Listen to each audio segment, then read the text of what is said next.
Lin Mingjing, a foodie who traversed the stars, found her taste buds devastated by nutritional fluids that in despair, she bound herself to a farming game system from her previous life. Faced with mutated man-eating flowers and exorbitantly priced seeds, she gritted her teeth and activated the life over money mode. During the day, she tore apart poisonous vines to seize territory, and at night, she worked tirelessly to grow rice seedlings. Currently, the federal war god was willing to toil in the fields for a plate of tomatoes scrambled eggs, while the entire star system watched her epic feat of devouring magma peppers. Live AS, the barren wasteland transformed into a dreamlike star flowing with milk and honey. The citizens clamored to the immigration office. This isn't a garbage star. It's clearly a foodie paradise. Meanwhile, Lin Mingjing, exhausted in the wheat fields, looked at the game interface displaying life investment progress 99 and trembled. At the beginning of her journey, Lin Mingjing had a strange dream. In the dream, a little girl she didn't recognize looked at her with deep remorse and said, "I'm sorry. I'm just too tired. I can't hold on anymore. Please help me find my sister. She's very well behaved." Live well with her. Lin Mingjing knew she was dreaming, but it was strange. Can someone who is dead still dream? Then, the hunger pangs that felt like they were clawing at her stomach woke her up, and she struggled to open her eyes. The dim light faintly illuminated a completely unfamiliar small room. Her fingertips moved slightly, and she caught a whiff of an unpleasant smell. But aside from feeling extremely hungry, her body didn't have that deep-seated pain associated with late-stage cancer. She raised her hand to touch her chest, feeling a slow yet strong heartbeat. She was still alive? It seemed that selling fake medicine was a universal issue. She had swallowed an entire bottle of sleeping pills and still hadn't died. Just as this thought crossed her mind, a sharp pain shot through her head, and something exploded in her mind. Lin Mingjing clutched her head as the memories of another person churned in her mind. She curled up her body, desperately trying to suppress the urge to scream, doing her best to stay awake. When she finally exhaled a breath laden with cold sweat, she not only absorbed all the memories of the original owner, but also clearly heard a mechanical voice. Beep. Suitable host detected. Downloading Dreamland Manor. Download complete. Installing. Please wait. She couldn't care less about this bizarre mechanical voice.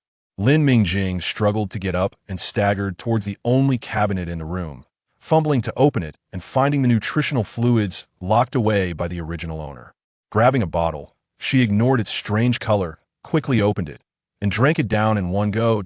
And no joke, if she didn't eat something soon, Lin Mingjing felt she would starve to death on her first day in this new world.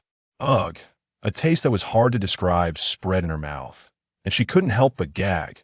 But thankfully, she didn't throw up. From what she knew of the original owner's memories, her current situation was far from optimistic. Once the nutritional fluid entered her stomach, that gut-wrenching hunger finally faded, replaced by a slight feeling of fullness. Looking at the empty tube in her hand, though the taste was awful, the effect was still pretty good. Only then did Lin Mingjing have the energy to carefully examine the original owner's memories. She had traversed quite a distance, leaping to the year 114 of the interstellar era on planet L307, becoming the same named Lin Mingjing, who was only 17 years old. The original owner was orphaned, with only a 10-year-old sister to rely on, and initially had an uncle's family. But this uncle was worse than having no one. The original owner's parents were planters, albeit at the lowest level, which was enough to make this small family live better than most. Unfortunately, their parents died too early when they passed away. The sisters were 9 and 2 years old. Too weak to resist a well-connected uncle with social experience, they had no way to fight back. The uncle became the guardian of the sisters and secretly transferred the original owner's parents' assets, taking advantage of his age. By the time the original owner turned 16, the legal age of adulthood in the interstellar law, he couldn't wait to kick the sisters out of their home, under the guise of promoting independence. Although they could endure this much, even without their parents' inheritance, at least the sisters grew up safely together and didn't have to endure the uncle's family's harsh treatment. The original owner was a shrewd girl who had some savings and was also a student of planting. It wasn't a problem for the sisters to live together. The original owner did manage to live peacefully with her sister for a year, but having an unscrupulous uncle was the greatest calamity of their lives. When the original owner was 17, her sister was only 10, and her custody still rested with the uncle. The uncle's family, in order to immigrate, sold her sister into a black mining operation. During the day, the original owner studied and worked in the plantation, and when she returned home in the evening, the house was empty. The sister who used to rush to greet her had vanished. In a frenzy, she searched everywhere, until a neighbor, unable to bear it, told her that her uncle and the people from the Infamily mining operation had taken her sister away.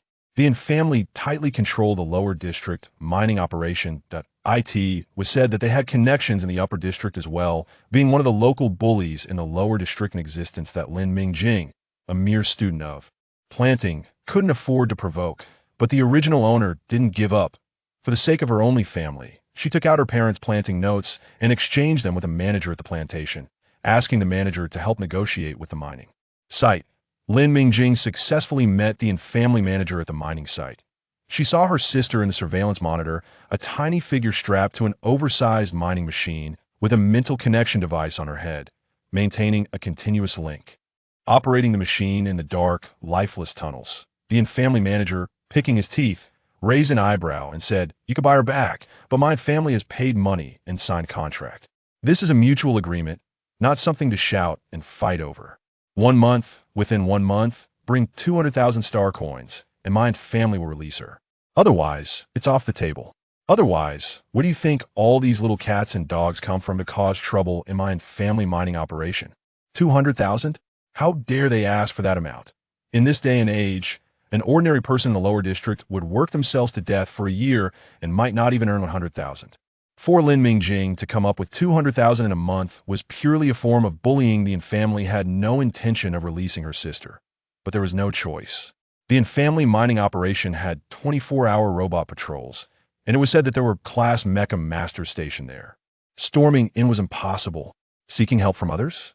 The planting notes left by her parents were already the original owner's greatest trump card. This 17-year-old girl sold everything she could, and with her savings, only managed to gather 30,000 star coins. The rest had to be earned through hard work. She worked at the plantation during the day and went to the mining site at night, economizing on food and drink. After more than 10 days, hope was still dim.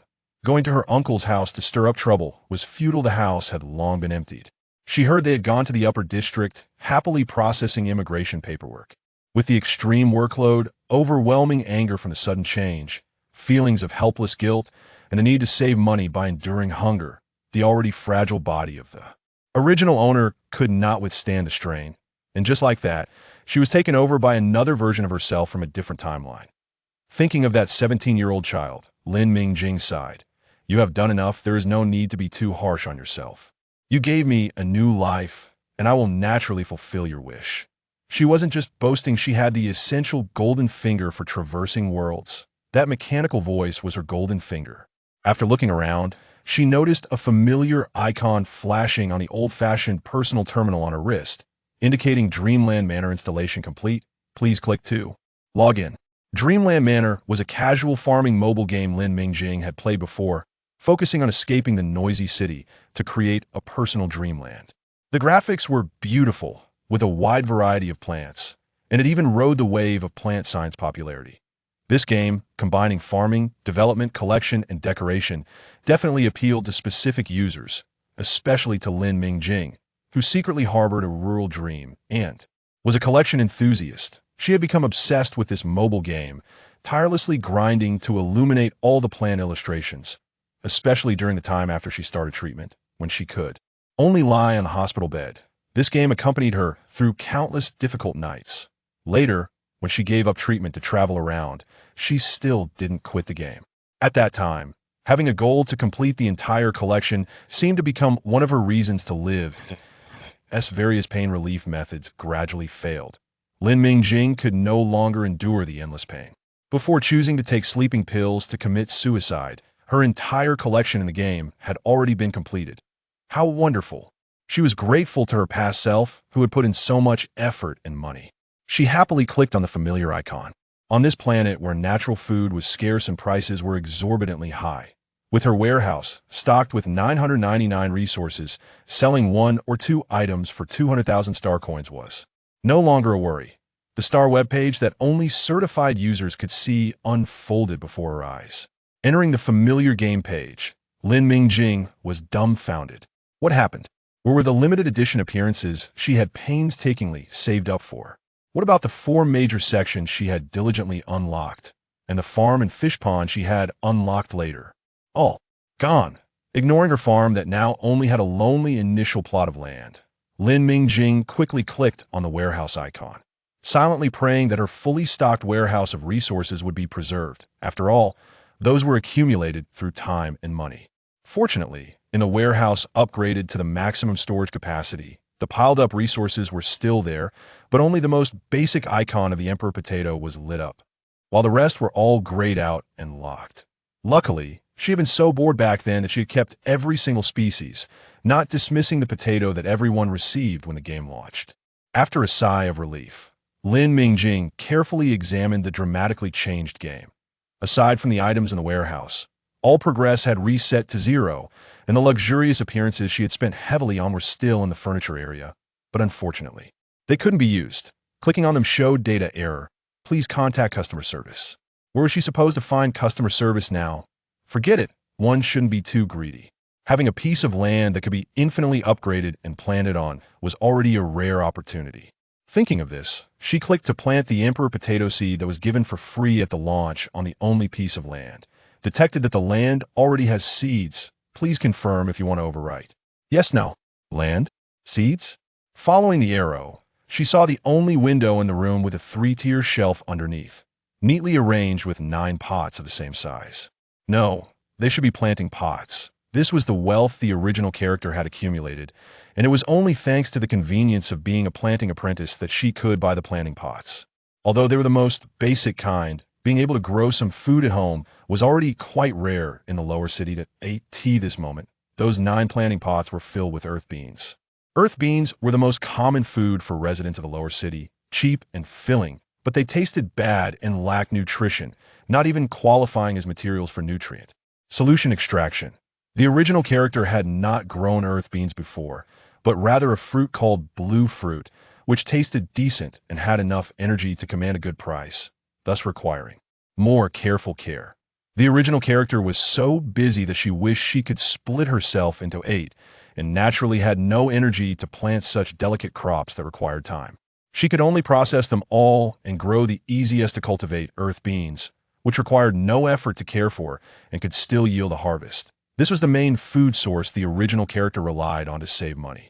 Now, it seemed that the game required actual external land and a real planting area for successful overriding. Lin Mingjing clicked yes and saw the game's land change to a planted state.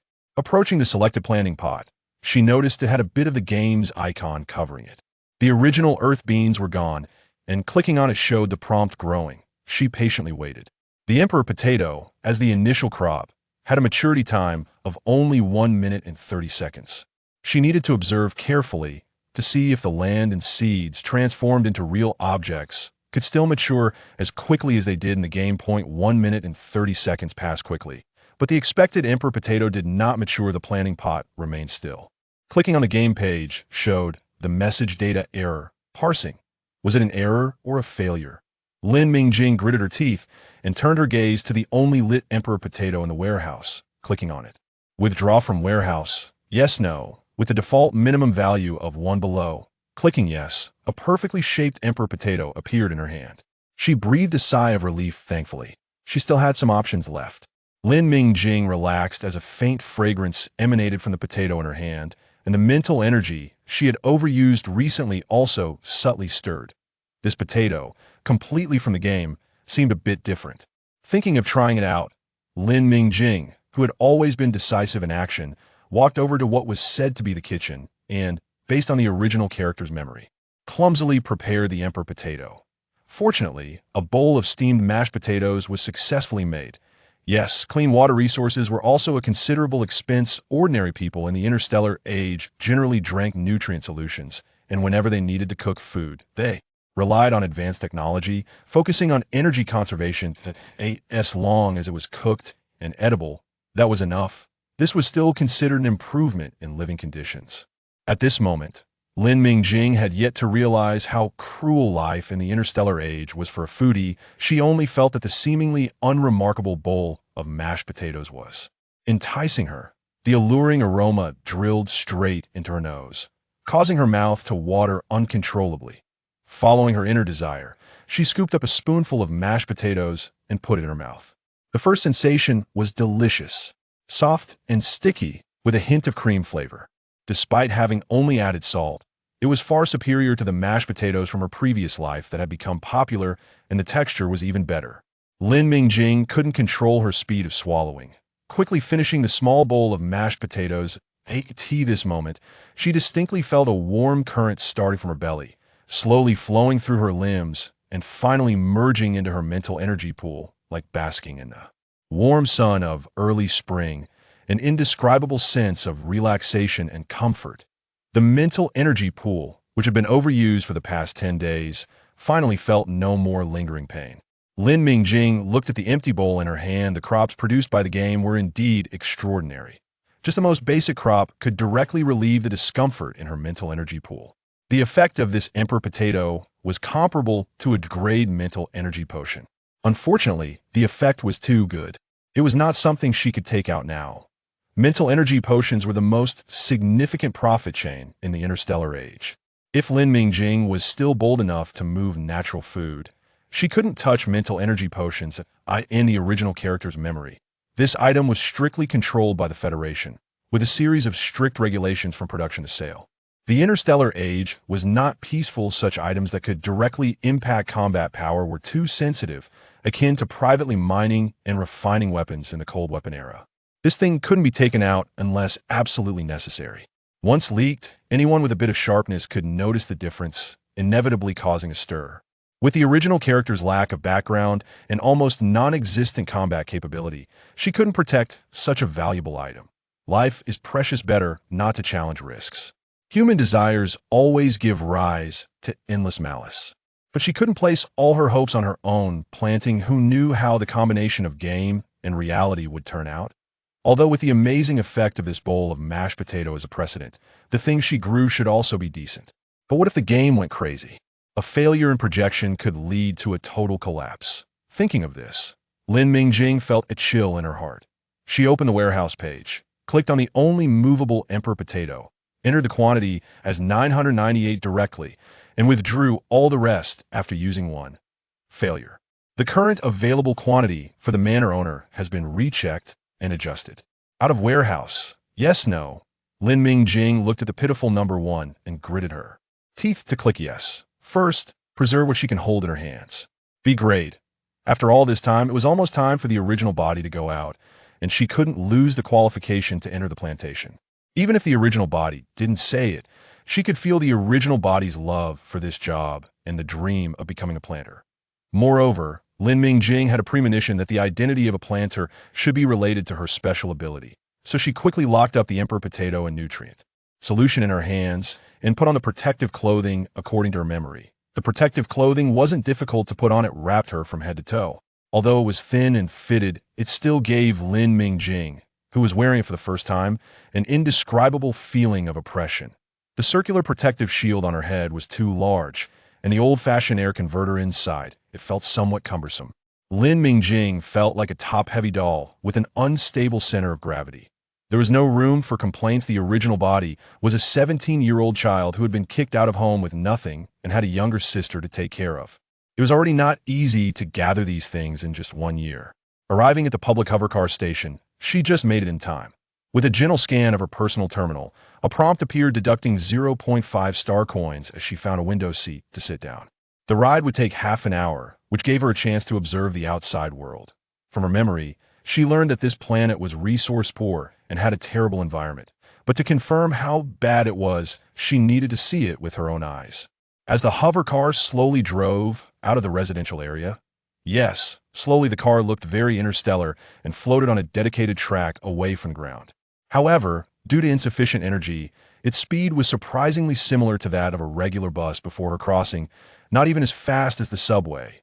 Once out of the residential area, Lin Mingjing couldn't help but lean back. She had pressed herself against the window to observe the outside, so when the howling yellow sand came rushing in, despite knowing she was inside the car, she couldn't control her instinctive reaction to shrink back. The land was barren, with not a blade of grass in sight, and the howling wind whipped up a storm of yellow sand. A shallow protective shield lit up on the surface of the hovercar, the halo representing energy dim and unclear. From the limited angle through the window, she tried to look up as the sky was shrouded in layers of ominous dark gray, struggling to cast a bit of white light that wasn't sunlight, but rather an artificial sun trying to emit light energy that it felt lifeless, dim, and despairing. This was the first impression of facing this world.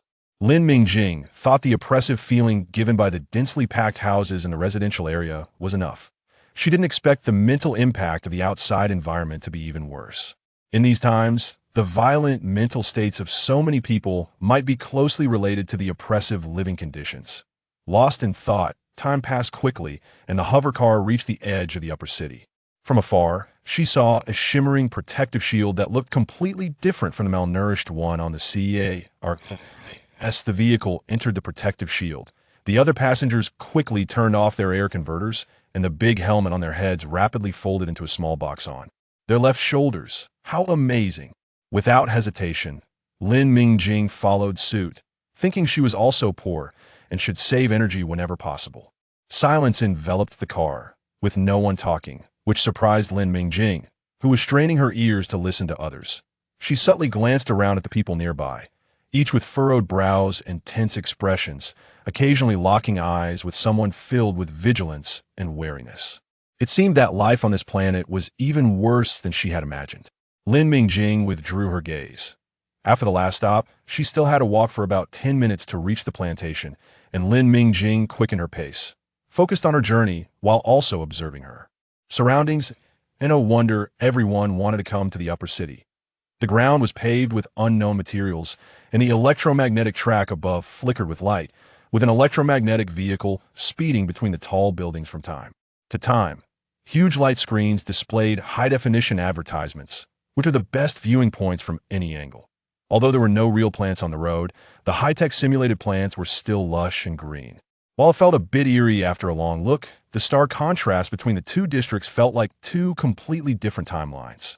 What surprised Lin Mingjing the most was that people here didn't need to wear protective clothing when going out, and naturally, they wouldn't be wearing the big helmets with air converters. Taking a deep breath, the air was much fresher than the basic filtered air back home. Great, she set a small goal for herself. After rescuing her sister, she wanted to achieve freedom in clothing and breathing. Upon arriving at the plantation, she swiped her terminal to enter, changed into work clothes, and put on the trainee badge. That'd be by the time Lin Mingjing reached her designated laboratory. Someone else had already arrived earlier than her. It was another trainee, Ji Rue. Strange, wasn't she always punctual? Why was she here so early today? Lin Mingjing greeted her with a smile. Good morning, Ji Rue. Are you ready to work hard? The original body had a good relationship with Ji Rue. In contrast to her usual sweet demeanor, Ji Rue nervously pulled Lin Mingjing aside and whispered, Mingjing, don't be sad. I will find a way to help you. When Master Zhao arrives later, don't argue with him. If he tries to drive you away, don't worry, there are other planners who will keep you. Lin Mingjing frowned and asked, Ji Rue, be clear. What do you mean by Master Zhao trying to drive me away? Ji Rue twisted her fingers and replied, it's just that Master Zhao has a nephew who also passed the joint exam, but his ranking isn't high. So, Lin Mingjing continued, so he wants to kick me out to make room for his nephew. Tears glistened in Ji Rue's eyes. Mingjing, I'm so sorry. I'll try my best. I went to ask my parents for help, but they said they couldn't interfere in the internal affairs of the Central Institute. I'm really sorry it's so unfair, people like us. Lin Mingjing interrupted Ji Rue's words. Ji Rue, it's not your fault, it has nothing to do with you. The fact that you can help me is already great. Since you say so, this matter should be settled, right? Ji Rue came from a good family, born in the upper city, with both parents working at the largest nutrient solution production company in the area, the one that advertised as if it were free all over the city's light screens. That it was said that one was in management and the other was a senior technician. Given the occasional hints of intelligence from this naive girl, combined with the surname G, she should be part of the G family, which almost monopolized the nutrient solution industry on this planet. Her information should be reliable. Lin Mingjing patted Ji Rue's shoulder. All right, are you really going to cry? Didn't we say not to treat you like a child? If you cry like this, you really will become a little kid. Now, can the esteemed Miss G tell me what reason Master Zhao has for wanting to drive me away. This was an official plantation of the Federation, and the original body had entered through impressive achievements in mental power testing and ranked first in the joint exam. Even if Master Zhao wanted to kick someone out, he needed a reasonable excuse. If she guessed correctly, the only reason that could make the G couple think twice before reaching out would be one. It's about the mental power test you took the day before yesterday. The report shows that your mental power value and stability have declined, but it hasn't dropped below the threshold. Mingjing, quickly, I brought the mental power medication. You need to drink it right away, and we can retest. If Master Zhao doesn't want you, we can find other planners. As Ji Rui spoke, she hurriedly pulled out the mental power medication from her storage necklace. So that was the reason a decline in mental power values and stability provided a justification to speculate that Lin Mingjing's mental power pool was unstable with the potential for mental outburst. This reason was indeed impeccable. Ji Rui finally took out the mental power medication she had prepared, revealing a vibrant new green through its precise packaging. Lin Mingjing's pupils slightly constricted B grade. She reached out and pressed down on Ji Rui's hand, which was opening the packaging. Ji Rui, don't open it. It's useless.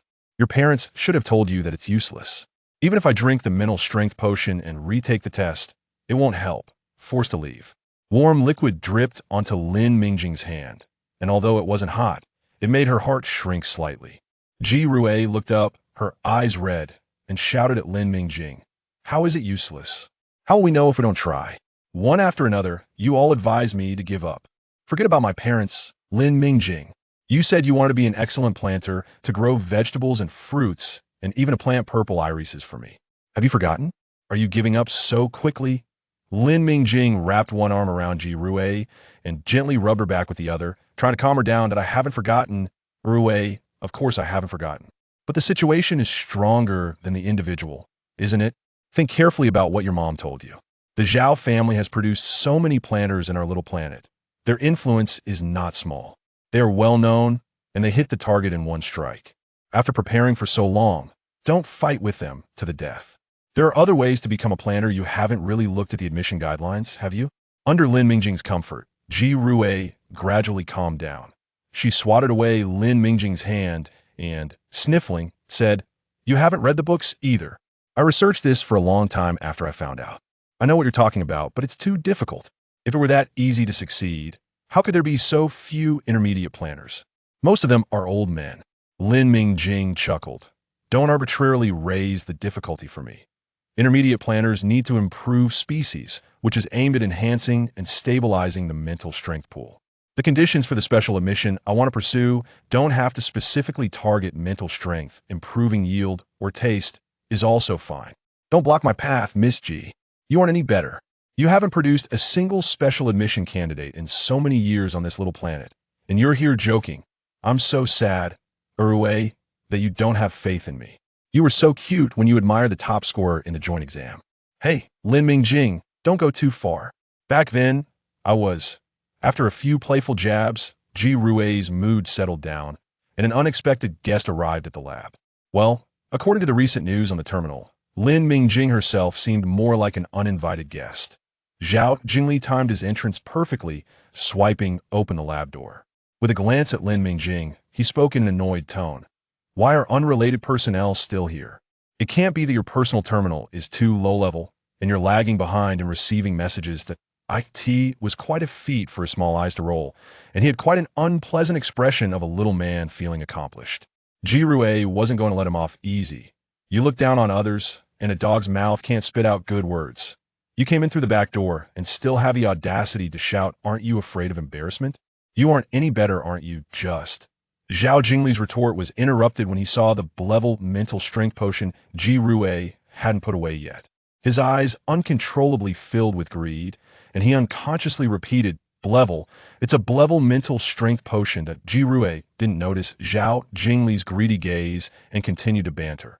"I know it's shameful, so I behave myself and haven't done anything brazen." Lin Mingjing frowned and interjected, "All right, Ji Rui, put your things away. Such valuable items should be kept by your parents. I don't have anything else to tidy up. I just need to go to the student management office to complete some procedures. Contact me via the terminal if anything comes up." Seeing Lin Mingjing about to leave, Zhao Jingli quickly spoke up, his tone filled with sarcasm. Hey, let me see your lousy terminal. My uncle's experimental data can't be taken away by a lowly person like you. As he spoke, he reached out to grab Lin Mingjing's wrist. Lin Mingjing sidestepped, grabbing Zhao Jingli's outstretched hand with her right hand, pulling and twisting it fiercely until his hand was bent behind his back. Zhao Jingli was pressed hard against the edge of the table. She had grown up in an orphanage and had plenty of experience in handling such situations. A glint of ruthlessness flashed in Lin Mingjing's eyes as she coldly said, "The matter of checking data will be handled by the management office. DOU, a low-level student just enrolled, have the right to check? Can you even understand that data? By the way, it's illegal to view someone else's terminal without permission. Do you want me to enlighten you on the law?" As she spoke, she applied a bit more pressure to, "It hurts, it hurts. How dare you, a lowly person from a lower district, lay hands on me? I won't let you go. What are you all doing so early in the morning? Lin Mingjing, why are you still here?" A thin, middle-aged man stood at the door, his brow furrowed, with droopy eyes, a hooked nose, and sunken cheeks that gave him a distinctly mean appearance. He was now looking coldly at the people in the lab. The newcomer was Lin Mingjing's former practical teacher, Zhao Wenxin, who was also Zhao Jingli's uncle. Zhao Jingli's shouting was cut off by the cold reprimand of the newcomer. He looked up at the person who had just entered, his lips trembling as he uttered two words, "Uncle." He dared not say anything more. Lin Mingjing released Zhao Jingli and met Zhao Wenxin's dissatisfied gaze, saying, "Good morning, planning master Zhao. I was just about to leave, but unfortunately, your nephew doesn't understand your painstaking efforts and has some objections to the rules of the plantation, so I had to talk to him." Zhao Wenxin's cold eyes scanned Lin Mingjing up and down as he bluntly said, "Since you understand the rules so well, you should hurry up and leave. Is this a place where you can stay?" Lin Mingjing smiled slightly. "Of course, now that there are no roadblocks, I won't bother your eyes here." Sharp-tongued, Zhao Wenxin scoffed. Lin Mingjing looked up at the heavily secured planting area, surrounded by protective nets. Feeling regretful, she had hoped to see other plants from this planet today. No matter, there would be plenty of opportunities in the future. She then withdrew her gaze, nodded at Ji Rue, and left without looking back. Unexpectedly, Ji Rue, the little tail, threw out a line, "I forgot to take my things." Ignoring Zhao Wenxin's grim face, she quickly followed Lin Mingjing out of the lab, and the two slowed their pace as they headed towards the student management office. Ji Rue chattered all the way. Mingjing, you just directly confronted planning master Zhao? So cool. I've never liked him. I wonder if there are any other planners who would take me in."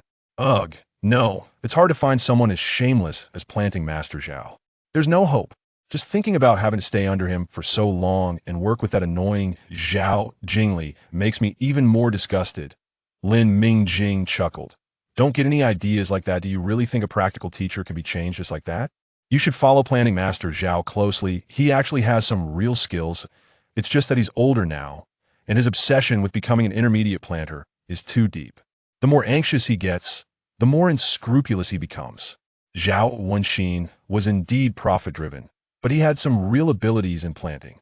Otherwise, Ji Rue's parents wouldn't have placed their only precious daughter under his care. Over the years, he had been eager for profit, and the students he accepted were either rich or powerful, all useful to him. As for Ji Rue, her mental strength was decent, but her low score in the joint exam and her playful nature made her seem rather uncommitted.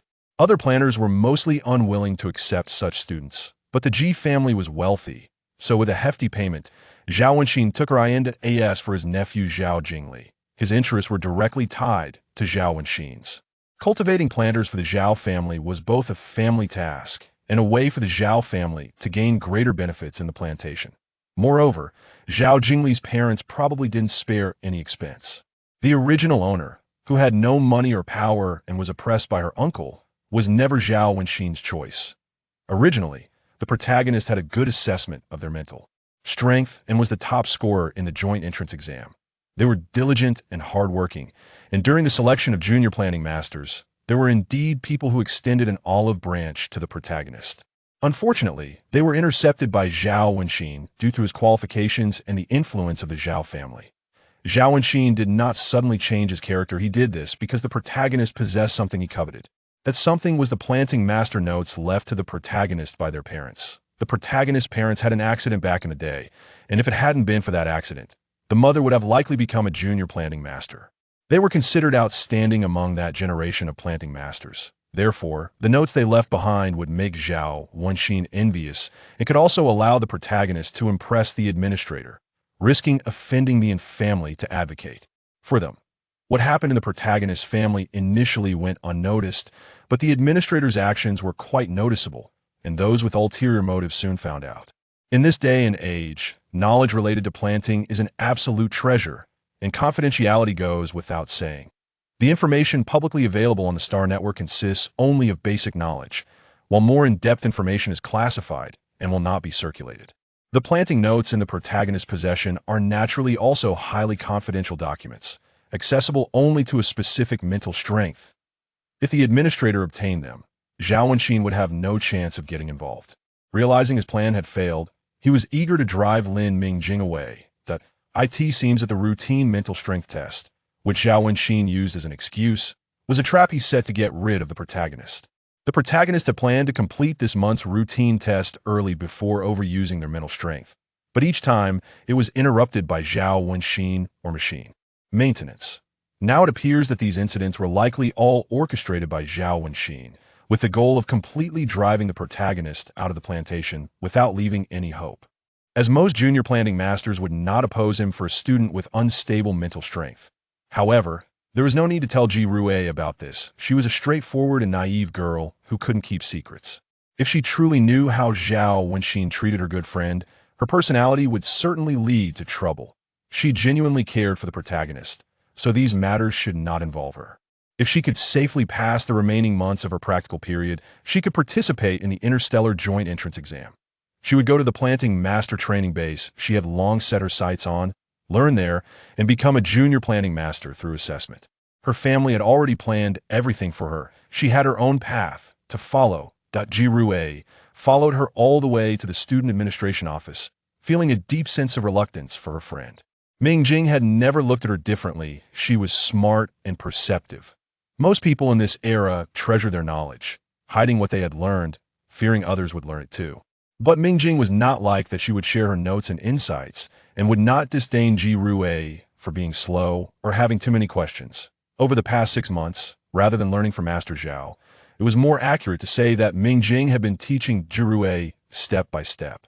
But now she had to leave. Everything snatched away by such a petty person. Ji Rue looked into Lin Mingjing's eyes, her face unusually devoid of a smile. Mingjing, I know you're facing difficulties, but you don't tell me, and when I ask, you always say, it's nothing that I know I'm not smart enough to help you. I heard about your sister's situation from my mom. The Yin family and our G family have never gotten along. I can't help you with anything else, but you have to accept this. I've saved 50,000 star coins, and I'm transferring it to you. Don't refuse me. Ji Rue pulled out her grade mental strength potion and tried to give it to Lin Mingjing. The protagonist secretly called Ji Rue little sweet pepper in her heart, but at this moment, Ji Rue looked like a bitter melon. She treated the protagonist's troubles as her own. With such a friend, Lin Mingjing felt a bit envious of the protagonist. She reached out to pinch Ji Rue's face, teasingly saying, I told you to keep it safe and give it to your parent for safekeeping, but you're not listening. This rare item that has value in the market shouldn't be taken around by a child. Don't pinch my face. Ji Rue swatted Lin Mingjing's hand away, looking confused. My mom knows I brought the mental strength potion out for you. No, I'm not a child. Lin Mingjing, are you changing the subject because you don't want to tell me anything? Do you not consider me a friend? After saying that, Ji Rue stared angrily at Lin Mingjing. Lin Mingjing regrettably withdrew her hand, realizing it felt quite nice, giggling. Looking at Ji Rue, who was turning into a pufferfish, she knew that if she changed the subject again, this little sweet pepper would become a small chili pepper, so she spoke. Seriously, of course I consider you my best friend, but I really can't take the mental strength potion or the money. Don't rush. I want to ask you to help me buy the latest analyzer and home nutrient synthesis machine. Seeing Ji Rue potentially turning into a small chili pepper, Lin Mingjing hurriedly finished her sentence. 200,000 star coins is an astronomical number for the original body, but for Ji Rue's family, it's something they can scrape together in a hurry. However, the original body has never sought help from Ji Rue, No matter the reason, she must solve this matter on her own. Of course, I could find my dad right now. The Xingjiu Company has plenty of these instruments. Mingjing, do you need anything else?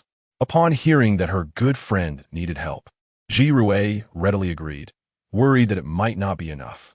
Without any hesitation or lingering doubts, Lin Mingjing genuinely envied the original body. She smiled and said, "Thank you. Ahui, I can't get the latest model, but these two models cost a total of 43,990 star coins on the official website. I'll transfer the star coins to you." Ji Rui's face began to puff up with anger again. Why do you have to be so clear about this? You need money urgently, yet you adamantly refuse my help. You're working so hard every day that you're on the verge of a mental breakdown. The instruments won't be given to you for free, and even if they were, you wouldn't accept them. Just take it, and when you're done solving your issues, you can return the favor when you have the means. You already asked me to help you buy the instruments, so you must know that I'm from the Ji family. Are you trying to cut ties with me? Lin Mingjing looked at Ji Rui, who was puffing up like a pufferfish, and couldn't help but laugh. Okay. It's my fault. I didn't think that much. I definitely want to be friends with you, and we should be good friends for life. Lin Mingjing, who had few friends in her past life, felt a bit overwhelmed by such direct and warm feelings, but her heart inexplicably settled down. In this turbulent interstellar era, it can't compare to the peace and stability of her homeland. The environment on this planet is harsh, far less beautiful than the blue planet. However, having you as a friend is truly wonderful. After sending off the now sweet Ji Rui and repeatedly assuring her that she wouldn't push herself too hard and would definitely ask for help if needed, Lin Mingjing finally knocked on the door of the student management office. "Please come in." The administrator was efficient and formal, completing various processes and even adding an essential briefing on the dangers of mental breakdowns and a formalized humanistic care talk, which took half an hour. She was no longer a student of the plantation. A bad choice. The original body had pitifully few belongings, and she stuffed them into the pockets of her protective suit. Standing empty-handed at the entrance of the plantation, even with Lin Mingjing's resilient heart, she couldn't help but sigh. On her first day of crossing over, she had lost the identity of a hard-earned plantation apprentice, and to become a plantation master, she had to walk a path fraught with difficulties. Xiao Mingjing, I hope you won't blame me. The feeling of loss was fleeting. In the next second, Lin Mingjing was back to full vigor, rushing toward the plantation's dedicated market next door, where everything related to planting could be bought, and the official prices were fair without being cheated. Ordinary people couldn't enter, and she could only access the trading market because of her identity as a planting student. After quickly purchasing the items she needed, Lin Mingjing hurriedly headed home. She still had many things to do. She swayed all the way home, and as soon as she put down her things, she rushed to the planting rack by the window. She immediately saw a hint of green sprouting from the planting pot marked by the game, and her heart leaped with joy. She opened the game page on her terminal, and sure enough, the prompt that had said, "Data error.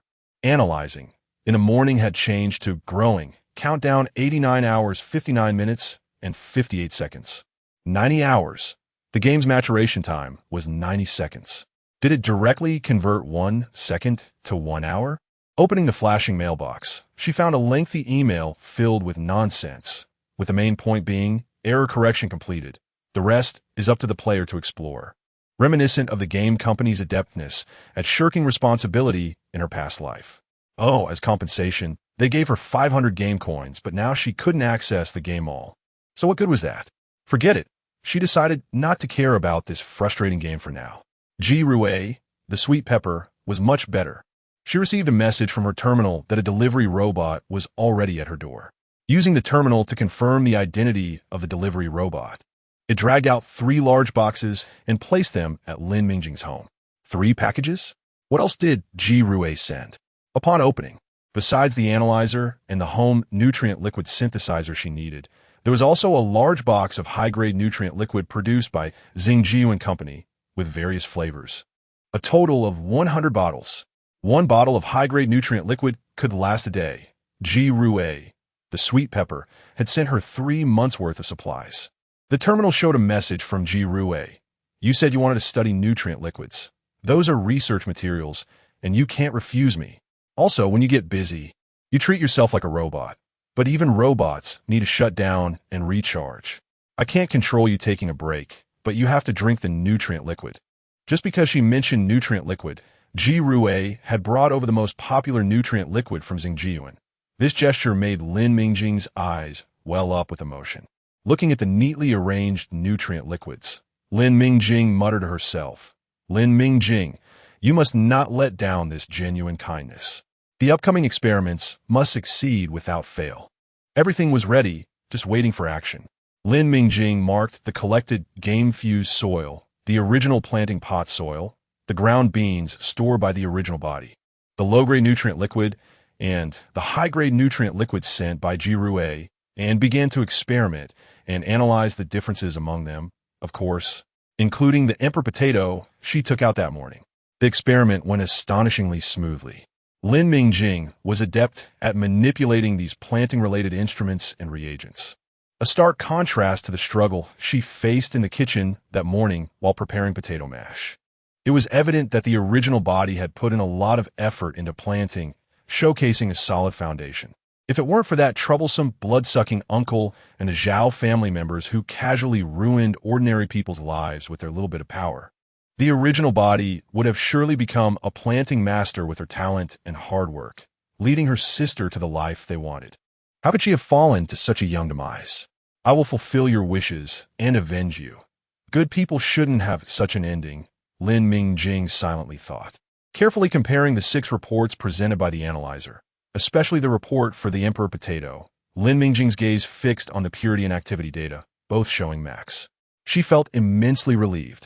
Not going to retest her mental power at the plantation in the morning was the right choice. B-grade mental power potions can quickly replenish mental power and can also repair minor issues in the mental power pool to some extent. But their ultimate purpose is to stabilize the chaos in the mental power pool.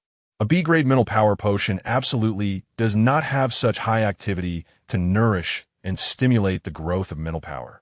Ji Rui's suggestion at that time was actually feasible. The large plantation wasn't without other planting masters who disapproved of Zhao Wenxin's behavior, and taking a gamble wasn't without the possibility of success. However, Lin Mingjing would rather choose a path that seemed hopeless than undergo a mental power test. Her intuition told her that the potato mash from that morning was problematic. The warm current that directly entered the mental power pool was definitely not simple, and indeed, her caution saved her once again. Just think, in just 2 days, there were 2 completely different mental power test reports, and even the most difficult mental power pool to expand probably showed changes. In this interstellar context, where everyone has a mental power pool and is under the threat of mental power breakdown, it would undoubtedly attract covetousness that Lin Mingjing couldn't resist. Planet L307 could hardly be considered a peaceful planet where people could live and work in peace. The purity and activity data were too special. They were core data used to assess a series of substances essential for human survival, such as air, soil, water, and food. The universe is not gentle. It is filled with harmful radiation and polluted energy. Life in the interstellar era must survive in such an environment, and humans create protective shields to protect themselves. Planet 307 has a planetary shield, and the upper city has isolation shields. All planets occupied by humans after long battles have these energy-consuming protective shields. They can isolate harmful radiation, defend against elusive space pirates and other hostile races, and contain the spread of soil pollution. However, they cannot isolate the omnipresent energy. In the interstellar era, everyone possesses a psychic pool, a result of humanity's long struggle and evolution, serving as a tool for self-protection. Yet, this is also a ticking time bomb. Sooner or later, humanity will perish due to the exhaustion of the psychic pool. Thus, humans need energy to activate and strengthen their psychic pools, which may not be pure and harmless. It contains factors that can trigger psychic riots. Purity is used to measure the proportion of energy contained in a substance, with higher values indicating purer energy. Activity measures the extent to which energy nourishes and activates the psychic pool. The higher the activity, the more beneficial it is for the psychic pool. In some respects, purity and activity are more important than energy value. High energy with low purity is energy poison. Conversely, Even if the energy is average, if the purity and activity are good, it will still be highly sought after. This is why high purity, high activity natural ingredients, and premium nutrient solutions are so popular. The test reports of the 2 soil samples indicate that the one integrated with the game already matches the mid-level soil handled by the Planters Association in various metrics. And its purity value is significantly higher, with only other aspects lacking.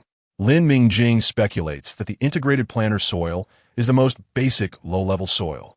If the integrated soil were of a higher grade, it should achieve the effects of high-level soil. As for the high purity, it is due to both the game and the original body's efforts. The original body, indeed, has exceptional talent in planting, and she has been exploring ways to increase the soil's purity, achieving some small results. The beans she cultivates, under the latest analyzer scrutiny, show that various values are generally lower than those of market beans, but the purity is significantly higher. This is clearly related to her treatment of the planter soil. Her idea is feasible, and she just needs some time to experiment and obtain more precise data. If successful, she could earn 100,000 star coins from the Planters Association as a reward for this research, and combined with her own savings, her hope of rescuing her sister would be greatly increased. However, the overly sensitive pride and hidden inferiority complex of the young girl led her to subconsciously make the worst choice. The perfect beans Lin Mingjing can guarantee that even with an incomplete study, the original body can completely use this to knock on the door of the Star Season Yuan, our D-Center. Her relationship with Ji Rui is one factor. Her innate talent and research project are even more noteworthy.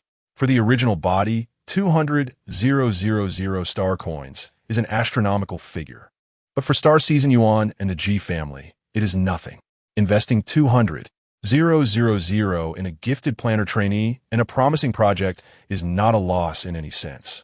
Unfortunately, there are no such what-ifs. Now, with Lin Mingjing's half-baked level, it is obviously impossible to expect to advance this research in a short time. She plans to cut the emperor potato in her hands and mix it into the nutrient solution she made to sell. After a rough experiment, the energy and activity of the emperor potato are very stable. As long as the quantity is mastered, she can produce a batch of high-grade nutrient solutions that are sought after but not coveted. Speaking of which, the pricing in the interstellar era is quite interesting. The most basic low-level and mid-level nutrient solutions are priced at 1 star coin and 10 star coins, respectively. The most basic refers to the kind consumed this morning, which barely meets the energy required to sustain life, but has other functions, including taste, that are less than commendable. This type of nutrient solution is genuinely reasonably priced, ensuring that the majority struggling at the survival line can live. Moreover, this type of basic nutrient solution is clearly not profitable, yet it can definitely be bought in places selling nutrient solutions. From a few remarks made by Ji Rui, Lin Mingjing speculates that there must be relevant regulations set by the authorities, which makes it interesting. The authorities seem to want to protect the majority of people to survive. But in the lower city, local tyrants like in Jia brazenly exploit human lives for profit. This situation, in an interstellar era with such developed communication, clearly cannot be attributed to the distance from the emperor. It can only indicate that the federal government is not peaceful internally. Lin Mingjing is still unclear about the specifics, so she can only proceed with caution. The nutrient solution Lin Mingjing wants to make is just another improved version. The variety of nutrient solutions on the market is abundant, not only in flavor, but also in function. Some pursue high purity, others low satiety and high energy, and some have high activity, etc. The nutrient solution sent by Ji Rui, produced by Star Season Yuan, includes a sweet orange version that is very popular among young people. It resembles a combination of orange-flavored sparkling water and popping candy from the 21st century, with a tangy and sweet taste that is novel, and after drinking it, there's a refreshing sensation that hits the brain. All the metrics are just barely up to standard, and the energy value is slightly low, so there's basically no sense of fullness after drinking. This nutrient solution is priced at 688 star coins. If the purity were higher, those with money would likely use this nutrient solution in place of drinking water, especially since even the most expensive purified water nowadays only has a purity of 97. 83. There is also a limited edition nutrient solution that Lin Mingjing finds tastes somewhat like slightly bitter American ginseng tea, with a strange flavor and just barely meeting the energy value. However, it achieves a purity of 93. 23. The basic value for high-grade nutrient solutions is 90 and an activity of 10. 12. The basic value for high-grade nutrient solutions is 9. This nutrient solution is priced at a staggering 1688 star coins and is limited edition, reportedly because the raw materials are difficult to cultivate. As a trainee in the plantation, Lin Mingjing only receives a subsidy of 3,000 star coins per month. The original body is still an exceptional planter, while an ordinary person with average psychic power does not earn as much in a month. This shows the exorbitant profits of nutrient solutions. In fact, the most profitable are natural plants with qualified purity. Each successful cultivation of a natural plant inherently carries a decent level of activity, and using appropriate methods for sampling can maximize the preservation of their activity, making them naturally popular, though cultivating natural plants is quite challenging. One of the 5 main planets of the Federation is dedicated to the cultivation and planting of natural plants. And it also has the planter training base that the original body most wants to visit, called Demeter, with the materials basically gathered and Jirue sending over so many comparative materials. Now it just needs to be put into practice. Lin Mingjing is not worried about successfully making the nutrient solution. The original body's fundamentals are solid, and the latest home nutrient solution manufacturing device is powerful. The challenge is how to make good use of the emperor potato in her hands, ensuring both full utilization and mastery of the values, allowing her to sell it at a high price to resolve her current predicament while also dispelling greed and ensuring her safe exit. For 4 whole days and nights, Lin Mingjing put forth the same effort she had when she had just graduated and was working hard on projects. When hungry, she drank the nutrient solution she made that did not meet the standards. When tired, she took a nap. After exhausting the materials in her hands and the 4 emperor potatoes produced by the game, she finally manufactured a batch of high-grade nutrient solutions with a purity of 93, an activity of around 11, and energy values that basically meet the standards. As for the other values, Lin Mingjing did not strictly control them. With the purity and activity data in place, it does not matter if the others are slightly lacking. While frantically producing nutrient solutions, Lin Mingjing did not forget to pay attention to her golden finger. She initially determined through observation and practice that the Dreamland Manor is closely related to her psychic power. With her current psychic power, she can withdraw items from the warehouse in a quantity of 2 per day, and she cannot expect more. During this time, the emperor potato in the integrated planter also matured. However, after harvesting, she found that the seed originally called emperor potato in the Game S planting section had changed to perfect beans, while the one in the warehouse had not changed. Moreover, the plant that would originally level up to 2 and unlock after 1 planting had also changed. Lin Mingjing remembered that the game used to have rabbit's carrot, but now it is unpalatable blue fruit. Blue fruit, which the original body planted for her 2 sisters to satisfy their cravings and sell to supplement the family income. Lin Mingjing is sure that the game only has indigo fruit, as she spent a whole 2 hours flipping through the game's warehouse and finally admitted that she could only unlock seeds by herself in the future. As a plantation student, the original body has dealt with at least 10 types of plants, but only peanuts and blue fruit were successfully grown independently by her. Coincidentally, the second plant unlocked is blue fruit, and since the game first projected into reality is in a real planting pot, Lin Mingjing can confirm that whether it's land or seeds, they must first be owned in reality to integrate with the game. Lin Mingjing has tested and harvested 5 perfect peanuts in the planting pot. She took 1 to experiment with, achieving a purity of 88. 32 and an activity level of 7. 13. This value is actually quite astonishing compared to the interstellar era, as natural plants reaching over 80 purity can be mass-produced for huge profits. A basic intermediate nutrient solution only requires 80 purity, and low-level solutions require only 75. The peanuts originally grown by the original body in the lower district had around 70 purity And as for activity level, low-level nutrient solutions do not have this requirement, while intermediate solutions have a basic requirement of only 5. From the numbers, the value of perfect peanuts is already significant, not to mention that they are easy to cultivate and have high yields, completely outperforming other delicate natural plants. By the way, their taste is also quite good. Lin Mingjing made a bowl of peanut puree, and the taste was already very close to the game's Emperor Potato. Although it didn't have the warm flow that could directly enter the mental energy pool as it did that day, one could still feel the activity level at work. Like quenching thirst with water, subtle but effective. In every aspect, the game's perfect rating is completely justified. However, the various values of perfect peanuts still fall far short of those produced by the game's Emperor Potato. So in the future, using items from the game warehouse will need to be done with caution, as they are genuine consumables that diminish with use and cannot be regenerated. But now, the emergence of perfect peanuts is just right. Although planting is not easy in the interstellar era, many natural plants are produced in plantations. Not to mention that Demeter Planet can produce even better quality plants. It's just that planet L307 is too remote and barren, making high-quality natural plants quite rare. These few perfect peanuts have just the right values.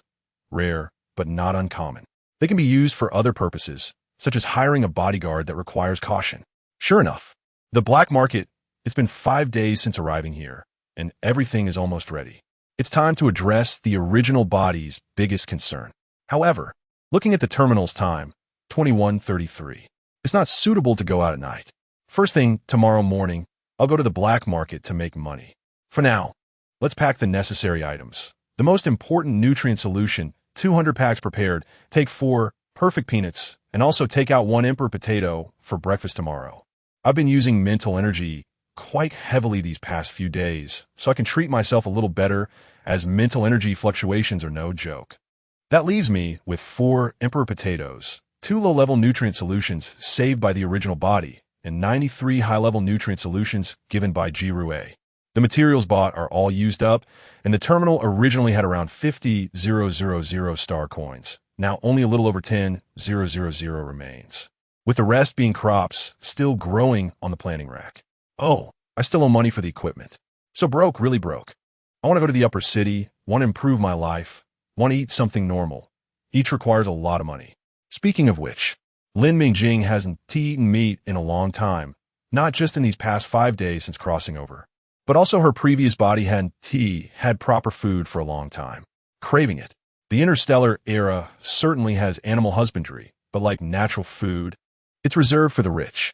The quality of the Emperor Potato in hand is undeniable.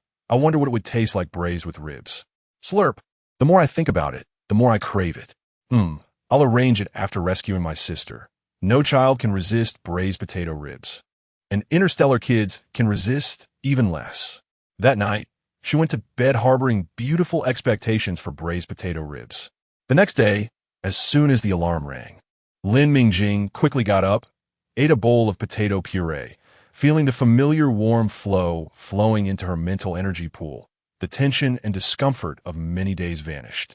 She opened her eyes, a glimmer of light flashed, her gaze clear and determined, picking up the things prepared yesterday. She also took a sweet orange-flavored high-level nutrient solution and placed it in the pocket of her protective suit. Lin Mingjing dressed in her protective suit and headed straight for the black market. Don't get me wrong, the original body is a law-abiding good child, and she still wants to take the planting teacher training base exam with enough credit points. The black market here refers to a freely traded area in the center of several residential districts. Residents of the lower district cannot freely enter the upper district. Without a pass, they will be stopped outside the protective shield, and if they force their way in, they will be paralyzed by the electric current of the shield, facing 10 days of mandatory labor, usually mining. However, residents of the lower district always have resources that can only be obtained in the upper district. Hence, the free trade area emerged, supported by the Qi family. Aside from the prices justifying the nickname Black, there are no other issues and there are fewer scammers, with security being commendable. After all, no one would openly oppose the Qi family on planet L307. Everyone knows the Qi family's mental energy is severely specialized in attacks, producing many excellent warriors, but also plenty of violent madmen. The original body, a plantation student who couldn't even activate a laser gun as quickly as others, had no issues trading her homegrown blue fruit in the black market. This shows that the Qi family has a good reputation in business, which is why Lin Mingjing is heading straight to the Qi family shop this time. Entering the shop with a large Qi character, Lin Mingjing turned off the air converter and exhaled. She still wasn't used to running around with a big head, even if it was light. The Qi family is not only straightforward to the point of arrogance, but also quite wealthy. Their shop even has a small protective shield, proving the black market is indeed profitable. Lin Mingjing saw the familiar manager and hurried over to greet him. "Uncle Qi, I have goods to trade." The old man, dozing against the counter, opened his eyelids to look at Lin Mingjing, yawned widely, and the scar running from his left eye to the right corner of his mouth looked even more terrifying. He lazily said, "Little girl, haven't seen you for a while. Same old, 150 blue fruits?" Uncle Qi looked fierce, and his demeanor was even fiercer. But Lin Mingjing didn't feel scared at all, because this old man's fierceness was more like that of a bloody battlefield, giving a fierce yet righteous feeling. Moreover, from the original body's memories, she knew Uncle Qi took good care of her business. For the purity of the blue fruit presented by the original body, which is generally higher than the market's, Uncle Qi never delves into details and offers a fair price. Lin Mingjing moved a little closer and whispered, "No, I have other things to trade. Could you please open a confidential room, Uncle Qi?" Uncle Qi's half-closed eyes opened slightly, and without asking too much, he just nodded and said, "Follow me." Lin Mingjing followed Uncle Qi to the confidential room, where someone was already waiting. It was the Qi family's appraiser. She didn't waste time, quickly taking out 200 nutrient solutions and 2 perfect peanuts from her storage wristband. The original body had a storage tool left by her parents, the last thing they left her. This storage wristband is only a tiny 1 cubic meter, and it has already been certified. To deregister, it requires a considerable fee and a complex process. The interstellar era has strict regulations on storage tools. Each has a number and requires real name authentication. Selling at isn't cost-effective, and suitable buyers are hard to find, so this wristband has lasted until now. While sharing the testing report stored in her terminal, she said, "Uncle Qi, I want to exchange these for 200,000 star coins and a B-level mental energy warrior to accompany me to the Anja mine." Straight to the point.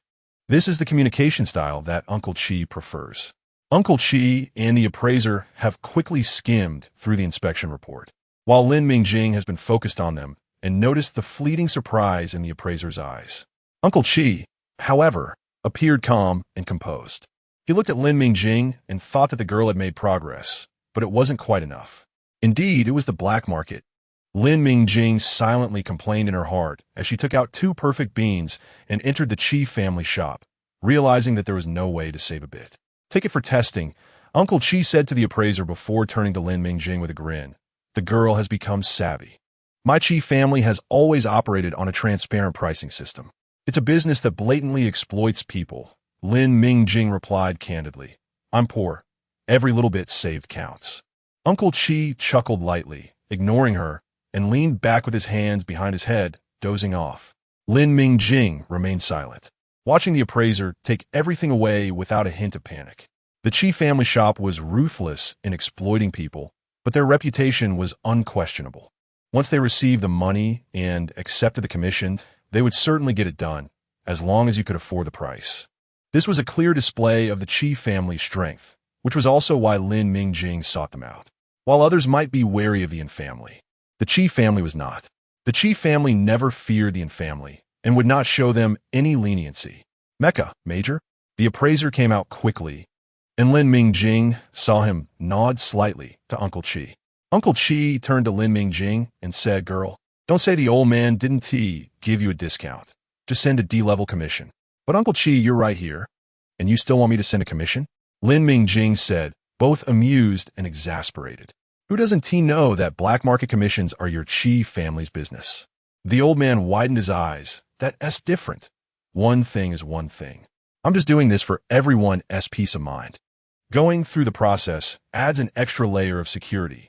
It's an extra source of income, right? Lin Mingjing silently complained in her heart. But she couldn't argue with Uncle Chi.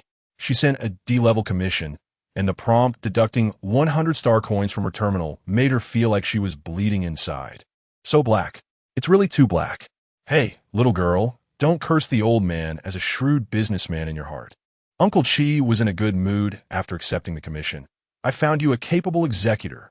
As soon as Uncle Chi finished speaking, a tall young man stepped into the room, bowing his head.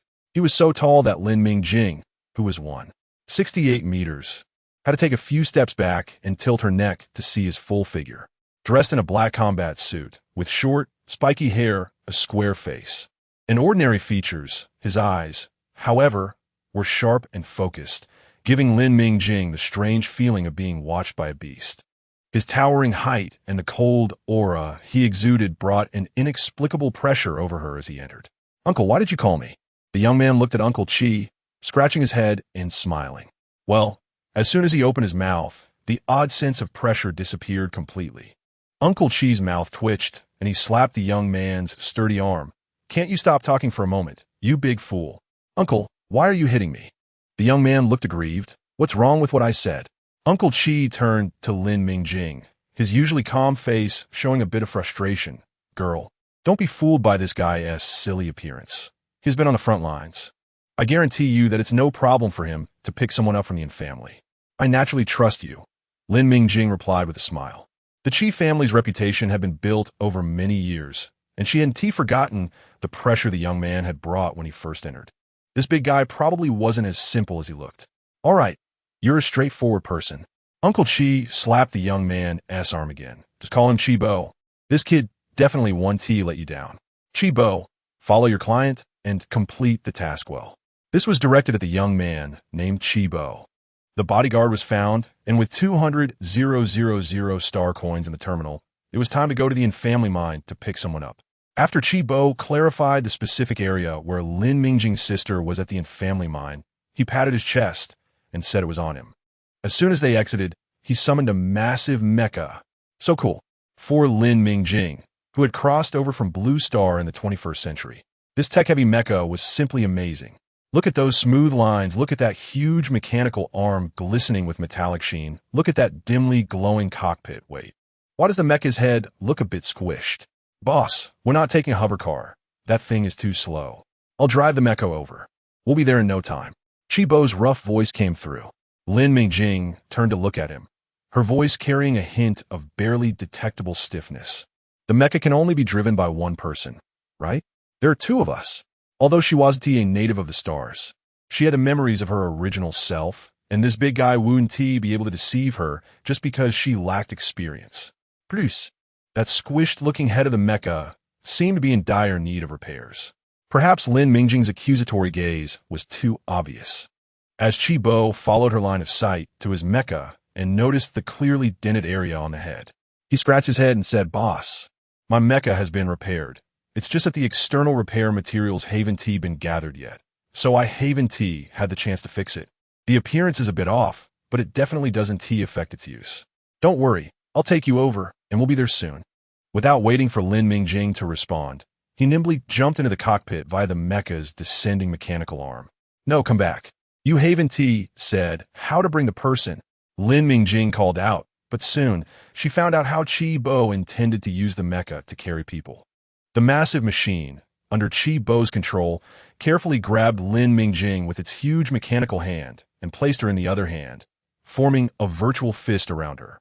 Lin Mingjing was completely enveloped in the gigantic mechanical hand, with only the top of her head exposed to the light. When that enormous mechanical arm reached out to her, she froze in place, her heart pounding. She felt a bit excited, but more so a deep-seated fear. The shock brought by this massive weapon of war was overwhelming. Lin Mingjing couldn't hear what Chi Bo was saying. She could only see him grinning at her from the cockpit, and from his lips, she could make out the words, "Don't be afraid." The gigantic mecha began to run agilely, and the surrounding buildings flew backward at high speed. Lin Mingjing squatted in the huge mechanical hand, feeling only slight vibrations and the rushing wind by her ears. She completely gave up on struggling and resisting, thinking it was better not to get angry with the fool. If she got sick, no one would take care of her. Chibo didn't exaggerate. They arrived at their destination in just a few minutes. Lin Mingjing felt the running mecha come to a stop, and then she was carefully pinched by two mechanical fingers and gently placed on the ground. It was impressive that this giant, over 10 meters tall, could make such delicate movements comparable to a hand holding a needle. Chibo jumped down in a few quick motions and smiled at Lin Mingjing. See? I told you it would be quick. Lin Mingjing looked at his big white teeth with a headache as a commotion erupted behind her. That was the Infamily's guards, who were on high alert as the mecha approached. They gathered and shouted, "Who goes there? This is the Infamily mine. Unauthorized personnel are not allowed to approach." This was a good show of force. It seemed Uncle Chi wasn't trying to cheat her. Chibo was indeed impressive. After all, how could someone who had safely returned from the front lines be just a simple big fool? The stage had been set, and it was time for her to take the spotlight. Lin Mingjing raised a well-timed smile and slowly said, "I'm here to pick someone up. I'm looking for the manager of the Infamily." Lin Mingjing saw someone in the crowd leave quickly, presumably to find the steward of the Infamily. She stopped speaking, and Chibo, tall and steady, stood behind her. The two quietly stared at the entrance of the Infamily's mine, silently confronting a large group of guards gathered there. Although there were only two of them, their imposing presence was not diminished in the slightest. The steward of the Infamily hurried to the entrance, and upon seeing Lin Mingjing and Chibo behind her, his expression darkened slightly. But he quickly forced a smile. "Major Chi, what an honor to have you here, my friend. We are all friends. Please come in for a cup of tea. We can discuss anything that needs to be addressed. Life is a wilderness." If it weren't for Lin Mingjing's self-proclaimed exceptional memory, she would have almost failed to recognize the polite steward of the Infamily before her as the same person who had previously looked down on her. His attitude now was completely different from the arrogant demeanor he had shown to her original self. It seemed that Uncle Chi not only hadn't let her down, but had also helped her considerably. Lin Mingjing knew that she was only riding on Chibo's coattails at this moment. She didn't want to complicate matters, so she naturally wouldn't step onto the Infamily's territory. She coldly said, "Stewardin, we are here just to take my sister away. You must have forgotten, but let me remind you, I came to see you on April 6th, and I have prepared the 200,000 star coins as promised. Can my sister Lin Mingyu leave with me now?" The steward, with a glint in his eye, replied, "Well, our Infamily mine has always followed the rules and has never employed minors under the age of 16. It seems you were at the wrong place, my friend." Lin Mingjing furrowed her brows, suppressing the unease rising within her. "Stewardin, I don't recall ever saying my sister is under 16. I specifically recorded our conversation. Shall we move to the administrative center to verify if that was your voice? Moreover, the management teacher of the plantation, though busy, should be able to spare some time to testify for me." She had long heard of the Infamily's notorious reputation, so she had prepared the recording early and found a reliable intermediary. Before the steward could speak again, Lin Mingjing coldly interjected, "Stewardin, the Infamily is large and prosperous. Why bother with a mere minor? I just want to take my sister away, nothing more. What business can a small trainee planner like me possibly have? Or are you saying that I cannot take my sister away today?" As she spoke, her tone grew colder, and Chibo, very perceptively, stepped forward, his entire demeanor resembling a beast ready to pounce, his gaze unfriendly as he stared at the group from the Infamily. Misunderstanding, Lin Mingyu, right? I will have someone bring her here right away." The steward's expression changed drastically, sweat dripping from his forehead as he shouted sternly to the people around him, "You dimwits, hurry up and bring her here." Upon hearing this, Lin Mingjing and Chibo exchanged a glance, then fell silent and stopped looking at the group from the Infamily. Before long, a small figure appeared at the entrance of the Infamily mine. When Lin Mingjing saw the small face that was no bigger than a palm, her heart fluttered, and she couldn't help but step forward and call out, Yuan." The original self's younger sister was named Lin Mingyu, with the nickname Yuan, because she was chubby when she was born, especially her round, apricot-shaped eyes, which made the whole family call her Yuan. The original self had raised her sister well. The 10-year-old girl had chubby cheeks, but now, sister, the thin and small girl, seeing her family, could no longer hold back and rushed into her sister's embrace. tears welling in her eyes. Lin Mingjing held her sister, feeling the bony body trembling in her arms, and closed her eyes, forcibly suppressing her anger as she spoke. "Stewardin, please show me your terminal. After the transaction of 200,000 star coins, you will void the contract, and I will destroy the recording. Then we will be clear." "Sure, sure." The steward, while tapping on the terminal, forced a smile and said, "The Lin family girl is quite capable, huh? In just over 10 days, you've earned enough for 200,000. But our family has always abided by the law and acted according to the contract. So today, matter can be considered settled, and from now on, let us pretend it never happened." Lin Mingjing detected the hidden threat in the steward's grandiose words, which she had anticipated. She coldly replied, "Stewardin, you are overthinking it. If it weren't for an inappropriate uncle, I wouldn't have gone through this ordeal. Once I leave here, I certainly won't say another word." With 200,000 in hand, the manager of the family squinted and said, "We're all reasonable people, so everything can be discussed." In front of each other, they canceled the contract, deleted the recordings, and ensured everything was in order. Lin Mingjing turned to leave with her sister, not wanting to stay a moment longer. Bai followed slowly behind her, step by step. Exiting the family mine, one person beside the manager whispered, "And go. Are you really letting them go just like that? That kid is mining in that area." The manager frowned fiercely and said in an unfriendly tone, "Did you not see that girl has Bai following her? If we entangle them and cause a scene, it will be even easier for news to leak out. You arrange for someone to keep an eye on them and find an opportunity to deal with it later. I don't believe Bai can always follow that girl. Also, tell the people over there to move faster." His voice was cold and full of malice. After Lin Mingjing left the family mine, a uniquely shaped antique car was waiting by the roadside. Why call it an antique car? Because its 4 large wheels were firmly planted on the desolate yellow land of the lower city. A scruffy man with a bird's nest-like hairstyle and a face that looked like he hadn't slept poked his head out of the driver's window, calling to Bai, "Bai, over here. Look, there's still a driver." In this interstellar era where smart driving is basically realized, this car and this carefree driver gave Lin Mingjing a hint of familiarity from the 21st century. Bai nodded to the driver and turned to Lin Mingjing, saying, "Boss, this is the car I found. We can go to the hospital or your designated location. It's absolutely safe and confidential." Lin Mingjing nodded and replied, "Thank you. Let's go to the hospital." Bai followed behind her and whispered, "You will pay the fare, right? 20 star coins, not expensive." Lin Mingjing almost stumbled while holding her sister, gritting her teeth and saying, "I will pay." Why does every member of the chief family, old and young, have to be so money-minded? Bai wisely stopped speaking, showing his big white teeth and carefully following Lin Mingjing to protect them.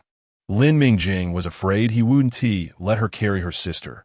If the employer fell while carrying someone, there would be an excuse to deduct money. So she had to be careful. Bai consciously opened the car door to help the sisters get in and then walked around to sit in the passenger seat. He said to the driver, who looked like he had a lot of stories to tell, "Ping Shu, to the hospital, take it steady. Boss, buckle up." The last sentence was obviously a reminder to Lin Mingjing and her sister. As a mech engineer who could go to the front lines, he clearly didn't need it. The driver nodded, asked no further questions, and didn't look around. Once Lin Mingjing and her sister were ready, he stepped on the gas and sped towards their destination. Lin Mingjing tightly hugged her sister to secure them both. It was quite bumpy. Looking over at Bai, who was squeezed into the passenger seat, his tall frame looked somewhat wronged, but he seemed completely unaware of the bumpy ride, focusing intently on the front, maintaining a posture ready to jump up and launch a deadly attack at any moment. The driver, too, wore a calm expression. It seemed the only one unaccustomed to this was herself, a novice. Her sister was a special case, so she didn't count. It was entirely the driver's fault for his poor driving skills. In the interstellar era, hovering vehicles had fixed tracks, and as for electromagnetic vehicles, they flew in the sky. The area above was filled with colorful light trails and road signs indicating the driving routes for electromagnetic vehicles. As for the ground, there was road planning in the upper city, but not in the lower city.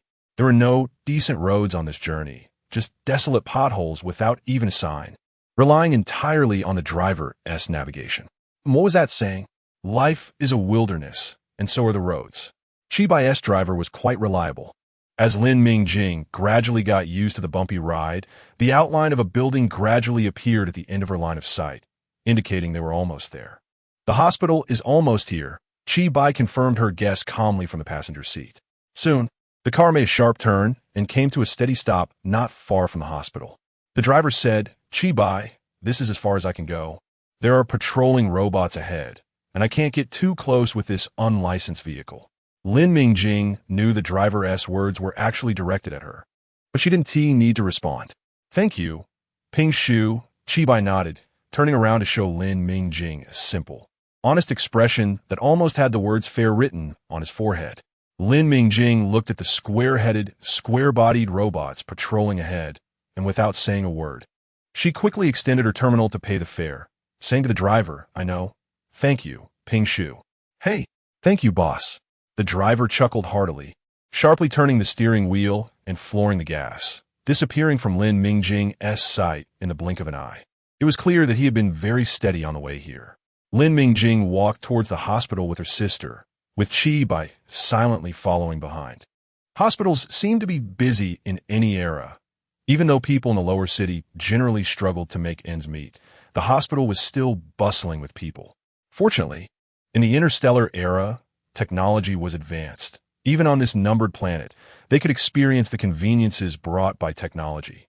Various intelligent robots and examination instruments operated at high speed, and Lin Mingjing quickly brought her sister to see a doctor. After a brief inquiry, the doctor instructed the assistant robot to take them for an examination. The examination didn't take long, and while waiting for the results, Lin Mingjing took out the sweet orange nutrient solution she had brought before leaving home that morning and squeezed it into her sister Lin Mingyu's small hand. Covered in tiny wounds, the beautiful orange liquid flowed slowly in the bottle, and the air seemed to carry a hint of fresh orange scent. The weak girl, who had been quietly leaning against Lin Mingjing, stirred. Lin Mingyu raised her little head, her big eyes wide with desire, but she spoke with understanding. Sister, I'm okay. Not very hungry. We can sell it and get a lot of low-grade nutrient solution. Lin Mingjing didn't miss the small motion of her sister swallowing. This sister was just as obedient and sensible as she remembered, making her heart ache. Lin Mingjing gently touched her sister's thin little face and said, Yuan, this is something special I brought for you. There's more at home. Lin Mingyu's brows furrowed in a knot. She was clearly well aware of their family's financial situation and didn't quite believe her sister's words. At this moment, she was probably struggling with how to refuse her sister. Before she could speak, Lin Mingjing quickly said, Yuan, I also want to try this nutrient solution. I heard the taste is very special. Can you let me have a sip later? Hearing her sister say she wanted to try it, Lin Mingyu immediately stopped hesitating. Her sister worked hard to support the family, and she had never mentioned wanting to eat anything. Since her sister wanted to try, then she would drink it. At worst, she would just help her sister plant beans and blue fruits more in the future, and she could eat a little less. Lin Mingyu carefully opened the nutrient solution. The enticing orange scent became even stronger. She swallowed the uncontrollable saliva that was secreted and raised the beautiful nutrient solution to her sister's mouth, saying, Sister, you drink first. Have more. Lin Mingjing was unaware of her sister's little calculations, but seeing her sister's understanding action made her heart melt. It was not easy for such a small child to resist temptation, especially when she knew to consider her sister first. Having seen children in orphanages fight for a bite to eat in her previous life, Lin Mingjing herself was also someone who cherished food. At this moment, she was touched by her sister's pure eyes and gently took a sip of the nutrient solution held out to her, saying, Sister has had a sip.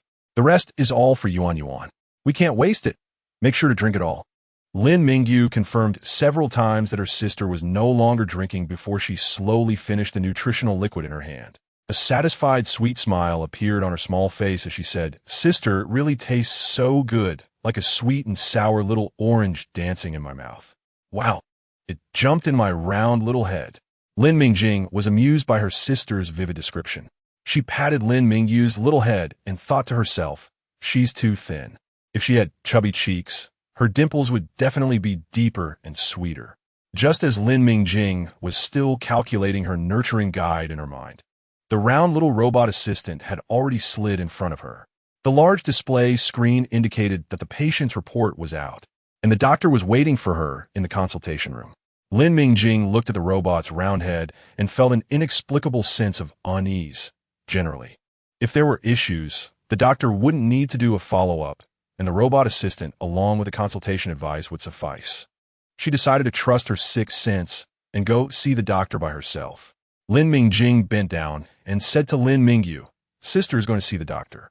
Can Round stay here and rest? Big brother will keep you company. He is a good person."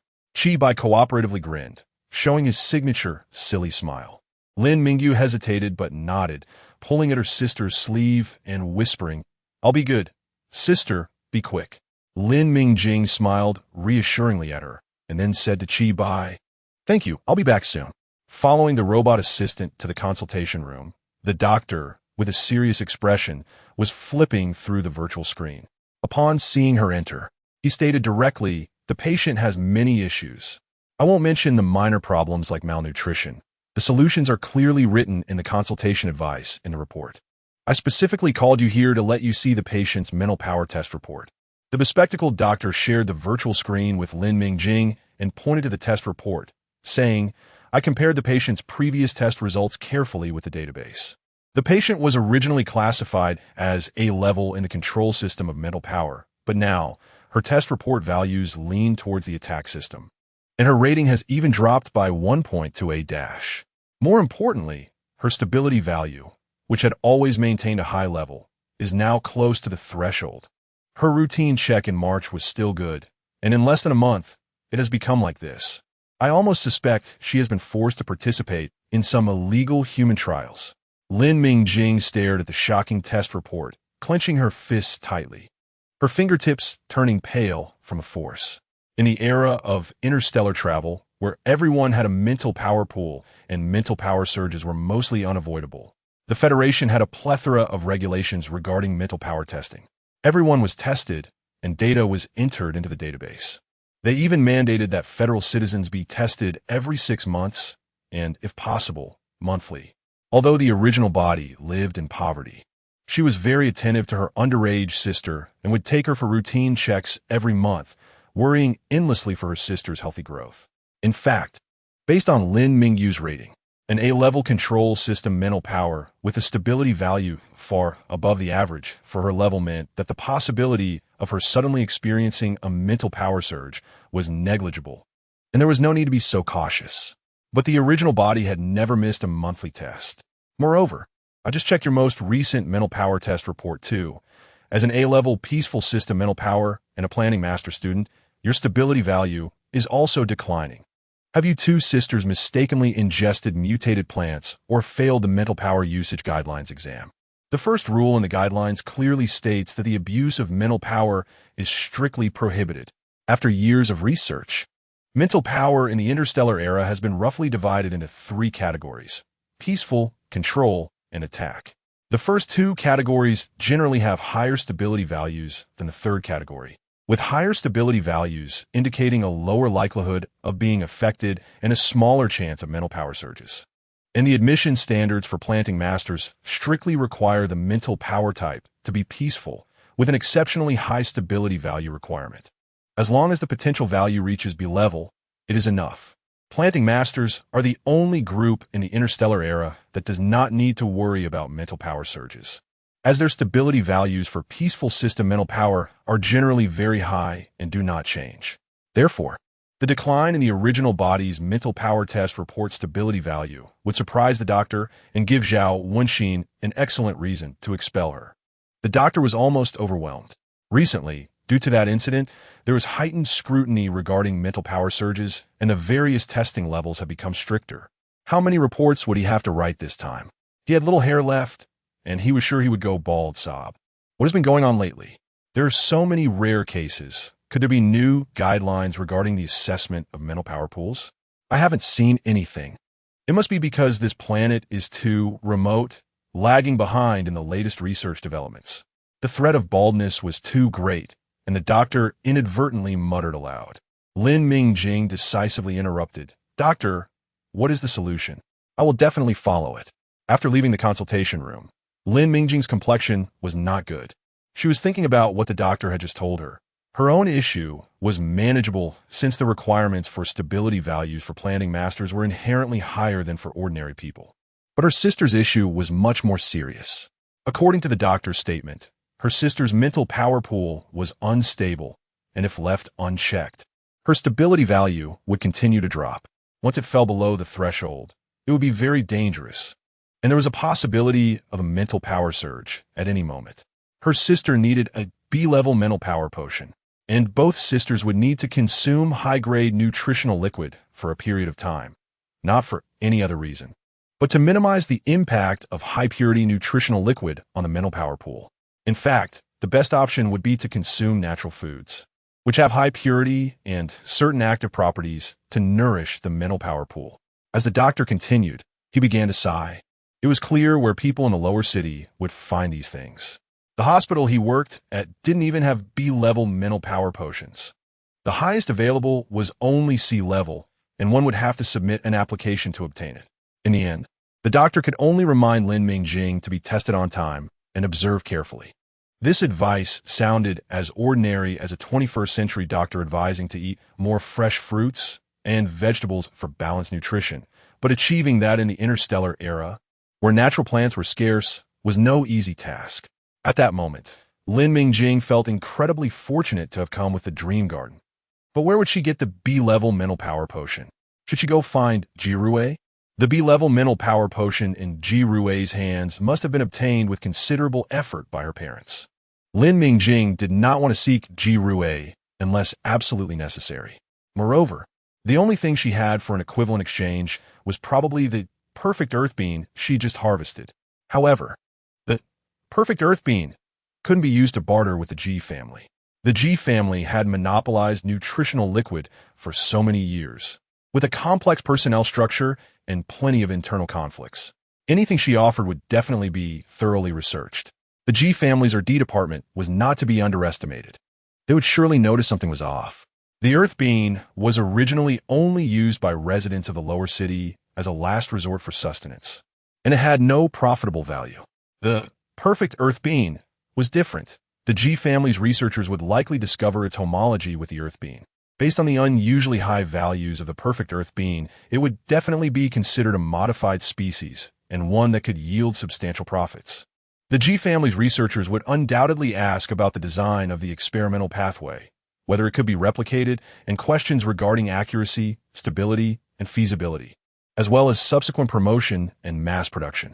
The G family specialized in nutritional liquid and high-grade natural ingredients. Unlike the Qi family, which was a military family, they would definitely not be vague about issues related to their core industry. By then, could she still protect herself and her sister? It was an obvious answer, no. Lin Mingjing had never underestimated the evil of human nature, especially in the face of such enormous interests. In her past life, she worked tirelessly and competed vigorously, only to be met with bad news before she could enjoy life. Now that she finally has the chance to start over, all she wants is to live a stable and good life with her sister. The original wish of becoming a planter and her desire to live a laid-back life do not conflict. She can improve her quality of life while having a suitable excuse to enjoy the conveniences brought by her golden finger. That's why she quickly accepted and adapted well. However, now she cannot take that risk. Lin Mingjing saw Lin Mingyu, the little girl curled up in the chair, staring this way. As soon as she noticed her figure, a big, clear smile appeared on her face. Yet, she was very obedient, remembering her sister's instructions. Just sitting quietly in the chair with her big eyes watching her sister approach. Lin Mingjing's heart softened like a puddle. In her past life, she had no family and had never experienced such unconditional trust and pure familial love. Moreover, the two sisters looked very alike, and she saw her childhood shadow in Lin Mingyu. She recalled how, as a child, she couldn't fend off the older kids in the orphanage, getting her food taken away and having to curl up in a corner, hungry, wishing for an older sister to protect her. Furthermore, she had taken on the original body's feelings. Repaying kindness is her principle, and she cannot ignore Lin Mingyu. Her gaze fell on the standing Qi Bai, And Lin Mingjing adjusted her expression, smiling as she walked toward her sister. Lin Mingyu reached out to hug her sister, looking up with eager eyes, and said, "Sister, Yuan, Mrs. Home. Can we go back now?" Lin Mingjing knew the little girl was worried about spending money, so she didn't burst that bubble, instead smiling and saying, "We can go back. The doctor just advised me to bring you for a follow-up check later. There's no big issue. As long as Yuan eats well from now on, everything will be fine." She ignored Chi Bai's probing gaze upon hearing her words and hugged Lin Mingyu tightly, patting her small shoulder, saying, "Sister will take Yuan home right now." Delicious blue fruit Lin Mingjing brought her sister home, and Chi Bai, the big tail that couldn't be ignored, followed them all the way to the residential area, but he wisely did not enter the house, staying outside. Lin Mingjing closed the door and didn't have time to deal with him for now. Perhaps because they were back home, Lin Mingyu no longer seemed like a frightened little animal. Seeing her sister shut the seemingly fierce big brother outside, she looked a bit puzzled. She quietly asked, "Sister, aren't you going to invite that big brother in to sit? Is he your friend?" Lin Mingjing pinched her skinny little face and said, "Let's ignore him for now. Sister has delicious food for you." As soon as Lin Mingjing entered, her gaze was fixed on the planting rack. Sure enough, a bush full of blueberries stood brightly in the planting pot. Earlier, when she was in the car, she had seen a small exclamation mark on the terminal's icon for Dreamland Manor, and guessed that the blue fruit in the pot was ripe. Now that she was inside, it turned out to be true, which was also the reason she had kept Chi Bai outside. "It's blue fruit.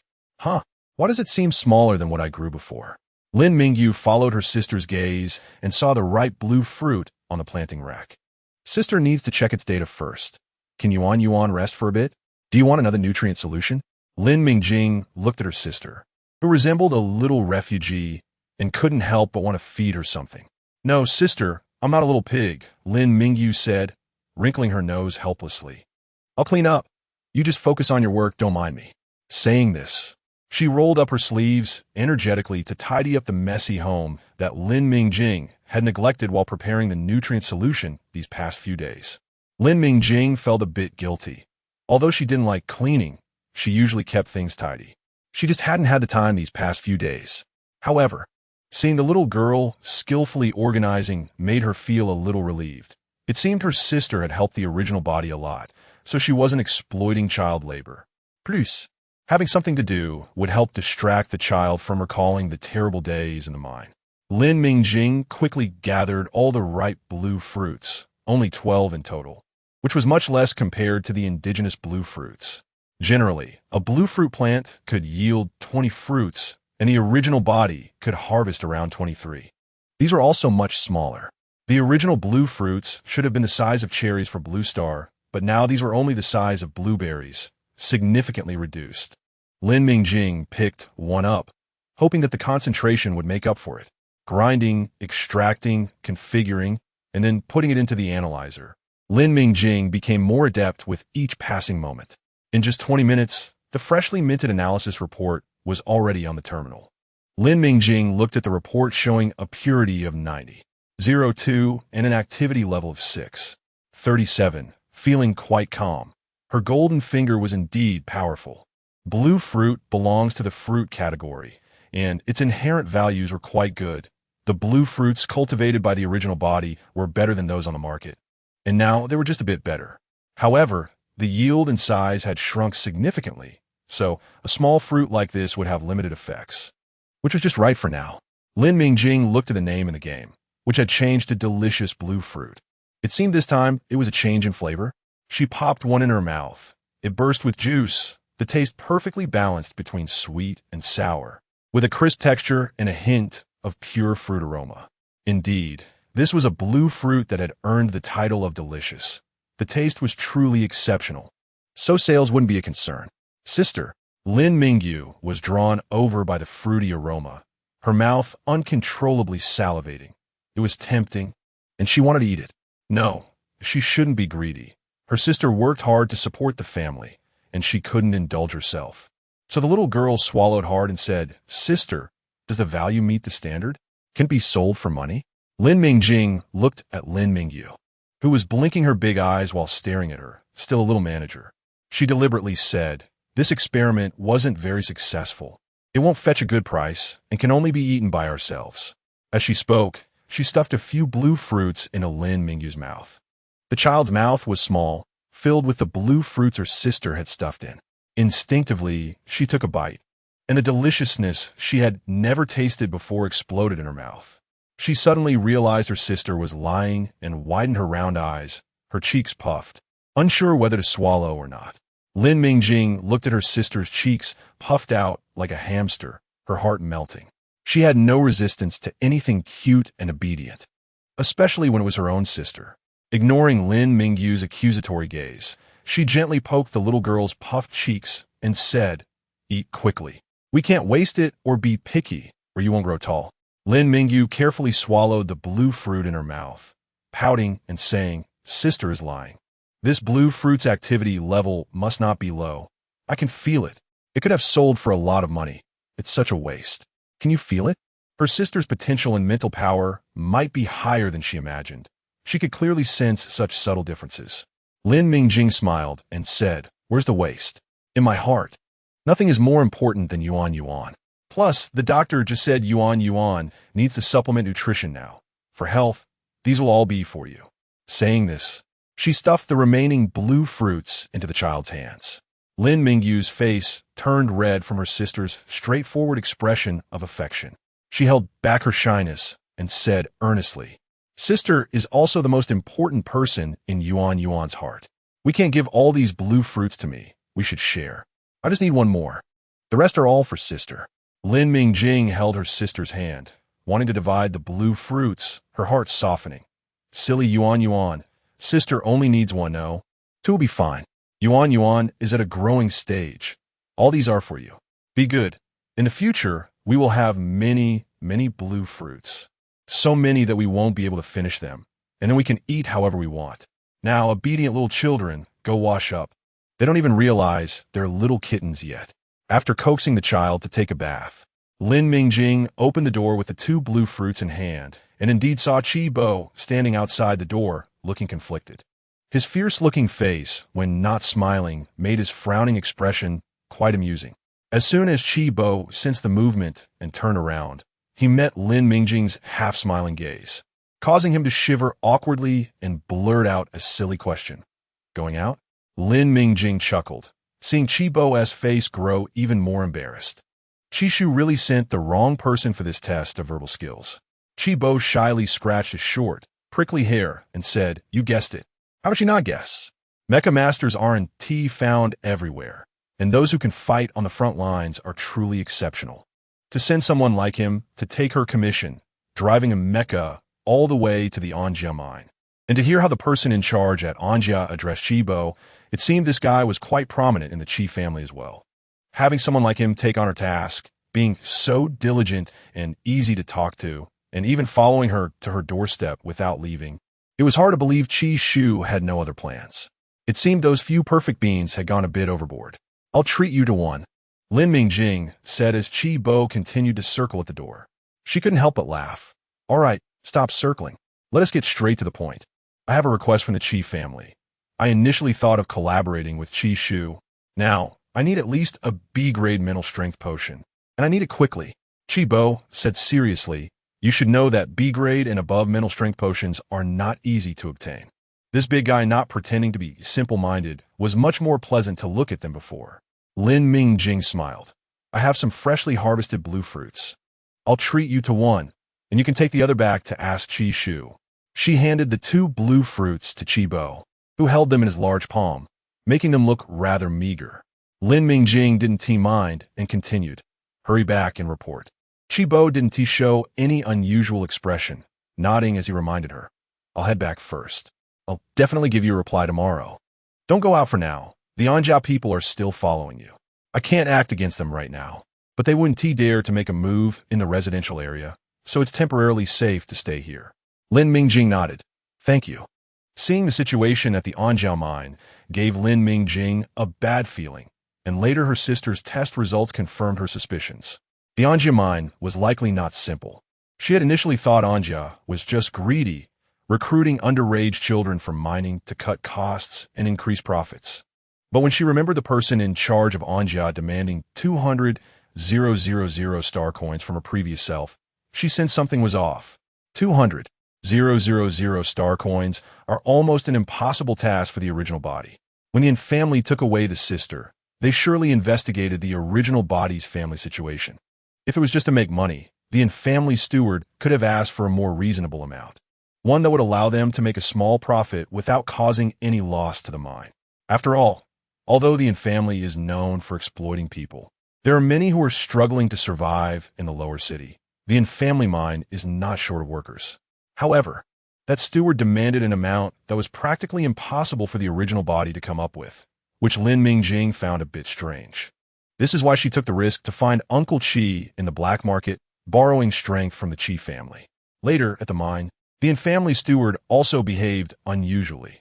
After Lin Mingjing gathered the 200,000, he still hesitated to release them. If the person taking the task wasn't Chi Bai, it would probably not have been so easy to redeem someone from the Infamily. The Infamily probably never intended to let them go from the very beginning. To be more conspiratorial, this batch of miners recruited by the Infamily was likely carefully selected, as they were people who wouldn't cause trouble even in the event of any accidents. Looking at the original body situation, one can see that the two sisters were all alone. Although they had become apprentice planners, they had no background, and under Zhao Wenxin's oppression, they had no chance to showcase their amazing talents, naturally not making any big connections. Dealing with her would be as easy as pie for a local tyrant like the Infamily, especially in the chaotic lower city. Sister, I'm done washing. Do you want to study or plant that delicious blue fruit? Can I help? Lin Mingyu's cheerful voice interrupted Lin Mingjing's thoughts. She looked at her sister's small face, which was flushed after washing, and found her even cuter, wanting to pinch her cheeks. Lin Mingjing restrained her eager hands and said to her sister, who was looking at her with admiration, "It's already 6 p.m., dinner time. You should go rest. I'll make you something delicious." Sister, I drank high-grade nutrient solution today. I'm not hungry. Lin Mingyu's voice grew softer under her sister's disapproving gaze. But then she remembered something and added suspiciously, "Sister, can you use the food processor? I remember you don't seem to be good at using kitchen tools." "Bayu." An invisible arrow struck her chest. Lin Mingjing was quite skilled with planning-related instruments, but was clumsy with the relatively simple, smart kitchen tools. As a person from the 21st century, without the original body's memories, she found it challenging to use those peculiar kitchen gadgets. Now, under her sister's scrutinizing gaze, she felt an inexplicable sense of guilt. Ahem, don't underestimate your sister. You go rest for a bit. I can handle it. Lin Mingjing was determined not to expose her lack of confidence. With the game-produced imperial potato and its bug-like quality, she was sure she could impress this caring little child. Yes, no problem. She had made mashed potatoes twice already. Cooking them until soft and adding salt couldn't go wrong. And they tasted great. Although she had only spent less than a day with this sister, who was technically not related by blood, Lin Mingjing, who was usually cautious, had already decided to share the game-produced items with her. First, the two sisters relied on each other under one roof. It was impossible for her to completely avoid Lin Mingyu while using game items.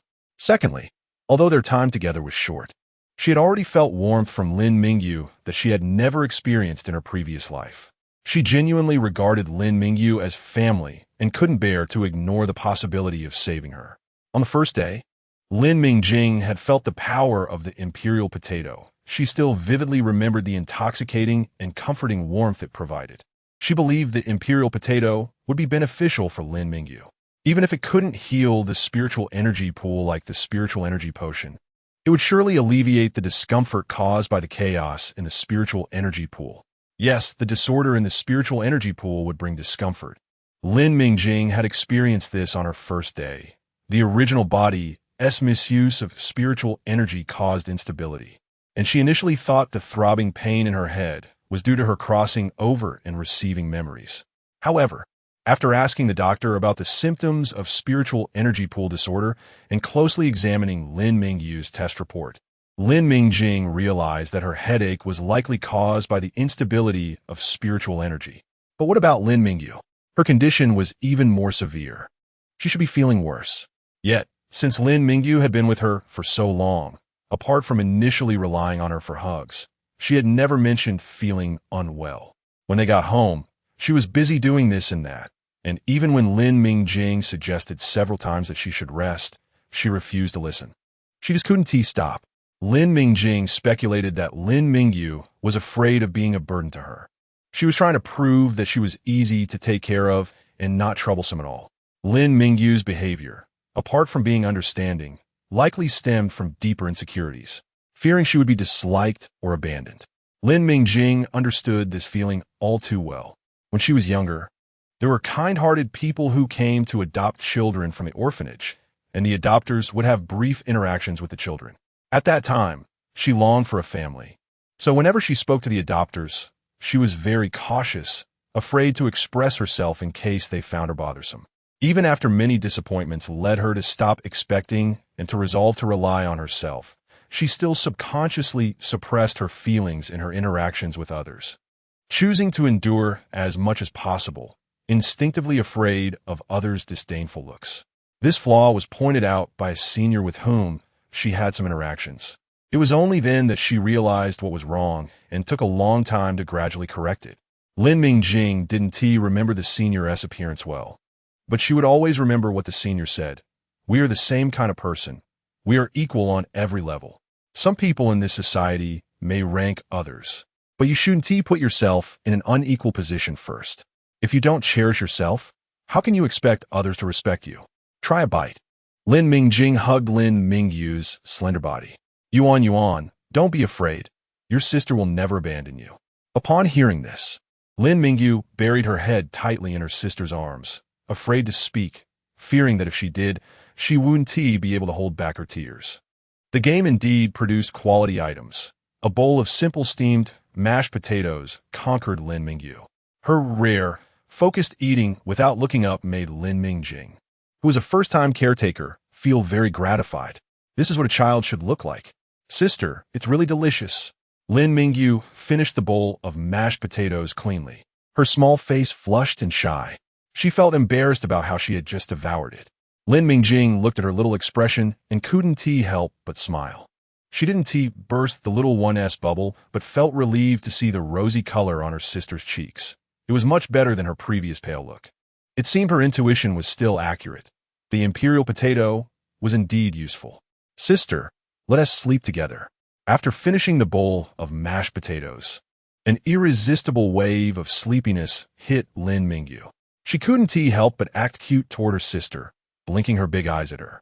Lin Mingjing, charmed by her sister, naturally agreed. After a simple wash, she hugged Lin Mingyu's small body and fell asleep. It was the first time since arriving here that she went to bed so early, and feeling incredibly relaxed, she had a good night's sleep. Although there were still some unresolved issues, Lin Mingjing had anticipated this and planned to continue binding with the Qi family, continuing to wield their influence. While the two sisters peacefully fell asleep, little did they know that someone was busy because of them. In the Qi family's discussion hall, brightly lit, the influential members of the Qi family stationed on planet L307 gathered together. Old man Qi, is that little girl you mentioned really that amazing? If she truly had such abilities, why is she still just a small apprentice planter? And how could she even be kicked out of the planting garden? The first to speak was Qi Sha, the commander of the 3rd Corps of the Qi family's garrison, of the same generation as Qi Shu, but clearly not as leisurely and sly as Qi Shu. He had a fiery temperament and spoke straightforwardly. The test reports have all been sent to you. The appraiser has also looked at them, and the actual items are here. Why don't you try one like that, Brat Ming Bai? Qi Shu, referred to as Qi Zhe by Qi Sha, appeared as lazy as ever, but spoke directly. Oomph. Qi Sha looked at the 4 ground beans and then glanced at Ming Bai, who was huddled in the corner, feeling uncomfortable. That brat, so decisive when eating, now looks so cowardly. How much smaller can he shrink? Qi Bai, trying hard to curl up and reduce his presence, wore a bitter expression. Seriously, didn't he just eat that blue fruit without holding back? Why did Qi Shu still remember it? It was clearly that blue fruit that was too tempting, and besides, Lin Mingjing had said one was a gift for him. It was okay for him to eat it, right? Qi Bai felt wronged but dare not show it.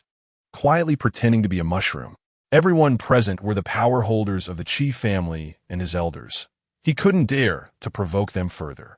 Time rewinds to when Qi Bai was gently shown the door by Lin Mingjing. He knew very well that Qi Shu held Lin Mingjing in high regard. Otherwise, he wouldn't have specifically asked him to take on Lin Mingjing's commission, nor would he have sent a message insisting that he protect Lin Mingjing well, even threatening him to leave a good impression and to showcase the Qi family's upright demeanor. God knows how long he pondered over that. It seemed the Qi family's good reputation had always been criticized by other families. How was he supposed to showcase that? After finally completing the task, he immediately sought out Qi Shu to report, not daring to delay even for a second, reciting Lin Mingjing's words verbatim. However, he was a bit too detailed, and when Qi Shu squinted and asked him if the other blue fruit really sacrificed his 5 organs, he didn't react in time and said with a nostalgic expression that the taste was really good. Well, now he was caught by Qi Shu. Qi Shu called an emergency meeting, not only pulling him up, but also specifically mentioning his feat, how unfortunate he was. He hoped he could still catch a breath in the days to come. Lin Mingjing's direct relatives within 3 generations and her social connections had all been checked. Her background was clear, and the likelihood of her being a spy was practically zero. The mental strength tests for her and her sister Lin Mingyu from childhood had also been collected, showing good potential. Her achievements and performance in the plantation had been reviewed, and her talent was outstanding. All records of the natural plants she sold had been checked, and the test reports had been sent to everyone. If I could vote, I would be in favor. The speaker was the only woman present, her military uniform adorned with a gold star that commanded respect. She was Qi Chun, commander of the 2nd Corps of the Qi family's garrison. Moreover, this commander was known for her wisdom, so her words and decisions carried significant weight. TCH, so decisive now. Why was she so hesitant on the battlefield? Shisha couldn't help but mutter quietly. The 2 commanders were stationed relatively close, naturally supporting each other, but their combat styles were vastly different. Although the Qi family was known for unity and protecting each other, there were inevitably some whispers behind the scenes. The incident involving the Su family is a wake-up call. Our Qi family cannot be controlled by others anymore. I believe this is an opportunity, Qi Chun added firmly, ignoring the murmurs around her. Seated at the top was an elderly man with graying hair, his gaze sharp and posture straight, exuding an imposing aura. He was Qi Xing, the overall head of the Qi family on planet L307 and the commander of the 1st Corps. He scanned the 3 younger generations before him and decisively concluded, "Then let's proceed," as Qi Zhe suggested. "Qi Zhe, you will be in charge of this matter, and Qi Chun will assist you. Act quickly." After the emergency meeting, Qi Shu took Qi Bai to discuss some specific details with Qi Chun. Qi Bai wanted to slip away. He had no say in these matters. But who told him to give in to temptation and eat that blue fruit? Now, he could only obediently play the quail. Qi Shu was clearly displeased with his lack of prudence and was testing his temperament. Speaking of which, it was indeed more straightforward to fight directly on the battlefield with real guns and bullets.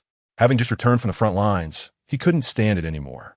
He really didn't know how Qi Shu managed to suppress his temper and handle these complex relationships. His temper was not much better than Commander Qi Sha's before. He wondered if he would have the chance to return to the front lines.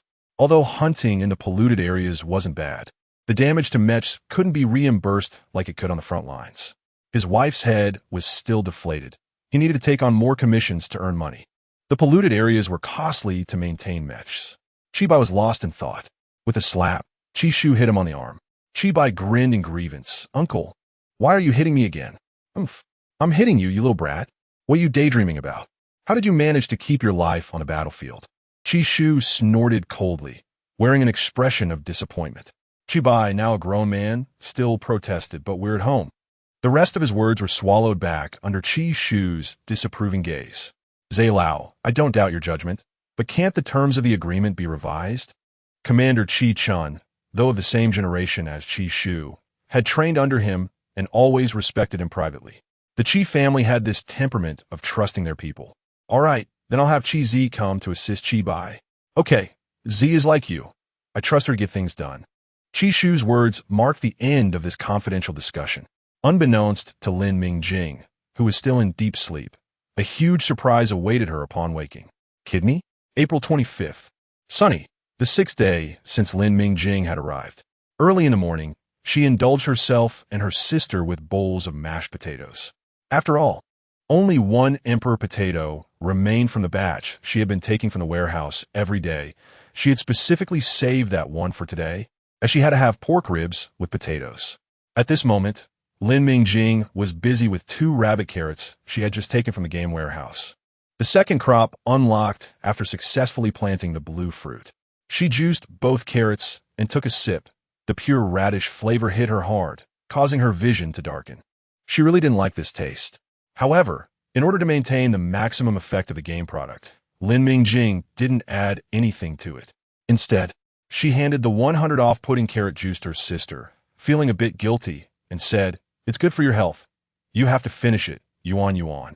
Understanding her sister's intentions, Lin Mingjing downed it in one go and even showed off the clean cup to her sister, indicating that she had obediently listened. If Lin Mingjing hadn't seen her secretly tossing blue fruit in her mouth, she might have really thought Yuan had an unusual taste. However, the game product was indeed reliable. Now, her sister's complexion visibly improved, no longer resembling the pale figure she had been when they first met. Lin Mingjing felt very comfortable. A warm energy swirling around her body before merging into her mental strength pool. Her headache lessened, and it felt like being held in her mother's arms as a child. Warm and secure. She looked up at her sister with a big smile. Lin Mingjing had been carefully observing Lin Mingjing, and she was not disappointed. Lin Mingjing simply closed her eyes and daydreamed for a while, but Lin Mingjing knew she must have sensed something.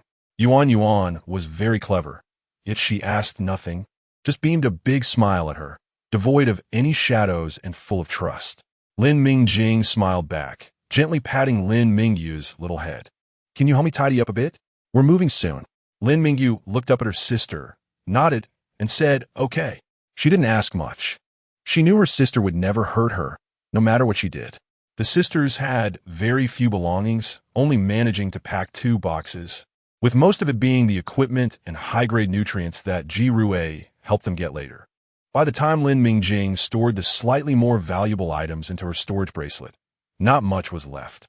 At that moment, a message from Bai came through on the terminal. He was outside the door. Lin Mingjing opened the door and saw Bai grinning with his big white teeth.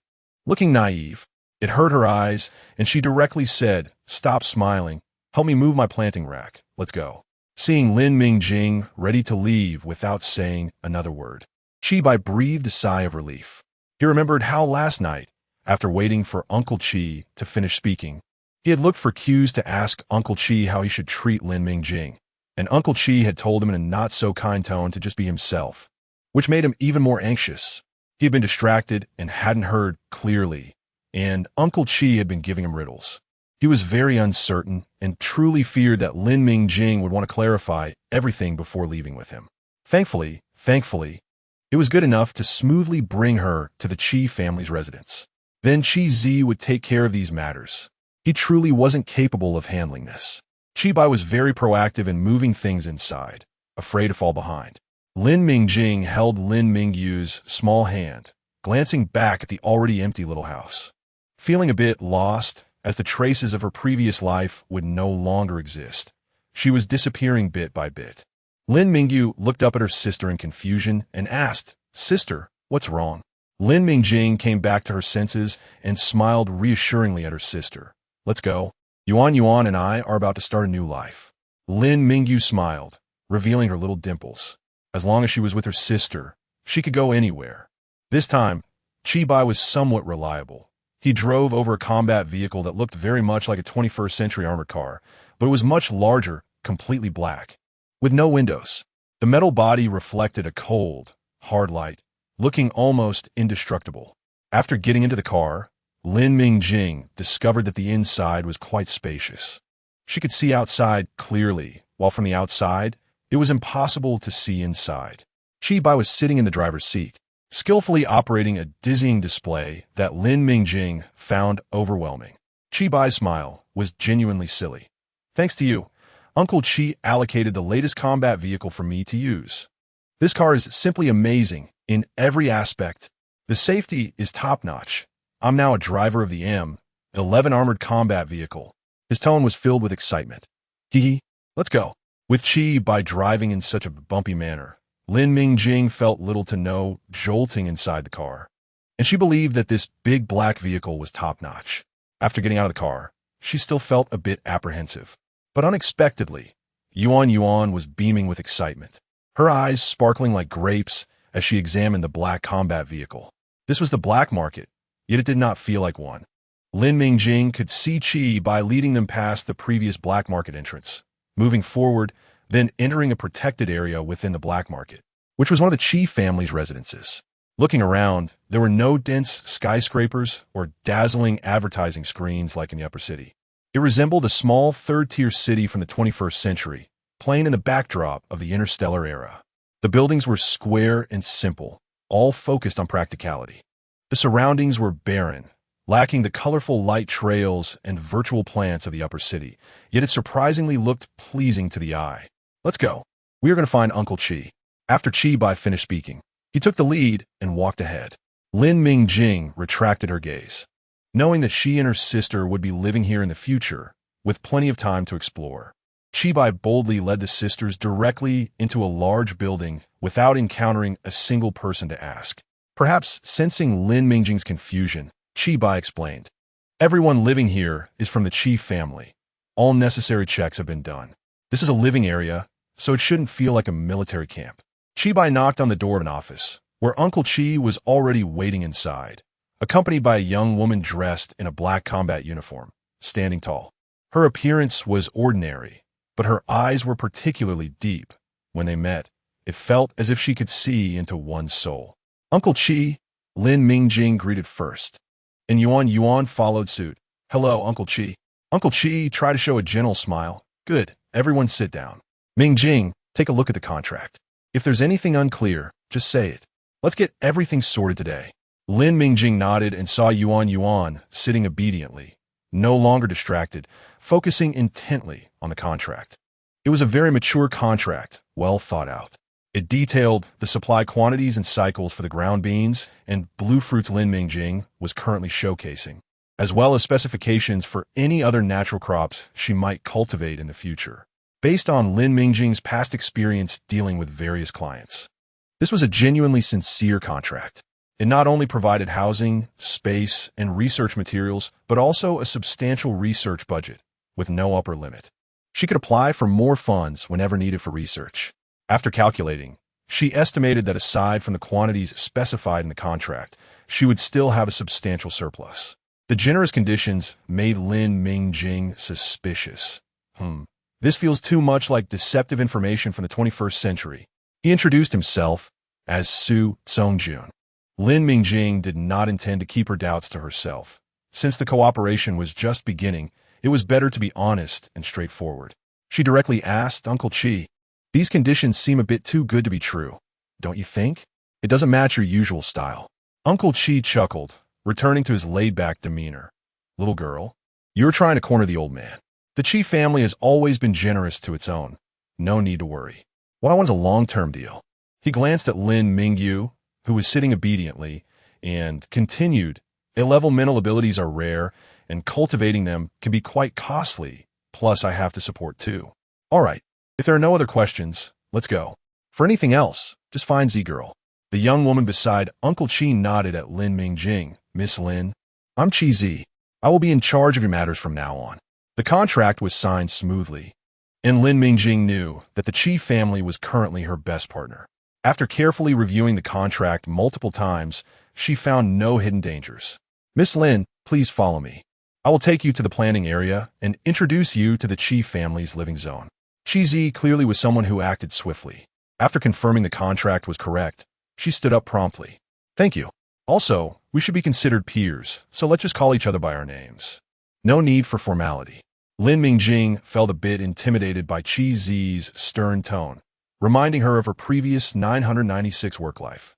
"All right, we'll address each other by our names. Mingjing, let us go," Chi Z said succinctly. Lin Mingjing nodded, holding her sister's soft little hand and following Chi Z.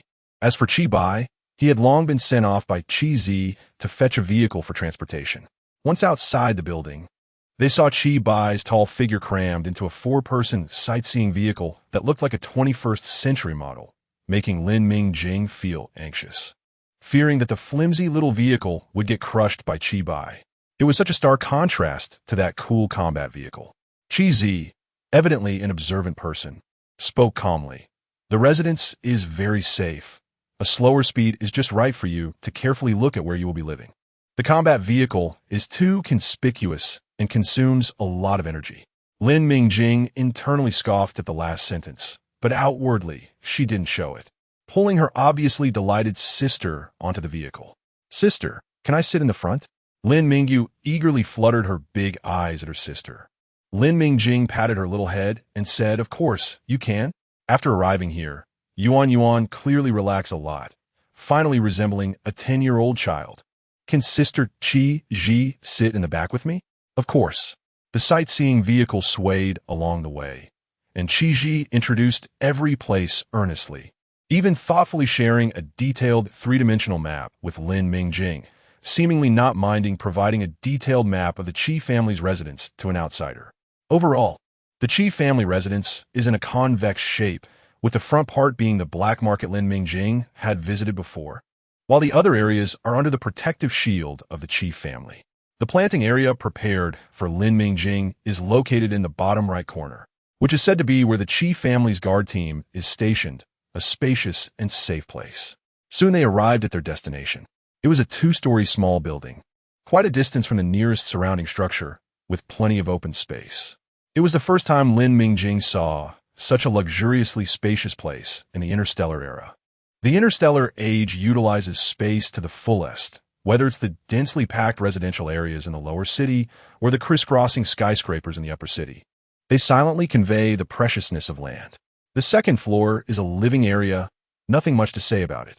The front part of the first floor is a transition area and a learning area, while the back is the entrance to the planning area and a laboratory. Standing at the entrance, Lin Mingjing looked at the 2 football fields worth of land in front of her and couldn't help but gasp. The Qi family's investment is impressive. It's worth noting that in the interstellar era, apart from the soil on Demeter, soil on other planets is generally unsuitable for planting crops. Some don't grow at all. Some are too barren to sustain growth, and others are filled with deadly mutated plants. For example, on L307, where Lin Mingjing currently is, all the plantable soil has undergone a series of treatments like sterilization and disinfection, and only after passing inspections can planting commence. Those untreated polluted soils might not grow any plants, but if something does grow, it will definitely be mutated plants, which are not very friendly. Poisonous ones are considered mild, while the truly vicious ones actively prey on humans as part of their diet. One can see from the official plantations area assigned to junior planters is only 20 by 15 square meters. There are 10 planting robots, 1 hover vehicle, and various other instruments and materials. You can take your time looking around. The permissions have been granted, and you don't need to worry about the protective devices in the planting area. I will check regularly. Is there anything else? Qi Ji's voice was steady and calm. There is one question. Lin Mingjing looked directly into Qi Ji's eyes. As a small planting apprentice, it seems I don't deserve such a significant investment from the Qi family.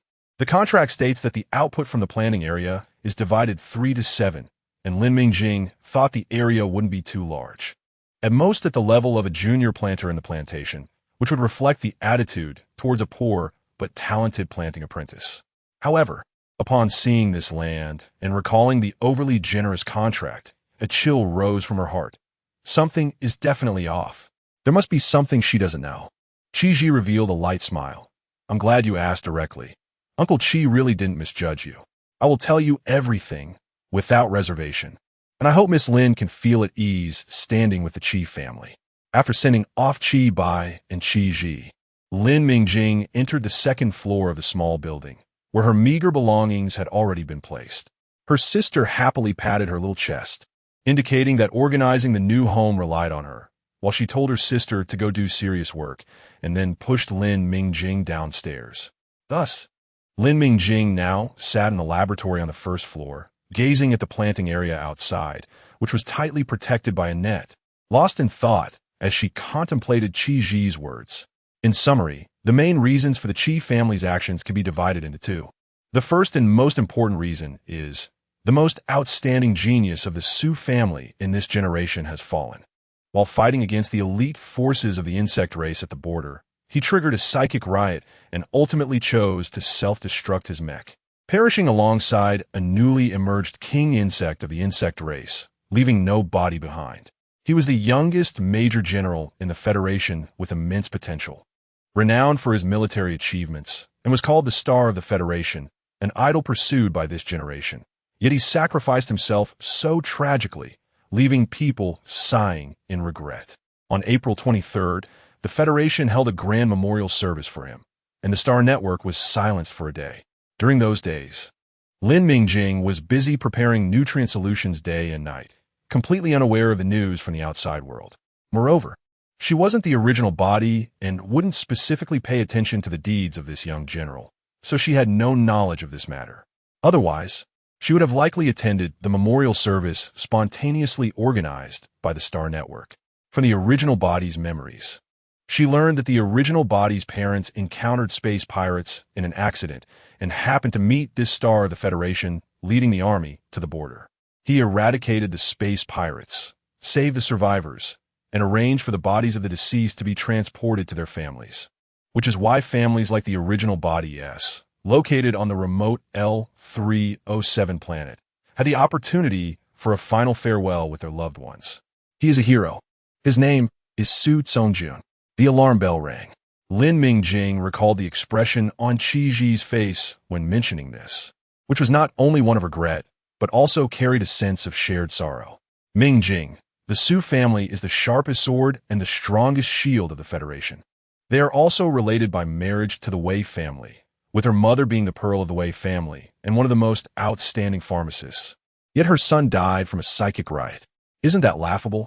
The Su family has its own plantation and is in a strong marriage alliance with the pharmacist family Wei. Yet they couldn't protect their own heir. What about the Qi family? The alarm bell rang, inevitably inducing self-doubt. Her voice was very soft, as if it would disperse with a gust of wind, yet it left a heavy mark in Lin Mingjing's heart. Lin Mingjing knew that the era she was in was not one of peace, and she understood that humanity has always been embroiled in endless struggles, both externally and internally.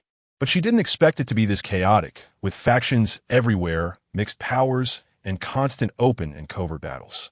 Overthinking is futile. The second reason pertains to the nutrient solutions and natural food she sold.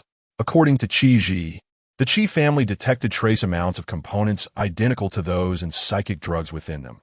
The nutrient solutions didn't show it prominently, but the few earth beans and blueberries had more obvious components. Qi Bai, who ate a blueberry, seemed to notice something, but it was too subtle. He initially thought it was just his imagination, though Qi Ji later added that such crops must be very rare and have low output rates. The Qi family was unwilling to miss even the slightest opportunity. Lin Mingjing was already alarmed. She considered herself cautious enough regarding this matter, and all the test reports were cross-compared, making it absolutely impossible for such a significant loophole to exist. Lin Mingjing's gaze fixed on the instruments prepared by the Qi family. Since her test report showed no issues, that meant there was a problem with the instruments. Lin Mingjing reached out and felt a small protrusion. At the bottom of all the instruments was a row of metal inscriptions, while the instruments she asked Jirue to purchase were clean and had nothing. Looking again at the two test reports on the delicious blue fruit, the report obtained using the Qi family's instruments had several lines of data that Lin Mingjing couldn't understand, which should be the components Qi Ji mentioned that are identical to the psychic drugs. Lin Mingjing couldn't comprehend it, nor could the original body, because psychic drugs are strictly controlled and never leaked out. There are only 3 companies in the Federation that sell psychic drugs, and the surnames of the pharmacists are only Wei, Luo, and Li. The profession of pharmacist has never been something ordinary people can choose. It is private and only carries those 3 surnames. Even a long-established and powerful military family, the Su family, can only gain support from the pharmacist family Wei through marital connections. Lin Mingjing stood there in a daze, her mind a chaotic mess. She stared at the A-class mental strength potion that Qi Zi had given her last, as Qi Zi's unchanging voice seemed to echo in her ears. "Miss Lin, This is another expression of sincerity from the Chi family. The contract does not harm your interests, and the Chi family will not act recklessly. However, the pharmacist family has been able to control the secrets of mental strength potions for so many years, and even the federal government cannot dismantle the united power of the three families. Miss Lin is a smart person. Can you guess if their methods will be as gentle as the Chi families? Her last words returned to the coldness and politeness of their initial meeting, hiding all excessive emotions. She should have thought of this earlier. The crops recorded and named in the game would certainly not be simple. Lin Mingjing let out a long breath. Things had developed to this point, and blaming others wouldn't solve the problem. The current situation was stronger than her. With an information imbalance, she would take one step at a time. Moreover, after calm consideration, Lin Mingjing calculated that the situation wasn't too bad. The secret of the mental strength potion wasn't that simple. Other families in the Federation had been analyzing and researching for so long without success. The crops she grew only had the same components. With such slight similarities, it was impossible to produce the mental strength potion. Otherwise, the Chi family's attitude wouldn't be so peaceful. The contract did not specify that the crops she cultivated could not be sold externally. Lin Mingjing speculated that other planters could also cultivate crops with the same components to some extent, albeit in very small quantities, and that exorbitantly priced natural plant, if it didn't have some real substance, would not have formed such a lucrative and sustainable production and sales system just based on hype. If worse comes to worst, it could be said to be an unstable mutation result, relying solely on luck. Looking at Chi Zi's attitude, it was not a must. The contract did not specify specific values, leaving room for maneuver. As for now, the A-class mental strength potion was already in hand, and the Chi family had not harmed her. On the contrary, she had genuinely received protection from the Chi family so far. She hoped to maintain this friendly state as much as possible. She would grow to the point where she could protect herself and her sister. Sister, we're still in the same room. Can we sleep together? Lin Mingyu saw her sister who had just gone upstairs, her eyes brightening as she ran over and grabbed her sister's sleeve. Her sister had never been this clingy before. It seemed that the incident at the Infamily mine had affected her quite a bit.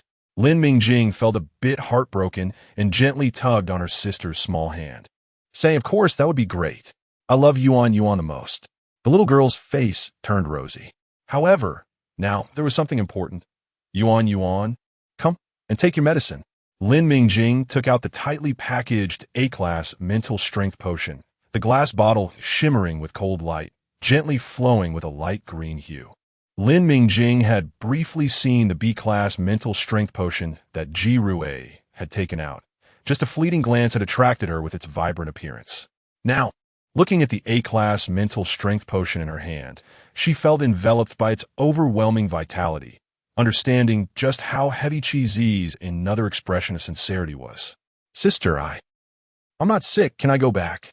Lin Mingyu's big eyes glistened with tears as she restrained the urge to gulp down the green potion in front of her, trembling as she said, "Sister, don't sell yourself. Please." Her voice was intermittent, filled with a sobbing tone. She remembered being forced to sign by her uncle and that fierce bad guy. Just like today, when her sister was with that uncle, she could no longer control herself and cried out, "Sister, I'm not sick, not sick. Let's go, don't go mining. It's so dark there. Yuan hurts so much it hurts." Lin Mingjing was caught off guard by her sister's sudden breakdown and didn't dare to provoke her further. She could only put away the mental strength potion, hold her in her arms, and continuously comfort her.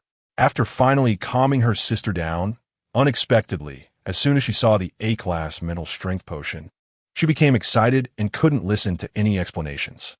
Lin Mingjing had no choice but to feed her a high-grade nutrient solution to coax her to sleep, temporarily unable to make her drink the mental strength potion. So she had to put it away and think of a way to trick her into drinking it later. Lin Mingjing's one hand was tightly held by her sister, not daring to move too much. Fortunately, the personal terminal's light screen could be moved freely. Otherwise, she really wouldn't be able to see what Dreamland Manor was going crazy about again. Earlier in the lab, as soon as she activated the permissions, it started flashing like crazy, constantly prompting messages. After a brief frenzy, it was followed by a long 2-hour automatic update. She had already put on the game, and the game company was gone. She didn't know what it would update into. The money-grabbing manner. Lin Mingjing knew in her heart that the thing she traded with the Qi family would have components similar to the mental strength potion, which could only be caused by the bound Dreamland Manor.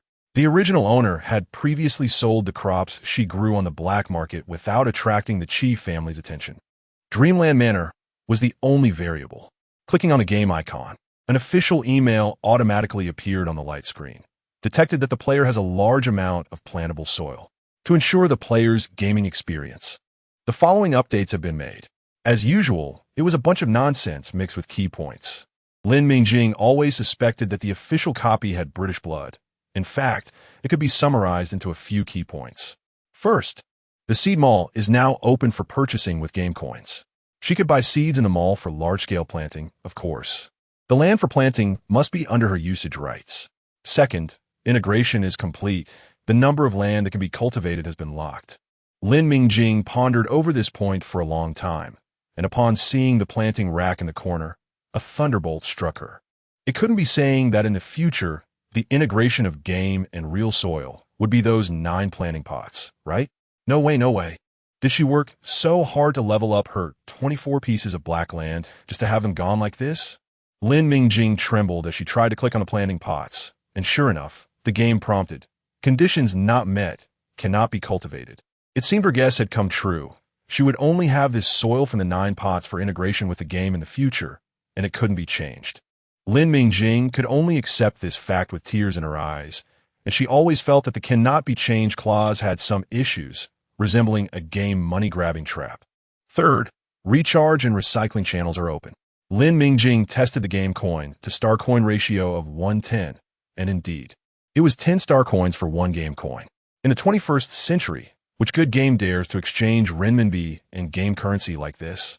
Are they afraid that players won't quit and they won't go bankrupt fast enough? But Dreamland Manor dared to do so. This was not just heartless.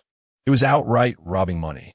In the mall, the perfect bean seeds were 1 game coin for 10 seeds, while the delicious blue fruit was 1 game coin for 1 seedling.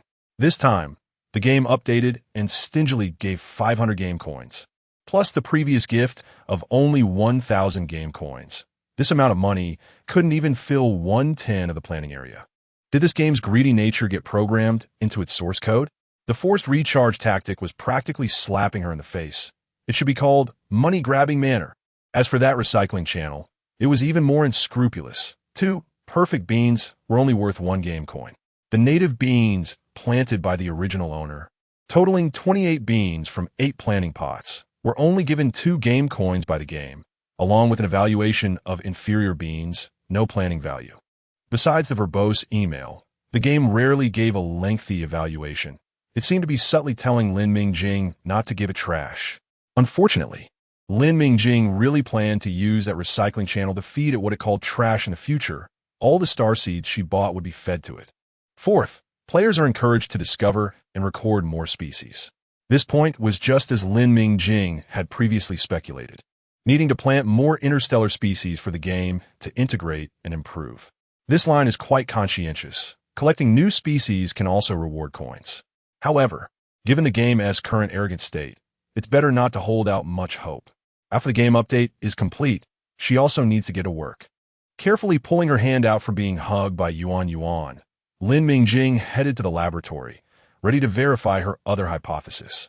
The planting area is about 10 acres, with 1 robot assigned to each acre. Recently, Lin Mingjing divided this acre into 4 parts for experimentation, and she temporarily decided not to touch the remaining land.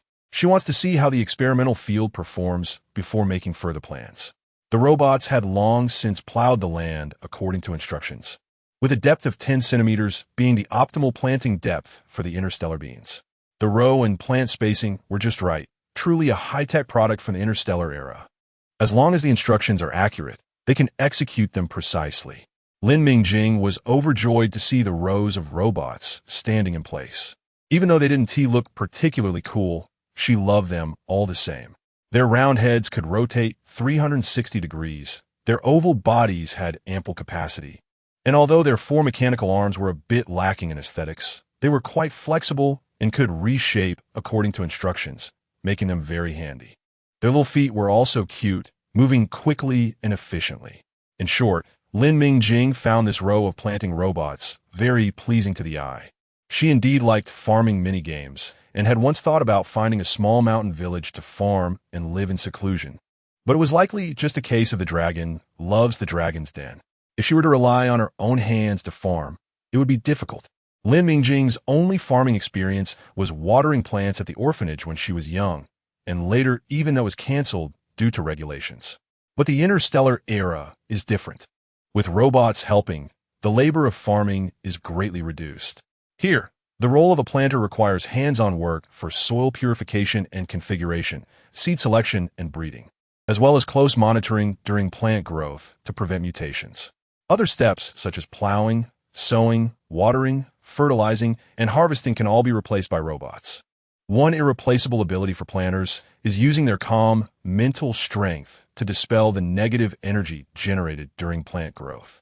This step was filled with a sense of the fantastical for Lin Mingjing, but her original self was very skilled at it, super skilled, in fact. When the planter trainee exam had a practical part, her original self's performance was stunning. So, after imagining herself as a music player and instinctively following her body's memories, she actually succeeded. With this step resolved, Lin Mingjing processed the interstellar bean seeds according to the steps in her memory, and then painstakingly treated 2 of the 4 divided sections of the experimental field based on her original self's hypothesis. She added a special reagent to those 2 sections of soil, which her original self had discovered could improve soil purity. Lin Mingjing wasted quite a bit of material before successfully mixing it. Watching robot number 1 deploy all 4 mechanical arms in a calm manner to turn the soil, spray, and mix, she saw the reagent evenly incorporated into the soil. It was a success. It could begin now.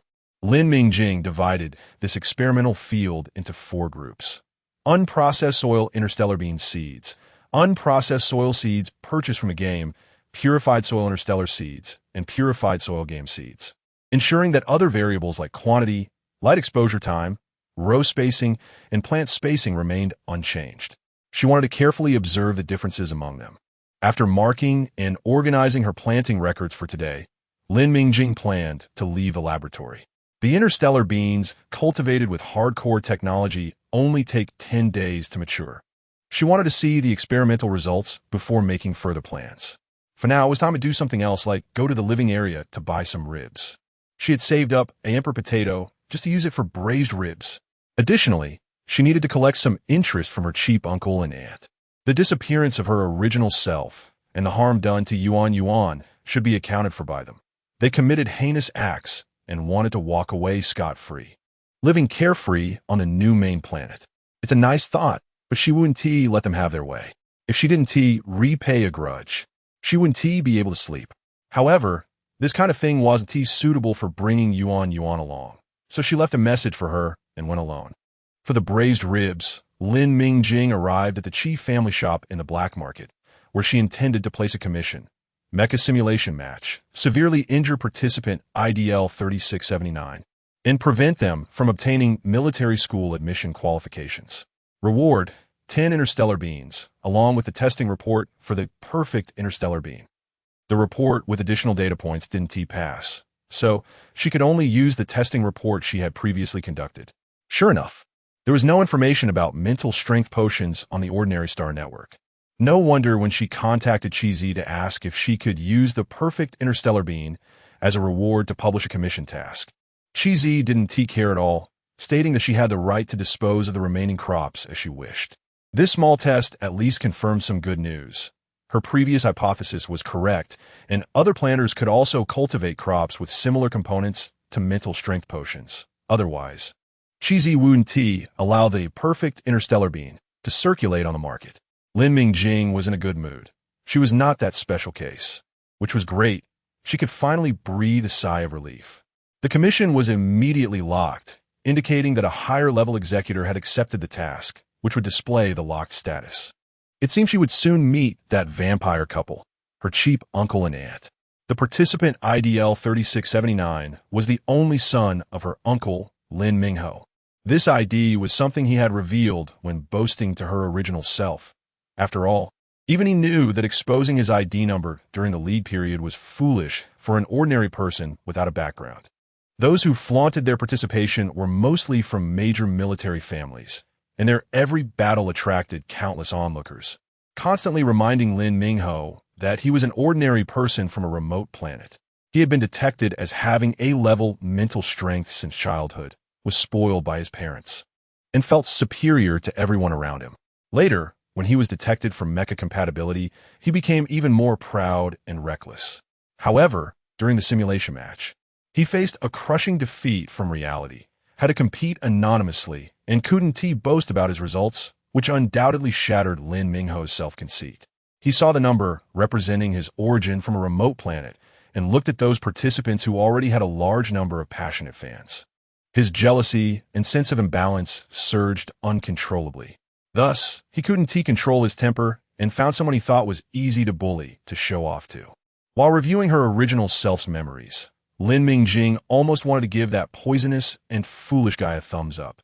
He really did a good job of digging his own grave. Without this incident, she would have been puzzled about how to give that family a memorable lesson. After sending out the commission, Lin Mingjing eagerly walked towards the living area, thinking that she hadn't found what she wanted to buy in the black market. But it should be available in the living area of the Qi family residence. At this moment, Lin Mingjing was still unaware that someone had been waiting for her for a long time. After searching through the Qi family's living area, Lin Mingjing still couldn't find what she wanted. Star anise, cinnamon, bay leaves, as well as scallions, ginger, garlic soy sauce, dark soy sauce, and rock sugar were all missing. Even more outrageous was that there wasn't even a piece of meat, let alone ribs. It shouldn't be like this. From her original self's memories, Ji-Rue, the little sweet pepper, would occasionally share food with her original self. The original self couldn't refuse and would eat a few bites. The variety of those foods was rich, and the flavors were far from bland. They were definitely cooked with rich seasonings and spices. So even though she hadn't found it in the black market, Lin Mingjing never expected to also not find it in the Qi family residence's living area. Residents like her in the black market were typically ordinary civilians. Natural plants were expensive, which made sense there. After all, the Qi family was a military family. How could they completely lack these items? Unable to resist the call of braised ribs, Lin Mingjing unhesitatingly contacted Qi Bai. Do you want meat and seasonings? Yes, but can you cook? Lin Mingjing, I'm not doubting you, but you're not a professional chef. Can what you make be eaten? Qi Bai's tone was as conflicted as his expression. Lin Mingjing suppressed her inner complaints and calmly replied, just tell me where to find them. You don't need to worry about anything else.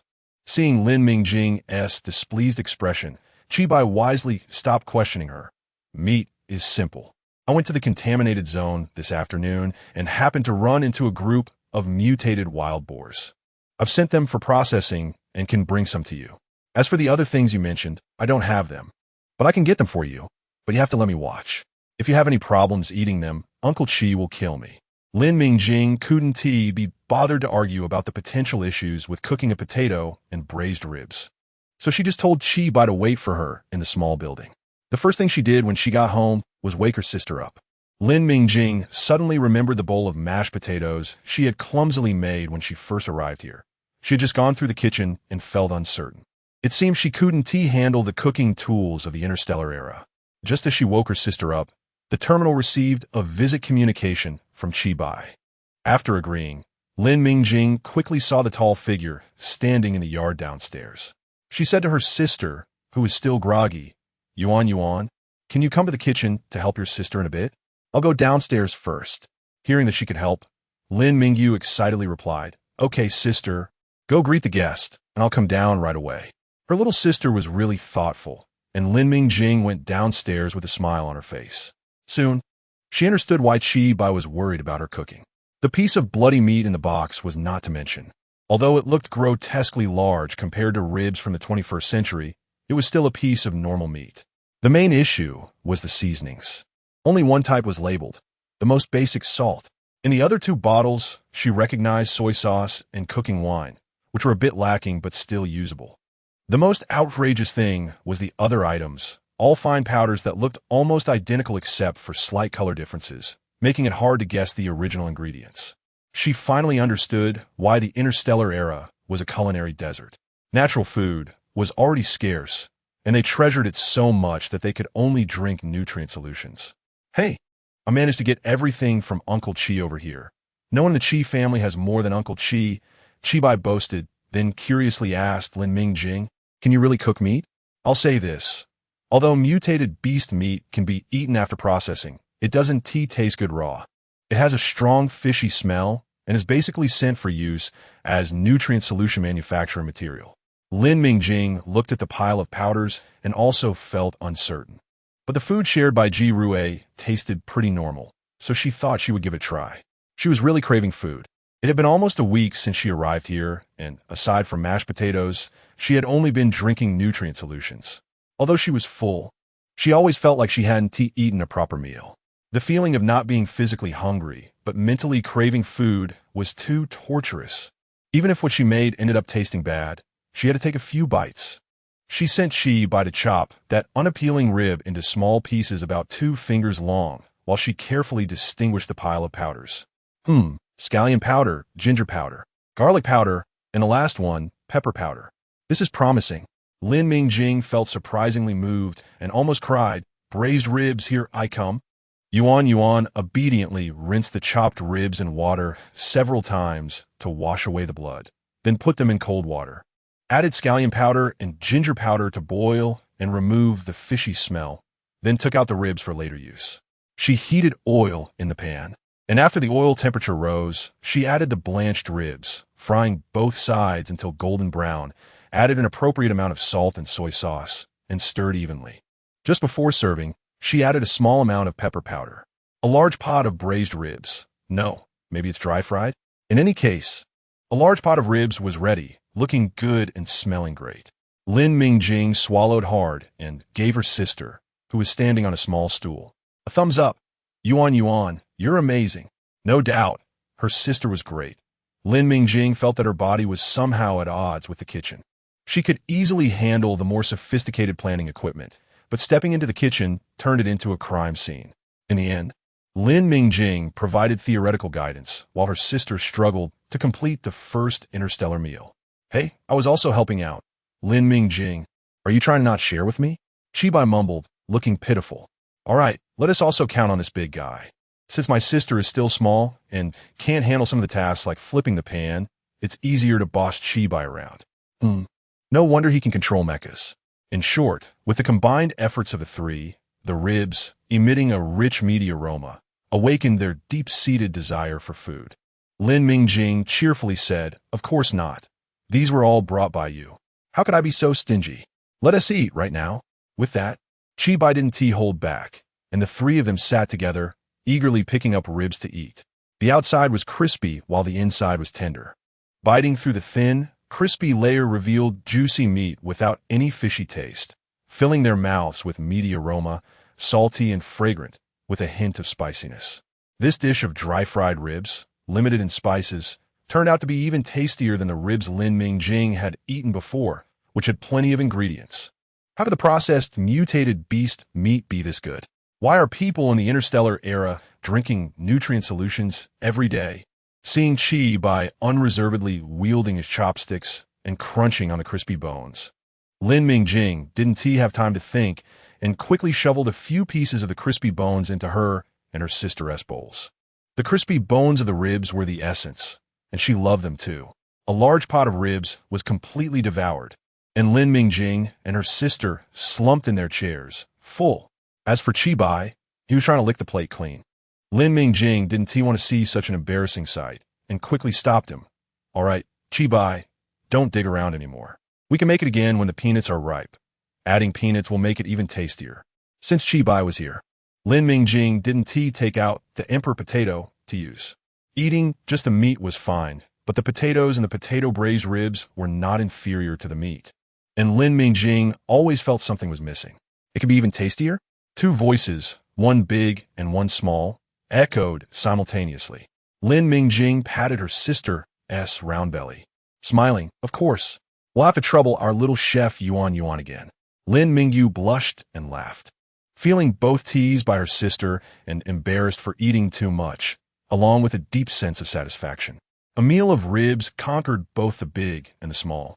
Lin Mingjing found it a bit strange. Her sister had grown up drinking nutrient solutions and had never eaten normal food, which was forgivable. But what about Bai? Ji Rui could still occasionally indulge, but as a major, he shouldn't have never eaten normal food. Curiously, Lin Mingjing asked Bai, "Haven't you eaten anything else? Why are you so unaccomplished?" Just now, Bai had eaten the most and was unreserved in grabbing meat. Bai reminisced about the big meal just now and didn't mind Lin Mingjing's slightly sarcastic tone, instead saying boldly, "The military cafeteria provides natural food, but it's all standardized meals that are expensive and not tasty. Higher-ranking officers have professional chefs providing 3 meals a day, but I retired before I reached that level." "Doesn't the Chi family's residents have it?" Lin Mingjing asked, puzzled.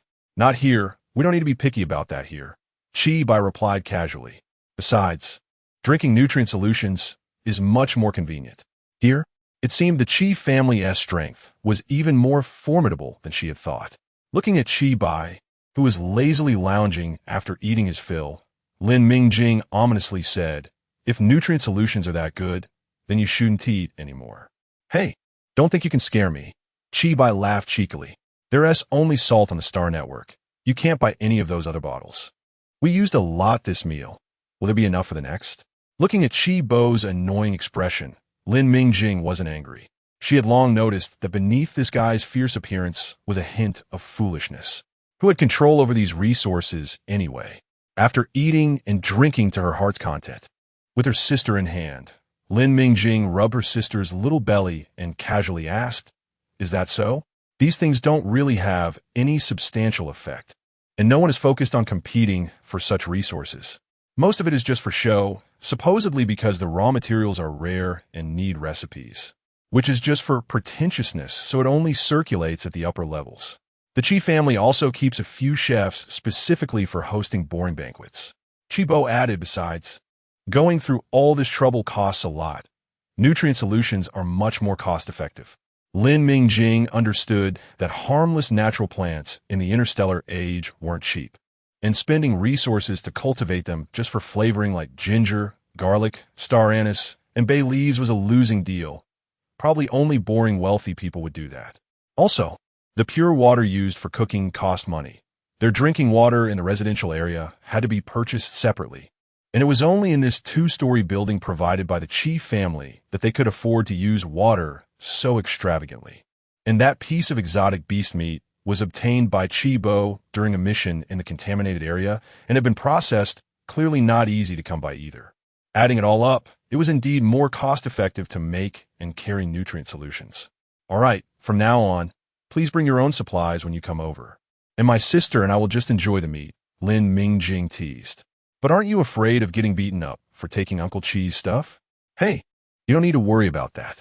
Uncle Chi wastes these things anyway. Just leave a portion for him in the future. As long as you're not bothered, I'll definitely come often." "Ah, I only just realized what the delicacies in the books taste like. Although it's a hassle, it's so worth it. The nutrient solution is simple and filling, but can't compare to this meat," Bo grinned.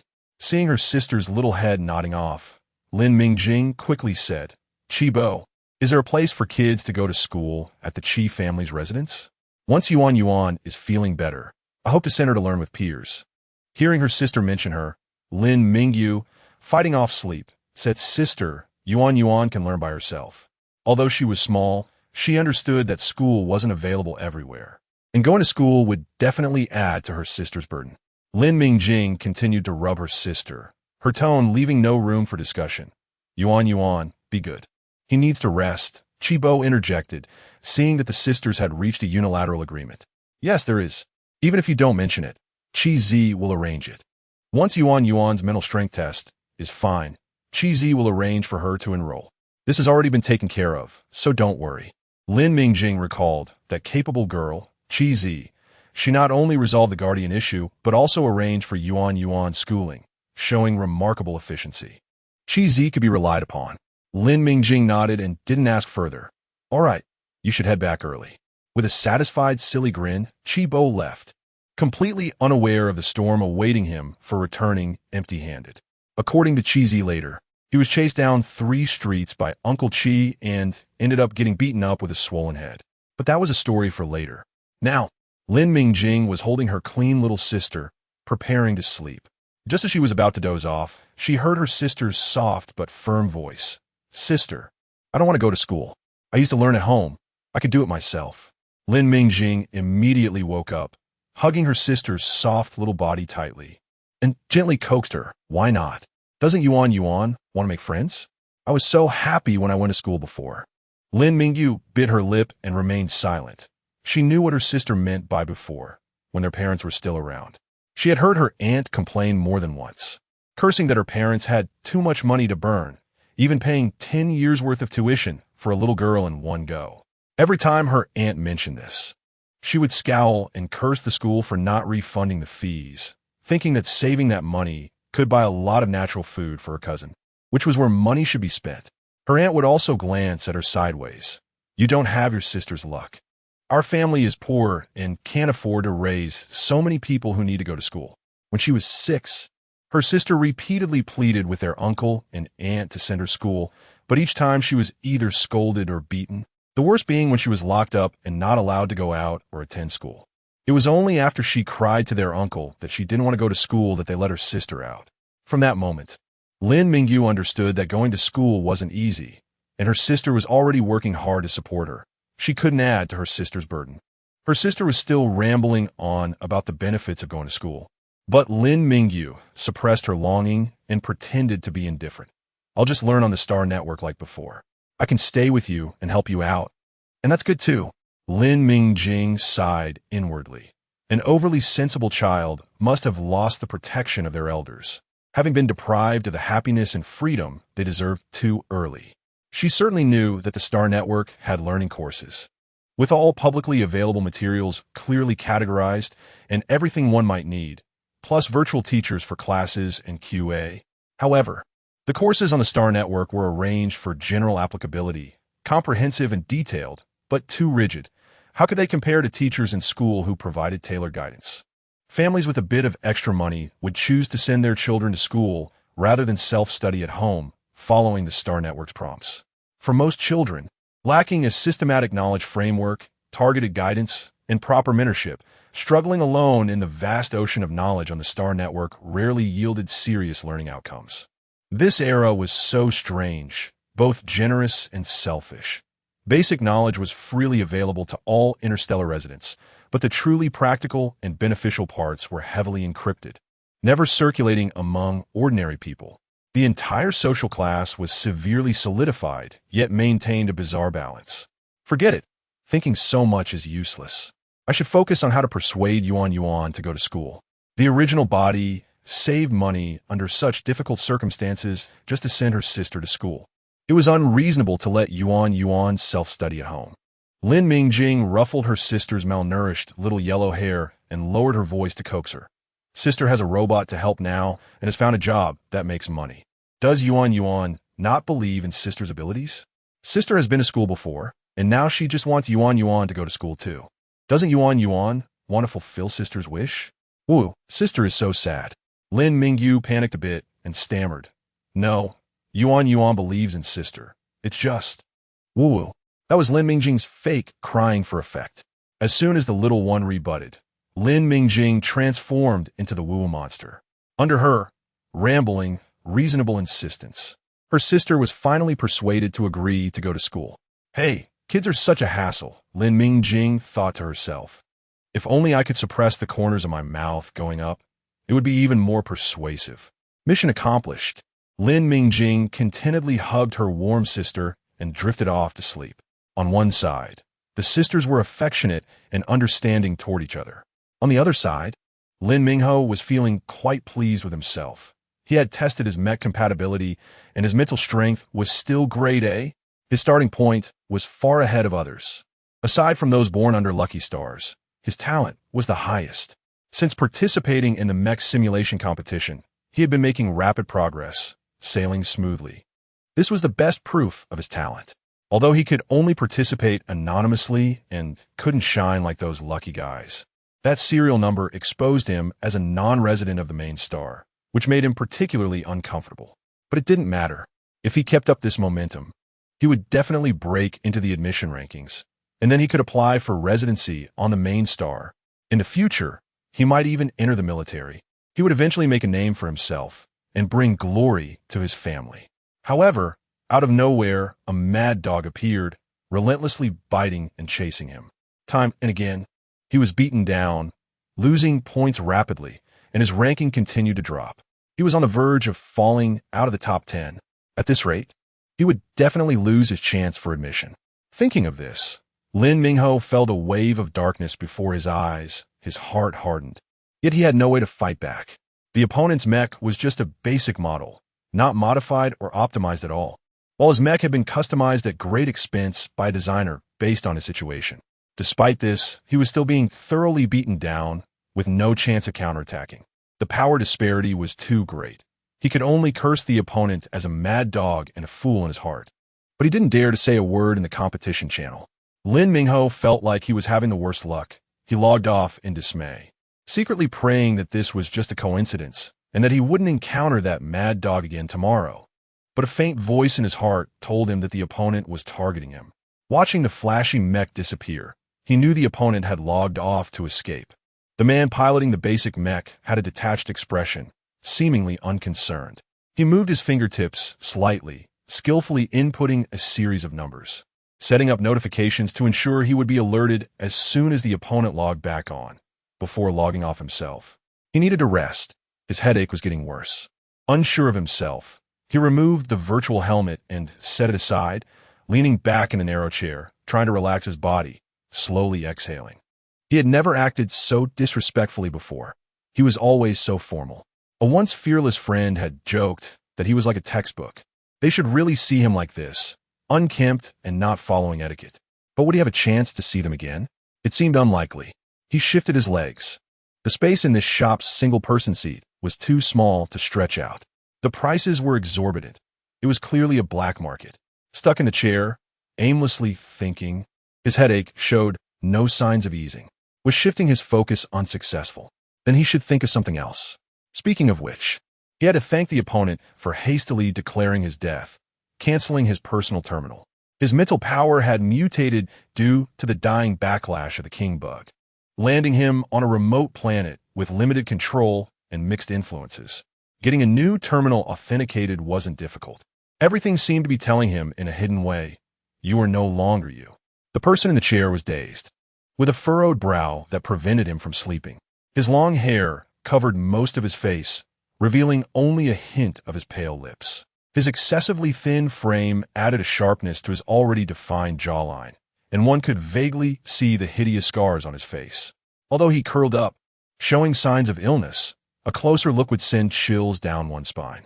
He seemed to be asleep, but in this usually chaotic black internet cafe, nobody dared to provoke him. The bloody lesson from a few days ago had taught the people here a profound lesson. This sickly man had created a vacuum around himself. Early in the morning, Lin Mingjing took 2 carrots from the game warehouse to juice for Yuan. After another failed attempt to get Yuan to take the A-grade mental power potion, she completely gave up. She couldn't stand Yuan's big teary eyes. Her sister didn't cry or throw a tantrum, which made Lin Mingjing's heart ache even more. She thought about it and decided that since both perfect bean and delicious blue fruit contained ingredients for mental power potions, the crops in the game warehouse, which had a more pronounced effect, should be better. She would let Yuan drink carrot juice for a few days and see how it went. As for the remaining emperor potato in her hand, she didn't dare to test it with laboratory instruments, unsure if the Qi family had left a backup. If the testing data were to sync to the Qi family, she didn't want that to happen. To be safe, she would make mashed potatoes for Yuan for lunch. Frowning, she finished the orange-red nutritional liquid in her cup in one go, secretly sticking out her little tongue. This nutritional liquid looked beautiful, but it tasted strange. The dancing little orange she had in the hospital was much better. Lin Mingjing carefully felt the gentle energy flowing into her mental power pool, then earnestly reported her feelings to her sister. Sister, this nutritional liquid is full of energy and very gentle. It feels warm after drinking, and it should sell for a lot of star coins. If the taste were a little better, it might even sell to other planets. Lin Mingjing couldn't help but laugh at her sister, who was reporting her post-drinking experience with a serious little face. Sister, Lin Mingjing couldn't help but whisper, "Be more serious. We're working now." Ahem. "Okay, it's my fault. The sister has noted what Yuan said, and I will work hard to improve its taste." Seeing that Yuan was about to explode, Lin Mingjing immediately became serious and answered earnestly. Teasing Yuan was fun, but it would soon be time to feel sorry for herself. Sister is already very good. It's okay if it doesn't improve. This taste is actually pretty good. Lin Mingjing quickly comforted her. "Okay, sister understands. Thank you, Yuan, for being the taste tester. Go play now."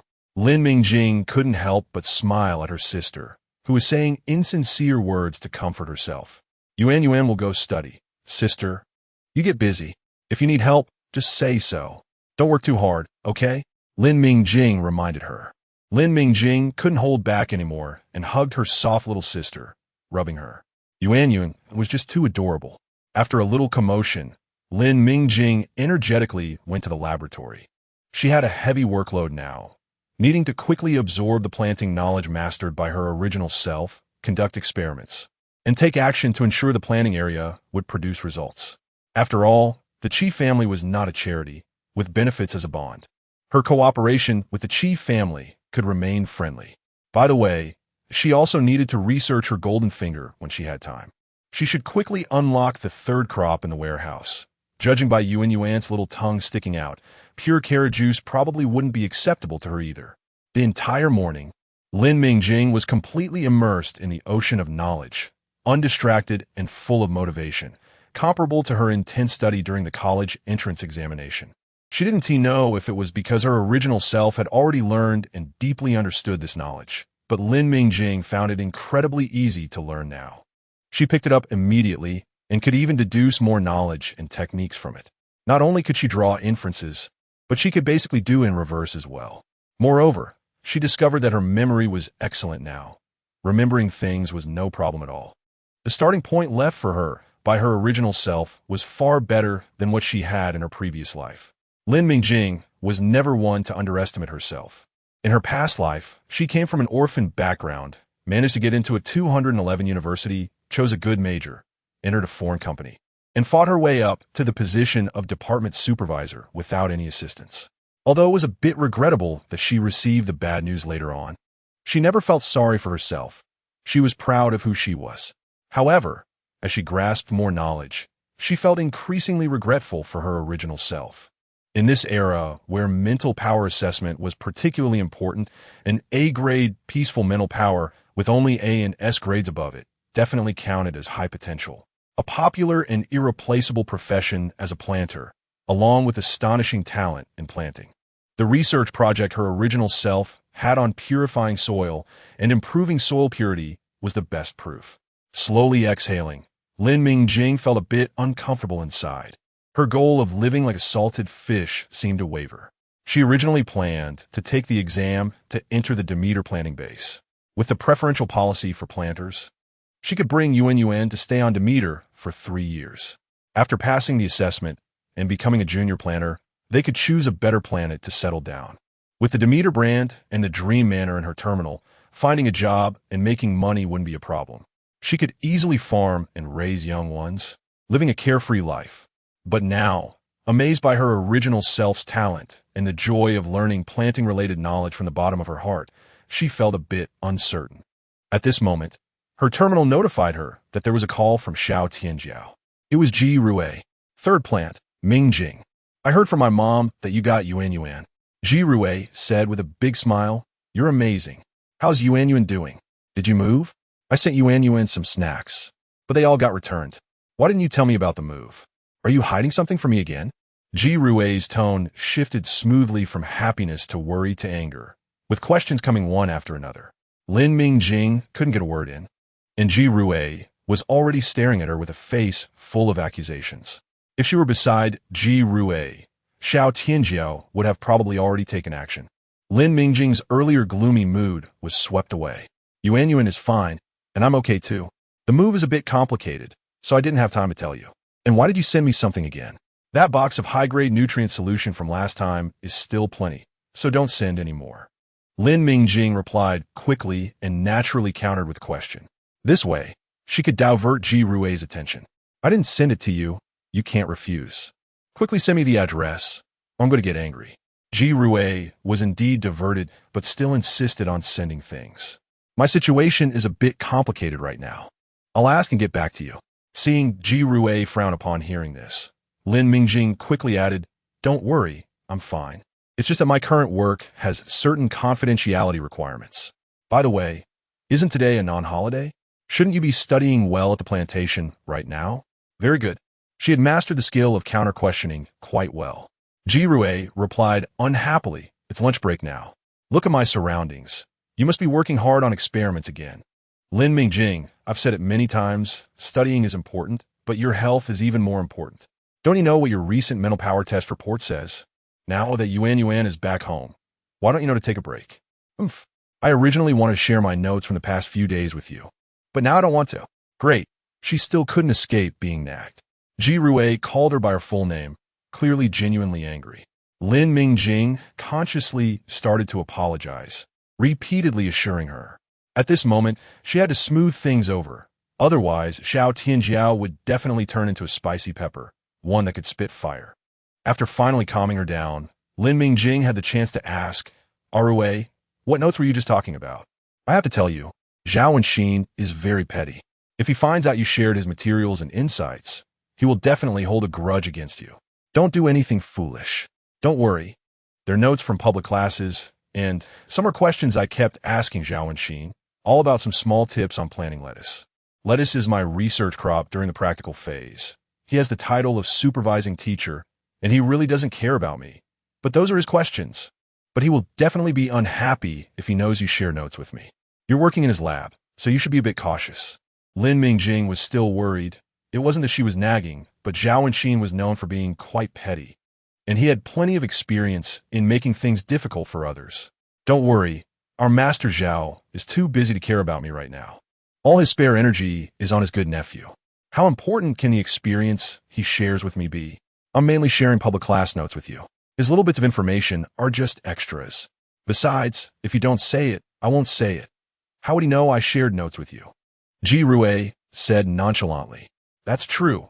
Zhao Wenxin has always kept his materials tightly guarded. Without sufficient benefits exchanged, he won't say anything.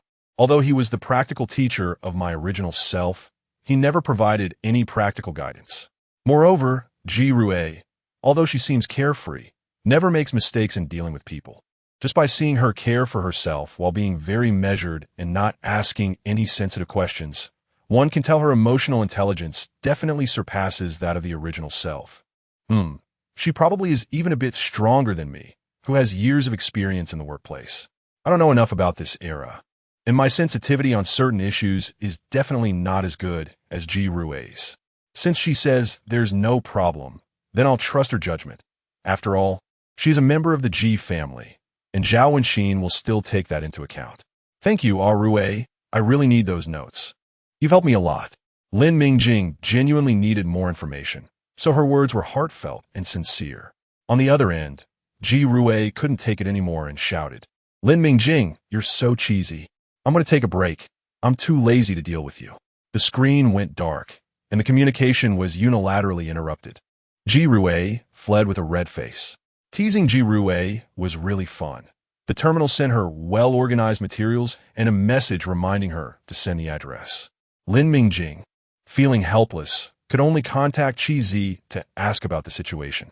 Qi Zi's response came quickly, providing not only the exact address, but also emphasizing that the Qi family would not restrict the life freedom of Lin Mingjing and her sister. To show sincerity, she also gently reminded Lin Mingjing to give Yuan the mental power medication as soon as possible. She would arrange for the Qi family's doctor to check on Yuan, and if the situation was stable, they could arrange for her to enroll in school. To reassure Lin Mingjing, Qi Zi jokingly suggested that Qi Baidu should take Lin Mingjing out for a stroll, as the Qi family had no intention of squeezing her while she kept herself locked away, working hard on farming. Just before ending the call, Qi Zi casually added that she had already negotiated with the Yin family, so the sisters could feel free to move about. It must be said that Qi Zi not only had a high work efficiency, but also a way of quickly alleviating the party's concerns. which indeed made people lower their guard and develop a good impression of the Qi family. Even Lin Mingjing, who had seen too many people suspecting and scheming against each other, found her feelings towards the Qi family rising steadily. After watching Yuan finish eating the mashed potatoes and go for a nap, Lin Mingjing picked a nice-looking nutrient solution from the pile Jirue sent and drank it. She opened the notes she had just received to continue studying. She had just heard Jirue mention lettuce, and she wanted to confirm whether it was the same lettuce she knew. The high-definition 3D scanning model in the screen was flipped back and forth by Lin Mingjing, and beside it were Jirue's planting notes. Lin Mingjing thought this lettuce was the most common kind of head lettuce from the 21st century, crisp in texture, with a slightly sweet aftertaste, perfect for wrapping around grilled, sizzling meat, making it both delicious and refreshing. No, what was she thinking? She needed to focus on the task at hand. Lin Mingjing had long suspected that the ground bean was a potato and the blue fruit was a blueberry. Although their appearances had changed a lot, careful observation could still reveal similarities. Moreover, the soil in the game needed actual soil. So were the plants in the game also ones that could be grown in reality? After the game update, the last line mentioned that players could earn gold coins for recording new species, but neither the ground bean nor the blue fruit rewarded her with gold coins. Although it might be due to the game's stinginess bursting out, not acknowledging things from before the update, Lin Mingjing leaned more towards another hypothesis. The two plants now were ones that already existed in the game. Verifying this was quite simple. Lin Mingjing found lettuce seeds from the lab and directly planted them in planting pot number 1. She marked all 9 planting pots on the planting rack and moved them into the lab. If all went well, these would be her most important resources in the future. So, of course, they had to be kept close at hand. Before growing lettuce, it's best to germinate the seeds and mix fine sand when sowing. This is what Lin Mingjing learned after reviewing so much material. But at this moment, she is eager to verify her hypothesis, and the number 1 planting pot is integrated with game soil, so it should be quite effective. The familiar prompt sound rang out, and upon entering the seed mall, she indeed unlocked the 3rd type of plant seed, ball lettuce. Growing lettuce doesn't yield reward coins, as expected. Her guess was correct. The lettuce of the interstellar era is indeed the same as the lettuce of the 21st century. How could the species of this time and space overlap so closely with those of Blue Star in the 21st century? Potatoes, blueberries, lettuce, and the wild boar mentioned by Chi Bo, that pile of ground spices, might also be familiar to her. Animals, plants, and languages are so similar. Could it be that the interstellar era is the future of the 21st century? But where is Blue Star? None of the 5 main stars bear that name, and there are no related planets found on the star network. Could it be a parallel universe? Sister, a robot delivered a lot of things, and you need to sign for them personally. Lin Mingyu's call at the lab door interrupted Lin Mingjing's thoughts. Lin Mingjing looked up to see her sister peeking in at the door and smiled. Sister knows I'll be right there. Why isn't Yuan coming in? Lin Mingyu shook her head with a smile. The lab is very important. It's fine for Yuan to stay at the door. Lin Mingjing chuckled. It's just the observation area. Yuan can come in. Lin Mingyu shook her little head. No need. Sister, hurry up. Don't keep the robot waiting. She wasn't a curious little child. Everyone said the planner's lab is extremely important and shouldn't be entered casually, but her sister didn't care. Not only did she not go in, but she also wanted to help her sister guard the door. The items were indeed sent by Jirue, a huge pile of boxes stacked high. The first 2 she opened contained high-grade nutrient solution and natural crops. Lin Mingjing feared the next ones would also be extravagant natural foods, but when she opened them, she laughed. The next few boxes were filled with vibrant green, neatly packed full of lettuce. Jirue had sent her all of her graduation thesis materials. Following closely was Jirue's message. The data for this batch of lettuce is quite good. All of it is for Yuan to eat. Lin Mingjing looked at the testing report she sent, with purity at around 83 and an activity level of only 1. 2. The energy value was low, but for lettuce, the figures were indeed quite good.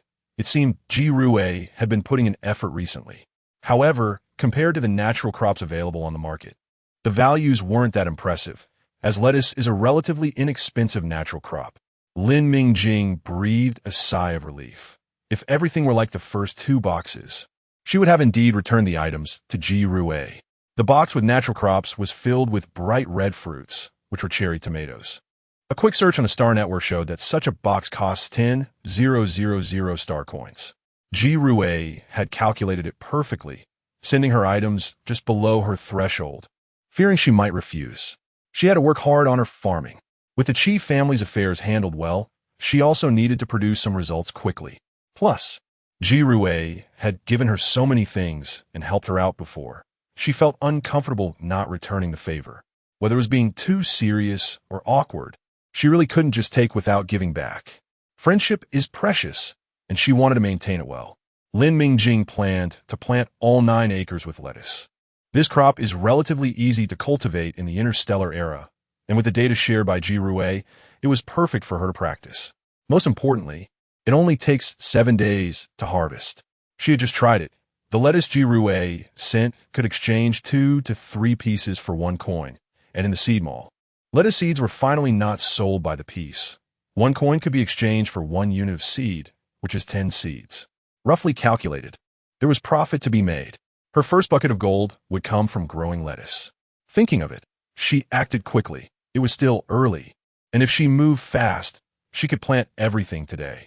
First, she purchased a sufficient amount of lettuce seeds from the Planting Garden's official website, and during the waiting period, she prepared the cell growth hormone for germination. Once the seeds arrived, Lin Mingjing retrieved 2-3 of them to recycle back to the game. The game was stingy, only giving her 298 coins, not even rounding it up. Lin Mingjing spent the 298 coins in the game and exchanged 702 star coins for 2,000 units of seeds.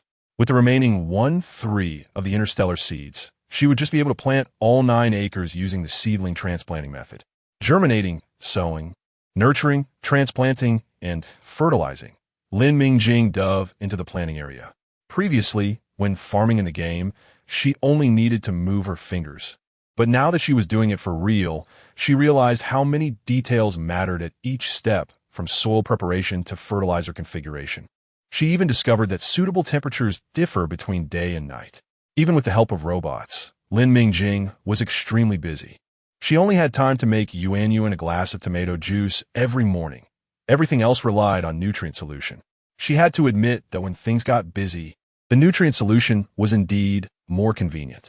Oh, and after the lettuce in the number 1 planting pot matured, Lin Mingjing's game warehouse unlocked the 3rd type of plant, tomatoes. Although it wasn't the same variety as the cherry tomatoes sent by Ji Rue, it was the common plum tomato. At least she wouldn't have to explain where the tomato juice came from anymore. Thanks to Ji Rue's little sweet pepper. Not only did she inspire Lin Mingjing to find a profitable way to grow lettuce, but she also provided a perfect excuse for her daily tomato juice. For a full 3 days, Lin Mingjing was like a spinning top, circling around the planting area, finally seeing clusters of adorable little lettuces grow. At this point, they were no longer the pitiful few leaves they had when just transplanted. They were tender, yet no longer fragile, needing careful nurturing. The vibrant green lettuce leaves began to form into balls. At this stage, they were no longer so weak and just needed 2 more rounds of fertilization before they could be harvested. Lin Mingjing only needed to drive the hover car around her planting area every day, releasing her mental energy to dispel negative energy, pulling out any sickly plants to ensure the lettuce grew normally and did not mutate. During other periods, robots helped as long as she set the commands correctly. They were the perfect executors. Lin Mingjing finally had a moment to breathe. On the other side, Lin Mingho looked at the familiar basic mech appearing across from him and felt despair. 3 days, a full 3 days. Every time he logged in, that basic mech would show up, and it would keep applying for challenges. In the mech simulation match, only those with lower rankings could challenge those with higher rankings, and the latter could not refuse. This was also why most people had to compete anonymously. Ranking did not represent everything, as some lower-ranked participants were carefully prepared trump cards, specifically targeting their goals to initiate challenges.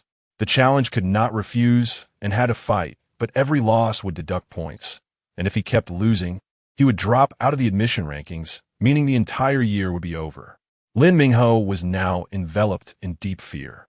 Today was April 29th. and the competition officially ended at midnight on May 1st. His ranking was in danger.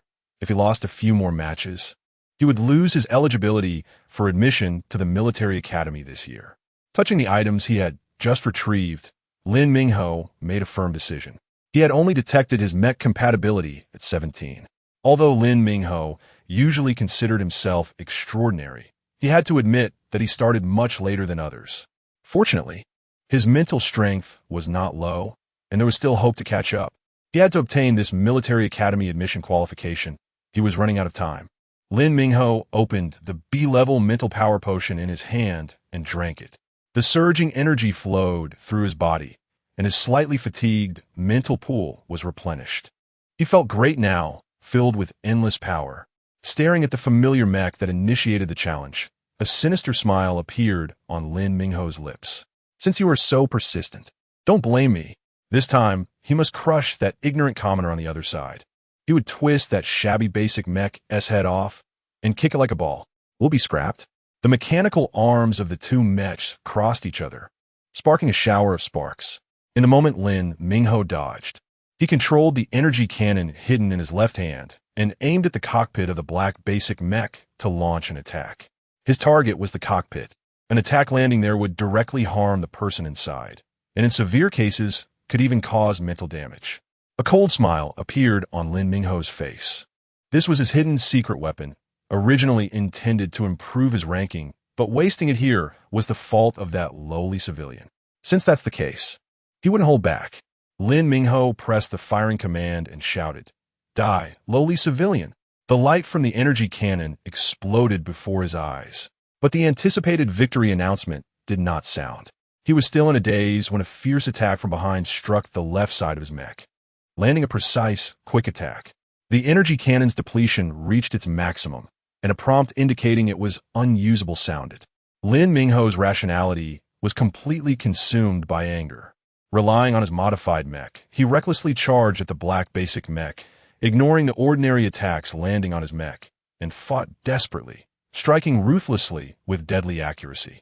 The man piloting the black mech frowned slightly. The basic mech's capabilities were naturally inferior to the modified one opposite him. He could keep Lin Mingjing at bay due to his top-notch operational skills and precise movements, combined with an absolutely crushing combat awareness that allowed him to anticipate the opponent's attack strategy. But now, the opponent seemed to have gone mad, disregarding mech damage and attacking relentlessly, all aimed at the cockpit. For a moment, he really couldn't do anything about it. Lin Mingjing laughed out loud at the sight of the black mech being unable to retaliate and only able to dodge. Weren't you very strong? Why are you just dodging now? A lowly civilian who can't even modify a mech dares to compete with me. Today, I will kill you. He quickly closed in on the black mech, gathered energy, and drew a light blade, swinging it viciously at the cockpit. At this close range, you're dead for sure. The twisted smile on Lin Mingjing's face had not yet faded when a sharp pain exploded in his mind. The connector detected fluctuations in his mental energy pool, and the protective device activated, swiftly severing the connection. He was kicked offline. The man in the cockpit of the black mech turned even paler, his long brows furrowed, and his eyes darkened. TSK, I hope it's not scrapped. He had intentionally allowed Lin Mingjing to get close, leaving a flaw, intending to cut off his secondary weapon and push his mech's depletion to a critical value, which would render it combat ineffective and naturally end the battle. But the opponent attacked too fiercely, directly targeting the cockpit, and he couldn't hold back. His attack landed straight on the opponent's cockpit. His attacks were always precise, and seeing the opponent being forcibly kicked offline, he estimated that the opponent's situation would not be good. The sickly-looking man soon followed suit and went offline. The situation had changed, and plans had to change as well. Ugh, his head hurt even more. When Lin Mingjing woke up, she felt refreshed. She was driving a hover car to inspect the planning area, which was lush and green, with the lettuce growing well. The test field was also doing fine, with robot number 1 diligently recording data, while the other 9 robots were busy in the planning area. Robots were truly useful. After inspecting, she dealt with a few diseased lettuces and returned to the laboratory satisfied, even happier to see that the number 2 planning pot on the planning rack had grown taller. A few days ago, After successfully growing lettuce in the #1 pot, the #2 pot had also unlocked successfully, giving her 2 pots of soil integrated with the game. Both pots were planted with perfect beans. Today was the 30th, and the commission she had sent out should be finished by tomorrow, so she needed to hurry and grow the rewards. Lin Mingjing began to understand why Dreamland Manor had stingily locked 9 integrated soils. Planting pots were indeed a cheat. Planting crops in the pots not only shortened the growing time, but also produced certain improvement effects. The blue fruit tasted better, the lettuce was crisper with a slight sweetness, and all the values were significantly higher than local crops. The most exaggerated was the earth bean, which showed clear improvements in all aspects and had a high yield. If the earth beans in the test field could grow out and stabilize their data, then with perfect beans, both Chijia and she could earn a fortune, as one earth bean plus some other materials could formulate 3 to 4 high-grade nutrient solutions. One seed cost 1 gold coin, or 10 star coins, which could yield about 6 earth beans. A high-grade nutrient solution, mainly made from earth beans, was estimated to be worth around 300 star coins. Lin Mingjing imagined star coins running into her pocket, and her dreams became even sweeter. She figured that at first, Dreamland Manor was inexperienced in that game, which was desperate for money, had given her a bug like perfect beans for free. For what she knew about Dreamland Manor, it would probably not be so easy to grow crops in the future. However, having already gained a great advantage, Lin Mingjing was not greedy. She was in a good mood, just about to dive into studying when her terminal suddenly prompted. Qi Zi requested a visit. Lin Mingjing quickly agreed and went to greet her at the door. Qi Zi always had a good sense of timing, so her sudden visit must mean something had happened. Knowing Qi Zi was straightforward, Lin Mingjing directly asked, "Qi Zi, why are you here suddenly? Is there something going on?" "Don't worry." Qi Zi saw Lin Mingjing still in her lab coat, knowing she had just been busy in the laboratory, and spoke first to reassure her. "It's about Yuan. Due to the situation with that person from the Su family, the management of mental power testing has become stricter. Yuan's last test result wasn't very stable, and she must be rechecked within a week. I was afraid you might receive the news too late, so I came to see if we could go to Qi family's doctor today." Lin Mingjing was a bit surprised. "I haven't received any news, and the doctor didn't say anything about needing a recheck within a week?" Qi Zi nodded. "It's the latest news. You should receive a reminder from the hospital soon. Initially, we want to see how Yuan's test results were. If there's improvement, we can directly upload the report. If the situation is still not ideal, we still have time to remedy it." Seeing Lin Mingjing's complexion change slightly, Qi Zi knew she understood the implications of her words. After a moment, she added, "Don't worry too much. Even if Yuan has a high resistance to the mental power potion, the effects of the A-grade mental power potion are stable enough to maintain her condition. Moreover, even with centralized management, the Qi family won't let anything happen to Yuan." Lin Mingjing's expression was still not good. Qi Zi had no need to deceive her about such matters. The new regulations were undoubtedly real, and the so-called centralized management didn't sound like a good thing. Otherwise, Qi Zi wouldn't have come over and prepared for both outcomes. Although Lin Mingjing was worried, she immediately spoke. "All right, please wait a moment. I'll go bring Yuan over now, and we'll go for the test." Worrying was not as effective as taking action. Qi Zi had come over first to avoid the worst outcome. She couldn't waste time. The sooner they got results, the better they could prepare. "I will do my best to treat you well." The 2 action-oriented women rushed to the Qi family's hospital with Yuan. With Qi Zi leading the way, they had a smooth journey. Once the checkup was finished, it had only been about an hour. While sitting in the waiting area, Qi Zi took out prepared materials for the sisters to look at. It was information about 2 schools she had selected.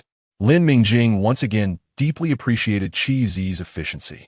Qi Zi also knew that Lin Mingjing was not in the mood to read at this time, but still brought it out to help her shift her focus. She spoke softly. "Both schools have their pros and cons. One is in the upper town, and the other is not far from the Qi family's residence. Take your time to look it over. There's no rush to make a decision." Lin Mingjing knew her intentions were good, holding Yuan while slowly looking at her. But her thoughts were entirely elsewhere. She was thinking about how to get Yuan to drink that mental strength potion later. She couldn't be soft-hearted anymore. Yes, That A-grade mental strength potion was still lying comfortably in Lin Mingjing's storage wristband. Yuan would pout the moment she saw it. Lin Mingjing simply couldn't withstand Yuan's tearful assault. She didn't dare to force her to drink it, and she hadn't found a way to trick the little girl yet. Moreover, every day she took out crops from the game warehouse and juiced them for Yuan to drink, and Yuan's complexion improved day by day, becoming more lively. She thought she could take it slowly, not knowing that a new regulation would suddenly emerge. Lin Mingjing did some mental preparation and felt she could harden her heart towards Yuan. A doctor with a mechanical arm came over. His voice was steady, but a hint of joy could still be detected. Cheesy, this child is recovering very well. It's strange. The quality of the mental strength potion supplied this time is so good. Lin Mingjing's heart tightened, recovered, but she hadn't given Yuan the mental strength potion at all.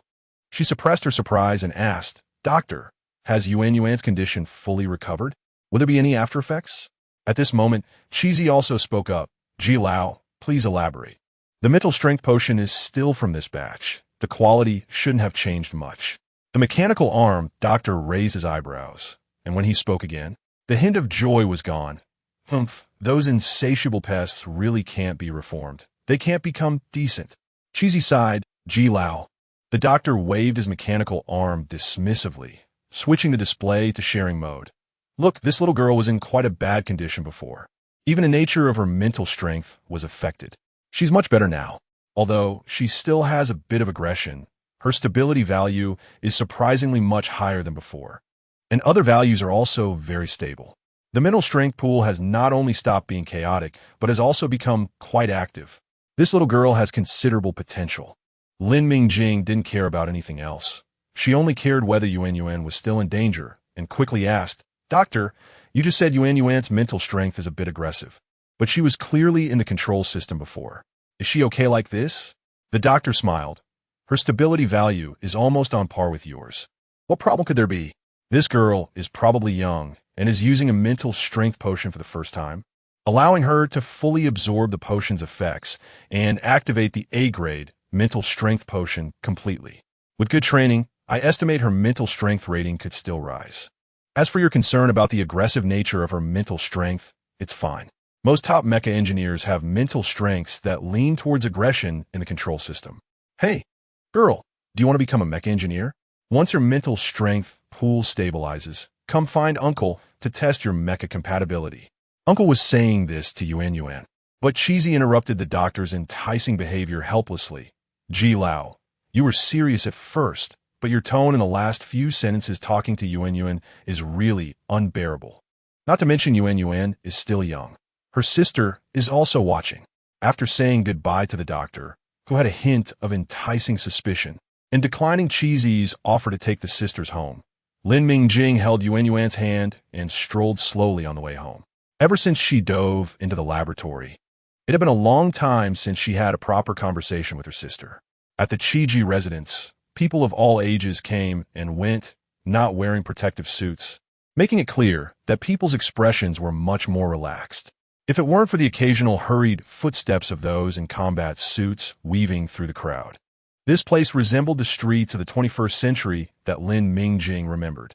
With the troublesome matters basically resolved, Lin Mingjing wore a rare look of contentment.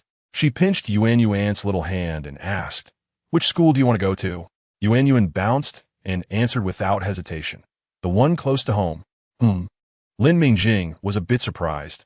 She thought Yuan would want to go to a school in the upper city. Why would she choose one close to home? Was she worried about tuition fees? Yuan didn't need to worry. Did she see that green patch in the planning area? That was all star coins. Lin Mingjing put on a wealthy sister look, afraid that this overly sensible little housekeeper would start worrying about the family's financial issues again. The school in the upper city was where the original body used to study. She had thought Yuan would choose that one. Under her sister's repeated questioning, Lin Mingying's little face turned red as she quietly said, "That one, close to home, close to sister." Lin Mingjing's ears perked up at the child's words, and then looked at Yuan, whose ears were also red. Although she wanted to hug and ruffle her sister's hair, she managed to hold back for the sake of the little one's pride. The sisters chatted happily as they walked, and time flew by quickly until they soon arrived at their doorstep. Lin Mingjing felt the little child holding her hand suddenly stop. Just as she was puzzled, Yuan looked up with a determined expression and said, Yuan will definitely keep sister's secret safe. Sister must be careful too. Lin Mingjing nodded, seriously saying everything she had thought on the way, then released her sister's hand and ran home. When Lin Mingjing came back to her senses, that little figure had already run far away. She smiled, thinking that she had expected Yuan wouldn't say it out loud. That would be forever hidden in her heart. Yuan had great talent. Even the doctor from the Qiji family, who looked quite remarkable, had thoughts of recruiting her. Although it was partly a joke, it was enough to show Yuan's immense potential, since she was consuming things taken from the game warehouse every day with Yuan's sharpness. She should have discovered the differences by now.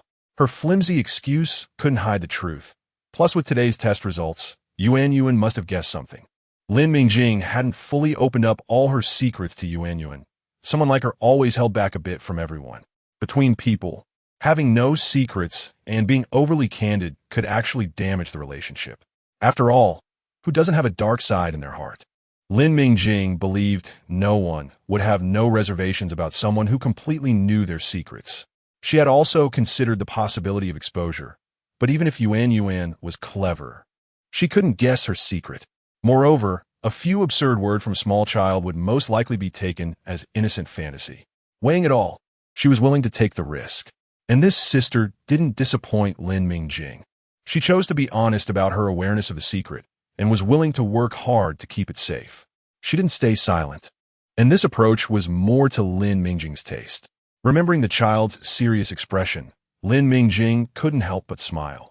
She felt she somewhat understood the feeling of unconditional support from family. This kind of blatant favoritism, standing by her side regardless of right or wrong, was really nice. In this moment, Lin Mingjing completely accepted Lin Mingyu, and she thought in her heart, although I don't know how family members should get along, I will do my best to treat you well. The sisters had grown even closer than before. Lin Mingjing learned farming while teasing Yuan, and another fulfilling and happy day passed.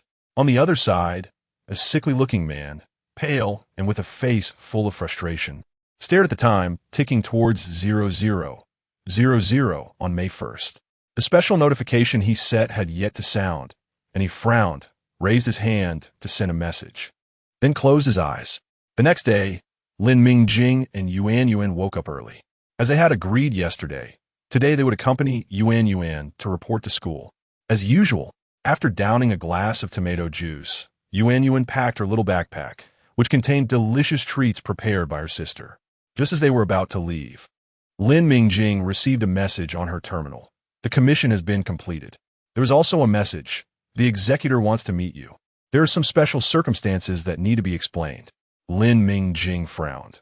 The commission was naturally to obstruct her good cousin from obtaining military academy admission qualifications.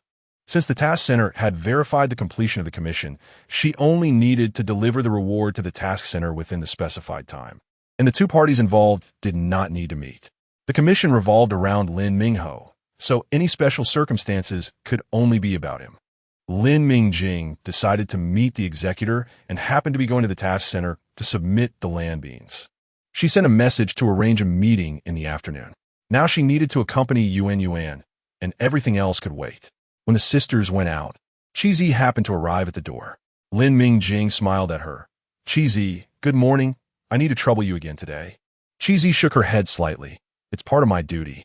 Lin Mingjing didn't bother with pleasantries anymore. Qizi was just that kind of person. Being overly polite would seem insincere. Qizi drove the sisters to their destination and also provided them with a detailed map, including routes for getting to and from school, bus stops, and the layout of the school buildings. Yuan looked at the map on the screen, which detailed even the canteens, her mouth slightly agape. Sister Qizi is amazing, she sweetly smiled. Thank you, Sister Qizi. A smile appeared at the corner of Qizi's mouth, wishing Yuan a wonderful campus life. In the interstellar era, school also required exams. The entrance test included mental power assessments, basic knowledge tests, and personality tests, etc. Based on the results, classes were assigned, and Yuan was placed in Class A of the 05 grade. The class assignment was over, and today was the first day of school. Yuan was considered a transfer student, and Lin Mingjing was a bit worried, but after saying goodbye to her sister, the little figure had already joyfully run toward the classroom, looking quite eager. Lin Mingjing felt a bit sour. This ungrateful little Yuan had completely forgotten about her sister. Qi Zi, standing beside her, found it somewhat amusing. Lin Mingjing was still quite young, and her abandoned mother look was both awkward and funny. She cleared her throat. Let's go. Yuan will be happy here. If you're worried, you can come pick her up in the afternoon. Lin Mingjing nodded vigorously. She would definitely come and pick her up. She wanted to be the first parent waiting at the school gate to ensure that Yuan saw her as soon as she stepped out. After returning home, Lin Mingjing stored the 12 perfect land beans she had just harvested from pots number 1 and number 2 and went straight to the black market task center. As soon as she entered, a staff member came to guide her, informing her that the executor had already arrived. The inconspicuous staff member quietly reminded her, "That person is a rare A-level executor. Be careful. Uncle Qi is also here today." This was a reminder not to underestimate the other party, but also that the Qi family would protect her, advising her to be cautious but not to panic. Lin Mingjing nodded. "Thank you for leading the way." The staff member opened the door to the conversation room, and Lin Mingjing's attention was immediately drawn to the man huddled in the chair. He wore a black combat suit and a mask. Only his sharp eyes were visible, with long eyebrows that nearly touched his hair. His slightly furrowed brow gave off an air of nobility, but his long bangs slightly obscured his eyes, making him look overly thin and almost sickly, which diluted that sharpness and nobility. He wore the most ordinary combat suit, with a mask that concealed his features, making him seem no different from many other executors, except perhaps a bit more handsome. Lin Mingjing remembered the staff member's warning and kept her attention sharp to catch the fleeting sharpness in his eyes, then noticed his exposed brow and eyes. Otherwise, anyone seeing such a sickly executor would probably not feel any wariness. Lin Mingjing spoke first. "I am the client. I heard you were looking for me. The task has been completed. Is there anything else that needs to be explained?" No matter what the other party's purpose was, maintaining the initiative was at least safer. The sickly man nodded slightly, his voice weak. "You should have seen the published list. The ID, L3679 participant, is not on the list. I believe he won't appear on the list again." Lin Mingjing frowned. This statement carried significant weight. The man briefly explained that during the competition, Lin Mingho had taken a mental power drug, and he had lost control and attacked the opponent's cockpit directly, and that he had stayed up all night, with the opponent never logging in until the last moment. Lin Mingjing raised an eyebrow. "You ruined his mental power pool?" It was hard to believe, given his sickly appearance, that he could be so ruthless. "It wasn't intentional," the man said, his tone becoming even weaker. "The other party would not let this go easily. You had not hidden the client information, and if they wanted to investigate, it wouldn't be hard to trace it back to you." Lin Mingjing knew full well that they could trace it back to her. She had never intended to hide it. That wasn't the point. She was more concerned about whether Lin Mingho was truly ruined. She asked, "Really ruined?" The man's eyes, hidden behind his bangs, stared at Lin Mingjing's slightly raised lips, his tone still lifeless. He took the mental power drug at the time, when his mental power pool was active, and then he was directly attacked. So he should be ruined. The mental power pool can go into chaos due to contaminated energy, but there's another scenario, when it suffers a direct, massive attack. The mental power pool can be shattered and become unusable. In an era where mental power is constantly needed, that essentially makes one useless, as even using the star network would only be with a limited version. There's no need to mention other aspects. Lin Mingho was completely ruined, and the immigration dream of his uncle's family was shattered. Lin Mingjing's smile grew wider. This was truly wonderful. The sickly man looked at Lin Mingjing's unabashed joy and gently reminded her, "Previously, you just had a grudge with him, but now it's a deep-seated enmity. He will likely come to seek revenge soon." Lin Mingjing smiled and said, "No, my feud with them has always been deep. This incident doesn't change that. I'm just afraid they won't come looking for me. Uncle doesn't need to thank me." Lin Mingjing took out the 12 perfect land beans she had just harvested from home and said to the seemingly weak man, "The task was over-completed, and you brought me good news in return. I'll give you these 12 land beans as a reward. I'll submit it at the task center. It's safer that way." You do as you wish. After Lin Mingjing finished speaking, she turned and left.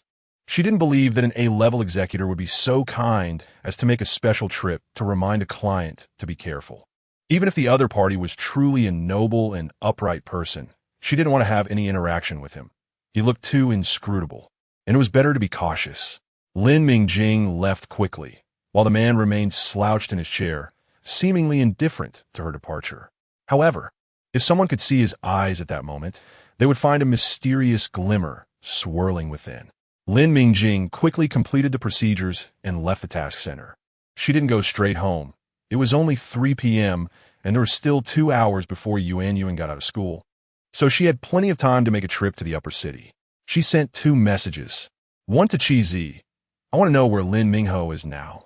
She believed the Chi family had already investigated her information thoroughly, including her uncle's family. Asking Chi Zi about Lin Mingho's location was definitely the right choice. The second message was to Chi Bai. Do you have time to accompany me to the upper city? I'll treat you to something delicious when we return. Of course, you pay for the meat, I can't get it.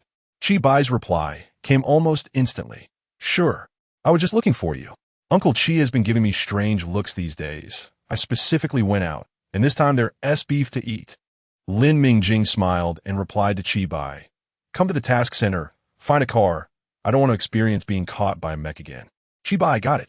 Chi Zi's message also came back. At the first hospital in the upper city, I've sent you the location. Be careful. Lin Mingjing. Don't worry, I have Chi Bai with me. Chi Zi didn't send any more messages, and Lin Mingjing waited at the task center for Chi Bai. She knew that Chi Zi must have investigated everything thoroughly, including the task she had posted. Lin Mingjing didn't care, and there was even a bit of intention behind it.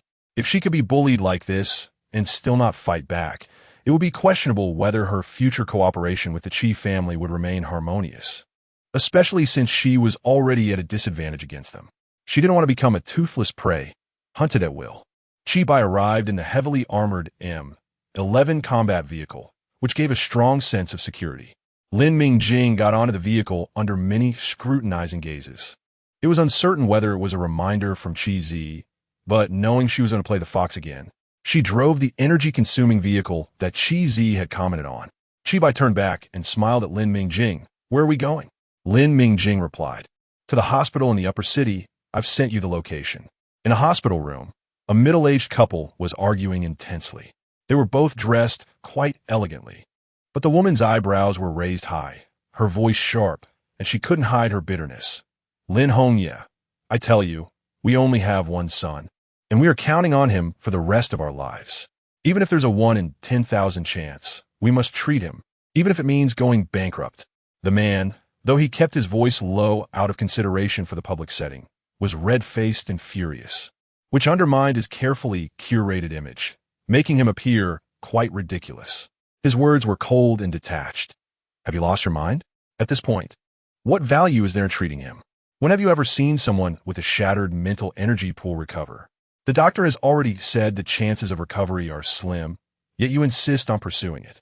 What do you expect to use to pursue it? The woman's sharp voice grew even louder. In the end, you just don't want to spend money. Which is more important, our son or money?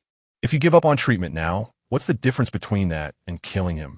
Lin Hongye, are you still human? The man couldn't help but shout back. I've supported him with good food and drink for so many years, and he has brought this upon himself. I've done enough by not abandoning him. It's all your fault for spoiling him. I worked so hard to get that B-grade mental energy potion, and you just gave it away. If it weren't for you, he wouldn't be in this state. Lin Mingjing had been standing at the door for a while, listening to the couple's back-and-forth argument about wanting to treat him or not, while they also blamed and insulted each other. Just as it seemed they were about to start cursing each other's families, Lin Mingjing knocked on the door. The arguing inside stopped abruptly, followed by the woman's sharp voice. I told you not to disturb us. Can't you understand human language? This is the best hospital, and I'm going to complain. The remaining words were forgotten in shock upon seeing Lin Mingjing outside the door. Lin Mingjing smiled at Chi Bai and said, you can wait for me outside. Then she turned to the uncle who had noticed something was off and said, Uncle, let me go in and talk. Otherwise, it would be too embarrassing to make a scene at the door. You little brat, do you not see me here? Let her in. The woman's words were cut off by Lin Hongya's angry roar. Chibai frowned. Lin Mingjing, can you handle this?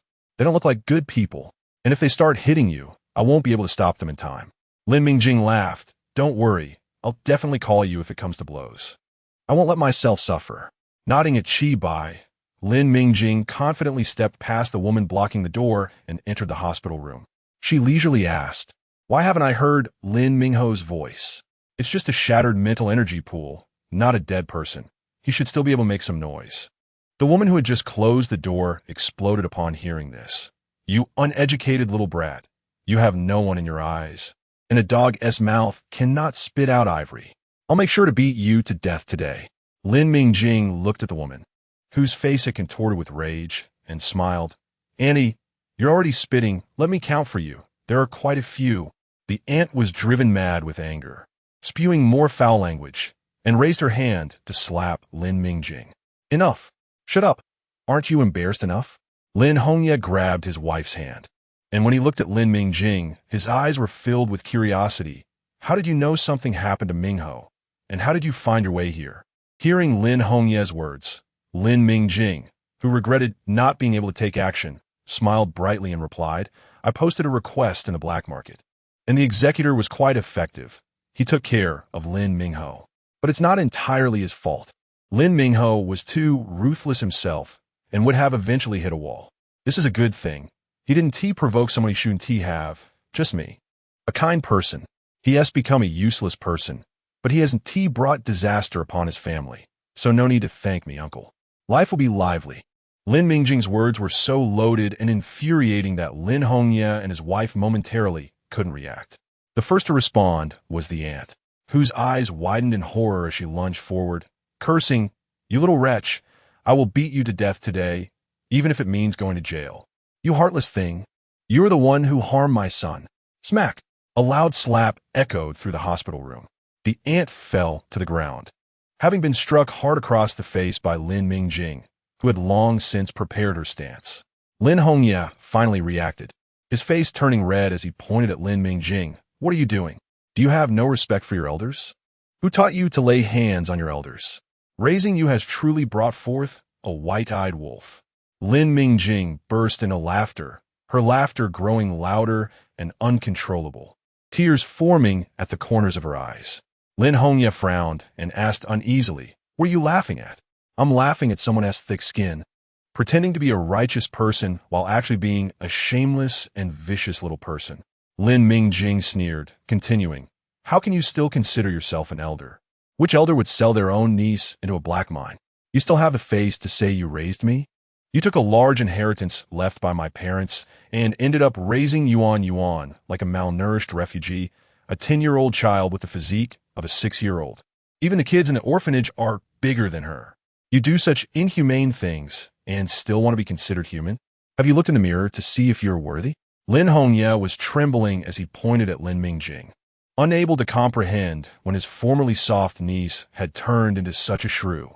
Lin Mingjing didn't care what he thought and swatted his hand away, saying, You know clearly how you've mistreated us sisters over the years. Yuan's examination report is still here. I can sue you for child abuse anytime. Also, you heard me mention the Chi family, right? That big guy outside is from the Chi family. I used the Chi family's influence to take Yuan out of the Infamily mine, and it made quite a scene. Guess what? The Infamily, unable to touch me with the Chi family backing, might just come for you, who has been kicked out of the upper city. The contract was signed by you, so the trouble naturally arises because of you. Lin Mingjing smiled at her uncle's face, which had turned from red to pale, then looked at the dazed aunt and added, Once Lin Mingho is diagnosed with a shattered mental energy pool, you will be expelled from the upper city. The Infamily is waiting for you. Lin Mingjing walked further in, pulling aside the tightly drawn curtains to see Lin Mingho lying in bed, curled up in the covers. His face was as pale as paper, his eyes wide open but vacant, and he appeared sluggish and dazed. Lin Mingjing guessed he must have been given a sedative.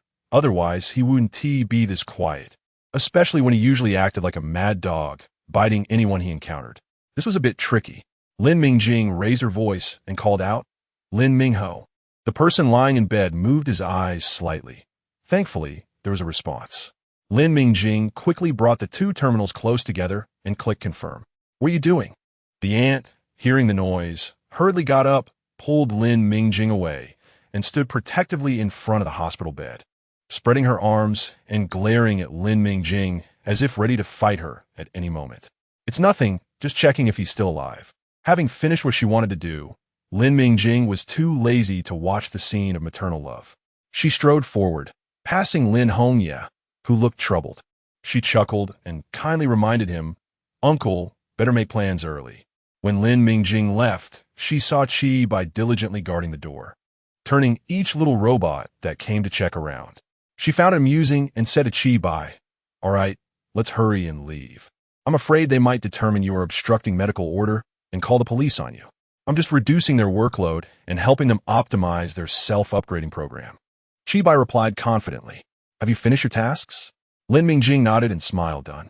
The original family's uncle and his family should no longer have the energy to cause trouble. When Chi-Zi sent her location, he also sent her information about Lin Hongye's illegitimate child outside. How interesting.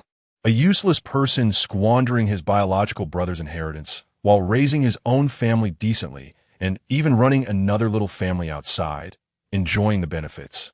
Yet being extremely harsh on his biological brother's two children, one forced to death at a young age, the other sent to a mine to be drained of the last drop of blood. This group of people who thrived on the original body's blood and tears. She wouldn't let any of them go. Lin Mingho is now useless, but he would never be willing to accept that, especially knowing that his father has another son and plans to abandon him. With Lin Mingho's temperament, he would never let it go easily. He wouldn't willingly live off others, especially not those who were previously less capable than him. Moreover, Lin Mingho still had some cleverness. With him around, Lin Hongye's plan to abandon his eldest son and support his youngest son would definitely fail. As for the aunt, that woman isn't smart enough but is good at causing a fuss. Lin Mingho is her lifeline, and for so many years, she has thought she had Lin Hongye firmly in her grasp. If she knew about Lin Hongye's issues, she would definitely stir up a storm. And then there's the Infamily. Although her recent words to the uncle were a bit exaggerated, given the Infamily's long history of being domineering and vengeful, they would surely seek revenge. If she couldn't act for now, then Lin Hongye's family, who was driven back from the upper city, would be the easiest target. In short, Lin Hongye's family would have a lively time ahead. On the way home, Lin Mingjing was in a good mood and said to Chi-Bai, "Do you have enough meat? Would you mind if I borrow it to treat Chi-Zi? She has helped us so much, and I want her to taste my cooking." Chi-Bai grinned.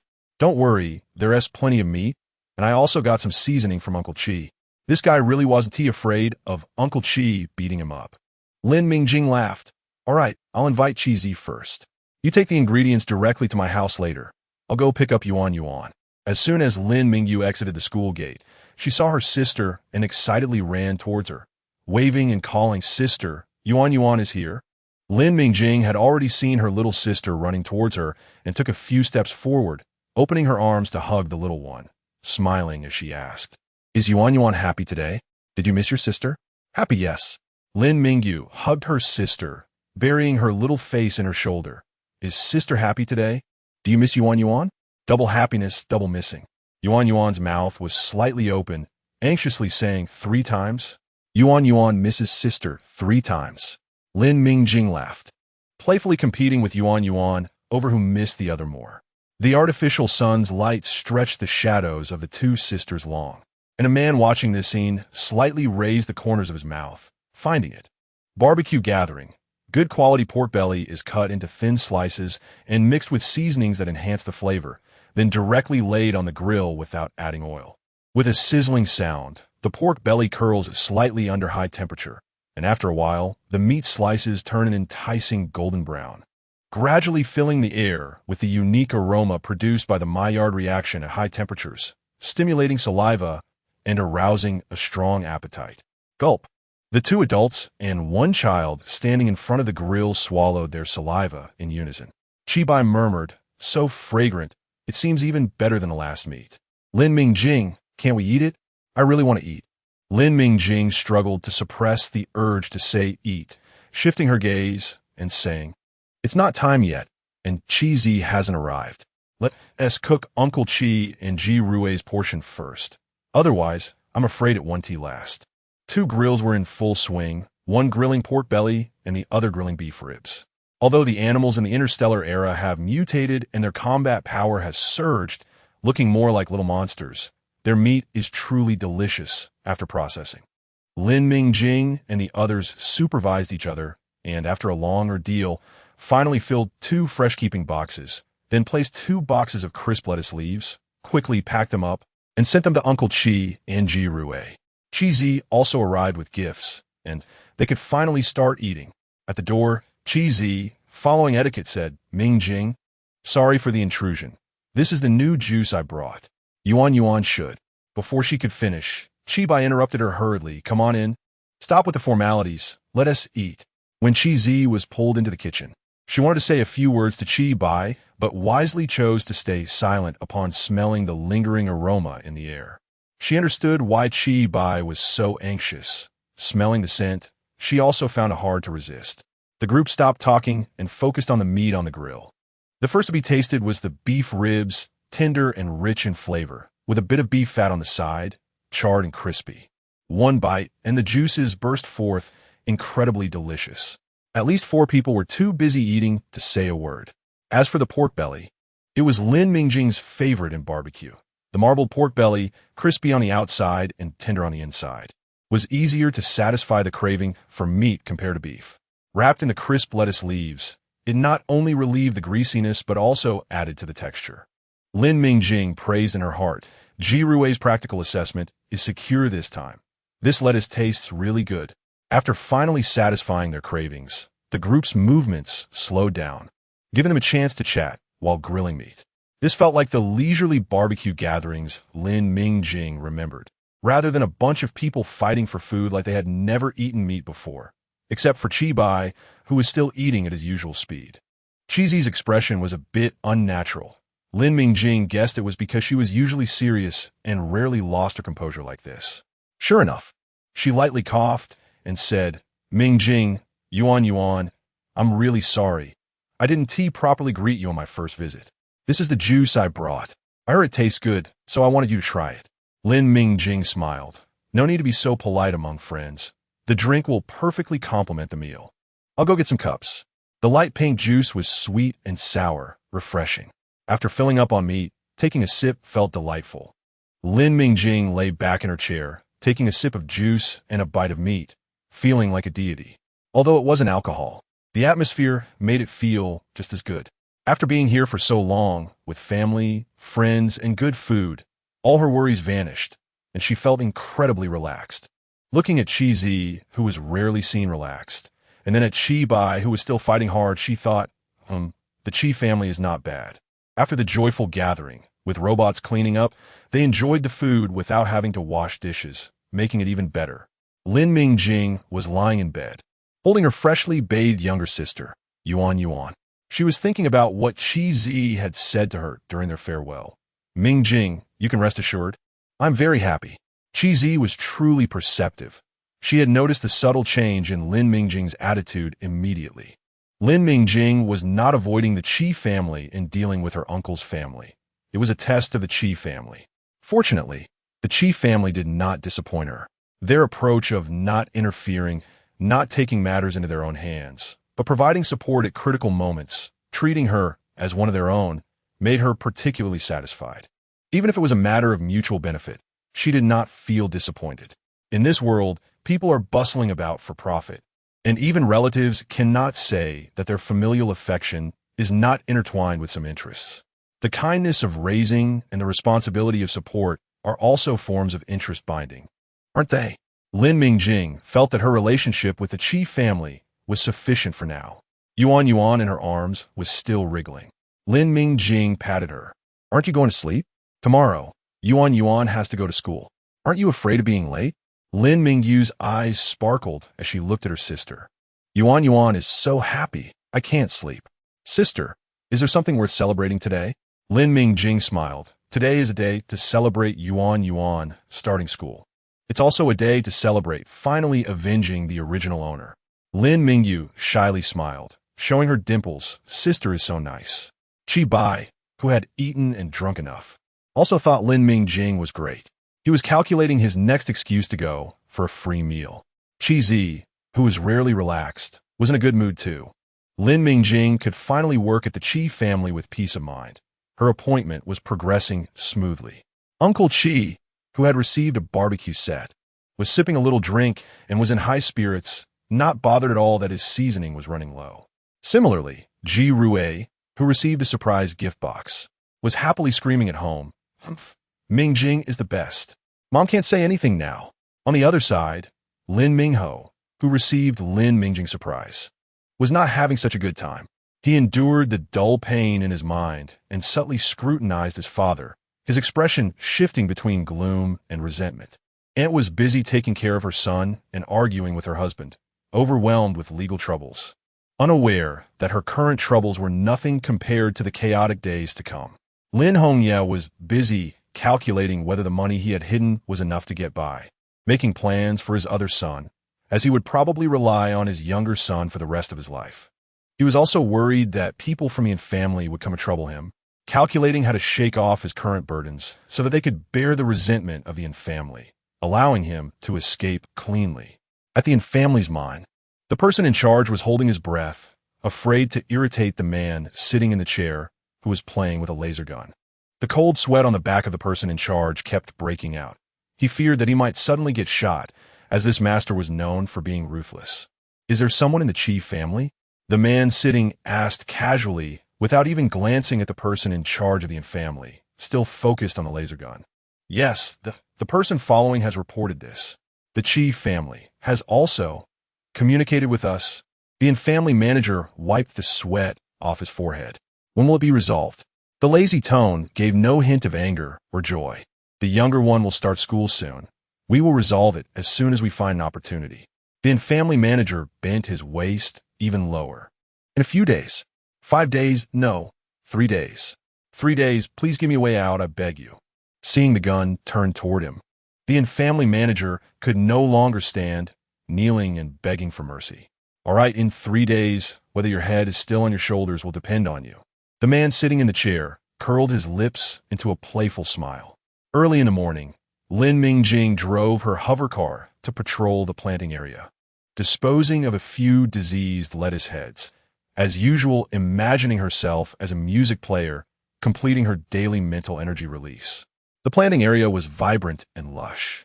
Lin Mingjing was quite satisfied with the lettuce seeds sold in the game seed store.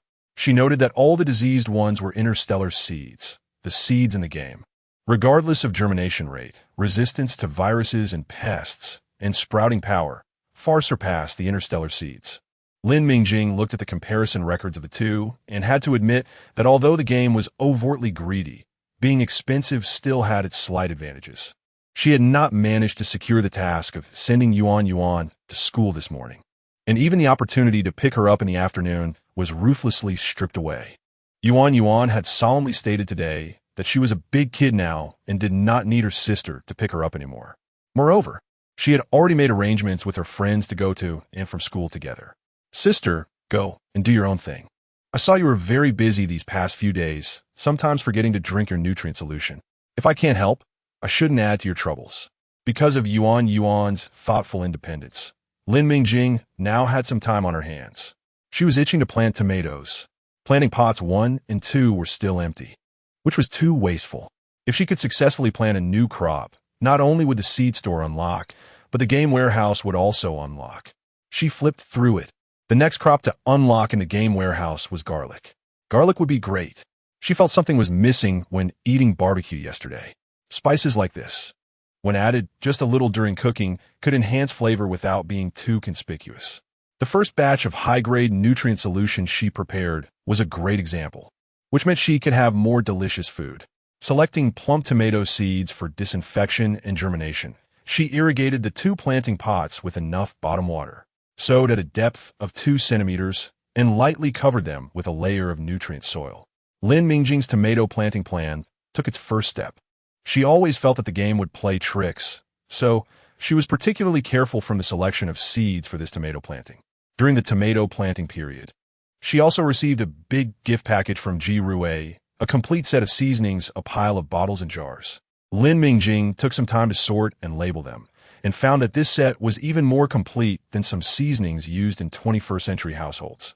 Light soy sauce, dark soy sauce, oyster sauce, white vinegar, aged vinegar, and 2 types of sauces, one of which was likely soybean paste, and the other surprisingly spicy. Lin Mingjing was exceptionally delighted. She loved spicy food. She had been contemplating planting chili peppers these past 2 days, but she hadn't found any in the seed bank prepared by the Chi family. She thought people in the interstellar era didn't like spicy flavors. Ji Rue also left her a message. I'm going to the pollution zone with the escort team to train. When I come back, I must have a delicious feast to comfort me. The social status of planters was only slightly lower than that of frontline mecha warriors. Not just because they could cultivate natural plants, but also because they had to face the dangers of the pollution zone directly. Planters had strict regulations requiring them to enter the pollution zone every year to observe the plant ecology and soil conditions there, and collect a specified number of specimens to contribute to the research on the secrets of the pollution zone. The area of habitable planets for humans was limited, and the pollution zone was expanding year by year. With a vast interstellar population, humans could not allow the pollution zone to continually encroach upon their living space. They were devising ways to curb the spread of the pollution zone, investing unimaginable human, material, and financial resources every year. So if the original owner's research on improving soil purity succeeded, it wouldn't just guarantee her admission. She would also be accepted into the best-to-meter planter training base. Recently, aside from methodically absorbing planting knowledge and applying it in practice, farming, Lin Mingjing had spent all her time understanding and delving into this research. After all, her golden finger seemed only capable of helping her increase crop yields and planting success rates.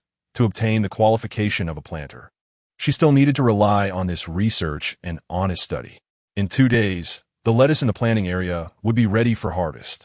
Lin Mingjing spent these 2 days in a plain yet fulfilling manner, studying, farming, and fiddling with tomato seeds. Indeed, the game had played a trick. None of the tomato seeds in the 2 planting pots had succeeded. Pot 1. It seems not breathable. Forget it. It won't germinate. On the second, people like a temperature of 28 degrees at night. It's so cold that it could make them sick. When Lin Mingjing saw these 2 prompts, she was completely thrown off. Is this a joke? After realizing that her biggest advantage in the future was actually these 9 pots of soil, she upgraded all of them early on, using the best materials. That simple planting rack was long gone. The latest intelligent planting management platform precisely controls temperature, humidity, light, etc., with 24-hour continuous monitoring and data analysis, providing the best growth environment for delicate plants. How could there be a problem with the temperature? In a laboratory, which Xi's family put a lot of effort into building, used the most expensive eco-friendly materials, not to mention the ventilation system. Lin Mingjing dared to say that this laboratory was even better than Zhao Wenxin's in the plantation. Yet here we are. One says there's no ventilation, and the other says there's a temperature issue. Why not say it's because she stepped into the lab with her left foot today, and you got upset and decided to shut down and not sprout? Lin Mingjing felt that the game was playing tricks. When she cleaned the planting pots, she saw the prompt. Would you like to spend 100 coins to restore the soil? Yes, no. She knew that the game was forcing her to spend money. 100 coins equated to 1,000 star coins, and it was now blatantly trying to take her money. Lin Mingjing originally planned to be stubborn and not spend any money. She wanted to be a gambler, but when she tried to plan again, the game surprisingly prompted. The current soil has a high mutation level after planting. Would you like to plant? Yes, no. Seeing this prompt and recalling the vicious mutated plants she had seen in the polluted area, she chickened out. She spent 2,000 star coins to restore the soil, leaving her wallet quite empty. She had already spent a lot of money buying lettuce seeds, and she originally had over 13,000 star coins, but now she was down to just a small amount, with only 2 digits left in her account. Looking at the lush green lettuce in the planting area, her eyes were red. She was counting on the lettuce to mature and help her recover some money. After finally making it to May 4th, today was a good day, the day the lettuce would mature. Lin Mingjing sent Yuan out early and then dived into the planting area. After doing her usual round and releasing her mental energy, she waved her hand. and all 9 planting robots sprang into action, starting to harvest the lettuce. In the 21st century, lettuce grown in greenhouses can yield 3 harvests a year, with an output of around 3,000 kilograms per mu. However, in the interstellar era, due to soil conditions, even with top-notch cultivation conditions, multiple harvests cannot be achieved, and the yield is only 500 kilograms per mu. After the harvested lettuce undergoes preliminary processing, it must be tested for purity and activity levels, with pricing determined based on the values assigned to different grades. The large area and complicated procedures mean that even with robots and advanced equipment assisting, Lin Mingjing is still kept extremely busy, running around with a nutritional solution in her mouth, watching batch after batch of lettuce being sent to the warehouse. She sent a message to Chi-Zi. The lettuce has been harvested. You can come to check it. Just after sending it, she received a message from Yuan. But it was strange. Only a picture was attached. Lin Mingjing took a closer look, and it was the detailed school map that Chi-Zi had previously given to Yuan, showing a route between the Chi family residence and the school. Strange. Why was Yuan sending her this? A sudden wave of unease surged within Lin Mingjing, and she immediately made a video call using her guardian privileges. As long as there is intelligent signal coverage, even if the terminal is turned off, it can be urgently activated. However, the call went unanswered, displaying unable to connect. They can't escape. Something happened to Yuan. Lin Mingjing quickly dialed Chi-Zi's terminal. Chi-Zi. Something happened to Yuan. Her terminal was deliberately destroyed, and the incident occurred on the route home from school. I've sent you the map. Please help me. Chi-Zi on the screen was taken aback, but did not question her. She quickly grasped the key points in Lin Mingjing's words and immediately responded. Don't worry. I'll arrange for the nearest Chi family security team to investigate and notify Chi to gather personnel. I'll check the surveillance right away. The incident location is already close to the Chi family residence, and this area is under the Chi family's patrol. The assailants wouldn't dare to act nearby. Once I have everything arranged, I'll come and pick you up. The screen went dark, and Lin Mingjing stood there in a daze, her palms sweating. From the moment she couldn't connect to Yuan's terminal, she realized that the assailants were definitely aiming to silence her. The Federation's personal terminals are not just communication tools. They can also monitor human vital signs. Once dangerous data is detected, an alarm will ring, and the nearest patrol robots and associated terminals will receive the message immediately. Discarding a terminal is simple. It triggers a loss alert, and as Yuan is a minor, her guardian will receive a loss reminder. The attackers chose to destroy the terminal to disable its location and alarm functions, taking the time to destroy the terminal and quietly abduct the person, which does not seem like typical extortion. If Yuan hadn't sent that message, Lin Mingjing wouldn't have received any alerts, and she might have waited until Yuan didn't return to realize something was wrong. The attackers' caution proves that they were well prepared and aimed at making Yuan disappear. Lin Mingjing forced herself to calm down. There was still a chance. Yuan's self-rescue was very effective, and she had immediately notified Chi-Zi, who also took swift action. Moreover, the assailants likely wanted to avoid drawing attention and would spend time finding a concealed location to act. There was definitely a chance. Lin Mingjing received a visitor notification and hurried to the door. Chi-Zi was here. Get in. Let's talk while we drive. A patrol car was parked at the entrance, and Chi-Zi was shouting from the driver's seat. Chi-Zi, have you found anything? Lin Mingjing's voice trembled, and her hands shook as she tried several times to fasten her seatbelt. She couldn't bear to imagine losing Yuan. Just the thought caused a dull ache in her head, a sign of mental disarray, but Lin Mingjing was completely unaware of it at the moment. Yes, the patrol team found signs of struggle, and Yuan's hairpin was located there. Chi-Zi's voice was steady. Chi-Bai's already set off with people. The incident site is between the school and the Chi family residence, so the assailants won't come from this side. The school direction is unavoidable for patrol robots, and there are cameras, too. There are 2 other directions. One leads to a polluted area, and the other goes towards the residential area, both of which have concealed places where they could act. People have already been arranged to pursue them. Chi-Zi drove quickly, calmly saying, the assailants were well prepared and brought jammers, so I can't access the surveillance at the incident site. We're heading to the school now to request access to the nearby surveillance as guardians to see if we can find any clues. Also, Uncle Chi has already pressured the Infamily. Anyone daring to act near the Chi family residence, especially targeting someone under Chi family's protection, wouldn't have anyone else but the Infamily do this. The arrangements were sensible, and the actions were precise and swift. Chi-Zi's calm demeanor also reassured Lin Mingjing, who spoke up. Thank you, Chi-Zi. Without Chi-Zi's trust and the assistance of the Chi family, Lin Mingjing wouldn't have been able to launch the rescue operation so promptly and smoothly. Reporting to the police was futile, and sending a commission to the black market would waste time. By then, it would be too late. No, Yuan's incident was the Chi family's problem. Chi-Zi's voice carried a hint of self-reproach. It's my work mistake. I was too overconfident. Chi-Zi's expression was cold. It was her failure to investigate properly and her underestimation of the opponent. She thought that the Chi family's influence could deter the assailant's malicious intent, and that was her mistake. If something truly happened to Yuan, could Lin Mingjing still cooperate with the Chi family as she did now? Probably not. If Uncle Chi's plan failed, how long would the Chi family have to wait to find another breakthrough? Thinking of this, Chi-Zi pressed her lips into a straight line, accelerating to the maximum speed, urging herself to go faster. With Chi-Zi's presence, they quickly knocked on the door of the school's main control room.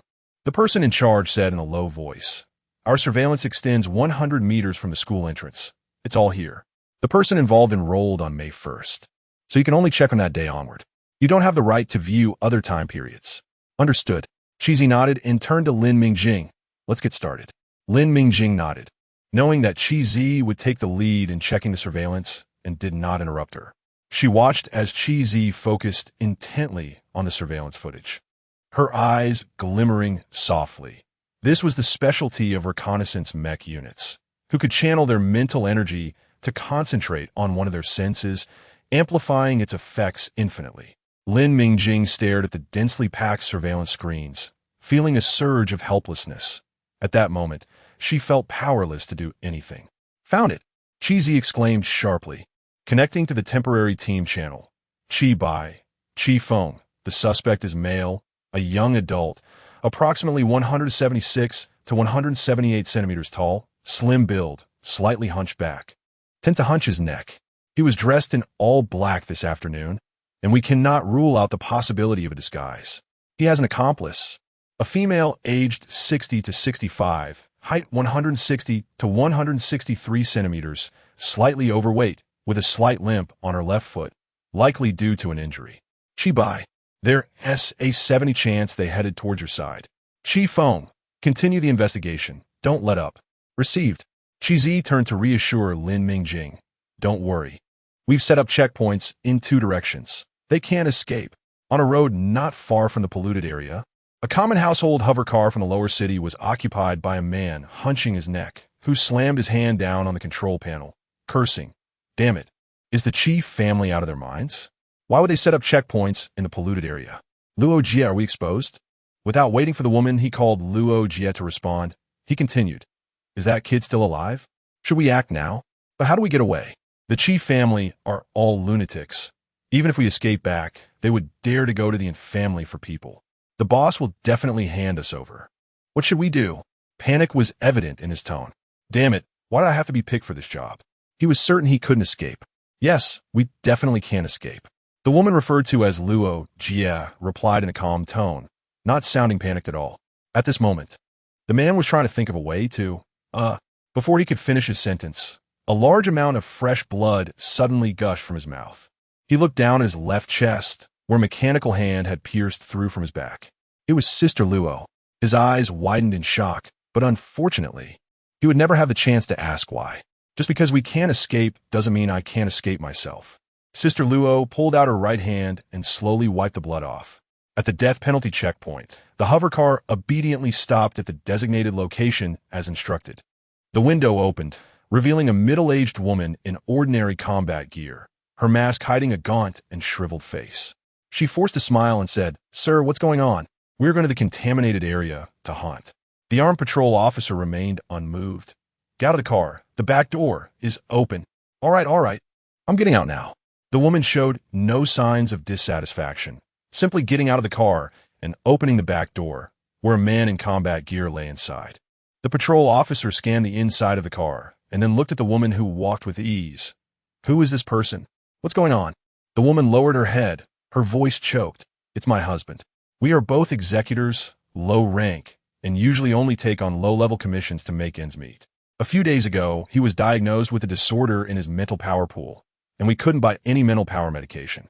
I really had no choice." Her situation was getting more serious, and she finally broke down in tears. This kind of situation was common. Ordinary people with mental power disorders who couldn't afford medication would send those who showed signs of mental power upheaval to the contaminated area outside the protective dome, leaving them to fend for themselves.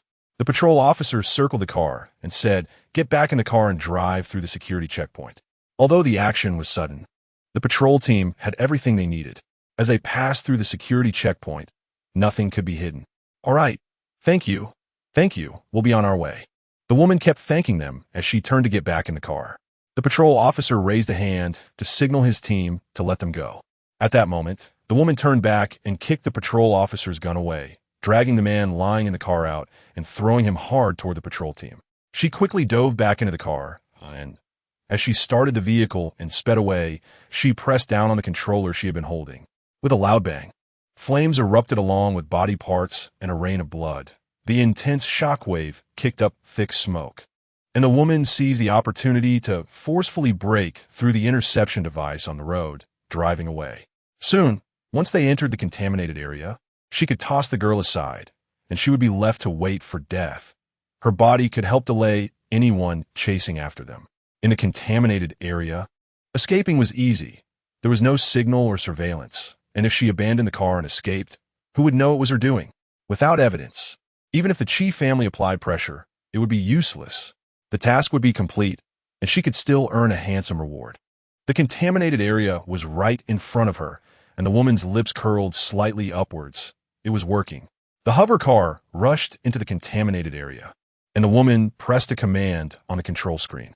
The passenger seat flattened and flipped open, revealing a small girl lying inside. The girl had her eyes tightly closed, and the bumpy hover car did not wake her. Upon closer inspection, her chest still showed weak movements. The woman reached out, her metallic hand roughly grabbing the girl. The passenger door slowly opened, and the woman was ready to throw the girl out of the car. At that moment, a gloved hand reached out from the open car door, pressing down on her mechanical arm. She heard a weak voice say, "Deliberate murder of a minor, cough cough. Death penalty." The woman was startled, but quickly reacted. Her mechanical arm exerted force, and her fingers clawed toward the intruder's neck. The silver-glinted mechanical arm could directly pierce through an adult male's chest cavity or snap a human neck with a single twist. The man who had just appeared was not panicked. He firmly grasped a fixed object in the car with his left hand, slightly tilted his head to avoid the incoming attack, and with his right hand, he gripped a short knife tightly, striking down fiercely. This move was both quick and ruthless, accurately cutting at the connection between the mechanical arm and the woman's body with such force that the knife snapped cleanly. The woman screamed as her mechanical arm was severed halfway, the remaining half dangling from her forearm. Her right hand was rendered useless, and excruciating pain surged through her body. While she was distracted by the pain, the thin man forcefully flipped himself into the car, his right hand unhesitatingly thrusting the broken knife into the woman's neck. As he pulled the knife out, blood gushed forth, and the woman in the driver's seat could only make a huff-huff sound. Her car window, roof, and driver's seat stained red with the blood, and she breathed her last. In just half a minute, the man had cleanly ended a life. The brief surge of aggression seemed to have drained half of his own life, and he gasped for breath, laboriously pulling the bloodied mask off the woman's head and placing it on the sleeping girl's head. He closed the car door and controlled the hover car to stop. These actions seemed to exhaust all his strength. The car came to a stop, and he could only lie back in the passenger seat, gasping heavily. Although this was just the outskirts of the contaminated area, the strong smell of blood that had just wafted out was too pungent, making it likely to attract mutated beasts. The man lay for a short while, then struggled to drag the woman's corpse from the driver's seat to the back seat. sitting in the driver's seat himself, even though the seat beneath him was already soaked with blood and still a bit damp. There was no other choice. Once they entered the contaminated area, the car's intelligence system became unusable, and the hover car needed manual operation. Driving the hover car unsteadily back, he hoped the Chi family members would act quickly. If a mutated beast showed up now, he might not be able to fight it off. Fortunately, Chi-Bai did not let him down. Soon, he arrived with people in pursuit. 3 hover cars surrounded the target vehicle, and Chi-Bai, leading the patrol officers with guns, approached the target vehicle from 4 directions, step by step. As the car door opened, Chi-Bai caught a strong smell of blood and then saw a man in black combat gear sitting in the driver's seat, raising both hands and weakly saying, "First, save the person." The girl slumped in the passenger seat was indeed Yuan. She had already been sent for emergency treatment. Chi-Bai and the man, who looked as though he was barely hanging on, sat in another vehicle, his weapon still drawn, his eyes fixed on the strange man beside him as he said, "Apologies. We need you to come with us for a while. Once the matter is cleared up, the Chi family will reward you handsomely." The bloodied man nodded indifferently, moving lightly, his whole body leaning against the seat, closing his eyes as if he would collapse into a deep sleep at any moment, appearing weak and harmless. However, Chi-Bai, who was sitting with him in the back seat, did not find the strange man harmless at all. The brutal death of the woman lay there as evidence, with only 2 wounds on her body, enough to show that the attacker was skilled, steady, and had a hard heart. How could such a person be harmless? Chi-Bai's mind was tense, his attention fully focused on the man beside him, not daring to relax in the slightest. The convoy moved quickly, with Chi-Bai leading the way directly to the Chi family's hospital. He had already notified Chi-Zi to meet there. When Lin Mingjing and Chi-Zi arrived at the hospital, they only saw Chi-Bai and the strange man. Yuan had already been sent for treatment, and the hover car along with the corpse had also been delivered to Uncle Chi. Chi-Bai did not wait for them to ask questions and immediately explained the current situation, gesturing toward the tall, thin man beside him. When I arrived, the suspect was already dead. It was this person who acted, I haven't asked her name yet. Suyu, it's you. The man's weak voice coincided with Lin Mingjing's exclamation. You two know each other? The one who spoke was Chi-Zi. She glanced at the man and turned to ask Lin Mingjing. The commission I sent, he took it. Lin Mingjing pursed her lips and replied, Is it really that coincidental? Doubts arose in her mind. It's me. The man's voice, which belonged to Su Jun, still sounded weak. Lin Mingjing looked at him and realized that this man named Su Jun looked even worse than the first time they met. It seemed like he was barely holding on, as if he could collapse at any moment. So that's how it is. Mr. Su Jun, you don't seem to be in good condition either. Should I arrange for a doctor to take a look at you? Chi-Zi asked. I'm not injured. The blood is someone else's. Su Jun, looking like he was about to pass out, spoke with a fierce tone, then paused and continued, Just change your clothes and rest for a bit. The phrase change clothes was pronounced especially clearly. All right, I'll go with you. Chi-Bai nodded and then said to Lin Mingjing, Don't worry, Yuan will be fine. Thank you, Chi-Bai. Lin Mingjing forced a smile and then seriously told the slightly silent man, Mr. Su Jun, please rest well. When Yuan wakes up, I will definitely repay you. Su Jun said nothing and followed Chi-Bai. When Chi-Bai and Chi-Zi passed each other, they exchanged a subtle glance. The thin man following Chi-Bai remained expressionless as if he hadn't noticed anything, calmly following Chi-Bai. Don't worry. The Chi family will investigate this thoroughly and will not let any suspicious person go. This kind of thing won't happen again. We will give you an explanation. Chi-Zi assured Lin Mingjing and stayed to accompany her while waiting for news. Lin Mingjing merely nodded, her eyes fixed on the treatment room door.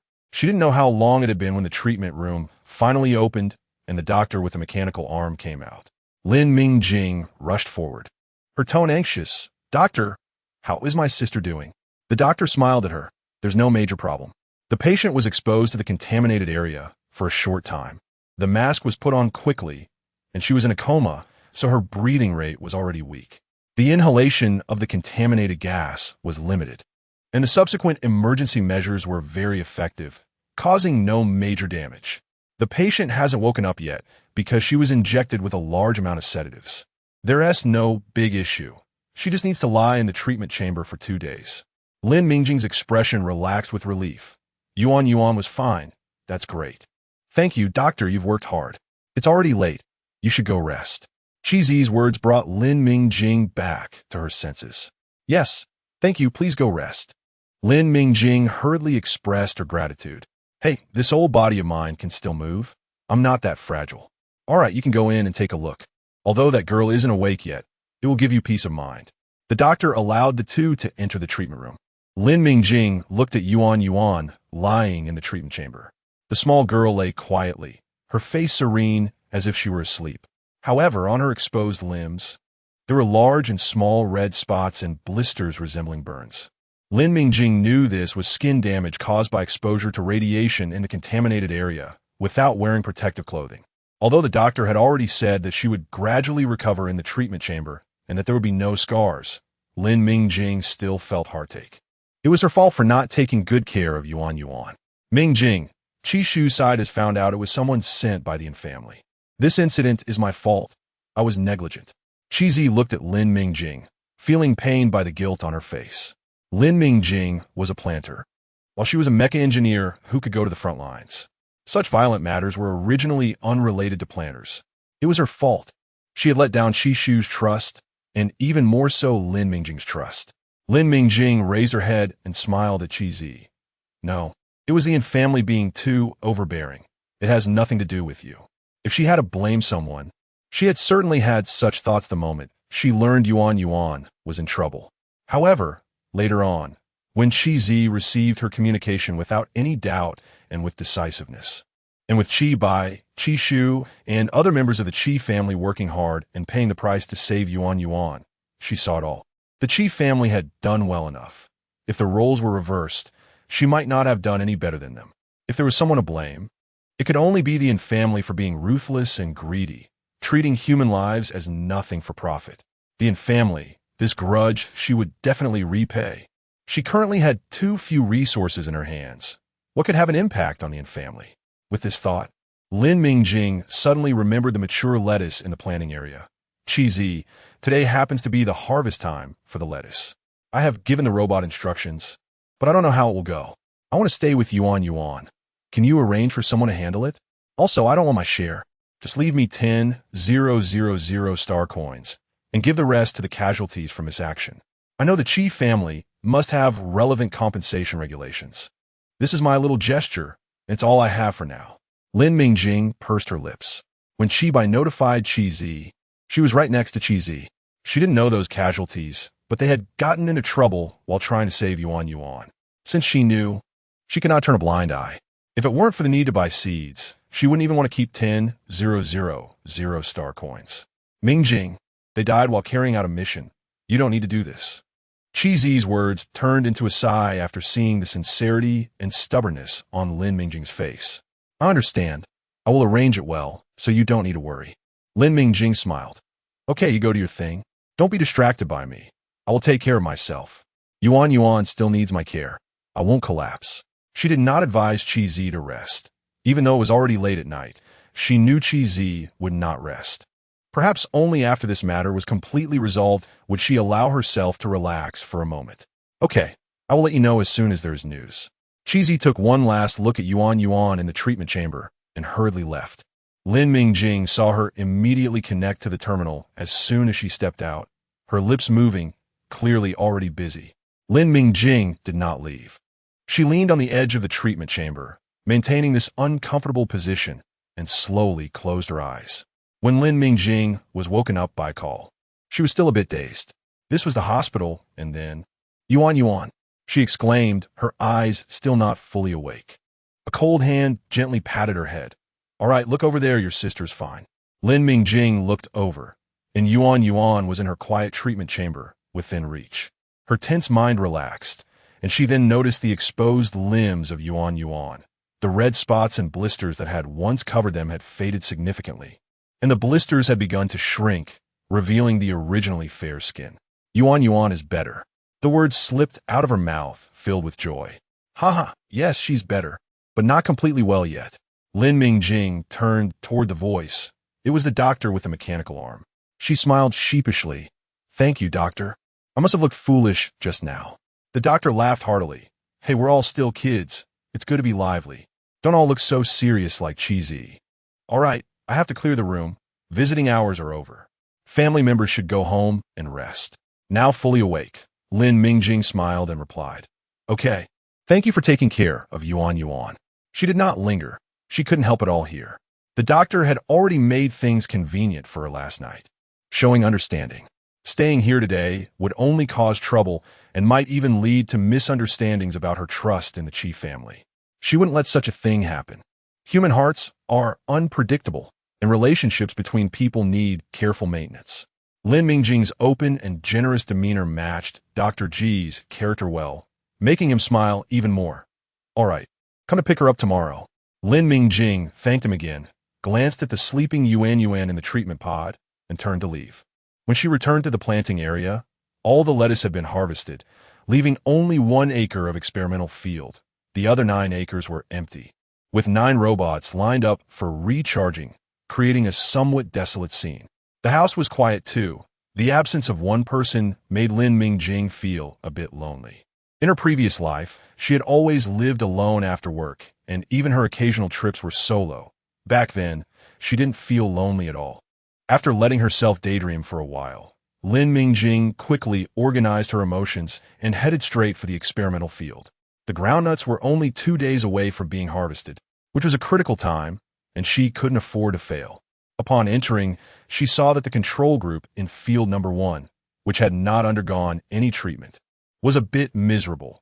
Many plants were obviously stunted, with new leaves yellowing, shrinking, and curling, and some severely affected areas had started to turn black.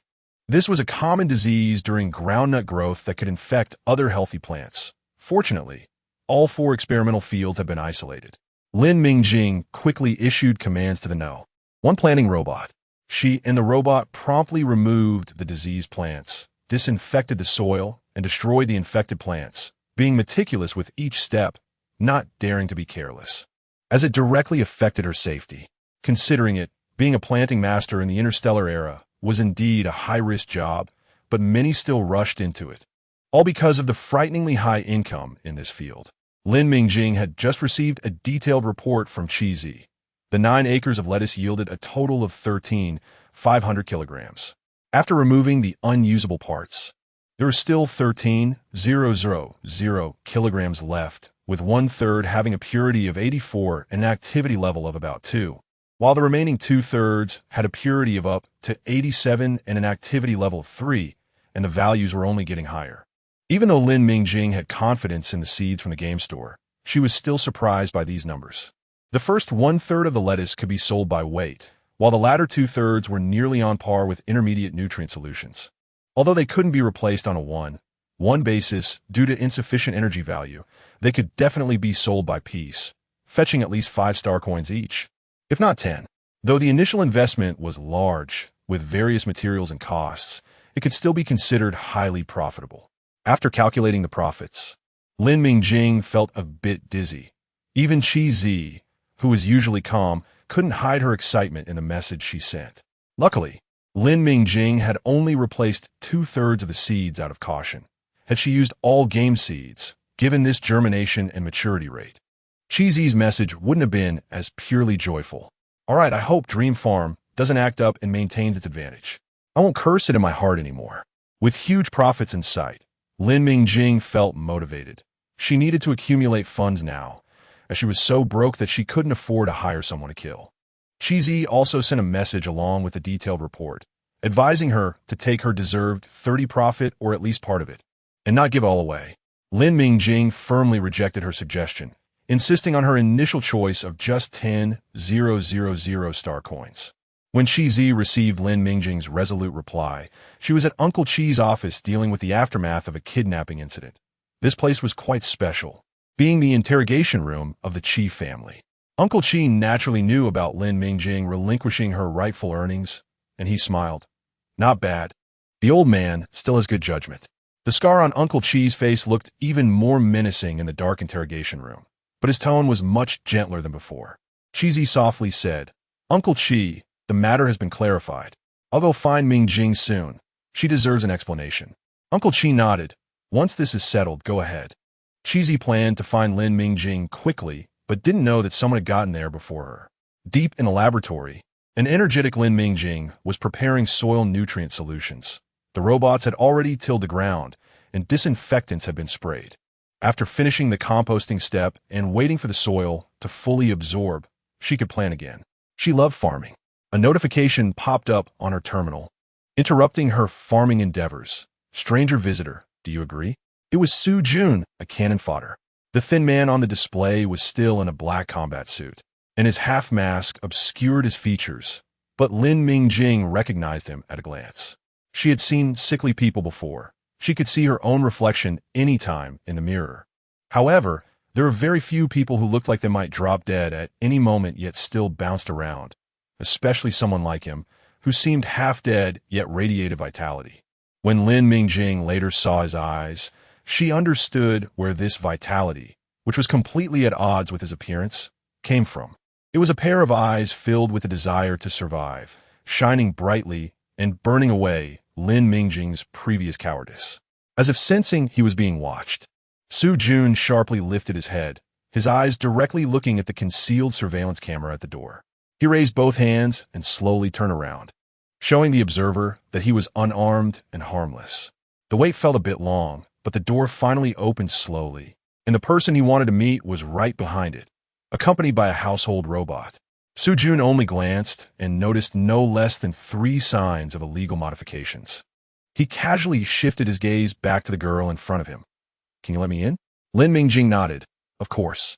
She had just been asking Qi Zi whether Su Jun was related to the person who kidnapped Yuan. After receiving Qi Zi's affirmative answer, she opened the door. Oh, and Qi Zi reminded her to bring the robot butler to help entertain guests, which was why it took a little longer. In the kitchen, the two sat on opposite sides of the dining table. The robot butler served 2 cups that looked quite presentable. But Lin Mingjing's home obviously lacked rare items like tea leaves. The cups only contained clean water, just right for drinking. Lin Mingjing initially thought Su Jun wouldn't drink water. In the 2 times she had seen him, he had always wore a mask. Even in the task center with a protective shield allowing him to breathe freely, and at the Qi family hospital, his mask remained on his face. She was merely looking for an excuse to keep the robot butler nearby, not wanting to appear too stiff or deliberate, no matter his intentions. The fact that he saved Yuan was undeniable. Lin Mingjing's offer to repay him was not just lip service. She didn't like being in debt, especially to someone who seemed difficult to repay. Since he came to find her, he surely had a request. That was best. She could settle the debt quickly, and they would both be free of obligation, allowing her to feel at ease. At the same time, in the Qi family interrogation room, Qi Zi handed all the information she found about Su Jun to Uncle Qi for review. She had already gone through it once and found no flaws. Su Jun was just a lucky former mecha master who survived the front lines. Due to mental damage, he could no longer pilot mechas, so he retired early. Although he had disability benefits from his retirement, it was clear that his injury was a bottomless pit that would eventually drag him down, both physically and in terms of living standards. Otherwise, how could a retired mecha master be so impoverished, forcing himself into polluted areas despite his illness? His mental damage required care, including mental enhancement medications and large amounts of highly pure, highly active food. His situation was similar to many injured veterans from the Qi family, but he was worse off. His injuries were more severe, and he had no one to rely on, struggling alone to survive. The military system of the interstellar era resembled the feudal period of the Zhou dynasty, where various military families were armed and nominally under the Federation. The Federation's military committee could command various armies, as it was the highest command authority in name, but in reality, the orders of the current commanders were far more effective than those of the military committee. The Federation government was understandably reluctant to have the armies they funded with substantial military expenditures be so disobedient. The military committee implemented many measures to balance the power of major military families, including cultivating armies loyal to the Federation and embedding their own people within the major legions. Other tactics, such as weapon control, supply control, and mental enhancement medication control, were numerous. With numerous factions acting independently, it was not mere talk. If it weren't for the external threat of the insect race, humans would have likely established various nations long ago. Su Jun, an ordinary mecha master, evidently chose the wrong military to follow.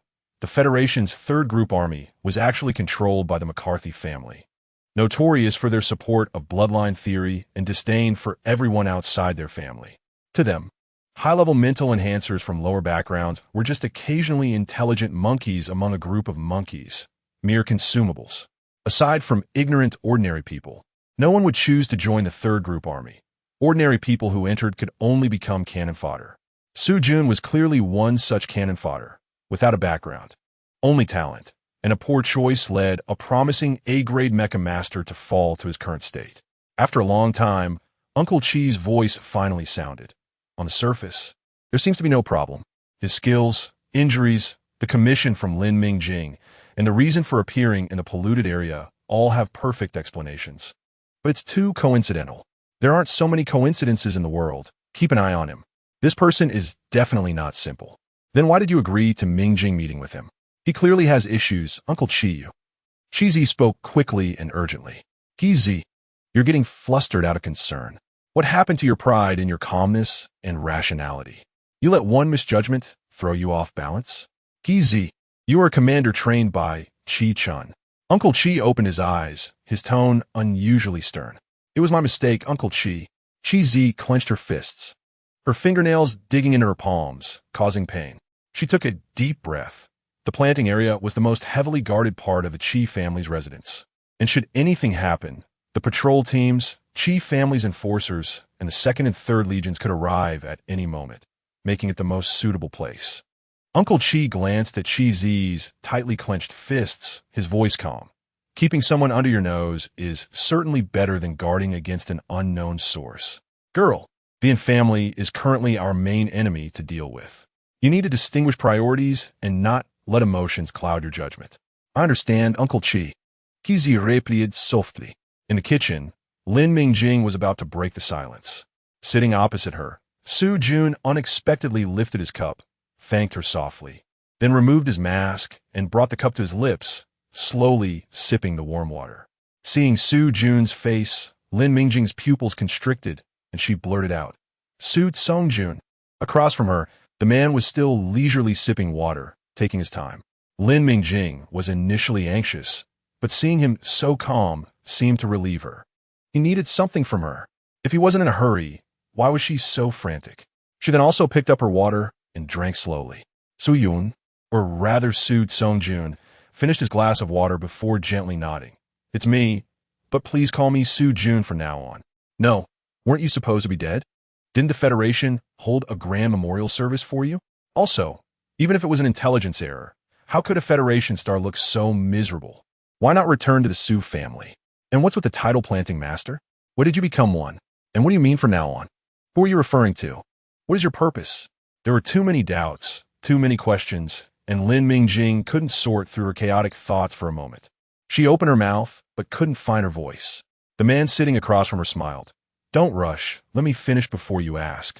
I am the Su Tsongjun, lucky to have escaped death, but this face and this name are my greatest curses. A single letter to the Federation's Star Network office, and I won't survive. Well, maybe it won't be that complicated. Just tell the Chief family. And I estimate I can't escape now anyway. He spoke as if discussing someone unrelated, smiling as he continued. This is my leverage and also my sincerity. What I'm about to confess might upset you, but I hope you can make an objective judgment based on my sincerity. He then briefly recounted how he had been injured and ended up on planet L307, suffering from severe mental damage and in need of A-grade mental enhancement medications, which he estimated only the Chi family had, but their defenses were too tight to force a way in. Fortunately, he discovered the M11 armored combat vehicle and, following the clues, found Lin Mingjing, initially intending to kidnap her in exchange for the mental enhancement medications. However, upon interaction, he found Lin Mingjing to be extremely cautious and reclusive. When he was looking for an opportunity to act, he discovered someone following Yuan, and by coincidence, he saved Yuan. Lin Mingjing frowned as she looked at the man across from her. She believed most of what he said. The Chi family had indeed been high-profile in dealing with the sisters to deter the family, and a discerning person could always find information about them. She also didn't doubt her worth to the Chi family in exchanging for A-grade mental enhancement medications. Her demonstrated value was much greater than a single dose. The man across from her was not lying, but he wasn't entirely forthcoming either. Lin Mingjing said solemnly, 2 questions. First, you mentioned wanting to kidnap me. With your abilities, you had plenty of opportunities. Why didn't you act? Since he had plans in advance. Her visit to the upper city hospital to handle her uncle's family would have been the best opportunity. Even with Chi by her side, a Federation star's abilities should have been sufficient to succeed, despite how this Federation star currently appeared to be on the verge of death. Su Songjun smiled. There was an opportunity, but unfortunately, forcing it would have been too risky. I can't afford to make too much noise right now. Also, my plans changed. I believe you would be more useful than A-grade mental enhancement medications. Lin Mingjing couldn't be bothered with the ambiguity in his words. She felt this Federation star's current personality differed greatly from the memories of the original body. She held up 2 fingers. Second question. Since you've investigated me, you should know Yuan is my weakness. Wouldn't it be easier to kidnap Yuan? Safe and efficient, absolutely fitting your need to keep a low profile. Lin Mingjing fixed her gaze on the man across from her, not letting any subtle changes escape her notice. Su Songjuan's smile contained an indescribable nuance. I said you were more useful. I tend to trust you. And I guess you don't like being coerced. I suspect your sister is your Achilles heel, and I also guess that leveraging favors and being honest will more easily win your favor. He had one more thought hidden in his heart that he didn't voice. He also guessed that Lin Mingjing held grudges and had an excellent memory for revenge. Lin Mingjing remained silent, still pondering what the man across from her wanted from her, as if he had seen through her thoughts. Su Songjun continued, I'm here to apply for a job. I want the same kind of earth beings you gave me last time. Lin Mingjing's mouth twitched uncontrollably. It seems I don't have any job opportunities for you. Setting aside the fact that he was a huge trouble, he looked like he was about to collapse at any moment. What could he actually do? Did this person have any self-awareness at all? You need me. Once I recover a bit, I can be your bodyguard. For now, I can be your information bank. As long as you ask, I will answer you without reservation. Su Songjun took a breath. He was a bit tired. I know a lot of information that is not open to ordinary residents. For example, I can tell you right now that the kind of earth beings you gave me last time should not be leaked out again. Lin Mingjing was shocked internally, but maintained her composure on the surface. Is it because they contain components similar to mental strength potions? There are others besides me who can grow such crops, even if the proportion of similar components in the earth beings I grow is a bit higher. There is no need to be so cautious, right? Cheesy knows about this. Cough, cough. Su Songjuan's smile was interrupted by an uncontrollable coughing fit. Lin Mingjing looked somewhat worried. He wouldn't collapse now, would he? She quickly had the robot butler pour him another glass of water. Well, better than nothing. Cough. Thank you.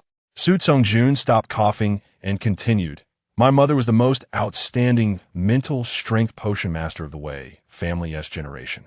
Trust me, the Chi family doesn't know nearly as much about mental strength potions as I do. Lin Mingjing believed this statement. She had done a lot of research on mental strength potions due to the previous 2 entirely different analyzers. Naturally, she couldn't find any useful information on the Star Network, but there were plenty of gossip about the Wei, Luo, and Li families who monopolized mental strength potions. She knew that among the 3 families, the Wei family was the most powerful, while the other 2 needed to join forces to contend with the Wei family. Su Songjun was being modest when he said he understood mental strength potions better than the Chi family. He was likely the person who understood the insider information the most besides the potion masters. There's one more thing. I noticed earlier than you that the family is wary of people watching your sister. I had indeed planned to wait for them to make a move before I stepped in to help. Unfortunately, I didn't expect that a small manager from the family could command a B-level mental strength executor. I misjudged the situation. Su Songjun continued. Additionally, based on the family's unusual actions this time, I suspect they are connected to the Andre family. This information is my apology. If my guess is correct, your relationship with the Chi family is likely not going to be as close as it is now. You will need me. Su Songjun looked at the girl across from him, who was frowning and silent, feeling a bit wistful. He was actually using the information gap to coerce an ordinary resident who was 9 years younger than him. Truly a failure, he sighed inwardly. But things still had to be done. He had no other options. Su Tsung-jun spoke softly. When the planter doesn't need to respond to me right now. The Chi family is hospitable. They've allowed me to stay with them, so you can take your time to think it over. Quite fitting. Su Tsung-jun proposed to take his leave. He was the best commander and knew not to push too hard at this moment.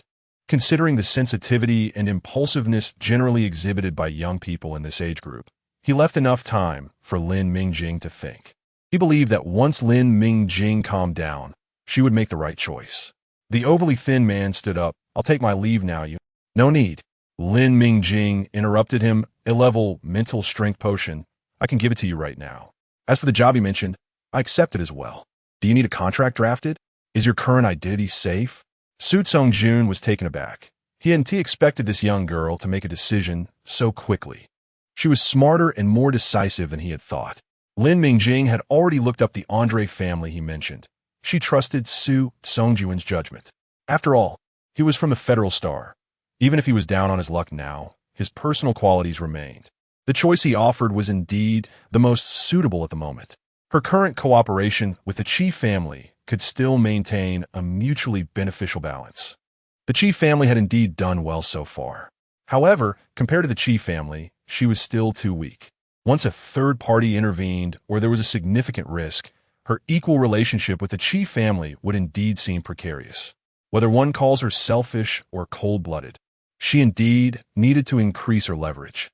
She knew too little. Sometimes, an information imbalance could be fatal. She couldn't rely on a single source of information. Otherwise, it would be no different from seeing the world with her eyes closed.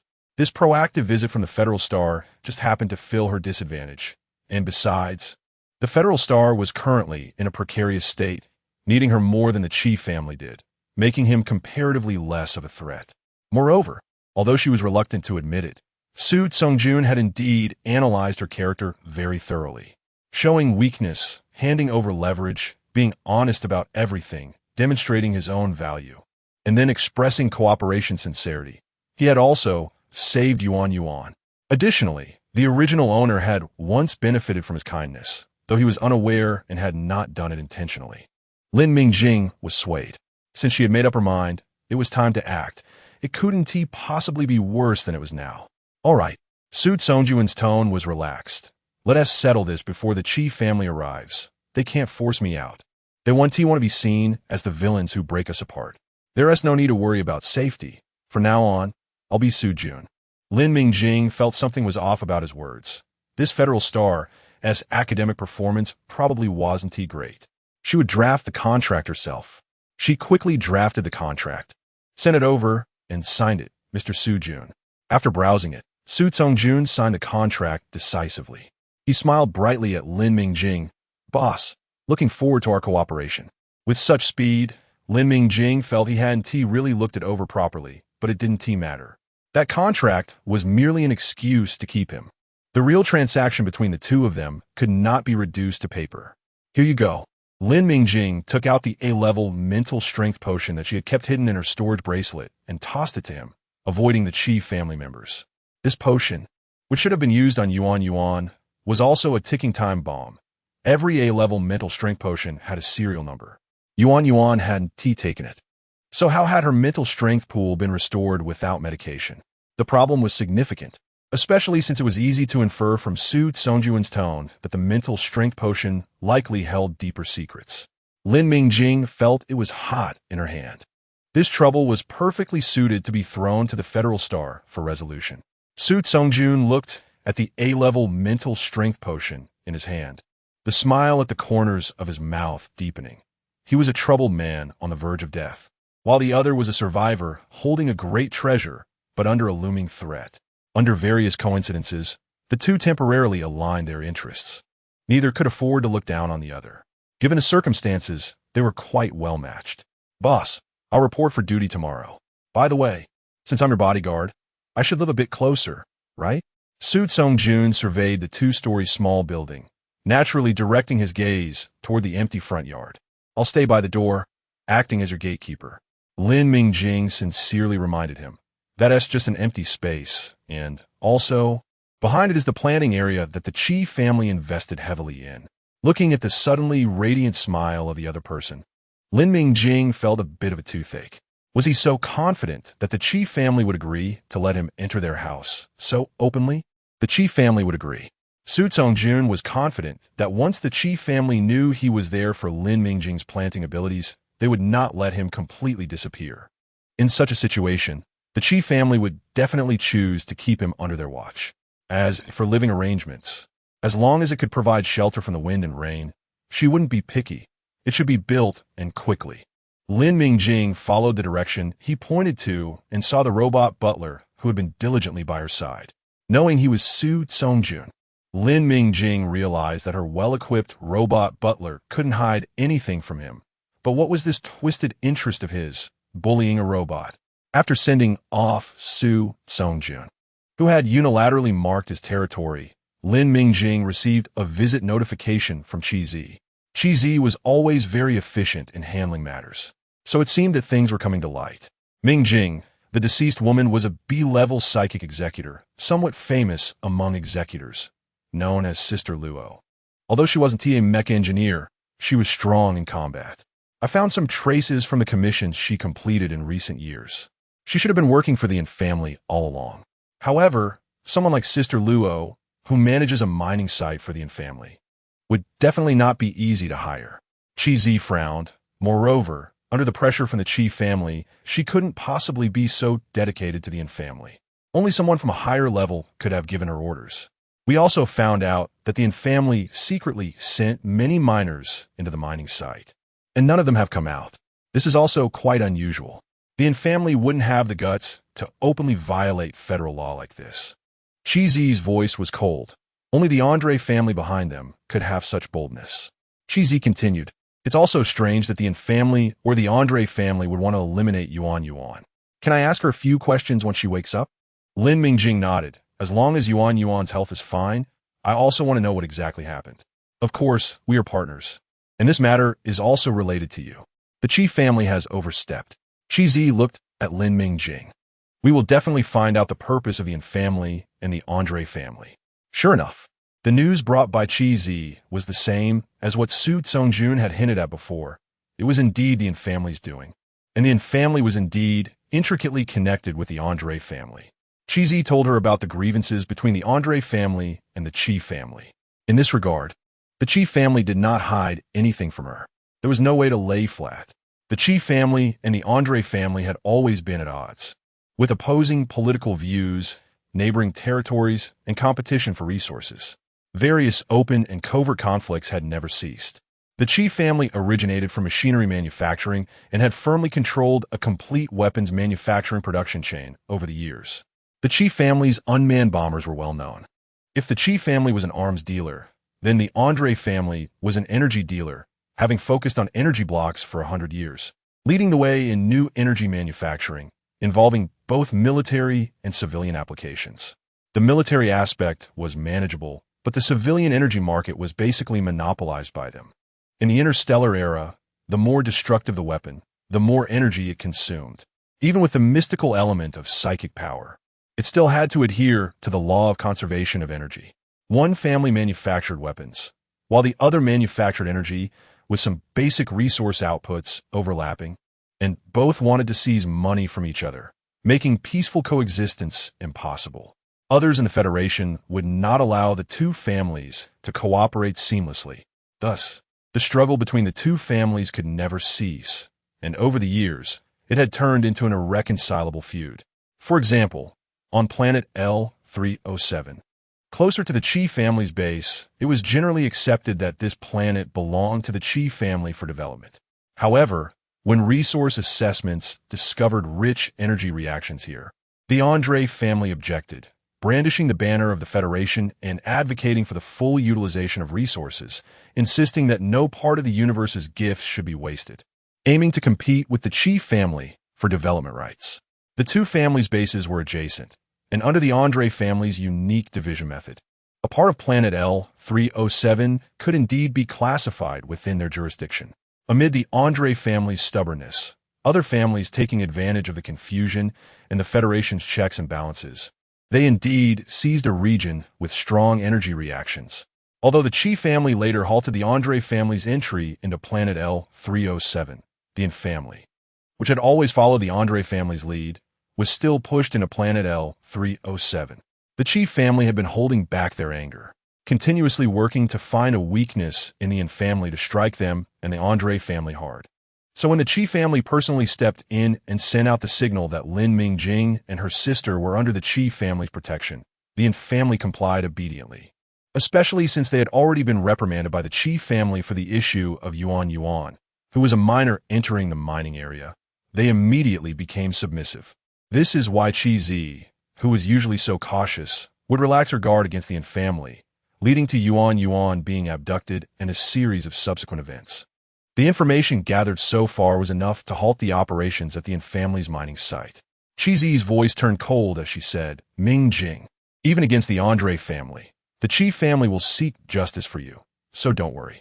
After revealing a bit of the Qi family's upcoming plans and reassuring Lin Mingjing, Qi Zi planned to take her leave. She seemed completely unconcerned about Su Songjun or his visit to Lin Mingjing. "Qi Zi, I can't help with the matters of the Infamily or the Andre family. All I can do is focus on my planting," Lin Mingjing said with a bitter smile. "However, Su Jun just came by. He hopes I can hire him as a bodyguard, wanting the natural crops I grow. He saved Yuan, and I can't refuse him."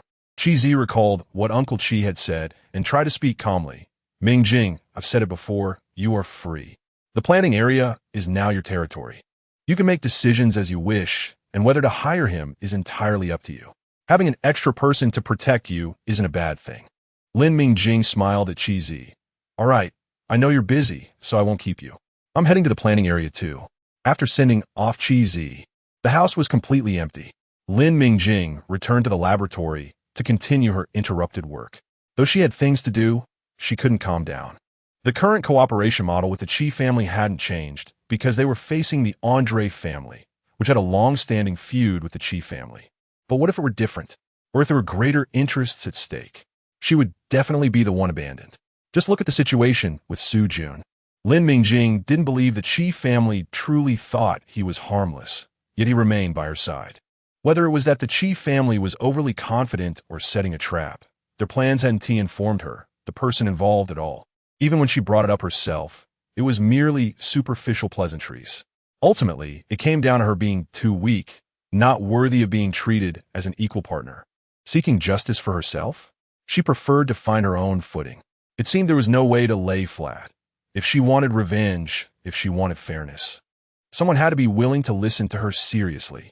Lin Mingjing collected her thoughts, adjusted the soil, recorded data from the test fields, organized her planting notes, and carefully observed the tomato seedlings in pots 1 and 2. The temperature, light, drainage, and aeration were fine. The fertility was sufficient, and they were growing well. It was time to support them.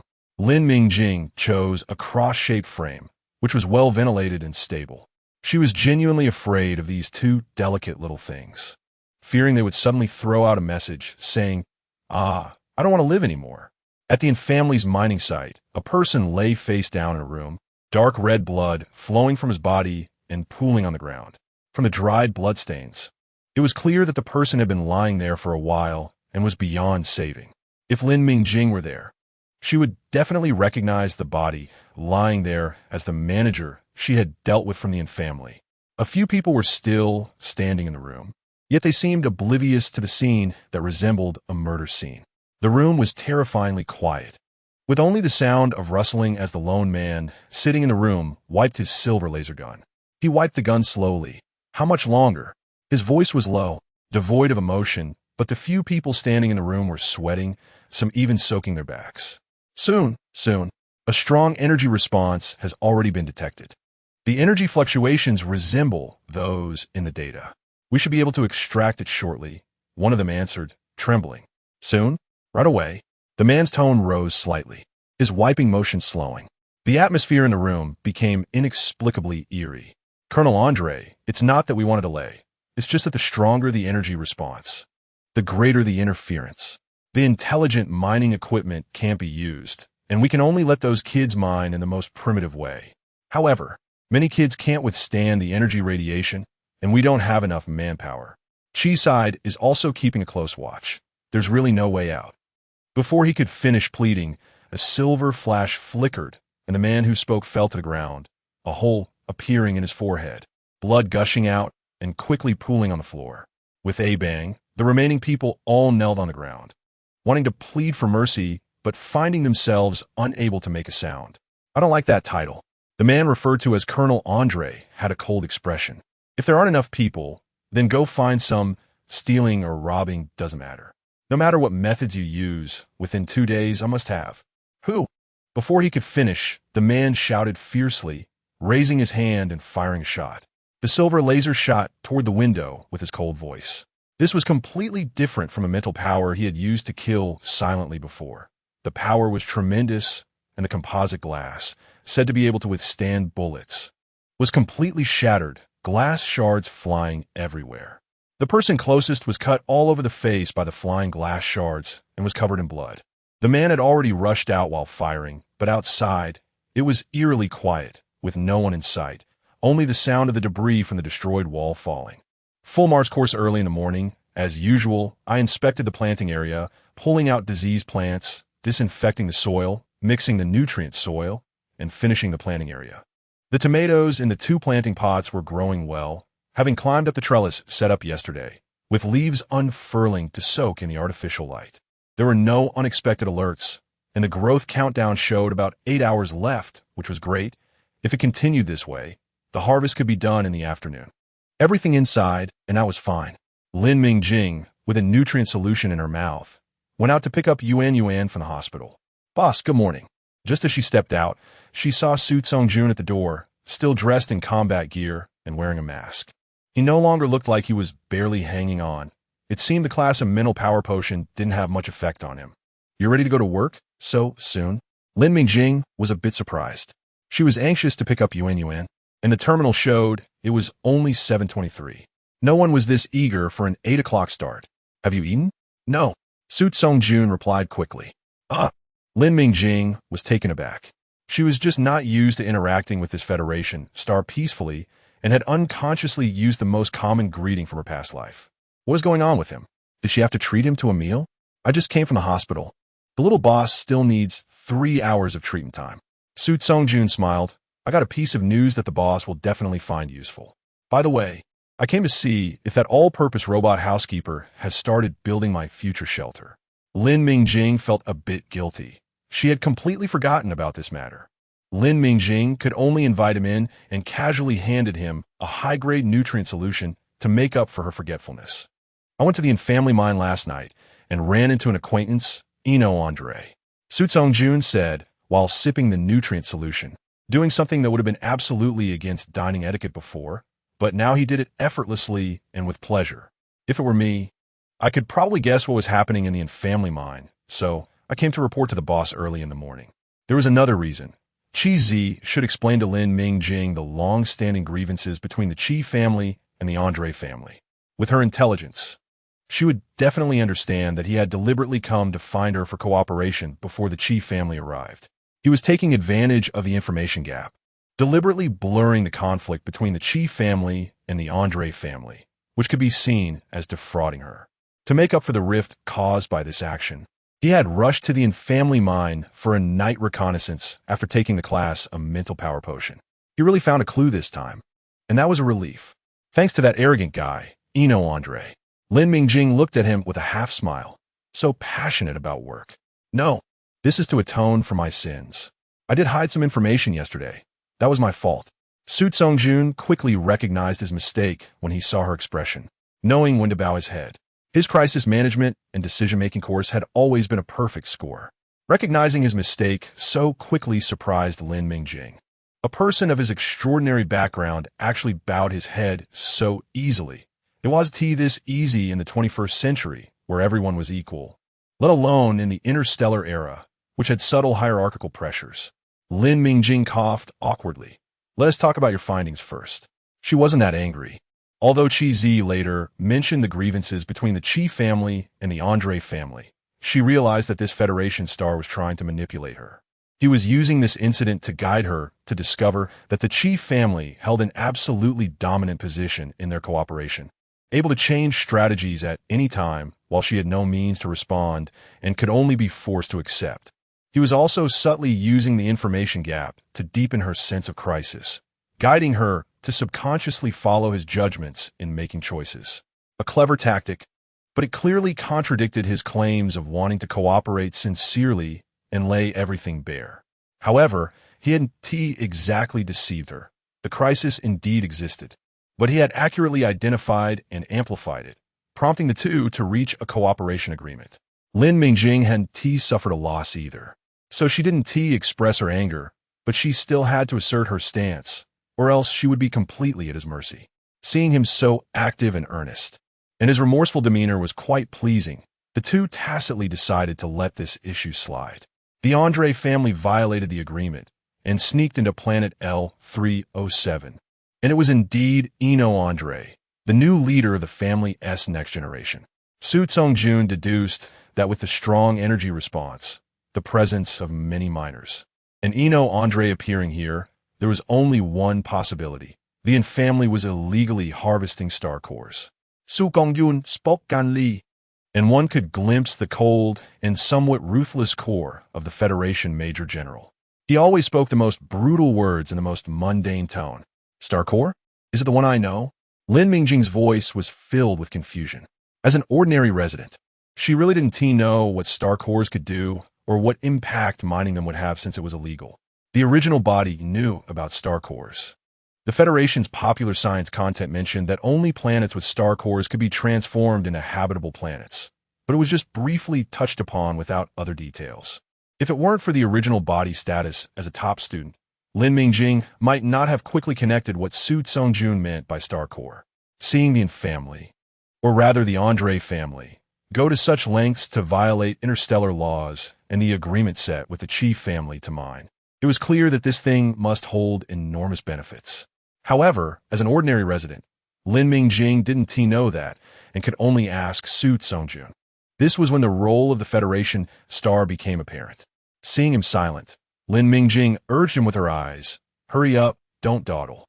The Star Core has a wide range of applications, but if Andre is here, it only has one use, to manufacture class matches.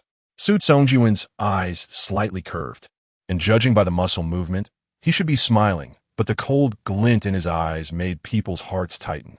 As for the impact for them, it was merely the addition of a floating dead star in the universe and the loss of a resource point. Dead star. Lin Mingjing felt a chill in her heart. Before she could digest the overwhelming information, Su Tsung-jun suddenly changed the subject. "Boss, did you forget to give the robot instructions? My room, doesn't he even have the support pillars nailed down?" Su Tsung-jun's tone returned to the familiar laziness that Lin Mingjing recognized, with a hint of grievance. "But is this really the time to talk about this? Why did you suddenly change the subject, and the leap is too big? Do you have a split personality? Jumping from one topic to another like this?" Lin Mingjing stared at Su Tsung-jun, trying to use her gaze to bring him back on topic. Feeling powerless, Lin Mingjing watched as the robotic butler was spun around by Su Tsung-jun's commands. She had just granted temporary access to him, not expecting this federal star to bully the robot so enthusiastically. Watching the robotic butler rapidly construct a room of about 15 square meters under his direction was astonishing.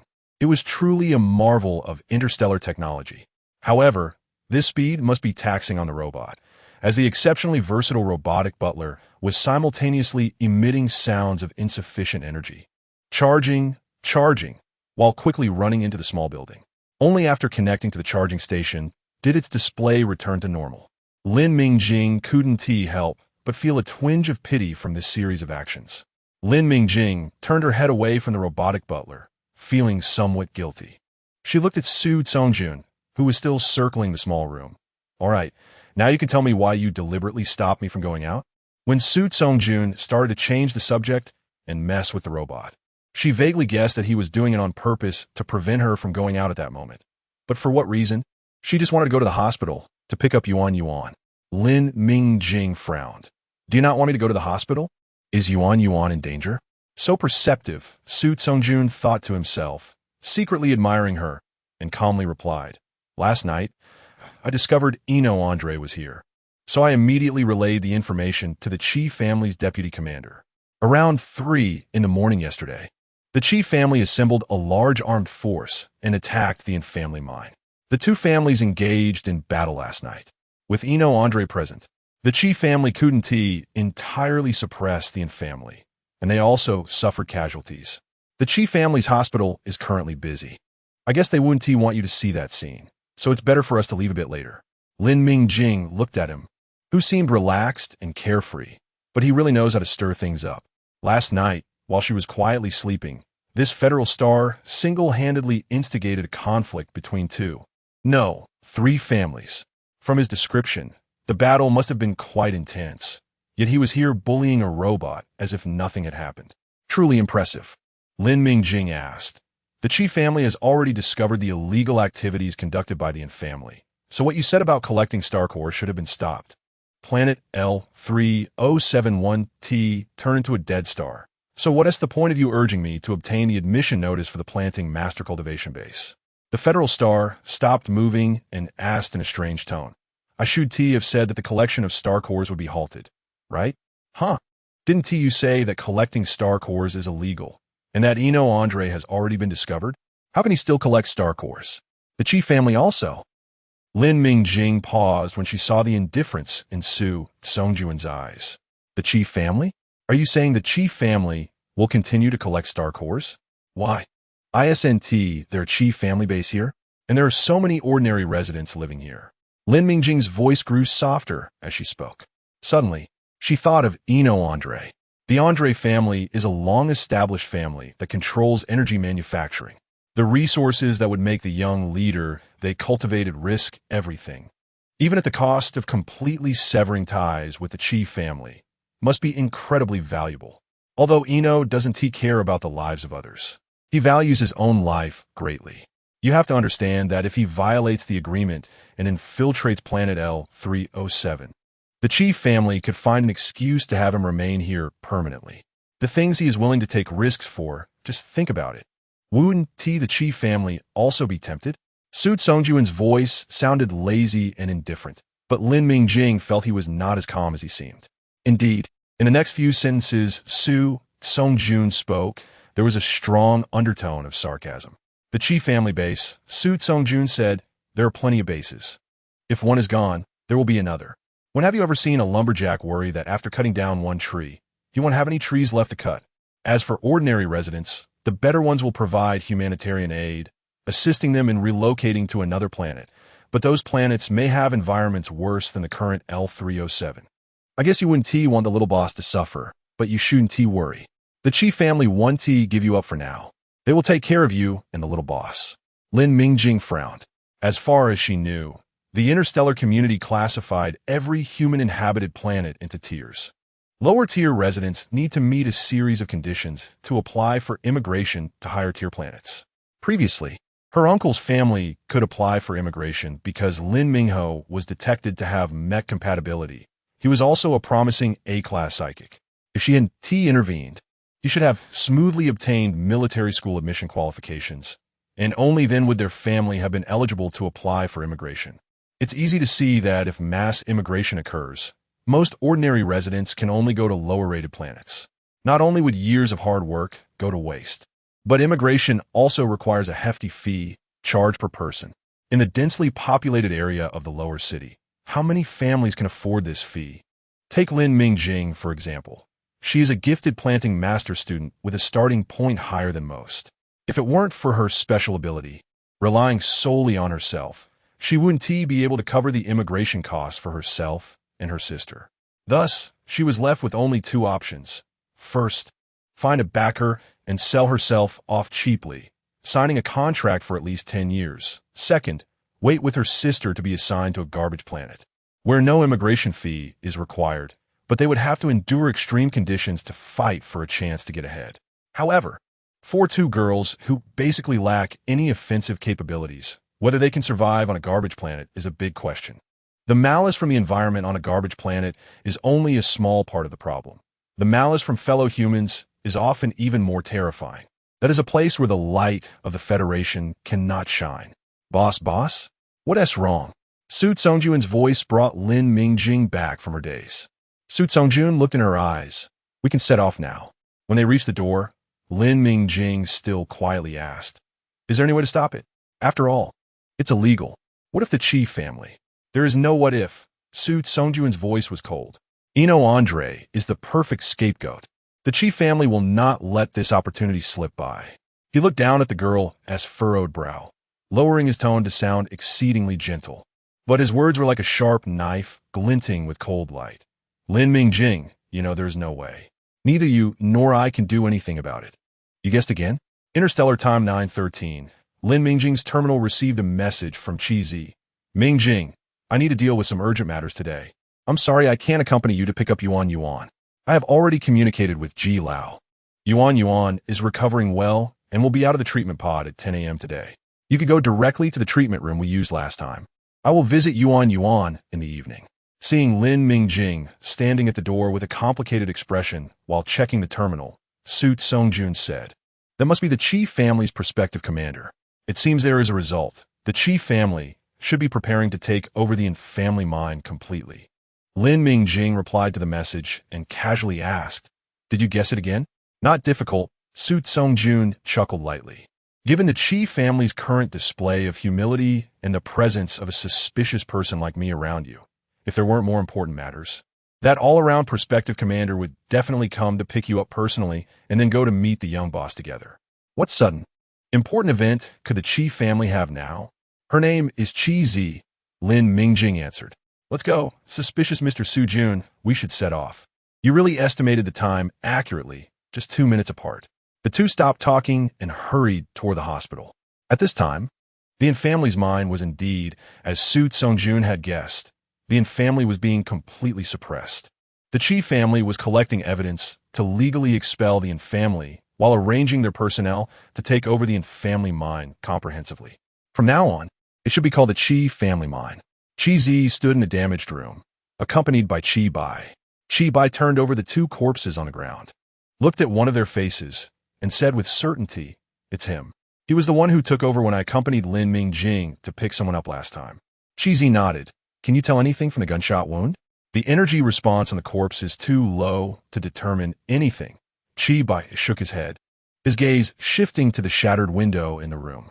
The marks on this window do resemble those made by Andre Zoden laser, but this evidence is a bit tenuous. Kizzy snorted coldly, breaking through the Chi family's encirclement, escaping from your hands, and disappearing without a trace. How many people can do that? Didn't you say the silhouette looked somewhat similar? That's enough. That arrogant guy needs to learn a lesson this time. Report to the commander, target detected. A soldier in full combat gear saluted Chi Zi. Good. Lead the way. Inform the medics to go ahead. Chi Zi turned to leave, but was called back by Chi Bai. Chi Zi, how should we handle those children? Chi Bai's voice sounded a bit strange. I don't know. It needs to be reported to a higher level. We can only follow orders. Chi Zi frowned at Chi Bai. You've been on the front lines. You should know better than I how to obey orders. After saying that, Chi Zi stopped looking at him and strode away. I know, but on the front lines, we fight bugs. Now, it's... Chi Bai's voice faded in the wind, unclear. In the hospital, Lin Mingjing did not see the doctor with a mechanical arm. She was greeted by a young doctor. You are here to pick up the patient from treatment pod number 1, right? Director G has already made arrangements. Please wait outside the treatment room. The patient will be out soon. She hasn't woken up yet and will stay in the observation room for a while. She can only leave once fully awake. Lin Mingjing thanked him. Thank you, doctor. The door to the treatment room slowly opened, and the sleeping Yuan was pushed out on a hospital bed. The young doctor reassured her, don't worry. The patient is recovering well. All data is normal. She will slowly wake up in about 20 minutes, and you can stay with her in the observation room. Lin Mingjing believed this. Yuan's complexion now looked much better than when she had seen her before. The skin on her exposed limbs, previously damaged by radiation, had completely healed, and Yuan was once again a plump, slender little child. Today's hospital was indeed bustling. There were no people in the treatment room just now, but the observation room was now crowded. The nurses and their robotic assistants were busy, which was quite rare in an interstellar hospital. Usually, Only major injuries required observation, while minor ailments could be handled by robotic assistants. It seemed the Chi family's operation against the Infamily was not so easy, but it was strange. Logically, the Chi family's strength should be able to crush the Infamily. Even if there were casualties, the hospital shouldn't be this crowded. Not understanding, Lin Mingjing messaged her new employee on the terminal. How could there be so many injured soldiers from the Chi family fighting the Infamily? She poked Su Tsongjun, who was curled up in a companion chair, indicating for him to look at the terminal. Lin Mingjing didn't want to be a heartless capitalist. It was just that this employee had been curled up in the chair since he arrived, barely moving, looking even more like a patient than Yuan, who was lying in the hospital bed. The nurse had looked at him several times and even sent a robotic assistant to ask him if he needed treatment. Lin Mingjing guessed that he must have been seriously injured before to look so sickly, but he wasn't receiving treatment in the hospital, so he must have some reservations. To avoid being forcibly subjected to intervention treatment by the robotic assistant, it was better to pretend to be a web-addicted youth immersed in the Star Network. Su Tsongjun adjusted his posture, glanced at the watchful robot nearby, and then looked at his boss before resignedly opening the terminal to reply, with Andre around. He is an S-class psychic. Although he has to hide his identity and cannot use mechs in battle, a high-level psychic, as long as he has a laser weapon, can cause significant damage. Andre has a laser gun called Odin, specially crafted for him by a weapon master, with almost perfect compatibility with his psychic abilities. He never leaves it behind, and with Odin in hand, it is entirely normal for the Chi family to suffer casualties against him. Lin Mingjing continued to ask, Chi-Bai can pilot a mech, right? He should be able to easily defeat who can't pilot a mech. Su Tsongjun replied at his peak. Chi-Bai was only an A-class psychic. He retired due to injury and can probably only pilot an A-class mech at best now, and that's still quite difficult. Against Andre, I would judge he has little chance of winning. You underestimate S-class psychics. The Chi family is willing to mobilize so many people to the Infamily mine, not because of the Infamily, but due to the basic prediction of S-class combat power. Lin Mingjing looked at Su Tsongjun, who was curled up in the chair and looked similar to the heavily injured Chi family soldiers. S-class is so terrifying. This person before her is also S-class, and he should be much stronger than Andre. How did he end up in this state? He said many people wanted him dead. How much power lies behind these people? Not wanting to think too deeply, Lin Mingjing took a breath, stopped asking questions, and quietly kept watch over Yuan. Thank you, brother. Seeing Yuan's eyelashes flutter, Lin Mingjing quickly held her sister's hand and softly said, Yuan, sister is here, don't be afraid. When Lin Mingyu opened her eyes, she immediately saw her sister guarding her bedside, just like she had done many times before when she was sick. Tears streamed down her cheeks as she spoke, her voice a bit hoarse and filled with suppressed sobs. Sister, I'm sorry. I made you worry again. Andy was right. She was a burden, only causing trouble. If it weren't for her dragging her sister down, her sister could have traveled to other planets, left uncle and auntie, and wouldn't have been kicked out of the plantation or have to work so hard to make money. It was all her fault. Lin Mingjing sensitively detected Yuan's emotional turmoil. She stroked Yuan's little head. Why does Yuan say sorry? Sister hasn't praised you yet. Yuan is so smart. She figured out who the bad guys were right away and even sent a message to sister immediately.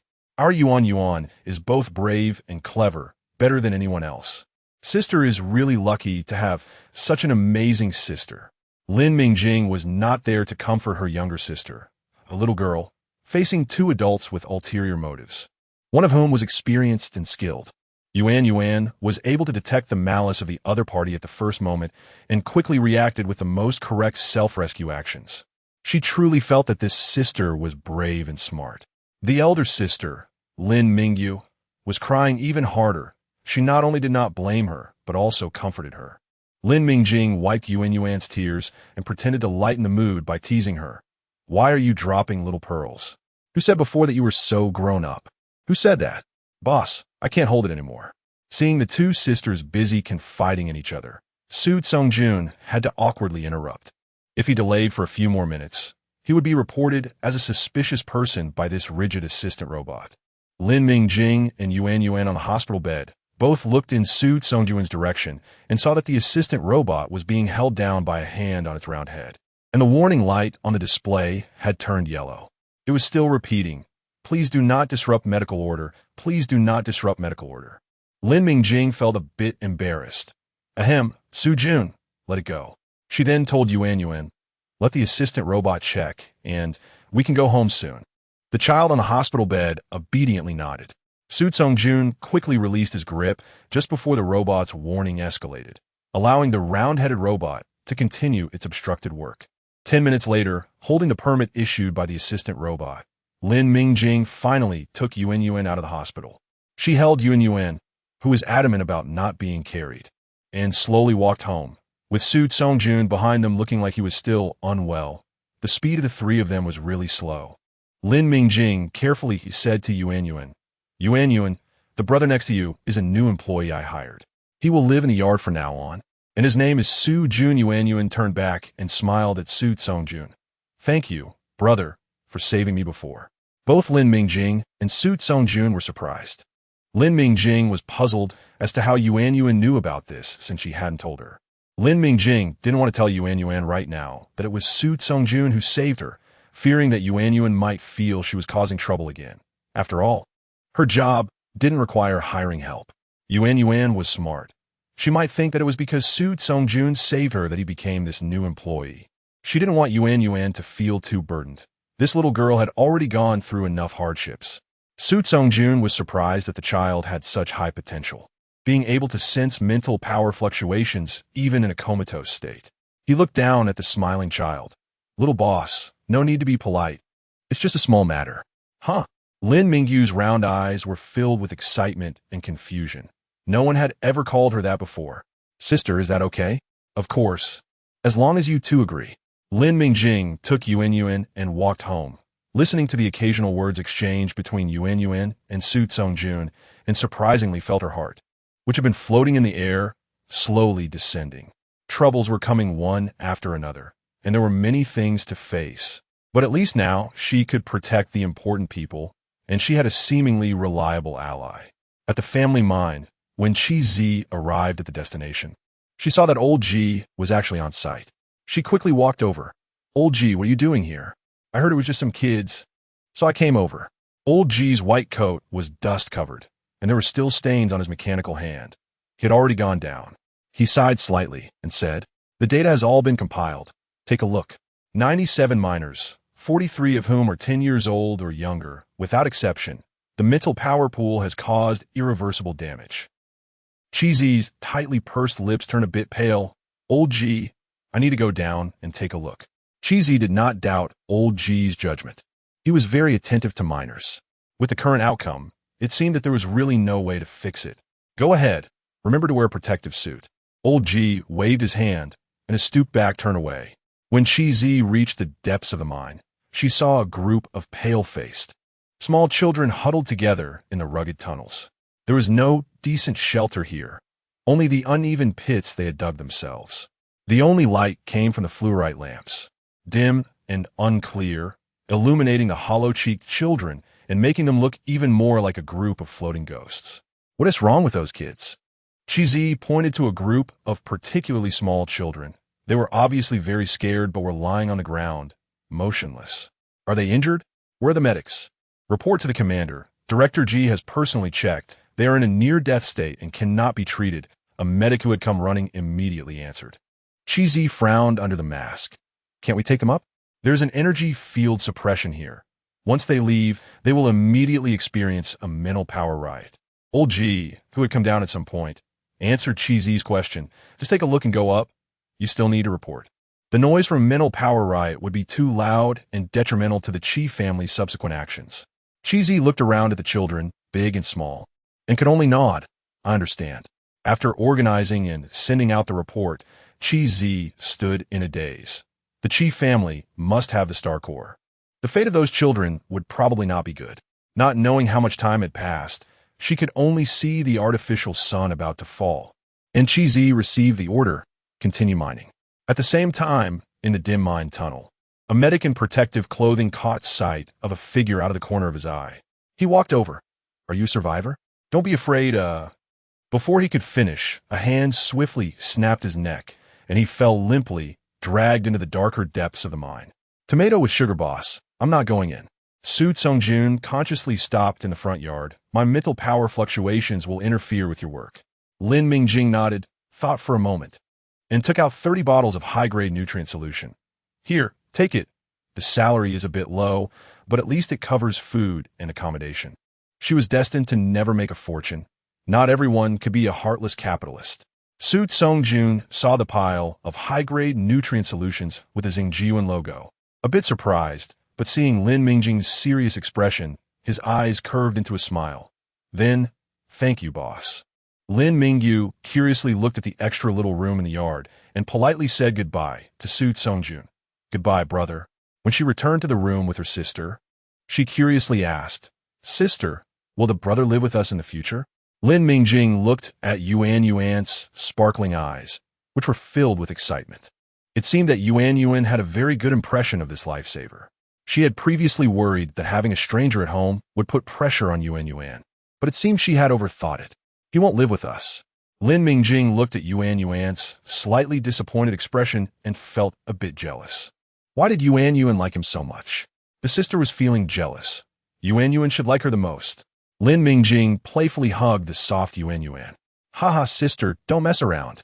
Lin Mingyu was tickled by her mischievous sister and couldn't stop laughing. Of course, I like sister the most, but it seems like brother can protect us if he lives here. Sister, don't worry. When Yuan grows up a little more, I can protect you. And then brother won't have to live there. Lin Mingjing was very satisfied with this answer, seeing Su Tsongjun as just a tool. After messing around for a while, seeing Yuan secretly yawning, Lin Mingjing forced her to take a nap. Although this stubborn child grumbled that she wasn't tired, Lin Mingjing went downstairs to continue working in the laboratory on the planting area. The soil in the planting area needed to be mixed with a batch of special nutrient solution before replanting, and she needed to speed up. There are also reagents formulated by the original body that can enhance soil purity, but the most important raw material is no longer available. According to the original body's memories, that key raw material was found in the polluted area.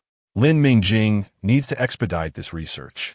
She can only be admitted to the cultivation base of the planters through this research. Su Tsongjun's suggestion makes sense. She cannot tie herself completely to the chief family. She needs to make a trip to the polluted area as soon as possible. It seems that the high-grade nutrient solution was not given in vain. This is exactly what the Federation Star needs. Time passes quickly when one is busy. While Lin Mingjing was still immersed in her studies, a notification popped up on her terminal. Dream Manor, crop mature.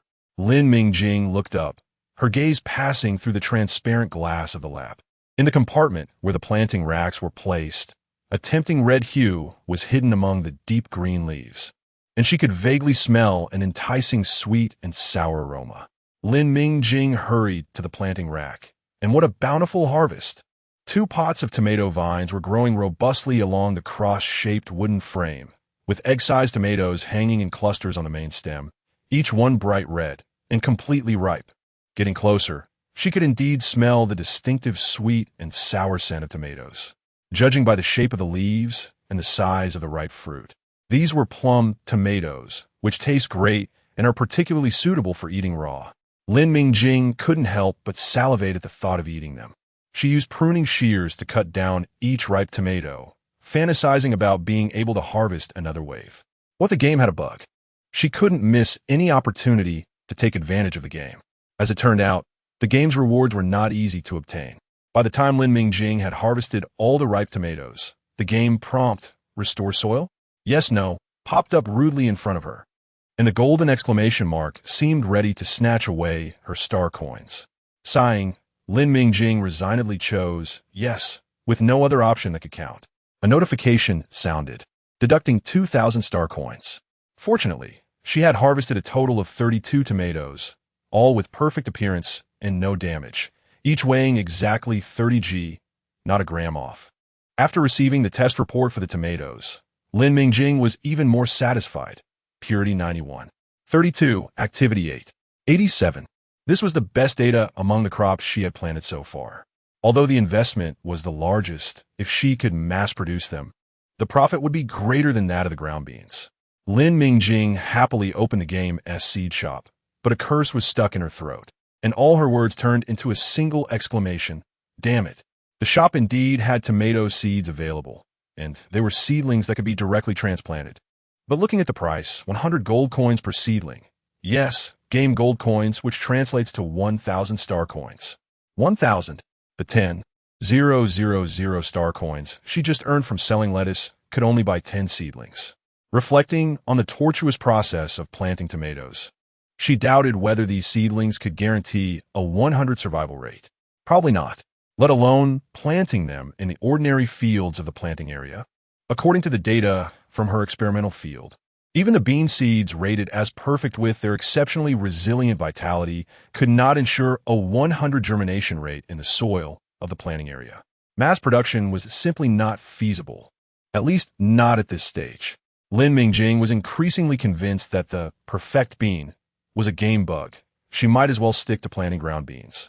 Turning her frustration into appetite, Lin Mingjing took out a tomato and thought for a moment, then grabbed 2 more. Last time, Ji Rue sent her a bunch of seasonings, including white sugar, which was exceptionally fine and not overly sweet, providing a fresh and pure sweetness, perfect for making sugar-coated tomatoes. Yuan, who had been startled, needed sweet and sour food to comfort her. Lin Mingjing herself had also faced significant blows from various insider news recently, desperately needing delicious food to sustain her. As for the Federation star at the door, the two of them were on a sinking ship. He looked like he could drop dead at any moment. If he died, her little boat would probably weather even more storms, so she might as well give him a breath of life. He had been so obsessed with the perfect bean, surely tomatoes with better stats would be more helpful for his recovery. Lin Mingjing carefully compared the data in the report, the components of the mental strength potion, and found that they were higher than the content of the perfect bean. The bright red tomato chunks, coated with a light layer of white sugar, filled the kitchen with a tangy sweetness that made one's mouth water. Lin Mingjing could handle making simple, sugar-coated tomatoes, even if the tomato chunks were cut a bit oddly. The taste alone gave the dish a certain irregular charm. Let's dig in. Lin Mingjing looked at Yuan beside her, celebrating that her sister had successfully grown a new crop.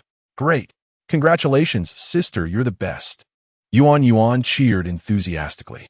The perfect combination of sour and sweet burst in her mouth. Although plum tomatoes are not a particularly juicy variety, this sugar-coated tomato tasted better than any Lin Mingjing had had before, with a rich tomato flavor and just the right amount of sweetness, reminiscent of the perfect summer appetizer in her memory. In the front room, Su Songjun was also marveling at the taste of the sugar-coated tomatoes, especially when he sensed that familiar warmth returning.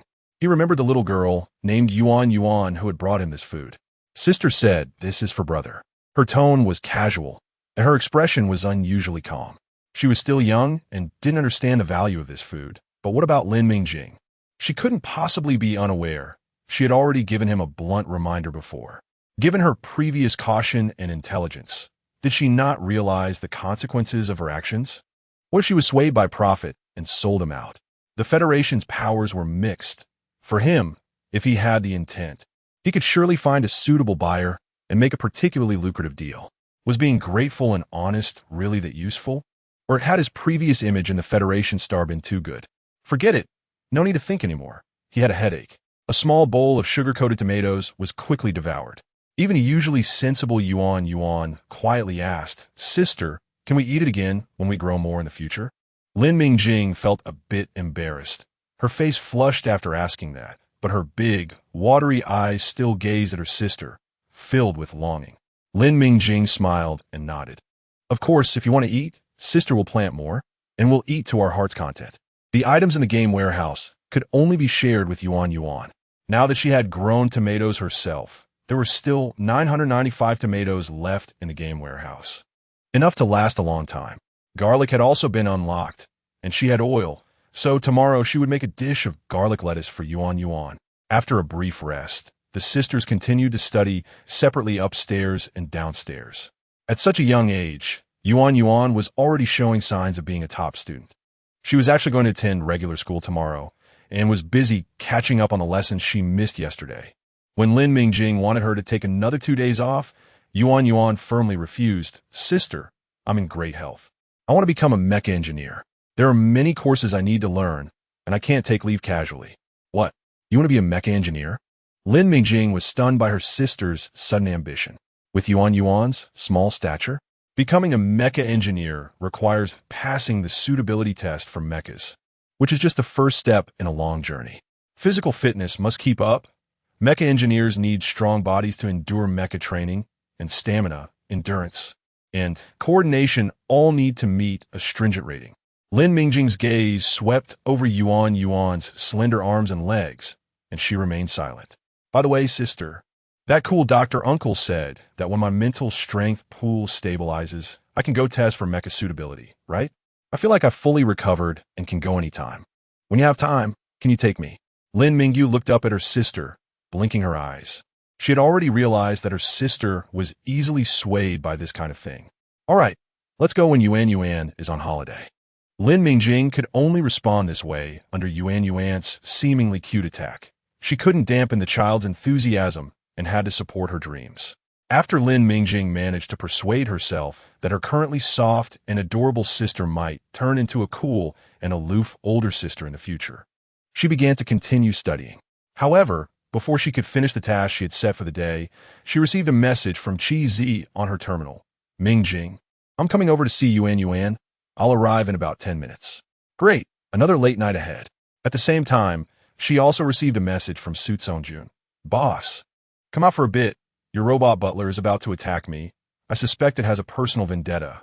Why is he clashing with the robot butler again? Lin Mingjing quickly walked to the door. Sure enough, she saw the sickly-looking Federal Star standing at the door, while the dutiful robot assistant was blocking this unauthorized stranger outside.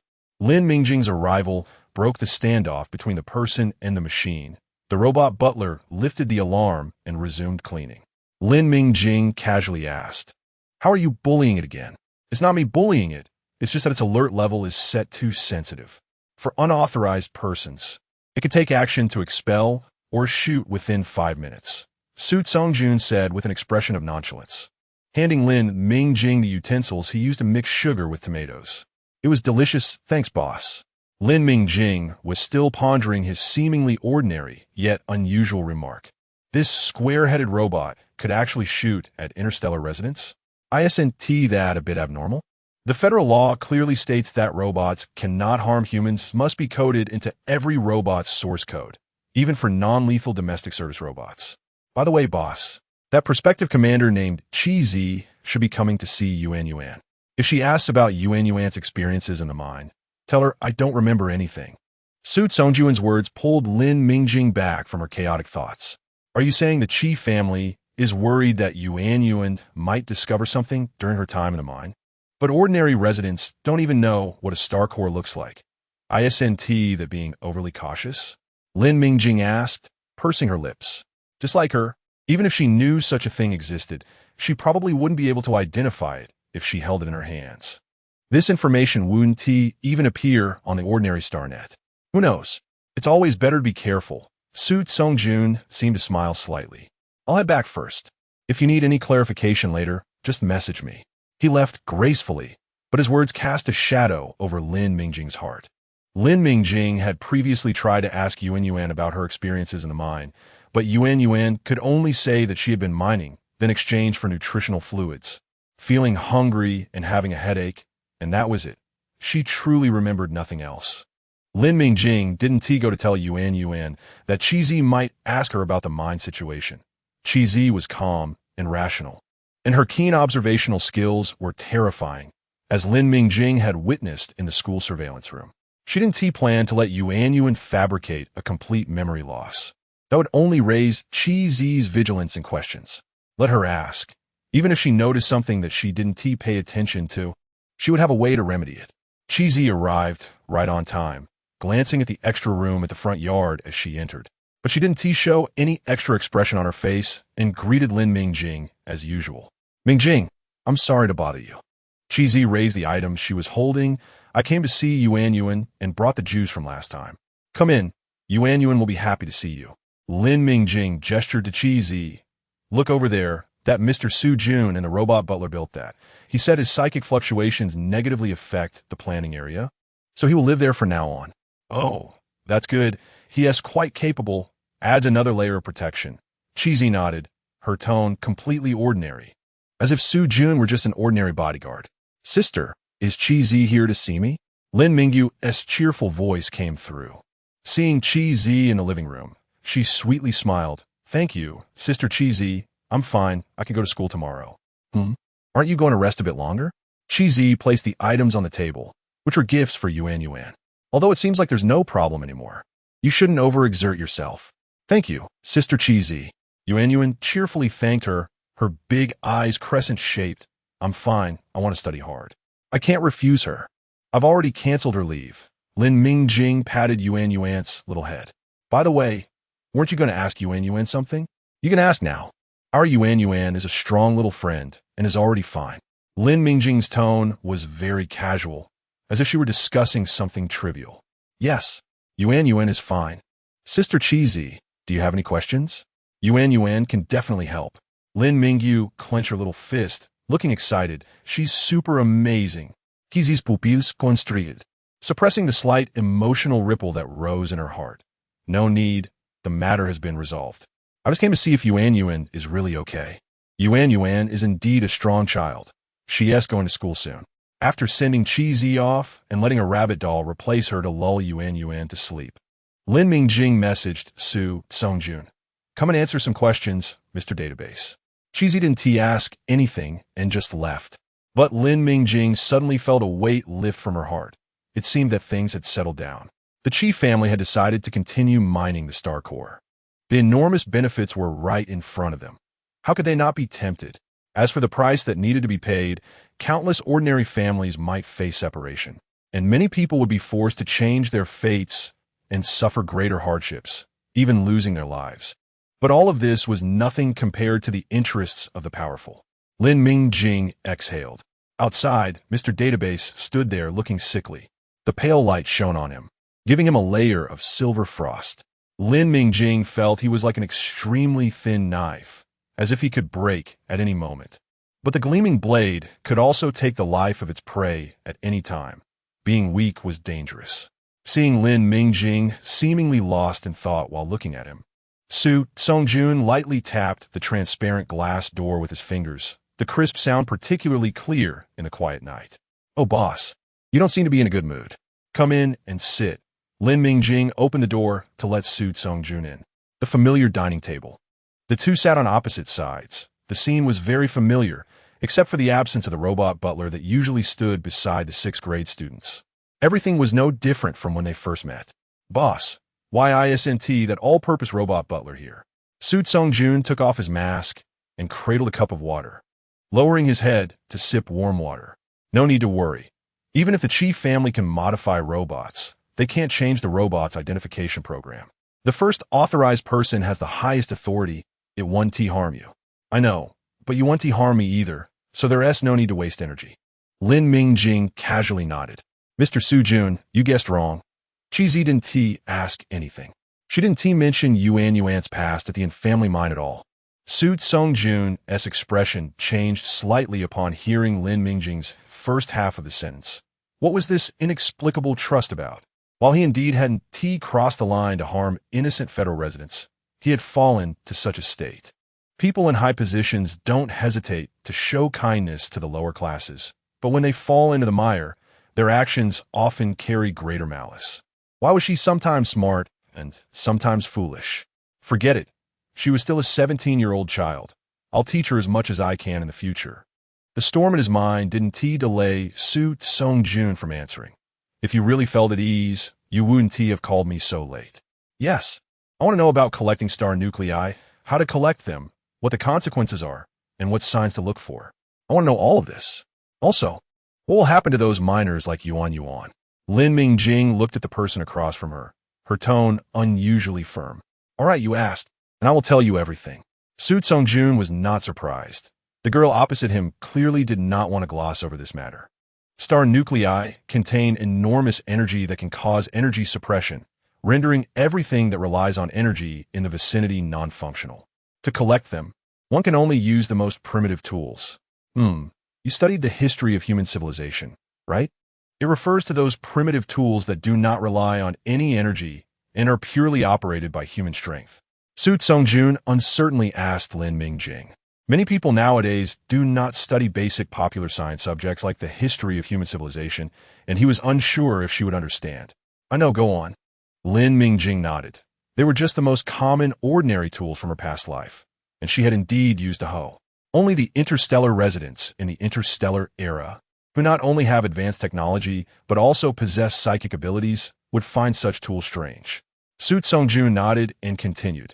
Even the most basic electric tools cannot be used. Naturally, human psychic abilities will also be suppressed. The extraction of star nuclei relies solely on pure human labor and primitive tools, making the process extremely long and arduous. The Infamily has operated on planet L307 for many years and has only recently seen some results.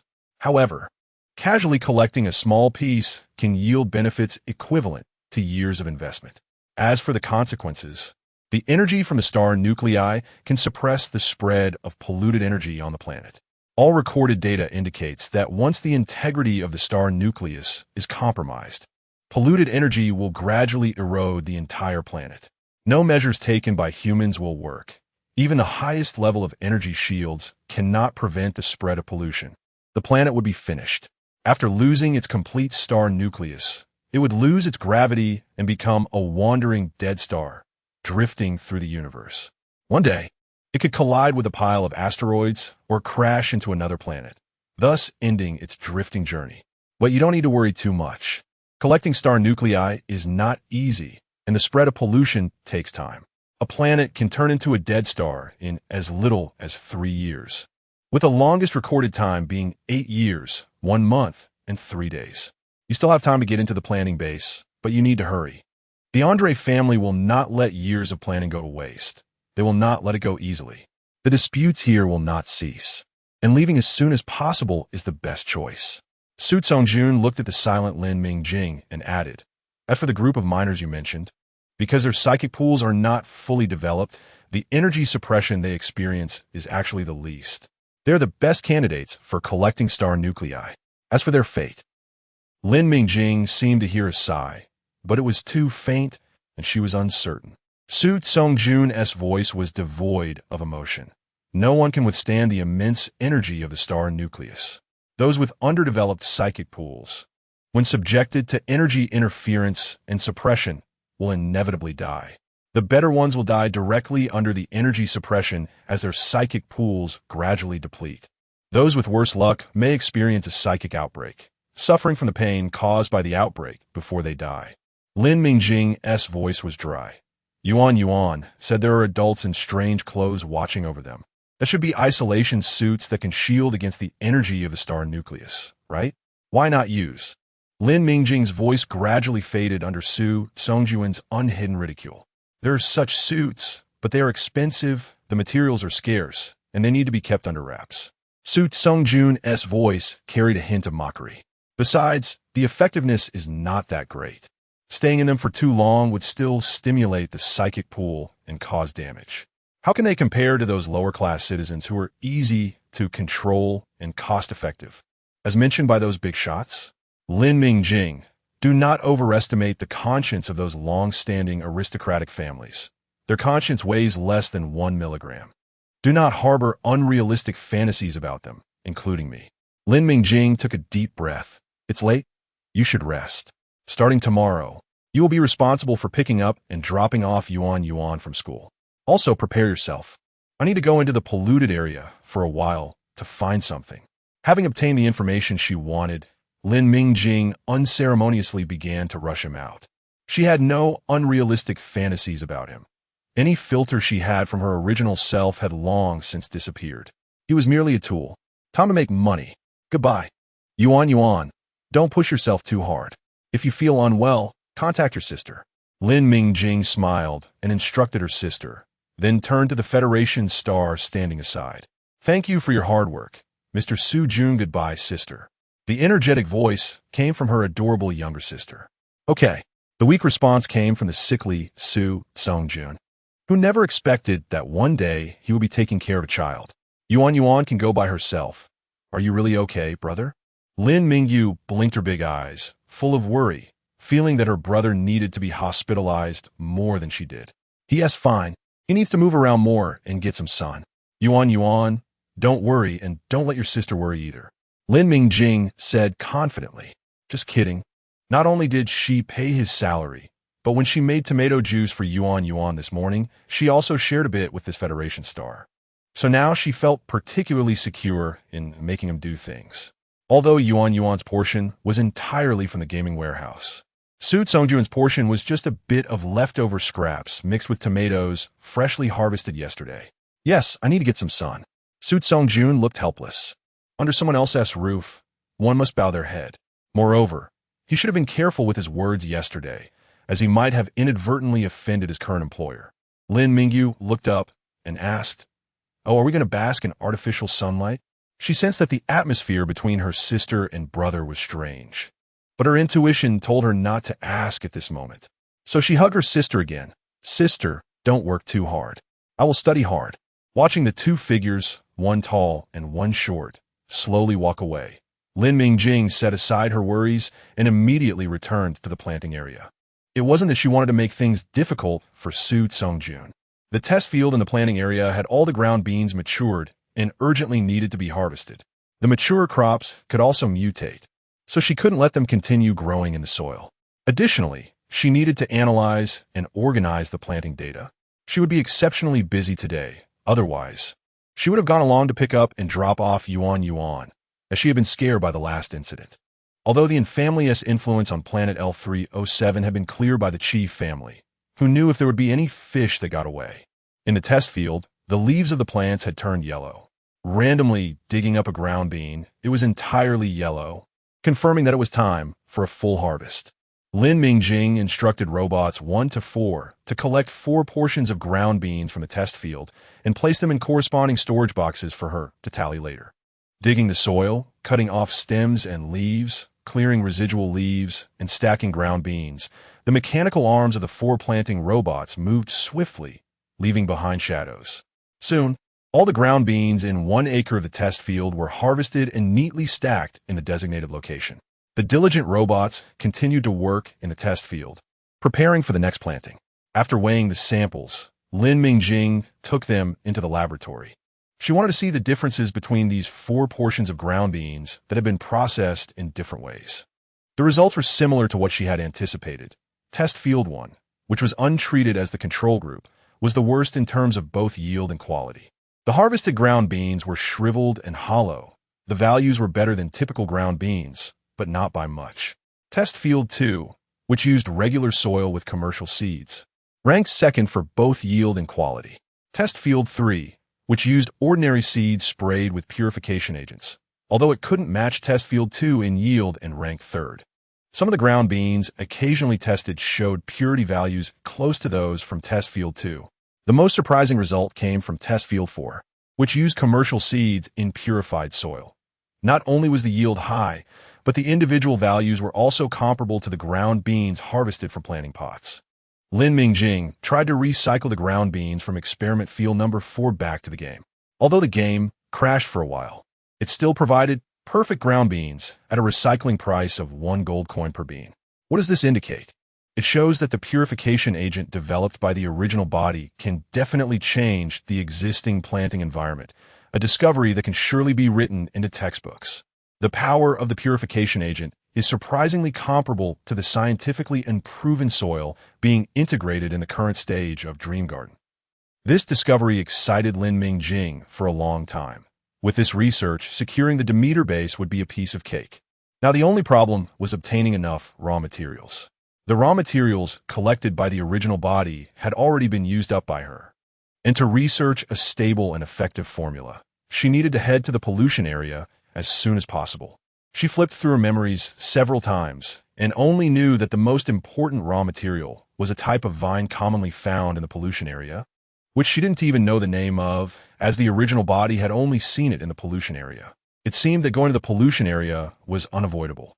After processing the experimental data, Lin Mingjing contacted Chi Zi to collect the ground beans. Besides leaving 30 for herself from experiment field number 4, she traded all the other ground beans to the Chi family. Chi converted her share into star coins for her, and 620 star coins were credited to her account. This was the first large sum of money Lin Mingjing received since coming here. Encouraged by the money, Lin Mingjing's enthusiasm for work surged like never before. She smiled at Chi and said, "Chi, I need to go to the pollution area to find some materials for soil blending. Su Jun will go with me. Can you arrange another exploration team to join us? Don't worry, I'll cover the commission." The pollution area? What materials do you need to find there? Chi's initial reaction to Lin Mingjing's words was to refuse, but she quickly realized this involved the secrets of a planter. And since Lin Mingjing had made such a request, she definitely had to go. Chi furrowed her brow but nodded. "I will arrange an experienced team to go with you. Mingjing, the pollution area hasn't been safe lately. Come back quickly. If you can't find the materials, it's okay. I will arrange for someone to help you find them later." Her tone was somewhat hesitant, although she agreed after careful consideration. It was clear that her agreement was reluctant.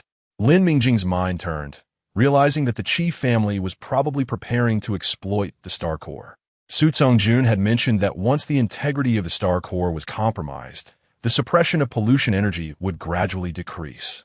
If she went in at this time, she would likely run into the period when pollution energy was most active, significantly increasing the risk. However, she had to go this time.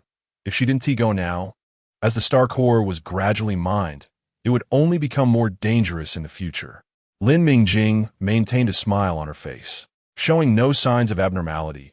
"Don't worry, the materials I need are on the outskirts, and I still have Yuan to take care of. I value my life." Chi smiled. "All right, this matter should be done as soon as possible. I'll send you the profiles of the exploration team members tomorrow. Get ready and set off as soon as possible." After sending Chi off, Lin Mingjing knocked on the door of the Federal Stars room. He had already returned, but had stayed in the room ever since, not coming out, and Lin Mingjing didn't know what he was tinkering with. Soon, Lin Mingjing found out what Su Jun was doing.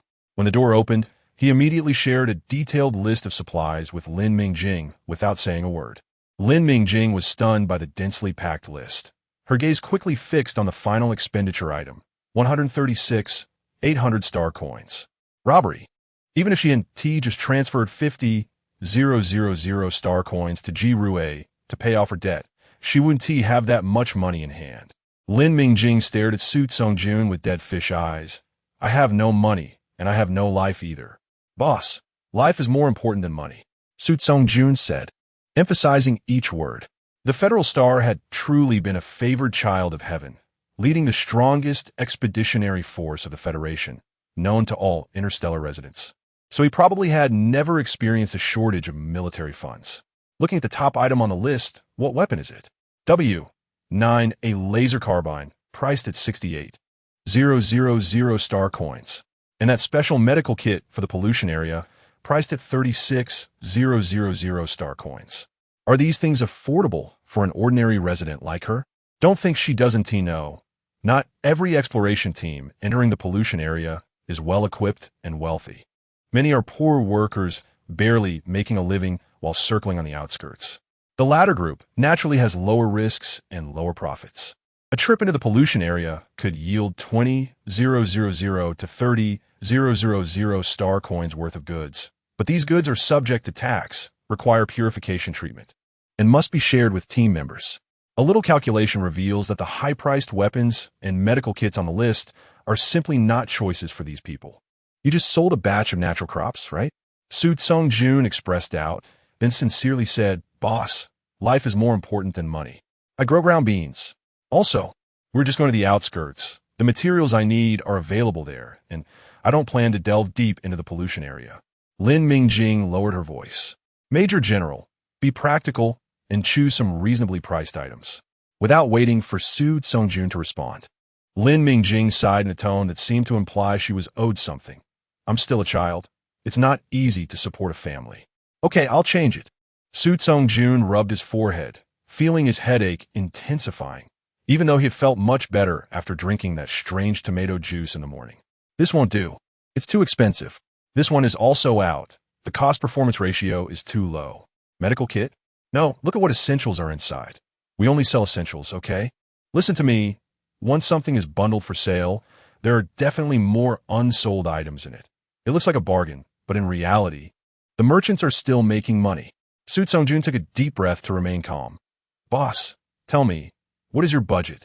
Lin Mingjing cautiously glanced at the expression on the Federal Star's face and said, 30,000.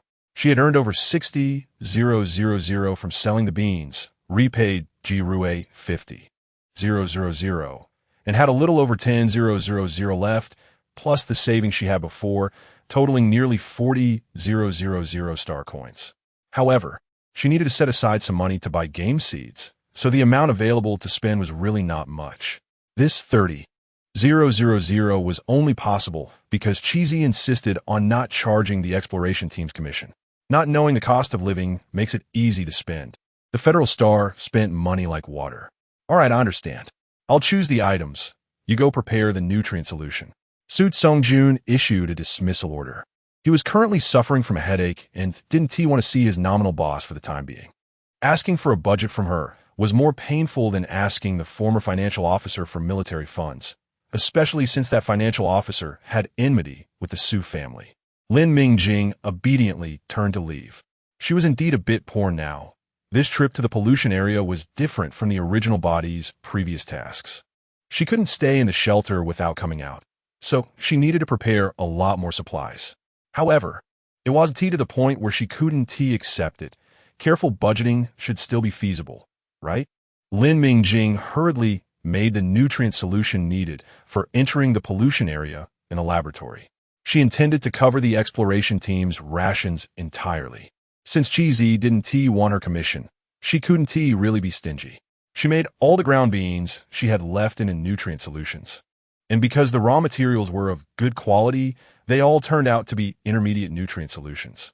Moreover, their purity and activity were significantly higher than that of ordinary intermediate nutrient solutions, with some of them reaching an activity level of about 6, which is a requirement for high-level nutrient solutions. Lin Mingjing was overjoyed. Game seeds were cheat codes, and purification agents were powerful weapons. With the combination of the two, her path in planting would surely be smooth sailing, with wealth rolling in. While making tomato-flavored nutrient solutions, Lin Mingjing thought about the sickly appearance of the Federal Star, and by a twist of fate, she added a tomato extracted from the game warehouse, resulting in this batch of tomato-flavored nutrient solutions reaching high-level status with astonishingly good values. This batch of nutrient solution can only be consumed by her and Su Songjun. She has to be thankful that, from the outside, it is impossible to distinguish between intermediate and advanced nutrient solutions. As long as it is not ingested by others, this batch can pretend to be ordinary intermediate nutrient solution. She has really lost her mind. How could she take things from the game storage? Forget it, it can't be distributed now anyway. And she doesn't have the raw materials to make another batch of nutrient solution for the time being. Just be careful. Busy making 604 bottles of intermediate nutrient solution with the flavor of earth bean and 57 bottles of tomato-flavored nutrient solution, 1 yellow and 1 red, which look quite nice. Lin Mingjing put the red nutrient solution into her storage bracelet, and she planned to give the remaining nutrient solutions to the exploration team. Cheesy has already sent her the information about the exploration team, and later, she will bring the team leader to meet her, so she can hand it directly to the leader outside, which saves trouble. When Cheesy arrived with a tall middle-aged man, Lin Mingjing initially thought he was a man from a distance, but as she got closer, she realized it was actually a strong woman. She was nearly as tall as Chi Bai, who is almost 2 meters tall and must be around 9 meters. Even the official data, showing 188 for the Federation Star Station, made her seem a bit shorter. With a neat short haircut close to her scalp, a resolute face, bright eyes, and a black combat uniform that occasionally outlined her muscular lines, she exuded a calm demeanor just by standing there. Lin Mingjing's eyes lit up. This sister seemed particularly reliable, at least giving her more of a sense of security than the seemingly fragile Federation Star. Cheesy saw Lin Mingjing approaching and smiled, saying, "Mingjing, this is Gu and Captain Gu. The exploration team she leads is experienced and has considerable combat strength, capable of venturing into polluted areas, very reliable. Captain Gu, this is the client for this mission. Lin Mingjing smiled broadly. Hello, Captain Gu. I am Lin Mingjing, and this is Su Jun. We will both be entering the polluted area. Our safety will all depend on Captain Gu and the members of the exploration team. The seemingly calm Captain Gu nodded solemnly. Lin Planter, you are too polite. We, the exploration team, will absolutely ensure your safety as we are entrusted with this task. However, I must emphasize that once we enter the polluted area, please follow my arrangements, and if anything arises, please speak up rather than keeping it to yourself. And definitely do not act independently. You should know that there could be deadly dangers even in the outskirts of the polluted area. To Guan, a polluted area is just a polluted area.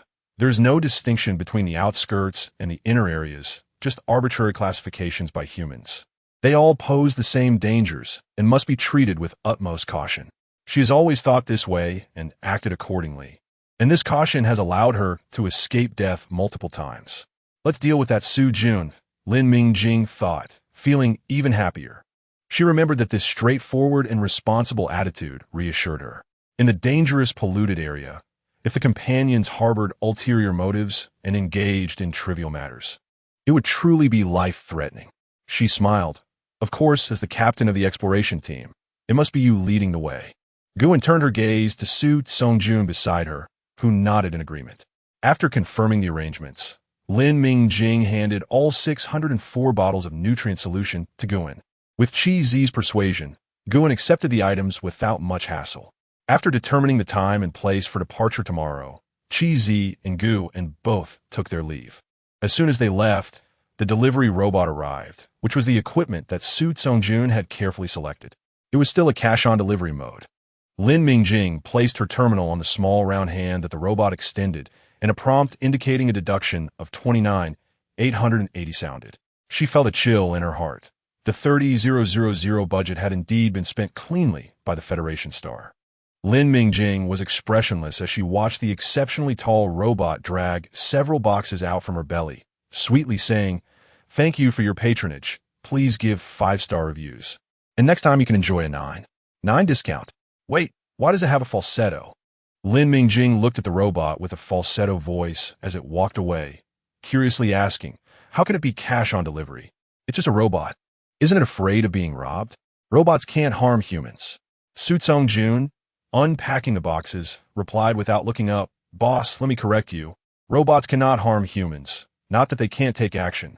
That hand that just connected with you contains the most powerful jamming device. It can easily take down a B-class mental power user. It can also electrocute and sedate. There are many ways. As far as I know, those who attempted to rob it have never succeeded. All right, go try on your combat suit." Su Songjun accurately found the item he wanted and handed it to Lin Mingjing, saying, "After you put it on, I'll explain the uses of the other items." Huh? Oh, okay. Lin Mingjing, feeling confused, changed into the combat suit. Is it because she is entering the polluted area? She didn't recall any instance from her original memory where a planter needed to wear a combat suit. The all-black combat suit felt particularly secure when she put it on. The helmet of the combat suit was much lighter than the old-fashioned protective suit, and if it weren't for the ability to touch the transparent visor on her face, Lin Mingjing wouldn't even realize she was completely wrapped up from head to toe. She looked quite capable in the mirror, clean-cut, cool, and stylish. Once she wore the uniform, she became the cool sister. After being a bit narcissistic for a moment, Lin Mingjing quickly went out to find Su Songjun as she needed to pick up Yuan soon, and time was running out. "I'm ready. It fits well." Lin Mingjing smiled at Su Songjun, who was in the courtyard. Su Songjun looked at the girl walking quickly towards him, slightly distracted, then handed her the communicator. "Not bad. Put this in the left inner pocket." "What is this?" Lin Mingjing fiddled with the thin black square in her hand and placed it in the pocket Su Songjun mentioned. "It's a communicator, specially for the polluted area. We each have one, with positioning. I've already set it up. In the polluted area, the terminal's communication is obstructed. Only this can work. You need to open the permissions on your terminal, and it can project onto the screen later." Su Songjun said while handing Lin Mingjing a dagger that gleamed coldly. "This goes on your right thigh. There's a strap there." Lin Mingjing hurriedly set the permissions, took the dagger from him, and said, "Honestly, I don't know how to use it." "I don't expect you to use it." Su Songjun smiled. It's for cutting through mutated plants that can entangle the body. Although I'll always be by your side, you still need to have a handy tool, just in case. Lin Mingjing weighed the dagger in her hand. The weight was just right, and the specially designed grooves allowed even a novice like her to hold it firmly. The black dagger had smooth lines, and the sharpened edge gleamed coldly, making Lin Mingjing instantly think of the phrase, cutting hair with ease. Be careful, it's very sharp. Su Tsongjun continued to instruct, there's a strap around here. You can tie it to your hand when you can't hold it. Don't. Are you attacking me personally? And what else with the snake skin? You really don't need to explain in such detail. Lin Mingjing silently watched Su Tsongjun continue to busy himself with organizing supplies. And this, the latest medical bandage. It already contains hemostatic and anti-inflammatory medicine. Just tie it on when you use it. It will suffice for general skin injuries. Su Tsongjun continued to hand Lin Mingjing a large roll of white bandage, telling her to put it in her backpack. And this, purification water, effervescent tablets, keep them close. In the polluted area, apart from the shelter that can provide clean water, there is nowhere else to find it. When he divided it up, there wasn't much left, just a gun, a short knife, a roll of bandages, and a small packet of effervescent tablets. Lin Mingjing looked at the remaining items in a daze. It seemed that most of the 30,000 star coins had been spent on her. Do you have a spatial storage device? Lin Mingjing asked as she put the small packet of effervescent tablets into her storage bracelet. No, I used to have one, but not anymore. Lin Mingjing knew that spatial storage devices were strictly managed and that, given his current suspected illegal status, he definitely couldn't buy one. However, she still couldn't help but ask, what if his former Federal Star S device, ISN-T, completely broken and can still be used? After hesitating for a moment, Lin Mingjing took out 20 bottles of tomato-flavored nutrient solution and handed them to him. This is for you. You can only drink it. Su Tsongjun noticed Lin Mingjing's hesitation and quickly realized that this nutrient solution was likely similar to the tomato juice he had drunk that morning, which could directly affect the mental energy pool. She gave it to herself and even offered him so much at once. Su Tsongjun sighed inwardly, I understand.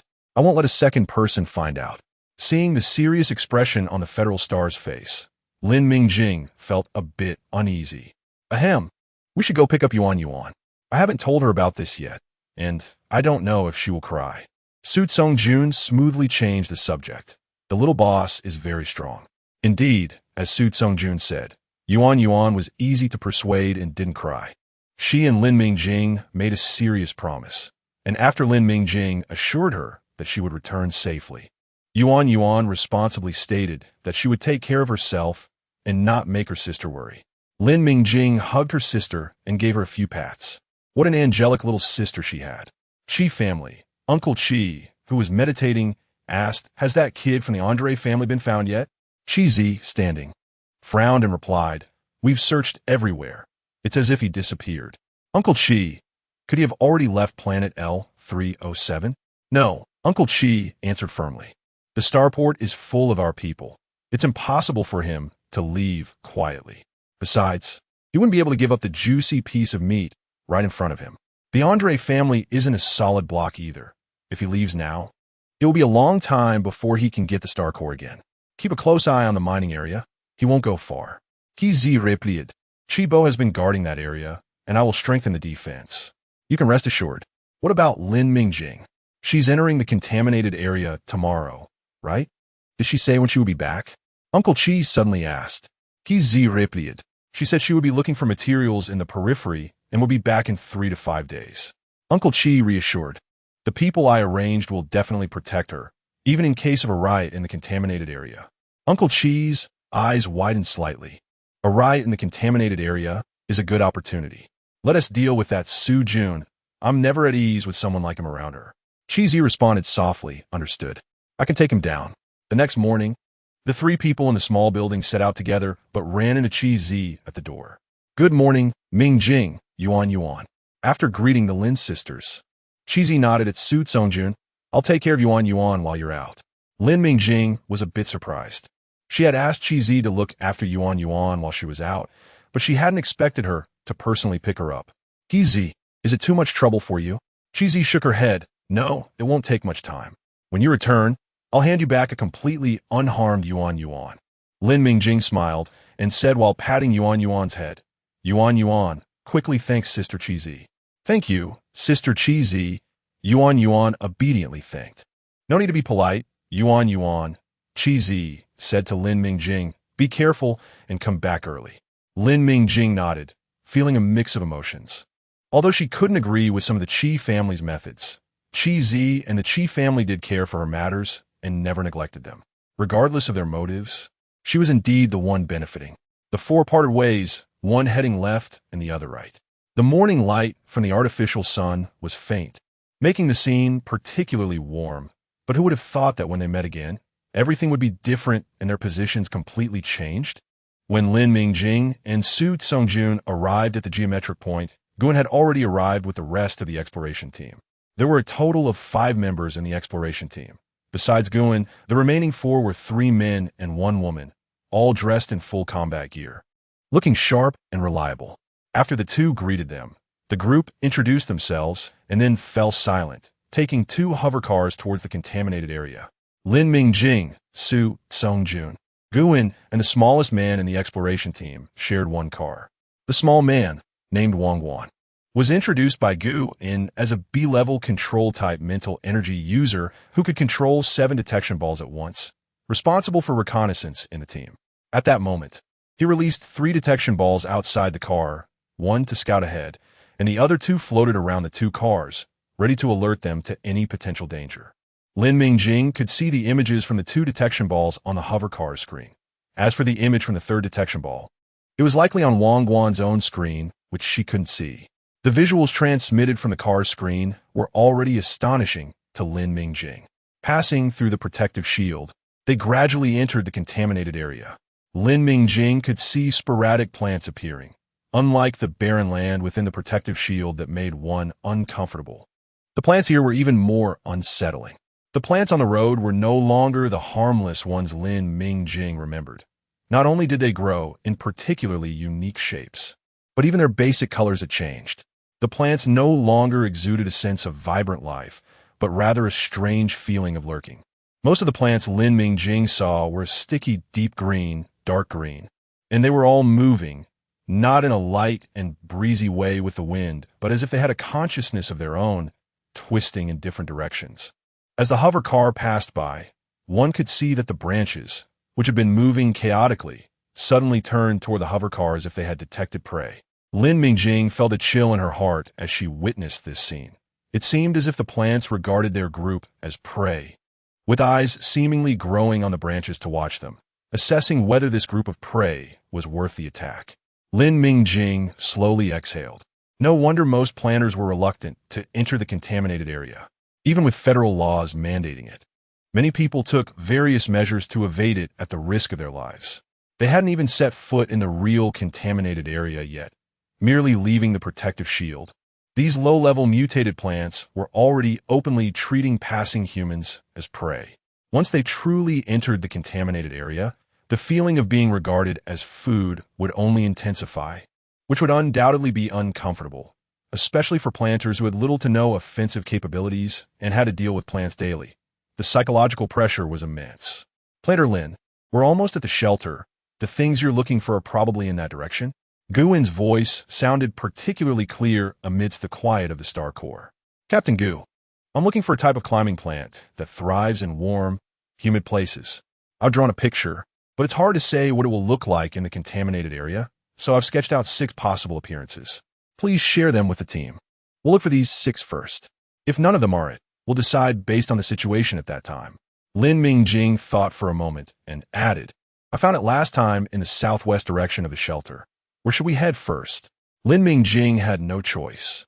The materials left by the original owner only indicated the shape of the leaves, and the plants in the contaminated area grew too randomly.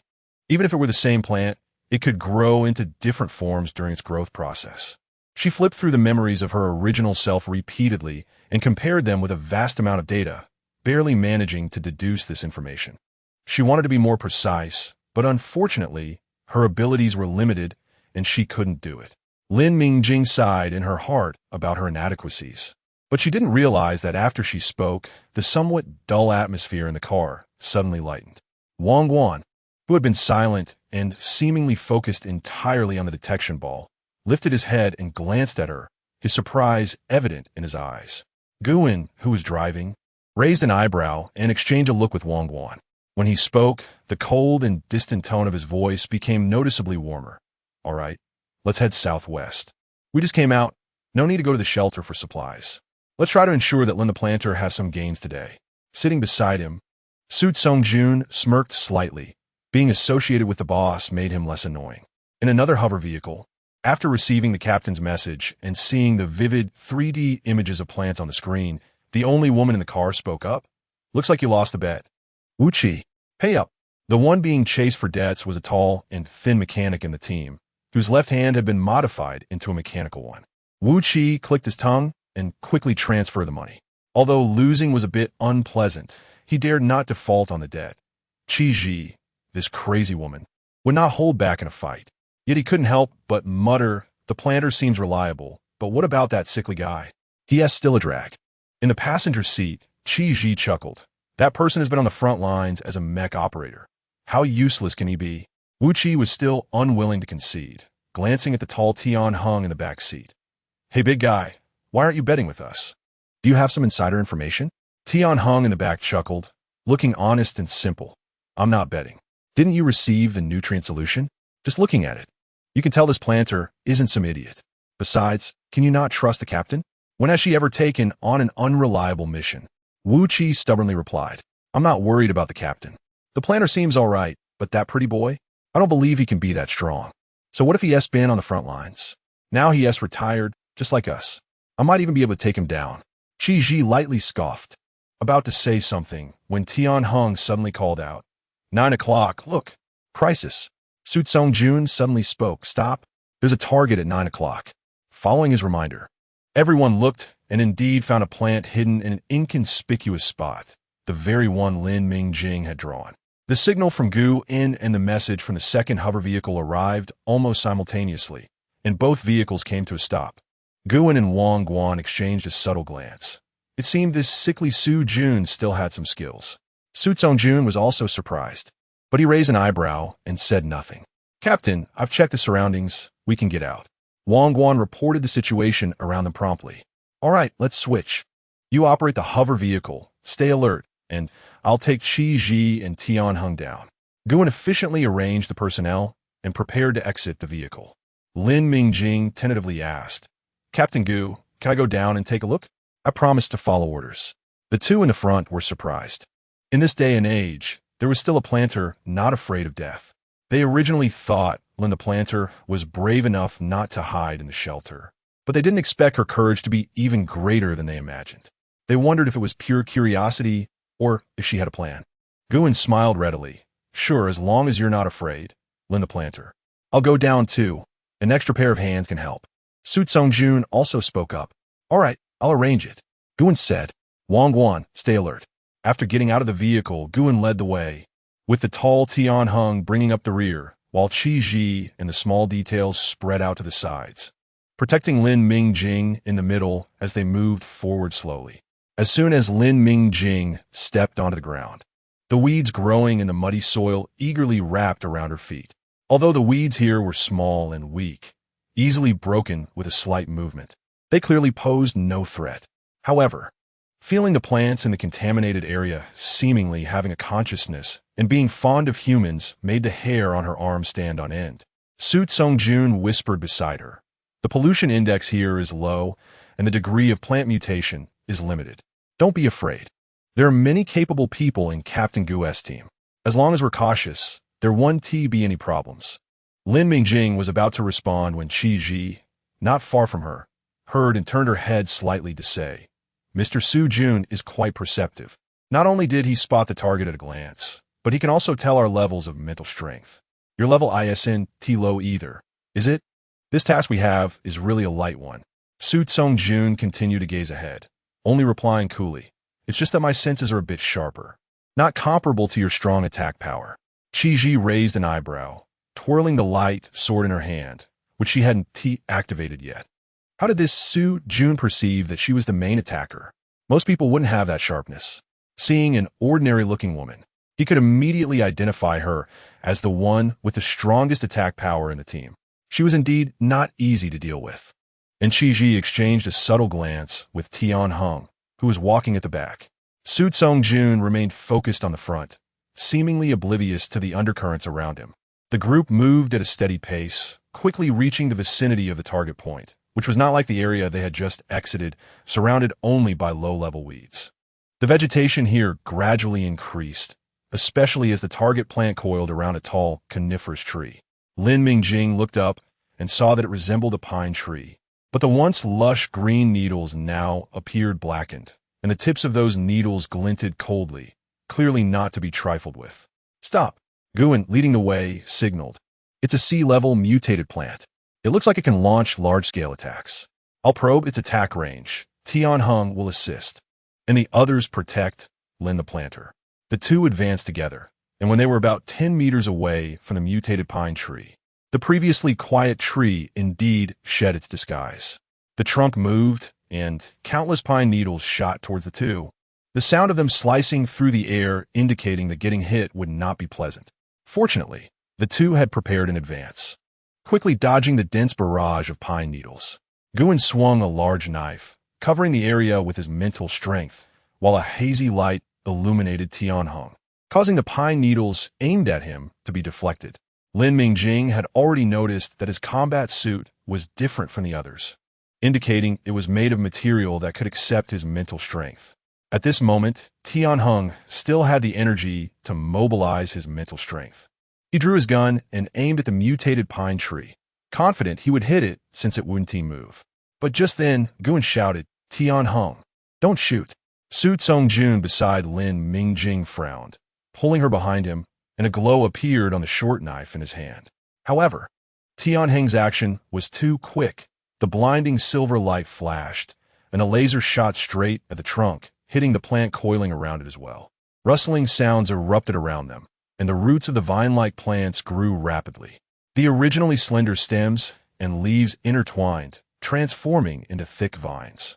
A dozen vines lashed out violently from all directions toward the two in front, while the mutated pine tree, having already launched a wave of pine needles, still had a dense barrage of needles shooting towards them. In an instant, the two in front found themselves in a difficult situation. Seeing this, Qi said to Su Tsongjun, "I'll go help them. You protect the planter." Without waiting for a response, she dashed forward like the wind, the light sword in her hand emitting a dazzling white light. With every swing, she could sever the thick attacking vines. Once Qi joined in, the pressure on the two in front indeed decreased significantly. Yuan saw her coming and frowned fiercely, shouting loudly, "What are you doing here? We can handle this.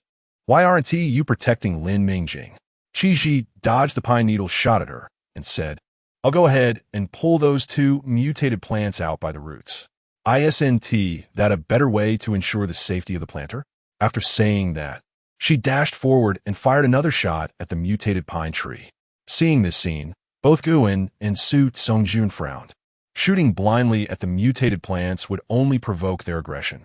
However, at this moment, both of them didn't have time to pay attention to Qi because they noticed that the originally small bushes and weak weeds around them were now entangled with the roots of the target vines, charging towards everyone. Lin Mingjing clearly felt that the plants wrapping around her feet were now acting with a strength and speed completely different from before. She was momentarily stunned as the vines crawled up to her calves. A flash of cold light was Su Tsongjun cutting the vines wrapped around her leg. "Lin Mingjing, take out your dagger and cut off the weeds at your feet. Don't let them grow too fast. I'll handle the rest," he said while severing another vine hidden in the surrounding bushes that was waiting to ambush. "Good observation. Be careful." Yuan saw a vine attacking Lin Mingjing, but she was too far away to reach her in time, so she could only shout anxiously. With a swift motion, Su Tsongjun cleanly cut off the attacking vine and called out, "Captain Gu, look ahead. Leave this side to me." Yuan saw his agile movements and felt half of her worry dissipate. They indeed needed to deal with the two mutated plants in front first. Otherwise, they would only be in a passive defense, and these vines would keep growing back endlessly, eventually exhausting them. Yuan's gaze turned cold as she dodged the pine needles and moved closer to the front, planning to deal with the tree first. Although the pine needles weren't very lethal, they were quite bothersome. She saw Qi Ji and Tian Heng already rushing to the front and immediately shouted, "Attack the roots!" Lin Mingjing, struggling to cut the continuously entangling stems and leaves with her dagger, caught the words from Yuan and asked the person next to her, "Are the roots their weakness?" While Su Songjun was fending off the vines coming towards them, he glanced at the three people attacking up ahead and casually replied, "Yes. For immune plants, attacking the roots is the most effective way to cut off their energy absorption." His gaze swept over the two people besides Yuan and then turned to Lin Mingjing, who was laboriously cutting the grass. A hint of a smile at the corner of his mouth. "Boss, keep it up." In this situation, not only was he unafraid, but he also noticed the key points in the words of others in the team. This partner he found seemed to be not only capable of planting, but also quite bold. As Lin Mingjing was cutting the grass, she glanced at the battlefield where people were engaging with the mutated plants.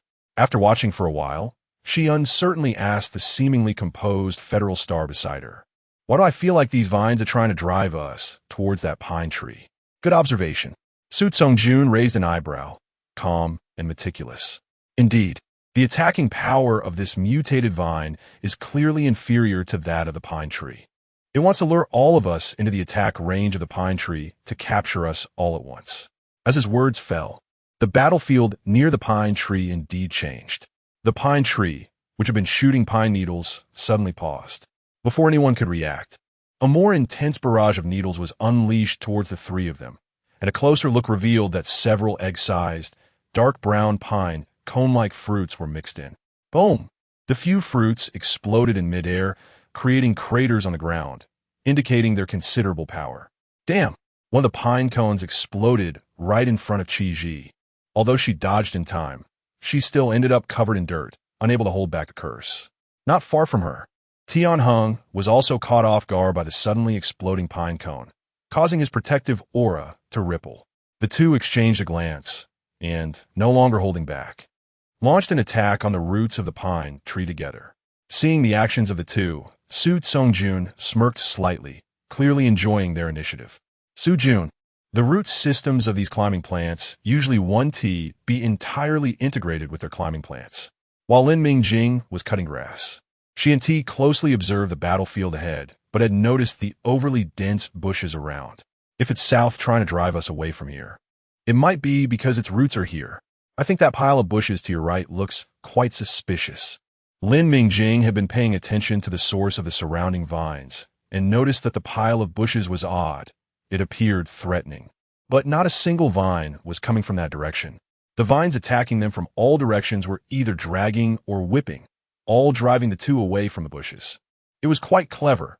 Other directions were making a big fuss while the real weakness was silently blending in with the surrounding low-level weeds. Su Songjun didn't speak. He drew out a laser gun that had remained still and fired a shot at the pile of bushes Lin Mingjing pointed out. The silvery white laser flew silently towards the bushes. Lin Mingjing only saw a flash of light, and the laser exploded in the bushes. A layer of cold white flames silently burning the surrounding mutated plants. With a loud boom, Qi Ji and Tian Heng launched a powerful strike together, creating a spectacular fireball that sent the pine tree and the vines on its trunk flying. The thick trunk fell down with a crash, and the thrashing vines fell softly to the ground, no longer moving. Su Songjun's shot was overshadowed by their impressive attack, but Lin Mingjing clearly saw that before their attacks struck the roots of the pine tree, the vines waving in the air momentarily stiffened, indicating that Su Songjun's attack had been effective. However, seeing the Federal Star quickly put his gun back as if it had never been moved, Lin Mingjing said nothing. Compared to the exploration team, she trusted Su Songjun more. After the battle ended, Yuan's expression was not good. She walked towards Lin Mingjing and said, "Planter Lin, Brother Su, you stay here to collect. I'll go check the situation over there. Is there enough of the vines here? If not, I'll go gather some more." Lin Mingjing and Su Songjun nodded knowingly. "This is enough. Captain Gu, you go ahead." Yuan nodded at the two and quickly walked towards her two teammates. What was going on with Qi Ji and Tian Heng today? One disobeyed orders and left the planter's side, while the other acted recklessly and shot blindly. Although they won the battle and the planner was fine, this fight could have been avoided. She had to find out what was going on with those two. Once Yuan walked away, Lin Mingjing quietly asked, "Is there something fishy?" She continued her actions without stopping, and after gathering enough materials, she discreetly moved towards the pile of bushes, intending to dig out the roots of the vines, where the energy was richer. Su Songjun stepped forward to block Lin Mingjing, facilitating her covert actions, and replied, "One left their post, and the other acted impulsively.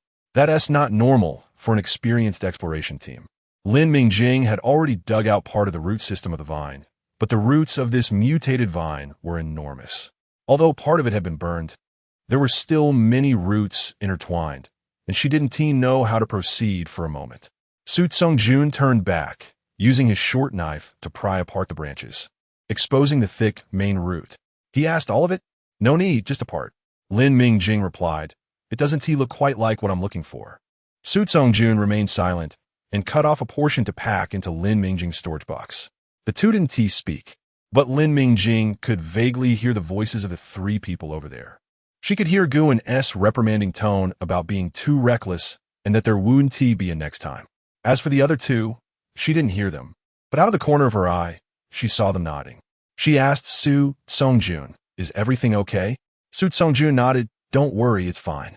The mutated wild mulberry. Lin Mingjing had just put away the storage box when the three members of the exploration team returned. Tian Hung, with a silly smile and a bit of apology, said, "Did I scare you, Master Lin? It's all my fault for being too anxious. Thanks to Brother Su Jun's excellent skills, nothing happened. It's all my fault." Just as Lin Mingjing was about to speak, Su Songjun erupted in a fit of earth-shattering coughs, gasping as if he would pass out if he couldn't catch his breath. For a long while, no one spoke. Only the sound of Su Songjun's heart-wrenching coughs could be heard. Clearly, the other three were taken aback by his sudden outburst of an old injury. Yuan frowned with concern, and Tian Heng's honest face also showed worry. If it weren't for Lin Mingjing accidentally catching his and Qi Ji's secret exchange of glances, she might have been deceived by his innocent appearance. Lin Mingjing knew Su Songjun was faking it, but the acting of the Federal Star was too good. If it weren't for the fact that he had just been chopping tree roots for her a moment ago, she might have believed him given how realistic his coughing sounded. After a while, Su Songjun finally managed to stop coughing, but his overall condition looked worse. Qi Ji then said, "Su Jun, your old injury looks quite serious. We're not far from the shelter. Why don't you wait there for us?" Her tone was slightly provocative and mocking. "Qi Ji," Yuan snapped, giving her a warning look. "Cough, it's fine," Su Songjun said in a low voice. "It's just an old injury. It can't be cured, but it won't kill me. It won't interfere with this mission." After taking a breath, he continued, "Did you find the energy core?" Yuan nodded. "We found it. Although there's only one, it's still a good start. Don't worry. Brother Su, your share is guaranteed. Let's head back to the vehicle first." Su Songjun nodded, no longer speaking, and he protected Lin Mingjing as he turned to walk with Yuan deliberately lagging behind. Qi Ji whispered to Tian Hung beside her, "He's just a half-disabled person who can only drag on because of his old injury. Do we really need to work together? I don't see anything special about him. Do you?" Tian Hung frowned. The order came directly from above. Let's wait and see. Being cautious is never a mistake. Although he didn't see what was so special about this Su Jun that made the higher-ups want them to team up to get rid of him, it was better to be careful and observe more since they had plenty of time. On the way, the exploration team finally performed at a normal level, and they quickly found 3 other types of plants, the process being smooth with only minor surprises. Except for Su Songjun's odd behavior. He seemed to be slacking off at every opportunity that required action. His little actions were quite clever, appearing to work hard while actually taking advantage of the situation from behind. He would occasionally cough as if his old injury was flaring up, pretending to be unwell. In this manner, Yuan couldn't find any solid evidence to prove he was slacking off, so he couldn't blame him. The other members of the exploration team were watching and growing increasingly dissatisfied. Meanwhile, Lin Mingjing and her group had already spent 2 days in the contaminated area and found 5 other plant species, but unfortunately, they weren't the materials she was looking for. However, the team members had grown accustomed to such situations, It was like searching for a needle in a haystack in a contaminated area. Sometimes they would come back empty-handed. This time, they had already made good progress. The planter was reliable and could provide specific needs, and they had indeed made some gains along the way. They found quite a few energy cores and several mutated beasts. Overall, this mission was relatively easy and profitable. Of course, it would have been even better if Master Lin didn't insist on bringing along that little pretty boy who only slacked off and took advantage. For Lin Mingjing, although she hadn't found what she wanted, it wasn't without gains. She finally understood what the game, Dream Paradise, meant about recording other plants during its last update. The first day she went out was to test this recording feature, but unfortunately, at that time, she had pulled out all the weeds around, and the game showed no reaction. Later, while resting and processing the collected plants, she found a green crystal core in the rhizome of the plant she had dug up on the first day. At that moment, Dream Paradise reacted, popping up a light screen right in front of her face. Detected as a recorded plant. Would you like to record it now? Lin Mingjing stared at this sentence, not even given the option to refuse. It seemed the game was very eager for this crystal core. Seeing that Lin Mingjing was slow to act, the light screen began flashing chaotically in front of her, as if afraid she wouldn't notice it. Fortunately, privacy protection was emphasized in the interstellar era, and the screen could only be seen by her. Otherwise, with it acting like this, it would definitely raise suspicions. After Lin Mingjing chose to record it, the large clump of rhizome and the crystal core disappeared without a trace, and the game provided the identification result, Wild Mulberry Mutated, along with a pitiful reward of 10 gold coins, and then it returned to being inactive as if nothing had happened. Lin Mingjing quietly asked Su Songjun, and such a crystal core could sell for at least 500 star coins. Dream Paradise had evolved from a money-grabbing game into a crazy profiteer. Later, under Su Songjun's cover, Lin Mingjing collected another mutated plant with a crystal core, which the game identified as matter mutated. After 2 consecutive tests, Lin Mingjing finally confirmed that only mutated plants containing crystal cores could be recorded, although none of the other plants found later contained recordable crystal cores. Lin Mingjing was still very happy. All along, she had only passively received information from Dream Paradise, but she always felt there were many other uses for the game that hadn't been discovered. Now that she had made further discoveries that validated her guess, she was of course delighted. Unfortunately, among the exploration team, only she was purely happy. The other team members, including the usually generous Captain Yuan, had reached their limit with Su Songjun's slacking behavior. That night, while everyone was resting, the most impatient technician, Wu Qi, spoke up sarcastically. Captain, although there's only one plant to find, we're getting closer to the water source, where the mutated plants and animals are not as easy to deal with as before. There are still people in the team hiding and not contributing. Can we still complete the mission? Wu Qi had been particularly irritated these past 2 days. He had never liked this pretty boy, who not only made him lose money, but also slacked off in the team while thinking about sharing the spoils. He could no longer tolerate it. Qi Ji and Tian Heng, who were in the same vehicle, had also complained a lot, but the captain remained silent. So Wu Qi spoke up, not believing he was the only one with grievances. Lin Mingjing felt a bit uncomfortable hearing this. Su Songjun was indeed slacking, but it was initially Qi Ji and Tian Heng's strange behavior that made him act like this. She pressed her lips together and said, "Since it's dangerous ahead, I won't follow along to avoid causing you trouble. We've been out for almost 3 days, no matter whether we find the last type of plant tomorrow or not. Let's head back to the shelter for a rest. What do you think, Captain Gu?" Su Songjun quickly followed suit. "I'll stay close to my boss and won't drag you down tomorrow. Don't worry, I'll only take what's mine." The Federal Star looked guilty and sincere. "No, you won't." "All right, it is indeed time to head back." Guan interrupted Wu Qi. "Then tomorrow, let Wang Guan, Master Lin, and Su Jun stay behind, and Wu Qi will come with us. It's better to separate these two. Otherwise, there would be them coming back to life." The next morning, the group set off toward the water source, and this time only Guan, Lin Mingjing, and Su Songjun were in one vehicle, while the other 4 were in another. Guan drove the hover vehicle and said, "Once we find the target, I'll lead the team to collect the mutated plants. Brother Su, Please protect Master Lin and the hover vehicle. Here, the distance from the shelter is considerable, and if the vehicle is lost, the return journey will be much more dangerous. Yuan made it clear, emphasizing the importance of the vehicle, fearing that the only capable person on board might slack off. She was also wary of Su Jun, who had previously shown restraint and didn't seem like that kind of person. Could it be that she misjudged him?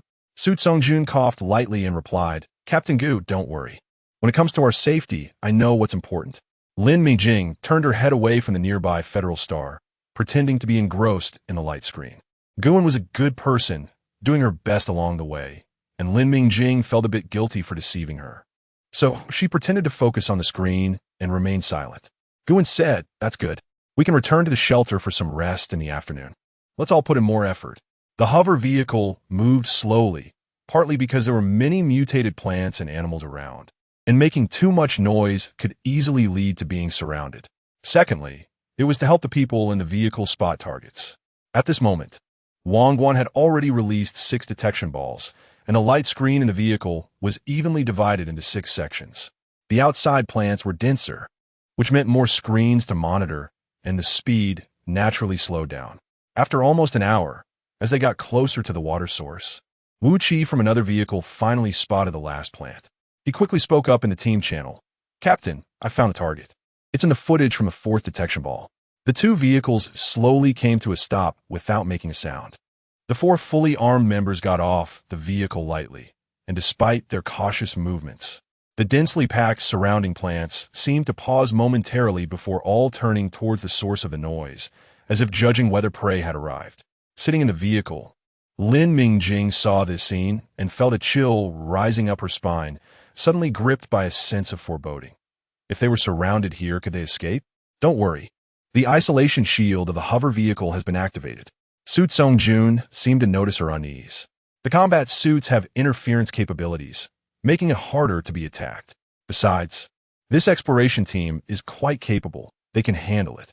As if to validate his words, Lin Mingjing saw Wu Qi toss out several small mechanical spiders, which began to scurry around on the ground as if afraid of being unnoticed, creating a big commotion with their small bodies, moving at high speed and not easy to catch.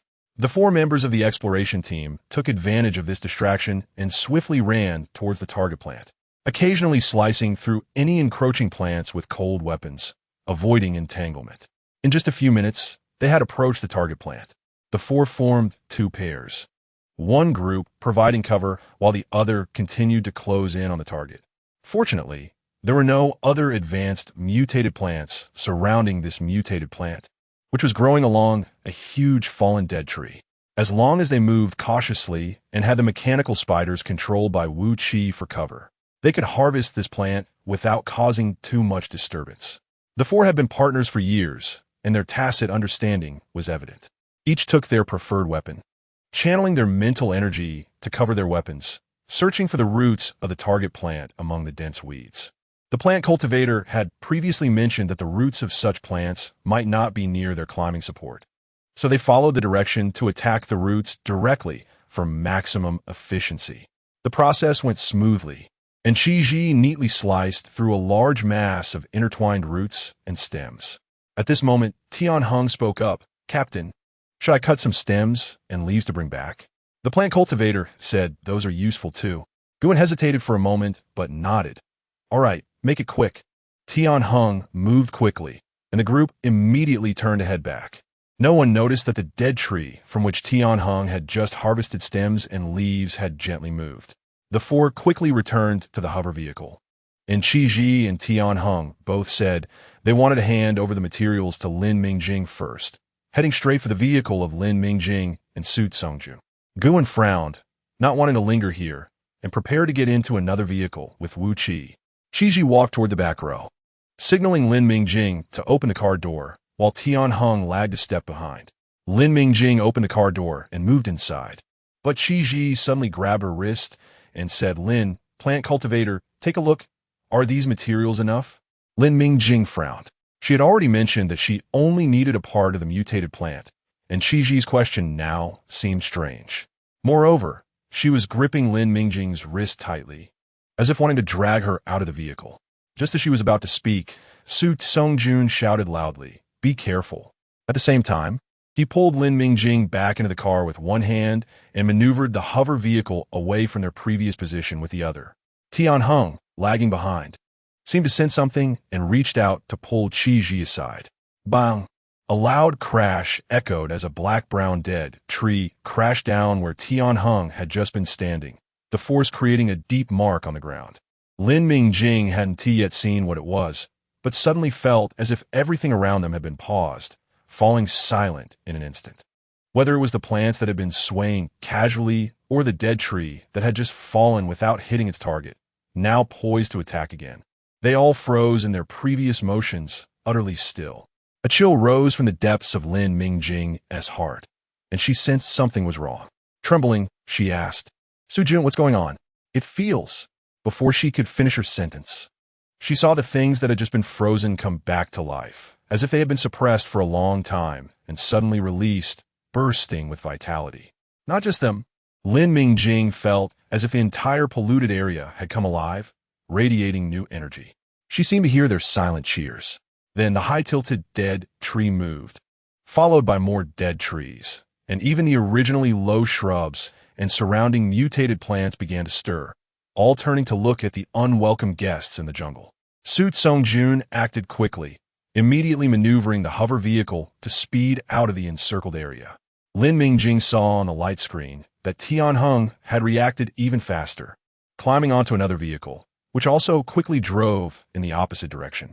Qi Ji was a step slower and was left behind. The last thing she saw was the thing that looked like a dead tree, trunk slowly writhing on the ground, followed by a grotesque snake head covered in leaves and dirt slowly rising, with crimson predator's vertical pupils gleaming with a cold, inorganic light. Fixated on the small prey below, poised to strike, the star core was within reach. Sujun, Qi Ji, would she be able to survive? Lin Mingjing's voice trembled. She didn't ask why they didn't save Qi Ji, not to mention that Qi Ji and Tianheng were clearly acting strangely. But also because of their earlier lunge, they had been closer to the position of the second hover vehicle, and that vehicle was leaving just as fast as Su Songjun's. It was hard to say. Su Songjun's hands flew over the console, maneuvering the hover vehicle to dodge the mutated plants that were constantly reaching out towards them. Lin Mingjing, something feels off. I sense the energy in the polluted area has suddenly become much more active, even if the Qi family has started collecting star cores. It doesn't add up. Check your weapons and supplies. The situation might not be good. The scene shifted back half an hour earlier. At the Qi family, formerly in Family Line, a person in charge of the mine reported to Qi Ji. "Report, Commander, we have located the target." His voice was filled with uncontainable joy. After taking over the mine comprehensively, they had been searching for several days, and today they finally found the target. He immediately reported this good news to the commander, waiting for the next instructions. Opposite him stood Qi Ji, with Qi Bai beside her. Qi Ji looked at Qi Bai and said, "You go set up the guards. Arrange more personnel. We haven't heard from Inu Andre for a long time. We must remain vigilant. If we wait any longer, it will be too late." Qi Bai understood that Qi Zi's mention of being too late referred to the collapse that occurred in the mine 2 days ago, which resulted in significant casualties. One of the medical personnel from the Qi family died, and many of the children sent in by the Infamily also perished. If they continued to drag this out, the manpower below would be even more insufficient. What would they do then? Would they resort to capturing people like the Infamily? Qi Bai instinctively avoided thinking about that possibility. He nodded. "I will arrange personnel and go down myself. You stay up here." After making up his mind, the two no longer hesitated and swiftly took action, issuing orders one by one, mobilizing everyone in the mining area. Meanwhile, inside the mine, the person in charge, having received the orders, began directing the ghost-like children to start collecting star cores. Their thin hands gripped the most primitive iron picks, striking repeatedly at a transparent ice blue crystal. Although their strength was small and their speed slow, one strike after another, small pieces of the shining ice blue crystal fell to the ground. The remaining personnel in protective suits saw this, and their pupils widened with excitement. One shouted, "Pick it up, put it in." Before he could finish his sentence, a hand grabbed his neck and twisted. A crisp cracking sound rang out, and his widened pupils grew even larger as he was tossed to the ground like trash, unable to finish his sentence. Behind him stood a tall man in a protective suit, identifiable as a medical personnel from the markings on his chest. But all medical personnel from the Chi family had long been evacuated from the mine. What was going on?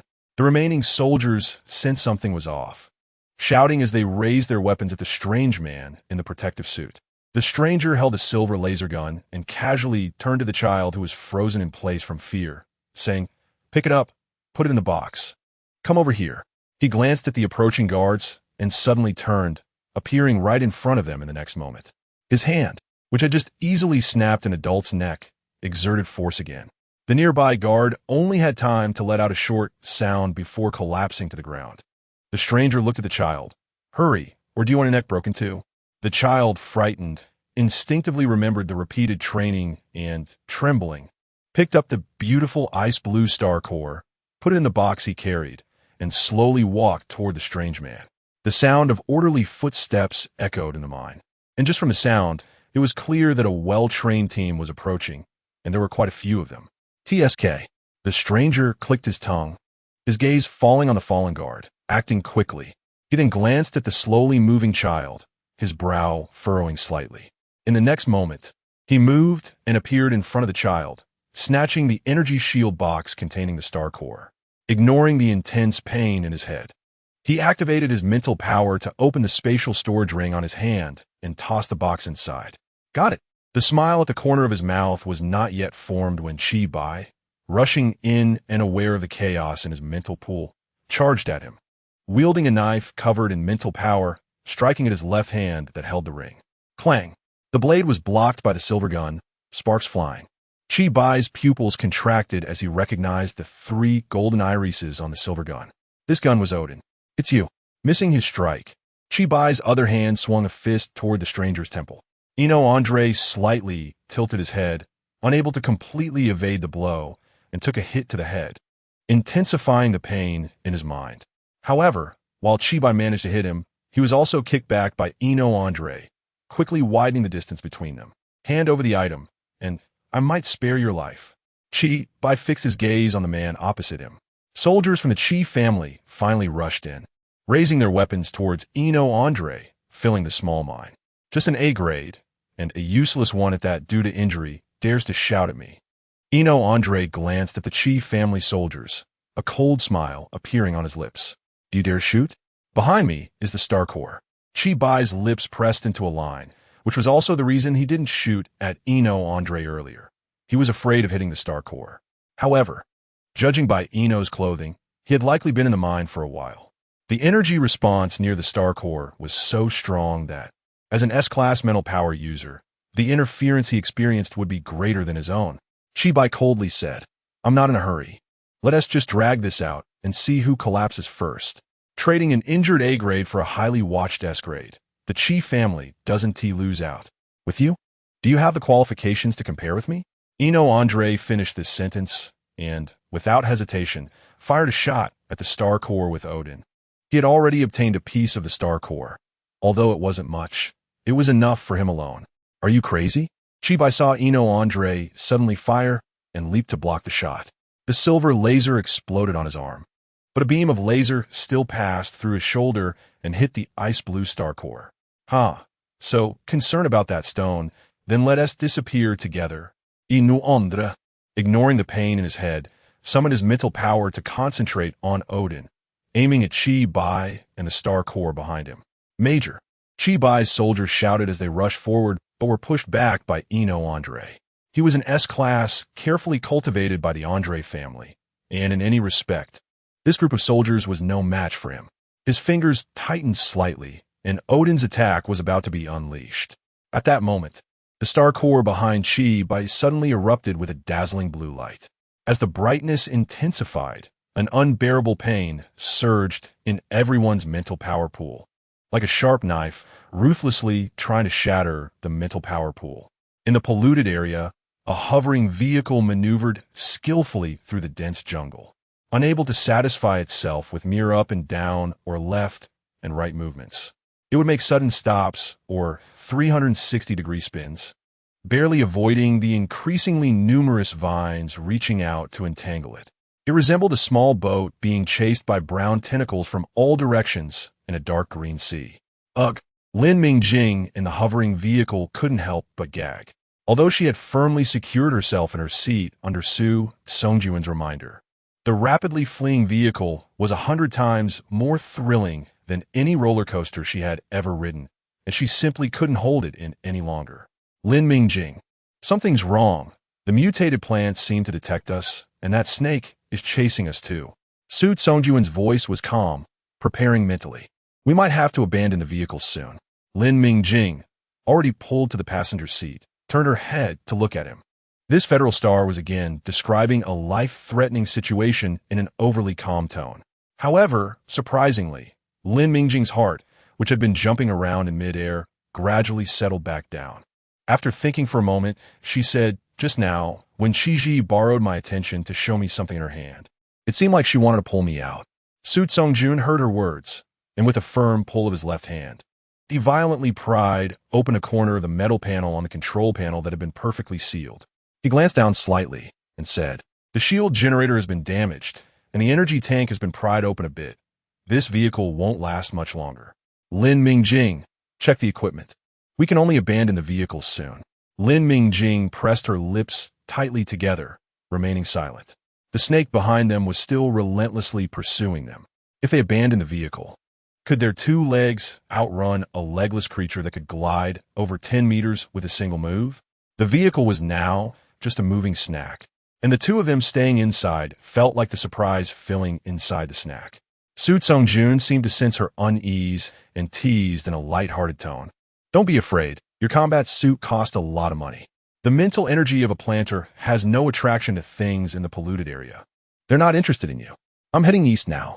Based on the analysis from the probe's images, there should be a hilly area ahead with sparse vegetation and low energy responses. Do you see this button? Well, I find a suitable place for you to hide. Just keep pressing this button. It doesn't matter if you hit an obstacle.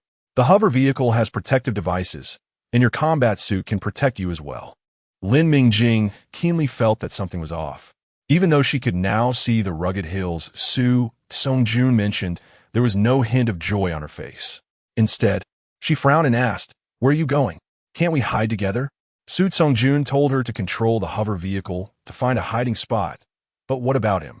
"Boss, if we don't deal with that long worm behind us, it can flatten that little hill." Su Songjun resumed his slightly lazy tone. "Do you see that gap? Keep pressing this button, don't let go, and the vehicle will break through to a safe place. We're not far from the shelter. You should be able to walk there, and Chi-Jia should send someone to look for you. Don't be afraid."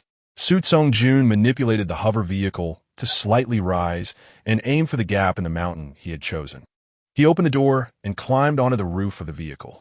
A fierce wind rushed in from his side, and Lin Mingjing could hardly hear his voice, only catching a phrase scattered by the wind. "No way, I'm also a fragrant little pastry." Lin Mingjing leaned over to look outside. Su Songjun.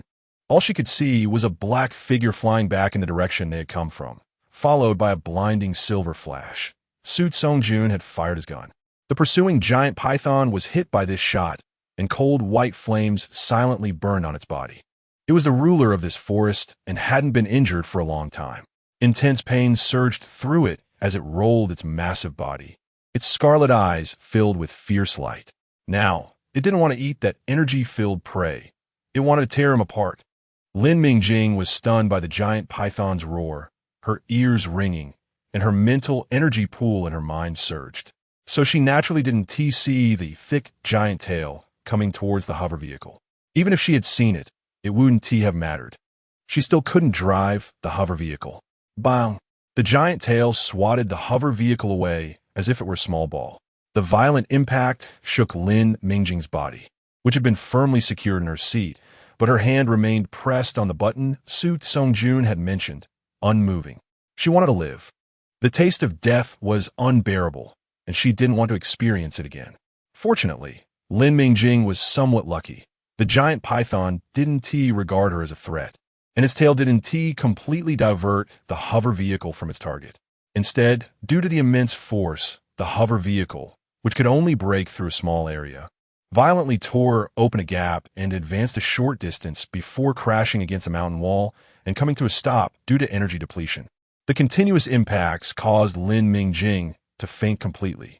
Su Songjun, who had jumped out of the vehicle, fought and retreated, leading the giant python gradually away from the hill where Lin Mingjing was hiding. Meanwhile, the other 4 members of the expedition team in another vehicle were not faring much better, although Qi Ji, who had been left behind, delayed for a while. The terrifying giant python was still chasing Lin Mingjing, who had no shielding device against the dissipating energy. However, the suddenly active energy in the polluted area not only stimulated the mutated plants to grow wildly, but also triggered various mutated animals to go berserk, which was enough trouble for them. Although this was the giant python's territory and there were no high-level mutated creatures, the sheer number of low-level mutated creatures and their reckless aggression were overwhelming. After encountering a large group of mutated moths, the surface of the hover vehicle was covered in a grayish layer of moth scales. "Captain, those scales are corrosive. If we don't clean the surface coating of the hover vehicle, it will be damaged, and then the shielding device won't withstand this group of rampaging mutated creatures." Wu Qi, who was controlling the hover vehicle, was sweating profusely, his tone betraying his urgency. "And we're running low on energy. We've been out for 3 days already. We were planning to rest at the shelter today, but now to avoid pollutants, we've set the shielding device to maximum, which consumes a lot of energy. At this rate, we won't make it to the shelter." Yuan dumped out all the energy crystals he had collected along the way. "Use these for now. We can't adjust the shielding device. The situation in the polluted area is off. Tianheng, come with me to clear the scales. Wang Guan, stay on guard." Tianheng glanced at the pile of energy crystals and followed Yuan out. Before he left, he exchanged a subtle look with someone in the front row, who nodded slightly in response while pretending to be busy with their hands. "She came to find me." When Lin Mingjing woke up, she first felt an unbearable hunger. After fumbling to drink a nutrient solution, the burning sensation in her stomach was soothed. Only then did she realize that her whole body was in pain. However, fortunately, she moved slightly and found that she was intact, with no missing limbs, and she could move.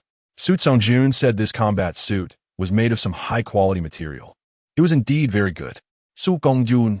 Lin Mingjing was startled at the thought, quickly turning over to sit up. She had already been thrown out of the hover vehicle. Looking around, she found herself in a very spacious cave.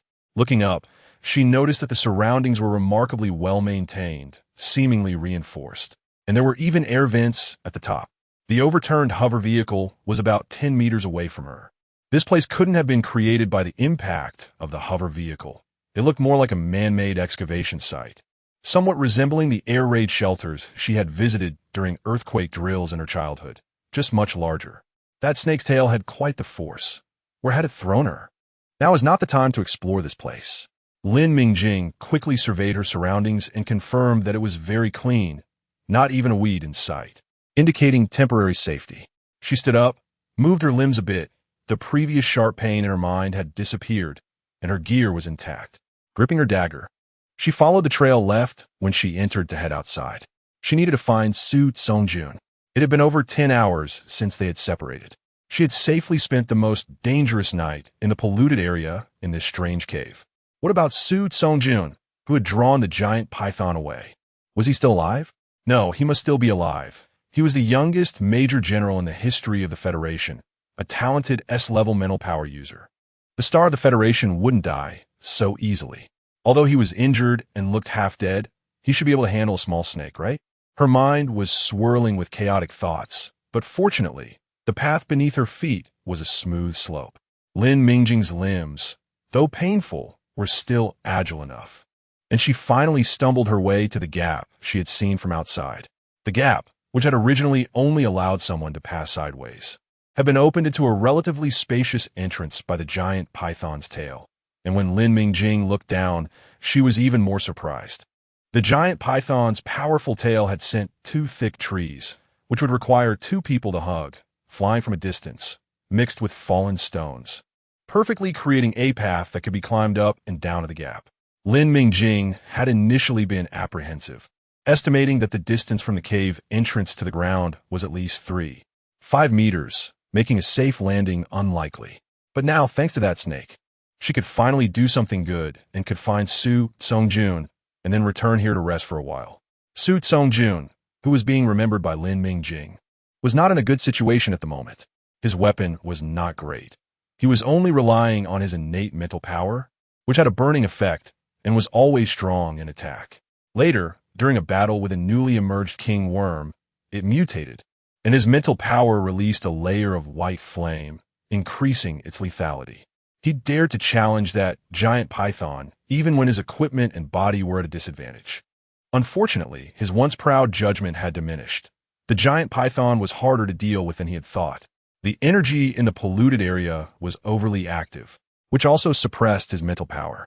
If it weren't for the amazing nutrient solutions that Lin Mingjing had given him, he might have been lying on the ground, lifeless, instead of that long worm.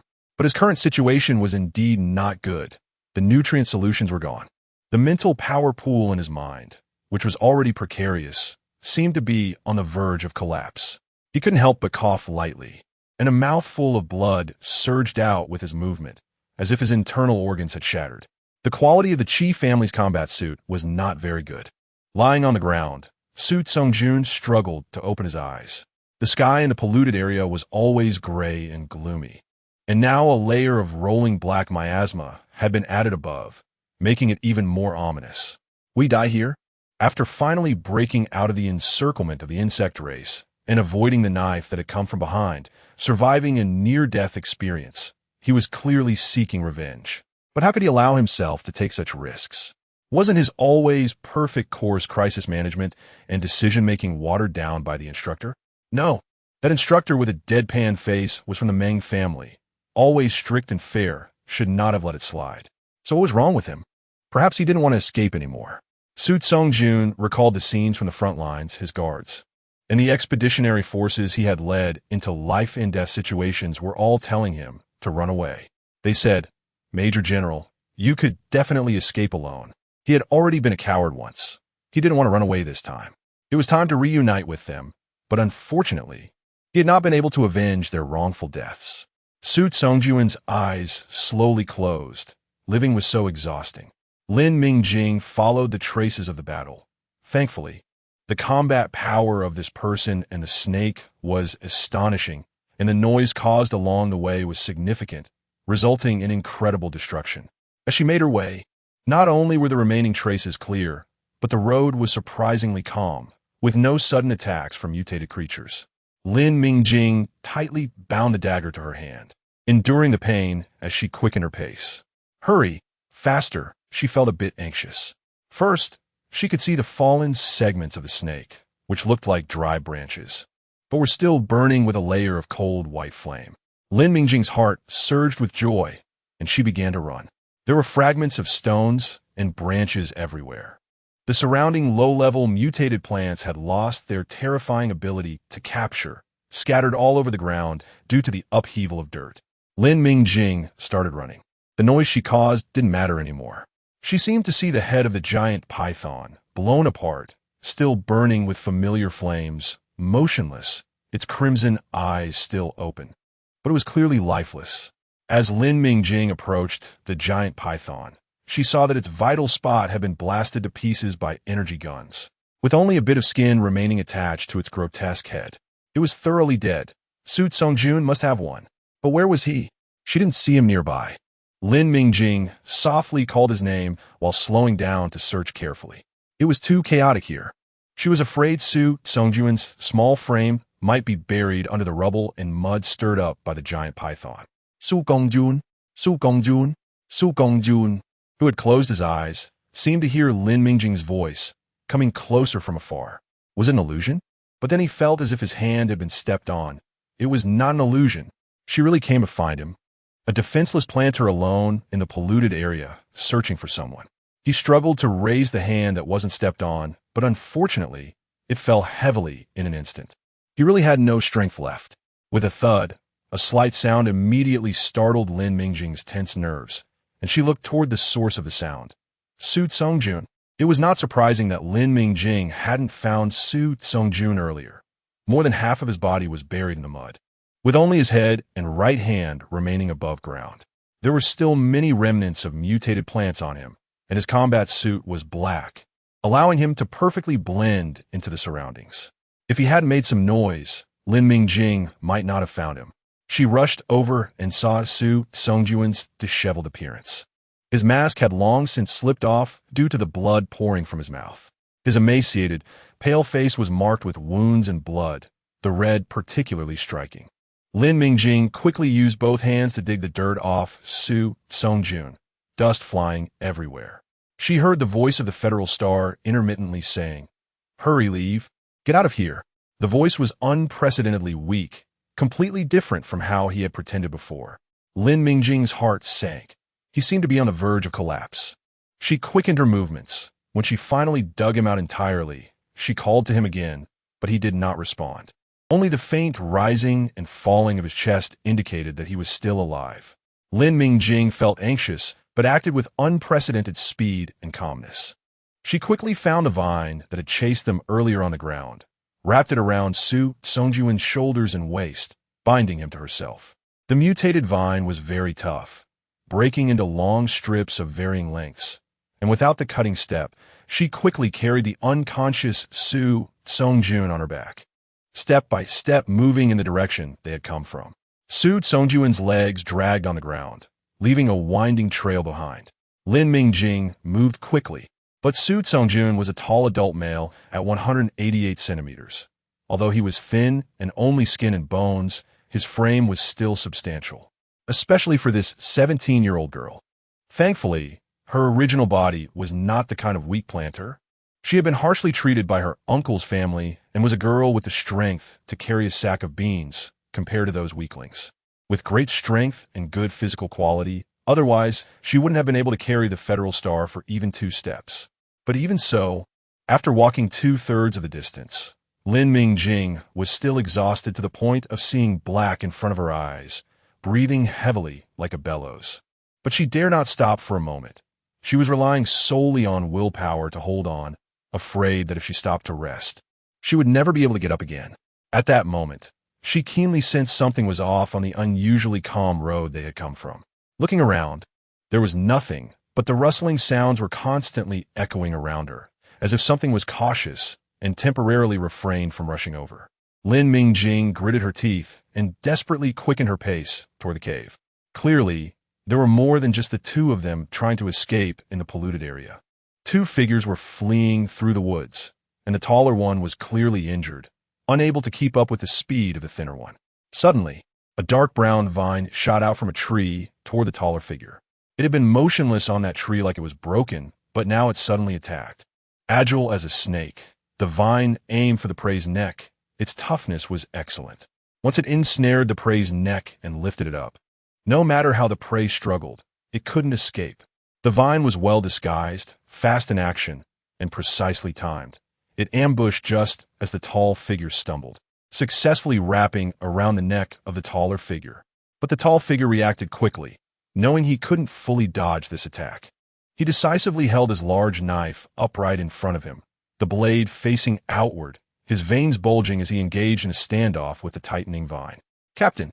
The person ahead noticed the situation, swiftly turned around, and with a flash of cold light in his hand, helped sever the long vine. "Hurry! Don't let those things catch up." After a brief escape from danger, the one called Captain didn't have time to care about the discomfort in his neck. He continued to flee without catching his breath. The 2 people who were fleeing were Gu and from the exploration team, and technician Wu Qi. They looked quite disheveled. With Guan having an injury on her back, and judging by Wu Qi's recent attack with his mechanical hand, his materials should be running low. "Captain, I only have a few mechanical spiders left, and not much explosives either. If those things keep chasing us, this won't hold them off for long. Once we're surrounded, we'll be eaten alive," Wu Qi said while running, his tone urgent and rapid. "Run east." Those things seemed to be intentionally avoiding that direction. Guan gritted her teeth and said she had noticed the situation for a while, but had hesitated to make a decision. Since those things were intentionally avoiding the east, it must mean there was something they were wary of, and going that way might not guarantee their survival. Moreover, the giant python they encountered earlier had gone east, and just one glance told her that they couldn't handle that creature. Later, when checking the detector, it indeed confirmed Class: a mutated giant python. Please flee. But now, they had no choice but to head that way. Confronting the giant python could at least lead to a swift death. But being surrounded by that group behind them would truly result in being eaten alive with not even a bone left. As the two fled east, Lin Mingjing finally managed to drag Su Songjun inch by inch to the gap. She felt like she was on the verge of death, a metallic taste in her mouth. Yet, she dared not stop, gritting her teeth as she pushed the stones to aim at the two dead trees, wanting to smash them and block the path to the gap. The noises she had heard earlier sent chills down her spine. Leaving that path open made her uneasy. However, she clearly underestimated the strength of the mutated plants. The stone she was struggling to push had no effect on the two trees. They only shook slightly, dropping a few small stones and dirt. "What are you doing?" A weak voice came from behind. "Su Songjun, you're awake?"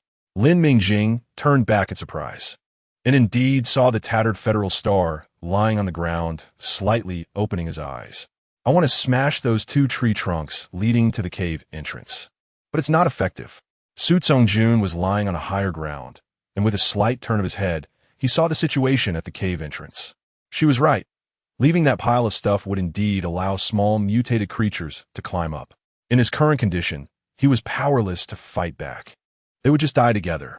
That red nutrient solution. Lin Mingjing immediately understood what he wanted to do and quickly took out the best few nutrient solutions from her supplies, slowly feeding them to Su Songjun until he finished.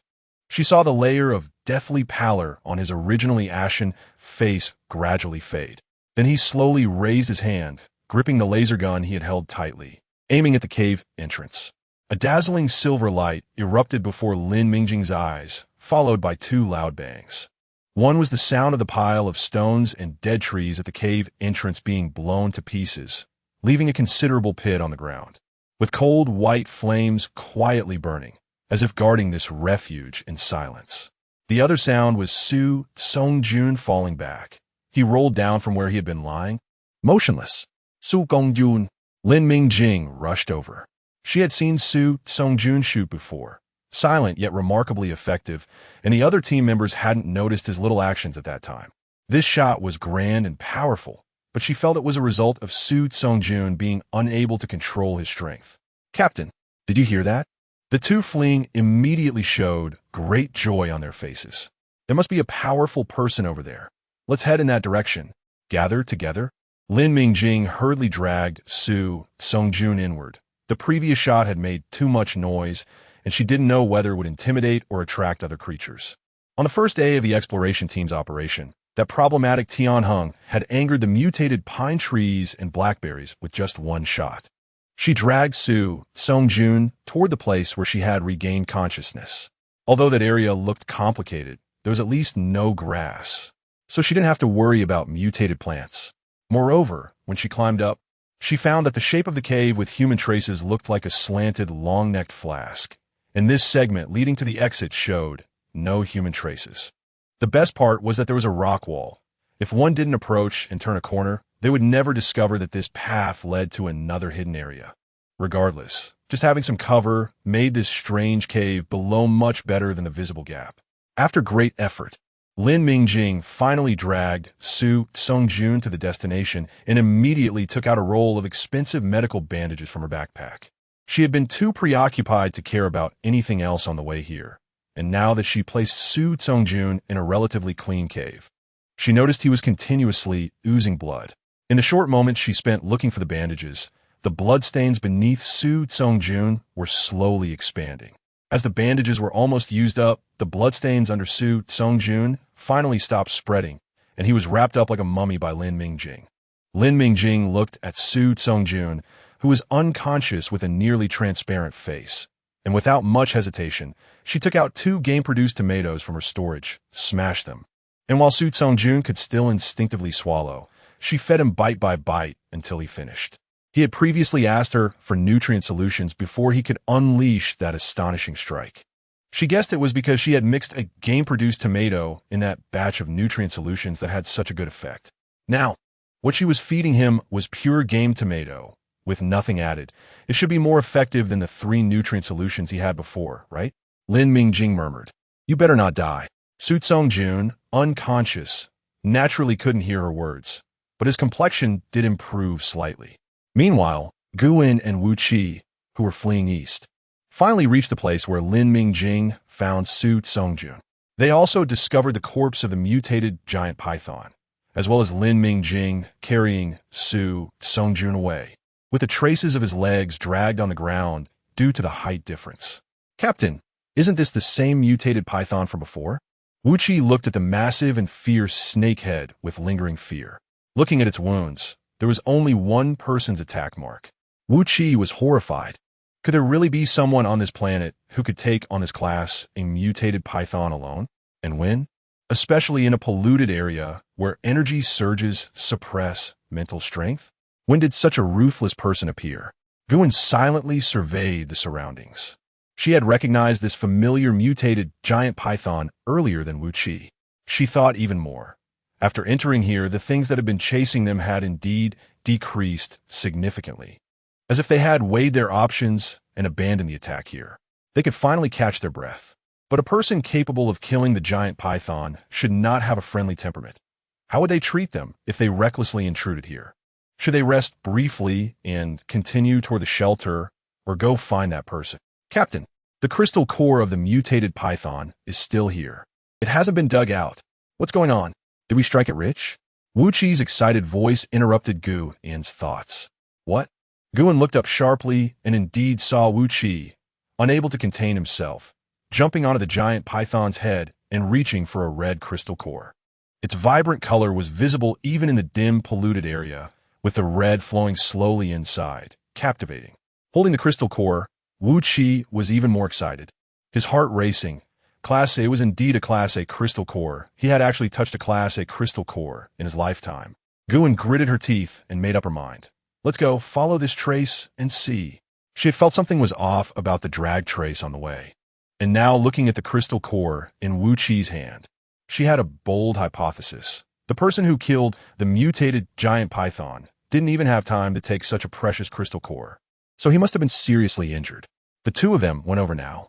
If that person could still survive from the injuries, he could grit his teeth and hand over the crystal core to seek refuge. If the injuries were too severe, then they would help collect his corpse to prevent it from becoming fertilizer in the contaminated area, treating it as a reward for obtaining an A-grade crystal core. No matter how it turned out, it wouldn't be a loss. The two quickly followed the traces all the way to the entrance of the cave where Lin Mingjing was hiding, and at a glance, they spotted the gap in a mountain wall and the cold white flame that was quietly burning. Hiss! Captain, this flame is too strange. We can't just barge in. Wu Qi watched as his two mechanical spiders were turned into a puddle of blood within 10 seconds in the flame, and he gasped in pain. Now, he was left with only 3 mechanical spiders. Moreover, that white flame seemed to be able to strike directly at his mental energy pool through his control over the mechanical spiders. If he hadn't cut off the connection in time, he didn't know what would have happened. Wu Qi swallowed hard, still feeling a lingering fear. Captain, we mustn't touch that strange flame at all, but we can't bypass this place, and we can't go up to that cave either. How about we take a detour to the shelter? It's not too far from here. Guin's lips formed a straight line. After thinking for a long time, she resolutely said, no, let's search around for another route, and by the way, retrieve the corpse of the mutated giant python. Huh, we can't carry it, can we? Wu Qi was very surprised. He also coveted the body of that mutated giant python. It could sell for a good price. But the two of them didn't even have a vehicle at the moment. How much could they carry? Moreover, they needed to free their hands to deal with the contaminants. The captain wasn't usually this greedy. What was going on today? What are you thinking? The meat of an A-grade mutated giant python contains a lot of energy. Didn't you see how those things gnawed at everything? If they eat all that meat, who knows how much more ferocious they could evolve. Guin shot Wu Qi a look annoyed. Besides, that flame can't be burning like this forever. If we throw the giant python's corpse in, it will consume its energy. If we can't find another way, we'll have to force our way in. As for the shelter, I have a bad feeling about it. Let's avoid it if we can. Wu Qi trusted Guin's words. The captain's intuition had always been accurate. Their exploration team had survived so many times, not just because of caution. He nodded and started to act. They couldn't let those things mutate again. Otherwise, Even if that top expert who killed the mutated giant python came out, he might not be able to retreat unscathed. Their essay saying, yes, many ants can kill an elephant. At the shelter, Ji Rue was hiding in an inconspicuous corner. Next to her, a bodyguard specially arranged by her parents. The bodyguard who had been protecting her looked serious at this moment. He lowered his voice. Miss, we can't hold out here any longer. We can't stay. Put on your combat suit. I will protect you as we rush out. Ji Rue nodded with a pale face. From her position, she could see a bit of the display screen of the shelter, which showed monitoring footage from outside. A dense mass of black surrounded the shelter, and upon closer inspection, that expanding black mass was a horde of mutated insects, diverse in species and enormous in number, countless. Above and below, it was all a surging mass of black. They opened their mandibles, revealing rows of serrated teeth and barbs, constantly gnawing at the shelter's protective shield. Guard team. Lin Mingjing saw that Su Songjun would not report to the King of Hell for the time being. The breath that had been holding her up finally relaxed, and this person collapsed on the ground, gasping for air, the bloody taste in her mouth becoming stronger, and a pain seemed to accompany her breaths. She took out a bottle of tomato nutrient liquid and drank it, but still, feeling uneasy about the cave entrance, she struggled to get up.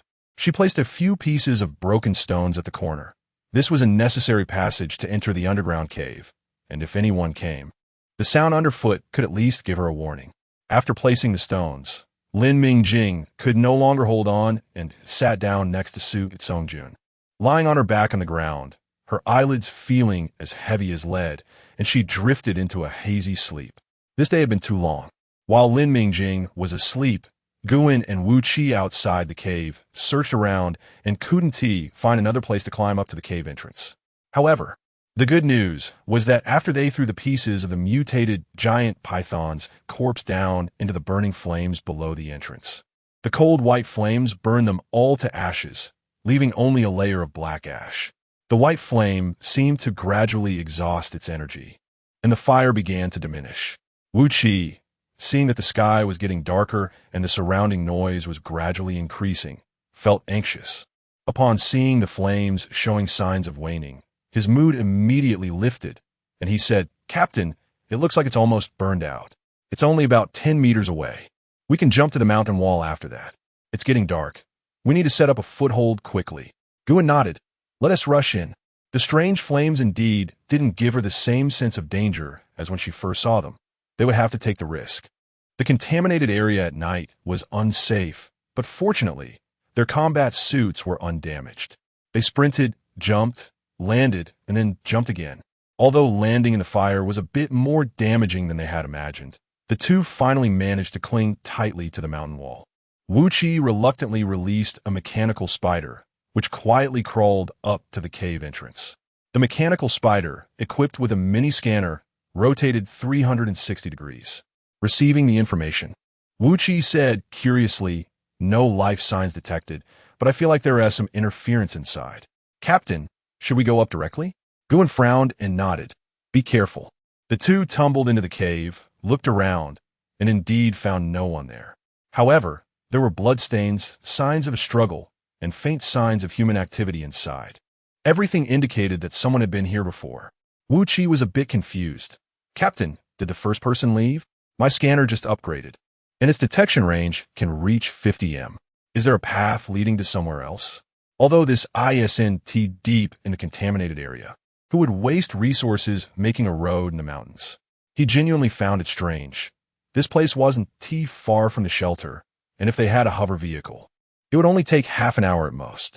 What was the point of making a road here? Could it be that there was an energy mine? Thinking of this, Wu Qi couldn't help but scoff. If such a thing existed, those big shots would have sniffed it out long ago and surrounded it tightly. How could they get close? Yuan also found a bit strange, but said, let us not worry about that for now. This place is relatively safe. Let us set up our defenses first and rest before discussing further. The expert who had killed the mutated giant python was nowhere to be seen, so temporarily settling here was a good choice. They sprayed repellent, installed alarms, and stacked the stones on the ground in the planned location, completing a simple foothold. Yuan and Wu Qi had been dropped off by their teammates and didn't have much gear on them. These were all the measures they could take for now.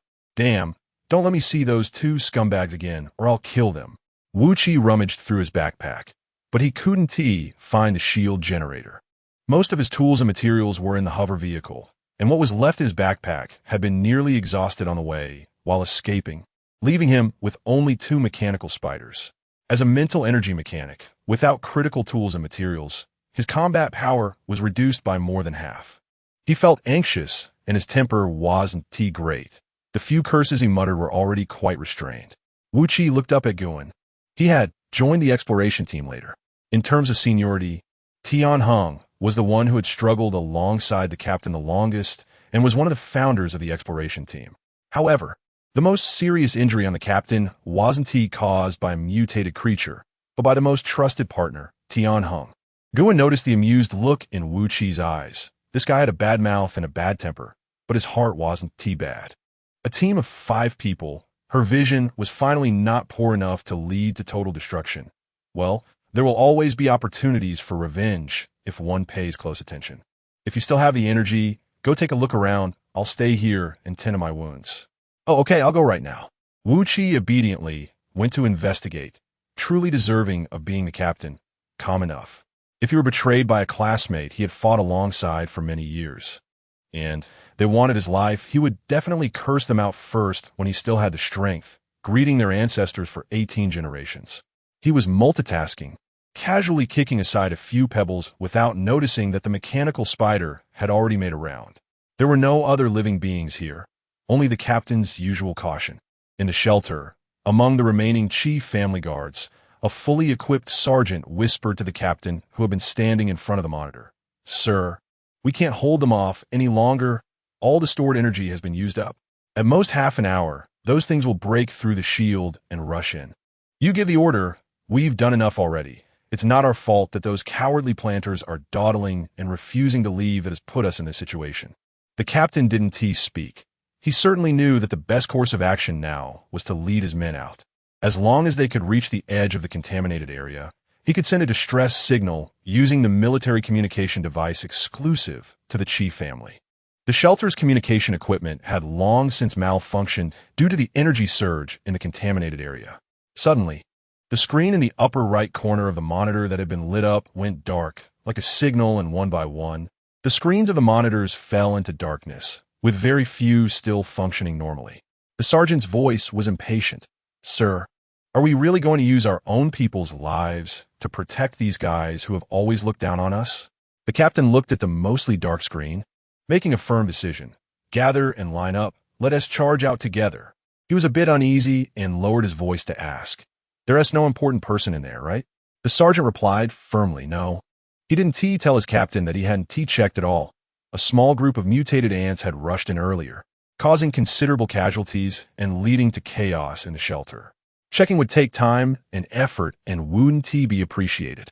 He didn't want to see the arrogant faces of those planners. Anyway, all that was left here were a bunch of planner students and an inconsequential junior planner, so there wouldn't be any important figures among them. Moreover, without their protection, these powerless planters wouldn't be able to survive. No survivors, no witnesses or evidence. Whatever they said would still be dictated by them. The movements of the gathered guard were not discreet. They were certain that these planters, who only knew how to farm, were completely oblivious to their actions. The inconspicuous bodyguard beside Ji Rue frowned and whispered, "Miss, the guard's actions are abnormal. Get ready. We'll go around that way, and be sure to charge out when the opportunity arises." Ji Rue's big eyes were filled with fear, but she managed to remain calm. She turned to look in the direction the bodyguard indicated and asked in confusion, "That way? Aren't we supposed to follow behind the guard?" "Big boss, surrender." The bodyguard sighed quietly. The G couple was one of the few who didn't judge people by their background, and the young lady was kind and approachable, completely unlike those of her background who treated them as expendable. But the young lady was also a bit naively protected. She knew human nature was complex, but she had never witnessed its complexity firsthand. She also knew that there would be people who would do evil, but she had never encountered evil happening to her. So she couldn't imagine that the guard intended to sacrifice the others in the shelter. They not only wanted to take all the equipment and break out of the encirclement, but also planned to use this group of powerless planter students left in the shelter as bait to hold off the mutated creatures outside, adding leverage for the guards to escape. The bodyguard said nothing, but Ji Rue seemed to have thought of something. Her nose tinged with sadness, and for a moment, her eyes almost overflowed with tears. But she lowered her head and gritted her teeth, saying, "I'll listen to you." She didn't look at the familiar faces around her. She now felt that it was somewhat fortunate that Mingjing was kicked out of the plantation. Otherwise, she would definitely be here now, not knowing if she could return home alive. Ji Rue sniffed, tightened her grip on the laser gun, and carefully followed the bodyguard step by step to the place he pointed, cautiously hiding their figures and keeping their eyes fixed on the guard's movements. Before long, the guard had gathered, and one of the planters noticed something was wrong, loudly questioning, "What are you guys doing? If you don't find a way to get us out now, I will definitely." Before he could finish his sentence, a blood hole appeared on his forehead. Bang!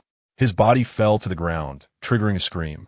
The other planters scattered, quickly distancing themselves from the armed guards. The planters kept retreating, like a group of expelled lambs, getting closer to the contaminated area outside, separated only by a protective shield. Suddenly, the energy circle of the shield rippled as the guards quickly withdrew through a gap. "Now is our chance. Charge!" The bodyguard beside Ji Rue found the right direction and charged out. My hand. Don't come in. Ji Rue could only hear the screams coming from behind and the crunching sounds of eating. She didn't dare look back and could only run desperately. In the underground cave, Lin Mingjing felt something gently tapping her finger, a light touch, but persistent. She instantly woke up, turning over, still holding the dagger in her hand. "Cough, it's me." A weak voice rang out, and Lin Mingjing saw Su Songjun's finger still hovering above her. "You're awake? How do you feel?" Lin Mingjing quickly asked, her voice filled with uncontainable joy. "I'm okay. I got my life back." Su Songjun slightly curved his lips, forcing a smile. "Thank you." He gestured for Lin Mingjing to look at his right hand. He had faintly heard some noises, then felt the invasion of mental energy, instantly waking up.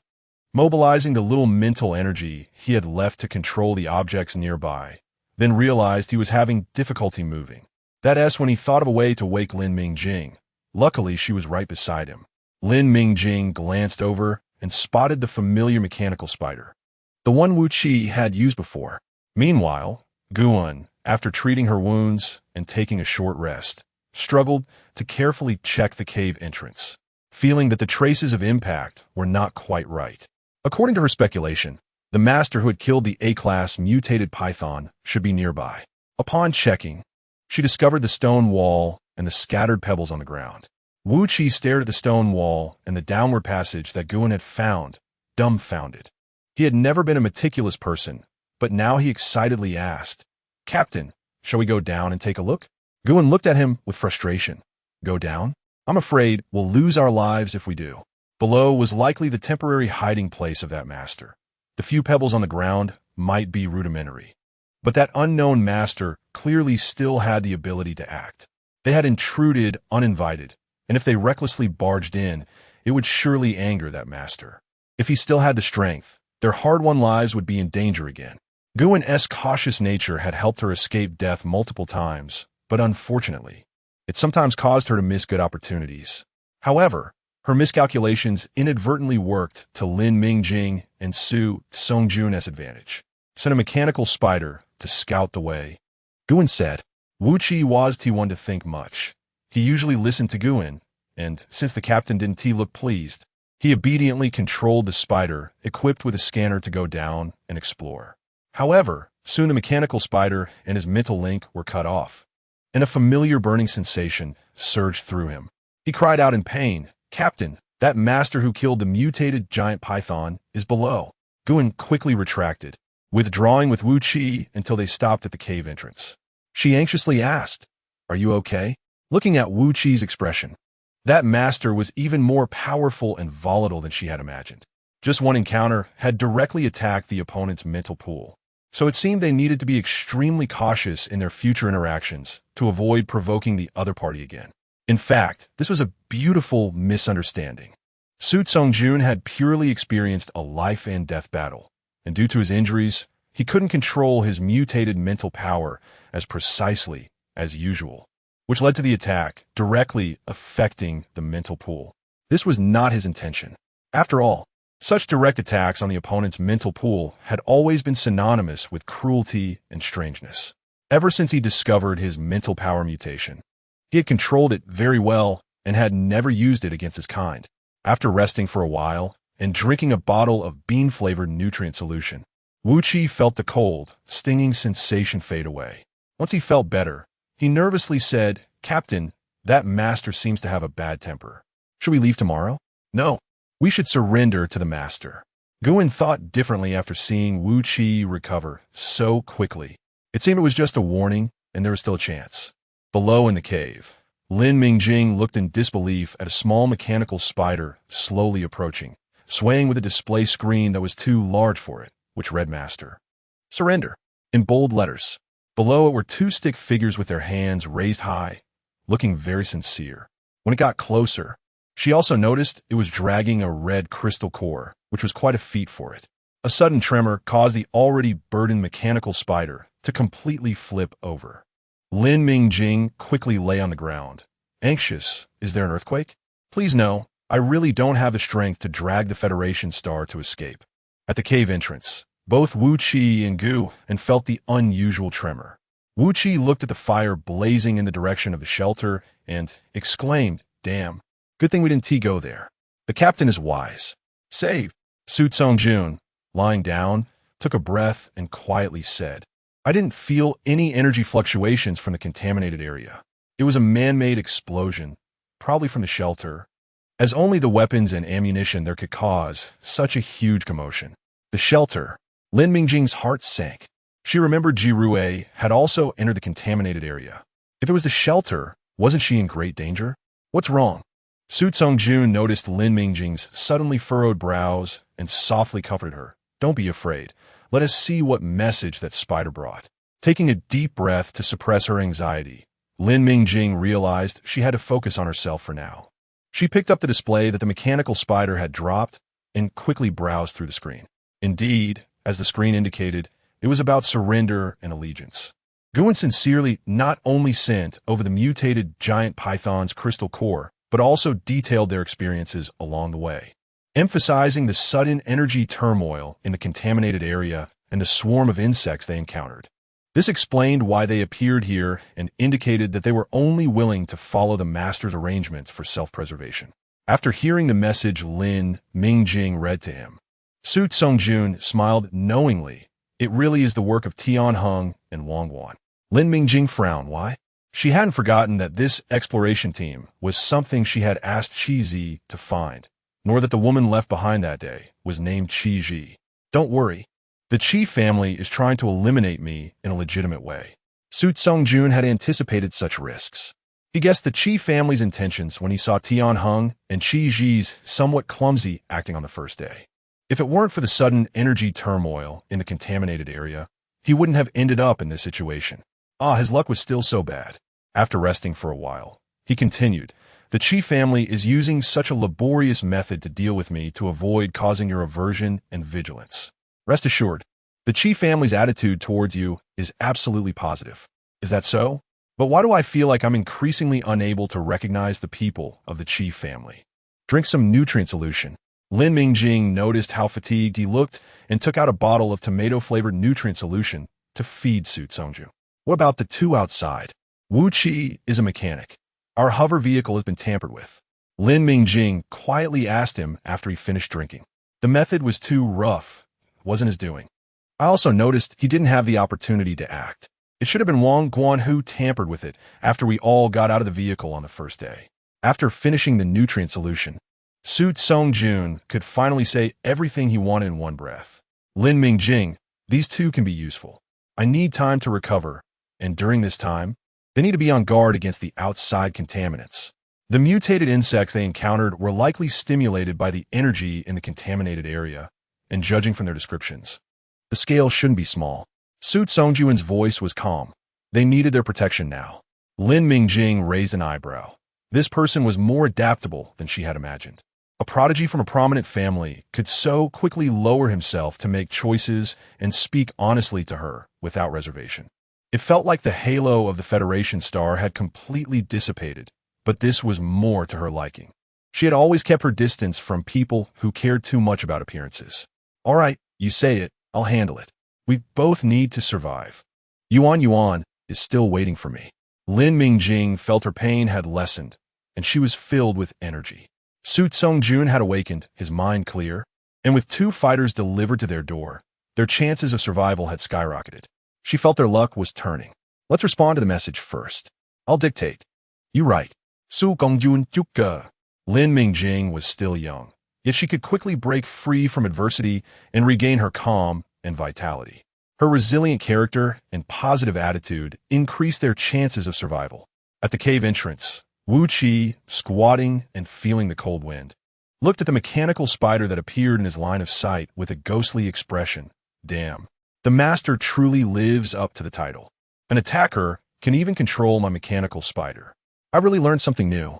Guin's eyes flickered. Go take a look. I'll guard this side. Captain, the master said he wants to give us that A-level crystal core. Oh my god, are masters really so indifferent to money? Let me calculate.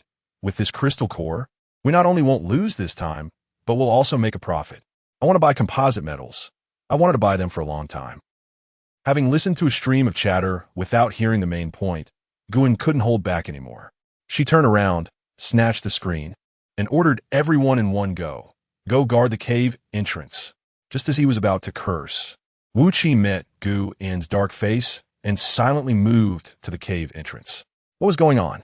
Didn't they just say to let him look? The captain was becoming increasingly unpredictable. After finishing reading the reply, Guin breathed a sigh of relief. It seemed this master was more easygoing than she had thought. The master accepted their surrender, allowed them to stay in the cave temporarily, and only required them to guard the outside, report the situation at any time, and not to approach the underground cave casually. Messages would still be relayed through the mechanical spider, and after they went out, the A-level crystal core would be given to them as a reward. Guin exhaled deeply. In fact, these were all things they were supposed to do, equivalent to exchanging messages for an A-level crystal core. Even she couldn't help but feel a surge of heat in her heart. Her previous guesses were indeed correct. That person must have been injured and temporarily unable to go out to assess the situation. Otherwise, they wouldn't have left them to gather information for him. Fortunately, the comrades didn't rush in, and judging by that mechanical spider, the expert at least had the strength to repel or even kill them. Captain, Wu Qi's shout interrupted Guin's thoughts. She frowned by the composite materials and go. Stop shouting. Be careful not to disturb the expert inside. Ah, thank you, boss. No, it seems there's a person over there. Come take a look.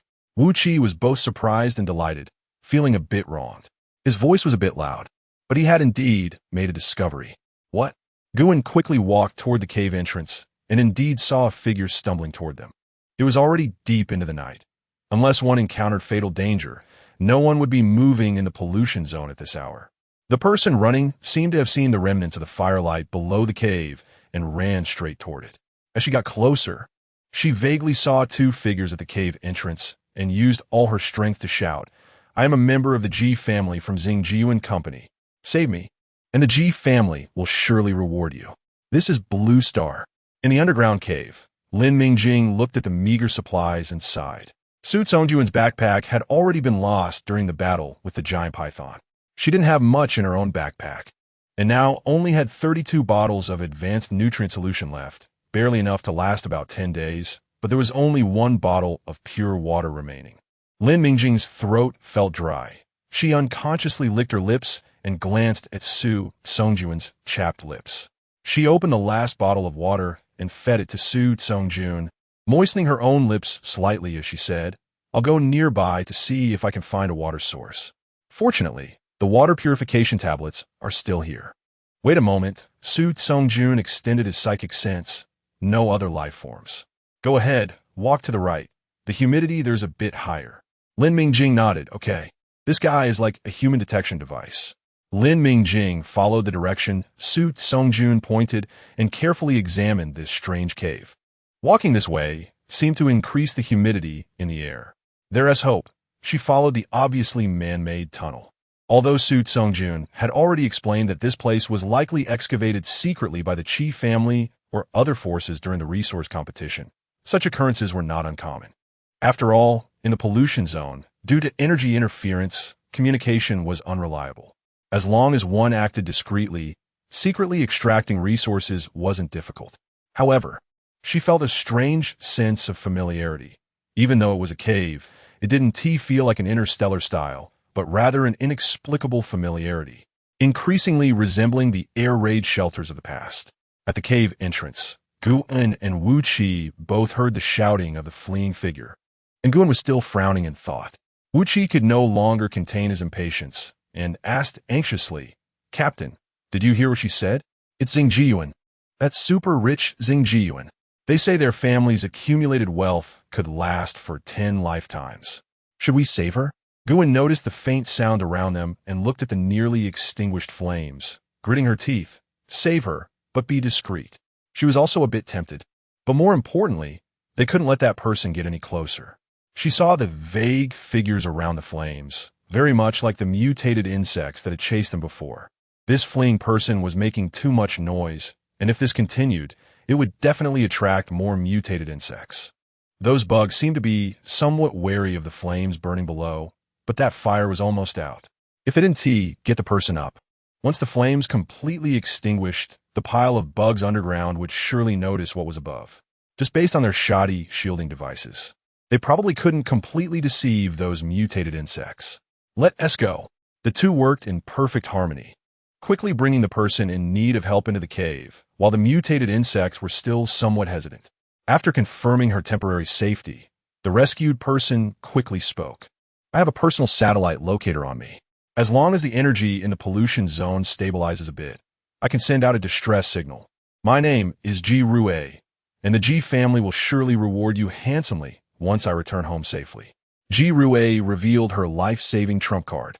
The people rescuing her might not necessarily be good, and by promising a hefty reward, she could increase her chances of survival.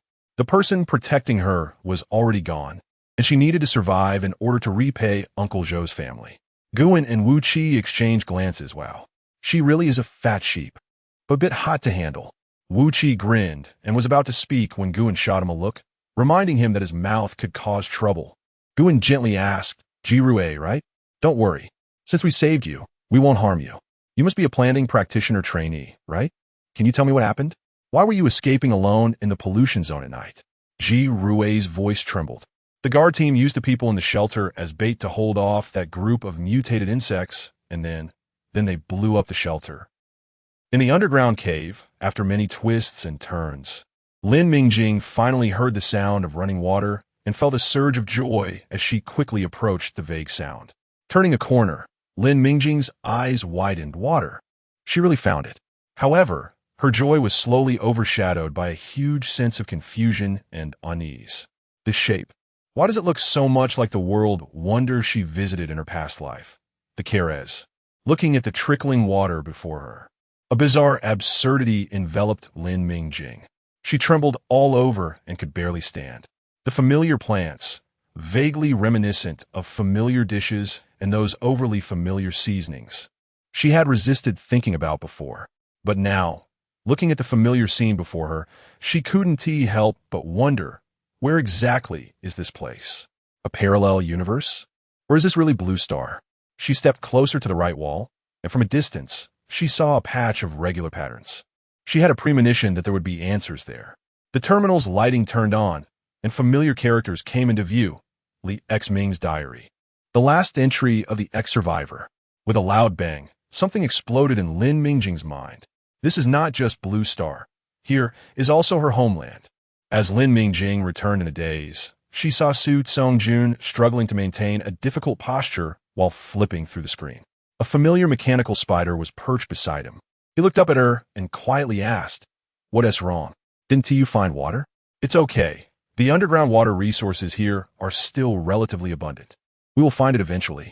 Lin Mingjing didn't pay attention to what Su Tsung-jun was saying and bluntly asked, "Su Tsung-jun, is there any way to stop the chief family? No, to stop everyone from mining the star core of this planet? This is Blue Star.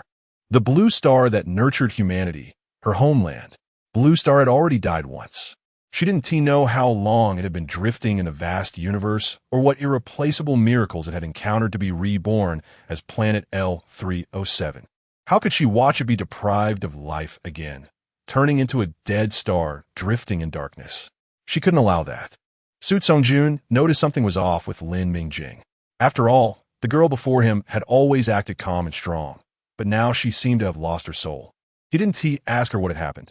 He just smiled and said softly, "There wasn't one before, but now there is."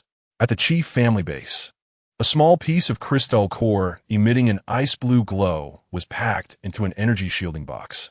Chi Zi's face was unusually heavy. "Uncle Chi, this is the star core fragment that Chi Bai fought to leave behind. I didn't use it." Uncle Chi interrupted her. "What about Eno Andre? Still haven't found him?"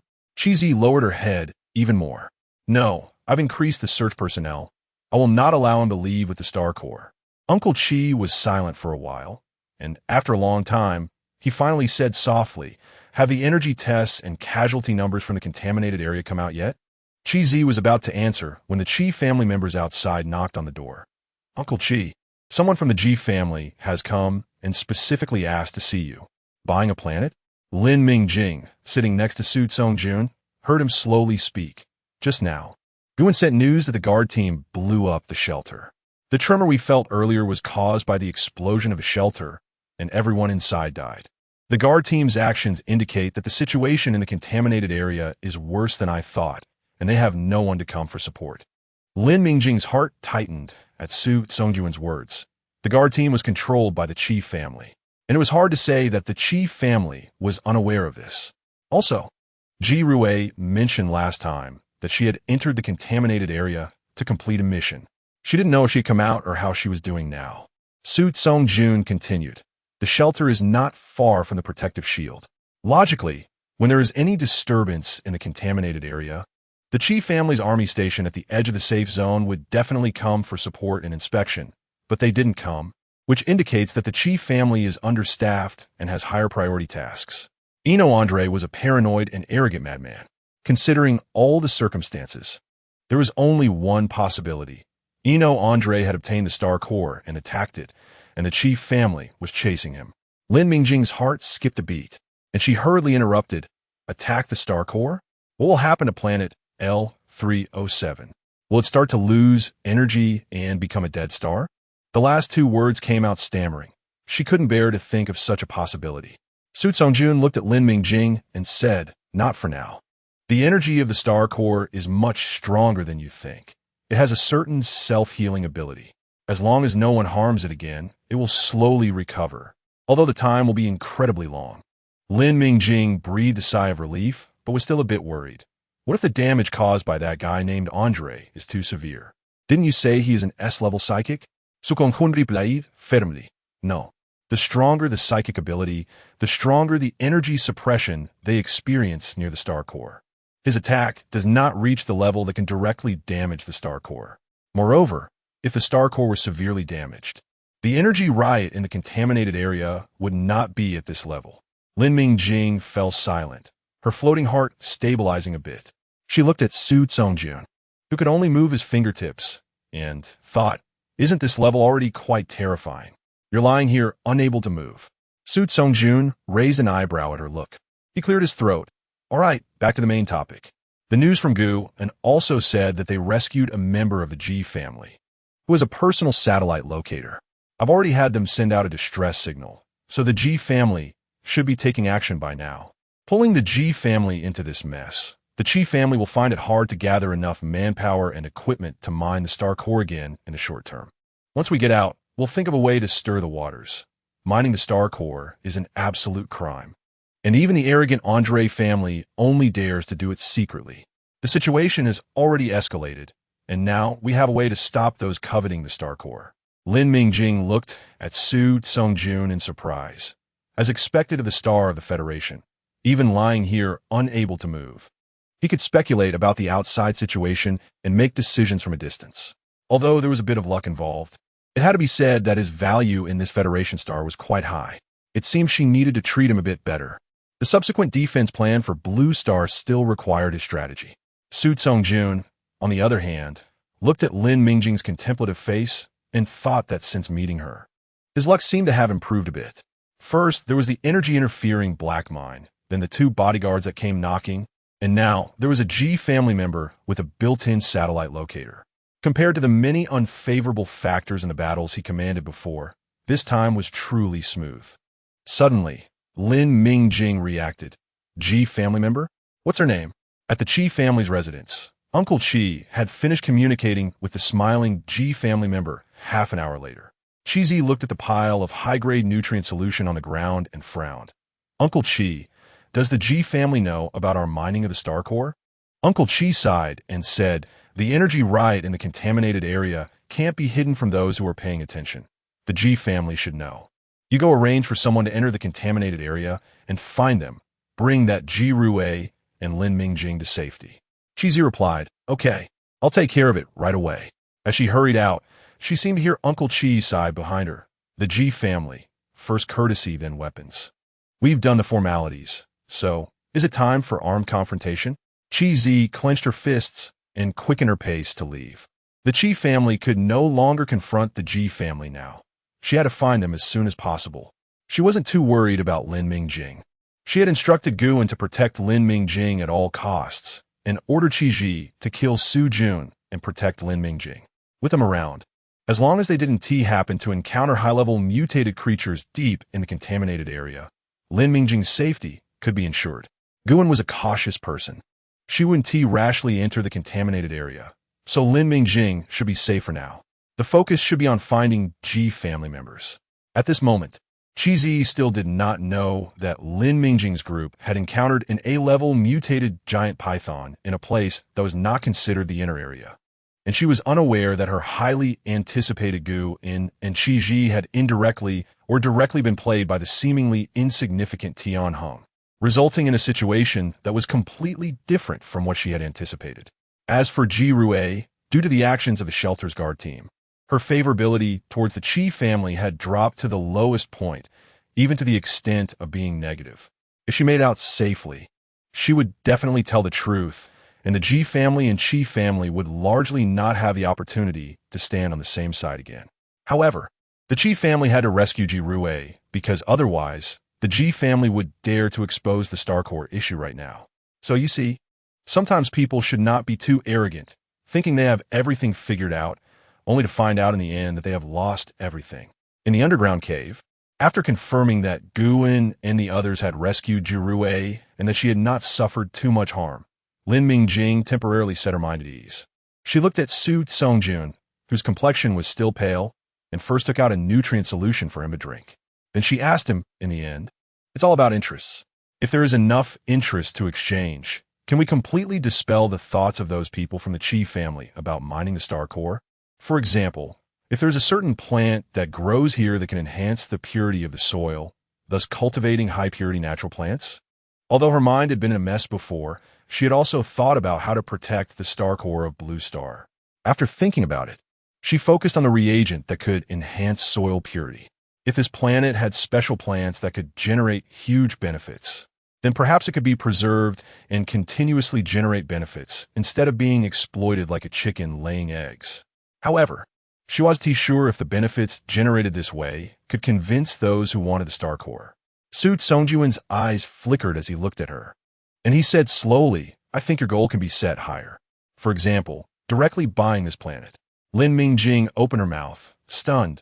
Buying a planet? She unconsciously repeated it. Forgive her for being a bumpkin from the 21st century. She had never thought that a planet could be bought and sold. The key was that Su Tsung-jun's tone was particularly calm, as if he were talking about buying a nutrient solution.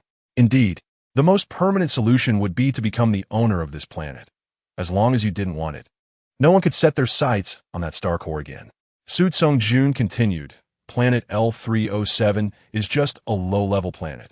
As long as you become a mid-level planter, you will be qualified to buy this planet under the pretext of researching the relationship between plants and the contaminated area. Of course, you will need to have enough money at that time. Let me think. Usually, the purchase price for such low-level planets is around 12 billion. Well, Since the star core of this planet is damaged, the price will be lowered a bit. Next, Lin Mingjing listened as the Federal Star laid out a series of planet acquisition plans for her in a very plain tone, including but not limited to countering the G family with the United Chief family, using the blame on Inno Andre to expose the G family's unauthorized mining of star cores, choosing an appropriate time to announce research on the unique plants of L307 that enhance soil purity, informing her own armed forces, etc. He concluded with a sentence. This low-level planet lacks energy, and the crystal core is damaged. Besides you, no one else will buy it. As long as you have the funds, buying it shouldn't be a problem. Although Su Songjun had fully considered her actual situation and helped her plan a reasonable strategy with both short-term and long-term goals, she felt quite unhappy inside.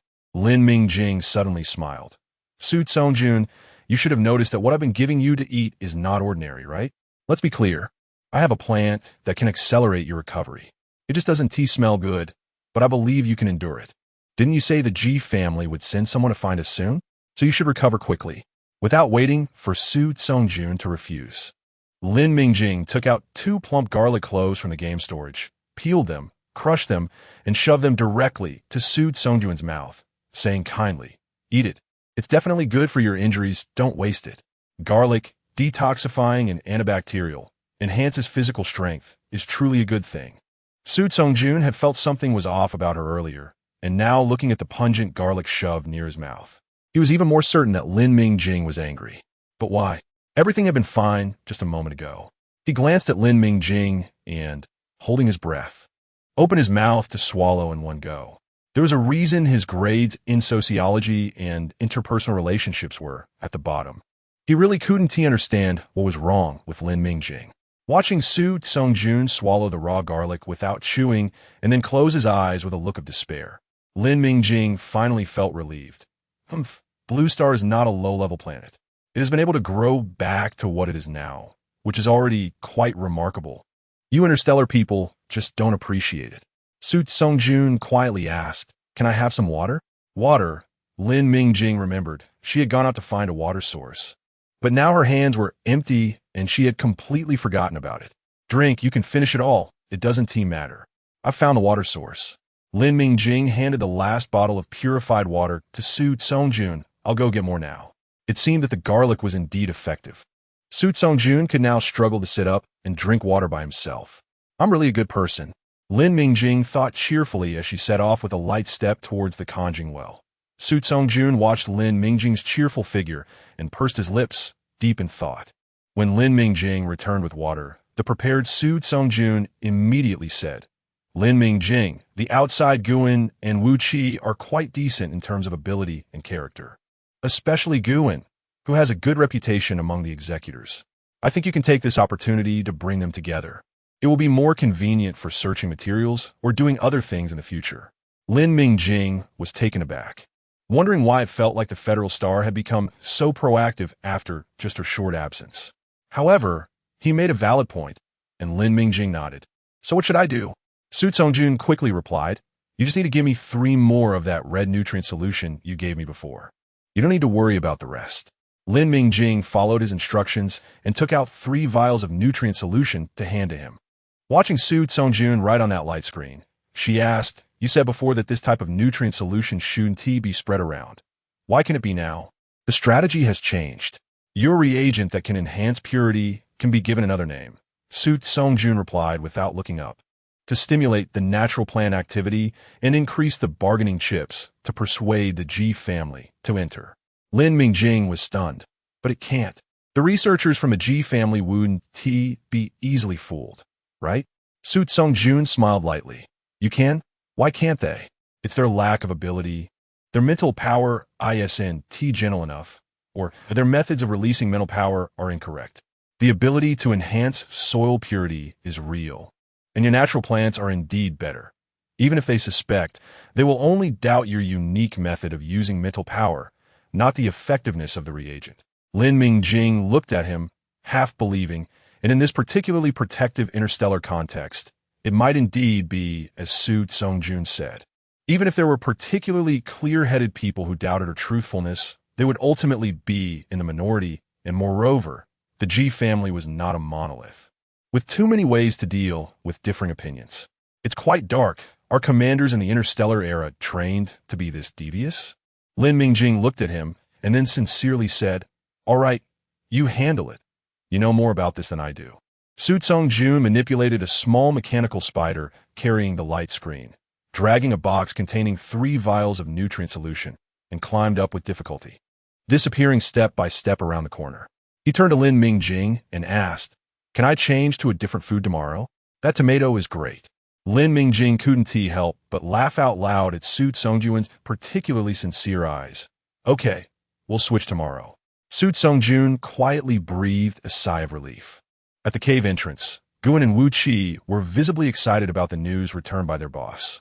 Who would be thrilled by the opportunity to enhance their mental power and change their fate? In this society, which particularly values background and has severe class solidification, a chance to rise to the top was laid out before them. Guan and Wu Qi trembled as they cherished the red nutrient solution specially sent by their boss, feeling a weak but comfortable warm current flow into their mental power pool. Their eyes widened in unison. It was real. Indeed, a series of misfortunes had finally led to this opportunity. Guan suppressed his excitement and forced a friendly smile as he approached Ji Rue in the corner. He handed her the remaining vial of nutrient solution and said gently, "This is for you. Drink it." She was the young lady of their future partner, so he needed to be more amiable. Ji Rue had just watched them drink first. She took the red nutrient solution and sipped it slowly, indeed feeling hungry after a long time. On the other side, after the shelter was blown up and many personnel sacrificed, the escort team that had escaped from the shelter finally saw the light of day.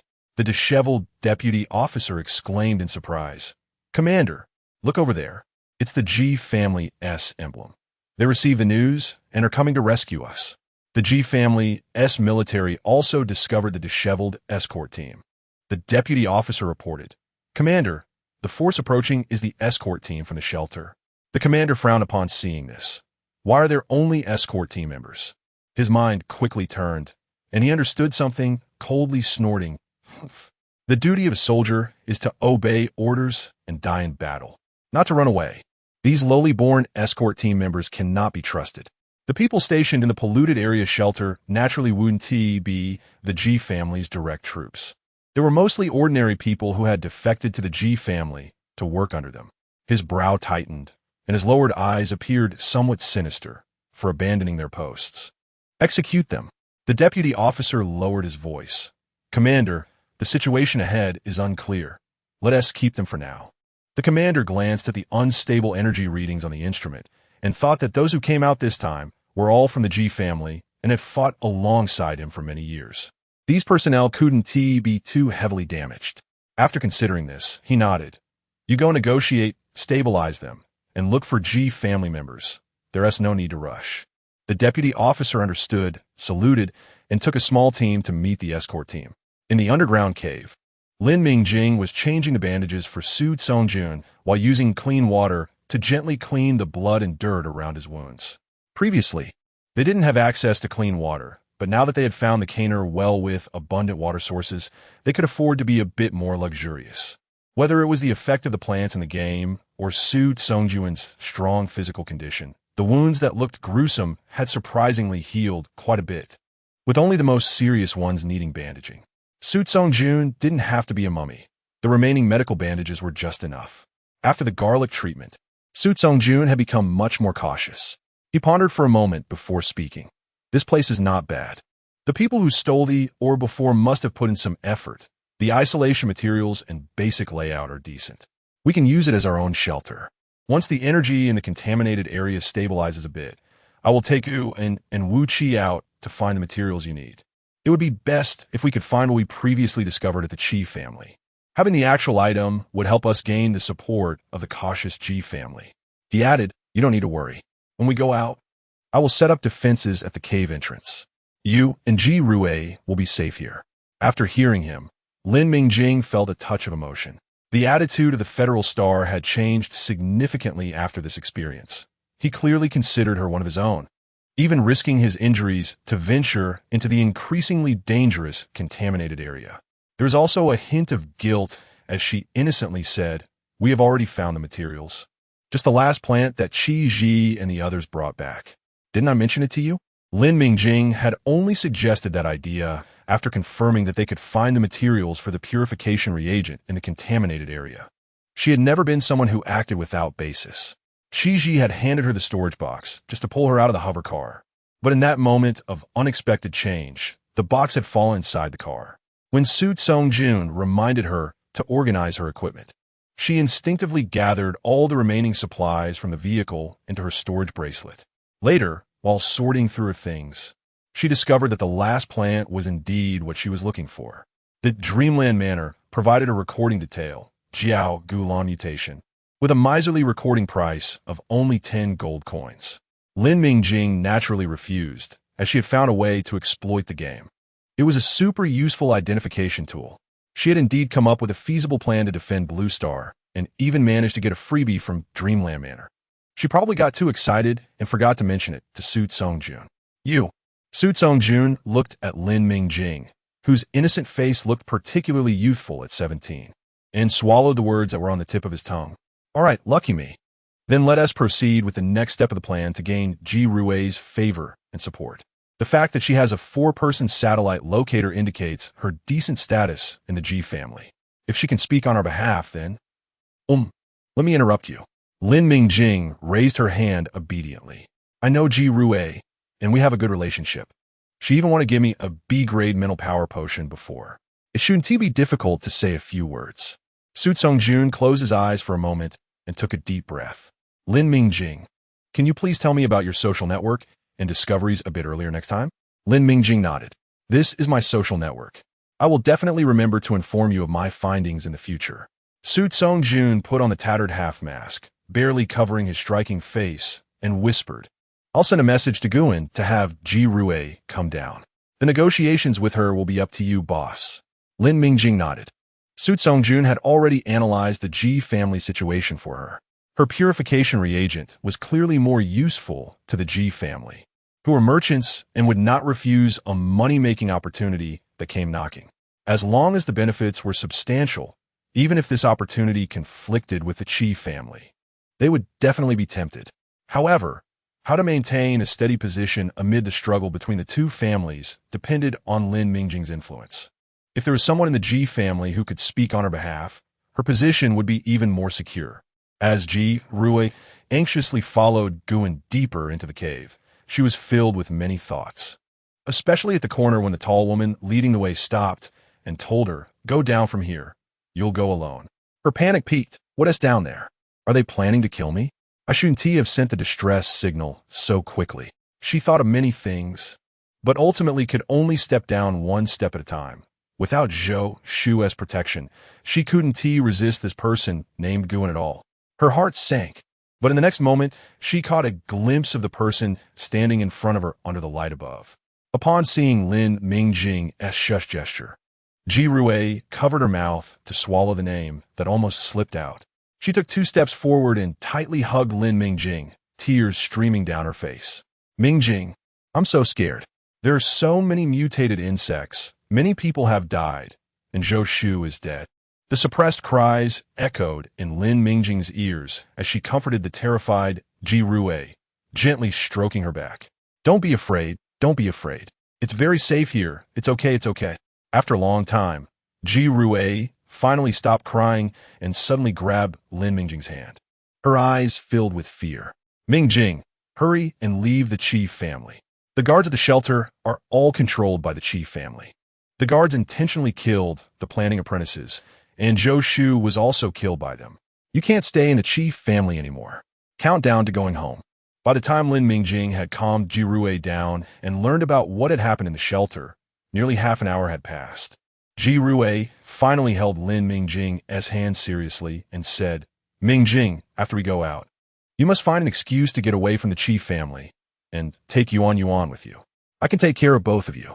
If the Qi family dares to do this, the things they do in private will only be more brutal. You can't have any contact with the Qi family anymore." Sorry to interrupt you."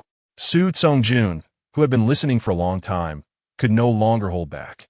Ah, Ji Rue jumped in surprise. Where did this person suddenly come from? I've been here the whole time. Su Tsongjun, who had been completely ignored, fell silent, wondering when his presence had become so insignificant. Lin Mingjing laughed awkwardly. Oh, right, let me introduce you. This is my bodyguard, Su Jun. This is my good friend, Irui. She had just been focused on comforting Ji Rue and had indeed forgotten that there was another living person here. The shelter's guards were mostly ordinary residents recruited from various places by the Chi family, while the Chi family's personnel were more concentrated on the borders of their station areas. Every shelter on each planet was the most thankless job, especially on this low level. Su Tsongjun noticed Lin Mingjing suddenly furrowing her brows. Sure enough, he changed his wording smoothly. This relatively underdeveloped planet has even less future for station personnel here.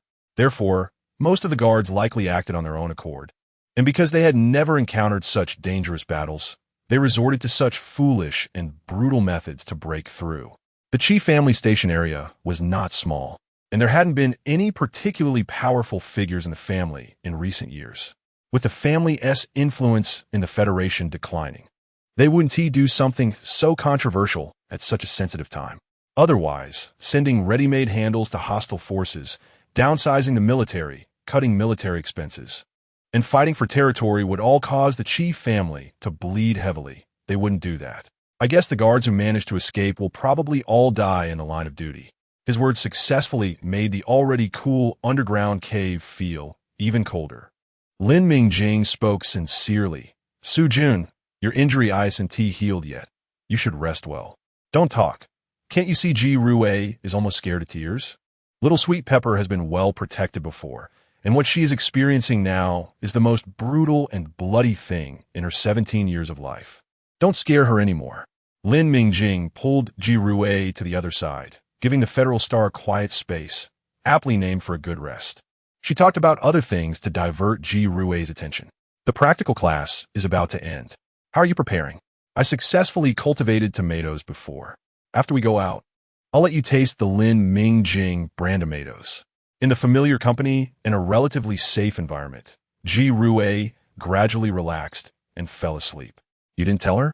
It was clearly a question, but the tone was very certain. Lin Mingjing looked at the sleeping Ji Rue. I've never seen her like this.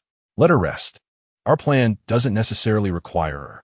Originally, she intended to have Ji Rue disclose the purification reagent to her parents to gain the trust of the Ji family.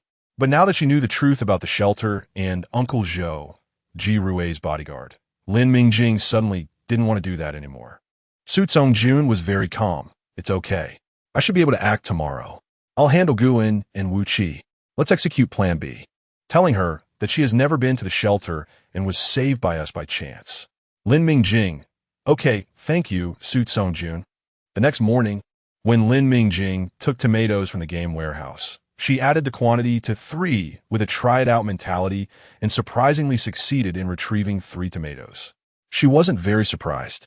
After so many days, the number of types she could independently grow had increased to 4, and her mental strength had never relaxed. She had eaten quite a few good things from the game warehouse, and after that mental attack from the mutated giant python, the 3rd piece of soil in the Dreamland Manor interface had already shown the confuse prompt, so the number she could retrieve from the game warehouse should also be able to increase. At this time, it was just right. She gave all 3 tomatoes to Su Tsongjun. The game did not disappoint, and the Federal Star also did not disappoint. They left the underground cave that afternoon and then took Gu and Wu Qi out. Lin Mingjing saw his location from the dedicated communicator for the 2, which was the route they escaped and the path to the already exploded shelter. The 3 of them had been active in that area. 2 days later, he received a message from Su Tsongjun. Don't worry, we'll be back soon. The people returned, staying for only a few minutes to confirm each other's safety and the latest situation. Su Tsongjun said, don't worry. The people sent by the Chi family will find this place tomorrow. We'll be able to go back soon. In the underground cave, there were only Lin Mingjing and Ji Rue, while the other 3 continued to take turns guarding above. Ji Rue had been around familiar people for a few days and relaxed a lot. Today, after hearing the news that they would be able to go back soon, She looked at Lin Mingjing seriously and asked, Mingjing, can you tell me your plans afterward? Also, how can I help you? On the other side, the Qi family's army and the guard team gradually approached the direction where Lin Mingjing and the others were. Commander, we have received news from ahead that there is a discovery, the deputy said. Split the team. Go to the fourth squad to investigate carefully, the commander ordered. Yes. The commander and the deputy nodded knowingly. A squad of 5 people, 3 from the Qi family army and 2 from the guard team. For groups of 20 people slowly approached the task point. Although this area was not deep within the contaminated zone, due to the inexplicable energy surge, the danger level of the contaminated area continued to rise, and they had already lost quite a few personnel during the transfer. Shadows gradually disappeared, as if stepping into the mouth of a giant beast. Soon, there were dangerous noises coming from the direction they left. Alert! Squads 1 and 2 stay behind. The rest go to support. Intense fighting sounds came and gradually subsided. The remaining people approached the front and quickly discovered numerous insect corpses mixed with human bodies. The first 4 groups that set out had already lost 6 people, with 2 seriously injured and 5 lightly injured. After clearing the battlefield and treating the wounded, the group quickly set off again. Upon closer inspection, all the bodies left behind were members of the guard team, and the seriously injured were mostly from the guard team. The Qi family's army also had injuries, but they were clearly not life-threatening. Originally, there were quite a few members in the guard team, including the seriously injured, yet very few remained in this group. Ahead, the deputy quietly said, Commander, we have discovered the possible hiding place of the target. Okay, let's find a place to rest today and check the target point in groups tomorrow. We've delayed a bit too long. It's time to report back. Su Tsongjun returned to the cave before nightfall. He said to the 2 guarding the cave, They've come. Guan and Wu Qi both breathed a sigh of relief upon seeing him return. Then Mingbai realized that they've come referred to the Qi family's army they had analyzed before. Guan nodded slightly, appearing composed without saying much. Wu Qi, however, was not so calm. First, he looked at his captain, and seeing Guan not speaking, he secretly glanced at Su Tsongjun, his face almost written with confusion. God knows how shocked he was when he saw Su Jun walk out from the cave. He had fantasized for so long, aspired to follow the big shot to achieve great things. But when he saw Su Jun come out alone with no one behind him, his heart sank. When he heard Su Jun admit that he killed the mutated giant python, the blood that had just rekindled in him completely cooled down. Is this it? Just this? This pretty boy who has been slacking off and coasting along is actually a hidden master. He must have been affected by the energy surge in the contaminated area. He must be hallucinating. Fortunately, his subconscious danger instinct suppressed the questions he almost blurted out that would have gotten him harmonized, and his captain held him back from resisting. He could only respond passively, expressing his doubts through actions, and the slacker in the team immediately became him. But after 2 days of action, he also saw some clues. This person named Su Jun was likely the ruthless individual who killed the mutated giant python alone. The way he arranged everything around him with himself and the captain, along with his occasional fierce attacks, made it clear that he had strong combat awareness and power. There is a world of difference between someone like him and someone like them. If it weren't for the accident, they would never have crossed paths in their lives. So, Wu Qi's slacking path was crushed in its cradle, and his heart, which had just cooled, was once again filled with vitality. This opportunity must be seized. By following him, he might really soar to great heights. But what does the big shot's current arrangement mean? Are all experts so low-key? Why does he want to hide his identity and strength? He really wants to ask, but he doesn't dare. He had really been bold before. What attitude was that toward the big shot? But he didn't know before. He really wanted to ask, would he be cut down? The above is Wu Qi's psychological activity, making up his mind to sneak a glance, but he didn't dare to ask. However, curiosity made him look again, but he held back. Guan frowned at his appearance. If it weren't for Su Jun being here and considering that the 2 of them were now his subordinates, she was no longer the captain. She would have already started hitting people. This fool, did he think his little actions could go unnoticed? Luckily, Su Jun had a good temper and was magnanimous. Otherwise, he would have offended him long ago. What kind of vision does she have? Initially, she thought this kid had a good heart and decent skills, insisting on bringing him into the team. Was that decision really correct? Yuan fell into self-doubt. Su Songjun looked at the expressions of the two people and felt quite good. Their character flaws were too obvious. One was overly cautious, while the other was shallow-minded and easily seen through. Fortunately, both had their bottom lines and knew how to act with moderation. They were not the kind of people who were both malicious and foolish, thinking too highly of themselves. With a little guidance, there was hope for them. Su Songjun cleared his throat lightly, and when both of them looked at him, he said softly, "I ended up here because I was injured on the front lines. So my identity shouldn't be exposed. Concealing the level of the mutated giant python is beneficial for all of us. After all, A-level pollutants are quite rare, and the crystal core is even more valuable. A B-level is just right for us. It can explain the cause of death for others and aligns with the strength we've shown. Showing weakness to the enemy to lower their vigilance is also a tactic." Yuan nodded, knowing that the other three members of the exploration team definitely had issues, especially Qiji. Her identity and surname were a hassle for them, and this arrangement was the best. Su Jun's decision-making ability, observation skills, and strength were undoubtedly heavyweight. Such a person must have had an impressive past identity. Moreover, the situation on the front lines was complex, and one could easily be drawn into conflicts if not careful. It was normal for his identity to remain concealed. Wu Qi listened and felt an inexplicable familiarity with this tactic. If Lin Mingjing were here, she would surely marvel at the art of language.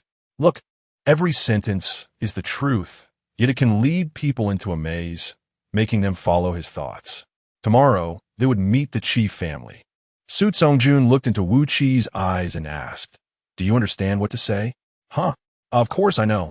I'm prepared," Wu Qi hurriedly replied, caught off guard by the sudden eye contact. Su Songjun said slowly, "That's good." Yuan, who witnessed everything, wondered what was so good about it. Forget it. She would just follow the arrangements. Su Jun clearly understood the upper echelons much better than she did. After eliminating the eyesores, the Qi family's army, which had rested for a night, moved noticeably faster than the previous 2 days and soon made a discovery. "Commander, we found the corpse of a B-level mutated python and signs of a fight ahead, as well as traces of a hover vehicle leaving." Follow the traces. They soon discovered a scrapped hover vehicle and a corpse inside it. "Commander, this is Wang Guan, a member of Exploration Team B003. The vehicle is also registered to their team. This was the squad arranged by Commander Qi Zi to accompany the target Lin Mingjing into the contaminated area." "Commander, we found another corpse ahead. Initial assessment indicates it is Tian Heng from Exploration Team B003.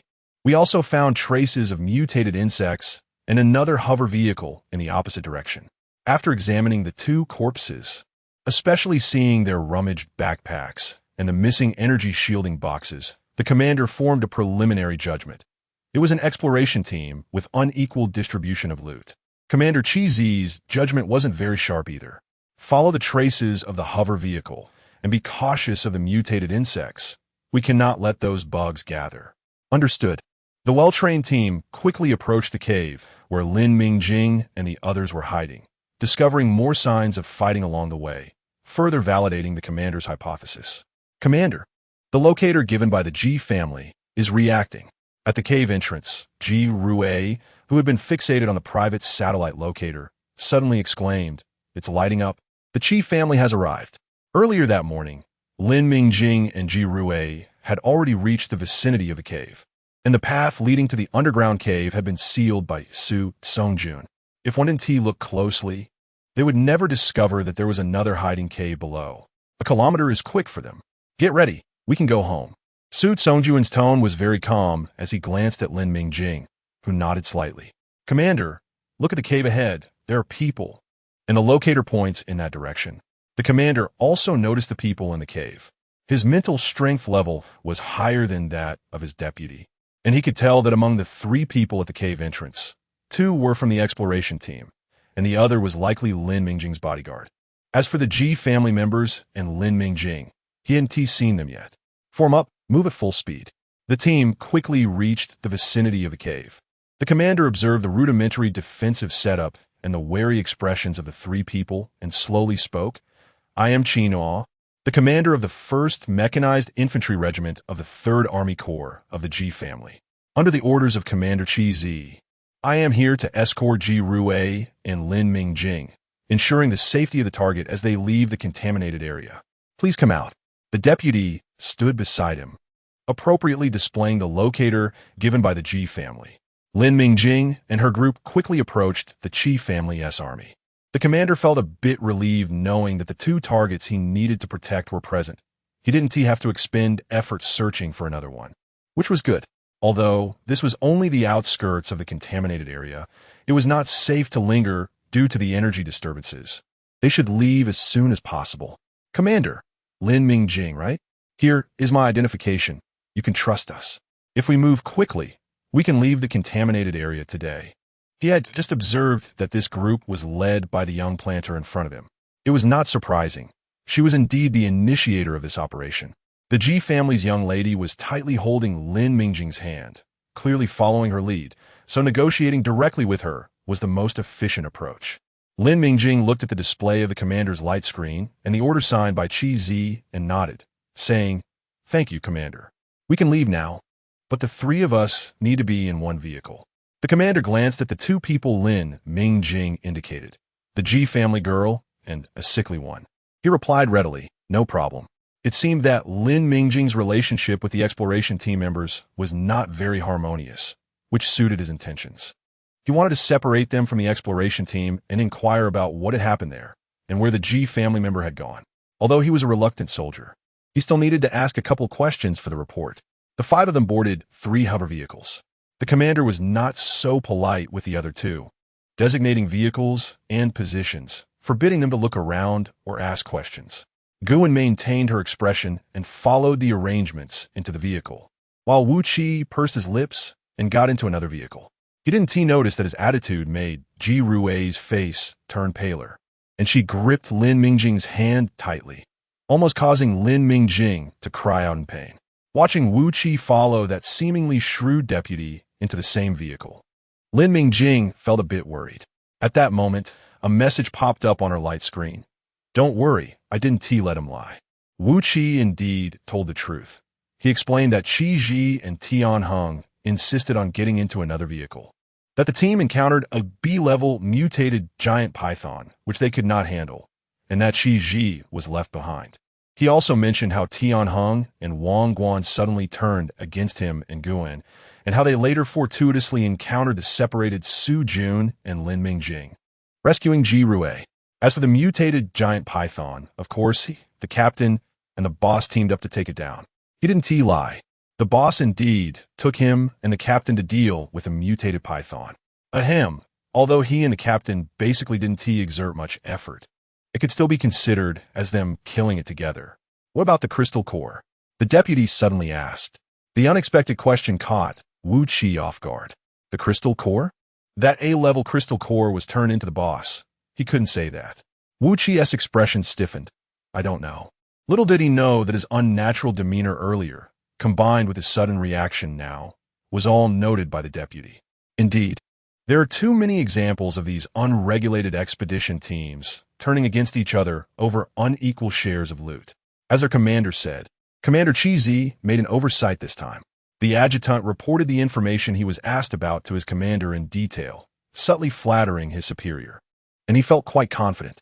The reaction of these untrained, ordinary people to the recent explosion was the most genuine. Just by looking at the unnatural expression on his face when he mentioned the crystal core, one could tell there was a problem.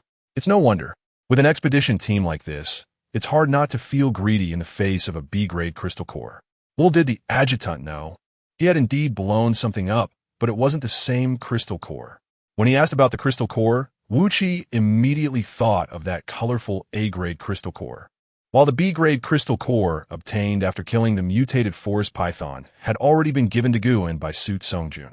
Once Wu Qi saw where the B-grade crystal core went, he didn't think much of it anymore. When the adjutant suddenly asked about the crystal core, he instinctively thought of the A-grade crystal core, which explained his unnatural demeanor. On the other side, the information obtained from Yuan was similar. The commander looked at the 2 reports in his hand, which had little discrepancy, and mentally concluded the matter beginning to write his report with satisfaction. Just as he had expected, such trivial matters also required his personal involvement.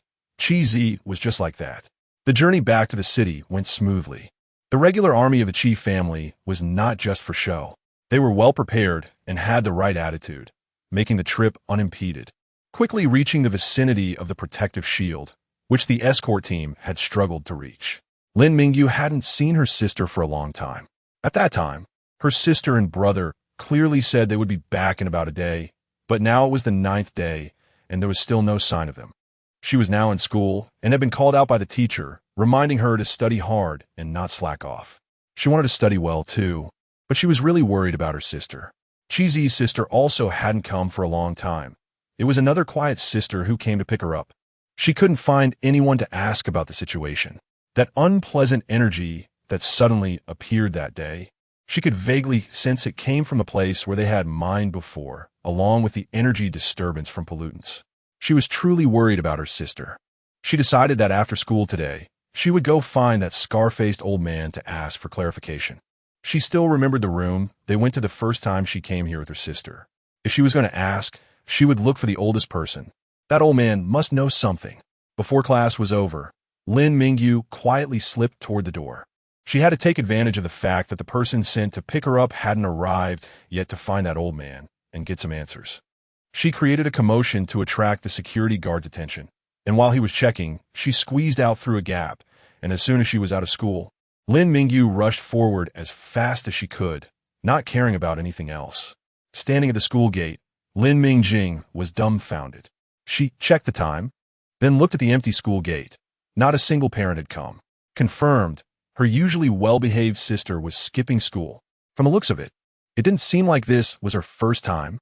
Lin Mingjing quickly shouted, "Lin Mingjing, you're skipping school." At the Chi family, it was an entirely different atmosphere.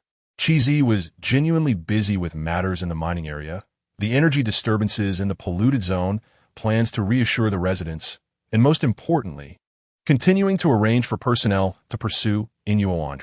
So when Chi Nuo returned to report that everything was going smoothly and saw Lin Mingjing and Ji Rue safely return, she believed it. She only had time to look at Chi Nuo's report after things settled down. When she saw that Chi Ji had died, she felt a vague sense of unease. Later, when she saw that Tian Heng and Wang Guan were also dead, while Su Jun was still alive and well, her unease reached its peak. Something was off. Too off. Chi Ji had mentioned before that these two were the only ones who could be commanded in the expedition team. Yuan was too cautious. She was unwilling to get involved in the Chi family struggles. She had reluctantly accepted Chi Ji into the team before, and Wu Qi, as Chi Ji put it, was a blockhead who only listened to Yuan's orders. Other people's words didn't work on him. But now, those who had received the Eliminate Su Jun mission were all dead, while the one who should have died in the polluted zone was still alive and well.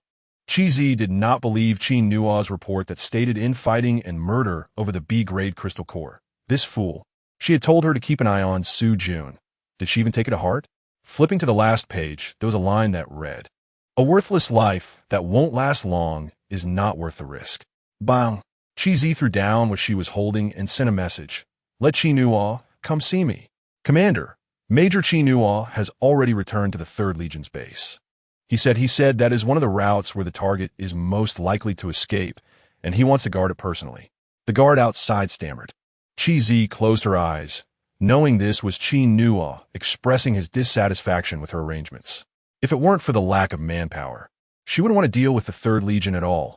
A bunch of arrogant fools. Chi, where's Yuan from the expedition team? Let her come see me. Guard. Yes, I'll let her in right away. She has been waiting outside for you. Chi saw Yuan slowly walk into the office. She focused her gaze and could not detect a trace of panic. Yuan calmly said, "Sorry to keep you waiting. I read Commander Chi Nuo's report, and it mentioned that the expedition team suffered significant casualties. What happened? I entrusted this matter to you, so I feel bad for asking." Yuan frowned. "Colonel Chi, I am here waiting for this matter too. Chi, we couldn't save her. We happened to encounter the B-grade mutated forest python, and she and Tian Heng were the closest to it. She was a step too slow, and by the time we reacted, it was already too late to save her. At that time, there was an energy disturbance in the polluted zone, Lin the planter, and that sickly Su Jun were also in that direction. I want to turn back to find them, but then Tian Hung stabbed me in the back, and Wu Qi was also implicated, and we were both thrown off the hovercar. Later, Lin the planter and Su Jun were found, but then they encountered mutated insects. And it was the Qi family army that saved us. Otherwise, I probably wouldn't be able to talk to you here now. Kizi Fronad, unable to detect a single flaw in her words. Then how did Tian Hung and Wang Guan die? Guan shook her head. I don't know. After Wu Qi and I turned back, I didn't see them again. When Wu Qi and I found Lin the planter and Su Jun, that mutated forest python was attacking them. There was no other way. We had to take risks, and the three of us worked together to kill it to survive. Qi Zi felt a headache coming on. The differences between Guan's account and Qi Nua's report were too great. But she surprisingly felt that what Guan said was more reasonable. Her own mission had been privately communicated to Qi Zi, and Guan and Wu Qi were unaware. According to Guan, it was simply a matter of danger during the execution of the task. Tian Hung instinctively used Qi Zi as a shield, only to later realize that things had gone wrong. Qi Zi was dead, and fearing that the Qi family would come after him, he decided to eliminate Guan and Wu Qi, who were unaware of the situation. As long as they were both dead, he could say whatever he wanted. This is the most plausible inference. Guan's injuries were genuine, and based on the methods and direction, they were indeed inflicted from behind. She had no reason to lie, and the residual mental power on the wound could still identify its owner. Qi Nua, that fool, didn't even bother to take a scene photo for her to see. With only this little information, she couldn't investigate anything. Qi Zi suddenly asked, "What about that crystal core?" Guan, the crystal core? It's with me. I just had it appraised. Fortunately, we managed to kill that mutated forest python without incurring losses. The appraiser said the energy in the crystal core is significantly higher than an ordinary B-level crystal core. If we hadn't killed it then, encountering mutated insects later while being surrounded would have made it very difficult for us to survive. Guan's voice was filled with relief from having survived a disaster. By the way, you don't need to pay me the commission. Wu Qi and I owe our lives to brother Su Jun's willingness to risk his life, and to Master Lin's generosity. The red nutrient solution she gave us was surprisingly similar to the mental power potion. Otherwise, we definitely wouldn't have lasted this long. Speaking of which, I still don't know how to thank those two, Guan added shyly. Before Qi Zi could ask more, the guard at the door was signaling anxiously. She could only let Guan leave for now. There was nothing more to ask. Enter. Commander. Someone has uploaded a video of the shelter's guard team shooting at the planter and intentionally releasing mutated insects into the shelter to attract pollutants, then detonating the shelter to successfully break out. Qi Zi exclaimed, "What?" It's all over the Star Network and filmed very clearly. Qi Zi quickly ordered, block the regional network, restrict connections to the Star Network, and for those that have already been uploaded, have the communications department delete them. Commander, it's bad. A large number of black accounts have published an article on the Star Network detailing the recent disappearance of many miners, energy fluctuation maps from the contaminated area, and images of our tightly controlled mining area. The article is persuasive and leads to the conclusion that the Qi family is illegally mining star cores, with many shares and comments. Qi Zi broke out in a cold sweat. The Star Network has been restricted. Even if they see it, it's just rumors on Planet L307. Don't panic. Block those black accounts. Commander, the G family has sent people, not just that old man for last time, but several others who say they want to take away Master Lin Mingjing. Misfortune has befallen the Qi family's residence. The two-story small building in the planting area was completely unaffected by the tense and murderous atmosphere within the residence, instead exuding a warmth that was out of place. In the kitchen, 3 people and a robot were all present. The robot was standing in the corner as punishment. Lin Mingjing had just attempted to get the robot butler to crush garlic, but it turned that poor garlic into a paste, rendering it completely unusable. It stubbornly refused to go out, insisting on staying by its master's side to keep an eye on unauthorized strangers. So Lin Mingjing coaxed it to the corner. The stranger in the kitchen was Su Songjun. He had just seen the robot crushing garlic and immediately caught a whiff of that unique pungent smell, triggering some unpleasant memories. He tried to stay calm. "Boss, are you really not going to reconsider?" Lin Mingjing replied without looking up. Reconsider what? During the days I've been away, Yuan has become so thin. I have to make her something delicious to supplement her. Unfortunately, there's no meat, so I can only stir-fry some lettuce. Just in time, I have the main seasonings ready, so I'll stir-fry it quickly. The leftover lettuce from last time is still fresh. Lin Mingjing clung to her sister, her face full of gratitude. Thank you, sister. I knew you were the best. Su Songyuan's gaze swept over a box, which contained the empty bottles of nutrient solution that Yuan had finished drinking over the past few days, neatly stacked. The next time they bought nutrient solution, the bottles could be exchanged for 0. 2-star coins. Yuan had helped buy nutrient solution before, so she remembered this clearly. With just a glance, Su Songjun realized there were 18 bottles inside, all of high-grade nutrient solution. One high-grade nutrient solution provides energy and nutrition for one day. If the talent is good and the economic situation is favorable, the quantity can be increased appropriately. The exact amount varies from person to person. For example, the special nutrient solution he used to drink only required 5 bottles a day. Calculating that he and Lin Mingjing had been away for 8 days and 14 hours, he could estimate that the little boss's intake was about 2 bottles per day.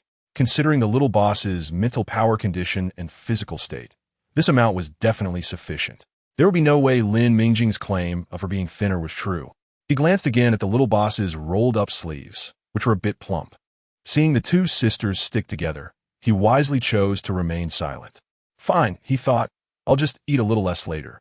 He really didn't believe that the terrible-smelling garlic could be made into anything edible. Heat the pan with cold oil, add minced garlic, and stir-fry on low heat until fragrant. Turn up the heat, add the washed lettuce, and stir-fry quickly to ensure every piece of lettuce is heated evenly. Add an appropriate amount of salt, soy sauce, and oyster sauce for flavor enhancement, and stir-fry until just cooked before plating. Lin Mingjing narrated while Yuan added the seasonings, and Su Songjun became the cooking assistant. You wouldn't say it, but the Federation star really had talent. The control of heat was perfect. The lettuce that entered his mouth was crispy and tender, not at all soggy and limp, which was Lin Mingjing's favorite texture. It would have been even better if a few dried chili peppers could be added, but unfortunately, there were none in the current seasonings. However, this plate of lettuce tasted quite good and was not inferior to many highly praised restaurants from her previous life.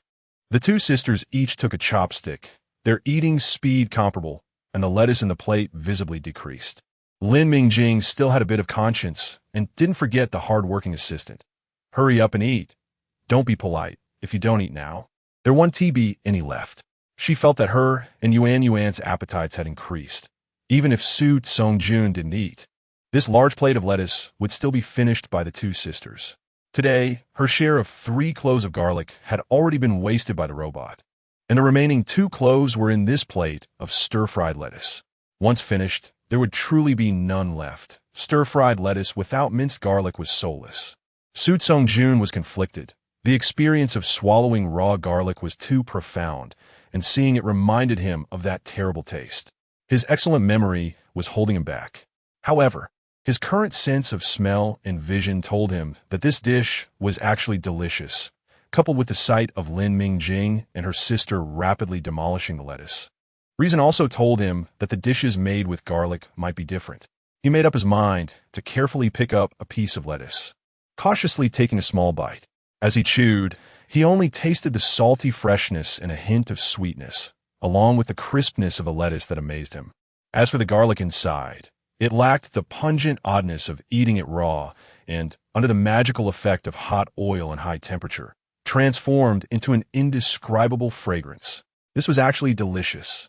Su Songjun's usually calm demeanor became much more animated, a look of surprise flashing across his face. He no longer hesitated and accurately picked up his chopsticks. Under the onslaught of the 3 of them, the lettuce in the plate quickly disappeared, leaving only a bit of golden brown minced garlic. Lin Mingjing stared at the minced garlic in the plate, deciding to let it go. Although it was a good thing produced by the game, she thought it was better to skip it. If it were just Yuan and her eating, the two sisters would have polished it off. But Su Songjun was still here. She glanced at this Federation star, wondering how he managed to turn a simple stir-fry into something resembling a precious pearl and jade soup. If there were an inner voice, Lin Mingjing's thoughts at that moment would definitely be, damn it, he got me. She really couldn't bring herself to lick the plate in front of him. Su Songjun also felt a bit unsatisfied. He had eaten delicacies prepared by dedicated chefs at banquets before, but in such formal occasions. Even saying a word had to go through his mind several times, with many people ready to catch him out at any moment. Every action had to conform to the norms. In such settings, precious and delicious natural food could only serve as exquisite decorations under the luxurious chandelier in the dome. He could only be a high-profile, willful figure. Savoring the food? He couldn't do that. The dinner only concluded after the three of them finished a bottle of nutrient solution. Lin Mingjing smiled and said, I'll clean up, and I trouble teacher Su Jun to help Yuan with her homework. She looked at Su Songjun with a smile, and seeing he didn't object, she patted Yuan's small head and said, those questions of Yuan's, I'm not quite sure about. You can ask teacher Su Jun. Yuan obediently nodded. Okay, trouble you, brother, no, please teach me, teacher Su. The two adults were amused to see the little girl so serious that she even changed her form of address. Quan, come here. After Lin Mingjing saw the big and small figures walk away, she waved at the robot butler standing in the corner. I'll leave this to you. Earlier, Su Songjun had sarcastically remarked that the robot butler was too capable, so Lin Mingjing simply renamed it Quan to match Yuan's nickname, indulging in a little bit of her mischievousness. Receive the order, please rest assured, master. Look, Quan really is quite capable. In the Chi family's reception hall, the atmosphere was far from pleasant. Uncle Chi, who was in charge, and the person leading the Ji family had been exchanging barbs and verbally sparring for quite a while. It was a standoff, neither side willing to back down, and the debate would not cease. When had the Ji family, usually obsessed with making money and keeping a low profile, become so aggressive? Chi Zi looked at the Ji family across from her, and an old rumor flashed through her mind. It was said that those who mined the star core would be cursed. The curse would seep into their bloodline like a maggot, and their surname, bloodline, and even their entire family would be plagued by misfortune until there was no trace of their bloodline left in the universe. In the Chi family office building, Uncle Chi looked at Ji Mingda, who was smiling with squinted eyes, feeling an indescribable anger in his heart. This old guy had always been a smiling tiger, and as he aged, he became thicker-skinned and more sinister. What did it mean that the Chi family didn't understand farming and making money? So it was better to grant people freedom early and accumulate some virtue? What did it mean not to monopolize everything, lest they end up with nothing, like a thief losing rice in vain? What did it mean that too much scheming would result in losing people's trust and harming their fortune, ultimately leading to a futile effort? Each word was pointed, stabbing at his heart. Uncle Chi took a deep breath. He couldn't get angry. He was no longer the young man who used to be driven to distraction by this cunning guy. He spoke slowly. At least what I say in the Chi family still counts. The people below won't feign compliance. As for your Ji family, it's hard to say. He added, by the way, it was Lin Mingjing who approached the Chi family first. Doesn't she know your little girl? She didn't seek out your Ji family. Ji Mingda retorted, that's because the Ji family is less high profile than your Chi family. But you can't be so domineering. You're not even giving people the right to choose now. In the interstellar era, human rights are paramount. We can't have hegemony. His chubby face still wore a friendly smile, but it was hard to tell that every word he spoke was sharp and to the point. Uncle Chi waved his hand. Enough, the main person isn't here. So put away that hypocritical smile of yours and stop putting labels on us. Hurry back to your upper city. People will naturally let you see them, but not now. And look at what time it is. You, half buried in the ground, can't sleep, but the young ones can. After finally sending off the troublesome Ji family, Uncle Chi let out a long sigh. Chi Zi had been silent until the Ji family left. After checking that there were indeed no more rumors about the Chi family circulating online, she slightly relaxed her furrowed brows. However, she soon thought of something and frowned again. Uncle Chi, the statements on the internet are temporarily controlled, but the timing of the spread is quite clever. And with the help of some ill-intentioned people, it has fermented too quickly. This matter is probably not easy to advance. Although she didn't say it explicitly, both of them understood that she was referring to the same issue. All the events happening now stem from one thing, the mining of the star core. The destruction of the star core led to the energy upheaval in the polluted area, which triggered a series of chain reactions. The rampant rumors and the covetous gaze of others made the subsequent mining of the star core even more difficult. Moreover, the Chi family might never see this opportunity again. Mining the star core is a serious crime in the Federation. If someone had the ability to gloss over the situation and secretly control the mining progress, keeping the pollution area's energy growth trend within a reasonable range, it would be possible to exhaust the star core of planet L307. There was plenty of experience summarized by predecessors, and the Chi family had many examples to refer to. All of this was originally controllable. But their luck was too bad, running into that madman, Inno Andre, which led to such a dilemma. The chances for the Chi family to organize the mining of the star core again were growing slimmer. Therefore, the part of the crystal core in Inno Andre's hands must be obtained.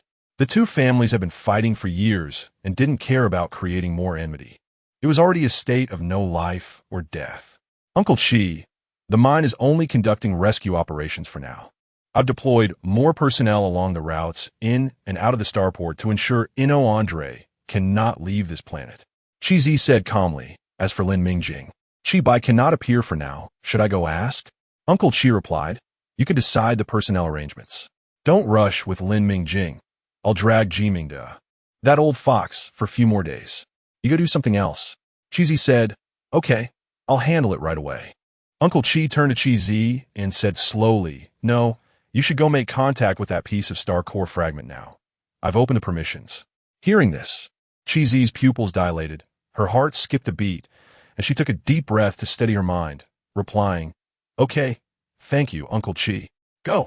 Chi Zi turned and left, knowing that this was the greatest opportunity of her life.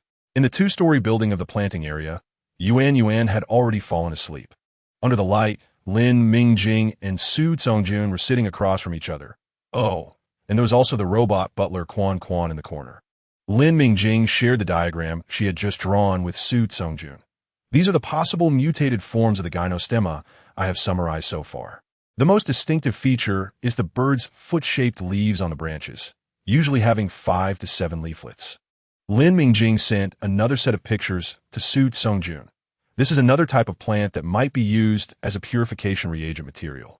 It should be flowering now, possibly in yellow and white, but it could also be other colors. You can have Yuan and the others look for it quietly. Lin Mingjing sent images of honeysuckle. Of course, the interstellar mutated version. Ever since she found out that this place was Blue Star and the plants identified by the game were gynostemma mutation, she had a bold guess. Could it be that all plants with heat-clearing and detoxifying functions could be used to make purification reagents? As for how she knew that gynostemma had such effects, she had to thank her previous life spent in an orphanage. When she was little in the orphanage, she may have been malnourished with low immunity, so every spring and winter she would suffer from throat swelling and sometimes even develop pharyngitis. The conditions in the orphanage were poor, and it was impossible to take her to see a doctor for every little ailment. At that time, the cafeteria lady felt sorry for her. Clearly, her throat was red and swollen, and swallowing was difficult. Yet at the dining table, she still fought for food fiercely, even with tears in her eyes, determined to eat her fill. The cafeteria lady would give her some water brewed from a local herb, jiao gulan, to drink, which she claimed was for cancer prevention. But she also told Lin Mingjing that it could clear heat and detoxify, treating pharyngitis, which was their local remedy. The effect was good, and this herb was easy to find. She would later go pick it herself from the damp area on the small hillside behind the orphanage, giving some to the lady for cancer prevention and using some for her own throat. When the game provided the appraisal results, she suddenly remembered everything. As for how she knew that honeysuckle also had the effect of clearing heat and detoxifying, Lin Mingjing thought that Blue Star people, especially those from the same country as her, should know a bit about flowers. For example, she also knew that dandelions, banlan root, and chrysanthemums had the same effect. Su Tsongjun listened as she calmly presented another plant's image, his eyes flickering slightly. Lin Mingjing was still so young. Yet she had already developed a formula for a purification reagent, and now she was starting to study another formula. Along with those plants, she grew that far surpassed other cultivators' levels. One after another, it truly gave him too many surprises. She had achieved things that many people might not accomplish in their entire lives. So this is how others perceive geniuses. Su Songjun felt a bit fresh about this feeling. Seeing the federal star across from her being silent, Lin Mingjing hesitated for a long time before asking, "By the way, I saw a report that said you have an S-class mecha, Tianga." The moment the words left her mouth, Lin Mingjing regretted it. What a terrible question to ask. She must have been affected by the energy storm in the contaminated area. And after Yuan asked her a few questions about mechas, how did she end up linking it to Su Songjun's mecha and asking in front of others? He had clearly looked badly injured at first, and his torn combat suit during their first meeting showed he had barely escaped with his life. His mecha must have been damaged. Even if the mecha was fine, his mental power was definitely impaired, making it unlikely he could wake up the S-class mecha. Wasn't her question just pouring salt on the wound? Help! Let time rewind. She had to go back and wake up the suddenly dim-witted version of herself. Watching the shifting expressions on the girl's face across from him, the guilt and regret in her eyes were hard to hide. Su Songjun smiled and said, "Yes, Tiangue is still sleeping, waiting for my mental power to awaken it again." Previously, he thought he would never have the ability to awaken Tiangue again. It had been burdened by him and would forever sleep without awakening. But now, Su Songjun looked at the girl across from him, who seemed to relax upon hearing his words, and he felt hopeful about bringing Tiangue back. Lin Mingjing sensed he wasn't angry. Although the federal star usually maintained a calm demeanor, she could still detect a hint of emotion leaking out from under his unique, expressionless language barrier. Not only was there no sadness, anger, or despair, but there was also a hint of hopefulness. Truly, the federal star had a heart as solid as a rock. Since that was the case, she wouldn't hold back. "Lin Mingjing, then where is it? How is it now? When can you awaken it?" A rapid-fire trio of questions, waiting obediently for the answer. Lin Mingjing knew from her original body's memories that the Federation's only S-class mecha, Destiny, had developed self-awareness, could self-repair, and self-learn, making it a truly god-level, growth-type mecha. What a property! It was the top attribute in novels and online games. After seeing Chi Bo's mecha, she had long been conquered by this futuristic, highly secure, deadly war machine that could only appear at max level in technology. Today, Yuan asked her a few mech-related questions, and she immediately thought of Destiny, the only one in the Federation. In gaming terms, it was the only artifact in the entire server hitting her collection obsession spot. Although she was destined not to possess it, and had no chance to view it from afar, fate was so miraculous, wasn't it? Now the opportunity for a close look was right in front of her, and she couldn't hold back. Even if she couldn't fulfill her wish for a close look now, she had to turn this opportunity into reality today, pestering Su Songjun until he promised her a close look. Su Songjun smiled slightly as he opened the collar of his combat suit. "What are you doing?" Lin Mingjing stared at Su Songjun across from her, startled. Su Songjun seemed not to notice the change in the girl opposite him. His long fingers pulled out a mecha key. Looking at the dim key, his emotions uncontrollably dropped a bit. This key should have been shining with a brilliant golden light. He remembered when he first awakened Tiangue, its first words were, "Can I change color? Gold looks nice, bright, and shiny." It was so concerned about its key, and now it must be feeling sad. Su Songjun's voice carried a barely perceptible heaviness as he replied softly, "It's here." Although Lin Mingjing had only seen one mecha key, she keenly noticed that Chi Bo's mecha key had a small, shimmering energy gem embedded in the middle. When awakening the mecha, it would emit a dazzling light blue glow. The only S-class mecha key shouldn't look so dull, in Su Songjun's tone. Lin Mingjing said seriously, "It must be very beautiful when it lights up." Su Songjun smiled. Tiangue would definitely be very happy to hear that.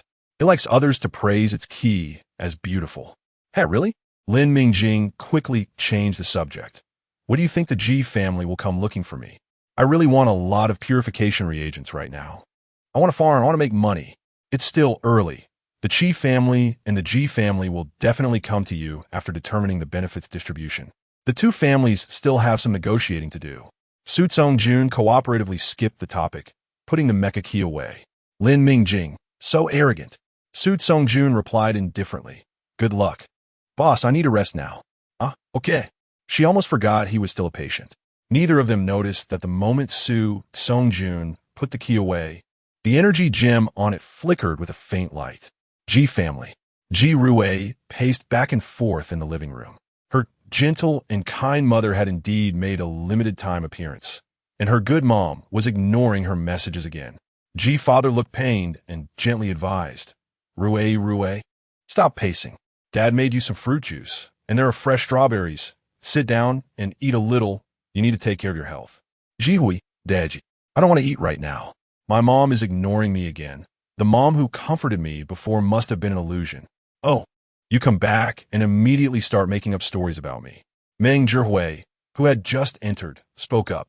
Mom, you're finally back. Ji Rui quickly approached, fawning over her. You have some juice? Eat some strawberries. They're super fresh. Ji father, squeezed out to the side, could only remain silent. He pretended to intimidate his daughter. But Meng Zhihui truly fell for her, quickly responding, all right, sit down. I know what you want to ask. It's nothing major. Just need to negotiate with the Qi family some more. ISNT that what I'm good at? I will definitely fight for enough benefits for your good friend. Don't worry about it. Thank you, Mom. I knew there wouldn't be a problem. My mom is the best mom in the world. Ji Rui affectionately linked arms with Meng Zhihui, acting cute. Meng Zhihui nodded at Ji Rui. You. Her voice was full of affection, and the mother and daughter were warm and harmonious. Ji father, who could only watch from the side, suddenly felt a name suited him very well. Ji Duyu. Qi family. Qi Zi walked out of the secret chamber, her complexion pale. She had failed. Uncle Qi, who had been waiting outside, saw the lost expression on her face, and the wrinkles between his brows seemed to deepen a few folds. He only said one thing. Wait a bit longer before going out. You are still Major Qi. Still Commander Qi. After speaking, Uncle Qi got up and left, leaving space for Qi Zi. For the first time, Qi Zi did not respond to Uncle Qi's words. She watched him leave without making any movement, standing still in place. After a long time, she murmured, Major? Yes. I'm afraid I will have to be a major for a very long time. The genius Lin Mingjing received a message from Qi Zi early the next morning. Mingjing, I heard you have new discoveries. Congratulations. You just got back. So be sure to rest and don't tire yourself out too much. I've been a bit busy these days and can't come see you. If you need anything, just let me know and I will arrange it. Don't be polite or worry. Lin Mingjing stared at Qi Zi's message for a long time without moving, especially the last few words, which she felt had a hidden meaning. She was currently conflicted about Qi Zi and the Qi family. On one hand, she was grateful for their help in rescuing Yuan. On the other hand, she disagreed with the Qi family's choice regarding the Star Core matter. Although the mining of the Star Core had been planned by the Infamily and the Andre family, at the last moment, the Qi family also took action. They all knew the cost of mining the Star Core, yet they proceeded anyway. Now that she knew this planet was Blue Star, she found it even harder to treat the Qi family with a peaceful attitude. After a long time, Lin Mingjing replied, I'm fine, full of energy. The planting area has everything it needs. You focus on your own matters and don't worry about me. Her cooperation with the Qi family still needed to continue. There was no need to completely tear apart this temporarily friendly facade. This was something Lin Mingjing and Su Songjun had discussed long ago. Although they had moved the Ji family to take action, the Qi family's years of operation were not in vain. They were also a significant force in the Federation, and they held absolute dominance on this planet. No matter when, those who have guns are always more assertive than those who have money. It was already the end of May, and the Federation's Planning Master Assessment would take place around August 15th. She would definitely participate and would certainly pass.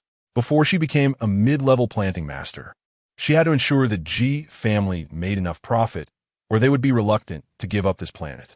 As for the Qi family, as long as the Ji family was watching, they wouldn't necessarily take the risk to insist on mining the Star Core. And both the Ji family and she would give up part of their profits to the Qi family. The Qi family had a demand for plants with similar components to the mental power potion, which was her most crucial bargaining chip. With about 3 months left, she needed to cultivate a new plant to gather 5 types to qualify for a recommendation for special recruitment. The purification reagent project was to be used as leverage with the Ji and Qi families. and she couldn't share it with the Planting Master Association in exchange for a spot in the Demeter Planting Master Cultivation Base, as she initially planned. She had to take the exam herself, and she couldn't rely on game store seeds or purification reagents, which were like cheating, to participate in the exam.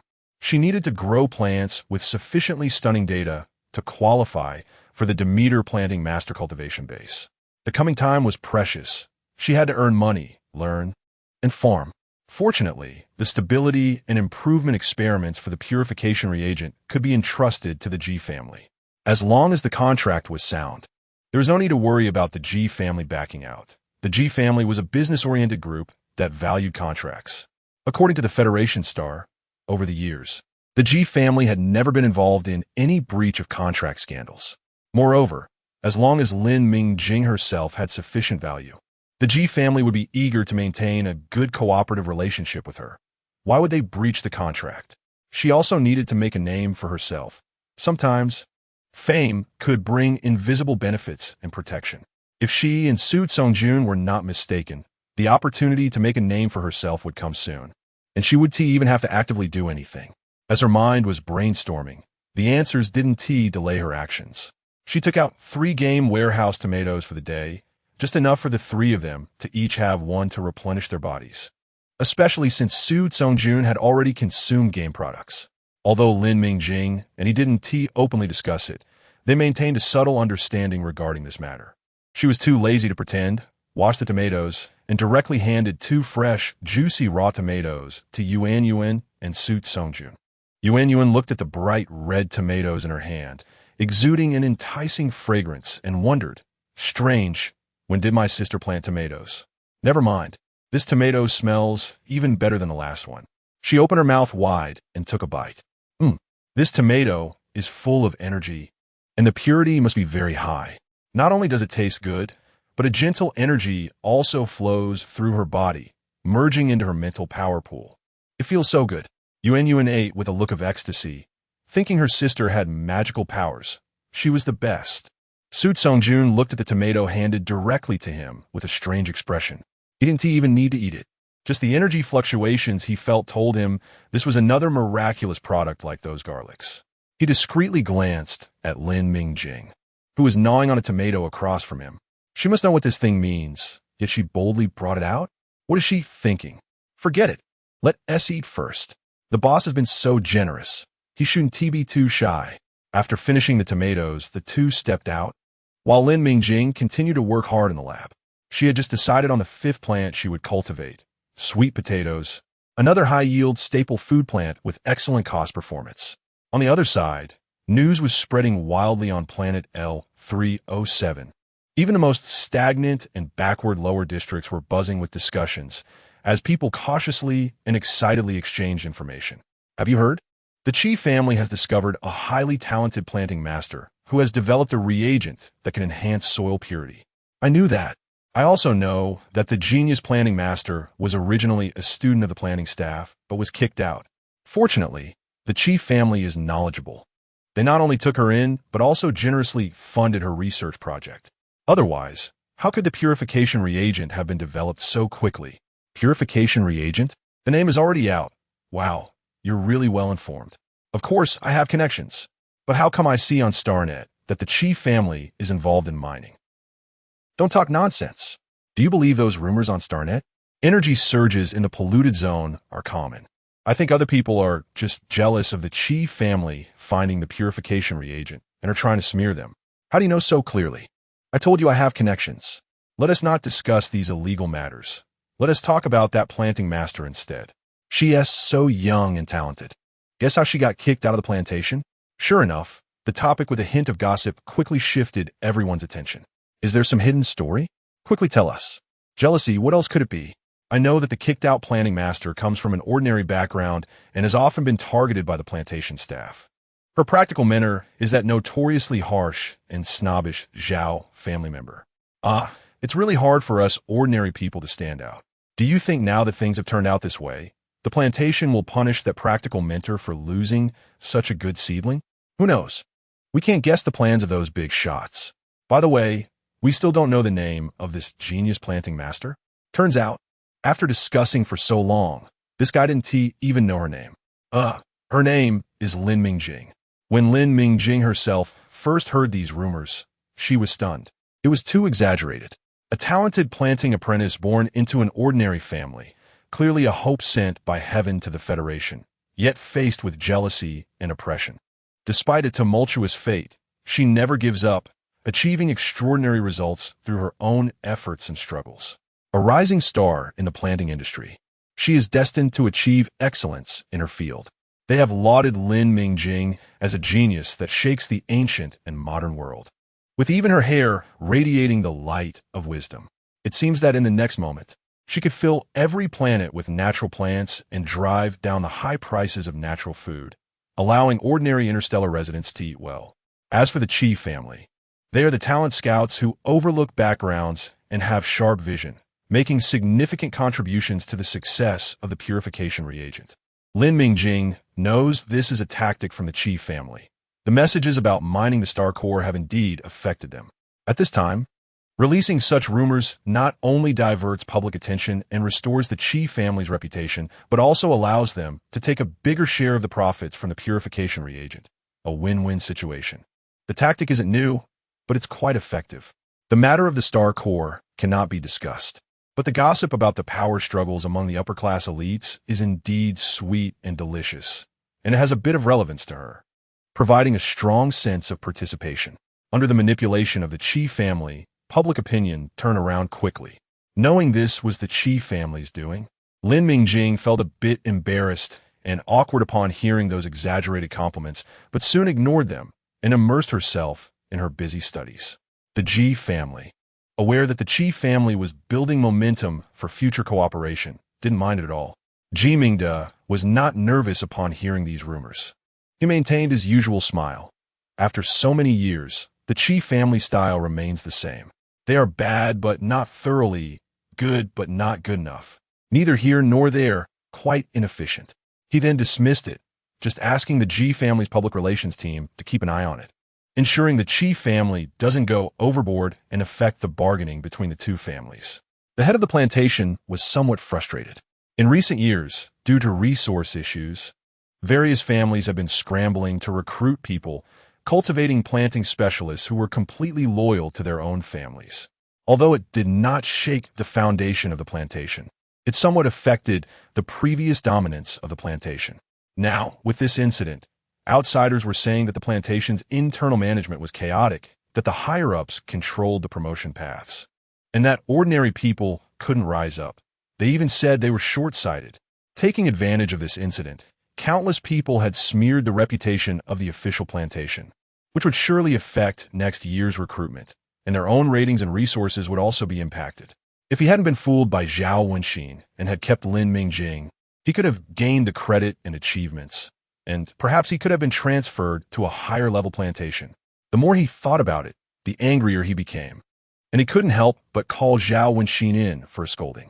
Zhao Wenxin had been in the plantation for many years, living smoothly thanks to the Zhao family's influence. Yet he was now mercilessly berated by the head, despite his age. In fact, the head called Zhao Wenxin to the office to scold him, but he still left him some face by avoiding others. But Zhao Wenxin didn't think so. He was furious inside and naturally found his cheap nephew, Zhao Jingli, displeasing. With low qualifications and no insight, just one look, and he saw problems everywhere. Nothing was to his liking. As the saying goes, when you dislike someone, even their breathing feels wrong. Zhao Jingli was now in such an environment, constantly picked on in various ways, and life had never been so difficult for him. Every day felt like being in deep water and intense heat. In short, the most frustrated by this incident was Zhao Jingli. His most important task now was not to study planning knowledge, but to find ways to belittle Lin Mingjing and praise his uncle, so he could receive less criticism. Today was another day of exhausting his brain. Zhao Jingli, uncle. Those ignorant commoners outside are the ones praising Lin Mingjing. Who doesn't know she's entirely relying on your careful guidance? She's just a bookworm, and the only reason she was taken in by the plantation was your soft heart. Who knows how she got that purification reagent? To make his life a bit easier, Zhao Jingli's level of lying had soared, and he spoke without stuttering at all. The speaker was casual, but the listener was attentive. Zhao Wenxin's eyes flickered. All right, go inspect the planting area. After learning for so long, you can't even grow lettuce well. If you're not smart, that's fine, but you should at least work hard. Facing Zhao Wenxin's stern words, Zhao Jingli felt as if he had been pardoned, quickly leaving, afraid that if he hesitated for even a second, his uncle would change his mind and make him stay. Oof. Looking at Zhao Jingli's unpromising demeanor, Zhao Wenxin only snorted coldly, unusually not getting angry like before. A thought took root in his mind, occupying all his attention. The Qi family. Qi Zi was reporting the latest progress to Uncle Qi, her voice calm and orderly. She was still the rational Qi Zi she usually was, as if the weak version of her from that night was merely an illusion. Our people have found the possible hiding place of Eno Andre, and they're checking one by one. If all goes well, we should find him soon. When she said the last sentence, there was a rare tone of seriousness in Qi Zi's voice, unable to conceal all her emotions. She thought of Qi Bai, who was still lying unconscious in the hospital. Well done. Uncle Qi looked at Qi Zi with undisguised admiration. This was the child he had watched grow up, and he had high hopes for her. What a pity. Sometimes fate just loves to play tricks on people. I have something to tell you. The candidate for merging with the Star Corps has been determined. It's Qi Nuo. Uncle Qi's tone was light, yet weighed heavily on Qi Zi's heart. Qi Zi couldn't believe it. How could it be him? Uncle Qi, I'm not unwilling, nor am I deliberately slandering Qi Nuo.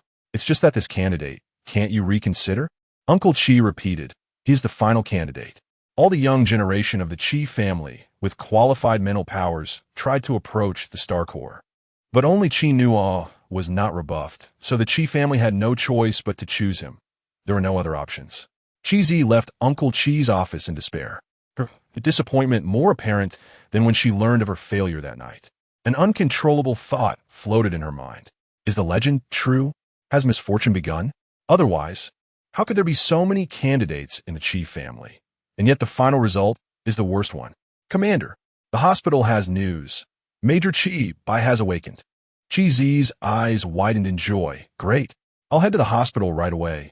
Here for now. This was the best news she had received in a long time. Commander, we have found the trace of Eno Andre. Based on the direction, he should be heading towards Major Qi Nuo. Another soldier interrupted Qi Zi. She paused her breath and ordered in a deep voice. Everyone, stay alert and track him. We absolutely cannot let him escape this time. Notify all the heads of that route to enter a state of level 1 readiness. Communications officer, connect to Commander Qi Nuo's channel. I need to maintain real-time contact with him. Mecha Ares, Major, this is Commander Qi Zi's communication. Qi Nuo, in his crisp military uniform, had a star on his shoulder shining brightly under the lights. He stared at the electronic screen ahead without moving. Connect. The communication was established. Qi Zi glanced at Qi Nuo's shoulder insignia. Major, the tracking information has been synchronized to your side. I have mobilized the team to defend at key points. And communication monitoring and the first defense line have been set up. Now I need the defense layout and detailed personnel and equipment configuration from your side. Qi Nuo interrupted. Commander Qi Zi, the defense area here is the garrison of my 3rd Legion. I cannot disclose the information you require. Qi Zi frowned. I know, and I didn't intend to pry into your 3rd Legion's military secrets. So I only need the layout of the defensive lines and resource information along that route. These are key to formulating tactics. I believe the Major should understand that. Qi Nuo raised an eyebrow. Commander Qi Zi is aware that we are currently on the same level? If so, you should also know that I have independent command authority. So your current behavior is inappropriate. Qi Zi scoffed, no longer polite. Qi Nuo, the capture of Eno Andre is entirely my responsibility. And this task takes precedence over your independent command authority. A flash of anger crossed Qi Nuo's eyes. Just as he was about to explode, his adjutant gently touched his sleeve, and Qi Nuo saw the adjutant subtly nod. Qi Nuo then smiled nonchalantly. Right, I forgot that the commander is priority now. I'll send you the materials you need right away. I forgot to mention, due to the energy surge in the contaminated area, there have been small swarms of mutated insects here, and the communication base has been attacked. It's still a bit unstable. Qi Zi shouted sternly. What nonsense are you talking about? The communication base was just upgraded. How could it be so easily disrupted? Chinua looked innocent. I don't know about that. I was assisting you those days, right? We're still investigating. Please. As he spoke, the connected screen began to show signal interference, seemingly validating Chinua's claim of instability. Chi watched helplessly as the screen started to flicker. Chinua's voice became intermittent and finally disappeared completely. Crack! The data pen in Chi's hand was crushed, and she took a deep breath. Communicator, establish a communication link. Do not stop. She turned on her heel. First Combat Team and Air Defense Battalion, follow me. Everyone else, stay put. Chinua, that clueless fool. 10 of them wouldn't be a match for Ino Andre.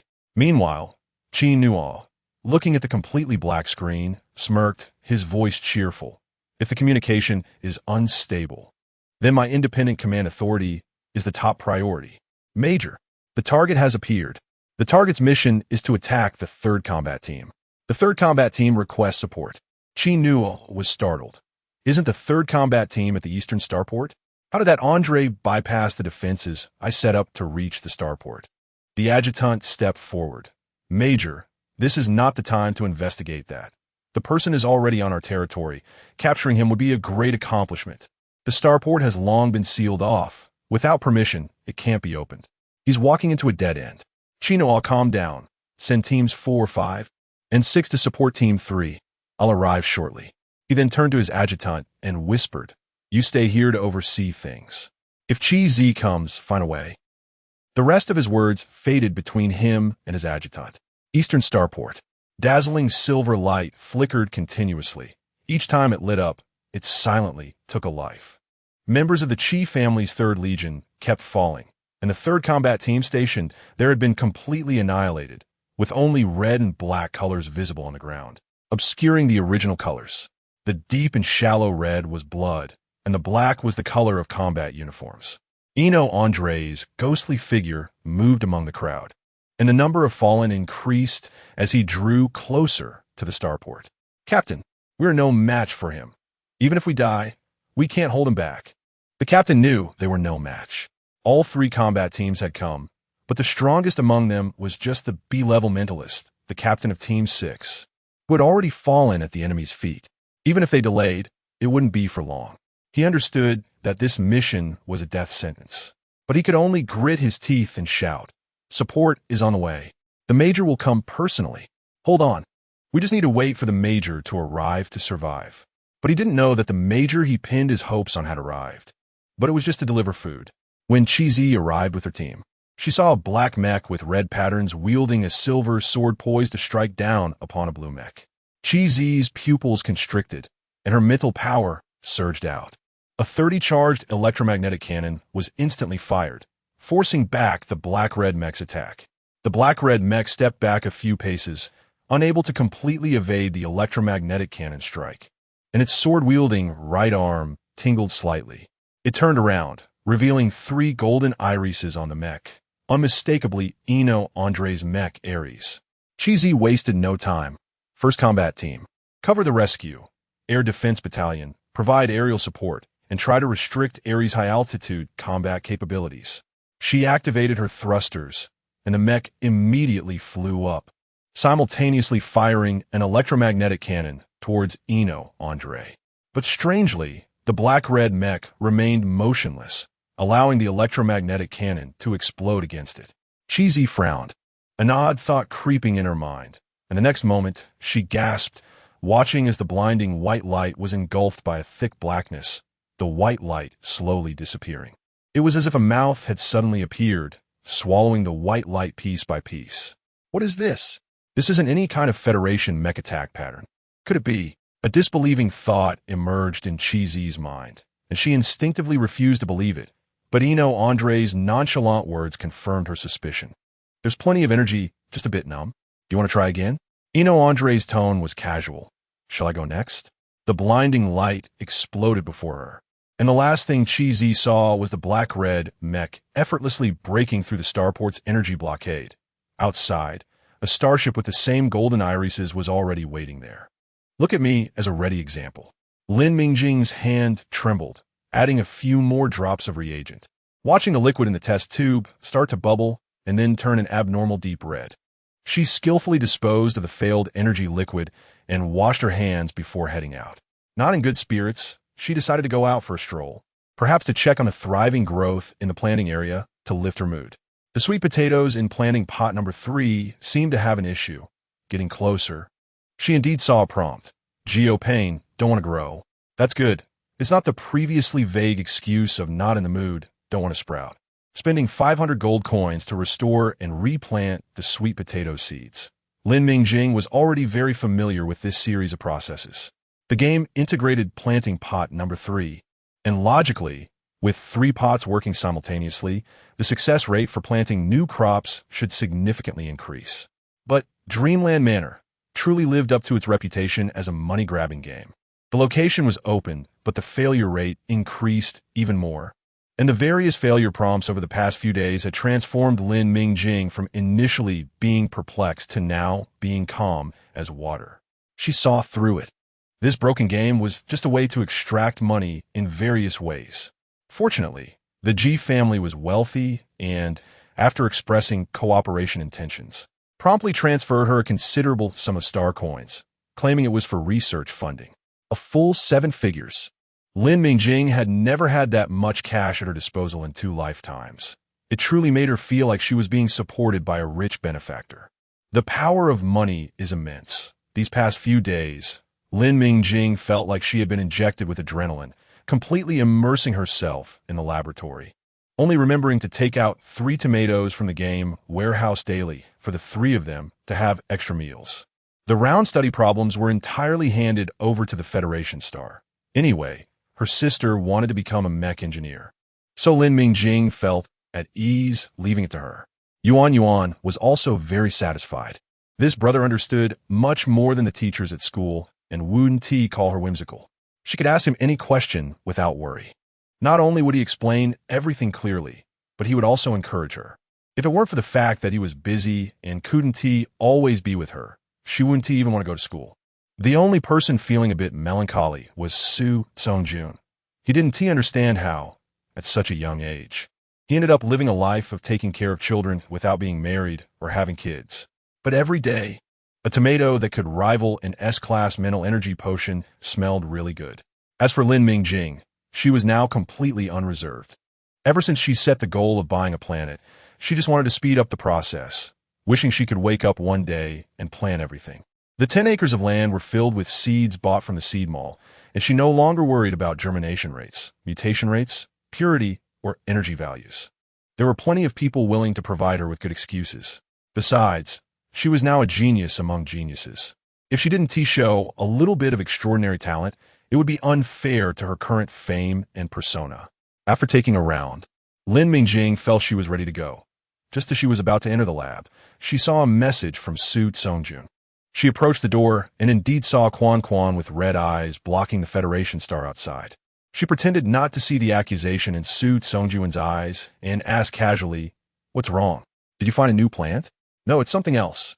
Su Songjun put away the unnecessary expressions on his face and said seriously, Andre escaped. The Chi family is seriously weak in this time. Their struggle with the G family should end soon, so you need to be prepared. Lin Mingjing felt a bit strange. Su Songjun had analyzed Andre's escape situation with her before and hadn't mentioned that it would greatly weaken the Chi family. She furrowed her brows.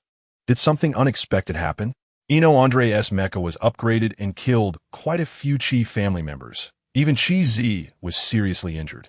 Su Songjun truly hadn't expected this. Chi Z's abilities were good, and she was responsible for chasing Andre, so such a huge mistake shouldn't have happened. This was a significant matter concerning whether the Chi family could advance further, and given the strict military orders. It was unexpected that someone would go against them and disrupt the combat plan, causing the Chi family to suffer a heavy blow. Now, let alone advancing further. It was uncertain whether they could maintain their current position. However, this situation was quite beneficial for Lin Mingjing. He wondered if she would think of this after realizing it. What happened to Chi Z? Is she okay? Lin Mingjing asked anxiously. Even though her attitude toward the Chi family was subtle now, Chi Z and Chi Bai had genuinely helped her, especially Chi Z, who was meticulous in every detail. Putting aside her stance, she truly admired Chi Zi and naturally didn't T want anything to happen to her. Su Songjun raised an eyebrow. Don't worry. She's not seriously injured. Andre's mecha has just been upgraded and is still unstable. He needs to conserve energy to break the blockade of the starport, and doesn't he have extra energy to entangle with Chi Zi? Lin Mingjing breathed a sigh of relief. That's good. But didn't you say the two families would privately fight over the star core? Why is Andre so arrogant, even releasing his mecha? Now everyone knows he took the star core. This shouldn't be beneficial for him, right? Lin Mingjing was puzzled. Based on how the Andre family previously arranged for the Infamily to do things secretly, they didn't seem like the type to act impulsively. Su Songjun smirked slightly, because his mecha is now the only S-class mecha that can be used in the Federation to deal with the insect race King Insect. Only an S-class mental power user with an S-class mecha has the power to kill. Before the next double S-class appears, the Federation must protect him. Although the birth of the insect race King Insect is difficult, they are large, and one or two will be born every 10 years or so. While S-class mental powers are rare in the Federation, they do exist. However, an S-class mecha truly requires a miracle to be born. Lin Mingjing was even more confused. If he is so powerful now, wouldn't he be even more unscrupulous in dealing with the Chi family? Why do you still seem a bit pleased? Could it be that seeing an S-class mecha triggered some past trauma? Lin Mingjing's suspicious gaze turned to Su Songjun, thinking about how to ask clearly without causing harm. Su Songjun tried to ignore Lin Mingjing's gaze. He realized that the boss he found sometimes had strange quirks. Not to mention that Andre broke through at the risk. Both he and the mecha were unstable and needed time to adapt, just a matter of being unscrupulous itself. There was an indescribable sarcasm in his eyes. The Federation needed double S-class to protect the borders, but they were even more afraid of double S-class being uncontrollable. When it came to double S-class, all families would set aside past grievances and unite against external threats with an unprecedented consensus. The rules they set for double S-class could fill a book titled Complete Guide to Double S-Class Mecha Behavior Standards. Otherwise, just look at me. The example is right here. Su Songjun said sincerely, indicating that being unscrupulous was completely impossible. Lin Mingjing felt a bit guilty. You don't have to be so honest. However, seeing Su Songjun use himself as an example, it seemed unlikely that anything would trigger past trauma. So she could ask with peace of mind, I have one last question. Where can we find dandelions? She had already found honeysuckle, and her hypothesis was confirmed. Honeysuckle could indeed be used as the main material to formulate purification agents. So she was eager to find more plants. She knew she was being impatient, but it was also to increase their leverage. Su Songjun was taken aback soon. He now somewhat understood why his friends had that mindset toward him. His speed in finding things couldn't keep up with her speed in verifying new hypotheses, which was a bit frustrating. Lin Mingjing didn't take it to heart. All right, thank you for your hard work. I'm heading to the lab now. Please take care of Yuan. Got it. The G family. Ji Mingde looked at the information in his hand and nodded. Go ahead. This negotiation should succeed. ZV, you are fully responsible for this matter. I will silence the others, but you need to deliver results quickly. Sitting across from him was Meng Zhihui, Ji Rui's mother. Rest assured, the plan and preliminary preparations have been completed. I won't disappoint you. Ji Mingde, I trust you to get things done. As expected, the negotiation between the Ji family and the Qi family went very smoothly. Although the Ji family was competing with the Qi family over profit distribution, they didn't take the opportunity to kick them while they were down. Each clause was perfectly balanced. After all, they still needed to rely on the Qi family to continue to stand against the Andre family. For the Ji family, they preferred to cooperate with the Qi family over the Andre family. Not to mention that the Andre family had now produced a double S-class mecha master. They needed to limit the Andre family's development and not allow them to dominate. The Qi family. Uncle Qi sighed after reading the final proposal sent over. This time, the cooperation with the Ji family not only didn't allow the Qi family to gain a large share, but also resulted in giving up some benefits. The portion given away was even allocated to Lin Mingjing. The The G family was indeed cautious, and didn't he make things too absolute? It now seemed that mining the star core was more harmful than beneficial for the Qi family. As for the subsequent research on purification agents and Lin Mingjing, this exceptionally talented planner, the Qi family needed to keep them close. Thinking of this, Uncle Qi couldn't help but think of Qi Bai and Qi Zi, who were still in the hospital. It would be better for them to interact with Lin Mingjing. He wasn't worried about Qi Zi. Although she was injured, she could still recover. But Qi Bai at the Qi family hospital, Qi Bai, who was on Uncle Qi's mind, was currently pestering old G, looking lively and bouncing around, making it hard to see anything unusual. Old G looked at Qi Bai, who was still wearing a monitor, and frowned. Why aren't you lying down properly? Why are you bouncing around? Qi Bai smiled broadly. Uncle, I'm almost rusting away lying here. You know I don't have any major issues. He raised the monitor in his hand. Besides, even if I really do have a bad day and experience a psychic energy outburst, won't this thing give an early warning? You can rest assured. Besides, I'm not bouncing around everywhere, just going to see cheesy. As he spoke, there was an almost imperceptible grievance in his tone. Old G was just too cautious. With his current level of psychic energy, even if there were an outburst, anyone from the Qi family station to the hospital could easily subdue him. Why make such a fuss? Old G looked at the tall young man in front of him and felt a pang in his heart. He was one of the most outstanding members of the younger generation of the Qi family, the first to go to the front lines. But now, not only had his psychic energy level dropped to C rank, but the psychic energy detection report indicated that he might also experience a psychic energy outburst. The Qi family psychic energy is primarily offensive, but their psychic energy stability is relatively stable compared to others with similar offensive capabilities. With the resources provided by the Qi family, it shouldn't be so easy to have a psychic energy outburst. What shame for Qi Bai. Old G sighed. All right. Stop bothering me. Go wherever you want. Just remember to come back for a checkup. Qi Bai smiled. Hey, you've finally come to your senses. I'm off now. See you later. After saying that, he happily walked towards Qi Zi's ward. Once he entered the hospital room, he was even more comfortable than the patient, casually picking up a tomato from the table and taking a bite, commenting, this taste, this energy, it must be from Lin Mingjing, right? Why haven't you finished it yet? After hearing that Qi Bai was injured, Lin Mingjing planted tomatoes in 3 pots, thinking they could help Qi Bai's injuries a bit. They had just ripened when she heard that Qi Zi was also injured, so she could only split them between the two of them, resulting in a smaller quantity. Lying down, Qi Zi turned her head to glance at him. You really have a good appetite. Qi Bai smiled.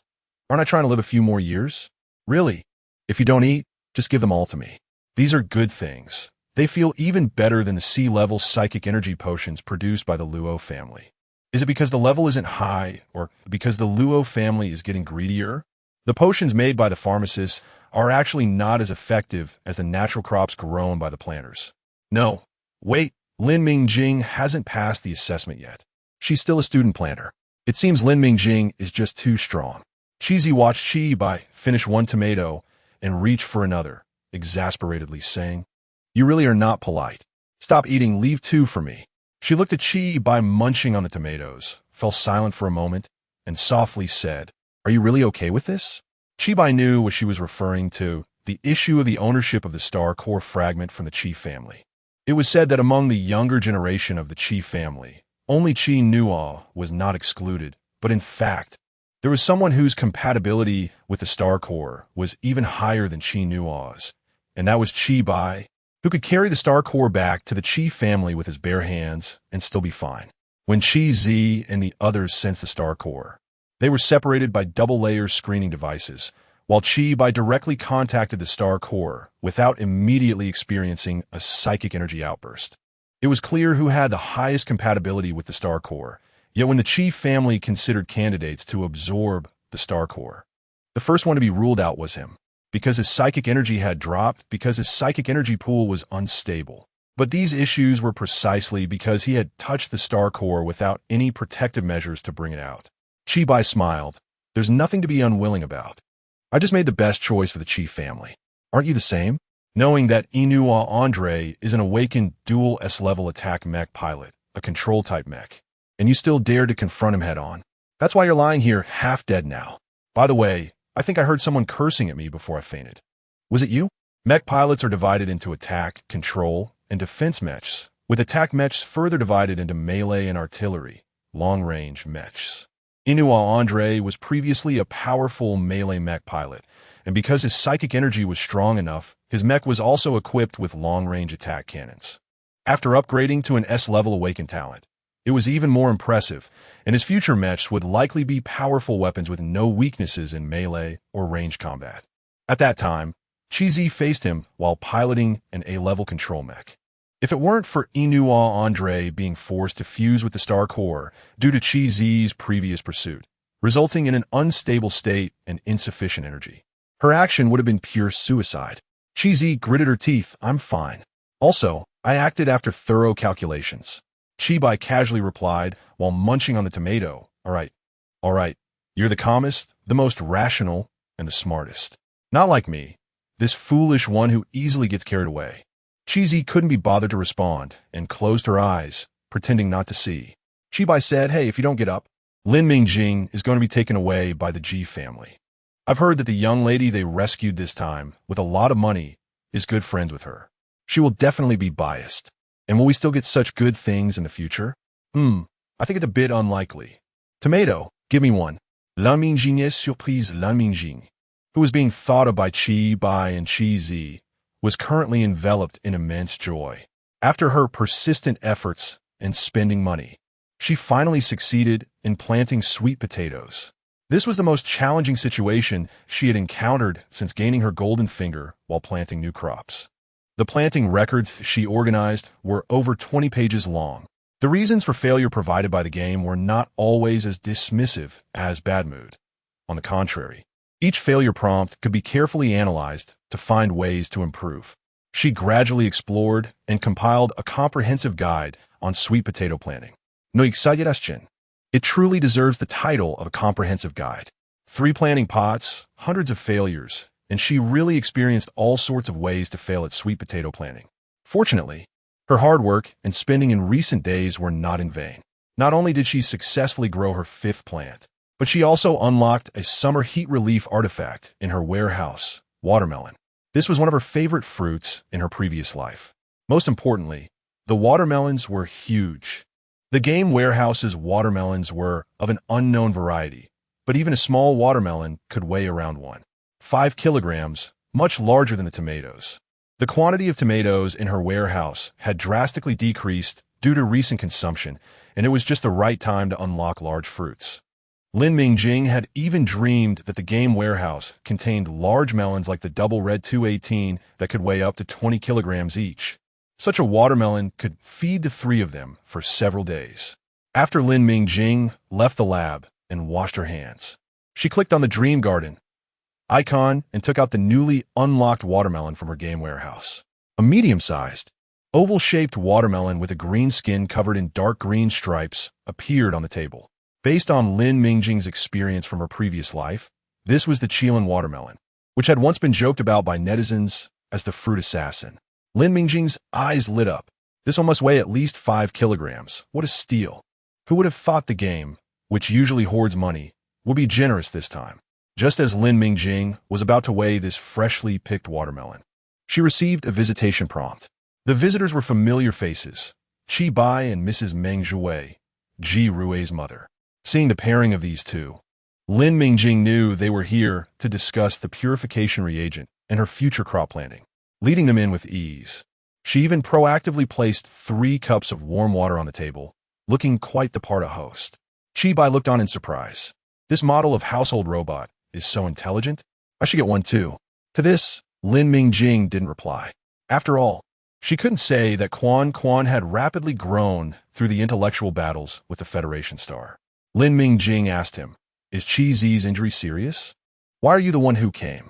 It's not that she has a bias against Chi-Bai, but based on her interactions with Chi-Bai over these days, he is not someone who is willing to engage in these negotiation matters. He is more suited for the battlefield to lead troops in a battle. So later, Lin Mingjing mostly looked for Chi-Zi when she had matters to discuss, even though she had known Chi-Bai longer and found it easier to interact with him. Chi-Zi didn't have any major issues. Chi-Bai answered Lin Mingjing's question first before grinning and continuing, "You're underestimating people, aren't you? Why can't I be here? These matters are already settled. I'm just here to be a witness. What's so difficult about that? His tone even carried a hint of smugness, but Meng Zhihui, sitting across from him, couldn't help but feel a jolt.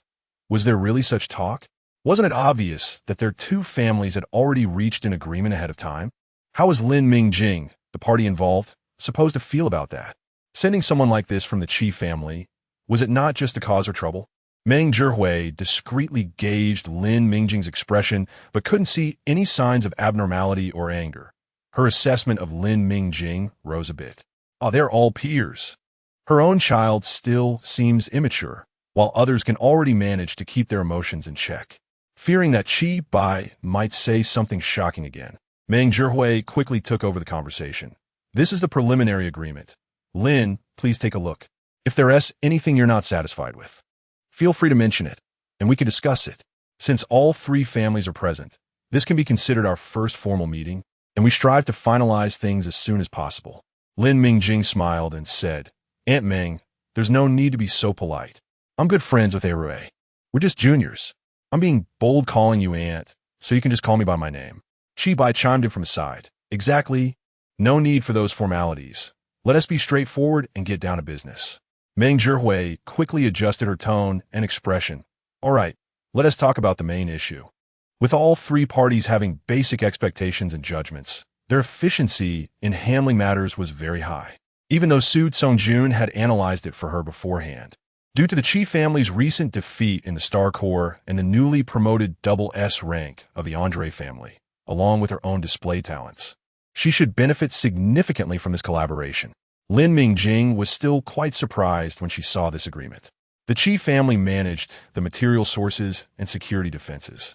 The Ji family handled operations and market, and she only needed to focus on research to gain sufficient benefits. This was simply too good. After all, a person's energy is limited, and it's impossible to manage everything. Even if she had a golden finger, she had to ensure that she could always stay ahead. So the Qi and Ji families would continue to treat her with respect. This was not a simple matter.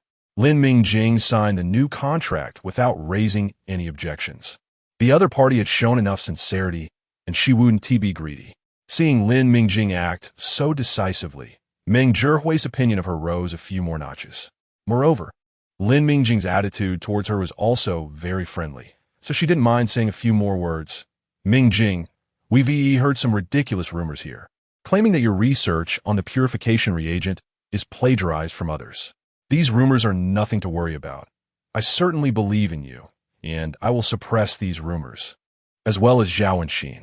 However, I still hope you can send me a copy of the original data you have.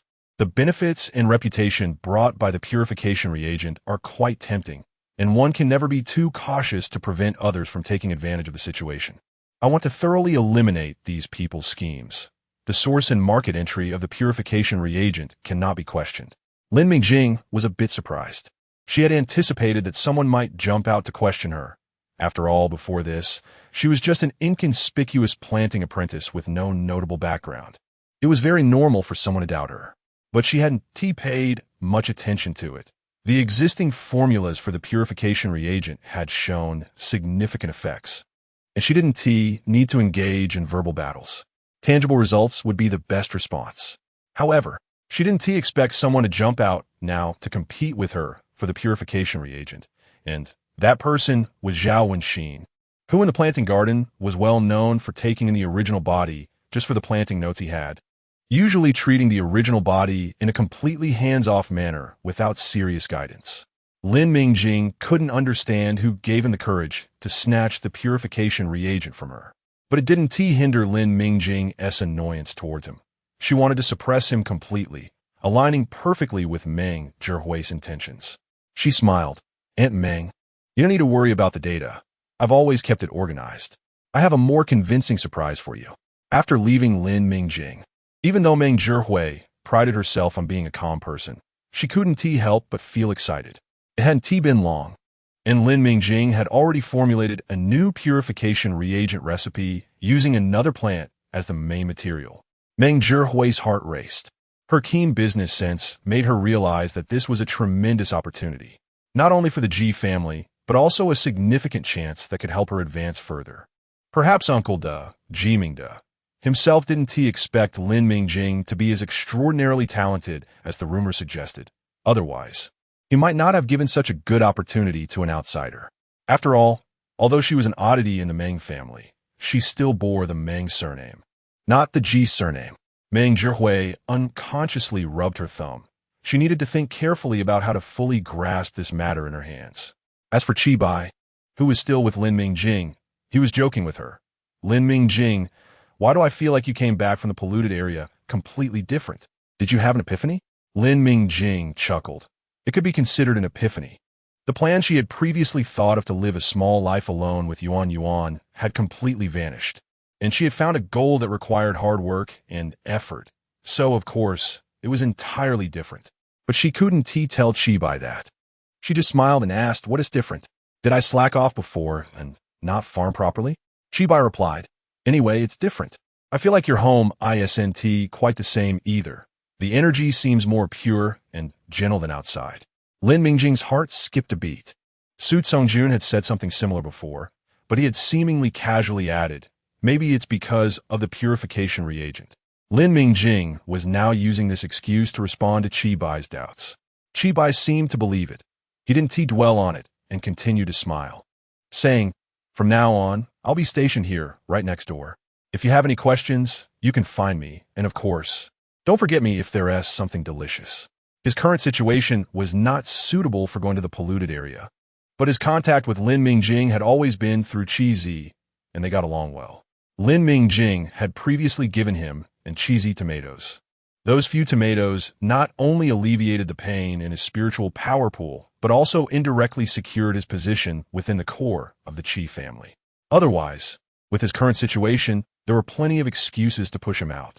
Now there were many people watching Lin Mingjing, and likely more in the future. Previously, when Lin Mingjing talked with the Ji family, she hadn't avoided him, and he knew that Lin Mingjing had developed a new formula again in such a short time. Anyone with a bit of sense would know that Lin Mingjing was now a treasure that could produce star coins. If this news got out, who knows what kind of disputes it would attract. Bai suppressed the chaotic thoughts in his mind and smiled as he bid farewell to Lin Mingjing. The Ji family acted quickly, or rather, Meng Zhihui acted quickly. While Lin Mingjing was enjoying her melon, Yuan Company held a grand press conference, simultaneously online and offline. Not only did the people on planet L307 see it, but everyone who needed to purchase nutritional solutions from Yuan Company was forced to view a 10-second advertisement. Return to purity, starting with the purification reagent. This was destined to be an extraordinary day. The inconspicuous low-level planet L307 had suddenly entered the site of interstellar residence. The mutated plants growing here actually had such miraculous effects. What about the planet they were on? Are there similar mutated plants? The land occupied by humans in the interstellar era is indeed vast, and the mutation directions of mutated plants are bizarre and varied. Some say there might be such plants on planet L307 as well.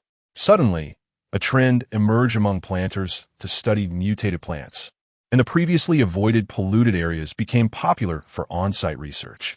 Exploration teams capable of entering the polluted zones became in high demand.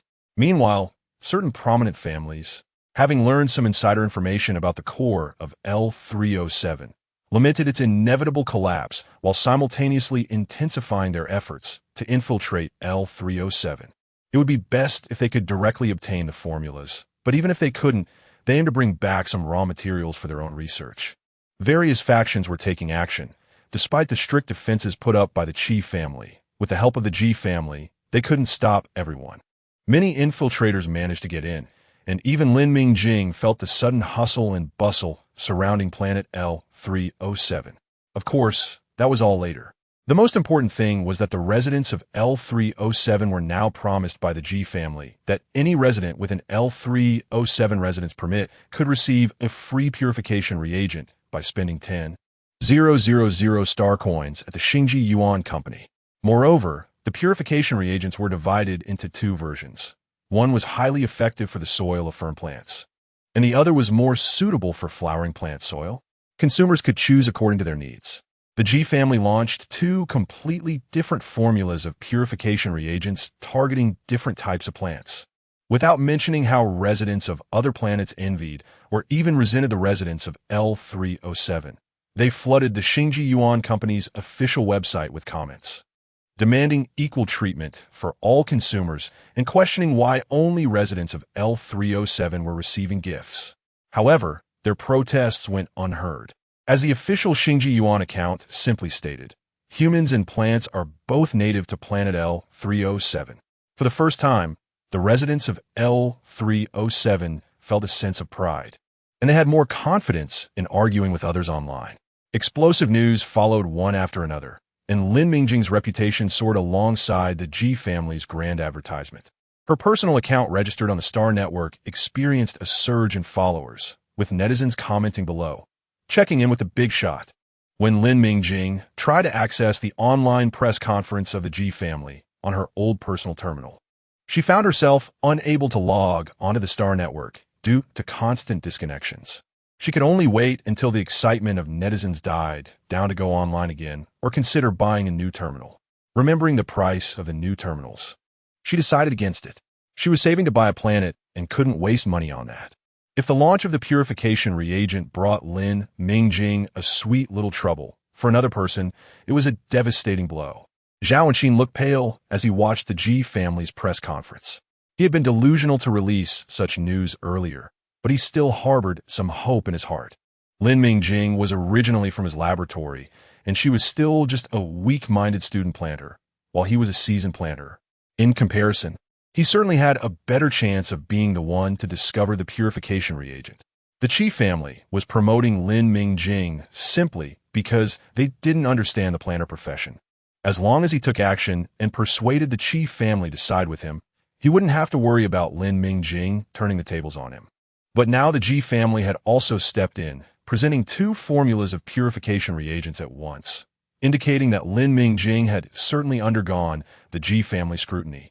As the G family was not without its own planners like the Qi family, Zhao Wenxin felt uneasy. How would they deal with him? No, he couldn't just sit and wait. He had to find a way. But before he could take action, the head of the plantation and people from the Planter Association had already arrived first. As a junior planter, Zhao Wenxin slumped in the empty laboratory. The head of the park and the Planter Association didn't come to launch an investigation or give him a chance to explain. They simply issued a transfer order, sending him to another planet's plantation, a chaotic planet on the border. The plantation, there was merely a shell, a place for planters without background, talent, or future, or those who had offended others due to failed struggles. The Zhao family had given up on him. Looking around the empty laboratory, Zhao Wenxin realized that even his cheap nephew, Zhao Jingli, had heard the news and didn't come to the lab. He was finished. Zhao Wenxin woke up to this reality. Lin Mingjing was still enjoying her watermelon, not thinking about Zhao Wenxin. She knew she didn't need to step in or hint at anything. The Ji and Qi families would clear this obstacle for her. Once she reached a certain height, the difficulties that once seemed insurmountable no longer felt that way. When Lin Mingjing felt a bit full after eating enough watermelon, she finally logged onto the Star Network. Then she posted her first update since becoming famous. Thank you all for your support. To give back, I want to share some small experiences in planting over the years. Available for those with an L307 residence permit. The accompanying information package included notes compiled over the years by her original self and some insights Lin Mingjing organized through prompts from Dreamland Manor over the past few days. The residents of L307 were completely stirred up. This was the notebook of a genius planter who had developed the purification reagent. And in an era where knowledge equated to money, it was as if someone had handed out a red envelope of enlightenment to everyone on planet L307. If not now, then when? What? You say Lin Mingjing isn't even a planter yet? Isn't that just a matter of time? Let me check her IP address. Oh, you're not from planet L307. Got it. You're a little sour right now, but I forgive you. The residents of L307 had never felt as proud as they did now. The series of numbers that originally represented a low-level planet now seemed to shine with a layer of golden light. Ah, that was the brilliance illuminated by star coins. So dazzling and enchanting. Publicly sharing her planting notes was something she had long wanted to do. Firstly, it could help boost her image. Attracting more attention now could provide some protection. Secondly, she wanted to help those with planting talent on L307. No matter what the future holds, if they could plant more natural plants and purify more soil on L307, the environment there would improve a bit.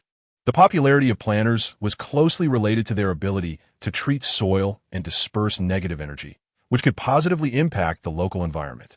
In places with many planters, the energy of that planet would be purer and gentler. One of the 5 main planets, Demeter, consistently ranked at the top of the most popular planets list because it not only had environmental buffs, but also the largest training base for planters, featuring not only advanced planters, but also plenty of intermediate and numerous junior planters. Planters there could more easily grow higher quality crops, and in the process of planting, they would also benefit planet Demeter. After years of positive cycles, the energy properties of planet Demeter were the best in the Federation. Within a minute of posting her update, Lin Mingjing was pushed off the Star Network. However, she didn't mind. The important task was completed, and she wasn't a net-addicted girl. As long as her terminal could receive messages, that was enough. She was now busy turning the remaining watermelon into nutrient solution. Su Songjun was particularly diligent. Leading a team into the polluted area, Lin Mingjing had drawn another 10 or so pictures for him, and even took Yuan with him.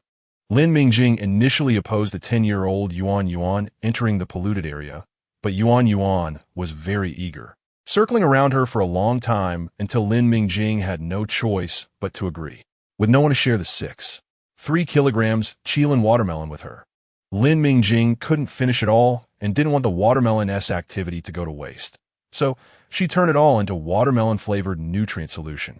After thinking it over, she decided to set aside 10 bottles of nutrient solution that were within the normal range to give to Chi-Bai.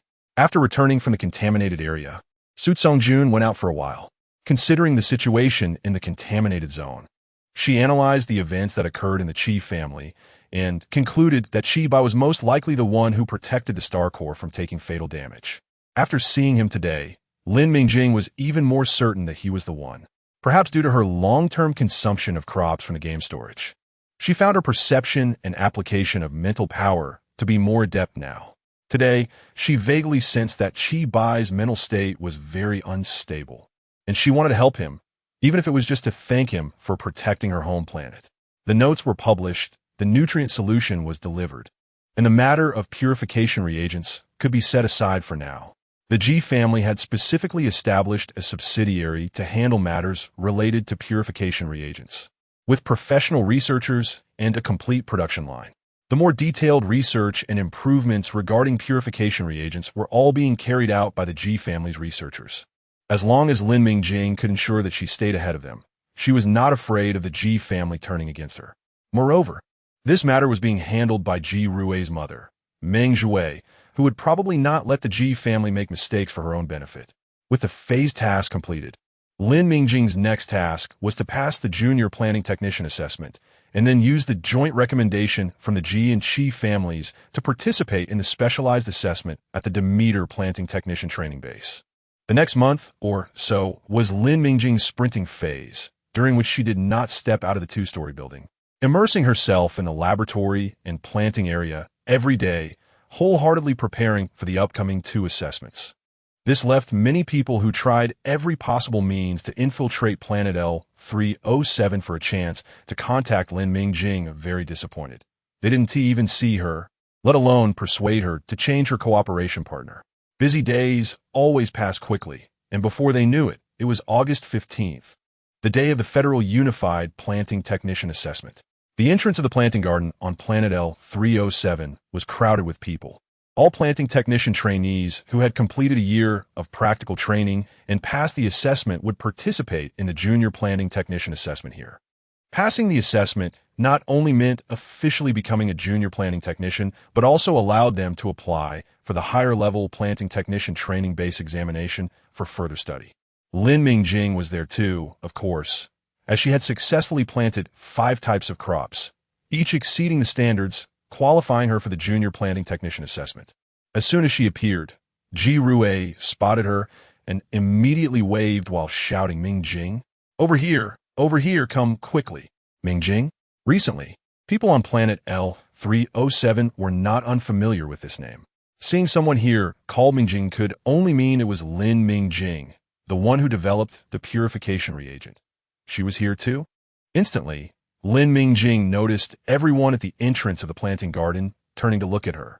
She felt the sensation of being burned by their gazes. The junior planting technician assessment was divided into two parts, theory and practice.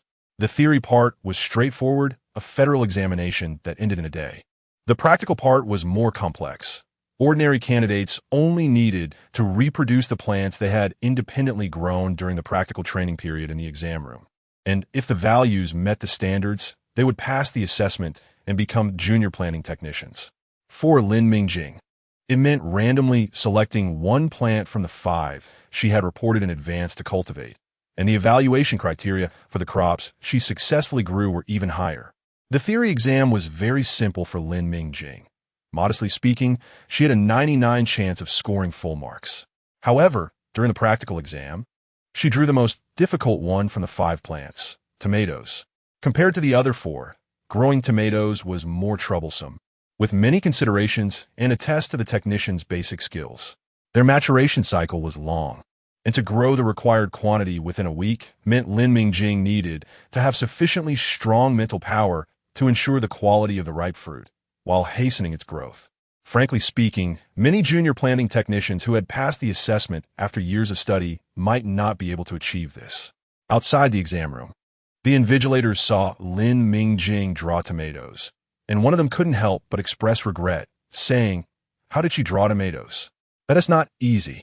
Another invigilator, with a face that seemed to suggest the whole world owed him money, coldly remarked, "All 5 plants were reported by her. Whatever she draws is just fate. She's too young and impatient to report such a difficult plant. She can only blame herself." The first invigilator secretly rolled his eyes. Everyone knew that the Zhao family had suffered a major setback with Lin Mingjing. First, a family member expected a challenge for a mid-level planting technician was effectively exiled, and then Lin Mingjing shared her planting notes.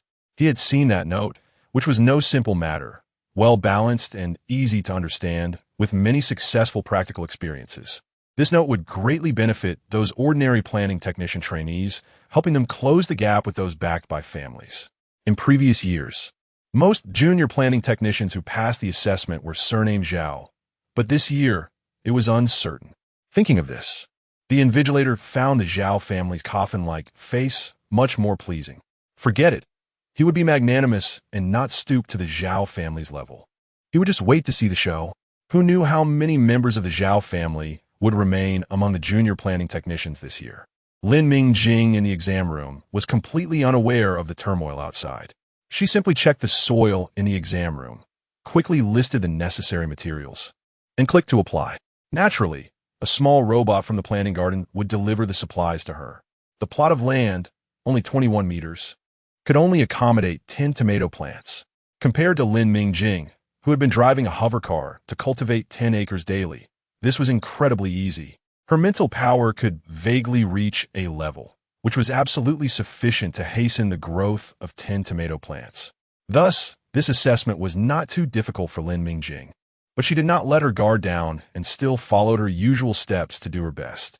She soaked the seeds in a potassium permanganate dilution, adjusted the 21-meter plot to sandy soil, and adjusted the pH value to around 7.0, then mixed enough base fertilizer into the soil.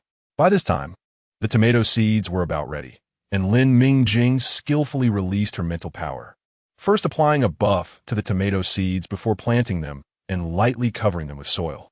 She was busy adjusting the temperature and artificial light. Although the entire process was cumbersome, her movements were skilled, quick, and steady, flowing like water, which was quite pleasing to the eye. At least the invigilator observing her outside couldn't help but praise. Lin Mingjing is indeed impressive. She is hands-on in practice and will score full marks in the theory exam. At just 17 years old, she deserves the title of genius.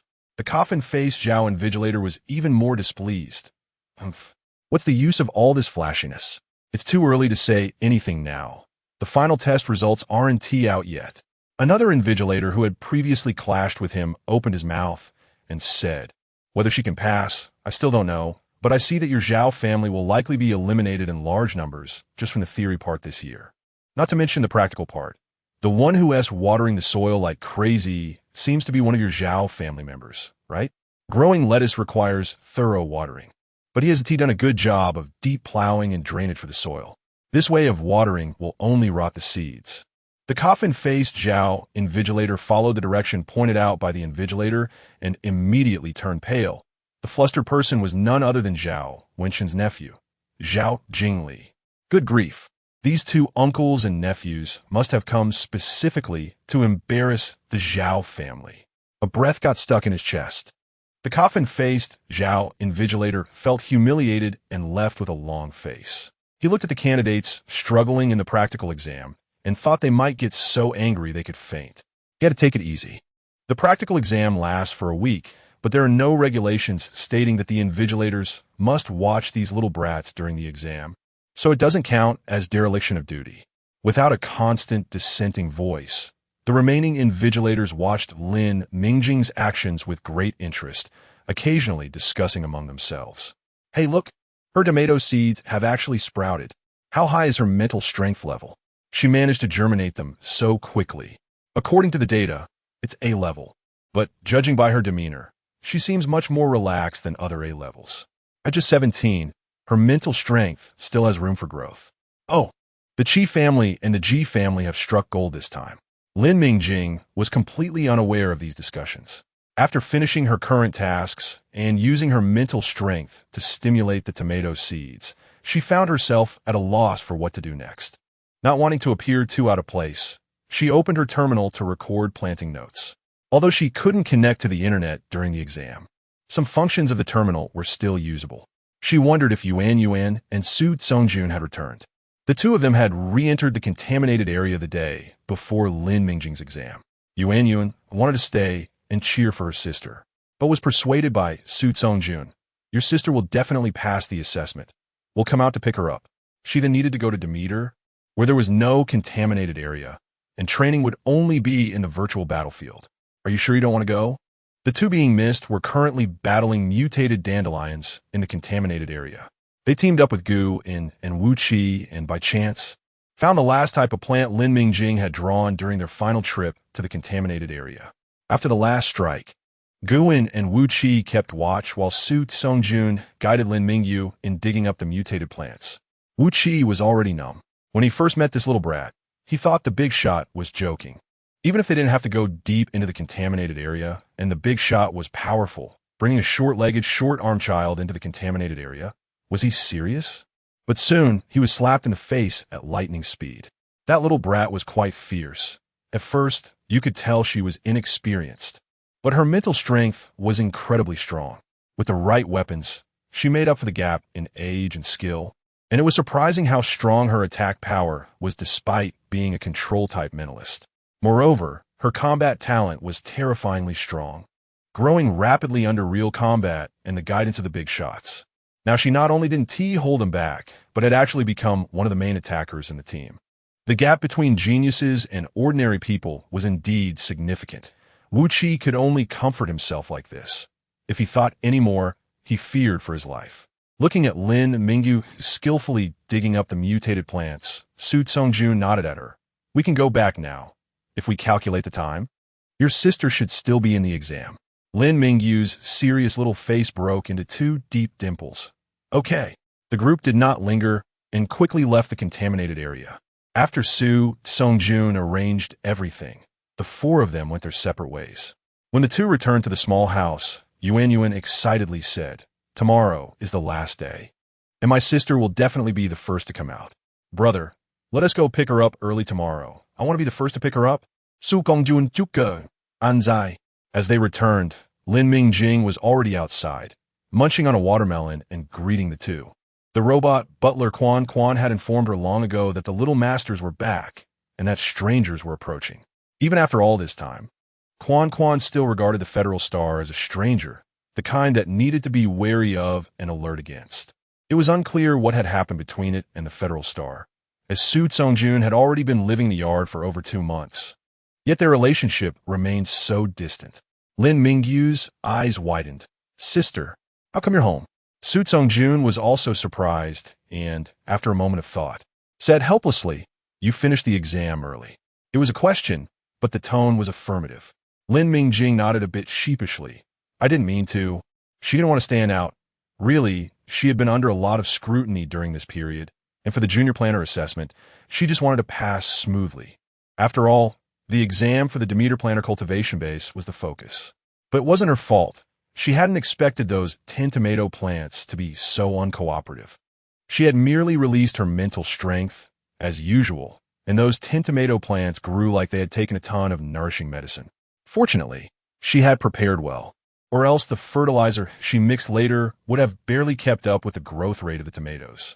By the time she realized what was happening, all 10 of the tomato plants she had grown were fully mature, and not a single one had mutated. She hadn't planned on applying for verification early. It was a stern-faced planter who saw her ripe tomatoes and insisted that she verify them immediately. She even overheard a few arguments among the invigilators. Of course, Lin Mingjing knew that the invigilator who had insisted on her immediate verification had ill intentions. That examiner likely thought she was panicking because the tomato growth cycle was longer and that she had neglected the quality of the fruits while focusing on hastening their growth. So he kept urging her to apply for verification. After all, everyone only had one chance to apply for verification, and if the data didn't meet the standards, it meant failure in the assessment. You can't say Lin Mingjing didn't guess the psychology of the examiner from the Zhao family correctly, even though she didn't know who he was.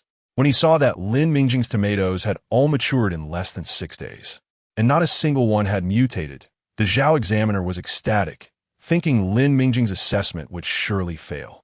Thus, he disregarded the invigilator's rules and directly urged Lin Mingjing to verify. He thought this was heaven finally favoring the Zhao family, allowing Lin Mingjing to make a fatal mistake. He was determined to cut off her path to promotion. Then, he would spread some rumors about Lin Mingjing's qualifications not matching her performance, which would help restore the Zhao family's reputation. The Zhao examiner's plans were quite good. When Lin Mingjing applied for verification, he imagined the Zhao family reclaiming half of the plantation's territory. But soon, as batch after batch of tomato test reports came out, the Zhao examiner's face shifted from bright red to pale gray. Every single one of the tomatoes far exceeded the assessment standards set by the plantation. Lin Mingjing passed the junior planter assessment with exceptionally outstanding results. Now, when she recalls walking out of the exam room, the fervent gazes of those at the entrance of the plantation upon her were filled with shock and admiration. The crowd even spontaneously parted to give her a way through. To be honest, that feeling was quite exhilarating. As for the Zhao examiner, he had been reported by his peers and lost his invigilator qualifications for life, becoming the only victim of this incident. Of course, Lin Mingjing was unaware of all this and didn't care. What she was most concerned about now was the upcoming trip to Demeter. Yuan would definitely follow her, and Su Tsung-jun had previously mentioned that he must go to Demeter as well. A planter participating in the assessment could only bring one accompanying person, and even if they passed the assessment to become part of the Demeter Planner cultivation base, there was only one temporary residence quota. She had discussed this situation with Su Tsung-jun before, and he had reassured her not to worry, but with 3 days left until departure, she still didn't know what Su Tsung-jun was planning. Once the two of them were ready, while the three of them bit into their watermelons, Lin Mingjing asked directly. Su Tsung-jun swallowed the watermelon in his mouth and said, "The Ji family, to be precise, it was Ms. Meng Zhihui who helped resolve this issue." Lin Mingjing was busy munching on watermelon and signaled him with her eyes, "Be clearer." Su Tsung-jun felt like he was a storyteller from ancient texts, with only 2 listeners, both of whom he couldn't afford to offend. He put down the watermelon in his hand and said helplessly, "With power comes influence, with money comes control. Ms. Meng Zhihui has both, so naturally, she can find an excuse for me to board the spaceship heading to Demeter. Moreover, what I asked for isn't an excessive request. A 3-day pass is still obtainable." Lin Mingjing understood that no matter the era, there are always a few privileged people. After finishing the watermelon in her hand, she nodded and said, "All right, we could travel together for a while. By the way, what do you plan to do about Gu In and Wu Qi?" Su Tsung-jun replied, They have no intention of leaving planet L307. I introduced them to Chi-Bai. Yuan already has a good reputation, and now they both have a deeper understanding of the main materials for purification reagents. Chi-Bai is quite welcoming of them, joining the Chi family's exploration team. By the way, we found the last type of plant you mentioned today. It's in Yuan's hands. You can see if it's what you need.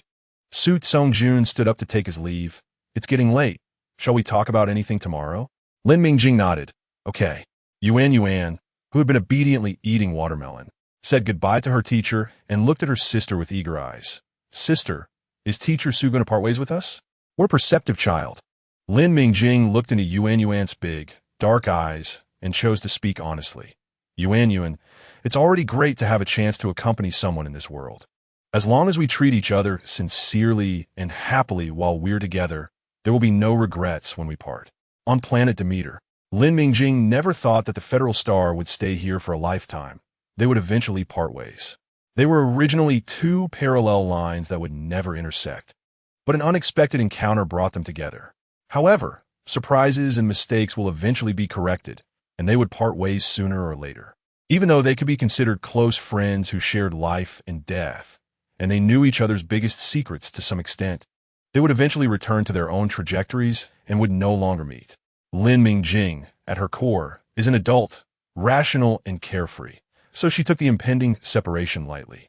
However, Yuan was still a child under 10, and her sadness about the farewell was much more intense. Just thinking about parting with Brother Su made her feel sour inside, and even the sweet watermelon didn't taste good anymore. Lin Mingjing noticed Yuan's sadness and had been observing Yuan's interactions with Su Tsongjun. She felt that Yuan sensed a paternal feeling from Su Tsongjun, and Lin Mingjing understood that feeling well. When she was young, she also hoped to have a stable and reliable older figure. So, she simply held Yuan in her arms without speaking, silently comforting her and letting her feel that she was still there. Fortunately, the farewell wasn't happening just yet. Su Tsongjun could still accompany them for a while longer. And Yuan was always a sensible child. She quickly perked up, taking out the preserved mutated plant to show her sister. She puffed out her little chest. Sister, this is the plant that Yuan found with the big brother and big sister. Lin Mingjing smiled widely. Yuan is so amazing. I'll go check it in the lab right now. Lin Mingyu grabbed her sister's arm with a serious face. It's already very late. Sister just finished her exam and needs to rest. We should balance work and rest. Lin Mingjing was healed by her angelic little sister, hugging Yuan and saying, All right, Yuan has worked hard too. Let's go to sleep. As they watched the lights of the two-story building go out and fall into darkness, Su Tsongjun let out a faint sigh in the dark. He had things he must do, and these tasks shouldn't involve innocent people. These days, free from burdens and power struggles, were already stolen moments of peace. Two red lights flickered. It was the robot butler Quan standing at the door, staring at this unauthorized stranger. Su Tsongjun glanced at the diligent little robot and muttered softly, Fool. 3 days passed quickly, especially since Lin Mingjing verified that the mutated plant brought back by Yuan was dandelion mutation, and then she coordinated with the G family. She didn't need to prepare anything for departure, as she had the particularly proactive little steward, Yuan. Finally, the day of departure arrived. On this day, many people came to see her off, including the long-missed Chi-Zi. Previously, Chi-Zi had come to thank her for the tomatoes she sent after being discharged from the hospital, that she got engrossed in her studies, and it had been a long time since Lin Mingjing had heard from her. This time, upon seeing Chi-Zi again, she felt an unusual tension about her, as if she were a bow drawn tight, unlike the previous confidence and determination that radiated from her. Lin Mingjing knew that the Chi family was going through a tumultuous time recently, so she didn't ask much. She only smiled at Chi-Zi and Chi-Bai. I'll be back in 3 years. See you then. Both Chi-Zi and Chi-Bai smiled, thinking that Lin Mingjing, a promising planter, would never return to this low-level planet. If she successfully enrolled in the Demeter planet's planter training base, she would be close to becoming a mid-level planter. A young mid-level planter could even apply to the main star. Where couldn't she go? Chi-Bai joked, I'll be stationed on planet L307, but I wonder if you'll still come back. Lin Mingjing didn't argue. She would definitely come back. Besides this place, nowhere else felt like home. After parting, the group of 5 entered the spaceport, heading toward the massive spaceship. Yes, it was 5 people, Lin Mingjing and her 2 companions, along with Ji Rui and Ji's father. Ji's father, a mid-level planter, had a recommendation slot that allowed a junior planter to study for a year at the Demeter planet's planter training base. Thus, in the coming year, Lin Mingjing and Ji Rui could study at the same base again. Moreover, because Lin Mingjing had to bring along those 9 potted plants that were already bound, Ms. Meng Zhihui chose a standalone villa in the accommodation area and paid for Lin Mingjing's accommodation for the next 3 years. If it weren't for the strict residency qualifications on Demeter planet, Ms. Meng Zhihui would have likely arranged something even simpler than just accommodation. Lin Mingjing suspected she would buy a house on Demeter planet directly. After all, houses there would never depreciate. The Federation's space jump technology was already quite mature, taking only 26 hours. A gentle female voice announced that they had arrived in the Demeter star region. Lin Mingjing hadn't had enough of the splendor and beauty of the universe when Su Songjun softly reminded her, "Look over there, the green one. That's Demeter planet." Wow. The big and small faces were pressed tightly against the observation window. It was Lin Mingjing and Yuan, 2 little bumpkins. The moment Lin Mingjing saw Demeter planet, she was captivated. It was a small, green planet, with varying shades of green, painting a vibrant picture of life. Surrounding the green planet was a layer of orange-yellow halo gently swirling, creating a dreamlike scene with the interplay of light and shadow. That was the planet's protective shield. Su Songjun's voice was very low.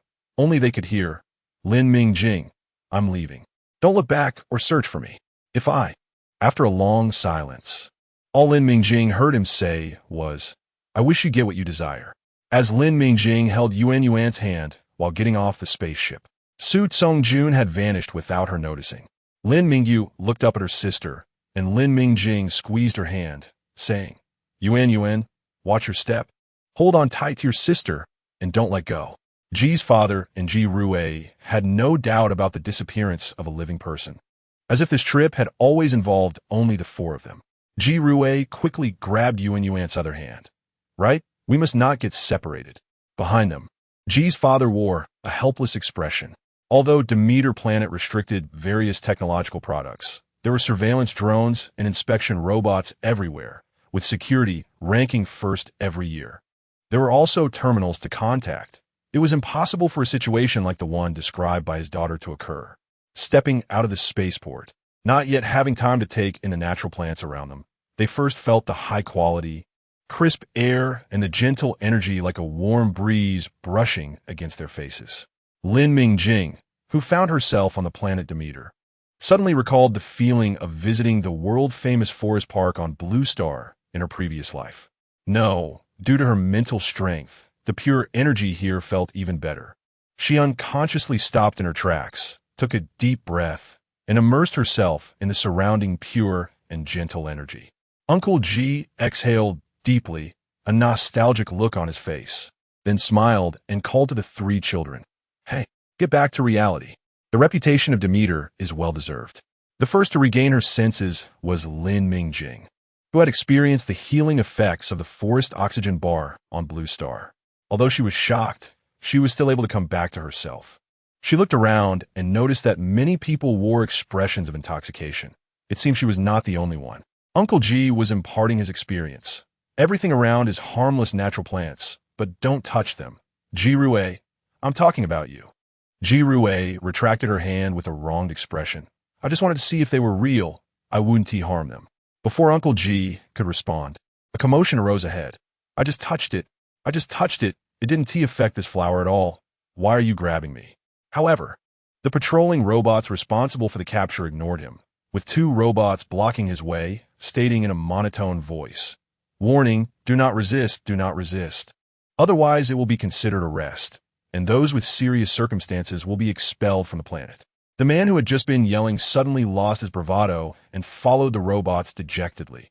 After all, applying for a pass on Demeter was notoriously difficult, and he truly didn't have the confidence to confront these rigid robots. Uncle Ji turned to Ji Rui. "Did you see that? Still want to touch?" Ji Rui pouted. "I want to touch." Lin Mingjing, curious, asked, "Uncle Ji, what will happen to the person who was taken away?" Uncle Ji, with a weary expression, replied, "As long as no substantial damage was caused, it will just be a week of community service and a fine. After all, the automation level on Demeter is not high. There are still many places that require manpower." Ji Rui, with a look of discovery, said, "Wow, 7 days. That's more than 3 days for a temporary pass. So, doesn't that give a reason to stay on Demeter?" Uncle Ji replied, "If you want to be blacklisted on Demeter and permanently denied a visa, you can try it." Lin Mingjing silently doubted his familiarity with the rules. Uncle Ji continued, "All right, let us hurry to report to the base. Mingjing needs to confirm her exam eligibility, and you need to go through the application process. There's no online confirmation on Demeter. The various reviews are quite strict, so let us hurry." The advantage of having Uncle Ji, who was very experienced in an entirely unfamiliar place, showed at this moment. Everything was arranged one by one without any hiccups. Lin Mingjing also witnessed how strict the checks were on Demeter. When she confirmed her eligibility for the exam, she received a list of 369 candidate conduct guidelines.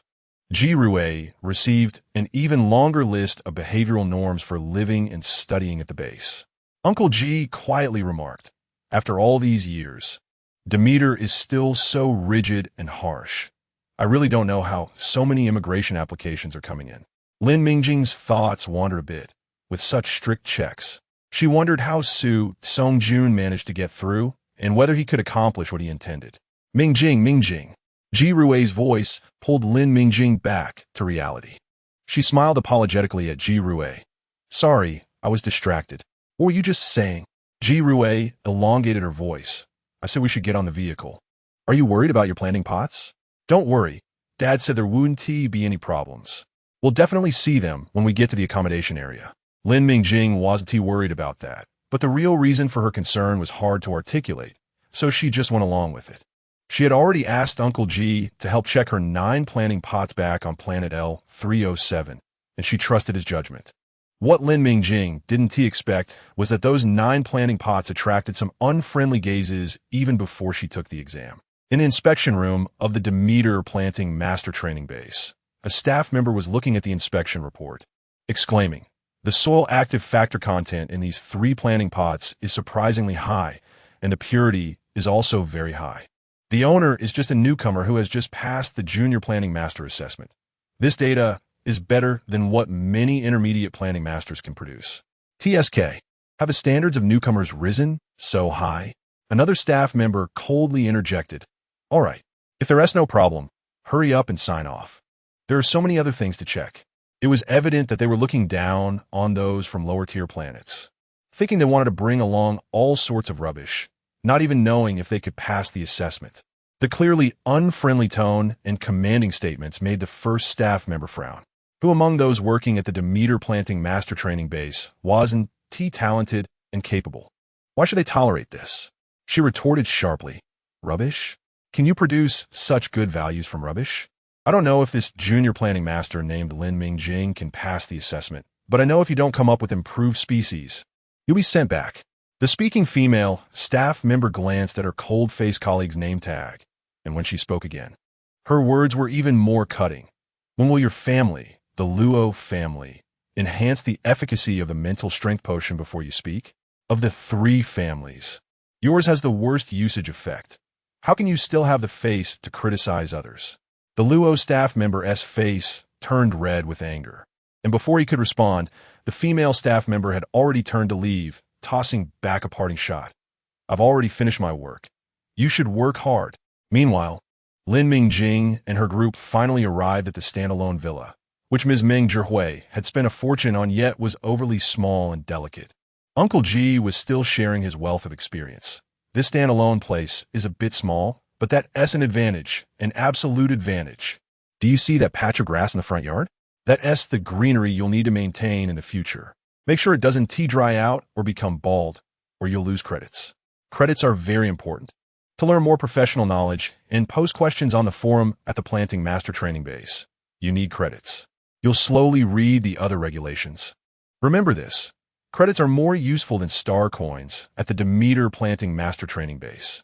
After finishing his instructions, Uncle G prepared to leave. He wanted to catch up with an old friend and have a good chat so that he could get them to pay more attention to these two kids in the future. Lin Mingjing heard Uncle G muttering to himself as he turned. Didn't I submit a suggestion box before? How come this ridiculous regulation is still in place? I'm already busy enough, and now I have to spend time maintaining greenery. Isn't the base just using aspiring planting masters as free labor? It seemed Uncle G's previous academic experience must have been quite rich and unforgettable. The house had 3 floors. The first floor led directly to the courtyard and was a laboratory. The second floor had the kitchen, living room, and study, and the third floor was for living, with only 4 rooms. From the configuration of this house, one could see the base's emphasis on planting as the learning areas took up most of the space. After the 3 chose their rooms, Lin Mingjing received a message that her planting pots had finally arrived. Although she had already tested the data and found no issues, these were, after all, her most significant advantage, so it was best to keep them close. To Lin Mingjing's surprise, the delivery of the planting pots was not just from a single delivery robot, but also included a young woman in her 20s. Lin Mingjing glanced at her name tag, noting she was a third-year senior. The planting masters at the Demeter Planting Master Training Base all received uniform name tags. Although the base rules did not require them to be worn, it seemed that the planting masters here all wore them voluntarily. This made it convenient for Lin Mingjing, who was new to the place, to recognize people. She spoke first. Yuan, the planter, you personally brought it over. Is there a problem? Yuan smiled generously. No, there is no problem with the planting pots. They have all passed inspection. If I had to say there's a problem, it's that 3 pots of data that is too good. Before Lin Mingjing could ask, she quickly added, I wanted to come see what the junior who developed the purification reagent looks like, and I also want to apologize. I had a bit of a quarrel with a planter from the Luo family today, and you were mentioned in it. The Luo family members are not very rational, and the main examiner for your batch is from the Luo family, so be careful, he might make things difficult for you. After dealing with her problematic colleague, Yuan remembered the petty nature of the Luo family. She herself was not afraid of them, especially since she was about to graduate, and naturally didn't take them to heart. However, she was genuinely worried that those lunatics from the Luo family would make things difficult for the innocent junior. So she came over after work without much thought. When Lin Mingjing heard the words Luo family, she was already aware. Su Tsongjun had analyzed for her that her development of the purification reagent would have a certain impact on the existing market structure, and at least the 3 major families that relied on mental power potions would have opinions about her. Su Tsongjun had bluntly stated that the Wei family were ambitious. The Luo family were profit-driven merchants, while the Li family focused on managing their own industry and rarely got involved in various party struggles. If she entered the Demeter Planner training base, the most likely to show her malice would be the Luo family. The Wei family probably wouldn't target her directly, but they would be very willing to muddy the waters if someone made things difficult for her. Indeed, she had encountered this already, even without meeting them face to face. Someone had come to remind her. Lin Mingjing felt that this senior, named Yuan, was straightforward and upright. Just as she was about to say something, she was interrupted. Yuan continued, however, I have seen your theoretical scores. They are impressive. If that lunatic from a Luo family makes things difficult for you, it's okay. You will definitely pass. But I still think I should compensate you, so I'll transfer you 100 credits. Yuan looked pained. After all, those were credits she had earned through hard work at her part-time job. Lin Mingjing finally interjected. Yuan, no need, really no need. This is actually not your business. It's not you who dislikes me and wants to make things difficult for me. Just your coming to remind me is already great. Hearing Lin Mingjing say this, and seeing that this future junior was quite likable, Yuan directly grabbed Lin Mingjing's hand, and the 2 terminals touched, successfully transferring the credits. Yuan insisted, I must transfer it, or I won't feel right. Besides, I'm about to leave the base. I've already accumulated enough credits. Just a friendly reminder, although Demeter credits can be exchanged for points in the Planner Forum, you'd better not do that. Demeter credits are much more important. Their value far exceeds forum points. Before Lin Mingjing could refuse her, Yuan finished speaking, waved her hand gracefully, and strode away. Wait. This senior's decisiveness is a bit too strong. Lin Mingjing was left dumbfounded. Didn't they say Demeter credits were very important? She just gave away 100. Even if she was leaving the base, she didn't have to be so generous. She wanted to stop UXIN, but UXIN's long legs moved quickly, and she disappeared around the corner in the blink of an eye. Now Lin Mingjing only had access to the planner forum. She didn't have any permissions for the Demeter base yet, so she couldn't transfer the credits back. She could only remember the senior's name and find an opportunity to transfer it back later. For now, what mattered was that her planting pots had finally returned safely to her side, and she could rest assured. The day after tomorrow was the exam day. Although there was only one day of free time, Lin Mingjing had just checked the laboratory. The equipment was complete, the materials were all set, and everything was ready, so she couldn't help but want to plant something. Practice is the best way to review, and Lin Mingjing dove into the laboratory. So when Ji Ruwei and Lin Mingyu waited a long time without seeing Lin Mingjing come down to find them, Ji Ruwei was stunned looking at the busy person in the laboratory. She had always known that Lin Mingjing was not only an academic powerhouse, but also exceptionally talented. But she didn't know that a top student could be this driven, working harder than someone with talent. She felt overwhelmed and realized that the next year would definitely not be as leisurely as before. Ji Ruwei was a bit frantic. She looked down at Lin Mingyu. Yuan, when did your sister become so driven? She used to work hard, but not to this extent. Lin Mingyu pursed her lips in deep thought. In her memory, her sister had always been this hardworking. Even at home, she would study, and although their living space was small, her sister had specifically carved out a space as a planning area. She looked at Ji Ruwei's strange expression with her round eyes. After thinking for a moment, she decided to be a bit more tactful, with 1 day and 2 nights. Sister must feel that doing nothing is a bit of a waste of time. Plus, the energy here is great, and her mental power is relaxed and active, so her learning efficiency should be very high. After a pause, she added, Sister is now aware of what is going on. She won't neglect things like before when she gets busy. Let us go. I also want to see the virtual battlefield. Ji Ruwei was in a daze. Yuan, you seem to be under 10 years old? Going to the virtual battlefield? Lin Mingyu blinked her eyes at Ji Ruwei, not speaking, feeling that it wasn't appropriate to say anything right now. Ji Ruwei was at her wit's end. She felt she would be crushed by this pair of sisters, really. The next short day confirmed this point. In the morning, she had just gotten up and saw Lin Mingjing taking care of the greenery downstairs and Lin Mingyu in the virtual chamber, both caught up in their pursuits. At this moment, Ji Ruwei still didn't know that the two sisters would also exercise together every morning. Lin Mingjing did it for her health, while Lin Mingyu was used to moving around. Otherwise, she would feel even more anxious. At noon, she prepared to take a nap, and fortunately, the sisters also had a habit of napping. But when Ji Ruwei woke up, one was in the laboratory and the other was in an online class. So she was overwhelmed again. At night, when she wanted to sleep, these two were still wide awake. Their mental energy showed no signs of fatigue, still immersed in their studies. After just 1 day, Ji Ruwei felt she couldn't keep up. She decided to return to her leisurely lifestyle. So, when Lin Mingjing and her sister finally went to sleep, she was already deep in her sweet dreams. The accommodation area was pitch black. It was late at night. When most people were in deep sleep, a pair of gloved hands gently pulled open a door, and a figure slipped silently into the dark room. In the pitch black, he accurately found the alarm device. With a flash of cold light, the alarm was cut off, but surprisingly, the emergency alert did not trigger. Who? The person who was originally asleep turned over. His right hand had already reached for the laser gun under the pillow, and his reaction was quick.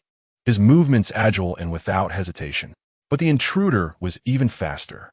Just as he raised his hand to grip the gun, the intruder stepped forward and swiftly removed the gun from his grasp. He felt a chill on his neck, followed by a sting of pain. Warm liquid slowly flowing down and soaking his soft pajamas. Realizing that a dagger was pressed against his neck, he froze in place, motionless. The two faced each other silently in the darkness. After a long while, the original owner of the room spoke first. Is it Songjun? Although it was a question, the speaker's tone carried a certainty as if the dust had settled. He had already guessed. Who else could silently infiltrate the Su family's recuperation base on Demeter, subdue him in one move, and hold a knife to the neck of the current head of the Su family without immediately taking his life? Except for his astonishingly talented nephew? When Su Qingying spoke again, his tone was laced with self-deprecation. Isn't my setup around the base of no use to you at all? As if entering a realm devoid of people. In this life, no, even I cannot compare to you. When gathering the remains of the expeditionary army, your DNA was insufficient, and I had a premonition that you were still alive. I anticipated that this day would come. But I cannot understand how you escaped from a certain death situation. Forget escaping.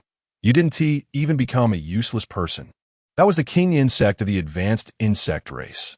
How did you escape from its grasp unscathed? Unscathed? Su Songjun tightened the dagger in his hand, speaking each word clearly. The expeditionary army had 33 members, all perished in that war. And you dare say unscathed? Su Chungying, you're still standing here, able to threaten my life. Isn't that unscathed? As for the others in the expeditionary army, they were posthumously honored as martyrs and awarded the Federation's second-class medal as an exception. Their families received generous compensation and benefits, and they can collect a substantial consolation payment from the Federation every year. Your uncle fought for such treatment for you. Many people spend their whole lives unable to earn this honor. What more could you possibly want? Crack! Su Chungying's jaw dislocated, but the surprise in his eyes flared. Seizing the moment, Su Songjun loosened his hold on his temporomandibular joint. He pressed the button by the bed, which was another alarm device Su Qingying had installed. It was directly connected to his personal guards, a private alarm that no one but him and his guards knew about. He had said all that to provoke Su Songjun and distract him. The young man, as expected, couldn't keep his composure. Su Qingying's smile froze. His hand was indeed pressing the alarm button, but the room was silent, and the alarm showed no response. Su Songjun lowered his head.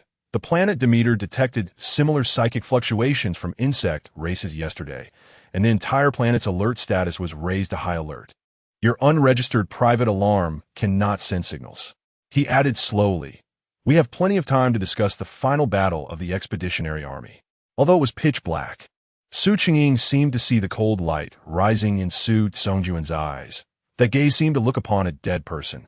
Mingjing, don't be nervous, just perform normally, and you will definitely pass. Ji Rui specifically got up early just so that Lin Mingjing would hear the first words this morning that she would pass the exam. Believing it would increase her luck, she had previously verified that this method learned online was effective. When Lin Mingjing got up, she saw the energetic Ji Rui, and she chuckled. Great, thank you for your blessings, and I will trouble you to take care of Yuan. Ji Rui, no problem. I will also take care of the greenery downstairs. Just focus on your exam. The exam at the Demeter Planting Master Breeding Base only lasts for 2 days and is conducted using a virtual chamber. After all, the soil on Demeter is under strict control and won't easily be used on such occasions. Lin Mingjing had even simulated and adapted to the feeling of the virtual exam in advance. Generally, in the virtual world, as long as your psychic power is sufficient and the steps are correct, you can succeed in planting. However, she found from discussions on forums that the pass rate for the Demeter Planting Master Breeding Base exam is only about 30. Furthermore, UXIN had previously hinted that the chief examiner might make things difficult for her, so it would be impossible for Lin Mingjing to be completely relaxed. However, seeing Yuan and Ji Rui send her off and cheer for her, she suddenly felt at ease. This was her battlefield, and she would definitely succeed. When Lin Mingjing emerged from the virtual chamber, she found that the originally crowded exam room had only about half the candidates left. The Demeter virtual exam truly lived up to its reputation, as it set traps for candidates from the moment they entered the exam room. The psychic energy that everyone overlooked was actually the biggest pitfall. In regular virtual exams, a log-out prompt would pop up every 8 hours. And as long as you logged off to rest or used nutrient solutions, you could recover your psychic energy. The virtual exam room would maintain the current progress, allowing you to continue the previous steps on the next login, so naturally, candidates wouldn't feel fatigued or burdened. But the Demeter virtual exam required candidates to stay online for 30 consecutive hours.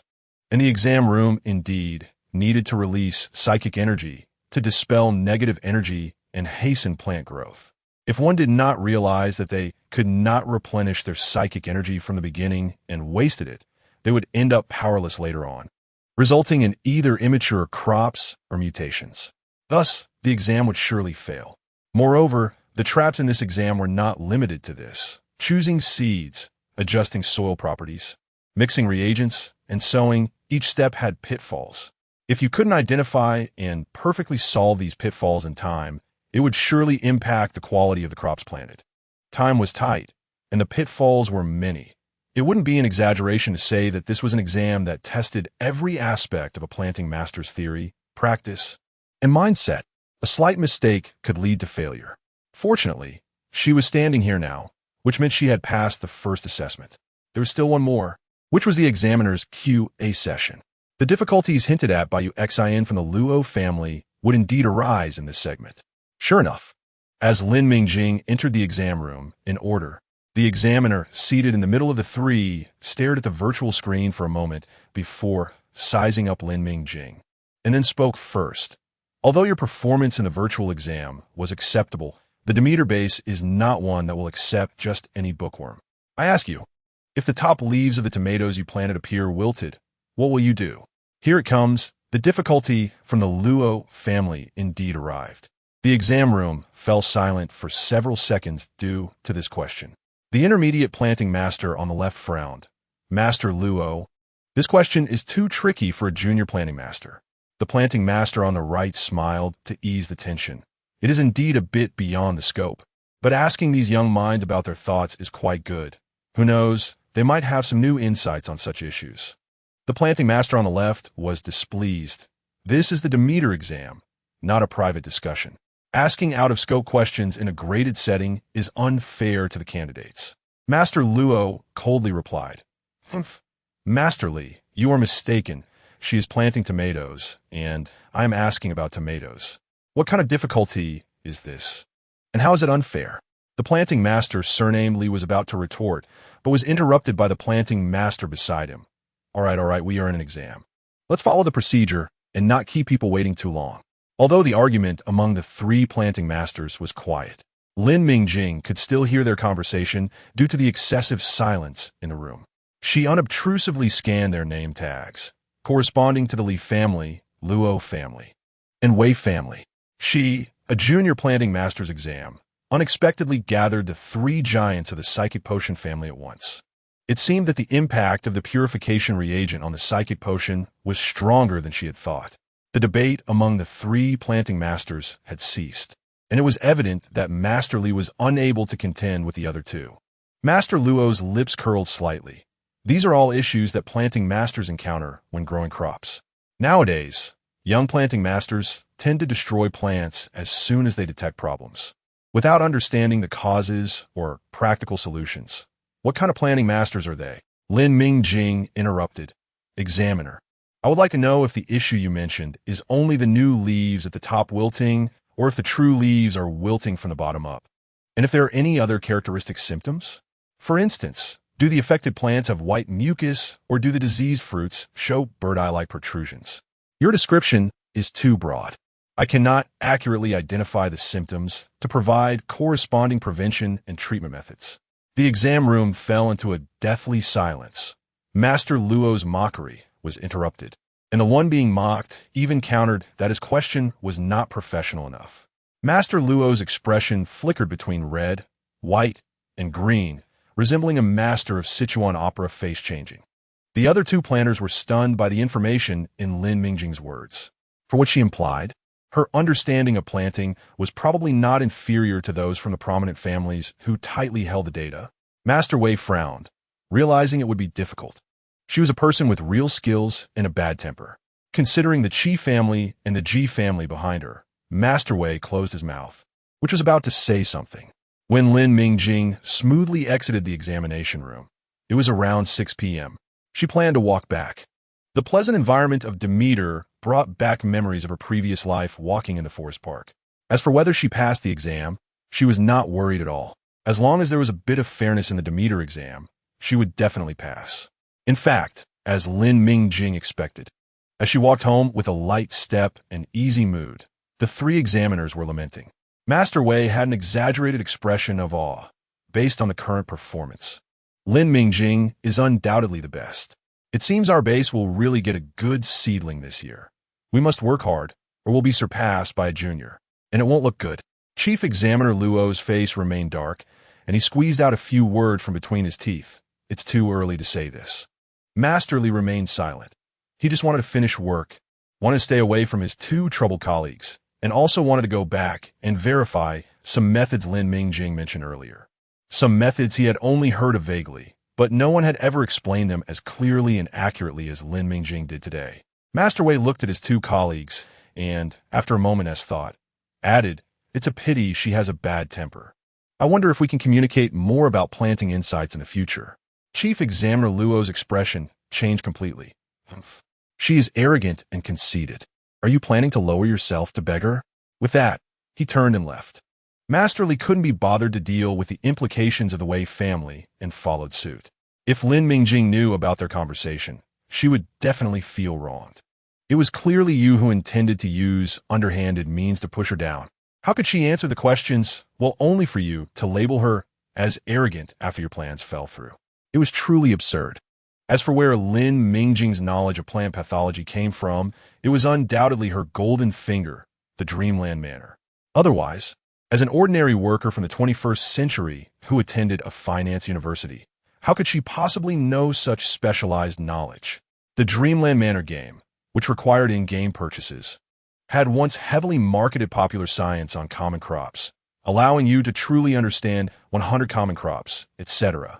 When players reached a certain level of familiarity with a plant, they would unlock a plant card that provided detailed information on the plant's growth process, morphology, and common disease prevention methods. This was, of course, another way to encourage spending, but it benefited Lin Mingjing significantly at this moment. In the interstellar era, the likelihood of various plants suffering diseases was not high because planting involved the use of mental energy, a fantastical method. At this time, plants were more likely to mutate directly. The knowledge taught in the plantation primarily revolved around the growth process and morphology of crops, fertilization methods corresponding to each stage, and effectively using mental energy to expel polluted energy. Common symptoms that might occur during normal plant growth were rarely addressed. Typically, when planters discovered problems with plants, they would destroy them directly. Even if the issues were clearly not mutations, to be safe, they would choose to destroy them without ever considering prevention and control methods. Lin Mingjing had originally done the same, as the plantation did not teach it, and the original owner's memories did not contain relevant knowledge. It wasn't until she received monetary support from Ms. Meng Zhihui that she unlocked all the functions requiring gold coins in Dreamland Manor and discovered that the plant card she had previously collected contained such professional knowledge. Just when she was experimenting while planting tomatoes, she found it genuinely useful, and surprisingly, the chemical reagents and beneficial microorganisms needed for biological control could be purchased. At that time, she speculated that knowledge of plant pathology did exist in this era, but was controlled by the upper-class families. Later, after becoming a junior planter, she had observed on a planter forum that some planters were inquiring about prevention measures for plant diseases. She initially wanted to click in to see if the answers matched those in Dreamland Manor, but alas, points were required, and the points on the planter forum could not be exchanged for star coins. At that time, she was broke and busy preparing for the Demeter base exam, so she did not pay further attention to the matter. She only recorded the knowledge points mentioned in the 5 unlocked plant encyclopedias and organized them into Lin's planning notes. Dreamland Manor had helped her once. When Lin Mingjing returned to the accommodation area, she found Jirue had laid out a table full of food to celebrate her. "Mingjing, come quickly. Is there any of that super delicious watermelon nutrient solution left? I prepared ice." Previously, due to being overly excited, she had taken out too much watermelon at once, resulting in the inevitable. To avoid wasting the active ingredients, Lin Mingjing had ultimately turned all of it into nutrient solution and distributed the ones with acceptable data to friends, with Jirue naturally receiving some. She clearly liked that taste and had intuitively discovered the excellent way to consume chilled watermelon. Yuan also looked at her sister with anticipation, but first asked, "Sister, how did the exam go? Was everything smooth?" Everything went smoothly. From the results, there shouldn't be any problems, Lin Mingjing replied, not planning to mention the little incidents she encountered during the process. She glanced at the table full of natural food and chuckled. I don't even know if I can pass the exam. Why set up a celebration banquet first? Ji Rue pretended to be profound. If you pass, it's a celebration banquet. If not, it's a consolation banquet. Either way, it won't be wasted. I've fully considered that. Lin Mingjing enjoyed such days. Being celebrated by others and having friends and family around brought her immense satisfaction, as if it could give her the courage to face everything. After a bit of commotion, the three finally couldn't hold on any longer and decided to sleep. Lin Mingjing had exhausted her mental energy these days, always maintaining a sense of tension. Now lying on the soft bed and relaxing, she quickly felt drowsy. Just as she was about to fall asleep, Yuan, who had been pestering her to sleep together, suddenly whispered, I wonder what Brother Su Jun is doing now. Lin Mingjing's consciousness became clear for a moment. She knew Yuan had always missed Su Songjun, but she said nothing, only holding Yuan tighter and softly saying, sleep now. Su Songjun, who was being thought of, was actually doing fine at the moment. Although he was engaged in some illegal activities, everything was progressing smoothly according to his plan, and he was quite satisfied. A third person appeared in the room. Su Qingying's voice carried an undeniable weariness.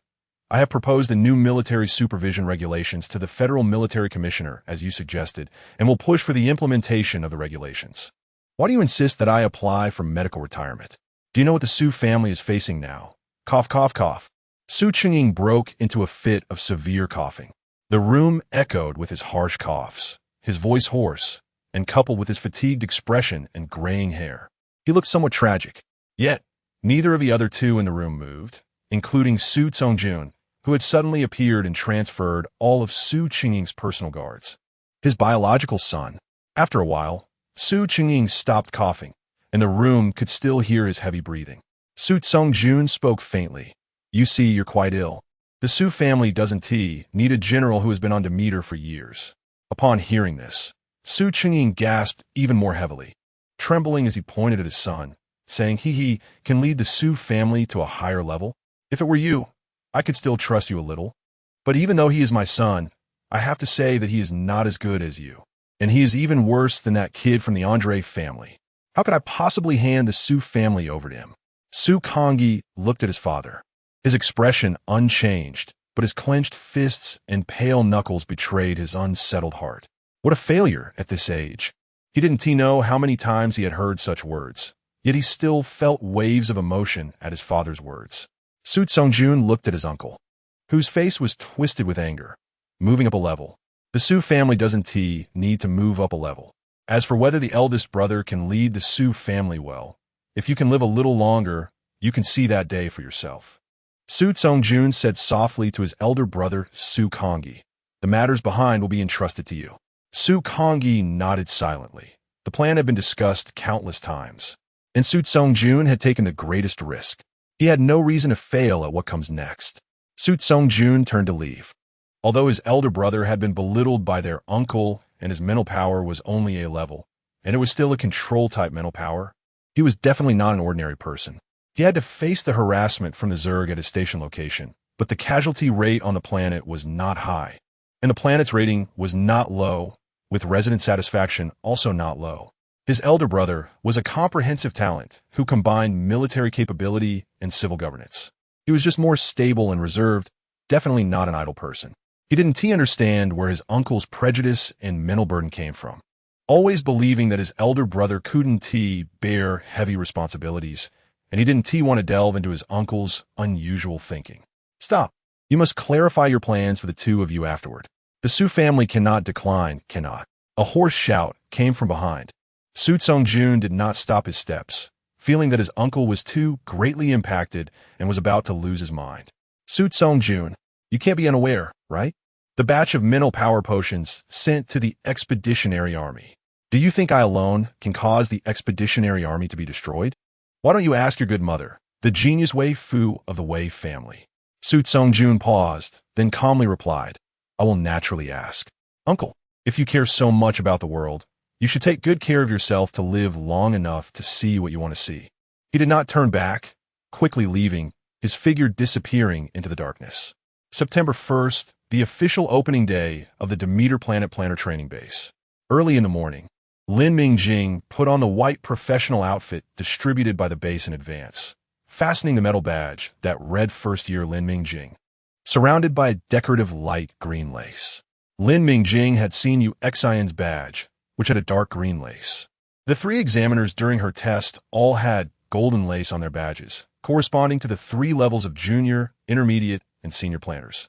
As for the higher-level planters, they were those who had made significant contributions and were awarded the title of academician by the Federation. At that time, they would usually not be referred to as planters, but directly as academician.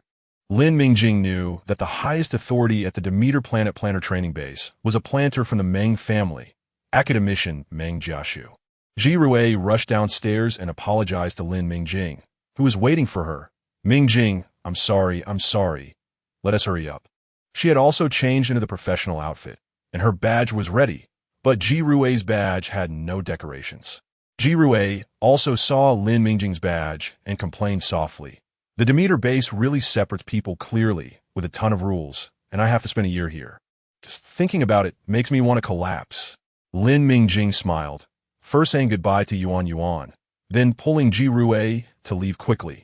As time was indeed a bit tight, if they didn't hurry, they would probably miss the new student assembly. All right, didn't Uncle G already tell us about this? Stop complaining, let us go. Base rules. When Lin Mingjing and Ji Rui arrived at the assembly point, they saw 3 screens labeled with first-year B, C classes, with quite a few people already standing in the corresponding areas. Ji Rui pouted. Mingjing, we're going to be separated. The day before, Lin Mingjing had already received a notification on her terminal about the admission list and rankings for this year at the Demeter Planner training base. She ranked 7th and was assigned to Class A. At that time, Ji Rui had reminded her that the top 20 would be her classmates for the next 3 years. Lin Mingjing had carefully looked at that list, and from the names, it was evident that such top-notch resources were indeed monopolized. Out of 40 people, there were only 2 ordinary surnames, while the rest were all from prominent families like Wei, Luo, Li, Ji, Meng, Yu, and McCarthy. Later, Ji Rui pointed out that another surname, Shun, was also related to the Li family. This meant that none of the new students at the Demeter base this year were ordinary people. Although Lin Mingjing herself came from an ordinary background, she had the backing of the Qi and Ji families, so she wasn't entirely without connections. Upon seeing this list, Lin Mingjing felt an inexplicable sense of sadness. This era was too hard for ordinary people. As for Ji Rui's Class C, it was specifically for recommended students, a place that absolutely ordinary people could not step into. Lin Mingjing checked her terminal. Time was almost up, but apart from their group of new students, she didn't see anyone else. After looking around, most people had gathered, all looking puzzled. Previously, Uncle G had said that on the opening day of the Demeter Planner training base, there would be no opening ceremony or welcoming activities, just the cold base rules and a string of numbers. However, he also mentioned that someone would guide them to familiarize themselves with the environment and activate the exclusive forum for the Demeter base. Just when Lin Mingjing thought that their group of 60 new students would have to rely on the distributed park rules and maps to fend for themselves, 3 others arrived. Lin Mingjing's sharp eyes immediately spotted one of the 3, Yuan. She was a 3rd-year senior, and Lin Mingjing didn't know why she was here. Lin Mingjing didn't greet her, feeling that the sudden appearance of these 3 should be related to their group of new students. Sure enough, Yuan directly addressed them. Hello, junior students. This year you are somewhat unfortunate. Your guiding teachers are all busy, so we 3rd-year seniors will first guide you through the process. Without waiting for the new students to react, Yuan continued. Don't worry, after all, there are only 3 classes a week, and today there are no classes. You want to have many opportunities to interact with your guiding teachers, so there is nothing to regret. Everyone entering the Demeter base is a junior planter. Do you still need someone to teach you hand in hand? All right, let us activate the forum first, and later we will take you to the teaching building. Now, each person step forward in turn, stand in front of the screen, and start activating the forum according to the prompts. As her voice fell, the screen that had just displayed the classes went dark. leaving only a point of blue light in the center. A group of new students was stunned by the sudden influx of information.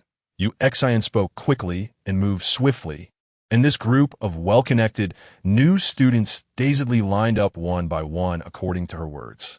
Even if someone later reacted and wanted to raise an objection, seeing that most of the people were in line, and after looking at the surnames of the three seniors, Ming, Li, and Yu, they ultimately chose to keep quiet. Lin Mingjing saw Yuan secretly exhale, her expression showing that she finally had them convinced. Lin Mingjing found it amusing but didn't voice it, silently waiting in line to activate the legendary Demeter base forum. Soon it was her turn, standing in front of the screen, and after recognition, Lin Mingjing saw Yuan beside her click something on her terminal and secretly wink at her. Then the screen prompted Lin Mingjing to show her terminal for scanning. Soon, she found that on the originally existing Planner forum page on her terminal, a towering tree icon had appeared, which was the Demeter base's emblem. After everyone activated the forum, Yuan and her companions had completed most of their tasks. She let out a sigh of relief and exchanged glances with her companions, saying, "Next, I'll take you to the corresponding teaching building. Class A, follow me. You should have received the map and schedule for the base. The teaching buildings for your batch of new students are all in one direction, but your Class A is in building 1-1, which has been mistakenly taken." Lin Mingjing checked the map and found that the buildings at the Demeter base are arranged in a circular pattern surrounding a central building, constructed radially. Excluding the central building, there are only 18 teaching buildings in the entire Demeter base, of which 9 are simply labeled from 1-1 to 1-3. Lin Mingjing guessed that the preceding numbers correspond to the grade levels. As for the other 9 buildings, they are not numbered but have names like Mingda Building and Inyuhua, which have no discernible pattern, and one building is even directly named McCarthy. Lin Mingjing couldn't understand the purpose of the remaining buildings. Fortunately, before anyone could ask, Yuan, as if anticipating their questions, directly explained. The central circular building is Academician Meng's planning area, and the other 9 named buildings are for senior planners at the base. There's no need to remember the names. They basically change every year. The annual planner contribution evaluation allows the top 9 to have naming rights and the privilege to choose their planting areas. As for the numbered buildings, they're the domains for us junior and intermediate trainees. You'll understand the differences in the planting areas once you arrive. While speaking, Lin Mingjing and her group had already reached their destination. The silver high-rise building had a striking technological feel on the high-tech rejecting planet of Demeter. And at the entrance of the building was a seemingly cold and stern security check gate. Yuan's voice aptly rang out. "You should have all received the base rules. And I'll emphasize one point.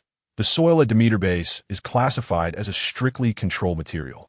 Under no circumstances are you allowed to take soil out of the base without permission. If discovered, you will be disqualified as a planter and face sanctions under federal law. Of course, if you bring prohibited items into the base area, you will also be punished. Here's a piece of friendly advice from your senior. No matter what your surname is, as long as you engage in activities that harm Demeter base, you can expect the harshest penalties. You should understand how significant the title of a pure land for humanity is. Take a good look at the base rules, and it's best to memorize them. Otherwise, I don't know if you'll last 3 years." Yuan led the way through the silver glowing security gate and called back to them. "Come on. Accept your first security check to truly enter Demeter base." A group of people successfully passed through the security gate, and Yuan smiled. It seems that everyone in Class A has read the base rules and knows what should not be brought. All right, let's go. There is still a long way to go. Teaching building, changing room, disinfection area, and finally the laboratory and planning area. There is no difference in the laboratories. They are uniformly equipped. Yuan directly let them choose one that they liked, and then the group followed her footsteps into the planning area of Demeter base. As soon as Lin Mingjing entered, she felt the difference. It was gentle, harmless, and full of vitality. It was a completely different feeling from Planet L307. The soil here gave her the impression that whatever you plant, it will grow well on its own, even with a filter added. Lin Mingjing had to admit that the habitability of this planet was even better than that of the blue star in her past life. This was a planet that could heal people. Yuan smiled, seeing the stunned expressions of the new students, thinking Did I look so foolish back then? Definitely not. She noticed Lin Mingjing and thought, oh, this student is indeed different. While shocked, she quickly regained her composure, and it seemed she had already discovered the difference. Indeed, someone who could develop purification agents at the age of 17 is exceptionally gifted. If Lin Mingjing knew Yuan's thoughts, she would surely say that her quick recovery was because she thought of her home planet, the current L307, actually the blue star, which used to be beautiful. One day, she would make the blue star shine again in the interstellar era. With 2 claps, Yuan brought everyone's attention back. All right, some of you have already noticed. The soil at Demeter Base is indeed very good, but this goodness is also graded. The closer you are to the central area, the better the soil quality, which naturally increases the probability of successful planting and the quality of crops. Now, come and choose according to the admission list ranking. Sure enough, from the moment Lin Mingjing saw the map, she had this guess. The 18 buildings arranged radially around the central building, with 1-to-1, 2-to-1, 3-to-1 in the center, and the building where Jirue is located, 1-to-3, on the outermost edge.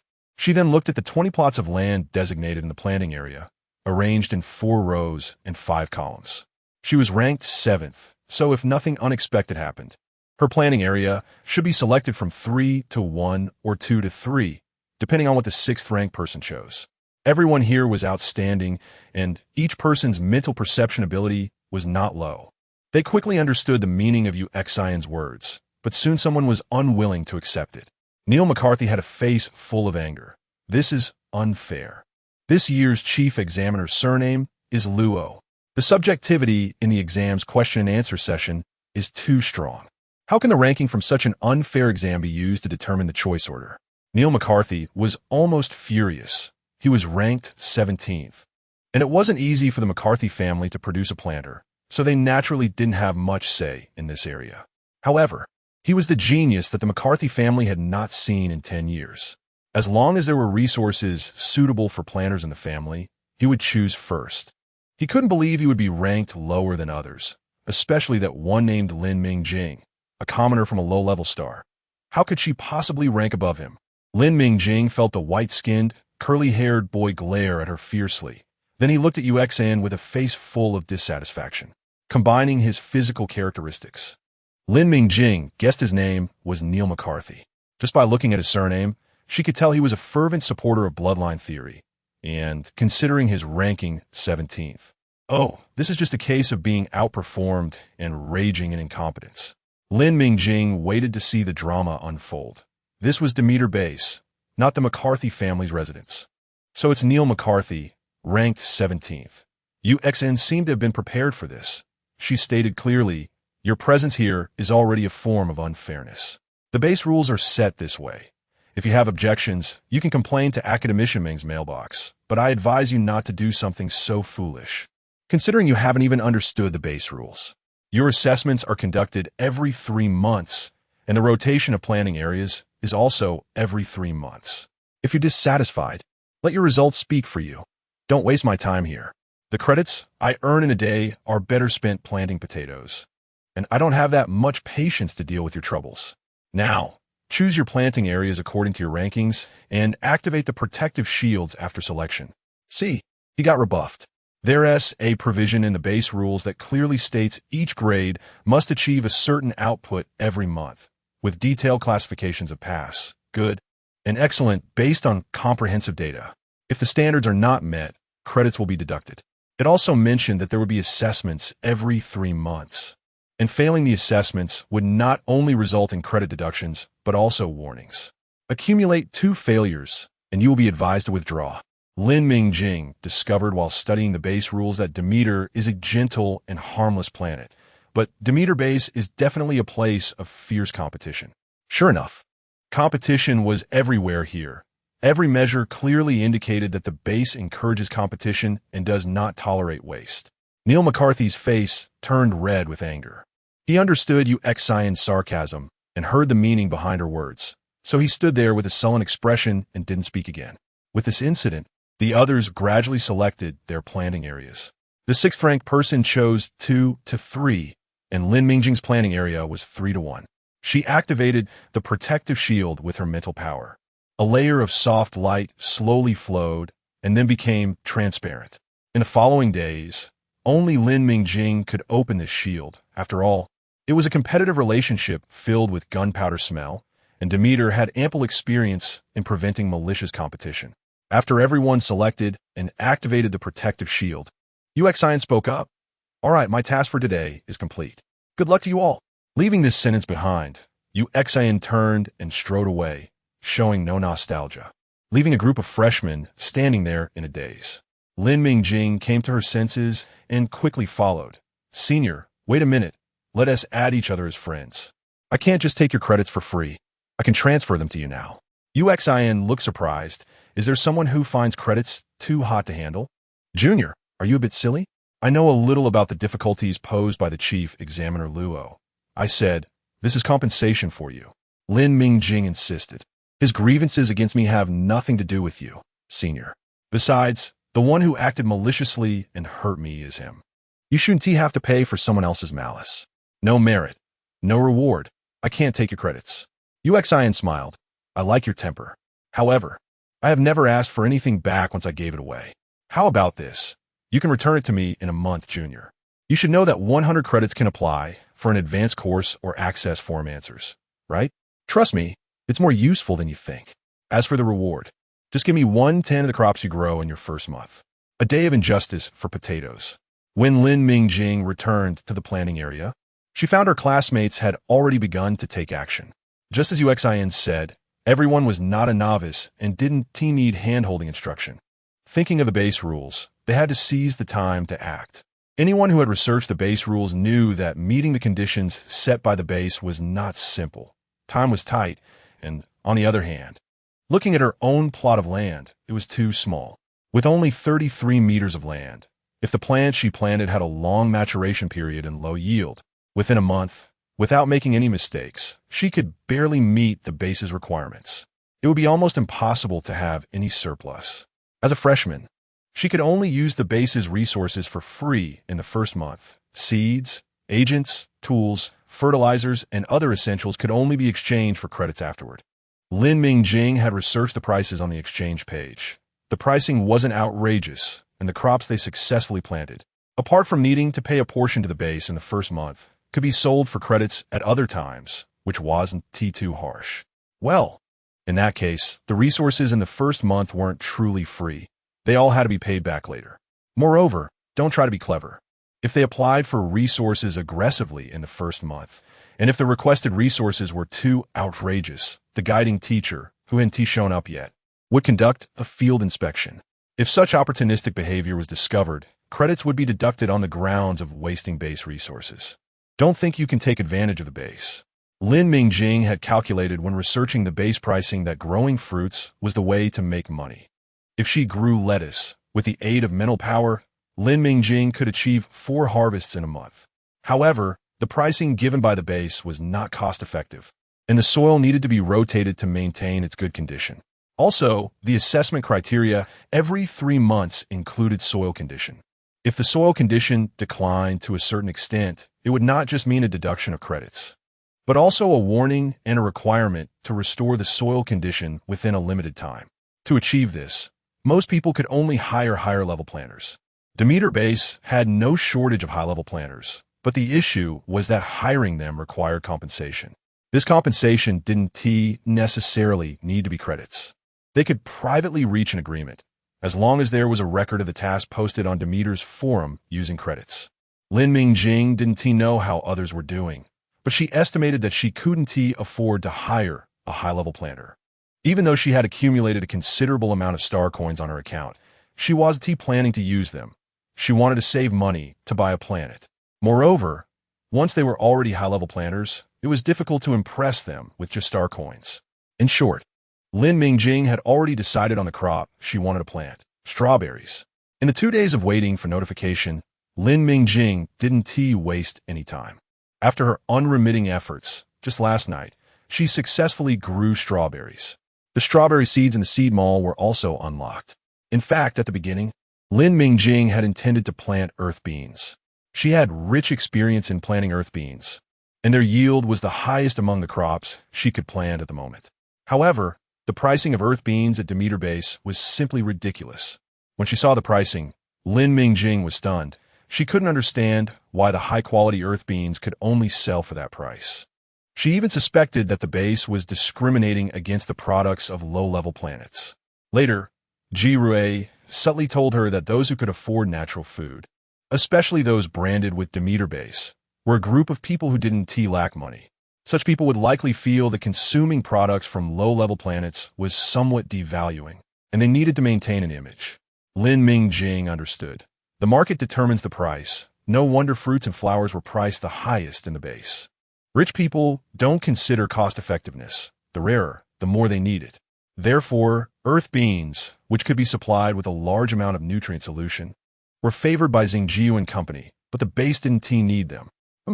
Sooner or later, this group of ignorant people will know the benefits of earth beans. Lin Mingjing actually suspected that earth beans were the interstellar version of potatoes. After all, they were a hybrid of emperor potato, and their taste and appearance were incredibly similar to potatoes. So she felt even more aggrieved. Potatoes are so good. Whether fried, roasted, or stewed, they are delicious. Ji Rui is now a supporter of mashed potatoes and French fries, and the advanced nutrient solution launched by Xingjiu called Mian is also very popular. Enough to prove that the taste of earth beans can definitely conquer most interstellar people. Wait, when Xingjiu launched the earth bean nutrient solution, they specifically named it Mian to avoid the name earth bean for pricing and sales reasons, and they mysteriously promoted the main ingredient as a uniquely improved variety, treating it very differently from their other high-end nutrient solutions that were directly named after the main ingredient. Thinking of this made Lin Mingjing even more upset. Forget it. Forget it. Let us plant strawberries first, and she'll find a way to vindicate potatoes later. After thinking about a lot of random things, it didn't delay Lin Mingjing from placing an order in the forum. She quickly applied for strawberry seeds and the necessary materials, just waiting for the robots to deliver them to her laboratory. Speaking of robots, she felt a pang of sadness. At Demeter Base, robots were not allowed to enter the planting area and could only help in the laboratory. The planting assistant she was very satisfied with when planting on planet L307 was thus restricted by the base. Maybe this was the reason why the base was stingy and only gave them 33 meters of land. But when you come, you feel that your current physique is fine. Even 10 times this land wouldn't be a problem. After placing the order, Lin Mingjing went to her planting field to check the soil properties and plan the planting reasonably. Strawberries have shallow roots, are not drought-resistant, and are also not waterlogged tolerant. They are incredibly delicate. Moreover, their creeping stems and the need for water when just transplanted is very high, so the drainage and sprinkler systems must be well prepared. Otherwise, what awaits her would not be bright red strawberries, but a credit crisis. Just as Lin Mingjing squatted in the field, preparing to take a good look at her soil, a shadow covered her head. An annoying voice rang out. "Hey, low-level guy, what did you just ask that woman? Is there anything we should pay attention to that she didn't mention? Damn it, I knew these guys were unreliable. It's not like they've been the base longer than me by a few years. What is there to be proud of? Hey, speak up." Lin Mingjing could tell who was barking just by the sound. She looked down at the feet appearing by her field, opened her terminal, and took a photo. Neil McCarthy saw that the lowly surname guy not only remained silent, but even took a picture of him with his terminal. The accumulated resentment from the morning erupted completely. He reached out to grab Lin Mingjing, cursing. "Are you deaf? I'm talking to you. What are you doing pretending not to hear? With a scream and the sound of something heavy hitting the ground, Neil McCarthy was knocked down by Lin Mingjing. Neil McCarthy lay on the ground, dazed. On one hand, he had fallen hard. On the other hand, he couldn't comprehend how an ordinary person with a lowly surname like Lin Mingjing dared to lay hands on him. Where did she get the guts? Lin Mingjing watched the curly-haired McCarthy not getting up for a long time, fearing he might play the victim. She spoke first. "Let me tell you, this is a legitimate counterattack. You trespassed into my planting area and even tried to attack me. I have ample reason to fend off suspicious individuals like you who attempt to harm the soil of the base." Lin Mingjing shook the terminal in her hand and continued. "Don't quibble. I have evidence, and there is surveillance here." Neil McCarthy got up, intending to retaliate. After all, he came from a military family and he had trained. In the past, he had always bullied others using his family background and skills. He had just been caught off guard by Lin Mingjing. But as soon as he reached out, he heard Lin Mingjing place such a huge accusation on him. Hurting the base's soil with sufficient evidence could lead to immediate expulsion. How dare this lowly person slander him? Neil McCarthy shouted, "You lowly person, how dare you?" His foul language was cut short when he saw the photo Lin Mingjing pulled up. In the photo, his feet were clearly beyond the safety line, solidly stepping on Lin Mingjing's land, contrasting sharply with Lin Mingjing, the owner, standing outside the safety line. Just this photo and the surveillance footage, while not enough for direct expulsion, was sufficient for a warning. Seeing that the curly-haired McCarthy had quieted down, Lin Mingjing slowly spoke. "What I do, whom I see, and what I say is none of your business. You have no right to question it. Now, go back to your own planning area. If you come close to my territory again, I will send this photo to the management office." Neil McCarthy's face turned red as he stood frozen in place. He didn't want to leave in such a humiliating way. Otherwise, how could he establish himself in Class A in the future? But for a moment, he couldn't think of any way to refute or threaten Lin Mingjing. Although the McCarthy family had some presence in the Demeter base, it was evident that they hadn't gained much influence here, and his family wasn't particularly close to the McCarthy family at the base. If he were to disturb them over such a trivial matter, they would probably think he was useless. And the McCarthy family never tolerated uselessness. Lin Mingjing frowned and spoke. "What? Do you want me to call the administrator right now to help you publicize your terrible behavior?" Many people were watching this farce. And Meng Tinglan, ranked first, frowned. Seeing Neil McCarthy's appearance, she could probably understand his bizarre thoughts, and, thinking about the McCarthy family's usual style, she said, "Neil McCarthy, go back to your planning area. This is Demeter Base, not your family's residence. Put away your arrogance. We are all federal residents and enjoy equal rights." Seeing that he was still stuck in place, Meng Tinglan frowned even harder, her impatience reaching its peak. It's the first day of school, and if you haven't seen the instructor, you should know that Demeter planet isn't peaceful lately. At such a sensitive time, do you really want to be kicked out on the first day? As if rooted to the ground, Neil McCarthy's expression changed upon hearing Meng Tinglan's words, and he finally moved back to his own land. Of course, before he left, he glared at Lin Mingjing and threatened, "Just wait, lowly person." Lin Mingjing smiled brightly and waved her terminal at him. She was indifferent to his impotent barking and displayed her small leverage. Neil McCarthy gritted his teeth. Quietly, but with a face full of resentment, distanced himself from Lin Mingjing. Meng Tinglan saw that Lin Mingjing had no other actions and raised her evaluation of Lin Mingjing. She was a smart person. She nodded at Lin Mingjing and continued with her interrupted work. She was busy too, aiming for the top 3 to earn extra credits each month. She really didn't have much time to meddle in other people's affairs. Lin Mingjing smiled at Meng Tinglan, feeling quite favorable towards this first place who helped resolve the conflict. There were 13 people left at the scene, aside from the student's surname Shun. The others came from prominent families, including some from the G family, who could be considered related to her. However, they had only been bystanders and didn't help resolve the issue. There were quite a few complicated matters within these big families. No wonder Ji Rue advised her not to interact with those 3 G family members. In that situation, if Neil McCarthy had truly gone crazy, Lin Mingjing would have had to confront him directly, and she wouldn't have gained much advantage, especially after hearing Meng Tinglan's words. It seemed that Demeter was facing some issues, making it unsuitable to stir up trouble. At this moment, Meng Tinglan's willingness to help made her seem particularly righteous. No wonder Su Tsongjun praised the Meng family for having good family values, being upright and self-reflective. Thinking of Su Tsongjun, Lin Mingjing suddenly felt that the issues Demeter was encountering were likely related to him. It was no wonder he was the star of the Federation. He could stir up matters, even on Demeter. It had to be said that Lin Mingjing's intuition was indeed accurate. With the annoying guy gone and the application materials arriving, Lin Mingjing first soaked the seeds in warm water and set the timer. Then she took the rake to till the land, applying disinfectant the first time and fertilizer the second time, meticulously preparing the soil to provide a good condition for the subsequent growth of strawberry roots. By the time the reminder for the soaking was up, she had completed the initial work.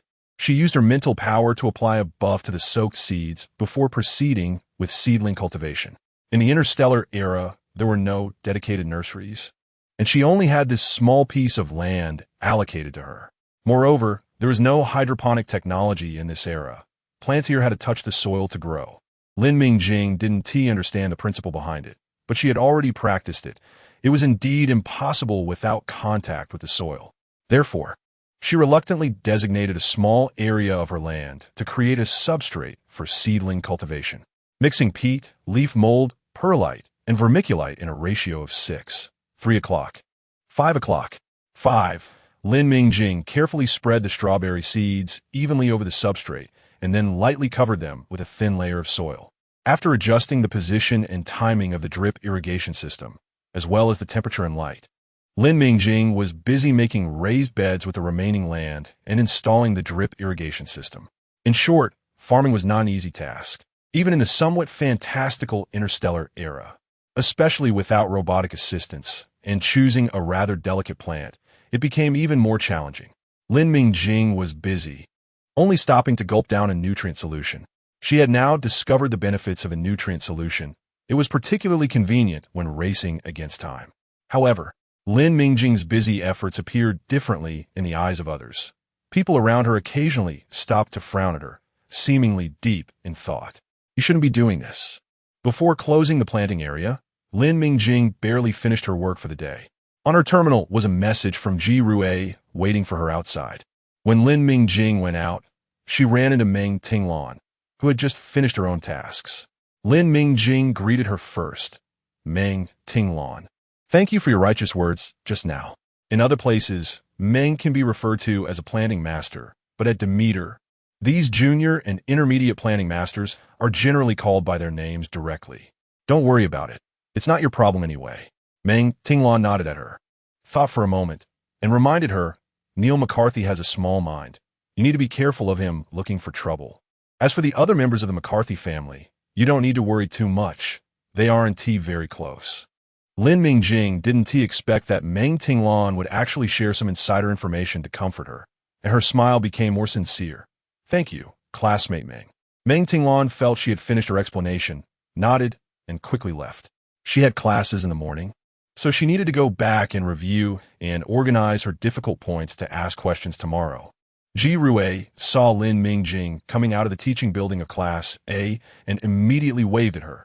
Mingjing, over here. Lin Mingjing jogged over to Ji Rui. Have you been waiting long? Sorry, but how did you come out so quickly? Did something happen? Lin Mingjing really found it strange. She felt there wasn't enough time. What was the base's rule of closing the planning area on time for? Was it to urge them to study hard? But that didn't make sense. Wouldn't it be better to keep the planting area open without time limits for them to study well? She couldn't figure it out.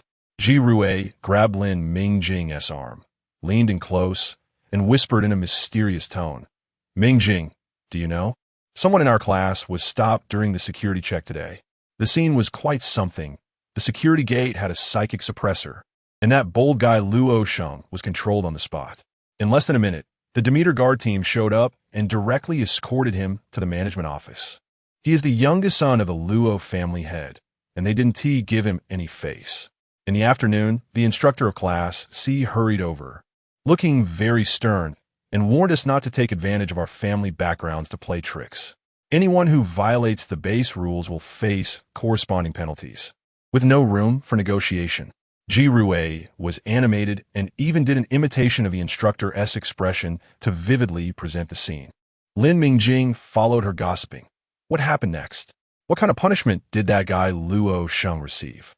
She was also very interested in the gossip about the misfortunes of the Luo family, and judging by Ji Rui's tone, the punishment must have been severe. Otherwise, she would look so surprised. Huh, didn't I say? He was directly expelled, and the base also banned the Luo family from recommending students for a year. Ji Rui was ecstatic. Now let us see how the Luo family can be arrogant. You don't know, when we heard this news, the expressions on the faces of the remaining Luo family members in our class were red, white, and green, It was just too delightful. So serious? Lin Mingjing frowned. She remembered that the penalties in the base rules weren't that severe. Then Lin Mingjing thought of Meng Tinglan's words and felt a bit uneasy. It seemed that the situation on Demeter was more serious than she had thought. She pulled Jirue to quicken their pace home. This was TA place to talk, and they needed to hurry home to exchange information. As soon as they stepped into the house, Lin Mingjing said directly to Jirue, "ROA, something big must have happened on Demeter. The base isn't peaceful either. We need to be careful and absolutely can't make mistakes at this time." Then Lin Mingjing briefly explained her conflict with Neil McCarthy, Meng Tinglan's reminder, and her own deductions. What? That Neil actually bullied you like this? The McCarthy family members are always so annoying, Jirue said indignantly. Lin Mingjing rubbed her forehead. Was this the focus? Besides, she didn't really feel bullied. It was Neil McCarthy who was taken down, not her. No, I got sidetracked, Lin Mingjing helplessly said. What I mean is, we need to be cautious. Also, with the current situation in the base, Aunt Meng's plan to introduce purification agents into the base probably won't be easy to implement. How is your planning area? Can you meet the standards for the monthly test? Jirue didn't pay much attention to the earlier words. She didn't want to come to the Demeter base at all. She was just trying to live a leisurely life. But when she heard the latter part, she was stunned and exclaimed, "What? The purification agent can't be used? Oh no, my quality for the first month's testing definitely won't meet the standards. What should I do, Mingjing?" In Jirue's plan, she was supposed to use the purification agent this month. Originally, according to her mother, Ms. Meng Zhihui's initiative, her plan should have been fine. But now that there was a small issue, her plan wouldn't work. Lin Mingjing helplessly asked, "So what crop did you choose?" Jirue honestly replied, "Blue fruit." Jirue wasn't stupid. She realized when she saw the base pricing that ordinary vegetables weren't worth much, and growing fruit was more cost-effective. Luckily, in her limited successful experiences, there was one type of fruit she could grow, so she decisively chose blue fruit. However, the blue fruit she grew didn't show ideal data in testing, and the standards set by the Demeter base were strict. Although the standards for her Class C were different from Lin Mingjing's Class A, they still had to be higher than the average level. Thinking of this made Jirue even sadder. If she had the help of the purification agent, combined with the inherent environmental advantages of Demeter, she could barely get a passing grade. Now that the purification agent was gone, she was doomed. She was now penniless, and even if she sold all her output for the first month, it wouldn't fill the gap, which would affect the planting task for the next month and the month after that. "Oh my god, I'm really doomed," Jirue said with a pained expression. "Mingjing, I estimate I won't be able to stay with you for long, at most 3 months, and I'll be persuaded to withdraw. Our cohabitation life will be over."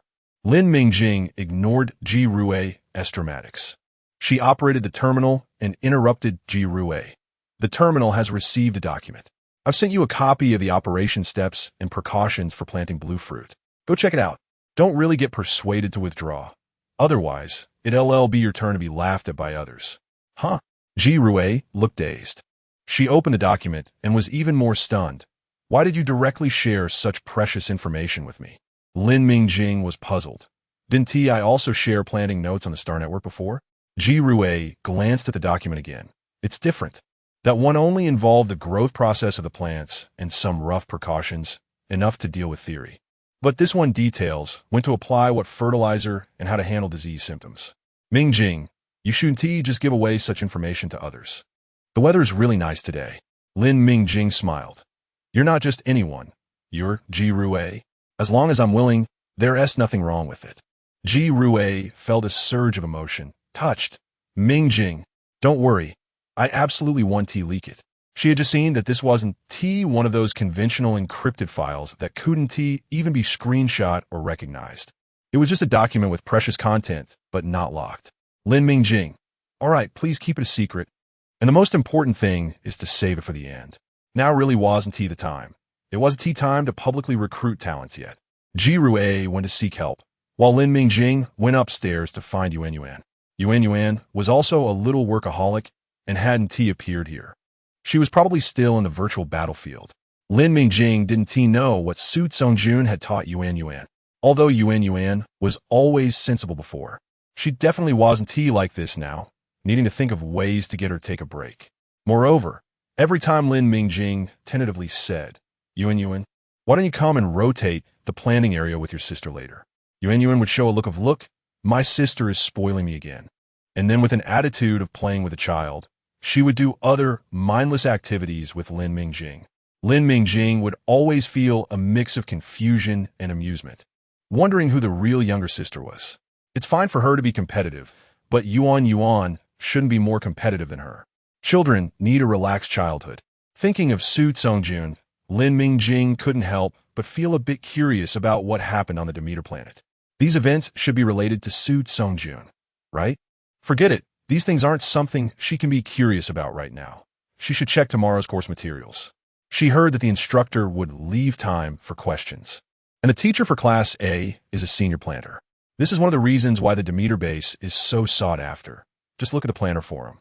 Posting questions requires points, and having a senior planner answer requires even more points, which makes Lin Mingjing, an outsider, feel distressed. The Demeter planet first detected suspected high-level insectoid mental powers, and then there was an attack on the Su family's healthcare base.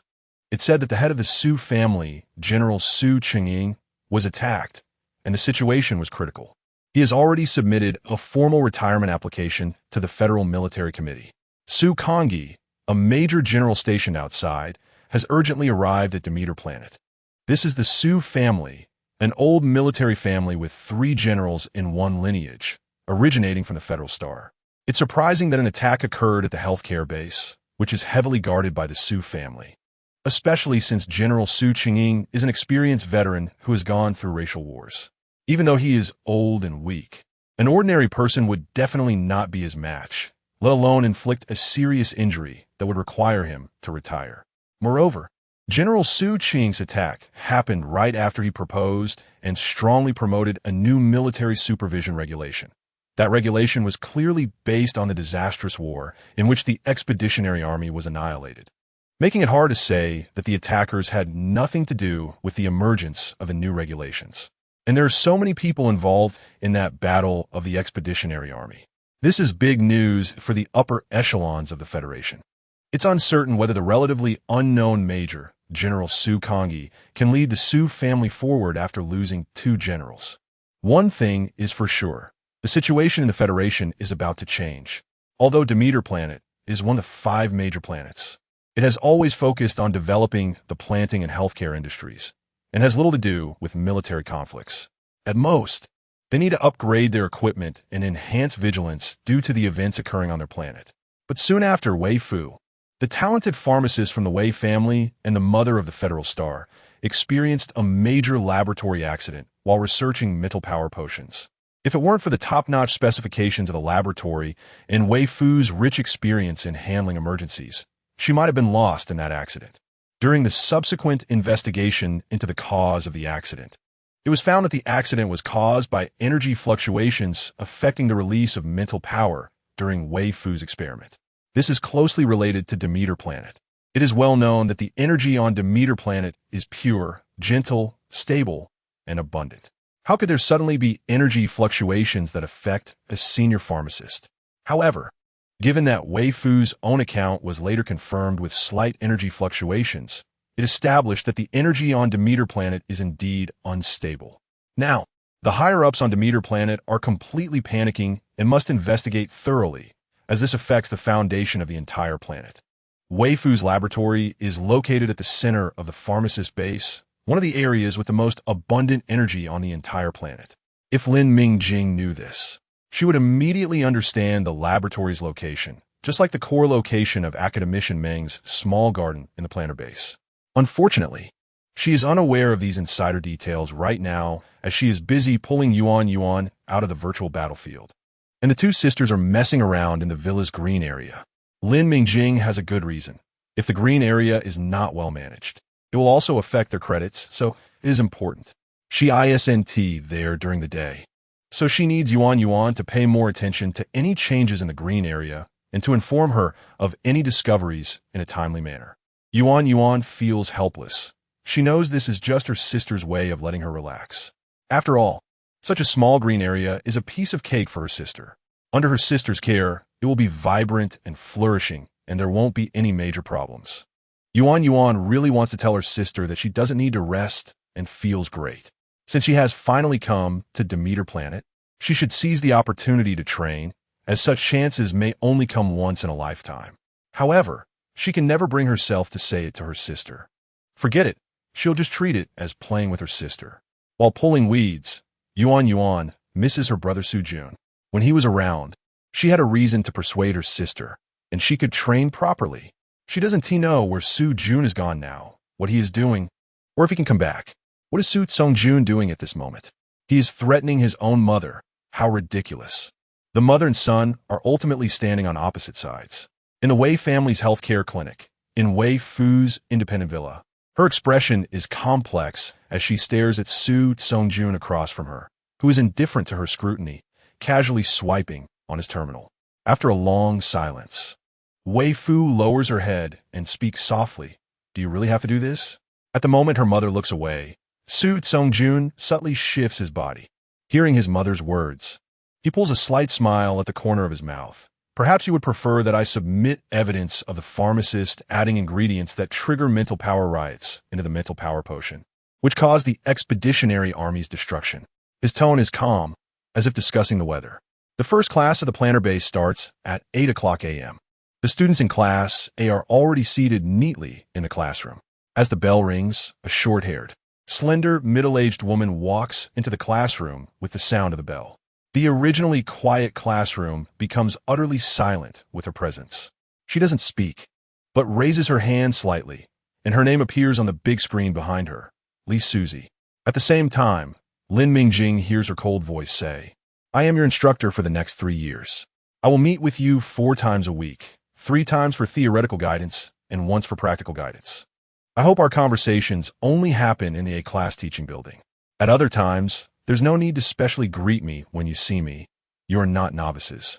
Once you enter the Demeter base, how long and how much you learn is up to you. Li Suzy pauses to give the new students time to digest the information.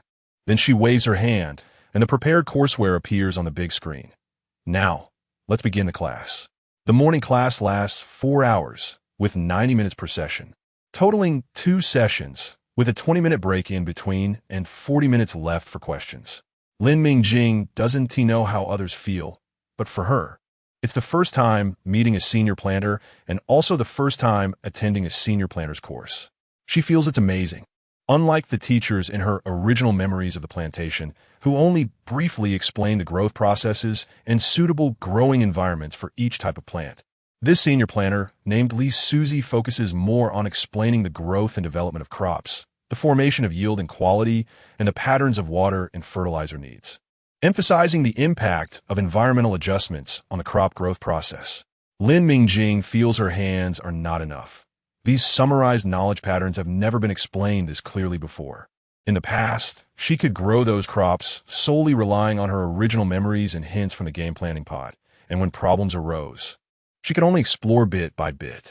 Lin Mingjing vaguely senses that there are some core data that this teacher hasn't covered, but that's normal. No one would disclose their core findings. To be honest, she is already very surprised to learn these experiences and patterns in the interstellar era.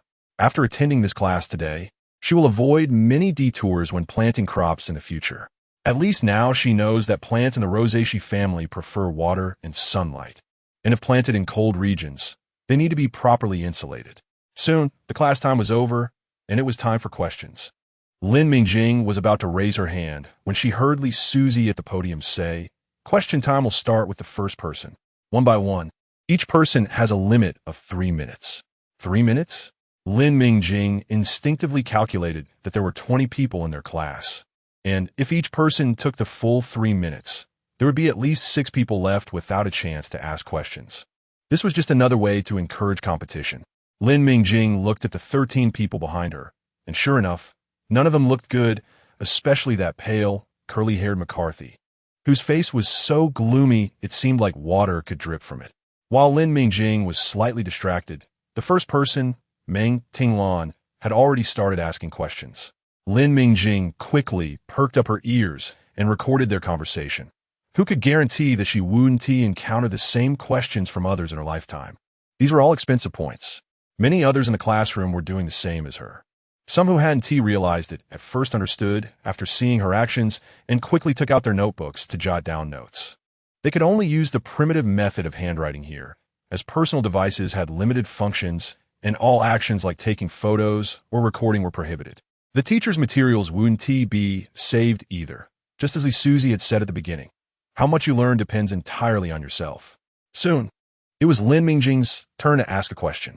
She fluently stated the question she had prepared. Teacher Li, I want to ask, what targeted measures can be taken when encountering aphid damage while planting strawberries? Lin Mingjing had encountered aphid issues when trying to grow strawberries in pots. She got goosebumps the first time she saw the leaves covered with dense aphids. She wasn't afraid of normal-sized insects, but she was terrified of these tiny bugs that could trigger her trypophobia.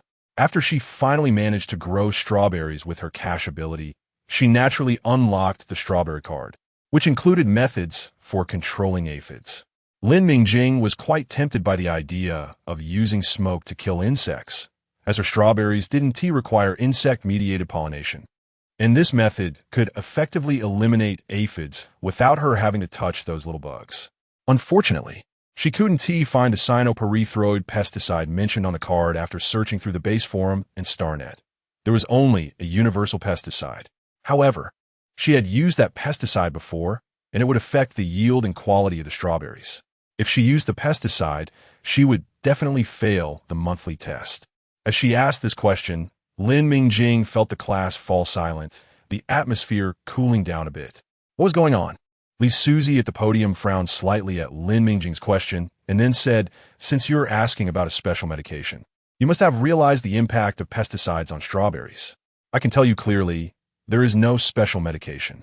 Growing strawberries is very difficult, and they are particularly susceptible to aphid damage.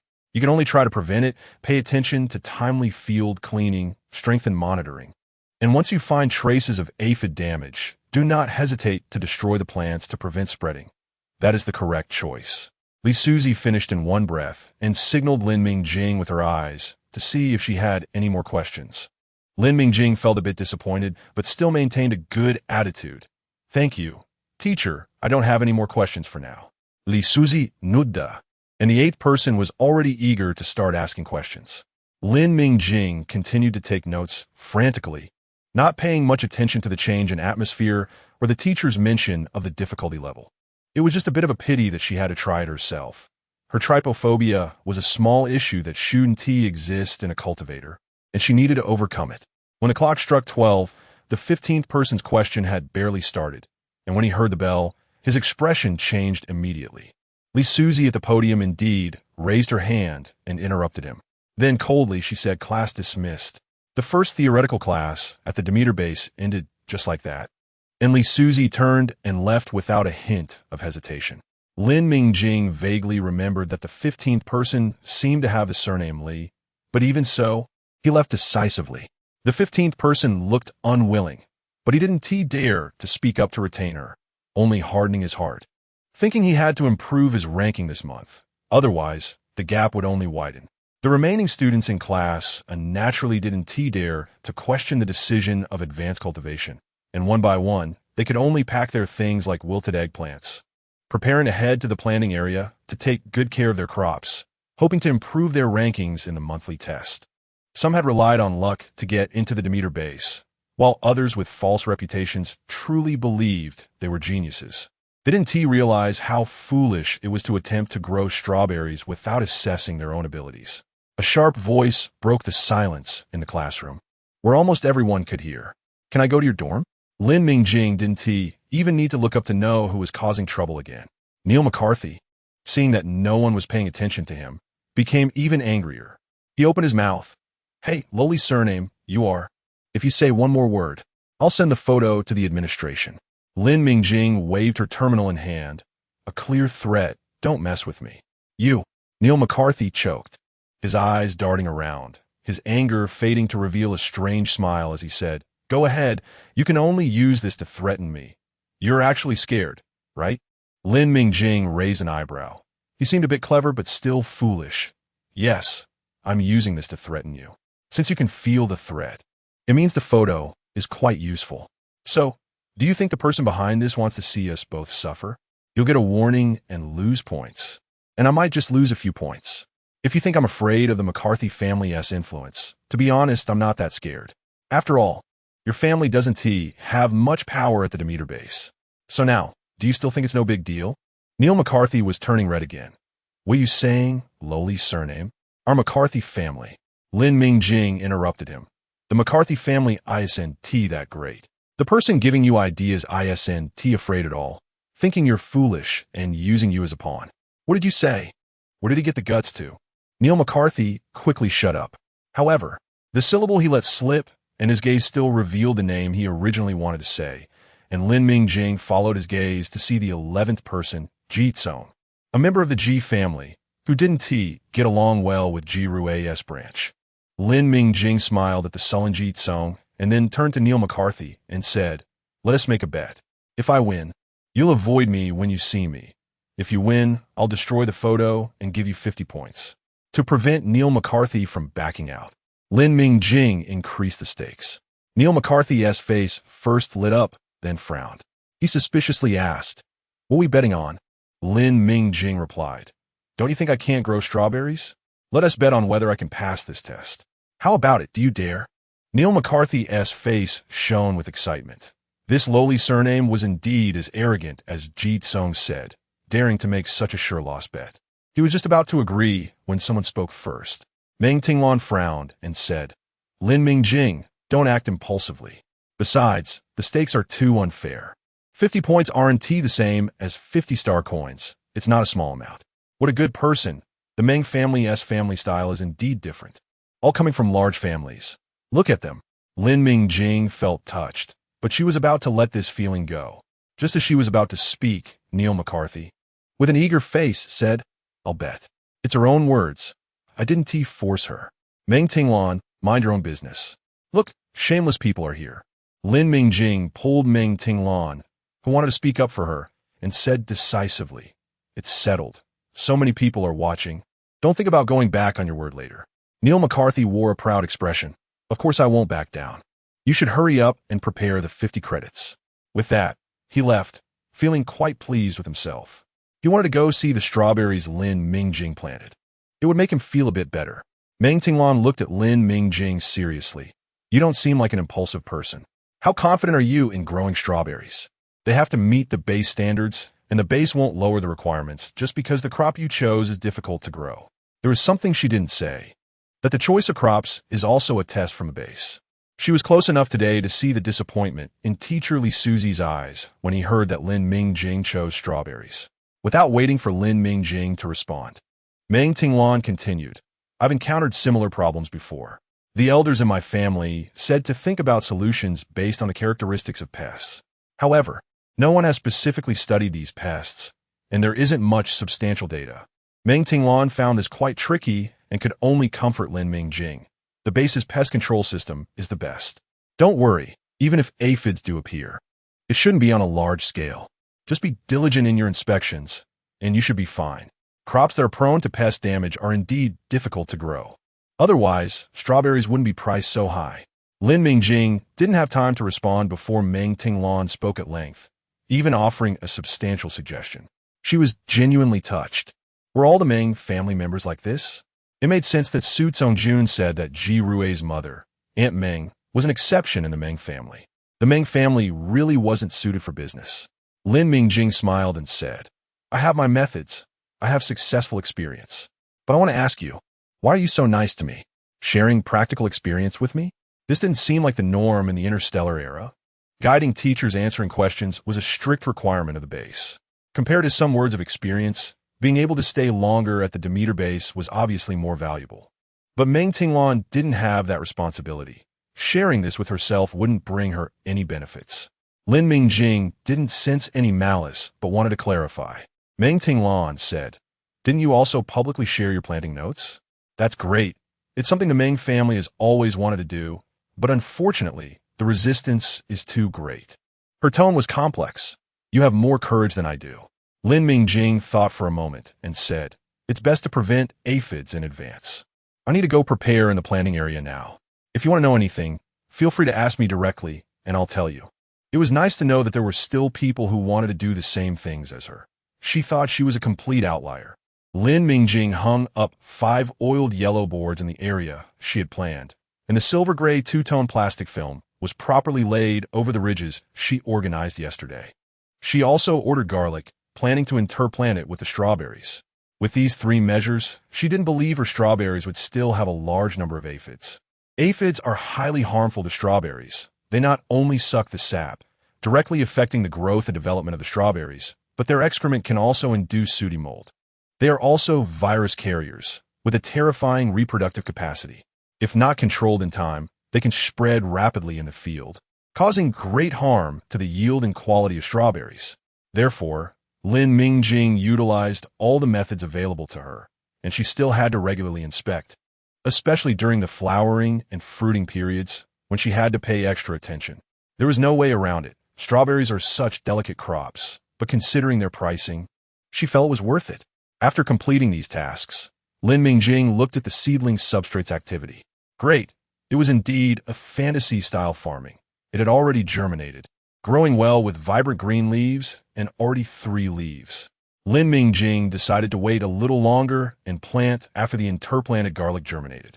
There wasn't enough time today, so Lin Mingjing quickly released her mental energy to give the strawberry seedlings a buff and was also busy hastening the ripening of the garlic in the field. Once Meng Tinglan, who had been waiting nearby, saw that she was done, she said, "Let's go. It's almost closing time. Can I go to your place, or can you come back to my dorm?"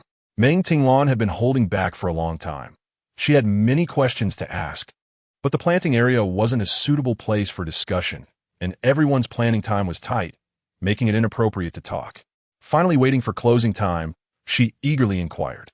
Meng Tinglan looked at Lin Mingjing with anticipation, adding, "I live alone, but if it's convenient for you, it's best to go to your dorm. After all, we're discussing your exclusive experience, and it's best to do so in a place you feel safe." Lin Mingjing thought for a moment and understood what Meng Tinglan was worried about. Given the value placed on knowledge in the interstellar era, discussing such information was quite sensitive. Meng Tinglan wanted to discuss it with Lin Mingjing, not to give the impression that she was trying to pry into knowledge. Lin Mingjing smiled and said, "Let me check with my roommate first. Actually, it doesn't matter where we go." She messaged Ji Rue, who replied quickly. Lin Mingjing said, "Let's go, Meng classmate. My roommate welcomes you. Let's go find her. She's Ji Rue from Class C." The 3 of them returned to Lin Mingjing's dormitory. On the first floor, Lin Mingjing was explaining to Meng Tinglan her actions of hanging yellow boards, laying plastic film, and planting garlic in a strawberry field. The yellow boards and plastic film utilize the aphid's tendencies to attract and repel them, which is the same principle as what you told me about using the nature of aphids for pest control. As for the garlic, it operates on the same principle. Aphids dislike its smell, and reasonable intercropping can fully utilize space and reduce pest damage. Lin Mingjing shared everything she knew without holding back. It didn't count as anything special for her since she had learned from predecessors.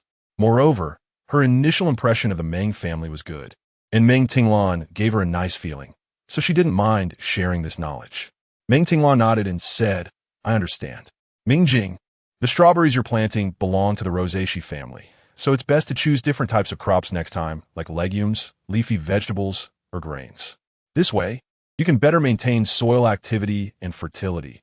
Soil quality ratings will also be a review standard." Lin Mingjing didn't hold back, and Meng Tinglan generously shared the knowledge and tips she had mastered. Lin Mingjing was a bit surprised. A family of well-established planters indeed had some skills. This knowledge already involved crop rotation, which is considered advanced knowledge in the interstellar era. At least Lin Mingjing had never learned anything related before. Many junior planters may only successfully cultivate a few types of crops in their lifetime, and they don't really consider crop rotation. Choosing the crop that maximizes economic benefits among those they can grow is their optimal choice. However, long-term cultivation of a single crop will change the soil's properties, leading to more problems. Junior planters often end up spending a lot of energy trying to restore soil quality, without the time or funds to explore methods for cultivating other crops. In a vicious cycle, Many junior planners will only become high-level laborers, unable to conduct in-depth research, which is a common issue faced by those from ordinary planner backgrounds. Lin Mingjing knew the situation of junior planners, and she wanted to change this phenomenon. But with her current abilities, reaching out to take a piece of the pie from planner families would definitely lead to a backlash. She couldn't cause trouble now. After she bought Planet L307 in the future, she could secretly use this knowledge to attract talent. Just as Meng Tinglan hinted, even the Meng family's status faced considerable resistance in publishing knowledge and changing the situation of planners. She couldn't do much now. All she could do was privately discuss and exchange information with Meng Tinglan. After they finished discussing, it was already late, and Meng Tinglan politely said goodbye. After Meng Tinglan left, Ji Rui finally showed up. Mingjing. Did Meng Tinglan leave? Lin Mingjing laughed. Aren't you two relatives? Why do you look like a cat seeing a mouse when you see her, and then you make excuses to run away faster than a rabbit? What's wrong? Is there a misunderstanding between you and Tinglan? Earlier, when Lin Mingjing was discussing with Meng Tinglan about getting Ji Rui's consent, Meng Tinglan had mentioned their familial relationship and said she hadn't seen Ji Rui in a long time. Lin Mingjing knew that Ji Rui's mother came from the Meng family, but she didn't expect that Ji Rui's mother and Meng Tinglan's father were actually cousins. By this logic, Ji Rui and Meng Tinglan were indeed relatives. Ji Rui had a look of "please spare me" and said, "You don't know, I've been scared of visiting the Meng family since I was little. Their family is just too proper. Especially since Meng Tinglan and I are the same age and both plan to become planters. I can't help but be compared to her. Comparing myself to her is just asking for trouble, right? Although I have no issues with her personally, I admit she is a good person. She even shared her planning notes with me before. But I still feel a bit intimidated when I see her, all thanks to those inconsiderate adults. Especially those annoying people from the Ji family. They always say, isn't the Meng family a long-standing family of planters? Ji Rui is also half a Meng family member. Why hasn't she consulted the Meng family more? You tell me, aren't these people being ridiculous? In a big family, who doesn't keep their own stuff tightly?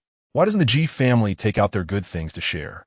Lin Mingjing listened to Ji Rui's lengthy complaints and understood her feelings. Despite Ji Rui's carefree demeanor, she was actually very perceptive, especially since Lin Mingjing had subtly heard Su Songjun mention that Meng Zhihui held resources in the Ji family that were always unsatisfactory to others in the Ji family. Years ago, the Ji family actively sought a marriage alliance with the Meng family, aiming to tap into the Meng family's planting knowledge. But who would have thought Ji father actually fell for Meng Zhihui, who wasn't even a planter?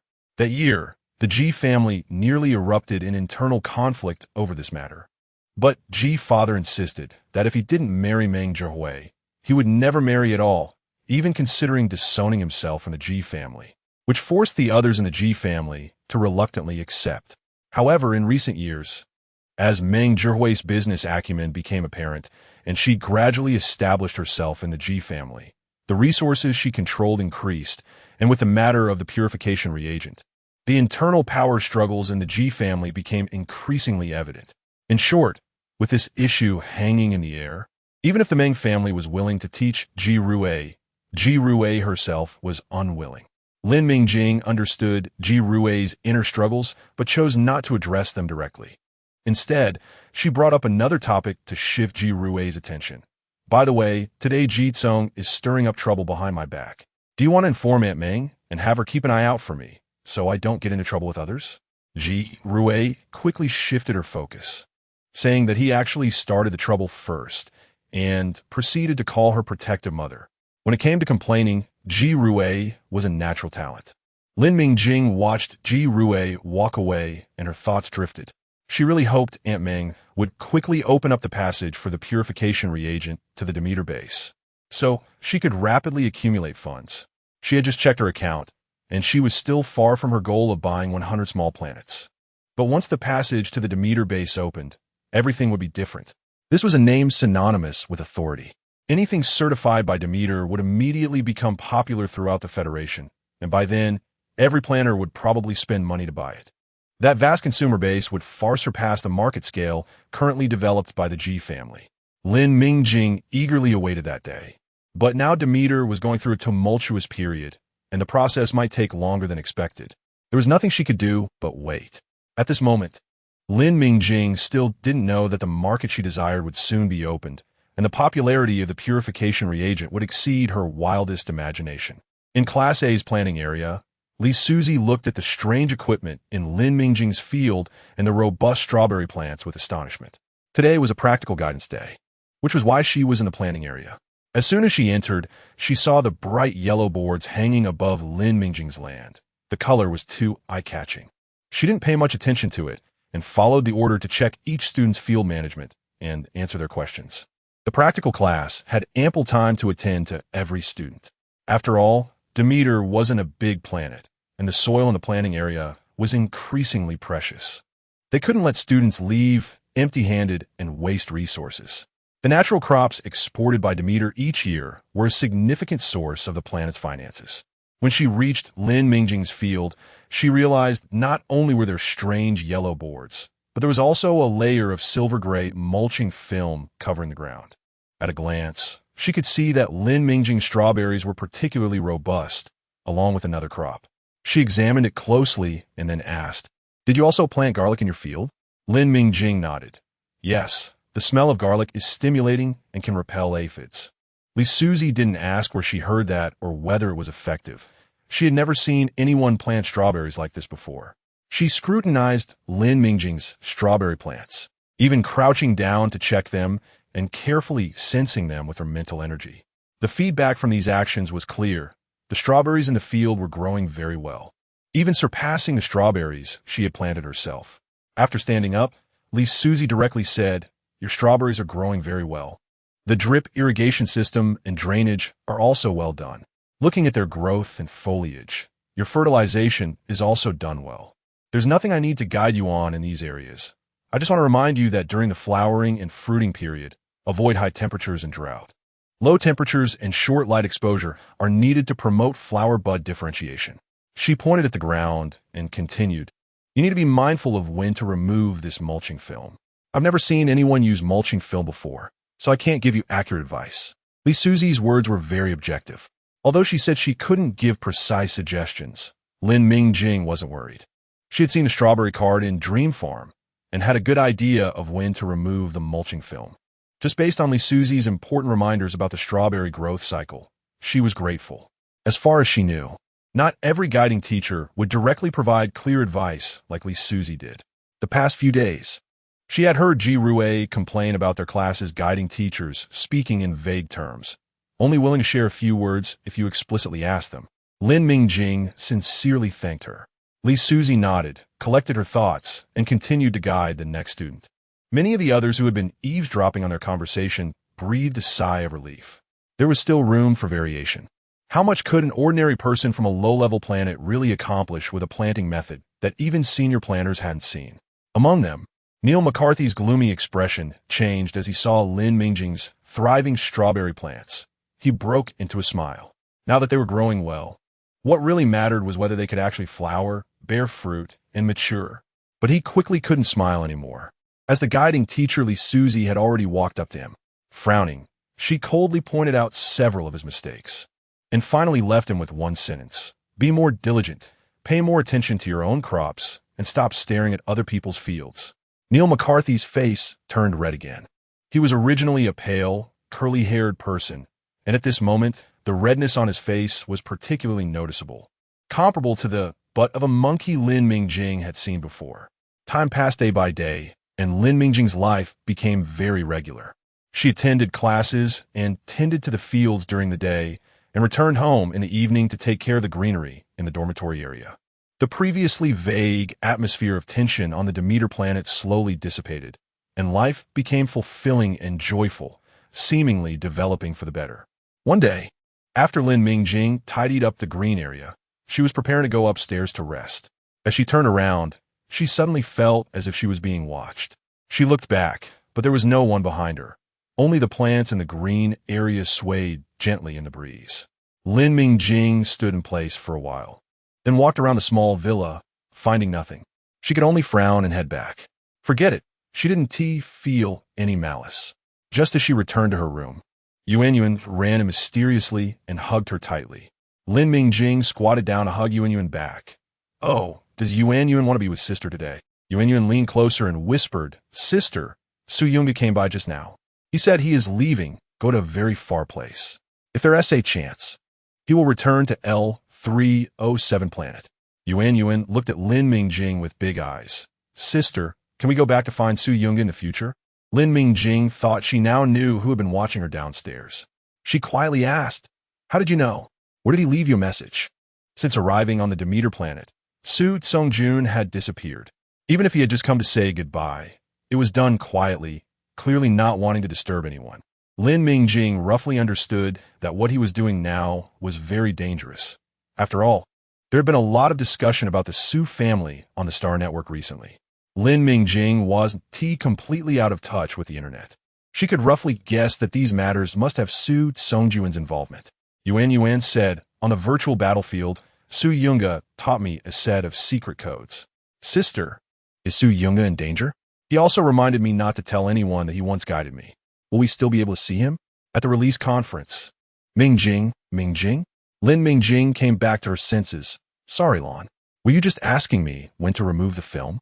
"Don't worry, you see, most of the strawberries have only grown their first flower spike, and the second one hasn't even budded yet. We can wait another 2 days." Meng Tinglon nodded. "As long as you have it under control." She looked at Lin Mingjing's strawberry field. Basically, every first flower spike had 3 flower clusters, and they had all set fruit. The ones growing well had 4 fruits per flower spike, which surprised her. Moreover, she had asked Lin Mingjing, and all 70 strawberry seedlings she planted had survived without mutation.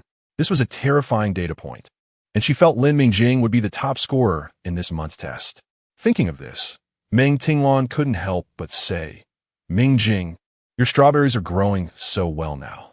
If the subsequent test data is also good, you can consider organizing this planting experience into a document and applying for base certification to publish it externally.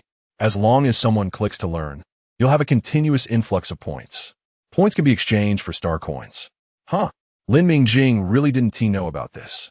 She had already been writing related notes, but only thought of posting them on the planner's forum to earn points. She had even thought of a name. "In 1 month, teach you how to grow premium strawberries." Such a seemingly arrogant and possibly deceptive title sometimes attracted significant clicks. Controversy breeds heat.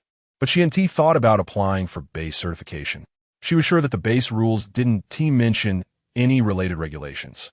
If she could get the Demeter base label, that would be a different story. She wouldn't need a shocking title. Just toss it out there, and she wouldn't have to worry about click rates. She leaned closer to Meng Tinglon, her eyes shining. "Come on, Lon, tell me more." Meng Tinglon found it amusing. She realized Lin Mingjing was particularly enthusiastic about making money. However, to say she was a planter solely focused on profit would be a big mistake. She was generous and sincere with others, and she never hesitated to share the knowledge and experience that great families held tightly, which could yield huge benefits. It's not a particularly confidential matter. Teacherly Susie would probably tell you the same. As long as you are good enough, the Demeter base will not hesitate to promote your excellence. Meng Tinglon recalled Lin Mingjing's recent distractions and sternly reminded her, "You've been a bit distracted lately. Is it because you're overusing your mental strength?" "Mingjing, don't push yourself too hard. Things need to be prioritized. The planning area is your current focus, and applying for base certification requires your crops to be excellent enough." Huh? Lin Mingjing was puzzled. She admitted she had been distracted sometimes lately, but it was definitely not due to mental strength. Ever since she arrived on Demeter, she felt her mental strength was vibrant and fatigue was not an issue. She asked curiously, "Why would Lon think that?" "Don't worry, I'm fine. I've been distracted lately because of some other things, but it won't happen again." Meng Tinglon nodded. "As long as you know. I heard from Ji Rue that you took on an entire greening area work and were also experimenting with new crops and planting pots. That is why I was a bit worried about your mental strength not being able to handle it." She didn't want to tell Lin Mingjing that after hearing Ji Rue's words, she felt a bit stimulated and also bought planting pots to try planting. But she quickly realized that her time and mental strength couldn't keep up. To be honest, the workload in both the planting area and the green belt was already quite large, and both had to maintain a certain quality level. With opportunities to learn new knowledge from senior planners 4 times a week, which already consumed all her energy. She really couldn't figure out how Lin Mingjing could manage to find extra time and mental strength to fiddle with experimental planning pots. Okay, case closed. That unreliable guy had told Meng Tinglan that she felt resentful about being dragged into things by the two sisters. But looking at it from Lin Mingjing's perspective, it was clear that Ji Rui was just being lazy. If Ji Rui had to explain, she would definitely feel wronged. She had always been perceived as lazy, which lacked persuasive power, while Meng Tinglan's family emphasized hard work rewards. And Meng Tinglan was known as the top achiever in her family. The result now was that this top achiever couldn't even surpass Lin Mingjing. Wasn't that enough to prove something? Chatting casually while drinking nutrient solution was a way for both of them to relax and take a break. The two continued to immerse themselves in their work. Since she knew she could apply for base certification, she had to pay more attention to caring for the strawberries and also keep track of all the data. Lin Mingjing devoted more time and energy to this. She wanted to ensure that her strawberry planting experience could pass the certification. She silently reminded herself not to think too much. Everyone had things they wanted to do. He was a battle-hardened star of the Federation, and the path he chose would surely be followed to the end. That night, she didn't answer Yuan, actually because she didn't know what to say. Subjectively, she certainly hoped Su Songjun would be all right and that they would reunite on L307 planet one day. But she also knew how difficult that was. So she remained silent. All her sighs could only turn into one sentence: take care of yourself. At the same time, while Lin Mingjing was busy in the planting area, a grand release conference was about to take place, live-streamed both online and offline, led by the Su family, which had recently been the center of discussion.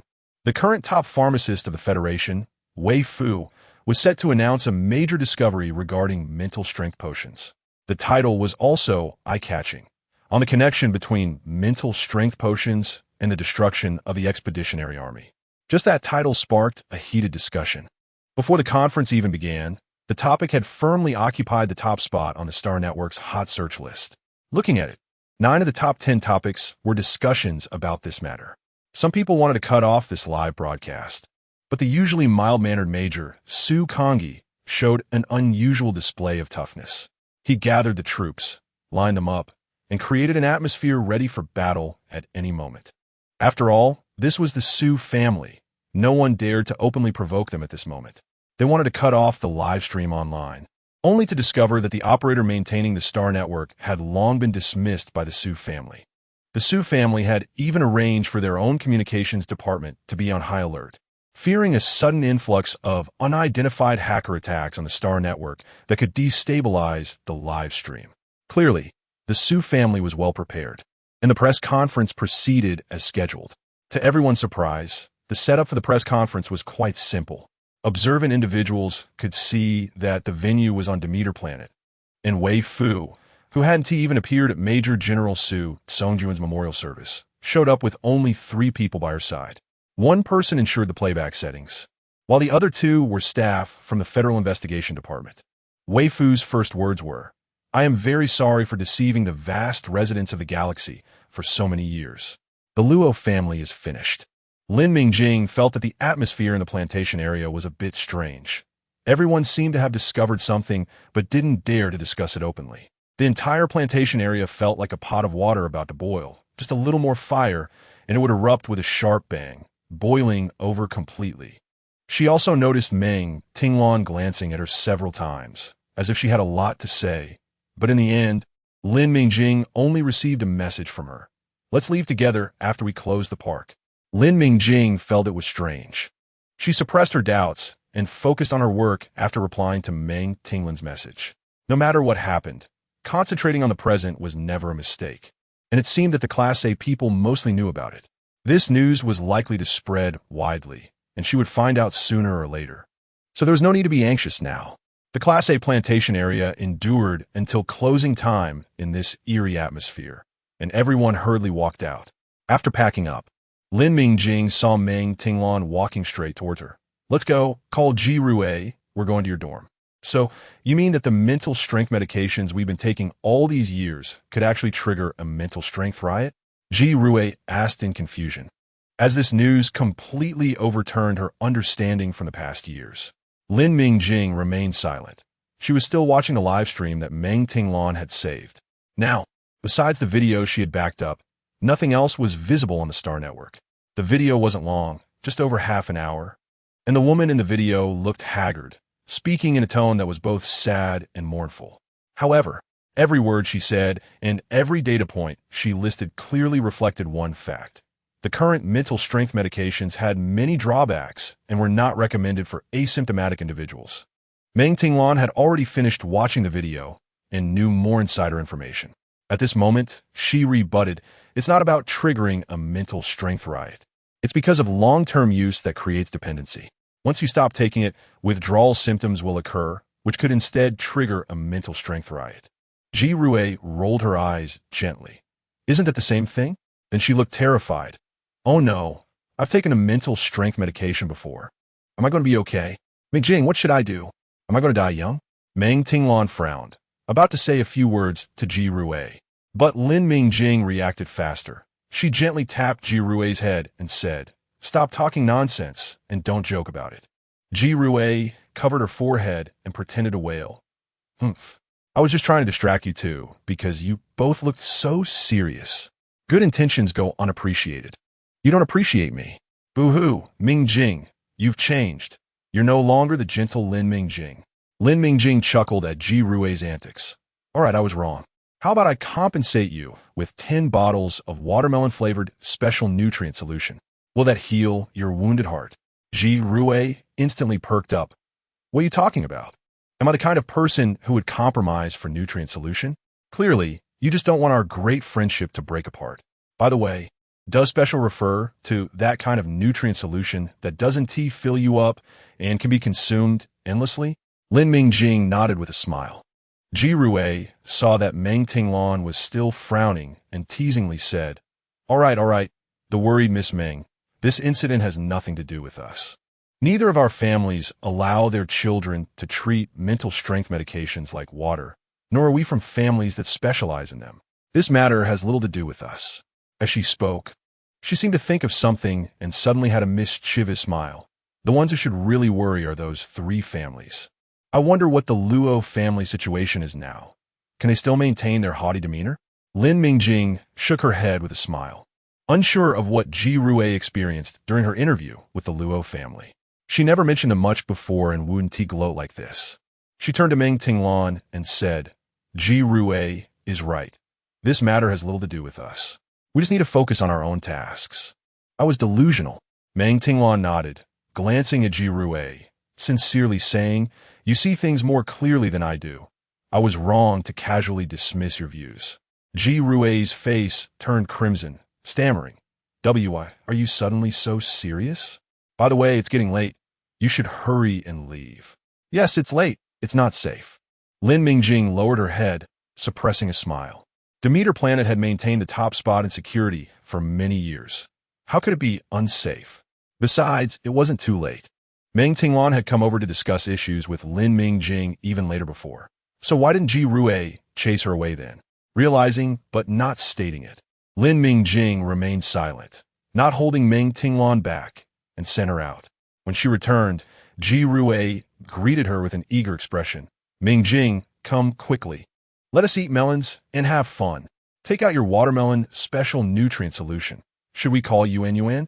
Lin Mingjing shook her head. No need. Yuan has recently sternly asked me not to disturb her training. I dare not provoke her now. What fun is there to see? Ever since Yuan learned that Su Tsongjun had left, she felt a little down for a short while. But the first thing she did was explain her training plan to Lin Mingjing and sternly request that Lin Mingjing not interfere. After confirming multiple times that this training plan was given by Su Tsongjun and that Yuan herself felt it was not strenuous, Lin Mingjing could only respect Yuan's training ideas. The child has grown up. It's not easy to fool her. Ji Rui was excited. Look, the Star Network is in an uproar. The websites of the Wei, Li, and Luo families have been bombarded with criticism and are in a state of shutdown. The Wei family is better off since it was Wei Fu who released the news. But the Li and Luo families are getting scolded terribly. Netizens are demanding a response from them. Look, The Luo family has finally stopped playing dead and is speaking out. Ha ha ha, this is killing me. Who wrote their statement? So stupid. Still denying and shifting blame at this time. Their mental strength medication has always been the least effective among the three families. They dare to do such foolish things now. Ji Rui laughed so hard at the announcement from the Luo family that she rolled on the sofa. Lin Mingjing said, "The Li family has also released a message. If you see their announcement, you might laugh even harder.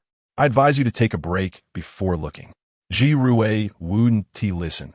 She insisted on looking right now, quickly scrolling to the Li family's official account to see what they had released. Lin Mingjing predictably covered her ears. Ha ha ha, the uproarious laughter echoed in the dormitory area, and Lin Mingjing felt a bit worried. If Ji Rui continued laughing like this, wouldn't she end up gasping for air? Also, would they get complained about? Complaints could lead to losing credits. Huh, why is it silent now? Lin Mingjing turned to look at Ji Rui on the sofa, who was curled up and grinning widely. Lin Mingjing hurried over to support her. What's wrong? What happened? Are you gasping for air? Ji Rui weakly replied, "Yes, it hurts. It's a sharp pain." Lin Mingjing was speechless. Even if the Luo family is finished, you don't need to be this excited, do you? The Li family's relief was that the announcement from the Luo and Li families were released one after another. The Luo family stubbornly criticized Wei Fu's research for lacking authoritative certification, skillfully shifting the blame. The entire statement exuded an unmistakable arrogance. The Li family's announcement had only one central idea. They had discovered flaws and had been working tirelessly for years to resolve them, but their research direction had gone awry, which was why the problem remained unsolved. They later attached detailed graphical data to prove this, while also complimenting the talents of pharmacist Wei Fu and the selflessness of the Wei family. Their words were sincere, and their attitude was proper, indicating that they would continue to delve deeper into the research of mental strength potions. And they also advertised that all natural food sold by the Li family would be offered at a discount to compensate consumers. As for the Wei family, they had yet to issue an announcement, but given that Wei Fu was a member of the Wei family and that the Luo family had attracted enough fire, even if the Wei family continued to feign ignorance, most of the public scrutiny was directed at the Luo family. By the time Lin Mingjing and the others went to rest, the Luo family's official channels had already collapsed. The next morning, when Lin Mingjing woke up, she saw Ji Rui with a beaming smile saying, "Mingjing, do you know? Last night, the Luo family's website was hacked, and now their official site just has a single image with the words apology in black on a white background. I heard there was also an attack on the Luo family's processing plant last night. You went to bed too late and missed all the exciting developments." Lin Mingjing looked at Ji Rui's panda eyes and sincerely said, "It was indeed exciting, but it seems today is a practical class. Are you ready?" "Ah," Ji Rui exclaimed, looking mournful. "Can you not confront me with this cruel reality right now?" "No, wait." Ji Rui suddenly became excited. "Our class's instructor's last name is Luo. Hurry up and get ready. We need to leave early. I want to be the first to go to the planning area and study hard. You just want to see the drama, don't you?" Lin Mingjing helplessly retorted, being pulled along by Ji Rui. In the planting area, Lin Mingjing observed Li Suzi, who was guiding the students as usual, with no sign of unusual emotions on her face. Lin Mingjing couldn't help but wonder what role the Li family played in this matter. Their flawless statement seemed well prepared. Lin Mingjing's guess was correct. Half a month earlier, the head of the Li family had received a document from an untraceable source. It detailed the data on the batch of mental strength potions used by the Expeditionary Army and included evidence that an unknown component in that batch had been found to trigger mental strength riots. Most critically, that problematic batch of mental strength potions had come from the Li family. The military supply of mental strength potions had always been divided among the Wei, Luo, and Li families, but the potions supplied to the Expeditionary Army had always come from the Wei family. Only that one time, due to the sudden insect tribe attack, the Wei family, citing insufficient reserves, allocated part of the order to the Li family. And both families worked overtime to meet the required quantity of mental strength potions for the Expeditionary Army. Just this one time, they ended up embroiled in such a huge mess. When the head of the Li family saw that document, he broke out in a cold sweat.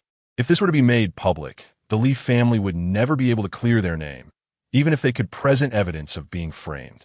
Families that had attacked the Expeditionary Army would pin the blame squarely on the Li family, not to mention that the Li family had no evidence to produce. If anyone wished for the Expeditionary Army to avoid disaster the most, it would definitely be the Li family.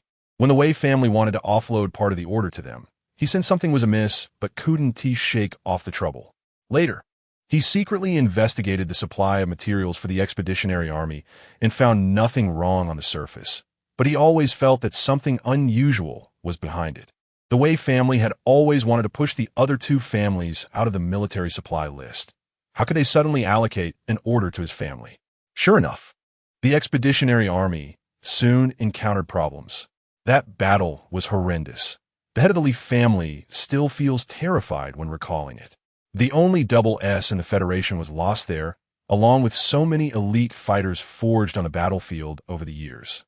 The Expeditionary Army and the elite of the insect tribe were both wiped out, and the Federation Star and the King Insect died together, preventing the insect tribe from launching another large-scale invasion in the near future.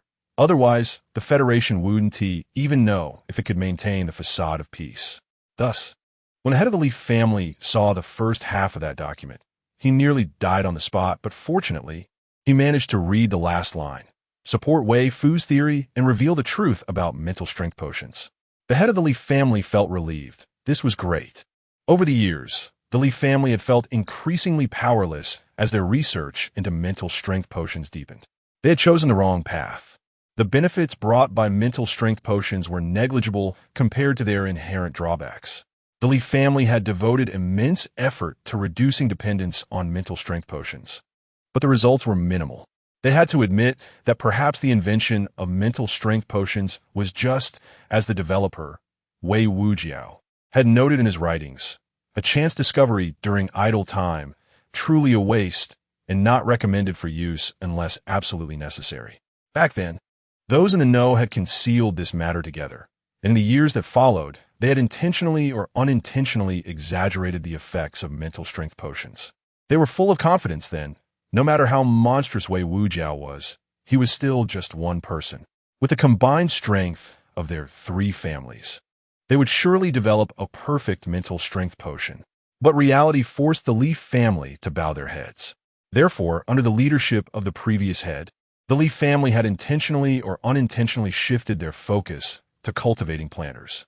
Upon seeing the final condition in that document, the head of the Li family not only breathed a sigh of relief, but increasingly felt that this was a perfect opportunity. An opportunity to extricate themselves from the quagmire and completely change direction. Thus, he prepared detailed materials in a hurry, writing and rewriting the statement, waiting with a mix of anxiousness and secret joy for the incident to unfold. When he saw that the Luo family statement came out first, he was so happy he almost burned incense in the ancestral hall. This was wonderful.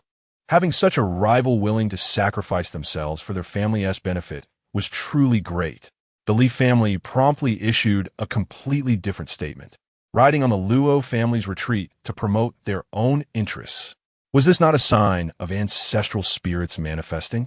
After observing the course of events, the head of the Li family vaguely guessed some truths about the destruction of the Expeditionary Army and had some speculation about the source of that mysterious document. He was relieved that his family had never participated in these power struggles, had never laid a hand on the Expeditionary Army, and had always focused on diligently researching mental strength potions. At the same time, he burned incense in the ancestral hall. The ancestors were wise and far-sighted. He also notified everyone in the Li family. Maintain silence. Read and memorize the family instructions. Please continue to remain silent. Unlike the Li family's relief, the Luo family was in disarray. The Wei family was deathly silent. They could not contact Wei Fu or the Su family members, and could only helplessly watch as Wei Fu gradually revealed the truth about mental strength potions, slowly destroying the foundation of the Wei family. The Wei family had relied on mental strength potions for so many years, pouring all their efforts into it. This blow was devastating for the Wei family. They were still desperately trying to contact Wei Fu, and the conference room echoed with scolding of Wei Fu, growing louder with each moment. At this time, The Wei family members were still struggling in despair, unaware of the impending military tribunal's accountability. The person who caused all this turmoil, Wei Fu herself, had already moved to the Su family's rehabilitation base. If nothing unexpected happened, she would spend the remainder of her time there. Wei Fu, her voice hoarse, asked, "Where is Song Jun? Isn't he coming to see me?" Guarding her was Su Kongyi, who was arranging the guards at the rehabilitation center. The two people currently residing in the Su family's rehabilitation center were crucial. They couldn't allow outside contact with them and had to focus on the guards. He heard Wei Fu's words and sensed a hint of resentment in her tone. He turned to glance at his second aunt and calmly said, "Song Jun has other matters to attend to. Besides, do you think it's necessary for you and your son to meet?" Wei Fu suddenly looked up. "The Expeditionary Army's matters were not done by me. Even a tiger won't eat its own cubs. How could I possibly harm my own son?" Su Kongyi coldly interrupted her rebuttal. "You didn't participate directly, but were you really unaware? And who developed that batch of spiritual power drugs containing unknown ingredients that passed military inspection? And, aside from you, who in the Wei family could accomplish that?" He watched as Wei Fu's complexion gradually turned pale. Her lips trembled as if she wanted to speak, but didn't know what to say. Su Kongyi showed a hint of mockery. "Do you really not know why the Wei family had you research such things?" He turned to look at the lush greenery outside the sanatorium, a strange smile appearing on his lips. "Isn't it good now? You were originally staying on Demeter for years. Now it's just a change of place. By the way, your name will be recorded in the history of the Federation's development. After all, you're the first to expose the truth about spiritual power drugs. Your name will be remembered by the Federation forever, just like that genius Wei Wujiao. And it will fulfill your long-cherished wish." Wei Fu was provoked by his words and couldn't control her screaming. I didn't. What do you know? I once had plans to reveal the truth and fight against everything. But personal strength is insignificant in the face of reality. You all know how Song Jun's father died, right? Why do this? What can I do? By the time I discovered it, it was all too late. What else could I do?" Su Kongyi turned away, not wanting to look at Wei Fu's distorted face. He simply said, "So you remained silent and didn't send out a single message? Then, please continue to keep silent." He walked outside, not wanting to see the person he once respected now in such a hysterical state. Yes, she and his uncle used to shine so brightly, sharing a deep understanding and holding lofty ideals, working tirelessly for them. She was once the light that illuminated his childhood, but he didn't know when that light gradually dimmed and blended with the surrounding darkness. He once envied Song Jun so much, loving parents, surrounded by flowers and praise. It seemed that everything good in the world was around him, in stark contrast to his own situation. But now it seems that the two brothers still had similarities, the same thin family ties, all alone. Su Kongyi told the guards outside, "Conduct cross-checks twice a day. Without my orders, no one is allowed to approach. If necessary, suspicious individuals close to here can be executed on the spot. Ensuring the safety and tranquility here is your top priority." Yes. In Class A's planning area, Li Suzy checked Lin Mingjing's strawberry field again and nodded secretly in her heart. She said to Lin Mingjing, "Take out your terminal. I'll send you the information for the Demeter-based certification application. Don't relax. Take good care of your crops and keep data on every growth stage of the strawberries. If you keep this up, you can compile your experience from this strawberry planting and apply for base certification." Lin Mingjing's lips curled up high, quickly revealing the terminal on her wrist, feigning seriousness. "Thank you, teacher. I will definitely not slack off, striving to pass the base certification in one go." Wow, just from a guidance teacher's box, she opened her mouth.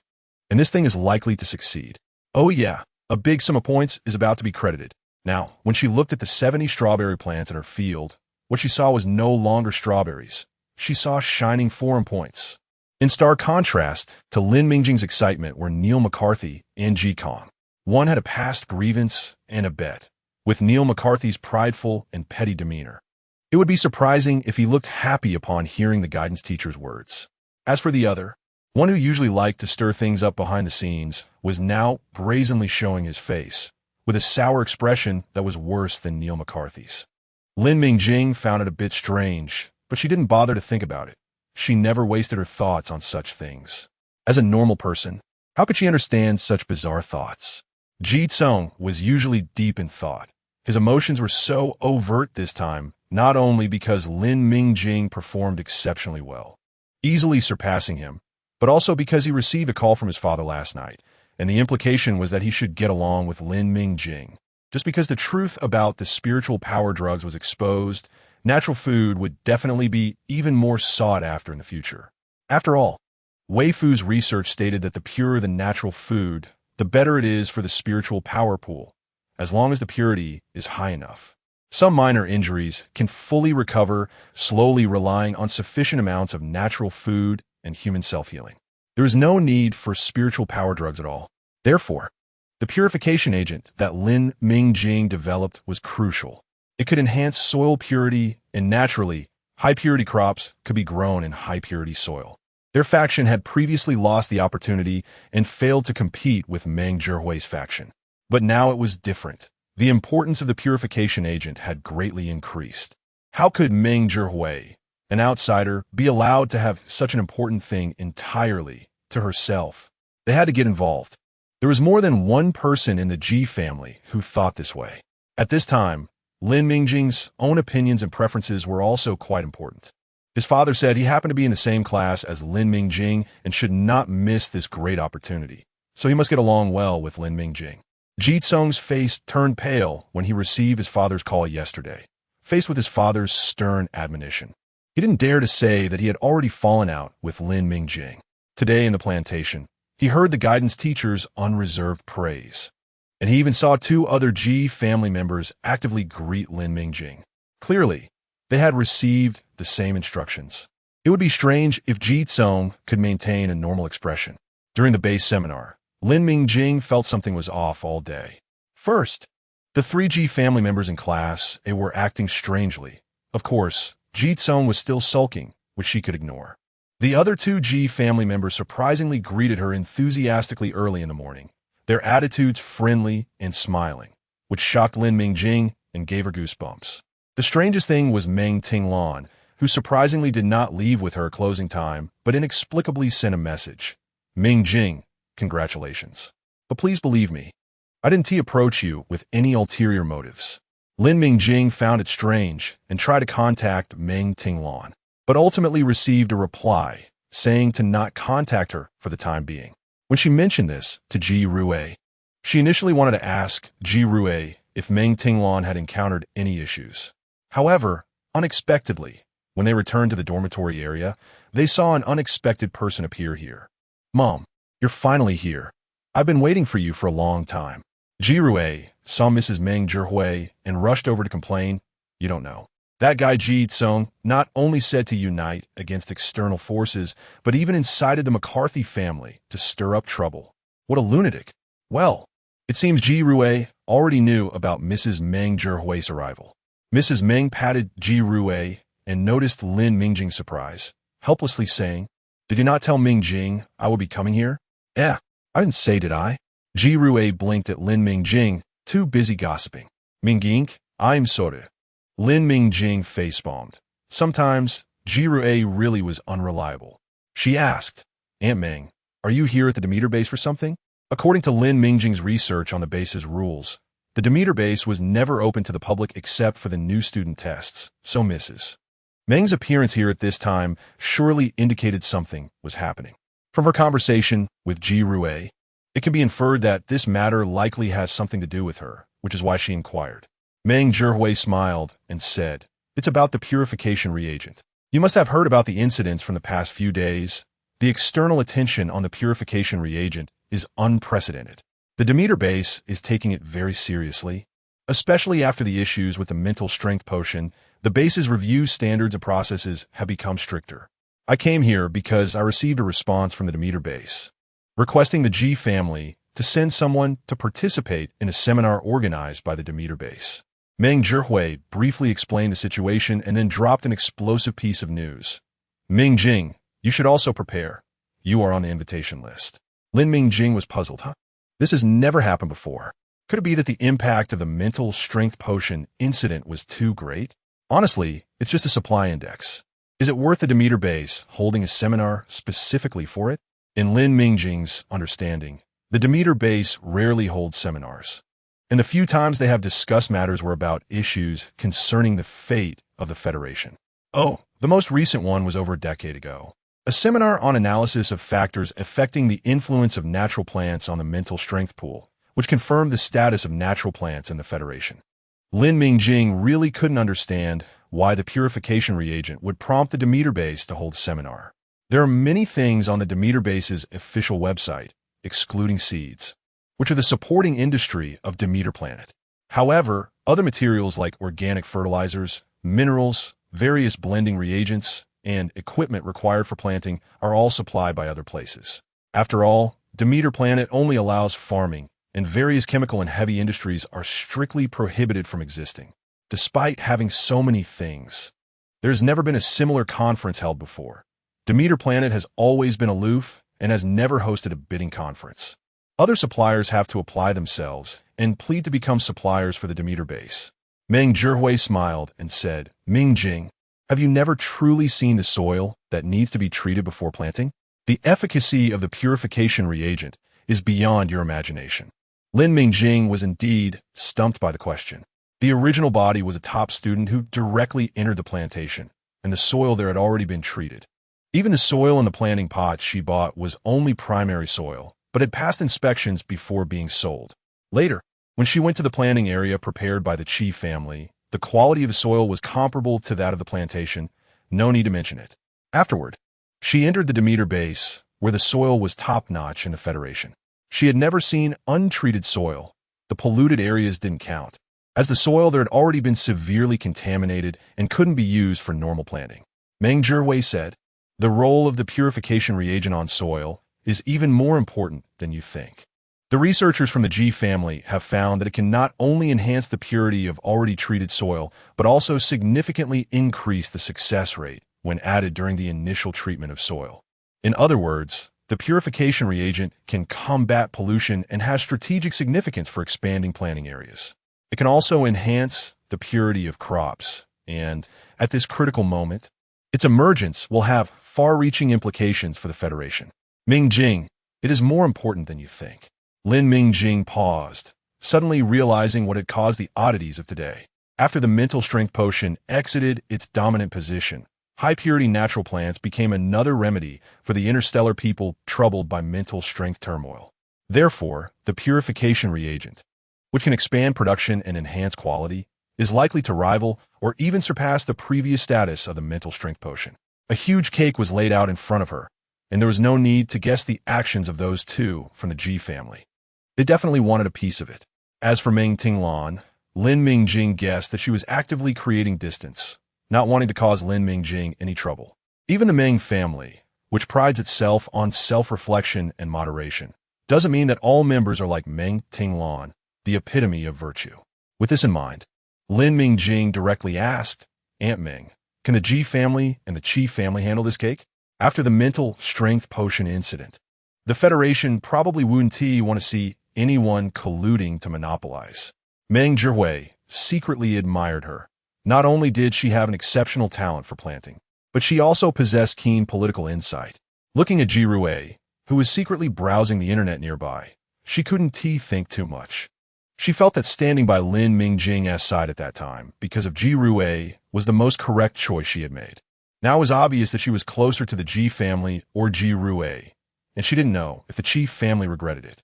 Meng Zhihui said directly, "Don't worry, it's now the business of the Su family, Meng family, Ji family, and Qi family, along with oversight from the Federation. But rest assured, your share will never be less." Naming her directly, Lin Mingjing was still pondering over the last sentence Aunt Meng mentioned while lying in bed. Su Jun has already reminded us that we need to expand the production line and raw material cultivation. Don't worry, we are well prepared and will not let go of the opportunity we've acquired. Su Tsongjun was making ample preparations in places she didn't know. The Su family had military power. The Meng family was a family of planters and had built relationships with Aunt Meng. The Ji family represented commerce. And the Qi family was, needless to say, the initial ally. With these three parties combined, they were enough to face provocations from any force. Not to mention, Aunt Ming's promise of her 3% share would never change. She had put so much thought into this aspect. Lin Mingjing remembered what Su Songjun had said to her before he left. The waters are still not murky enough. Having only two families restraining each other isn't safe. We need to bring more people in, ensuring your interests and safety while making the cake bigger. How did she respond back then? Oh, she was busy preparing for exams and hadn't realized the true status of the purification reagent. So she just casually replied, "You handle it." The twists and turns of those upper-class families are really mind-boggling, but I absolutely trust your judgment. Then she plunged into the laboratory. Looking back now, that time of being single-minded and only considering farming was indeed not her style. When did she start trusting Su Songjun so much? Lin Mingjing couldn't figure it out. So she turned over and decided to sleep early. Tomorrow, she would go find the overly principled Meng Tinglan to clarify things. Discussing problems with her today was indeed quite unusual. When Lin Mingjing arrived at the planning area early the next morning, she indeed saw Meng Tinglan already present. She approached Meng Tinglan and said, "Meng classmate, let us restore our normal relationship." Meng Tinglan was startled. She had already learned yesterday that her little aunt, Meng Zhihui, had arrived at the Demeter base. That little aunt should have explained the pros and cons of the purification reagent to Lin Mingjing. Why was Lin Mingjing acting so casually as if nothing happened and proactively looking for her today? It's important to know that for interests, powerful families would use any means necessary. Even the Meng family, which has a relatively good reputation, is still the same.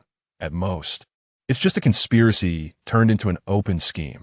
Otherwise, how could the Meng family rise to become a prominent family of planters and remain unshaken? She cherished her friendship with Lin Mingjing and didn't want to mix in any calculations for interest between them. That's why she had actively distanced herself from Lin Mingjing. She didn't plan to reveal the truth of their friendship until things were settled. Seeing Meng Tinglan not saying anything for a long time, Lin Mingjing thought for a moment and quietly said to her, "Some matters have already been negotiated to a large extent. We really don't need to let these affect our relationship. I still want to consult you about the writing norms for planning notes. And your unilateral severance of ties makes it seem like you don't want to teach me anymore." Meng Tinglan's expression was complicated. She knew Lin Mingjing was saying this on purpose, as teacher Li Suzy had already sent the relevant materials to Lin Mingjing. With Lin Mingjing's abilities, there is no need to consult others. She said seriously, "It's my fault. I won't do this again." Lin Mingjing smiled and said, "Why so serious? We are friends, and friends should treat each other with sincerity and be understanding. Don't overthink it. You'll wear yourself out." After their conversation, the other students from class gradually arrived at the planning area. Lin Mingjing quickly ran to her own plot to get busy, not giving anyone else a chance to talk. She was already thrilled to have a friend like Meng Tinglan in Class A. As for the others who approached her now, sorry, she was there to learn, not to make friends. Her strawberries had started to bear fruit and were growing rapidly. Today, she needed to remove the plastic film, manage water and fertilizer, and prune the old and diseased leaves. In short, she was very busy. Meng Tinglan watched Lin Mingjing with strong emotions bubbling beneath her surface. She knew that her tendency to overthink and be overly serious was not appealing, and sometimes she was too blunt. In such circumstances, she had not made many friends. At least in the Meng family, she had no one she could be completely honest with. She was fortunate to meet Lin Mingjing here. This friendship was something she wanted to cherish. In the next 3 days, aside from rushing to class without lingering, Lin Mingjing's life returned to normal. By this time, her first batch of strawberries had ripened. Normally, she would apply for testing in the planning area and record data. However, she now found herself in the conference room dedicated to the Demeter base. Here, a seminar was being held, the first of its kind at the Demeter base in many years. Lin Mingjing followed the Ji family into the conference room. 4 members of the Ji family attended this time. Apart from Aunt Meng, who was a non-technical staff member, the other 3 were key researchers of purification reagents. They took a break from their busy work to gather at the Demeter base for this seminar. Lin Mingjing blended into the Ji family's group, but she was too conspicuous due to her youth. This feeling peaked when they entered the conference room. The number of attendees was actually quite small compared to the thousands she had seen in her past life. In the front row, there were 11 people, 9 of whom were senior planners. Lin Mingjing guessed these were the 9 senior planners who had been granted naming rights. In the center sat an elderly man with white hair, which was rare. In the interstellar era, people rarely showed obvious signs of aging. As long as their mental strength was intact, everyone looked youthful and strong. Judging by his position, Lin Mingjing suspected this man was Academician Meng, the highest-ranking official at the Demeter base. On one edge sat someone who was dressed differently from the row of planners, likely an inspector sent by the Federation.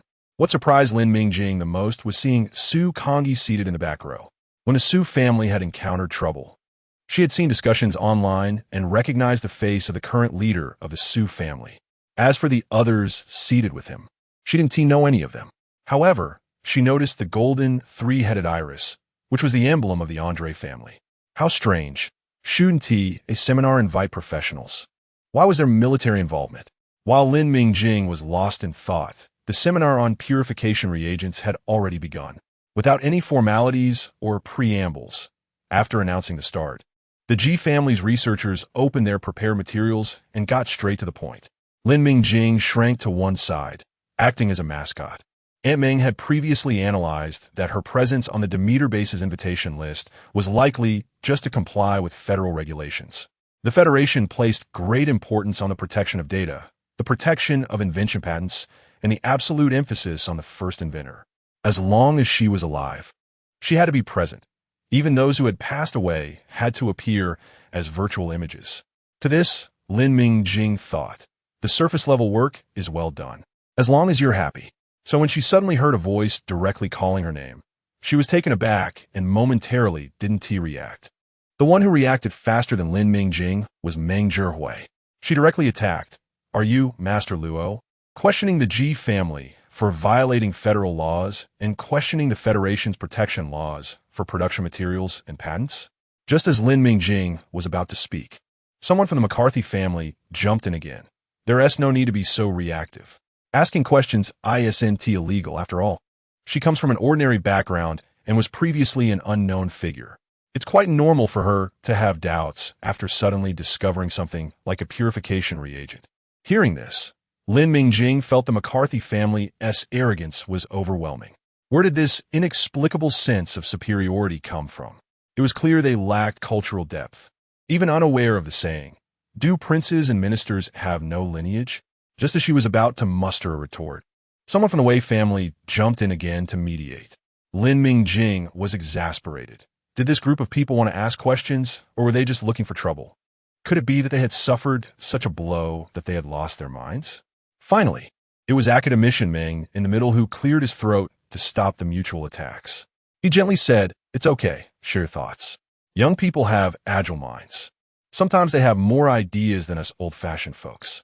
Lin Mingjing first politely thanked him, then spoke without hesitation. Perhaps senior planners like the McCarthys have not looked down at the world of contaminated areas for too long, which is why they failed to discover the opportunity for purification reagents.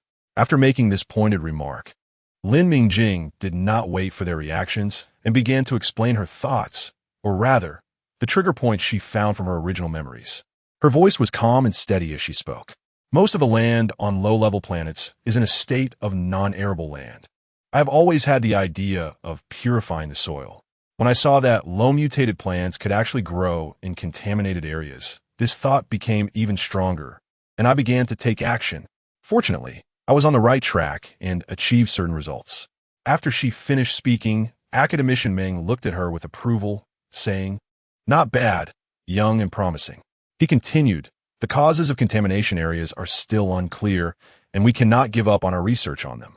In recent years, the atmosphere in the planter industry has become lazy. Many people avoid going to contaminated areas, and the investigation reports submitted are often perfunctory. This is not acceptable.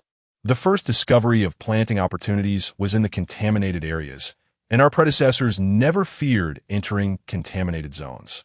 The current atmosphere needs to change, and the discovery of purification reagents is excellent promotional material. Today's seminar must solidify this matter." Academician Meng's words put an end to the debate. No one was foolish enough to continue commenting on the purification reagent. The fact that the purification reagent could pass the review for market release already indicated that it had undergone testing. The subsequent research data and market feedback from the G family further proved the effectiveness of the purification reagent. If it weren't for the emergence of the mental strength potion, this process wouldn't have even happened. Moreover, Lin Mingjing didn't believe these prominent families hadn't bought and studied the purification reagent after it was released. Times had changed. The Ji and Qi families could no longer cover up the truth like the Wei, Luo, and Li families did before. Therefore, the initial attempts to challenge her were clearly meant to create trouble. The seminar moved on to the next agenda, where the big shots discussed maximizing the effectiveness of the purification reagent and issues related to production expansion and resource allocation. Lin Mingjing was lost in thought. She couldn't contribute to these discussions.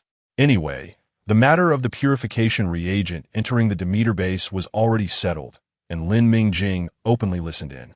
She watched as the Luo and Wei families jumped around excitedly. And of course, there was the McCarthy family, but everyone knew that the McCarthy family was like mad dogs. So they were ignored. What Lin Mingjing really couldn't understand was how the Luo and Wei families, who had been at odds, seemed to have subtly united after the issue of the mental strength potion, but that couldn't justify their current high spirits. The Li family, which suffered the least from the mental energy potion incident, is now quietly keeping to themselves, behaving themselves. Even if it's just an act, at least their attitude is not a problem. Could it be that these two families still have some hidden cards? Lin Mingjing speculated inwardly, and to be fair, she truly hoped that these two families had no hope of making a comeback. The Luo family's targeting and hostility towards her were unabashed, and the Wei family was not easy to deal with either. Moreover, Su Tsungjun had once openly shown his disdain for the Wei family in front of her, a person who never showed emotions like that in public. She vaguely felt that the Wei family must have done something unscrupulous, possibly related to the expeditionary army. However, she didn't ask, partly because Su Tsungjun's expression at the time was too bad, making her a bit timid. Secondly, everyone has things they don't want others to know, and there's no need to dig deep and poke at someone's scars. With these convoluted thoughts in her mind, the more Lin Mingjing looked at the Wei and Luo families, the more suspicious and displeasing they seemed. Su Kongyi, sitting below, watched the experts above arguing and had a hint of mockery in his eyes, seeing them tearing each other apart for profit.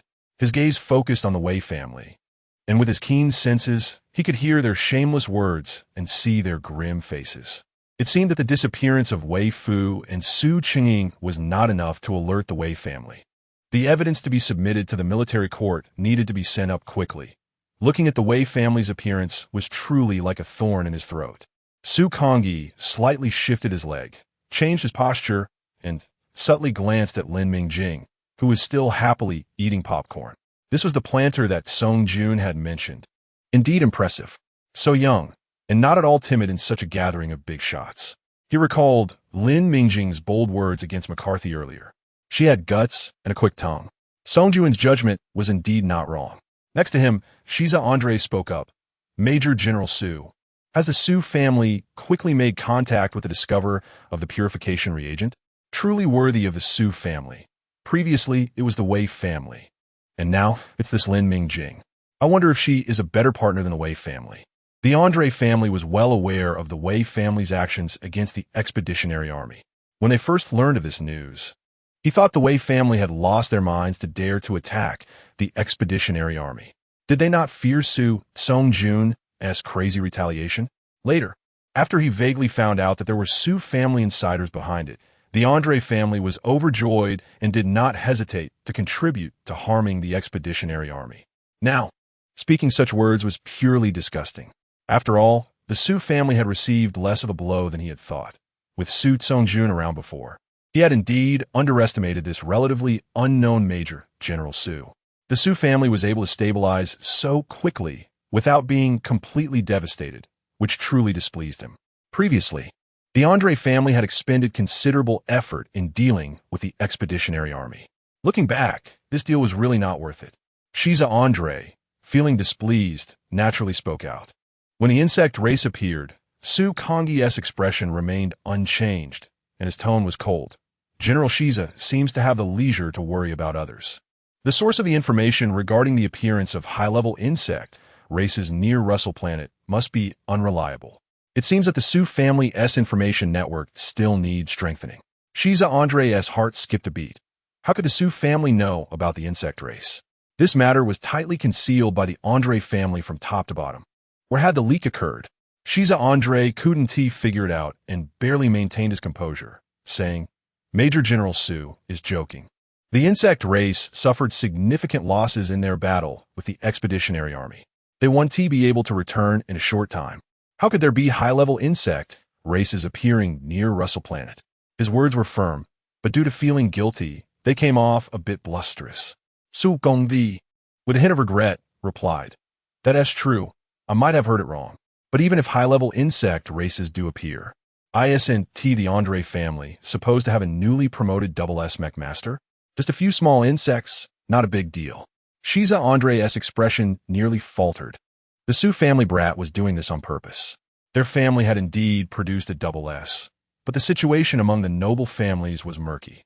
They had forcibly broken through using a star core, and after breaking through, they were besieged by the chief family, leading to Eno Andre's unstable condition. Although it was said to be SS grade, both Eno Andre himself and the mech data fell short compared to the information Su Songjun had publicly released back then. The publicly available data was definitely not the strongest. Under such circumstances, the Andre family naturally did not dare to disclose the news about the high-level insect race. Once this news was forced to be made public, given the current situation, other families would definitely join forces to pressure Eno Andre in a battle, hoping that this freshly minted SS could meet the same fate as Su Songjun. These matters were something those families were quite skilled at, and with their accumulated experience, it was easy for them to handle such situations. Furthermore, with the Andre family's reputation and external relations, there would certainly be no shortage of families who would take advantage of the situation. Not to mention the Su family beside him and the Chi family, who had become sworn enemies. They would definitely strike hard on this matter. Shiza Andre's expression darkened. This Su person could say such things because he had sensed something. Perhaps it was the unusual military movements of the Andre family, or perhaps they had a mole from the Su family. In any case, this matter was likely impossible to conceal. He had to take action to resolve this trouble before the Su family could make a move. With these troubling thoughts in mind, Shiza Andre lost interest in watching the commotion. He stood up and left, hurrying away. Naturally, he did not see the Chi family members staring at him after he left his seat. Su Kongyi, who had seen everything, remained expressionless but felt in his heart. Songjun is indeed the most outstanding commander. Everything is as he expected. I wonder how he is doing now. Near Russell Planet, at the registration office of the Chi family's Vanguard Army on planet L-217. The place was bustling with people, a crowd lined up to register. Su Songjun mixed in, quietly listening to the discussions of those around him. Why are there so many people? I thought I came early, but I ended up here. I wonder if the Chi family will accept this many. Su Songjun, they will accept them. They're just cannon fodder for exploration. No one would complain about having more. Hey, who says otherwise? Bro, are you also tempted by the treatment the Chi family offers? That nutrient solution is really something else. Yeah, ever since the mental energy potion incident. Who doesn't know that high-purity nutrient solutions can save lives? By the way, did you buy the new analysis device? The Chi family's nutrient solution is indeed different from the ordinary ones on the market. The content of stabilizing factors is quite substantial. Wei Fu revealed the truth completely and directly exposed that the instruments used by the noble families were different from the ordinary ones on the market. The components that Lin Mingjing had previously detected, which are similar to the mental energy potion, now had a unified name, stabilizing factors. These stabilizing factors were the actual components that could soothe the mental energy pool. They existed in natural plants, but were in small amounts. The configuration of the mental energy potion was to combine certain plants, extract sufficient and comprehensive components, and stimulate these components to interact, producing a stronger effect. However, due to the significant side effects, its discoverer, Wei Wujiu, referred to it as a chicken rib. If Lin Mingjing were to explain it, She would feel it was like a traditional Chinese medicine prescription, but traditional Chinese medicine prescriptions are customized for individuals, and Wuan tea have such significant flaws. However, the formula for the mental energy potion was different. It was the same scheme repeated over and over again, all mass-produced uniformly. At most, the dosage would be adjusted based on different family preferences, resulting in slight variations, but these variations were merely differences in effectiveness. To say it could target different symptoms was just wishful thinking. Bro, I don't agree with that. The nutrient solution produced by Yuan is not inferior to what the Qi family provides in terms of data. Why don't you say that their nutrient solution is too expensive? Otherwise, Qi family wouldn't have been able to recruit so many people this time. Isn't it because they're short on money? I heard that both families are currently using raw materials cultivated with that purification reagent. That's why their nutrient solution surpasses others by a lot. Do you think this purification reagent is really that magical? I don't know how magical it is. These matters are for the planters.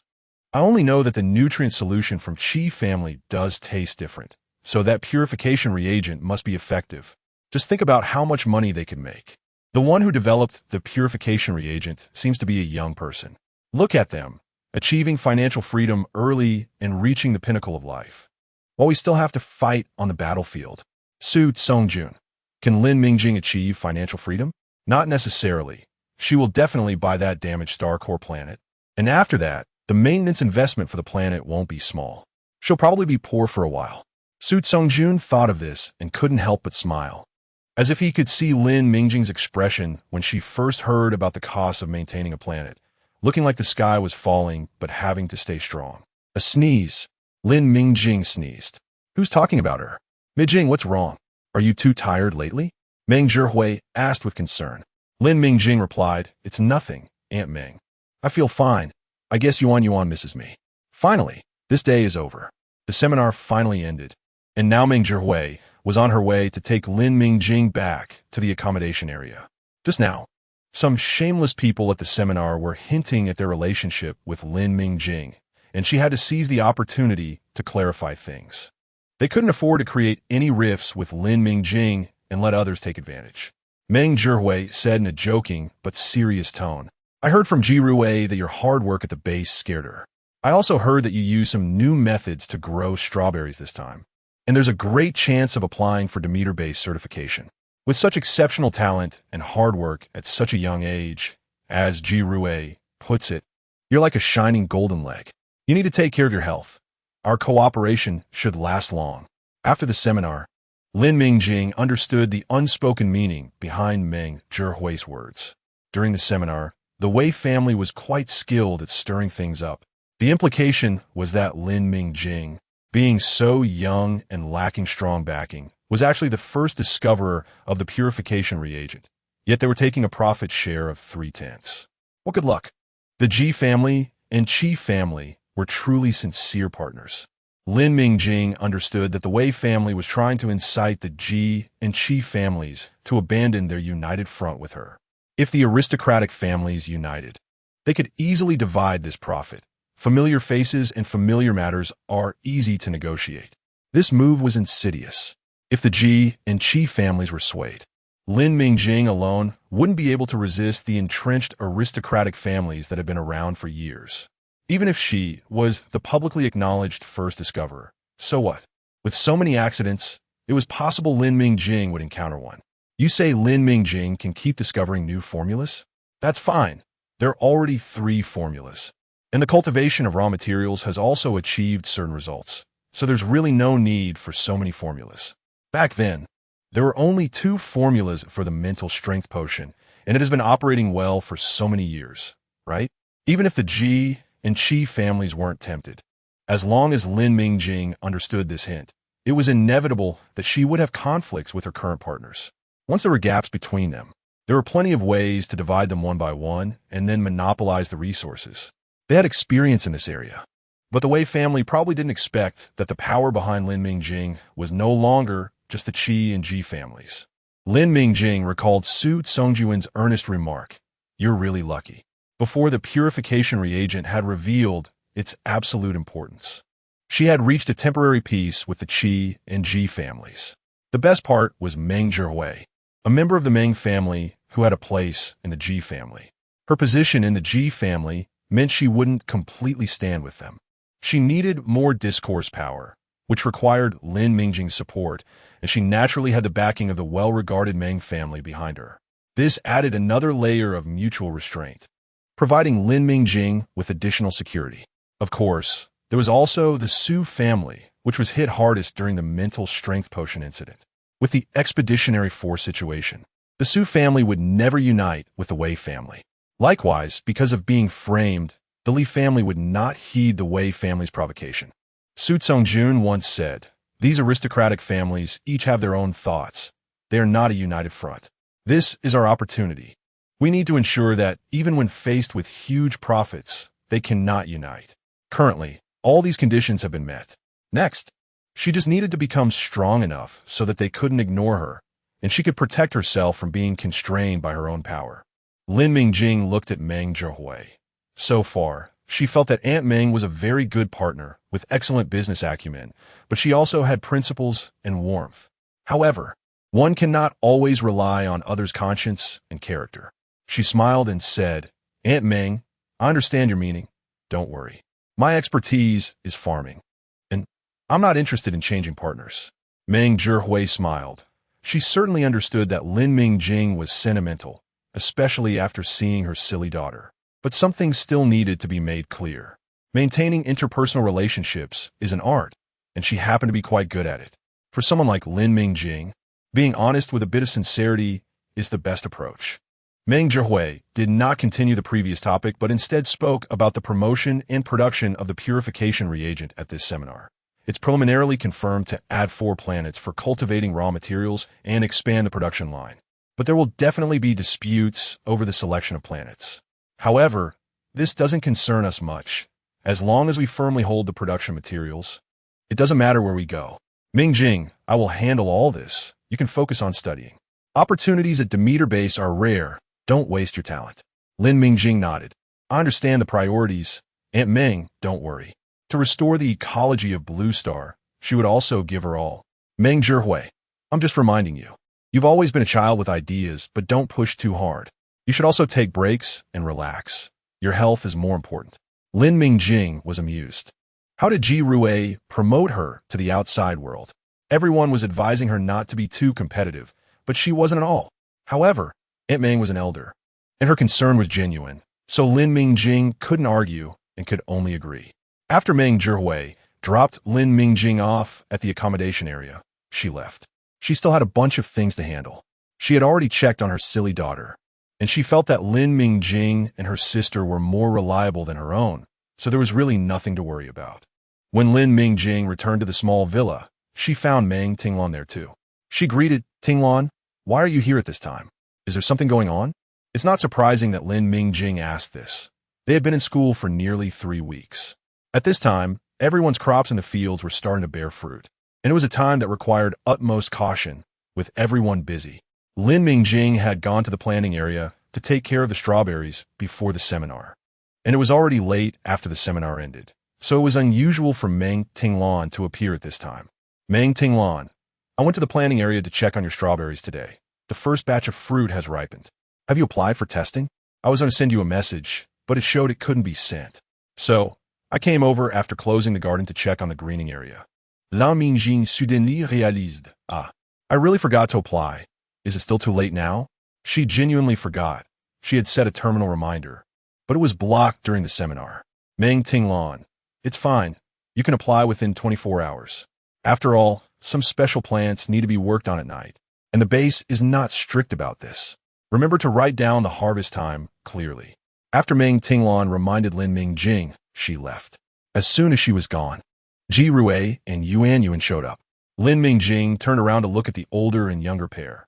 Why didn't you accompany Tinglan just now? Yuan blinked her big eyes and looked at sister Ji Rui without saying a word.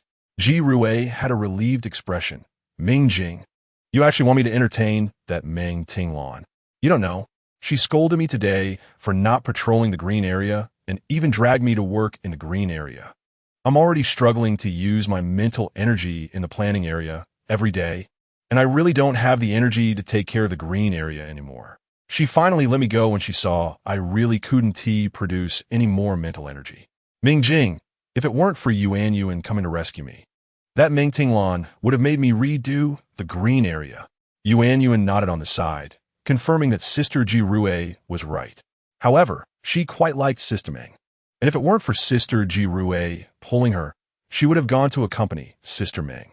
But she didn't say this, as Sister Ji Rue was already quite pitiful, so it was better not to stimulate her further.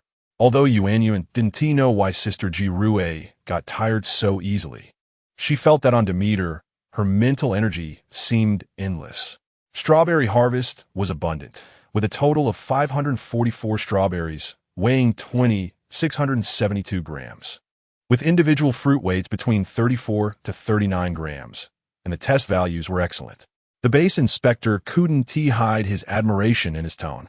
Next to the inspector, Li Suzy looked at the test results with a complex expression, based solely on the first batch of fruit test results. Lin Mingjing's evaluation for this month would be excellent.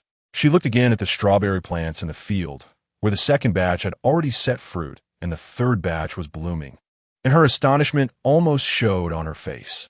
She also knew that Lin Mingjing had a total of 70 plants, and none had mutated or produced sick fruit. Lin Mingjing was an absolute genius.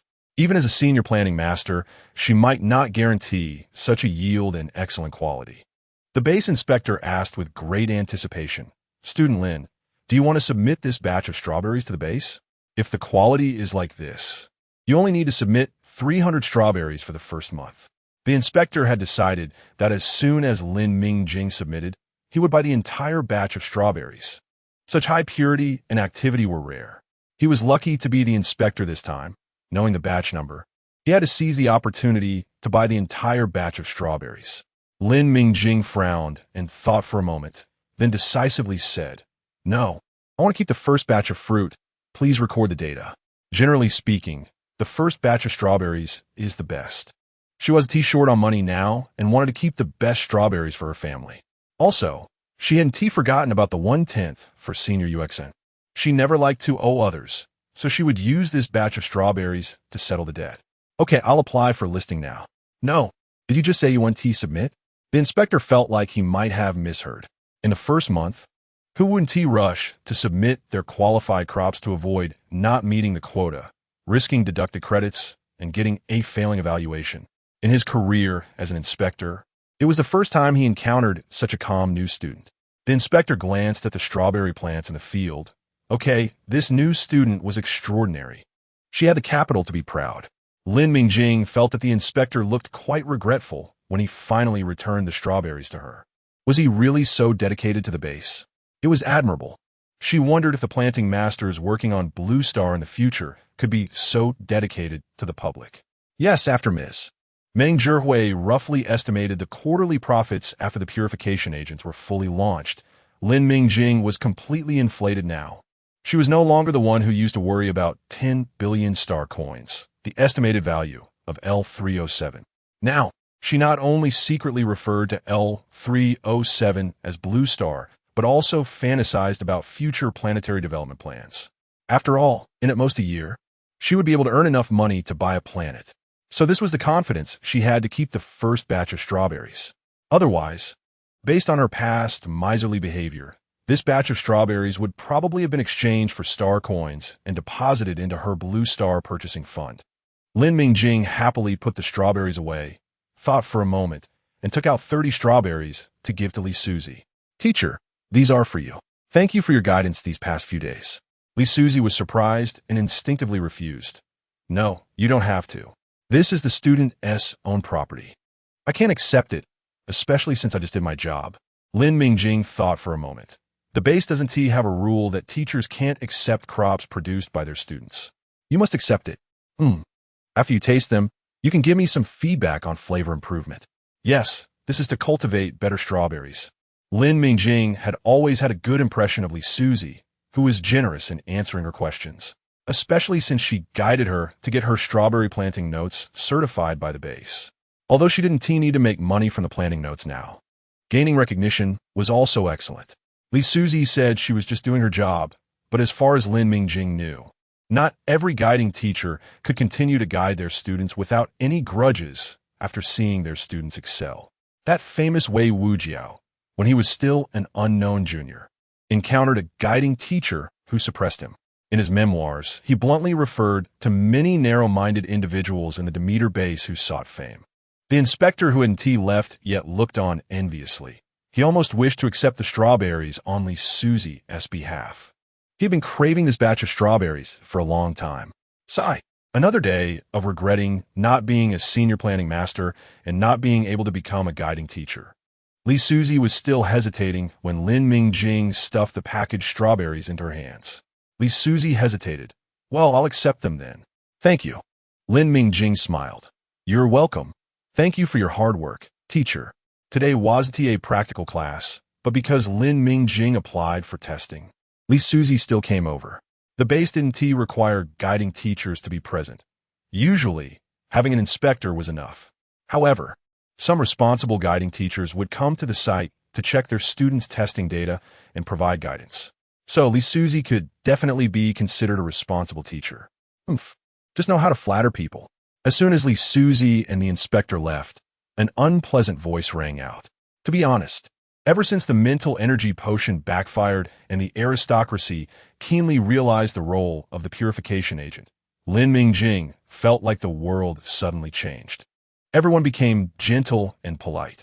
She hadn't heard any unpleasant voices for a long time, and she didn't need to think to know who this voice belonged to. Lin Mingjing turned her head. Neil McCarthy, do you remember our bet? You're not the kind of person who can't take a loss, are you? No way. No way. Does the McCarthy family really produce such people? Neil McCarthy turned red again and shouted. You didn't submit, right? Without evaluation. It doesn't count as me losing the bet. Lin Mingjing looked at him with a caring expression. All right, I was too anxious. Let us wait for the next time. The second batch will probably ripen in 3 days. To honor our bet, I'll definitely apply for evaluation as soon as possible. Neil McCarthy glanced at Lin Mingjing's flourishing strawberry plants. His eyes reddened, but he turned his head away and said nothing more. Seeing him back down, many people in class felt it was a pity. Why don't you continue to target Lin Mingjing? Why have you suddenly become timid? By doing this, we lose another opportunity to befriend Lin Mingjing. Sigh. At the beginning, Meng Tingluan took the lead, and now her relationship with Lin Mingjing was excellent. They were counting on Neil McCarthy to create such an opportunity again. Lin Mingjing was too good at dodging, and those who had received family orders could hardly find other chances to get close to her. Neil McCarthy was the hope of the whole class, but he just felt like that. Look, while Lin Mingjing still felt she wasn't strong enough and buried herself in her studies. Her situation had actually changed a lot without her realizing it. At least Neil McCarthy no longer called her by a lowly surname when looking for trouble. In the green area, when Lin Mingjing went to find UXIN, she noticed many third-year seniors were intentionally or unintentionally sizing her up. Although she had endured this kind of scrutiny for several days, she still wasn't used to it. Fortunately, she soon saw UXIN walking towards her quickly. Just as Lin Mingjing was about to speak, UXIN noticed her too and approached her, blocking most of the self-righteous gazes. UXIN, long time no see, Junior. You said you had something to consult me about. Your class's supervising teacher is quite responsible. If you have questions, why not ask your supervising teacher instead of looking for me from afar? Lin Mingjing took out the strawberries stored in a fresh-keeping box, because I still need to fulfill our agreement. UXIN looked puzzled. What agreement? Lin Mingjing knew that this straightforward senior had just said it casually at the time and completely forgot about the matter of her exchanging 1/10 of her output for credits. She helplessly said, Did you forget, senior? Our agreement from January. The first batch of fruit this month has ripened, so I'm delivering it to you. UXIN recalled that she had asked Lin Mingjing to give her 1/10 of her output in order to help her receive credits. She found him amusing. This junior was really persistent and wouldn't take advantage of her. It seemed she wouldn't give up easily. The output for the first month of new students usually wasn't that great. Even Lin Mingjing, who had recently gained fame, wouldn't have anything too valuable. UXIN generously took the strawberries, thinking she could just give this likable junior a little more guidance later. After accepting the box, UXIN asked, All right, I've taken the stuff. If you have any questions, just ask. As long as I know, I will tell you everything. Lin Mingjing indeed had a question she wanted to consult about, but it was difficult to ask teacher Li Suzy. She asked, Senior, I want to know if we can plant some other things in our managed green area. To be honest, Lin Mingjing was used to farming on 10 acres, and the small piece of land allocated to her at the Demeter base was hardly enough. The crops in the planting area had quite limited choices, and Lin Mingjing planned to focus on planting economically viable crops to make it easier to apply for base certification and attract more people to her planting notes. However, she really wanted to plant some other things, and after some consideration, she had her eyes on the green area. But after going through the base rules several times, she only found that changing the management of the green area would result in point deductions, with no detailed explanation. When she arrived, the green area was already planted with common landscaping plants, and she had no idea if she could remove them to plant what she wanted. She had asked Meng Tinglon, but she didn't know either. Lin Mingjing then thought of Yuan, who was in the 3rd year and, more importantly, worked part-time in base security. Asking her should yield a clear answer. Yuan did know. Over the years, there had been people trying to exploit the loopholes, neglecting the management of the green area and replacing the original plants with easy-to-care for herbaceous plants. However, these people's fates usually weren't very good because herbaceous plants was a euphemism. Those with ulterior motives would often just scatter a handful of paradise grass and wouldn't spend much time on the green area. Paradise grass is resilient, can adapt to most environments, and is drought-resistant. It is a common lawn plant in the 21st century. Back then, lawns made of paradise grass were quite expensive and mostly used in places like golf courses or football fields. However, in the interstellar era, people refer to these herbaceous plants, which have no extraction value, simply as weeds. If it weren't for the yearly students trying to pull tricks, Yuan wouldn't even know there were so many classifications of weeds. Yuan found it a bit strange. The junior didn't seem like the type to do such things. She directly said, you can replace them. However, there will be a dedicated inspection every month. If they find that you've replaced all the plants in the green area with low-level herbaceous plants, you're done for. Not only will you lose points, but you'll also have to restore the green area to its original state. Having just accepted the things from Lin Mingjing, Yuan now spoke earnestly. Junior, you can find time for this, and pushing your mental strength isn't all bad. You should just take care of the green area honestly. It was only because she found Lin Mingjing likable that Yuan said this. She usually didn't care for those who brought trouble upon themselves. Lin Mingjing discovered the key. So, as long as the plants she planted weren't of lower grade than the original ones, it would be fine? Huh? Why wasn't this junior listening to advice? Seeing Lin Mingjing's eager expression, Yuan could only sigh. Forget it, young genius. Everyone has their moments of impulsiveness. If the junior wanted to try, then let her try. At worst, she could help the junior pay for any deducted points later. That way, she wouldn't feel guilty, which was nice. Yuan nodded. Theoretically, that's correct. Okay, I got it. Thank you, senior. By the way, eat the stuff in the box as soon as possible. Lin Mingjing got the answer she wanted and promptly bid farewell to Yuan. She still had delicious food to eat. In the villa area, Yuan mixed the last portion of beef and breathed a sigh of relief. Luckily, the kitchen's food processor was powerful, otherwise with just her and Sister Meng, along with a troublesome sister Jirue. She really didn't know when they would be able to enjoy this barbecue feast. Jirue looked at Yuan with starry eyes. Yuan, you're amazing. Meng Tinglon, who was washing vegetables nearby, sighed. Clearly, you're just too clumsy. However, Yuan was really sensible, while Jirue was truly a crybaby. She swallowed those words and silently arranged the washed lettuce on the table. On the table, there were also 2 baskets of bright red, juicy strawberries, freshly harvested by Lin Mingjing today.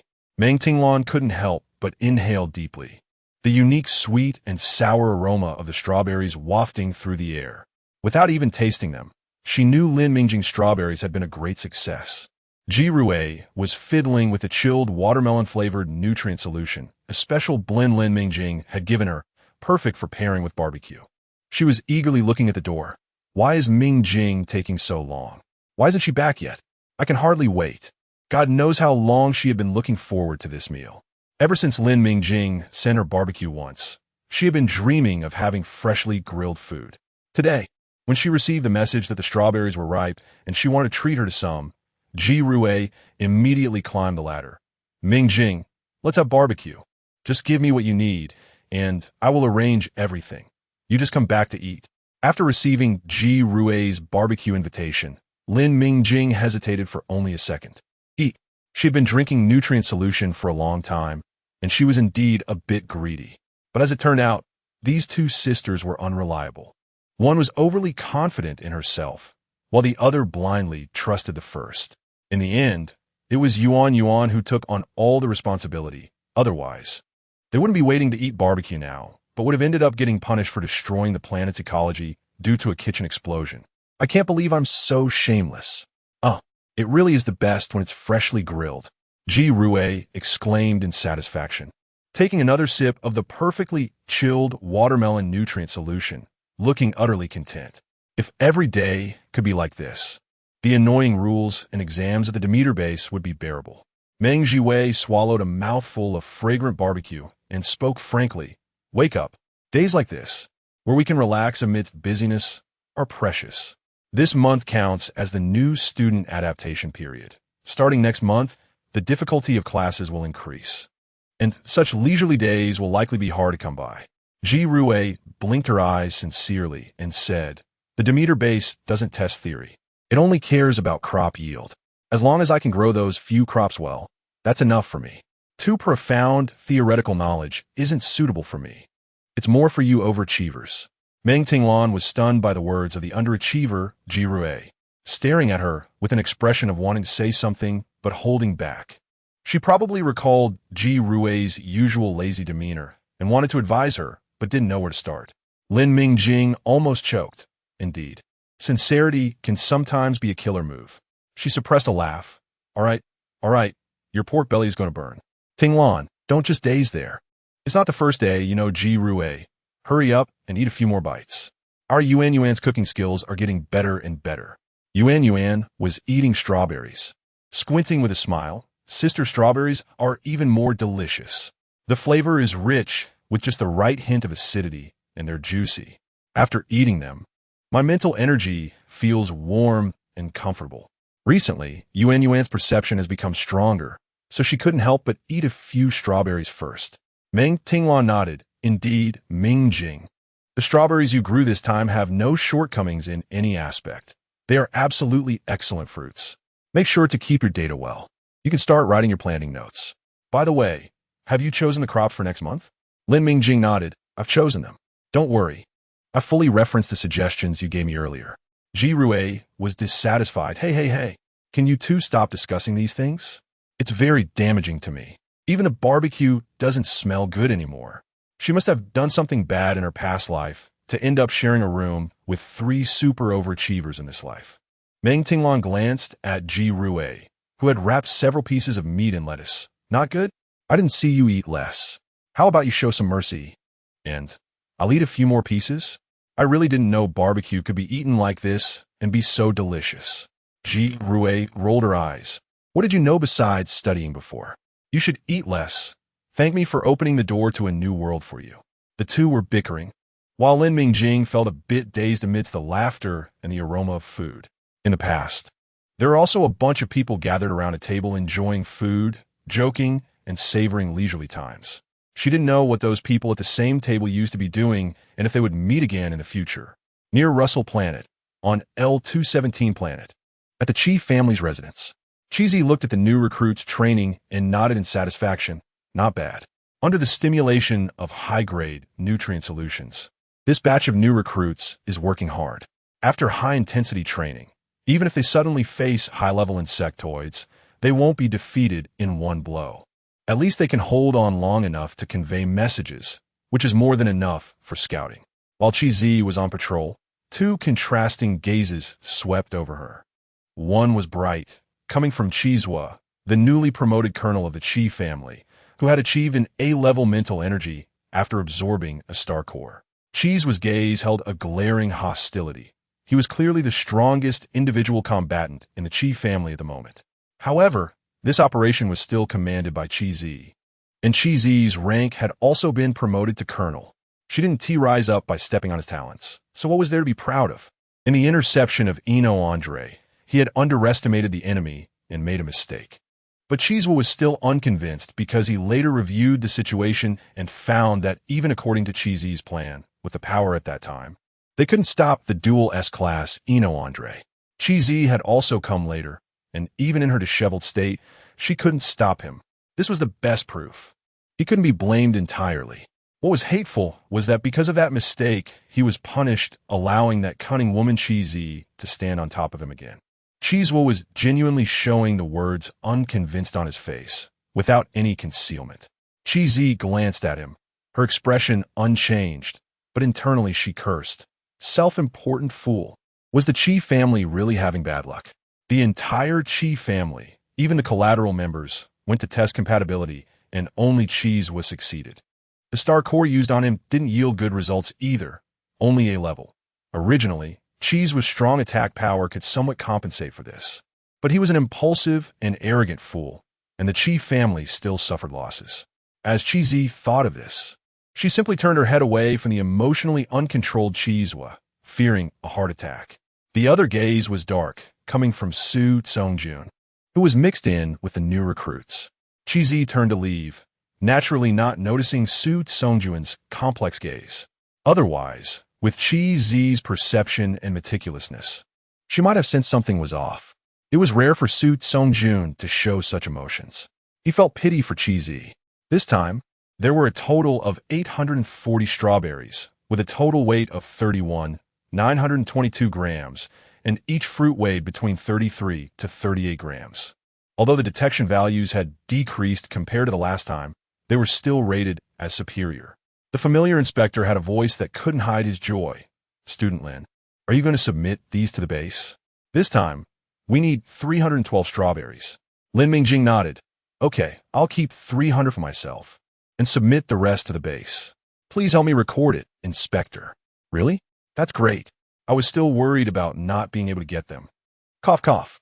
The inspector quickly corrected himself. I mean, congratulations. Lin Mingjing smiled. It seemed that UXIN's advertisement worked well, even making the inspector worry about not being able to get this batch of strawberries. Last time, when UXIN found out that she received strawberries, he even did a test himself. Around 1 a.m., in the stillness of the night, he bombarded Lin Mingjing with messages to successfully wake her up. She looked at the testing report and dozens of messages he sent with a dazed expression. The central theme was 1. Have you lost your mind? Data shows these strawberries are so exceptional, and you're giving me 300? You're really crazy. Selling them to the base could at least earn you 6,000 credits. Lin Mingjing was too tired. Seeing the UXIN had no significant issues, she switched her terminal to emergency mode and fell asleep immediately. But the next morning, she was startled by UXIN, who was waiting at her door, looking exhausted, with dark circles under his eyes comparable to a national treasure. UXIN grabbed her, Junior. No, big shot, I was wrong. I shamelessly asked you for 1/10 of the yield and insulted you with 100 credits. Lin Mingjing ultimately succeeded in persuading UXIN to accept those 300 strawberries. UXIN could tell he felt guilty. She finally said she would help Lin Mingjing promote it. Because the items listed on the Demeter base are evaluated through a series of algorithms, in which sales weight holds a significant proportion. If the products newly listed by Li Fei do not perform well in sales and sell-out time, it will affect the future listings of crops by the same planner. This also belongs to market testing, a part of survival of the fittest. After all, Demeter Planet places great importance on the Demeter base's reputation. A substantial portion of its annual finances comes from here. In the fiercely competitive interstellar era, planetary managers would never do anything to harm their brand. Demeter products are guaranteed to be high quality has already taken root in the hearts of every interstellar resident. Lin Mingjing herself didn't expect UXIN's advertisement to be so effective. The familiar inspector said, Student Lin, after submitting to the base, you still have 228 strawberries left. According to the detection values, the base's buyback price totals 3,648 credits. Please confirm this on the terminal. Within 5 minutes, the credits will be credited to you. I'll go check the next student. If you have any questions, feel free to ask me. Okay, thanks, Inspector. Not a bother at all. It's It's just part of my job." The inspector waved and left. Lin Mingjing watched the inspector walk towards Land 1, where Meng Tinglin's territory was, and the crops she planted were also ready for harvest today, with Li Suzy standing beside her. Today, 5 people from Class A applied for testing. Today is September 22nd, and it's already nearing the end of the 3rd week. The crops in the Class A planting area have started to be harvested one after another. At this time in the planting area, the view was quite fruitful and abundant. Those who could enter the Demeter A class were basically the top-tier planters in the entire galaxy. Everyone had some real skills, and they naturally wouldn't make basic mistakes in crop selection. Except for that student with the surname Shun, everyone else chose fruit-bearing plants. This was the first time Lin Mingjing had seen so many interstellar fruits. She originally wanted to take advantage of Dream Farm and include all these novel species into the game page, even if each species only gave her 10 gold coins. That would still be 190 coins. Even though Lin Mingjing wasn't short on money right now, it didn't stop her from having a strong desire to take advantage of the game. However, what puzzled Lin Mingjing was that Dream Farm was unresponsive, not reacting at all. She found it strange that, in terms of energy value, the plants carefully cultivated in a class were definitely not worse than the few mutated plants she had recorded in the polluted area of Planet L307. Why wasn't it working now? Lin Mingjing wondered if Dream Farm could only record mutated plants. For now, she wasn't in a hurry for money, and not being able to exploit the game didn't discourage her. She quickly shifted her focus to other matters. After all, she was really busy now, experimenting with new crops and planning the greening area. The crops she planned to plant next month hadn't yet been successfully trialed in the planting pots, so she couldn't unlock the plant cards and seed shop in the game. Luckily, there was still enough time, with 9 days left. With 3 planting pots working simultaneously, she could definitely get something to grow. Ding!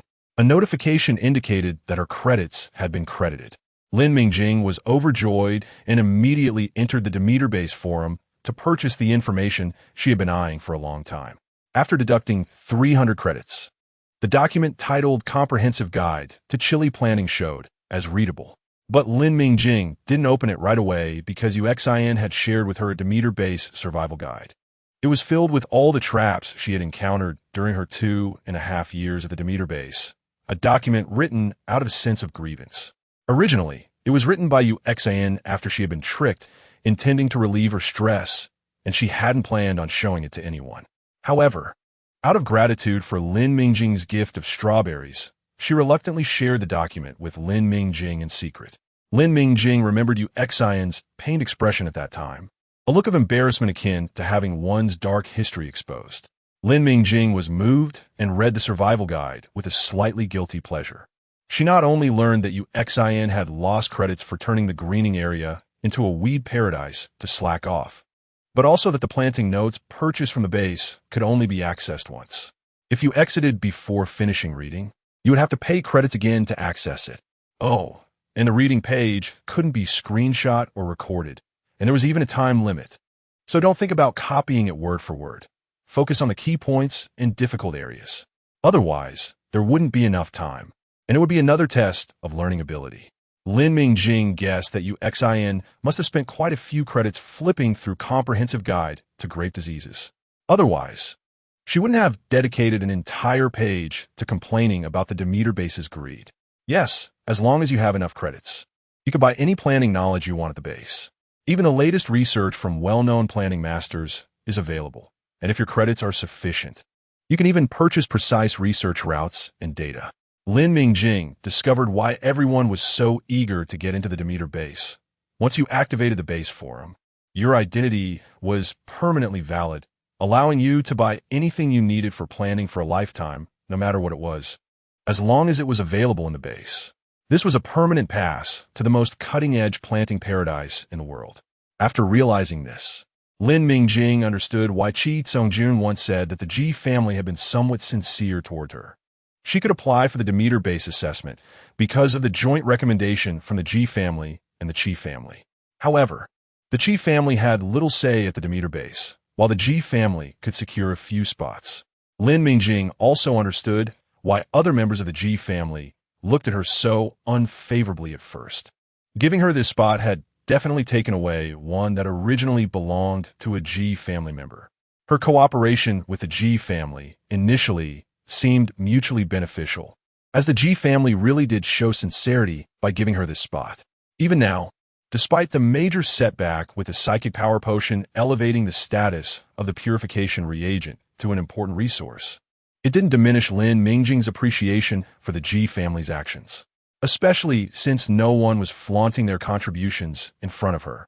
Lin Mingjing could guess that this was likely facilitated by Ji Rui's parents to thank her for saving Ji Rui in the polluted area. Otherwise, the other members of the Ji family wouldn't have been so hostile toward her. As for whether the other members of the Ji family helped her, that was unlikely. She wasn't familiar with them. As for the smiling fat old man Ji Mingde, he was clearly a shrewd businessman. If he wanted to do something like this, he could have used 100 different ways to let Lin Mingjing know and leverage it to negotiate terms with her or to slightly control her. Just look at that student with the surname Shan. She ranked 13th in Class A, just in time for the safe question and answer period. But the last time she asked a question, it was completely unrelated to the crops she was planting. Lin Mingjing noticed that it was actually related to the crops of the Li family, who ranked 19th. Number 1 plot. Mingjing, let's go.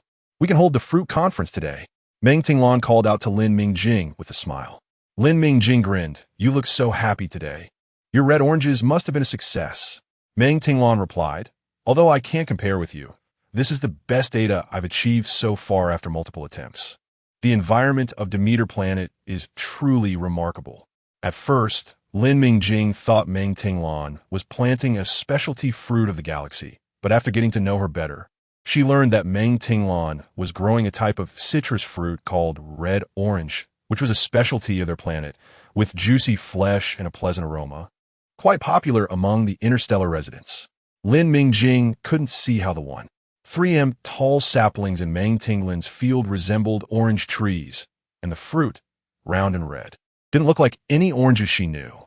Even blood oranges had an orange-red skin, not this tomato-like red. But Meng Tinglon wouldn't lie. So Lin Mingjing was actually looking forward to the fruit she had grown this time. She had always liked citrus fruits, especially Wogan oranges. Thinking of the sweet and juicy taste of Wogan oranges, Lin Mingjing instinctively licked her lips.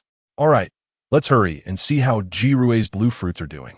The two left together, not noticing Neil McCarthy's conflicted expression at first, which turned into a sigh of relief as he watched them leave without a second glance. Today, after Lin Mingjing submitted her base quota, her evaluation was set, definitely as superior. Although the ranking wasn't out, yet since the time wasn't up, she had completed her bet with Neil McCarthy. Neil McCarthy had been struggling with the idea of bowing his head to Lin Mingjing in public, feeling a bit embarrassed. But unexpectedly, while he was hesitating, Lin Mingjing had already left. Great, he decided to send a message to Lin Mingjing later to hint at it, after which he would pretend not to see her and absolutely not say another word to her. This way, he would have kept his promise. But soon, Neil McCarthy realized he didn't even have Lin Mingjing's contact information. She must have done it on purpose, as if to watch him embarrass himself. Back in the accommodation area, Neil McCarthy had a restless night, needing to think of a somewhat less embarrassing way to fulfill his promise.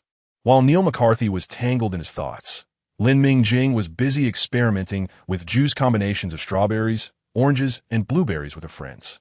Completely unaware of Neil McCarthy's complex psychological activities, she had purely forgotten about him. After all, if Neil McCarthy hadn't initially targeted her, Lin Mingjing wouldn't have wanted to pay him any attention. Moreover, Neil McCarthy had recently been quietly reducing his presence, making it even harder for Lin Mingjing to remember him. So, early the next morning, when she was blocked by Neil McCarthy on her way to the plantation, she saw him, clearly in a bad mood, grit his teeth and throw at her.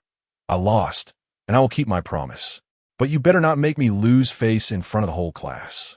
After saying that, Neil McCarthy ran off, leaving Lin Mingjing standing there, taking a moment to realize what this neurotic was up to so early in the morning.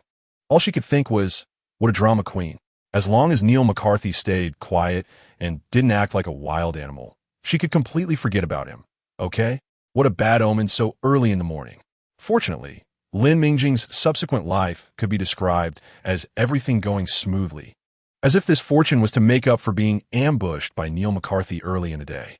First, the purification reagent successfully appeared in the Demeter base mall. In her third harvest of strawberries, contributed 164 strawberries, bringing in a large number of credits. With the exceptional quantity and quality of this batch of strawberries, she became the top scorer in the first month's quiz. Lin Mingjing still remembered the stunned expression of the inspector who came to test her for the third time and his exclamation, "Wow, such high yield." Yes, even Lin Mingjing was a bit surprised by the quantity, with a total of 608 strawberries harvested over 3 rounds, all rated as excellent. The harvest from the base environment's mall seeds was indeed astonishing. Next month, with the addition of the purification reagent, who knows what kind of incredible output she would achieve. Lin Mingjing also organized her notes on strawberry cultivation. And perhaps due to the astonishing data from this batch of strawberries, the base certification was approved particularly quickly. In less than a week, her notes have been successfully published on both the Demeter Forum and the Growers Forum. Lin Mingjing was dizzy. She had anticipated being on the Growers Forum, but she never expected her cultivation notes to be featured on the Demeter Base Forum. The Demeter Base mainly featured notes from advanced growers, with only a few intermediate growers who had been well known for years in a specific crop's cultivation direction. How could a beginner grower like her make the list? Luckily, she wasn't the only beginner to make the list. There have been several throughout history, the most recent being that genius from the Wei family, Wei Wujiao. Lin Mingjing was relieved she wasn't the first in history. Otherwise, she might not have been able to handle the increasingly friendly attitude of her classmates, especially the Ji family. Considering they were still on the same side, she couldn't lose face too much. But as time went on, she was genuinely a bit annoyed. In her previous life, she had encountered bizarre colleagues in the workplace, and she had been tormented by clients. In this life, she was truly tired of such hypocritical relationships. All she wanted was to farm. What Lin Mingjing didn't know was that when she explained the methods for yellow board and intercropping garlic in her cultivation notes, she successfully inspired growers to pay attention to biological characteristics, thereby avoiding diseases and improving yield. This was the most critical reason her growers' notes could be featured on the Demeter Base Forum. After academician Meng personally stated that even he couldn't achieve such results in strawberry cultivation, her notes were unanimously approved and successfully made it to the Demeter Base Forum, a forum comparable to the 3 major journals of the 21st century. Of course, Lin Mingjing was not as excited as she had been at the beginning. She had calmed down a bit. If it weren't for the fact that she had been smiling uncontrollably these past few days, she would have appeared even more composed. Now, she was troubled. As the top scorer, she had the right to choose her planting area first. Area 1 was originally Meng Tinglan's land, and she was a bit reluctant to choose it. Not that she was worried Meng Tinglan would mind. She was a generous girl. It was just that in the interstellar era, the soil was filled with mystical qualities. Once someone got used to another person's mental energy, when a different person planted there, they would first need to use their own mental energy to erase the previous person's imprint to better expel negative energy, somewhat like resetting. Moreover, the quality difference between areas 1 and 2 wasn't significant, which didn't affect Lin Mingjing, so there was no need to trouble Meng Tinglan. Lin Mingjing was about to speak when she felt Meng Tinglan touch her hand. Lin Mingjing turned her head and saw Meng Tinglan suddenly smile. "Teacher, I choose Area 1. Chili and corn." Meng Tinglan was the second place and chose Area 2. She turned to Lin Mingjing with a bright smile. "We'll be neighbors from now on." Lin Mingjing also smiled. She had misunderstood. Girls like Meng Tinglan would win gracefully and lose gracefully. All right, let us always be neighbors. After selecting her land, they could start a new round of planting activities. This time, Lin Mingjing decided to plant 2 crops, corn and intercrop chili. Lin Mingjing had several backup plans, and after understanding the previous round of crops grown in Area 1, which were oranges, she decided to plant corn. She had researched online and found that while corn's purchase price wasn't as high as strawberries, it was still a popular item with a decent price. Various corn-flavored snacks and nutritional liquids were quite popular. Most importantly, corn had a massive yield, and it might even be more profitable than strawberries, although it required a significant amount of mental energy as it matured within a month. Those without sufficient mental energy wouldn't even consider crops with longer growth cycles. To make full use of space and satisfy her cravings, she spent a considerable amount of credits and star coins to finally unlock the chili card in Dreamland. Lin Mingjing planned to intercrop chili around the corn to achieve nutrient complementarity and reduce diseases. Moreover, it would allow her to gain 2 yields at the same time. Even though she wasn't short on money now, one could never be too careful, not knowing how much it would cost to build Blue Star in the future. Saving money was always a good idea. The last time she intercropped garlic with strawberries, the harvest was also quite good. Unfortunately, aside from professional chefs, ordinary interstellar residents had little demand for garlic, and the purchase price was quite low. But Lin Mingjing was satisfied. Even a mosquito's leg is meat, and she didn't mind at all. The benefits of intercropping were numerous. Lin Mingjing had mentioned them in her strawberry cultivation notes, but unfortunately, they hadn't gained much attention, as everyone seemed to overlook this method. However, Meng Tinglan was different. She and Lin Mingjing engaged in open discussions about planting without holding back, and she had already keenly realized the benefits of intercropping. But without sufficient data to support it, it was hard to convince others. So after fully understanding the principles of intercropping, she also experimentally chose 2 complementary plants for this planting operation, to see if they could achieve a bountiful harvest as theorized. Last time, when Class A saw Lin Mingjing plant 2 crops at once, they were puzzled. This time, seeing Meng Tinglan doing the same was a surprise that couldn't be hidden. However, no one asked, as knowledge requires exchange and payment, a principle deeply ingrained in every Federation resident. After the planting area closed, Lin Mingjing said goodbye to Meng Tinglan and took off running. The end-of-month inspection in the greening area was over. Lin Mingjing was eager to return to renovate the greening area, and first, she needed to clear out that pile of plants that could only be looked at but not eaten. Of course, in the end, Lin Mingjing still didn't have the courage to clear out the entire greening area. After detailed planning, some lush greenery was left, which can be used as an excuse to deduct credits but cannot be reported for criticism. A small piece of land was used to grow spices like scallions, ginger, garlic, and Sichuan pepper ever since the last barbecue feast. Now, the few of them occasionally cook something to satisfy their cravings. Besides Yuan, Meng Tinglan surprisingly has a talent for cooking, or rather, as long as she takes it seriously, she can make anything look good, unlike Lin Mingjing, who is a serious kitchen disaster. A small area is used to plant groundnuts. Lin Mingjing misses French fries. Near the original greenery area, Lin Mingjing planted 2 grapevines and set up the trellis. In her previous life at the orphanage, there was a grape trellis in the back kitchen. During breaks, the cook would relax and take a nap in a chair under the trellis. As a child, she was always tempted by those clusters of purple-red grapes. Even though they were sour and not particularly tasty, they were rare fruits in the orphanage. In her lonely childhood, the rocking chair under the grape trellis and the gently swaying grape clusters in the interplay of light and shadow were tranquil and pleasant times in her memory. Lin Mingjing had always wanted such a grape trellis, and now that she is a cultivator, she has the conditions to make it happen. Everything is arranged. In the last stretch of land, Lin Mingjing scattered blue snowflower seeds. After all, she had stripped away much of the greenery area, and what she planted were mostly edible plants. Scallions, ginger, and garlic are all considered low-level herbaceous plants, and groundnuts are also a specialty of low-level planets. In the judgment of the interstellar era, these do not compare to the greenery plants Lin Mingjing had removed. She could only plant some flowers, hoping to improve the overall level of the greenery area. Flowers are definitely considered luxury goods in the interstellar era. Shenran, the only one in Class A growing flowers, has already risen to 9th place due to her recent monthly test results. Lin Mingjing roughly estimated that she might be the one who gained the most credits besides Lin Mingjing. Moreover, Lin Mingjing did not forget that the original owner had promised to plant purple iris for Jirue, but after checking, she found the level too high and decided to wait until she accumulated some experience before taking on that challenge. The blue snowflower also blooms with blue-purple flowers, which can help her meet the quota. Lin Mingjing was busy in the greenery area, and Jirue had long been accustomed to her appearance. She sprawled on the sofa, needing to rest. She was exhausted today. Previously, relying on Lin Mingjing as planting notes to grow blue fruits, she achieved the best data ever.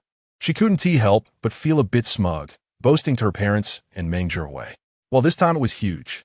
Her parents praised her so much that she dazedly promised to challenge tomatoes next time.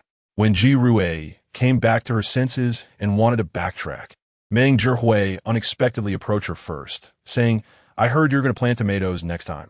Nice, you finally look like a cultivator. But the difficulty of tomatoes might be a bit too much for you. I have a planting note here. Take it back and have a look. I hope it helps you."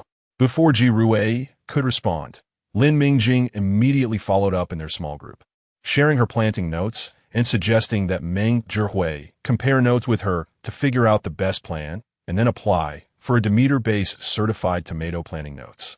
The situation was quite strange. Meng Zhihui stood in front of her with an "it's all up to you" look, full of expectation. Lin Mingjing, who usually just bubbles in the group, was absent, saying she went to discuss greenery area renovation insights with a senior from the third year. Under pressure, Ji Rui surprisingly agreed. Afterward, Ji Rui felt increasingly uneasy, but couldn't bring herself to find Meng Zhihui to complain. Lin Mingjing was nowhere to be found, and when she tried to pester her parents, she was easily swayed by her mother, Ms. Meng, and ended up having to plant tomatoes. But today was just the first day, and she already felt drained. Looking at the vibrant Lin Mingjing in the greenery area, Ji Rui sighed deeply, wondering why the gap between people was so vast. "You want to grab a piece of the pie?" Lin Mingjing was sailing smoothly. The benefits of being neighbors with Meng Tinglan were now evident. Whenever they wanted to communicate, they could just call out to each other without having to find opportunities to discuss like before. The crops in both of their fields were growing particularly well, and Lin Mingjing truly admired Meng Tinglan from the bottom of her heart. The plants she was intercropping had been tested and practiced by scholars from her previous life. She just needed to implement the notes and manage them diligently for a bountiful harvest. But Meng Tinglan was different. She was genuinely exploring new routes and combinations. Strictly speaking, she was the one who took the first step in the interstellar era. Other than providing her some insightful ideas like one tall and one short, one sharp and one round, one deep and one shallow, one big and one small, one wide and one narrow, Lin Mingjing could offer no help. After all, they had already shared the types of plants they could successfully grow, and, aside from one tomato, the others were completely unrelated. It was understandable, as they had not been on the same planet before, and the environmental differences were immense. Having one common experience with tomatoes was still attributed to the interstellar pandemic affecting tomatoes. Now, seeing that the crops in both their fields were thriving, it was indeed a good life sailing smoothly. As for Ji Rui, she now sprawled on the couch every day after getting home, while sipping on strawberry nutrient liquid. She surfed the interstellar net at 18G. In her words, when a person is in pain, watching other people's misfortunes can effectively relax the mind, especially when the source of the amusement is someone with whom she had a little conflict in the past. The joy of watching would double.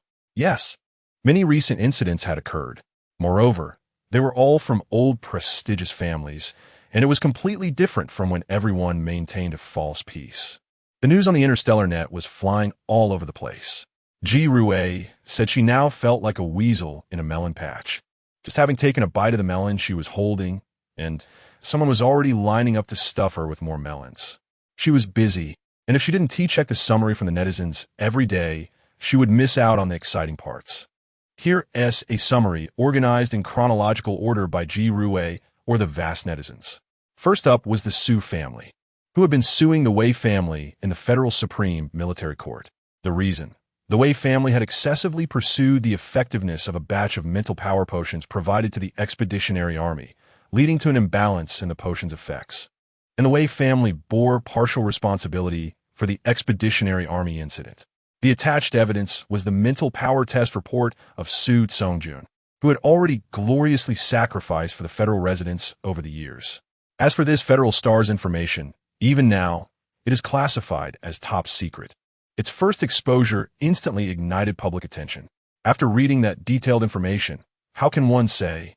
Anyone with a bit of common sense would know that, given the Federal Star's strong and stable mental power, there is absolutely no way that it would result in a sudden mental power riot, choosing to perish together with the King Worm as stated in the post-incident investigation. Moreover, the Su family stated that Su Tsongjun rarely took mental power potions. This logic is sound, Wei Fu was the one who exposed the mental power potions in the perception of federal residents. This discovery is not something that can be confirmed overnight. Wei Fu must have noticed it long ago, which makes it understandable that Su Songjun did not take mental power potions. The Su family did not lie, and the test report cannot lie. So how could the federal star suddenly fall? It must be that the mental power potions provided by your Wei family have issues. Investigate. It must be investigated. The Wei family was caught off guard by this move. They were the ones who proposed to frame the Li family, and they were the ones who took action, so they naturally retained complete evidence. This evidence was for dealing with any potential investigations by the Expeditionary Army that might return. But wasn't the Expeditionary Army wiped out? The forged evidence is crucial. It represents mutual checks and balances, as well as mutual distrust. That evidence is hidden in a place that only the Su family and the Wei family can access together. However, the Wei family currently cannot contact the Su family, especially Su Chengying, who was privy to the initial information. Without access to this evidence, the Li family, which was originally set up as a scapegoat, cannot be used. They can't just come out and say, no, the spirit medicine they provided back then was fine. The problem lies with the batch marked with the Li family's seal. That would be self-destructive, right? How does the Wei family know? Where's the evidence? Why did they conceal this information before? The Wei family once again resorted to playing dead, only providing the testing reports that were retained as per standard procedure, hoping to evade responsibility. At this moment, the Li family stepped in, also revealing their retained data. Simultaneously, they made a sarcastic remark. Look, the data on my Li family's medicine is lacking in every aspect. The Su and Wei families are in-laws, and Su Songjun is the head of the expeditionary force. Considering the closeness of their relationship and the actual situation, is it possible that Su Songjun would not take the Wei family's medicine, but instead choose the Li families? Additionally, the initial order for the expeditionary force was initiated by the Wei family, which wanted to share it with the Li family. What were their intentions? One must say that the Li family has become quite adept at playing the public opinion game. With just a few sentences, they left the Wei family speechless. At this point, playing dead was no longer effective. This concerns the expeditionary force and the Federation Star, which has public opinion and the support of other families. The military court quickly issued an investigation order, specifically forming a task force to enter the Wei family for investigation. Once something has been done, it will inevitably leave traces, especially when one side already knows the outcome and can deduce the process. Even if the Wei family has cleaned up the evidence, they still found traces indicating they were aware of the drawbacks of the spirit medicine and some unreasonable research. While this alone cannot lead to a conviction, it is enough for the military court to hold the Wei family accountable. Once a century-old family that dominated a region, they are now heading towards decline. Of course, that is a matter for later. Returning to the present, the Luo family has now jumped in. Initially, the Luo family was stubborn and angered consumers, and they were subtly aligning with the Wei family. However, upon seeing the Wei and Li families at odds, possibly involving the expeditionary force, the Luo family surprisingly issued a statement saying that the poor efficacy of their spirit medicine was due to their genuine ignorance of the medicine's drawbacks. Ignorance is no crime. You can't blame us. Don't attack the Luo family's factory anymore. Of course, the Luo family also felt guilty towards consumers, stating that they would focus on planting high-quality natural plants and welcome interstellar residents to purchase. Not to mention how consumers would respond to this statement or whether they would buy it. They first angered the families that specialize in planting. Although the Li family had previously advertised their own products, they were already shifting their focus and gradually gaining some say in planting. But what about the Luo family? Were they trying to sneak in uninvited and take meat from their plates? They certainly wouldn't allow that. The joy of spectatorship. Pharmacists and planters have common ground. The raw materials for preparing medicines need to be cultivated by the pharmacists themselves. Therefore, the Li family's subtle shift in focus was not very noticeable and went quite smoothly, allowing them to quietly occupy a position after years of operation. However, the Luo family is different. They have always had a high opinion of themselves, with most of the family members aspiring to become pharmacists. Only if that fails would they consider becoming planters. Thus, the Luo family has no advantage in planting. yet they seem unable to recognize their own situation. Still arrogant and overbearing, the specialized planting families of Ji, Ming, and Yu, along with the Laterleaf family, began to implement a downward strike against the Luo family in terms of planting. Various reports about the Luo family's subpar and even inferior planting crops circulated unintentionally. Additionally, the Luo family's past bullying of various plantations with their pharmacist family's power came to light. Even more shocking, a report was released by the Demeter base regarding the contribution ranking of senior planters over the past 5 years. According to the base, this was decided to allow the vast interstellar residents to supervise the base's planters after fully absorbing the lessons from the spirit medicine incident. They wanted to see if those who occupied the top resources of the interstellar age had corresponding outputs and contributions. This ranking truly left the Luo family in a position of disgrace. The ranking evaluated planters based on output quantity and quality, improved crop results, practical measures for improvement, number of papers, and other aspects using comprehensive and strict evaluation standards. Most notably, all mid-level and senior planters were included, not just the top few. The last few pages of this ranking were filled with names starting with Luo. The general public reached a conclusion from this list. The Luo family has the most members, occupies the most resources, has the fewest senior planters, and the lowest contribution. Phrases like the Luo family is a blood-sucking bat, Luo family, get out of Demeter base, and the Luo family should apologize dominated the top 10 of the interstellar trending topics. Subsequently, the Demeter base announced that it would quickly dismiss those who are unworthy, and it guaranteed that the base would publish such investigation rankings annually. They also urged every plantation to keep up, assess whether there are any unqualified individuals in their own plantations, and quickly dismiss them, ensuring that truly talented individuals receive the learning opportunities they deserve. Every piece of pristine soil in the interstellar realm is a valuable resource that cannot be wasted. This wave swept across every corner of the interstellar community, causing a stir for quite some time. It truly initiated a wave of reform in the planter industry, clarifying industry standards and laying the groundwork for the future implementation of educational knowledge. Of course, we are not at that stage yet. We are still in a phase of denouncing the Luo family. Many members of the Luo family were dismissed from the plantations, including the planter from Ji Rui's class. Ji Rui felt both happy and pained. She was happy because the Luo family planter, who had been slacking off and particularly oppressive, was gone. She was pained because the new instructor was serious and responsible, and there was now much more for her to study every day. She originally wanted to come to Demeter to gain some prestige, but now her life completely contradicted her original intention. Moreover, she had already seen most of the fun online, and now it was all small-scale skirmishes, which couldn't compare to the explosive news from before.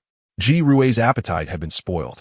Lin Mingjing now returned to see her mostly looking disinterested. However, one day, when Lin Mingjing and Meng Tinglan returned to the dormitory, Ji Rui was already waiting at the door. Upon seeing them, she excitedly rushed over, her eyes sparkling with the excitement of having received big news. Mingjing, the Qi family and the Andre family have started fighting. Rewind to a day earlier on planet L217.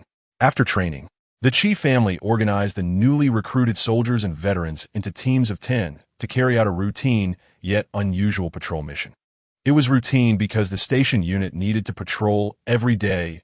It was unusual because the patrol range was rather odd, almost reaching the territory of the Andre family. If it weren't for the proximity of their bases and the existing enmity, which often led to provocations and petty actions on each other's premises, this action would have been seen as a challenge to a contest of strength. Others may not have noticed anything wrong, but Su Tsongjun, who was mixed in with the patrol team, could see at a glance that the number of patrol personnel, the frequency of patrols, and the range were all off. This level of patrolling was not part of their usual provocations. It seemed that Qi Zi was trying to find evidence of the insect race's appearance that the Andre family had concealed.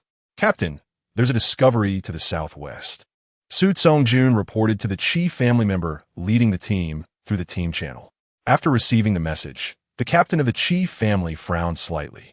Today was their routine patrol, and to be honest, after so many days of patrol tasks, there had been no gains.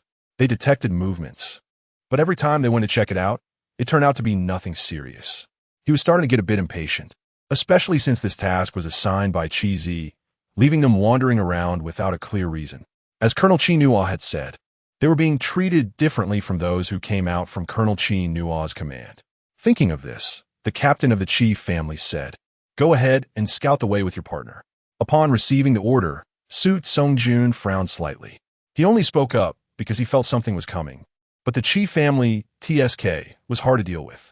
Yes, the two patrol mechas moved forward in the southwest direction, one in front of the other. Su Songjun reminded his partner to turn on the recorder and maintain formation before driving the mecha ahead to lead the way. In the command room of planet L-217, a sharp and urgent alarm echoed throughout the military base. "Commander, coordinates 21T3-785-2240-7963, Level 1 alert. Dispatch nearby patrol teams for support. Send a signal to the guard squad, and I'll lead the team myself." The first command authority is temporarily transferred to Deputy Commander Chi Chun.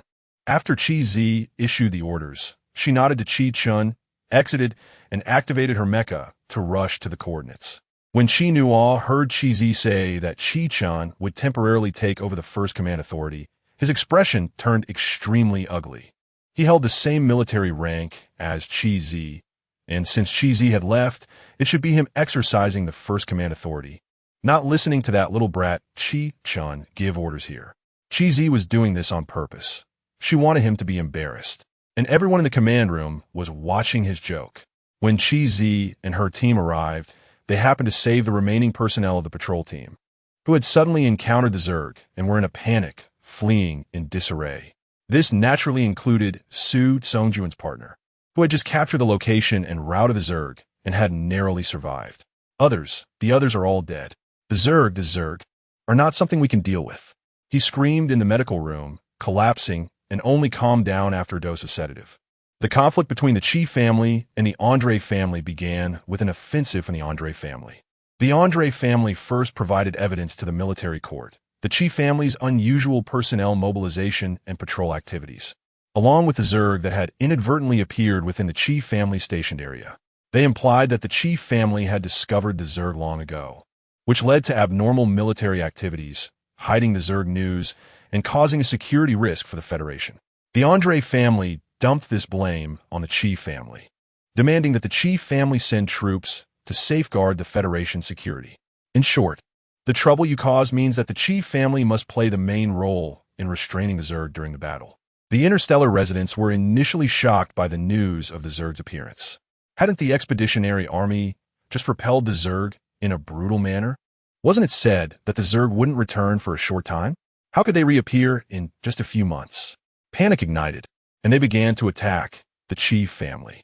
Upon seeing the Andre family statements and the news online, the Chi family did not rush to prove their innocence. Instead, when the anger of the interstellar residents was at its peak, they released a video.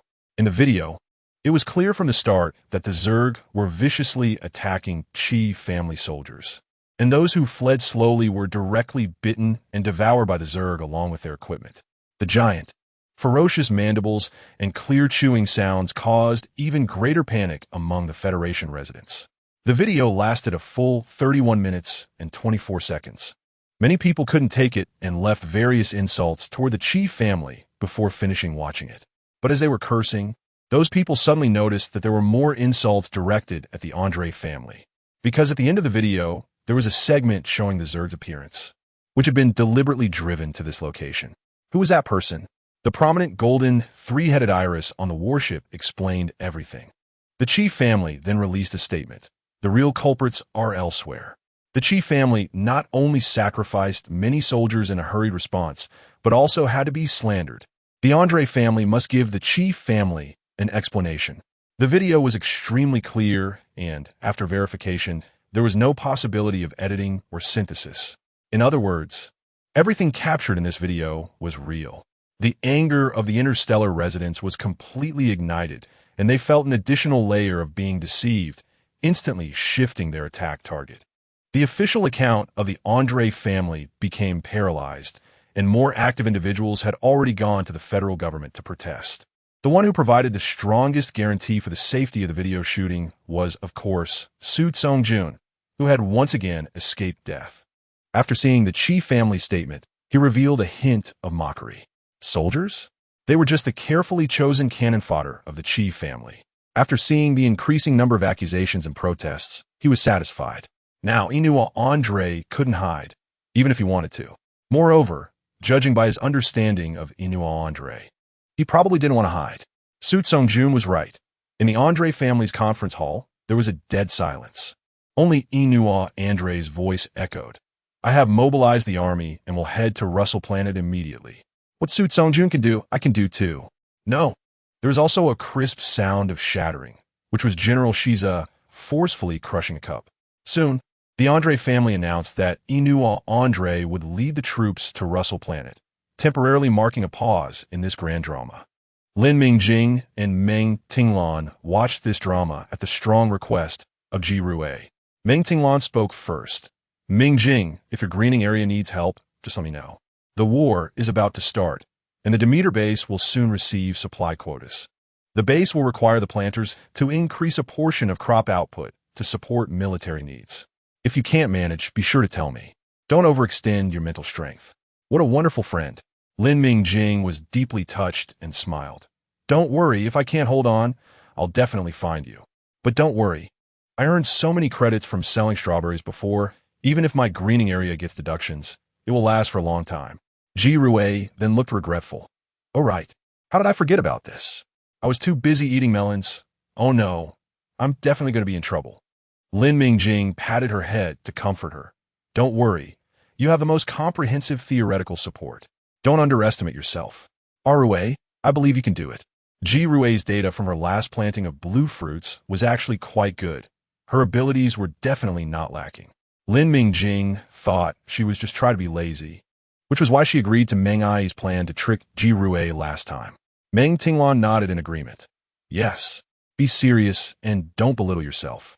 Ji Rue looked aggrieved. She didn't want to live a life where the two top students did nothing but farm and study, or she would go crazy. Yuan, who had been silent all this time, spoke up to comfort her. Sister Ji Rue, don't be afraid.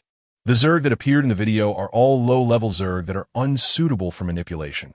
They're likely just wandering Zerg. There is no high-level Zerg controlling them. So the Federation should not issue a letter to the Demeter base for the time being. The Zerg hierarchy is clear. High-level Zerg have absolute control over low-level Zerg. However, the Zerg population is vast, and among them, some are truly low-level Zerg that can only understand the instinct to eat and nothing else. Even the Zerg do not recognize them as part of their own and disdain using them as cannon fodder on the battlefield. These Zerg can only wander in space, making them one of the easiest to deal with. If these types of Zerg appear, it indeed wouldn't be too tense for the Federation. Ji Rue's eyes lit up. Really? Yuan, you're amazing. You can even tell those Zerg apart. No wonder you'll be the strongest mecha master in the future. For Yuan, who often comforted herself and was well-behaved and lovable, Ji Rue never hesitated to praise her. At times, she would even turn into an enthusiastic supporter like now, showering her with compliments. Yuan's face turned red from the praise, and she softly said, No, I just recently studied this area of knowledge. Sister Ji Rue, stop talking. We still need to appropriately stock up on some crops. The situation on the battlefield changes rapidly, and you never know when sudden requests might come in. Meng Tinglan looked serious. Yes, Yuan is right. You still need to pay attention to this. She pursed her lips and said with a stern face, Of course. If you really have difficulties, I can help you. Lin Mingjing found it amusing to watch from the side, given Tinglan's serious nature. For her to say such a thing shows that she still has the protective love of an older sister for her younger sister. Unfortunately, she didn't know that Ji Rue, being so proud, likely had her desire to be a slacker diminished by half after hearing her words. Sure enough, Ji Rue puffed up her cheeks and looked at Meng Tinglan, muttering, Aren't you going back yet? After this, the tasks might be heavier, and you need to rest well to prepare for what's next. She was starting to drive people away.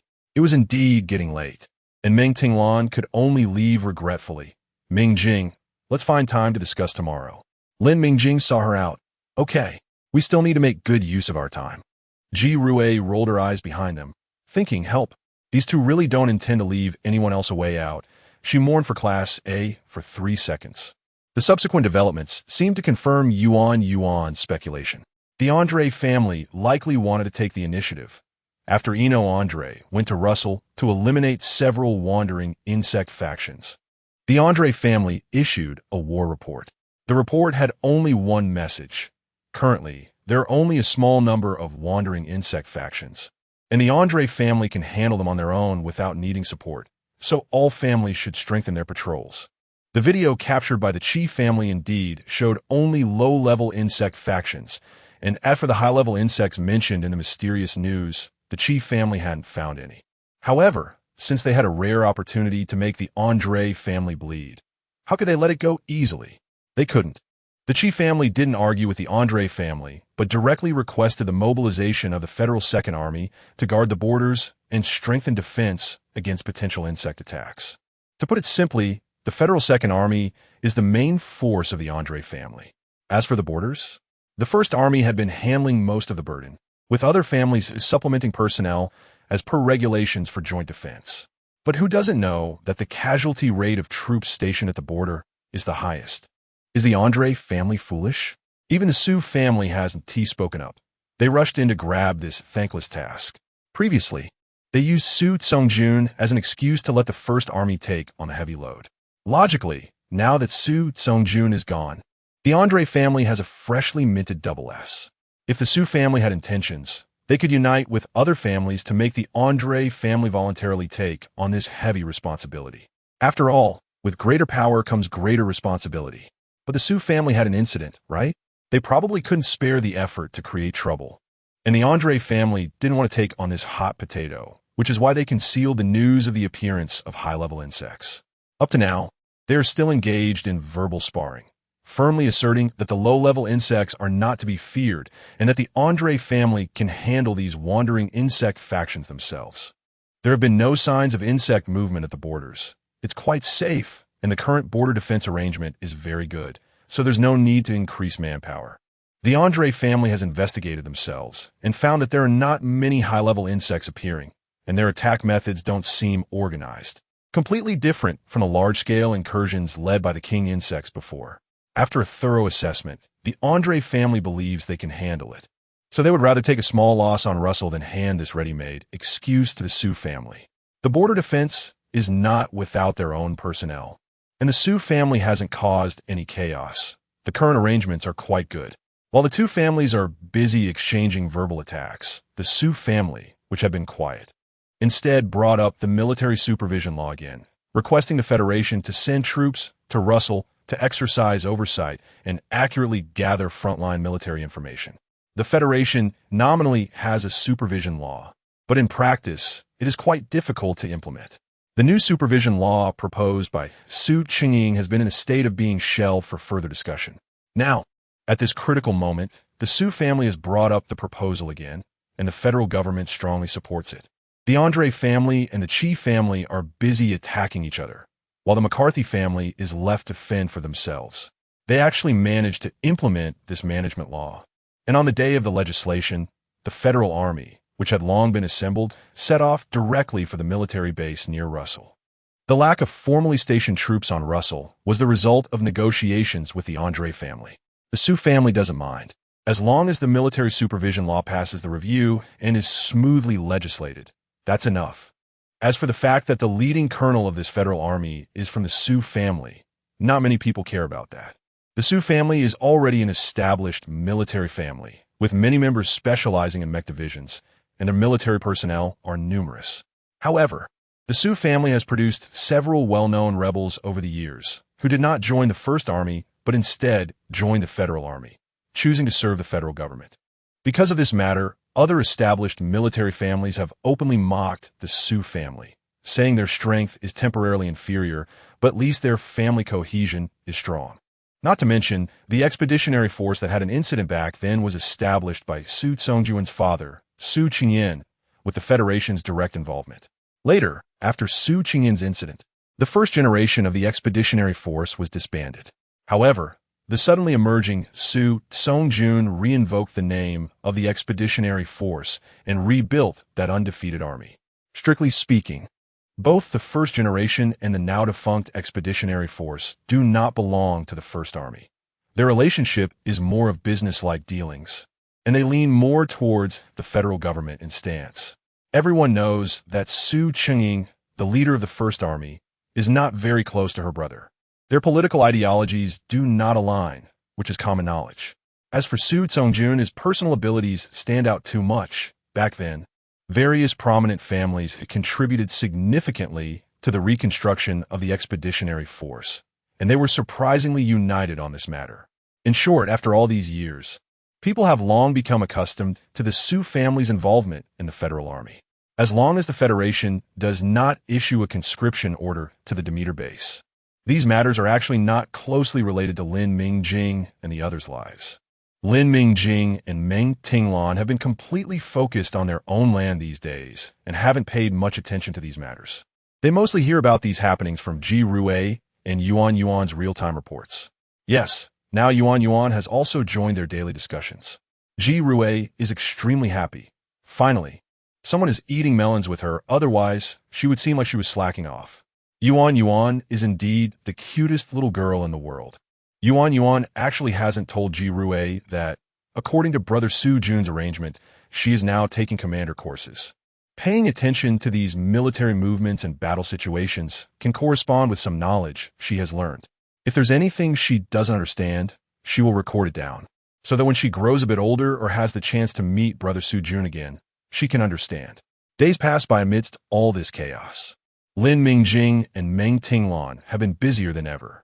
Firstly, the difficulty of their courses has indeed increased significantly, and secondly, their intercrop fields 1 and 2 have shown remarkable growth. In Class A's planning area, looking over, fields 1 and 2 seem to be flourishing, lush, and bearing abundant fruit. They are currently writing about their intercropping experiences, striving to obtain base certification again, and promote this excellent farming method of intercropping. Additionally, Lin Mingjing's greening area has started to show some differences. The small plot planted with spices and groundnuts has actually grown quite well with little effort. And under her careful care, 2 grape plants have also begun to bear fruit. They added 4 chairs under the grape trellis. The area isn't large enough to fit rocking chairs, so they had to settle for less. The real trouble is with the blue snowflakes. In the mobile game version of Dreamland Farm, after multiple updates, there is actually a flower category, but it is not available on her terminal. Lin Mingjing's experience with flower cultivation is limited to the cactus that died on her desk. The growth of the blue snowflower in the yard can't be considered bad. But compared to Lin Mingjing's stunning achievements in planting crops, it falls short. Recently, Lin Mingjing has been worried about the blue snowflower. Looking back at Shenran's field, where the pink and white flowers are still blooming beautifully. That is the evening fragrance flower, which is popular for its elegant color and calming fragrance at night that aids sleep. Additionally, it is not easy to cultivate, is prone to mutation, and has high soil quality requirements. Therefore, even though Shenran has risen in 9th place, her soil quality is much better than when she was 13th. And she isn't growing many evening fragrance flowers this time. Lin Mingjing looks at Shenran's neatly trimmed evening fragrance flowers, which have many buds and are starting to bloom. Feeling particularly envious. Look at those branches, that flower color, those large double petals. Wait, that flower, something's wrong. Shenran, get down, Lin Mingjing shouted, throwing the small bucket she was holding. Hearing her name, Shenran instinctively turned around, only to find a particularly vibrant evening fragrance flower lunging towards her neck. Its originally overlapping petals unfolding layer by layer to reveal serrated edges inside. Bang! A blue bucket hit her on the head, causing Shenran to instinctively crouch down. In her panic, Lin Mingjing's aim was clearly off. She intended to hit that flower, but ended up hitting Shenran instead. However, it cleverly blocked the fatal blow for Shenran, as the blue bucket was bitten right by the toothy evening fragrance flower. The force was so strong that the bucket was directly crushed. Before Lin Mingjing could rush to Shenran's side, Li Cheng, who had just witnessed the scene, reached out and pulled Shenran away, while simultaneously pressing the emergency protection devices switch. The light screen for Plot 9 lit up just in time to block the subsequent attack from the mutated evening fragrance flower. Lin Mingjing, who was coming over with a shovel, saw that the exceptionally robust evening fragrance flower was moving, and more flowers began to twist and hit the light screen. Their outer white petals opening layer by layer like mouths full of teeth, biting at the light screen. Fall back. Following closely behind were the guard team from the Demeter base. Bang, bang, bang. 3 gunshots rang out, hitting the roots of the mutated evening fragrance flower one after another, weakening its assault. The guard team kept firing, and finally, the particularly lush evening fragrance flower began to wither gradually. The guard team then took out a bottle of extermination liquid, and just as they were about to pour it into Plot 9, a sharp female voice stopped them. No, it was Shun Ran's voice, usually soft and gentle, but now it sounded piercing and chilling. The guard holding the extermination liquid frowned impatiently, his tone cold and hard. The land with mutated plants must be sprayed with extermination liquid. It's the rule. Shin Ran jogged forward, pleading desperately. I know. Let me do it for myself. Besides this evening fragrance flower, there are no signs of mutation in the others. Please, let me handle it. I can sign a waiver. If the guard team intervenes, she won't meet her targets for the month.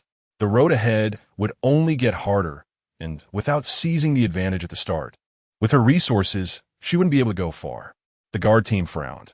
There's indeed a rule in the base that if planters sign a waiver, they cannot stop them from handling it themselves.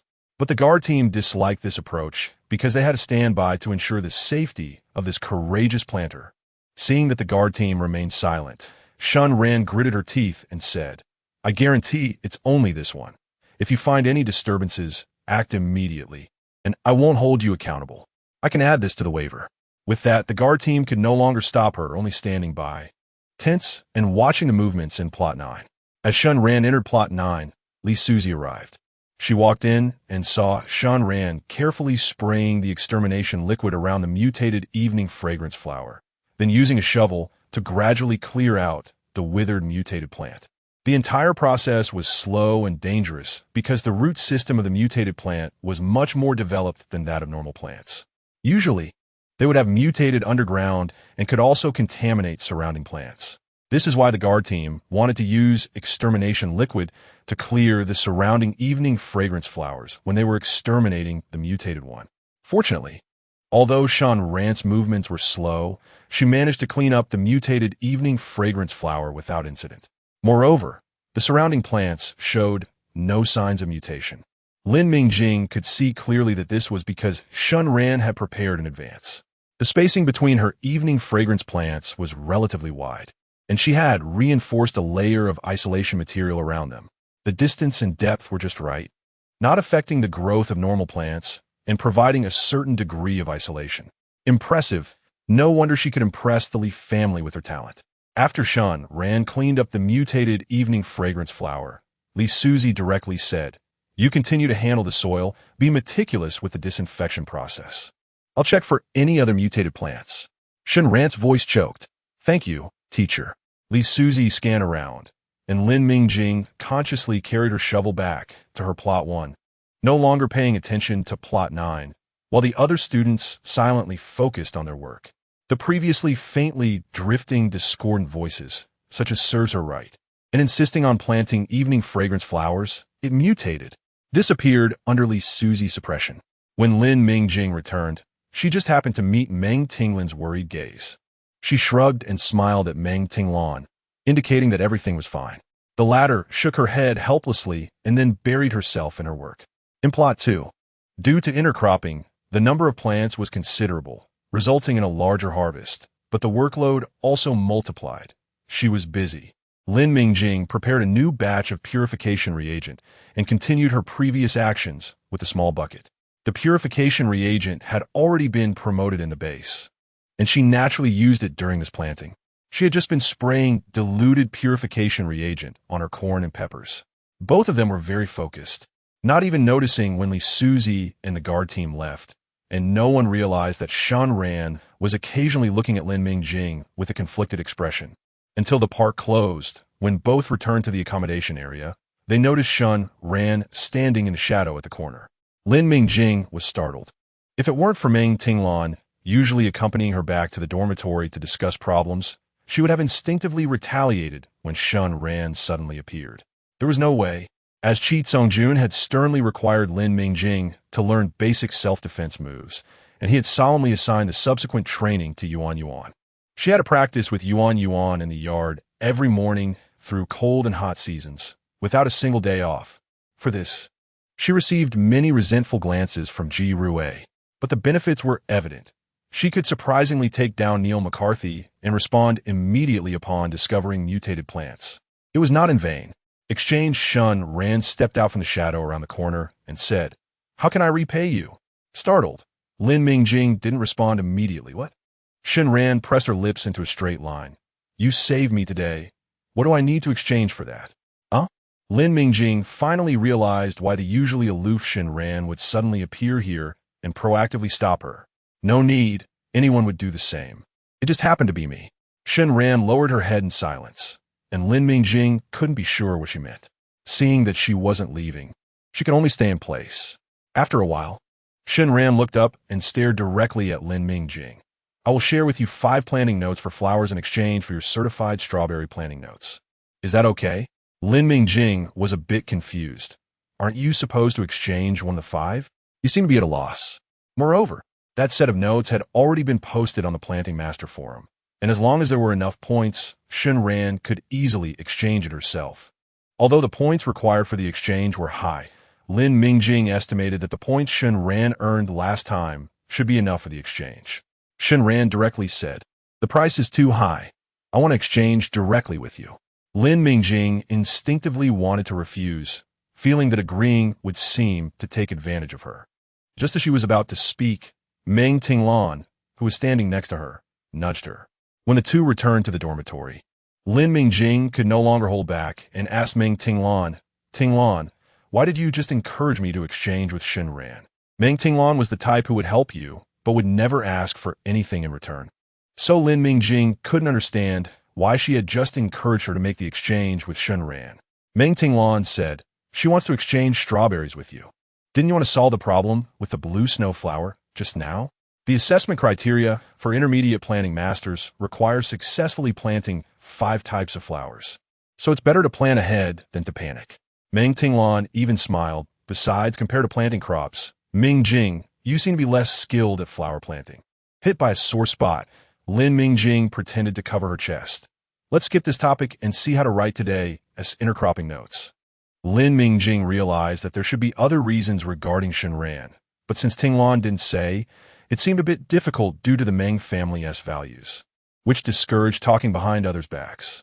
So the two decided not to discuss this topic, at least confirming that Shen Ran had no malice. That was good. Friends should leave each other a bit of space. Moreover, Lin Mingjing believed there would be someone willing to help clarify her doubts.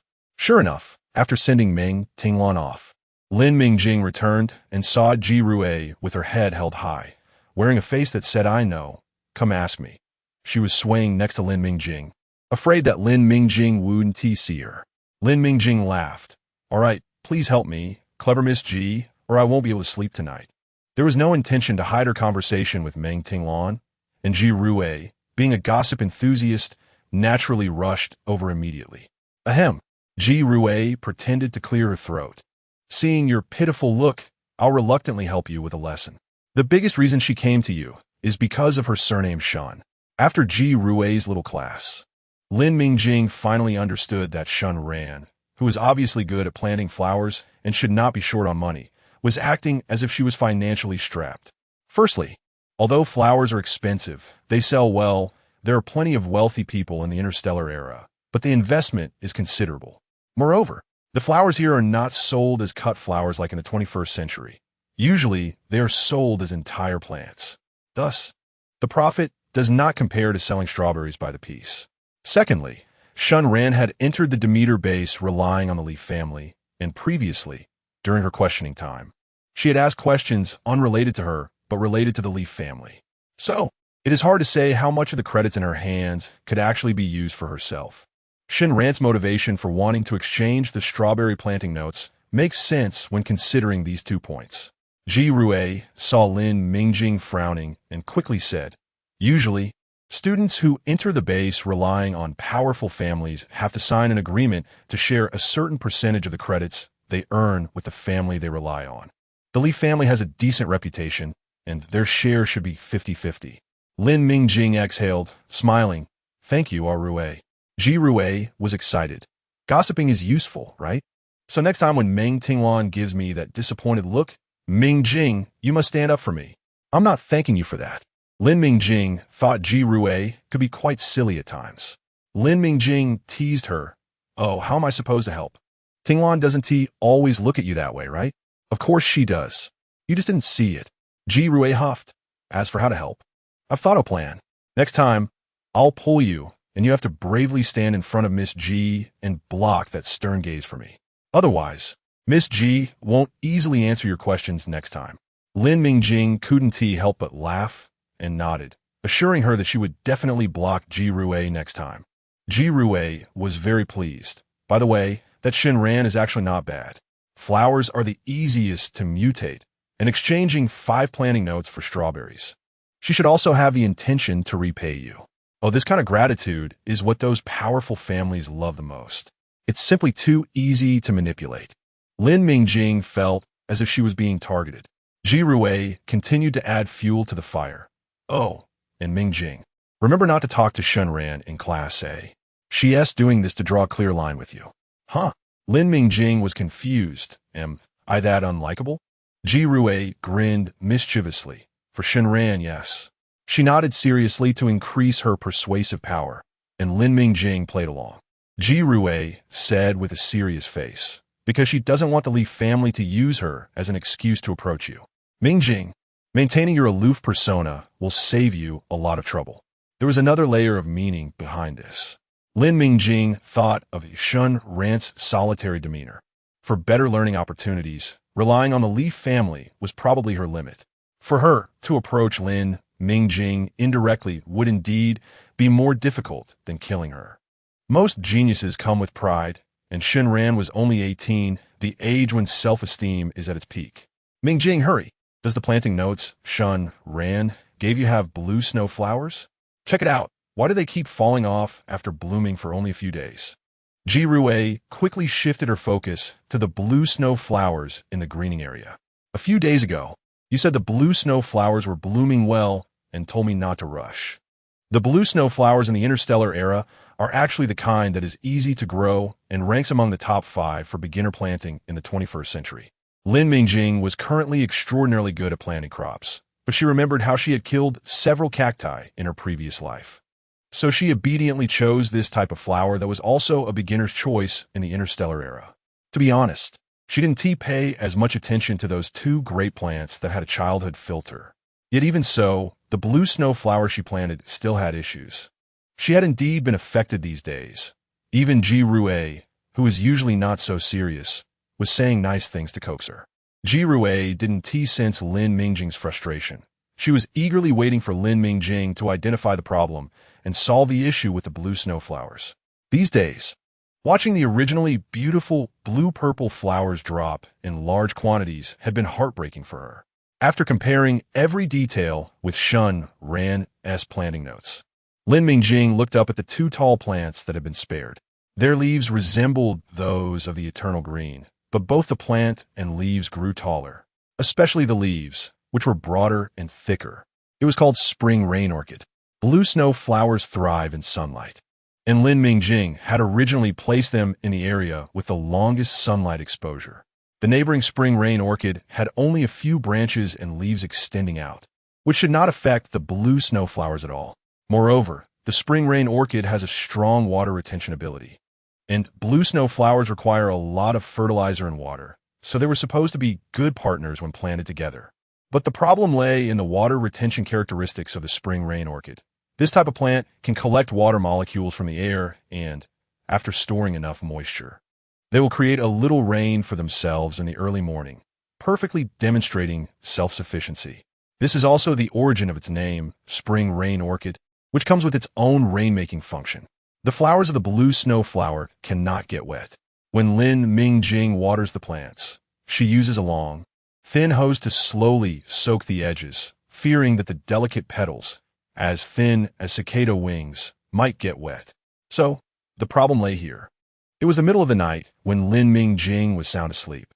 She knew that the spring rain orchid had such a habit, but she had never seen it, so she couldn't connect the dots right away. Lin Mingjing took the pruning shears and quickly trimmed the leaves of the spring rain orchid, setting up a support to prevent it from encroaching on the blue snow flowers' territory again. After that day, the blue snow flowers in the green area improved day by day. Once Lin Mingjing thoroughly grasped the subtle differences in how crops and flowers released spiritual energy to buff, the blue snow flowers in the green area bloomed abundantly. It seemed as if they were venting all the grievances they had suffered before, and a small patch turned into a sea of blue and purple flowers in the green area. Ji Rui no longer allowed them to call it the green area all day long, saying it was disrespectful to the hard-working blue snow flowers, and strongly insisted on renaming it to Ziyuan. Lin Mingjing vaguely remembered that Ziyuan seemed to be a kind of traditional Chinese medicine that blooms with purple flowers in the 21st century.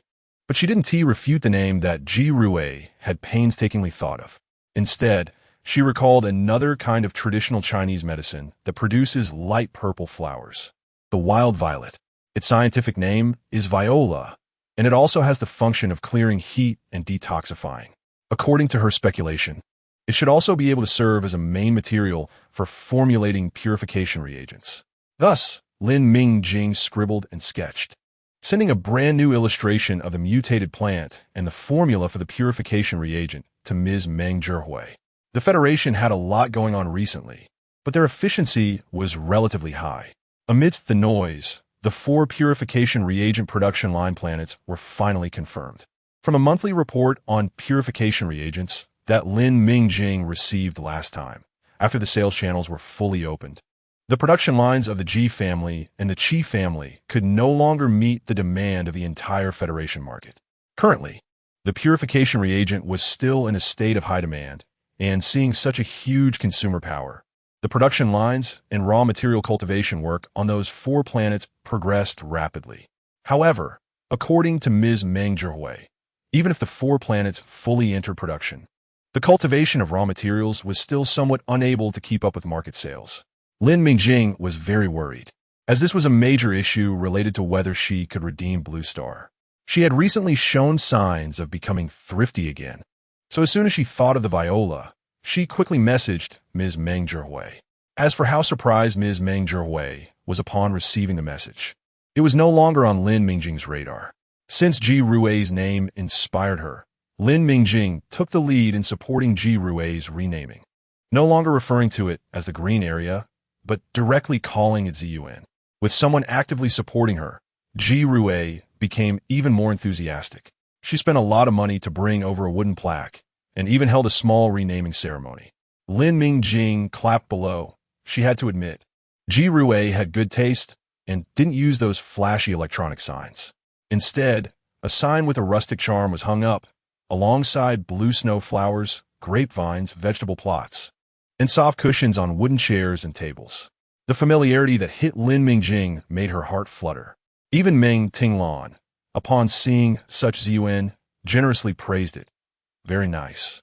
Taking a break here seems to relax the spiritual energy pool a lot. Yuan nodded beside her, her perception stronger, agreeing with Meng's words. She cupped her round face, looking enchanted. Sisters are all so amazing. I'm really the happiest child in the entire starry sky. The outside disturbances temporarily had nothing to do with them. And good news kept coming in. In Class A's planning area, the familiar inspector was back, his gaze shifting between the test reports in Fields 1 and 2, unable to hide his surprise. What is going on? I've seen Lin Mingjing before, but what S with Meng Tinglan S Field 2? Meng Tinglan's previous small test results were excellent, but this was the Demeter base, where the Federation's geniuses gathered. Meng Tinglan could only be considered an ordinary genius among this group. Previously, Lin Mingjing's strawberry data was so extraordinary that Meng Tinglan didn't stand out much in comparison. But this time, even with Lin Mingjing present, Meng Tinglan could only rank second. Yet her test data was enough to attract Li Suzy to come to the planting area again during class hours. Clearly last time, Li Suzy had said she would only be present for the first test, not the subsequent ones. But upon receiving the data from the inspector, she put down what she was doing and made a special trip. It was simply because these two pieces of data were too good, exceeding her imagination. She had to confirm in person. As for the others in Class A, they had become numb. They had been planting together, watching Fields 1 and 2 grow little by little, and had previously harbored a competitive spirit. But after seeing the plants in those two plots thriving day by day, they had become desensitized. Now, everyone's goal for the small test had shifted from striving for second place to aiming for third place. In the special research group, this small test was once again dominated by Lin Mingjing and Meng Tinglan. Initially, they thought that with their data, their application for base certification regarding intercropping should be very promising. However, they were ultimately informed that it had not passed. Lin Mingjing and Meng Tinglan also received a message from Li Suzy, asking them to come to her lab together. When Lin Mingjing and Meng Tinglan arrived at Li Suzy's lab, they found that Li Suzy had directly opened the permissions, allowing them to pass smoothly to the office area. Further ahead were the operation and planting areas, and it would be impolite to enter without permission. The two exchanged glances and tacitly stopped, planning to wait in place. Li Suzy's voice then echoed in the lab. "You're here. Just a moment. I'll be right out." Before long, they saw Li Suzy, dressed in professional attire and drying her hands, evidently having been busy in the planting area. "Have a seat," Li Suzy said as she led them sit down. Then directly stated, "I called you here regarding your planting notes. You must have guessed it by now. It's not that they didn't see the benefits of intercropping. On the contrary, because they value it, they need more sample data to support it. I've carefully reviewed your reports. Although there are comparison data from Meng Tinglan as previous solo cultivation of sand fruits and honey oranges, you both know how much soil affects crops. When she previously cultivated these two crops, it wasn't tea at the Demeter base. Just this point significantly undermines the accuracy of your data." Lin Mingjing and Meng Tinglan exchanged a glance. They certainly understood this, which is why they had put in so much effort in this planting, hoping to use excellent results to strengthen their position. However, they hadn't expected it to still not pass. But now that she was discussing this matter specifically, it should mean there were other arrangements. Seeing that the two accepted this well, Li Suzy nodded slightly. "Very good. It seems you both understand the key here. So I'll be straightforward. The base wants someone to take the lead in establishing a dedicated project team to study intercropping methods. As for the candidates, it will be the three of us plus a senior intermediate gardener. There will be junior, intermediate, and senior gardeners involved, which will validate the advantages of intercropping at different levels. I've invited her too. Let us meet her now." Lin Mingjing and Meng Tinglan had no objections. It was really their place to voice any. As soon as Li Suzy finished speaking, a familiar figure walked in.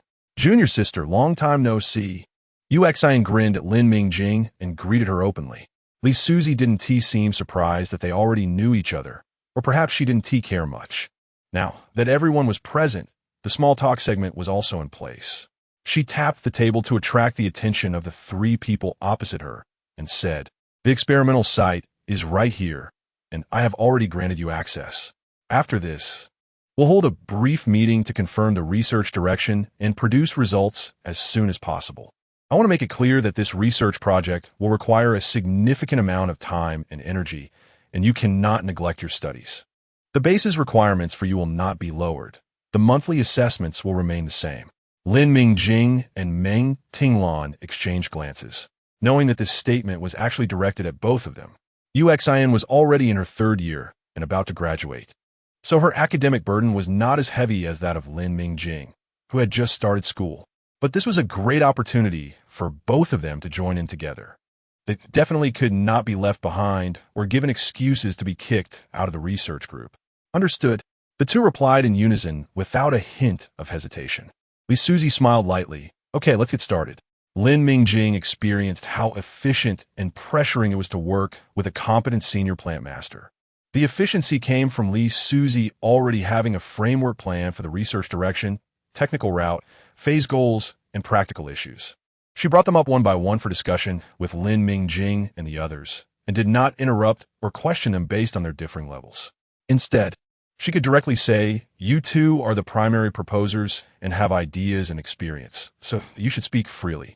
She was able to pinpoint the core and key points of the viewpoints raised by Lin Mingjing and quickly provided feasible methods to support them. As for Senior Yuan, although she mostly played the role of a listener, her fundamentals were also solid, allowing her to quickly grasp the key points and occasionally offer highly practical suggestions. In short, their discussions had no useless chatter, and such brainstorming was highly efficient. The pressure was due to Li Suzi's strong motivation after just an hour of discussion, leading the four to the back planning area where Lin Mingjing received a 33M experimental field. The crops were already selected, peppers and corn, which could be compared with her previous planning results. Meng Tinglin's experimental field was the same size as Lin Mingjing's, while Yuan's was larger at 710M. About 300 square meters of planning area remained, which was all Li Suzi's. Lin Mingjing had no dissatisfaction with this distribution. It should have been determined after Li Suzi assessed their mental strength and considered their academic issues. Besides, this was Li Suzi's territory, and she had the right to allocate it. However, this also made Lin Mingjing realize the stinginess of the Demeter base regarding land. Li Suzi was a high-ranking plant master, according to previous lists, and she only received 400 square meters of planning area, which was a bit stingy. If this were on any other planet outside the main star, even if Li Suzi wanted the entire planet's planning area, it wouldn't be a problem as long as she could handle it. Indeed, utilizing the green area, or rather, the purple garden, was definitely a gain for her. Lin Mingjing was delighted. As for her mental strength not being enough, she didn't worry at all. She had previously cultivated 10 acres without issue, and although the crops were low level, the requirements for mental strength were not low either. She could handle it perfectly. As for Meng Tinglan, well, she would ask her plans when they returned later. Li Suzi nodded in satisfaction. These students were quite good, quick to understand, and able to draw inferences from one instance. Their actions were also exceptionally swift, without the shortcomings of some people from large families who have high aspirations but low abilities. If every student were this easy to teach, she wouldn't find the job of a guiding teacher so bothersome. All right, that's it for today. You need to come here every day to take care of your experimental fields, and we will have regular meetings every Wednesday at 10 a.m. Don't forget the time. Sister Jirue, let us walk together, share our thoughts, and strengthen our bond. As soon as Li Suzi left, Yuan mischievously invited Lin Mingjing and Meng Tinglan to love, and if it weren't for Yuan being a rather spirited girl, her current expression and cheeky tone might have made her seem too sleazy and get beaten up. Lin Mingjing had already noticed that this senior had a somewhat unorthodox personality. After all, she was someone who could write an entire book to mock the Demeter base. On the subject of mocking, she should resonate well with Jirue. Lin Mingjing said with a wry smile, "Senior, I know you have serious matters to discuss, so stop joking around." Li Suzi had already hinted at this earlier. And looking at the four members of the research group, Meng, Yu, Li, and herself, who could barely represent the Ji family's interests, she knew this arrangement had likely been negotiated privately for a long time. Hearing Lin Mingjing's words, Yuan also breathed a sigh of relief. She had developed a good rapport with this talented junior by coincidence, and she was genuinely worried that Lin Mingjing would harbor resentment because of this family arrangement. She smiled more normally. "All right, Junior, you're straightforward, so let us talk as we walk. It's better to get it all out so we can go back and sleep. By the way, does your guiding teacher usually have such high demands of you? You two really have a bit tough." The walk took about 7 minutes, and with both parties being intelligent, they communicated rationally without any useless talk. Any misunderstandings could be cleared up easily. So, it's because the higher-ups value this too much and understand how much change this new planning method can bring that they carefully selected the four of us to form the research group. I was also arranged by my family. Yuan concluded with a hint of sarcasm in her tone. Lin Mingjing didn't ask more and smiled. "Tinglan, did you hear that? It's not that our writing had problems. It's that it was too good, which made the higher-ups intervene directly." Meng Tinglan also smiled, knowing Lin Mingjing was comforting her. Ever since she understood Li Suzi's words, she realized the family arrangement, and the whole process felt a bit silent.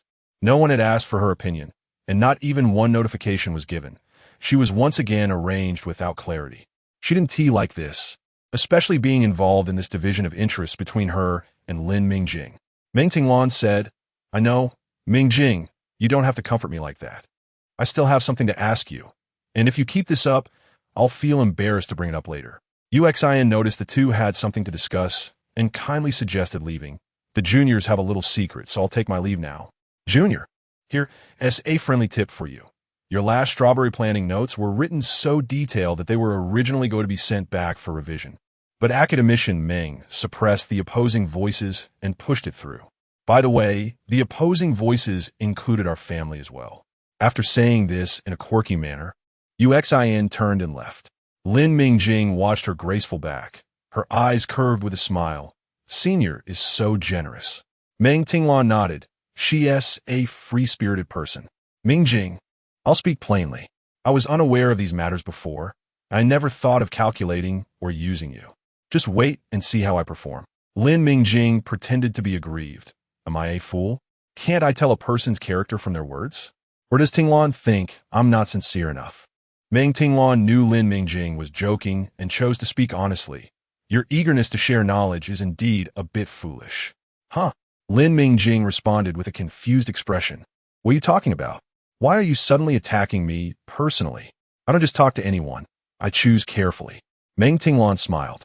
Mingjing would never realize how open she was about this knowledge that could be exchanged for real money. It seemed she had never thought of using it for profit. Instead, she generously shared it without any concerns about others learning it. It was like that once boycotted strawberry note, which was detailed enough to specify what to do at each stage, even revealing the formulas directly. The principles of using yellow boards and garlic to expel aphids were also written down, which could have been kept hidden.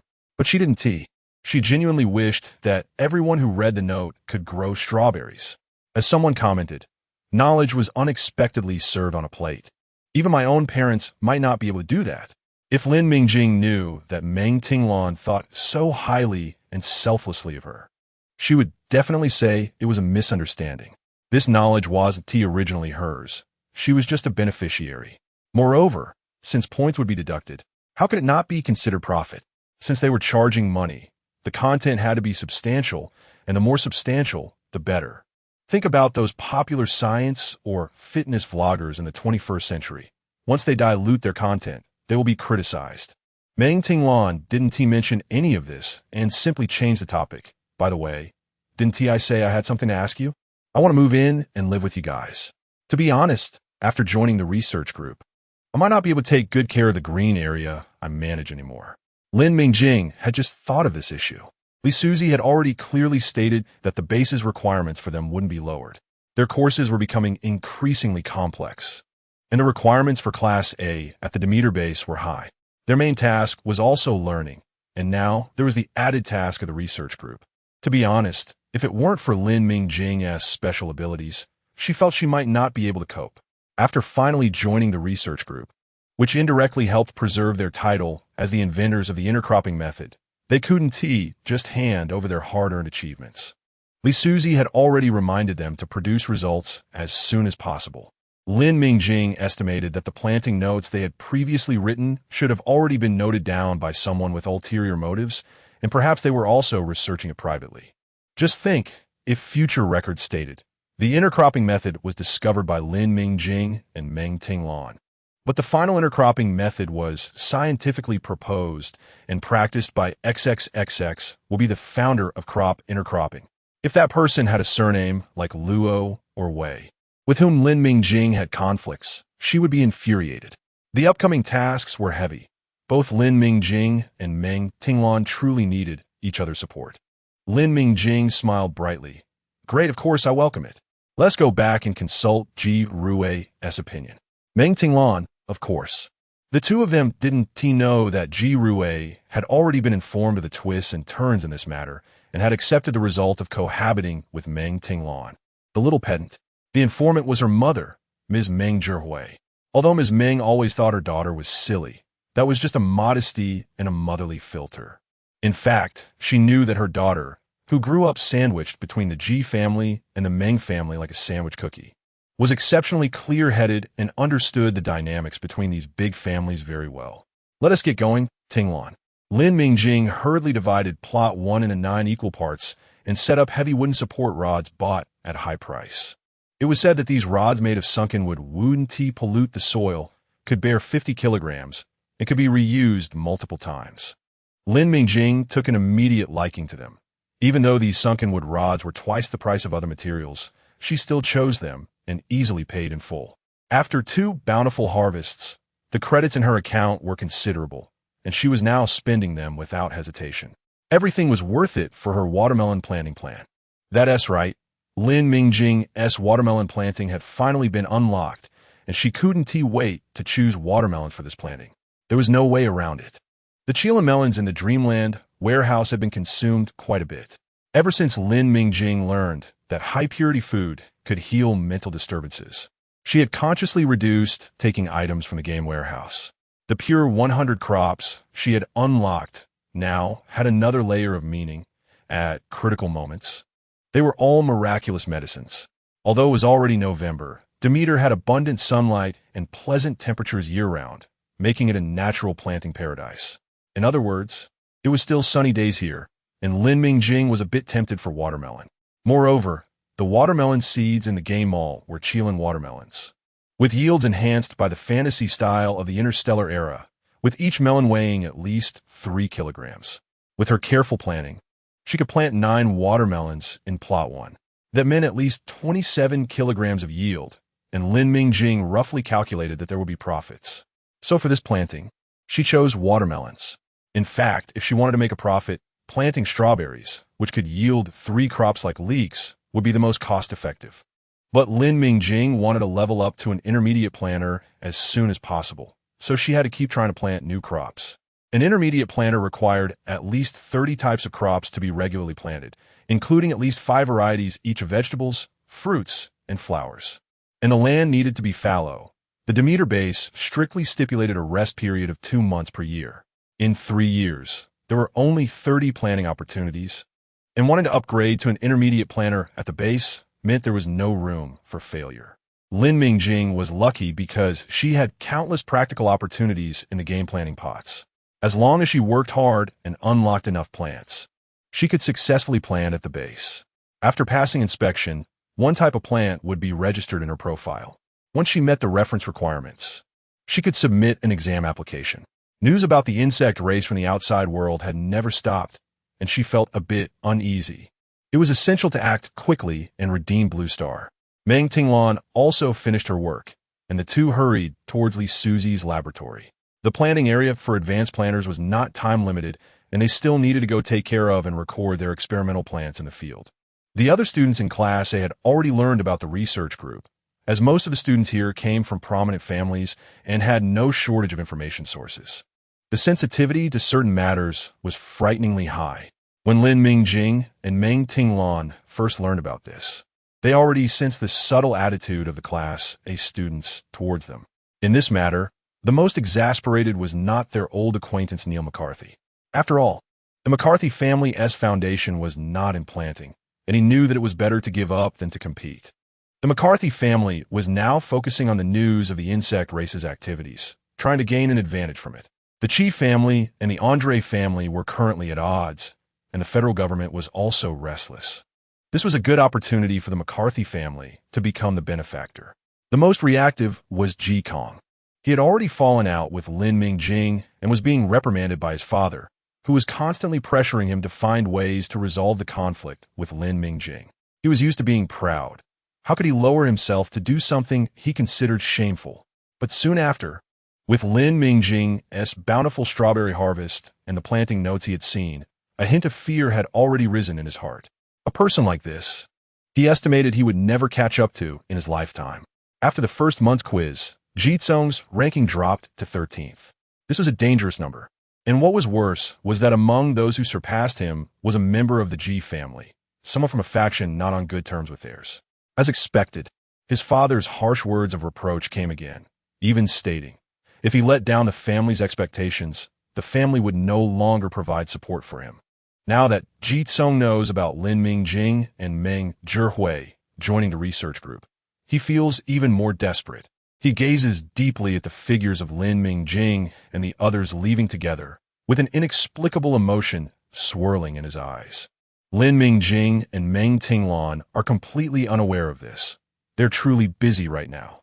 By the time they arrive at the experimental field, Li Suzi and Yuan have long been there. The gap in experience is obvious. Even though Lin Mingjing is performing exceptionally well, the chili peppers and corn she is planting are crops she is familiar with. However, the difference in her application of mental power and attention to detail compared to mid and high-level planners is still quite apparent. For the first time, Lin Mingjing feels the pressure from others, not to mention Meng Tinglan, who is still not slacking off. Among the four people here, she is the one lagging behind. Fortunately, Meng Tinglan is confident and never wastes time in internal struggles, but instead finds ways to catch up. Yuan and Li Suzi are also generous in answering their questions. In this positive learning atmosphere, both Lin Mingjing and Meng Tinglan are growing rapidly. Sometimes Yuan jokingly says, "Oh no, I feel like I'm about to be crushed by my two little junior sisters on the beach." But despite the jokes, whenever they encounter problems, they still discuss them with each other, unlike in this era where discussions often feel vague and hidden. Yuan really enjoys the current atmosphere. She even feels a bit envious of Lin Mingjing and Meng Tinglan. If she had such a good study partner like EO back then, she wouldn't have taken so many detours, which ultimately led her to compile a whole book to complain about life at the base. As for Li Suzi, the more she gets involved, the more she feels this is a tremendous opportunity. Not only can she leave a mark in history, but she also regains a bit of the youthful passion she once had from these students. She originally thought she had reached the end of her journey in planting. But now, the atmosphere in the entire industry is changing, and with great opportunities at hand, along with occasional sparks of inspiration that arise during discussions with Lin Mingjing and the others, Li Suzi feels she can still strive for at least another 10 years. Her ranking should rise again. The second royal bug is indeed friendly yet competitive with Lin Mingjing, but the positive atmosphere of life is different. Su Tsongjun, hiding within the federal army, feels once again shrouded by the debuff of bad luck. He can sense another familiar yet dangerous mental power lurking in this star domain. It is clearly right here, yet he cannot find it. Every time it appears, it seems to be toying with humanity. Su Tsongjun fears the worst. It has discovered him. This enemy that escaped its trap and killed its identical brother. The hidden royal bug of the insect race. Is it also lurking like him, waiting for an opportunity to kill him? No, it should be to devour him, making it the true royal bug. Su Tsongjun rarely uses mental power potions.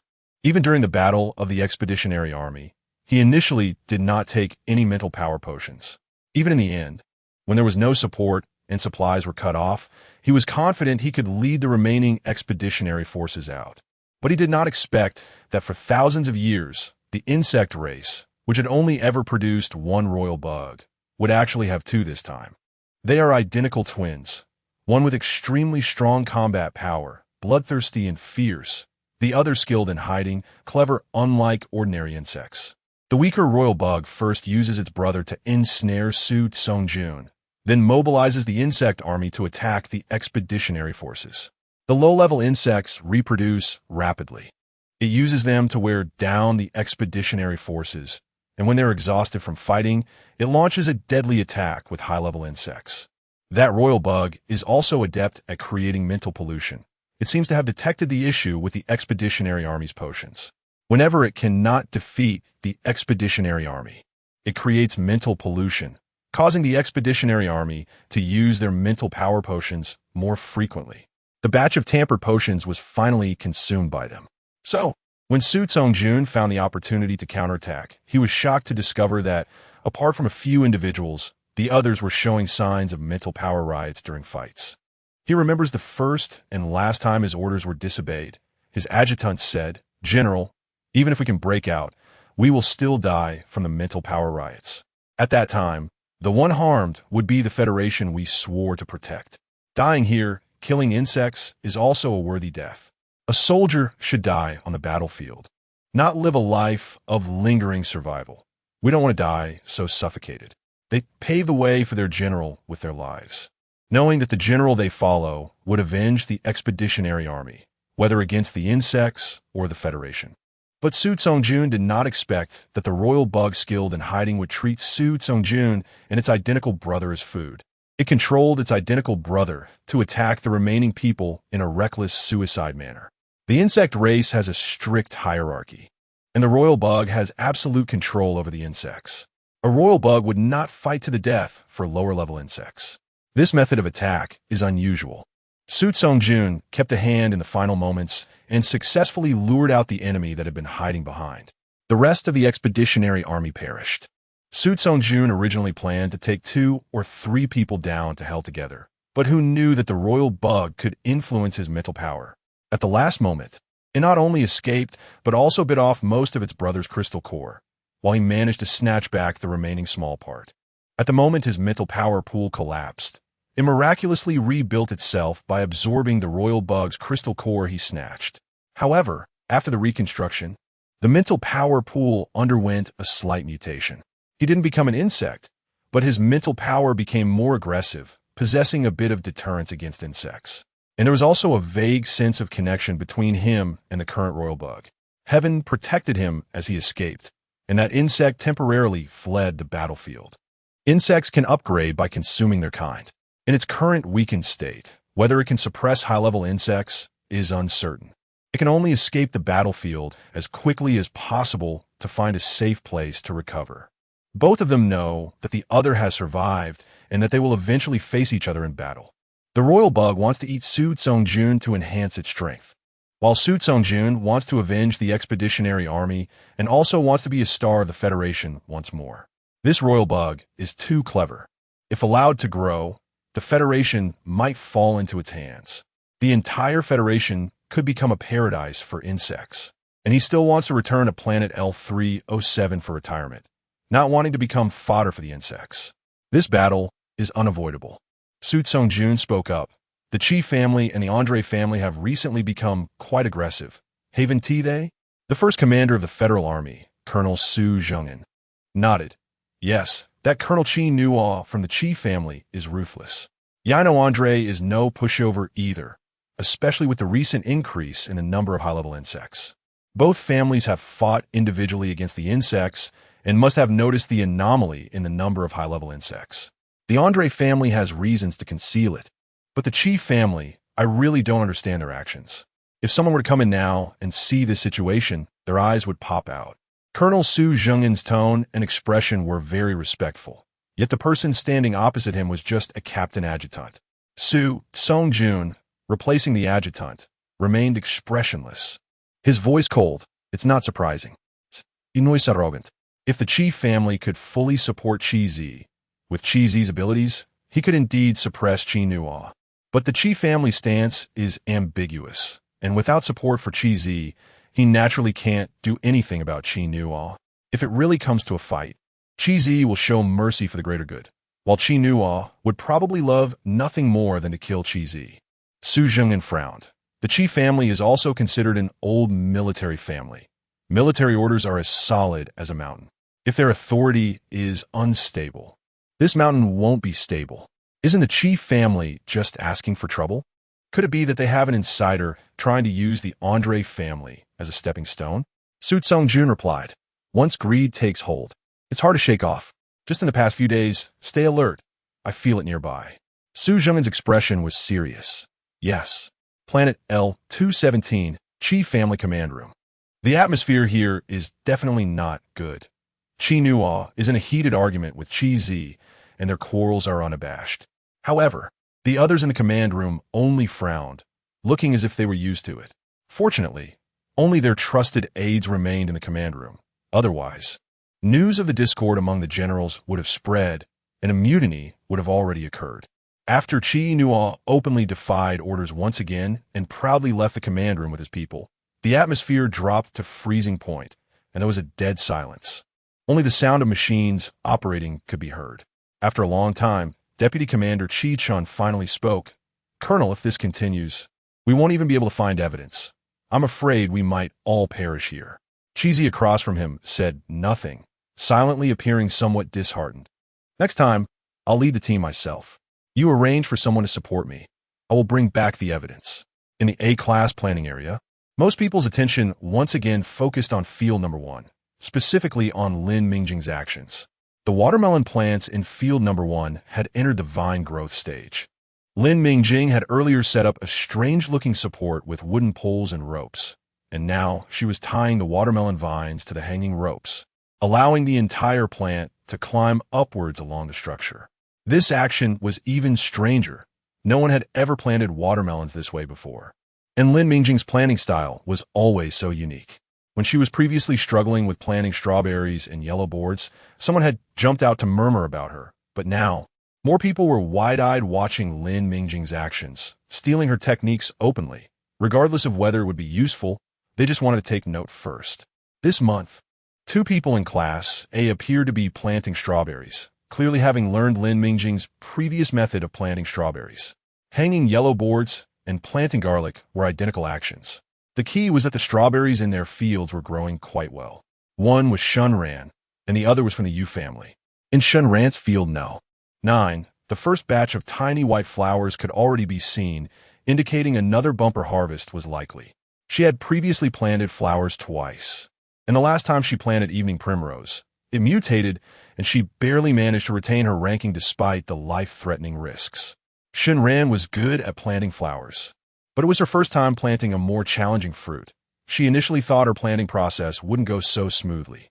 However, the notes Lin Mingjing gave her were so detailed, covering everything, as if someone were teaching her step by step. She followed along, and it was surprisingly smooth. Even if the strawberry plants occasionally encountered some issues, the materials Lin Mingjing provided actually contained corresponding solutions. Overall, her strawberries were surprisingly better than those of the Yu family, who ranked 7th. Shunran was very clever. She quickly understood that the version Lin Mingjing provided might be more detailed than her own certified version. For instance, those methods for dealing with plant diseases, Lin Mingjing Wen Ti, or rather, Demeter-based Wen Ti, allow her to share them openly. Shunran looked up at Lin Mingjing, who was focused on tying the watermelon vines, thinking how strange this person was. Shunran guessed correctly. The version Lin Mingjing gave her was her initial draft. She had discussed it with Meng Tinglan at the time, and Meng had directly reminded her to cut down on some content, slightly mentioning the resistance the Meng family faced when trying to include prevention and treatment methods for plant diseases in the base's theoretical classes. Lin Mingjing felt quite emotional after hearing that, and promptly deleted those contents. Listening to advice leads to a full stomach. Even the mighty Meng family couldn't do it. So she decided not to provoke those families regarding sensitive interests. Later, when trading with Shunran, she truly didn't want to take advantage. And in a twist of fate, she shared the initial version with Shunran. From Shunran's actions, it was clear she was a smart person, and a smart person who didn't like being controlled. Having obtained that initial version of materials, she would definitely not foolishly reveal everything. Lin Mingjing felt very relieved. Junior sister, I heard you have many creative ways of planting watermelons? After leaving the experimental field, Yuan teased Lin Mingjing. The 3 of them were now running back and forth, especially Lin Mingjing and Meng Tinglan, with heavy coursework and demanding tasks. Lin Mingjing felt a bit overwhelmed. After Meng Tinglan moved in, she took over some of the landscaping work. No, the work of Ziyuan, which was supposed to ease things for both of them. But it couldn't withstand Li Suzi turning into a workaholic. And with the crisis feeling rising in Lin Mingjing's heart, she was now more invested in planting pots. A few days ago, the game merged another planting pot, and she now had 4 planting pots. She had specifically arranged a schedule to plant plants in the pots, striving to unlock enough plants in the shortest time. For these reasons, the 3 of them were in a tacit agreement to rest on their way back, resolutely not discussing topics related to the experiments. They needed to change their thinking a bit and think of something fresh. Lin Mingjing lazily smiled.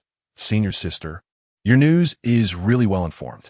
Yuan proudly replied. Of course, although our family is not the strongest planning family, we are definitely the most talkative family. We specifically created a group at Demeter Base, and today I saw that kid Yuan gossiping in the group about your special way of making watermelons soar. Senior sister, it's not that exaggerated. I'm just trying a new planning method. Oh, the youth truly has vitality. By the way, I heard that the Chi family is accusing the Andre family of concealing news about the emergence of advanced insectoids, saying they will expose their crimes. If advanced insectoids appear, the base might receive task indicators, so you both need to be aware. UXIN quickly changed the topic. She wasn't here to pry into planting experiences. After parting with UXIN, Meng Tingluan then said, "Senior sister UXIN is warning you to be careful. Someone might be up to no good." Lin Mingjing's recent popularity was too high, and she wasn't from a big family. While it was said that someone was supporting her, she was ultimately at a disadvantage. It was possible that someone might get carried away and find ways to target Lin Mingjing. Don't worry. No one is foolish enough to cause trouble in the planning area. The surveillance and defense facilities, they are not just for show. And as for wanting to take action against me, Lin Mingjing grinned. With their small frames, who knows who would move against whom? Lin Mingjing had fully considered these issues. The system and various facilities at Demeter Base already had a strong deterrent effect. She had also shown a little of her skills by chance before, so no one should be so short-sighted as to find trouble with her. The people in Class A are all sharp. Rare species like Neil McCarthy are the exceptions. Lin Mingjing didn't expect that just after she got home, she would be slapped in the face. As soon as she entered the door, Ji Rue excitedly rushed over. Mingjing, Mingjing. I caught Ji Tsong's little weakness. She quickly recounted how she intended to take revenge on Ji Tsong for pouring too much water on the blue snowflowers in the yard. Lin Mingjing was bewildered, her mind uncontrollably recalling a saying, "In high-end business wars, it all starts with watering the opponent's money tree to death." Ji Rue was already furious at this moment. Humph. He actually dared to take advantage of his part-time job to pour more water on our side. Isn't he just trying to drown the blue snowflowers in Yuan? That is so malicious. Mingjing, it's a good thing you noticed his ill intentions early. Otherwise, I wouldn't have caught him. Mingjing, don't worry. I've already handed over the evidence to my mom. His actions will just result in losing credits at the base. That's too lenient for him. It's better to let the family deal with him so he learns his lesson. Lin Mingjing had already noticed something off about Ji Tsong, but she was too busy to keep an eye on him all the time. Thinking about it, this was also a matter for the Ji family. She could only ask Ji Rue for help, originally planning to pressure Ji Tsong through the Ji family to make him stop his little schemes. She didn't expect Ji Rue to be so decisive, capturing both the person and the evidence on the spot, making a big deal out of it. After this, Ji Tsong probably wouldn't dare to engage in any more small tricks. The resurrected federal star, Lin Mingjing, didn't know what punishment the Ji family ultimately imposed on Ji Tsong.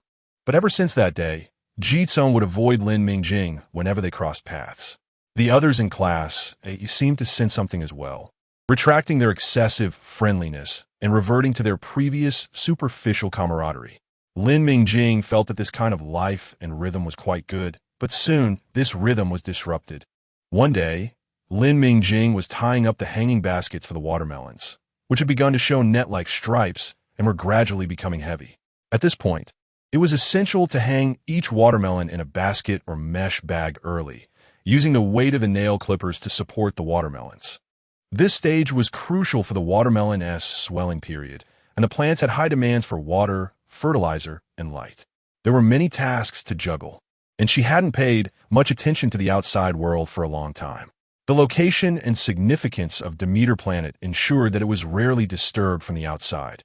Like a well-protected paradise, people living and studying here naturally had no idea that a brutal war was happening near Russell Planet, 1,000 miles away.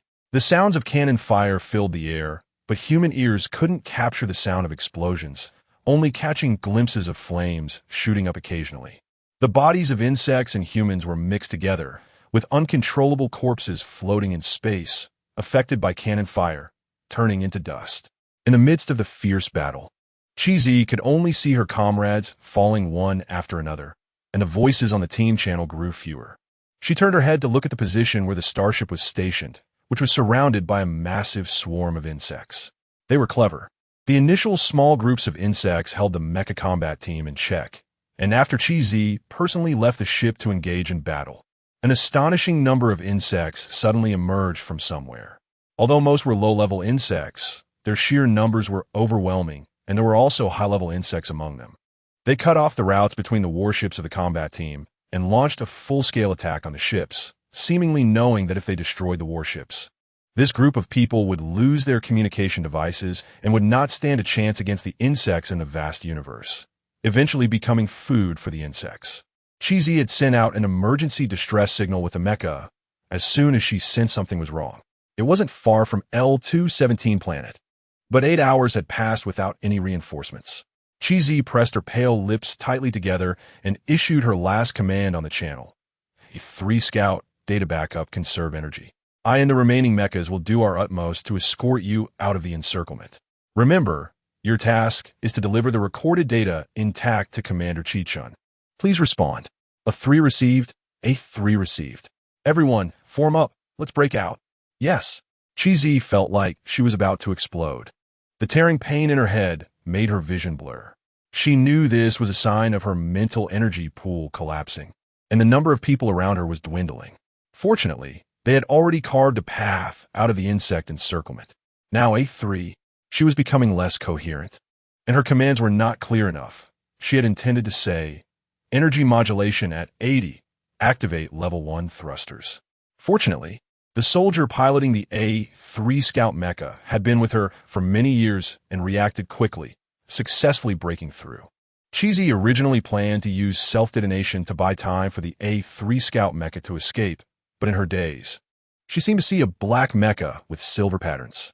If it weren't for the ice blue glow emanating from its energy compartment, she would have thought she was hallucinating and seeing Tiangue.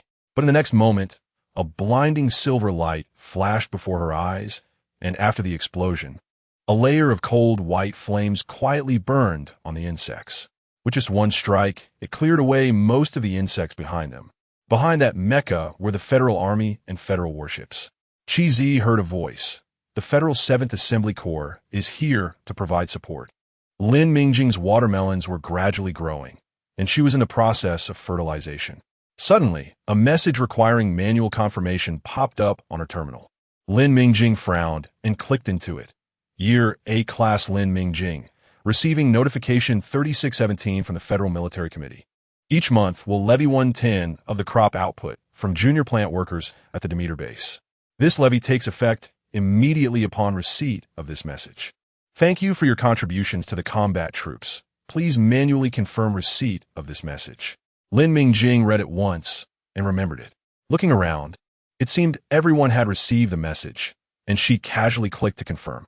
The military had long had relevant regulations for requisitioning supplies from the Demeter base, as the entire planet and base's defenses had required significant efforts from the military. Usually they just collected taxes, but once a war with the insects broke out, they would requisition supplies based on the scale of the war to support the frontline troops.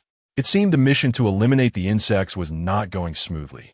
This was the only possibility Lin Mingjing could think of. But when she and Meng Tinglan finished their day's work and returned to the small villa, seeing Ji Rui and Yuan waiting in the living room made her realize that something significant must have happened, especially after seeing Ji Rui's excited yet conflicted expression. She exchanged a glance with Meng Tinglan, sensing a big scoop. As soon as Lin Mingjing sat down, she heard Ji Rui say mysteriously, "Mingjing, did you know? People can actually come back to life."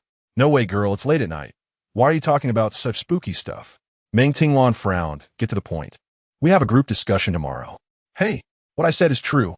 There's video evidence to prove it.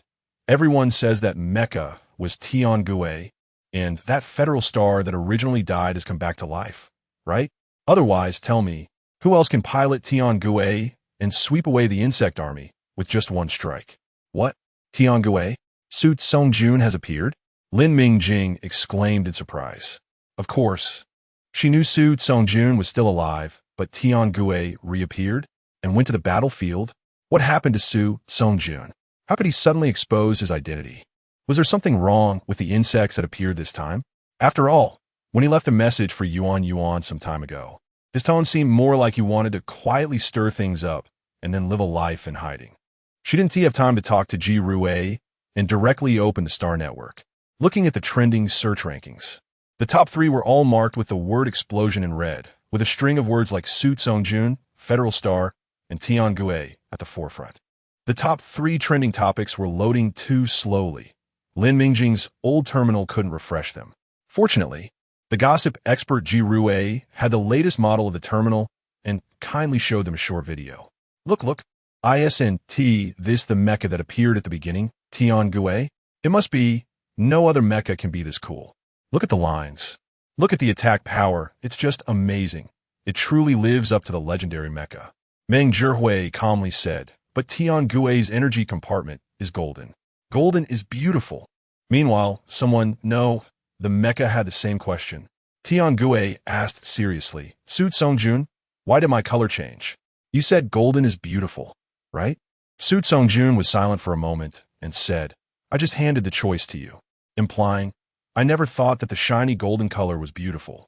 Although Tian Gue had awakened self-awareness and could learn independently, all of its skill points were allocated to fighting, clearly not yet understanding human hypocrisy and insincerity.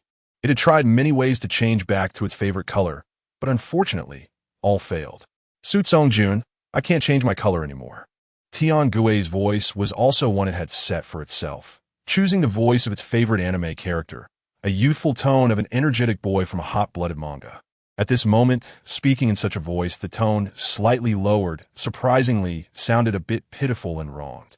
Su Songjun shifted the topic. Tian Gue, focus a little. We need to save people. Tian Gue's youthful voice was sincere. I've assessed it. Your mental strength has upgraded. They are completely no match. I can handle tasks in parallel. Su Songjun pursed his lips. The battlefield changes rapidly. This is not a good habit. Tian Gue thought for a second and then sincerely apologized. I checked the database. This situation should be called pride goes before a fall. You are right. I will change. Now, let us focus on dealing with these little bugs in front of us. Su Songjun felt a bit guilty. He cleared his throat. We are not the main force. As long as we successfully rescue the people, that counts as completing the mission. Okay. The argument between Ji Rue and Meng Tinglan ended up like most online disputes, with no conclusion. The video was released by the Qi family, and the mecha that suspiciously resembled Tin only appeared for a brief moment. The camera focused on the overwhelming insectoid army. The sheer number of them was clearly unusual. Even if most of them were the lower-class bugs that even the insectoids themselves despised, their attacking method was evidently organized and orderly. They had overcome their instinct to devour and became obedient to orders. This was more chilling than the appearance of higher insectoids in the video. It indicated that a king bug had emerged in a short period, and it was likely smarter, stronger, and more difficult to deal with than any king bug humanity had faced before. Realizing this, the Federal Military Council could not sit still. Their first action was not to hold the Andre family accountable or to send troops to Russell Planet. Instead, they contacted Su Kongyi, the current head of the Su family, and Colonel Su Zhengin of the Federal Army, with only one question. Was that mysterious mecha Tian Gue? Did Su Songjun survive? The Qi family statement did not mention the mysterious mecha at all. It was entirely focused on blaming the Andre family for concealing military information, causing significant losses to the Federation. The casualties in this battle were so numerous that the Andre family must be held accountable. Surprisingly, the Andre family, which usually retaliated immediately, remained silent, even when their official account had been overwhelmed by interstellar residents. During this period, the federal government said nothing, the Su family said nothing, and the Andre family remained silent. It seemed that only ordinary residents of the Federation were paying attention to this major issue of re-engaging in war with the insectoids. This strange atmosphere lasted for 2 days until the Andre family finally took action. They even held a live broadcast, starting with, the cause of the current situation is clearly the Qi family. The Qi family is reaping what they sow and still has the audacity to accuse others. Following that was a video showing the Andre family fighting desperately against the insectoids, led by the mecha that the residents of the Federation were familiar with. The recently revealed new SS-class mecha Ares, with Yino Andre leading the 2nd Army Group to confront the insectoids. The insectoids appearing on Russell Planet seem to be even more numerous than those in the Qi family's video, with higher insectoids mixed in, advancing steadily with the insectoid army. It was evident that if not for Yino Andre's mecha Ares blocking with all its might, the Second Army Group might have already failed in this battle. Under such circumstances, another team appeared in the video, led by a mecha that the Andre family claimed was Colonel Kino from the Chief family, with Chief family warships following behind. Even if people were not familiar with who Kino was, the insignia on the Chief family's warships was recognizable at a glance. However, this army appeared on the Andre family's territory not to unite against the insectoids, but to launch a surprise attack from behind the Second Army Group. The video clearly captured the blue mecha taking advantage of Ares being surrounded by the insectoids to launch a laser cannon at it, then attempting to break out of the encirclement and escape. The spokesperson for the Andre family angrily accused the Chief family, disregarding the fate of humanity, deliberately luring the insectoids to attack Russell Planet, causing a disaster. We reserve our opinions on the operational intentions of the Third Army Group, and even on whether the Chief family maintains a united front with humanity. Finally, attention shifted slightly from the revival of the Federal Star, as the possibility of bug traitors in human history was even more astonishing. Netizens began to bombard the Chief family's official account. The Chief family was caught off guard, but fortunately, they also recorded a video showing that the insectoids appeared near their vicinity slightly before the Andre families. This detail saved the Chief family. The insectoids first attacked the Chief family, and they also suffered heavy losses in this battle, losing an entire battalion of soldiers, including their leading colonel, who was seriously injured. The insectoids were relentless against the Chief family. There was no truth to the Andre family's claim that the Chief family had lured the insectoids to attack Russell Planet. The Chief family even actively requested the Federal Military Council to conduct an investigation and pledged full cooperation. They also warned of the unusual situation of the insectoid army, as they likely had birthed a new king bug, and humanity must unite to defend their homeland. The spokesperson sent by the Chief family was Chi-chan, who had already led the Chief family's legion to support planet L-217. Chi-chan's speech was well-crafted, skillfully heightening the sense of crisis and stirring emotions. This tactic at least shifted everyone's attention to the threat posed by the insectoids, while the focus on the conflict between the Chief family and the Andre family suddenly diminished. She was clearly experienced in public opinion manipulation, subtly bringing back messages like Tiangue reappears, and the revived Federal Star, humanity's last hope. This move completely diverted public attention. Yes, a new king bug has emerged among the insectoids. Who will protect us? Only the Federal Star? Ivadingva. As things progressed to this point, news on the Star Network was overflowing. However, these events did not significantly impact the planters at the Demeter base. Aside from needing to submit an additional report of crops to support the army, most of them did not take the insectoid emergence to heart. This was Demeter Planet, the very center of the Federation. The location of the war was just too far away for them, and historically, Demeter had never been affected by war. So, the planters at the base mostly followed these events with a detached interest, except for the particularly curious Ji Rue and Lin Mingjing. Most others were more concerned about their own planting areas. Notably, Class A was an exception. The students in their class were evidently more interested in the matters of Field Number 1, their gaze more fervent than that of the field's owner. Because in Field No. 1, 9 heavy watermelons hung in the hanging baskets, and judging by their size and the bent hanging ropes, the weight of those watermelons was definitely substantial. They had only been allotted a 3x3m plot, so small that if they used normal planting methods, they could only plant a maximum of 6 watermelon plants to ensure quality. The safest method was to keep one fruit. Under meticulous management, without any issues, they could only harvest 6 watermelons at most. However, Lin Mingjing's peculiar planting method allowed her to plant 9 watermelon seedlings. Although she retained only 1 watermelon per plant, her watermelons were clearly different. Each was round and tempting, with smooth skin, unaffected by uneven sunlight or diseases.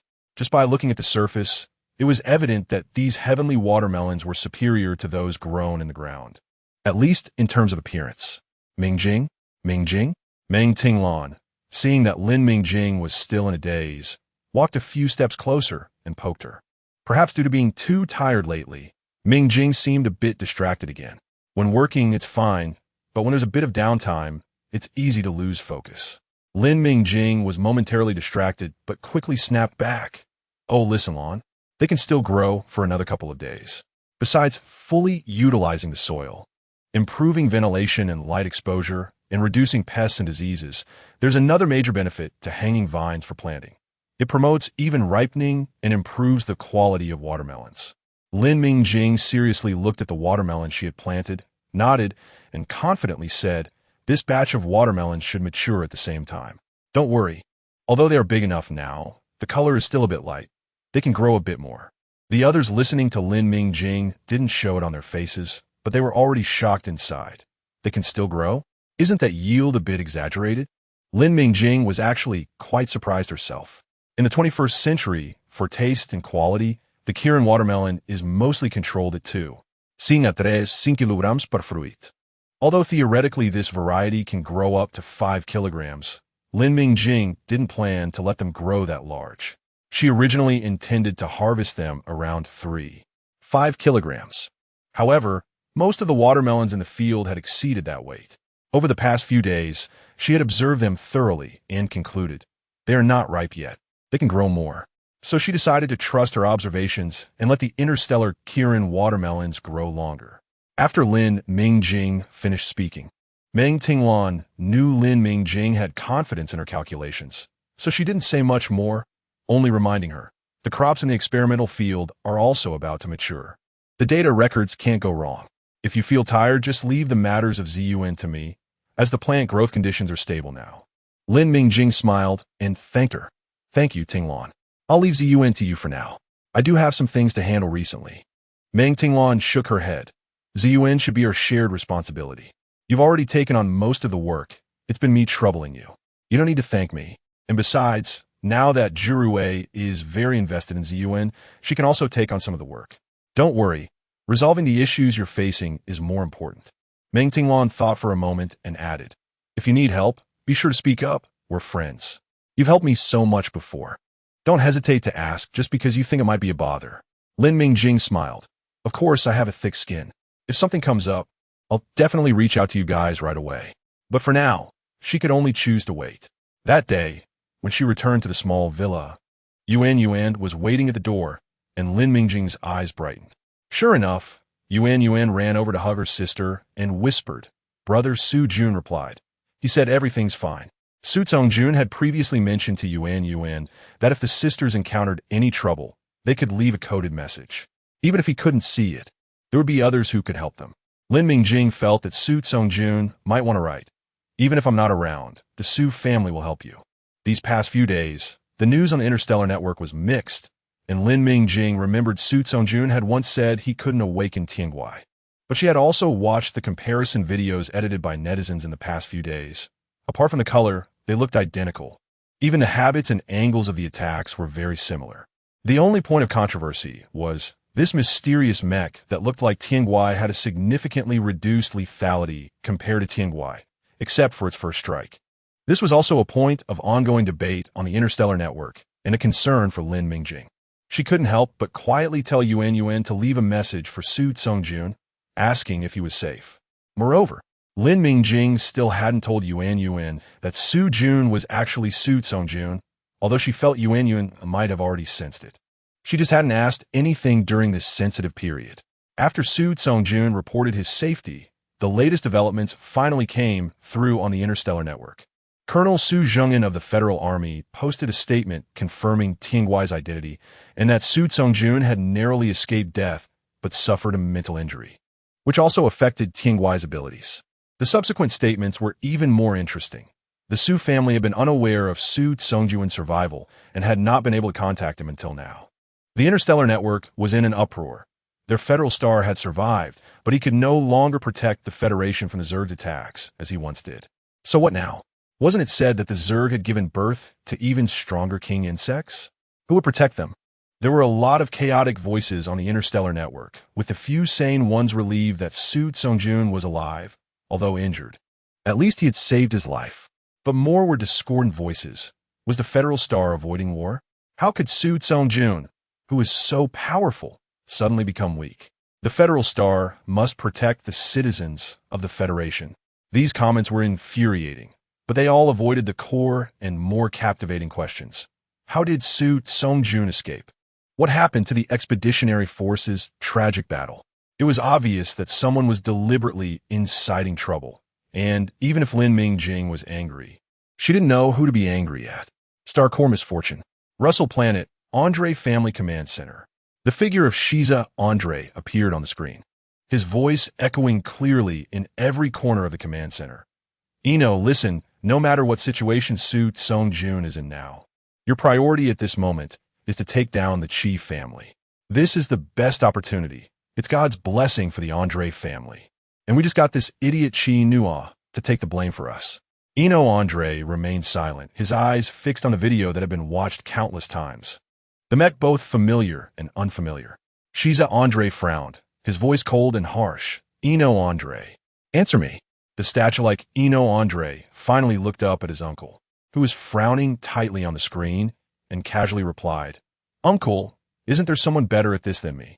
My duty is to fight, not to manipulate public opinion with rhetoric. Shiza Andre glared at his nephew. Your duty is to uphold the glory of the Andre family. Don't do unnecessary things. His nephew, usually calm, was the most favored successor of the Andre family. However, he always lost his composure when it came to matters related to Su Tsung-jun, becoming impulsive and reckless. Otherwise, he wouldn't have specifically contacted his nephew just to remind him not to focus on Su Tsung-jun. The Su family had always had the upper hand over the Andre family, and naturally, the Andre family was unwilling to be outdone. Their desire to overtake them had never been hidden. Eno Andre was originally one of the few A-rank individuals in the Federation, and the Andre family had high hopes for him, relying on him to surpass the Su family starting from this generation. Little did they know that an unprecedented S-rank would emerge from the Su family later, and his mech Tingwai had also broken through after years of cooperation. Su Tsung-jun thus became the first double S-rank mech master in the history of the Federation. The emergence of Su Tsung-jun forced the entire Andre family to dodge, including Eno Andre, who had always been regarded as the hope of the family. The higher they climbed, the harder it was to cross the gap in mental power levels. Over the years, Eno had never been able to defeat Su Tsung-jun, not even a tie. Hearing this, Eno Andre's gaze shifted sharply, staring at the person on the screen. General, what do you mean by unnecessary things? He has already died once. Am I still not better than him now? Eno Major General. Shiza Andre shouted, remember, defending the glory of the Andre family with your life is your top priority. As for others, there will always be opportunities in the future. The Zerg must have given birth to even stronger king insects. This is an opportunity for our entire family. From now on, you cannot act on your own. Do you understand? Eno Andre clenched his fist, his nails digging into his palm, bringing a hint of pain. After a long standoff, he finally spoke slowly. Understood. The screen went dark, and the command center was so quiet one could hear a pin drop. Eno Andre's terminal vibrated, and he opened it. The message from Uncle is as follows. Eno, I know that Su Tsung-jun's sudden appearance is suspicious, and I also know that neither he nor Tianghua is in any real trouble. However, you need to stay calm. The emergence of the new king bug is a rare opportunity for the Andre family in a century. If managed well, it can severely damage the Chi family and the Su family, prioritizing the bigger picture. Yes, it's possible to deceive ordinary residents. But after he personally upgraded with the Star Corps, he realized that true S-Class is on another level. As long as there is still a breath of life, as long as the mental energy pool has not completely collapsed, and as long as there is sufficient pure energy, an S-Class can return to its peak thanks to its powerful self-healing ability. His Ares only used a portion of the Star Corps and only awakened the devouring talent, failing to awaken autonomous consciousness. But they know that Tiangua's core energy is made from a complete Star Core, forged by the Su family at their peak, using the entire family's strength. When it was successfully manufactured, the autonomous consciousness of the mech was detected. Ironically, at that time, no one in the Su family could awaken the sleeping Tianghua.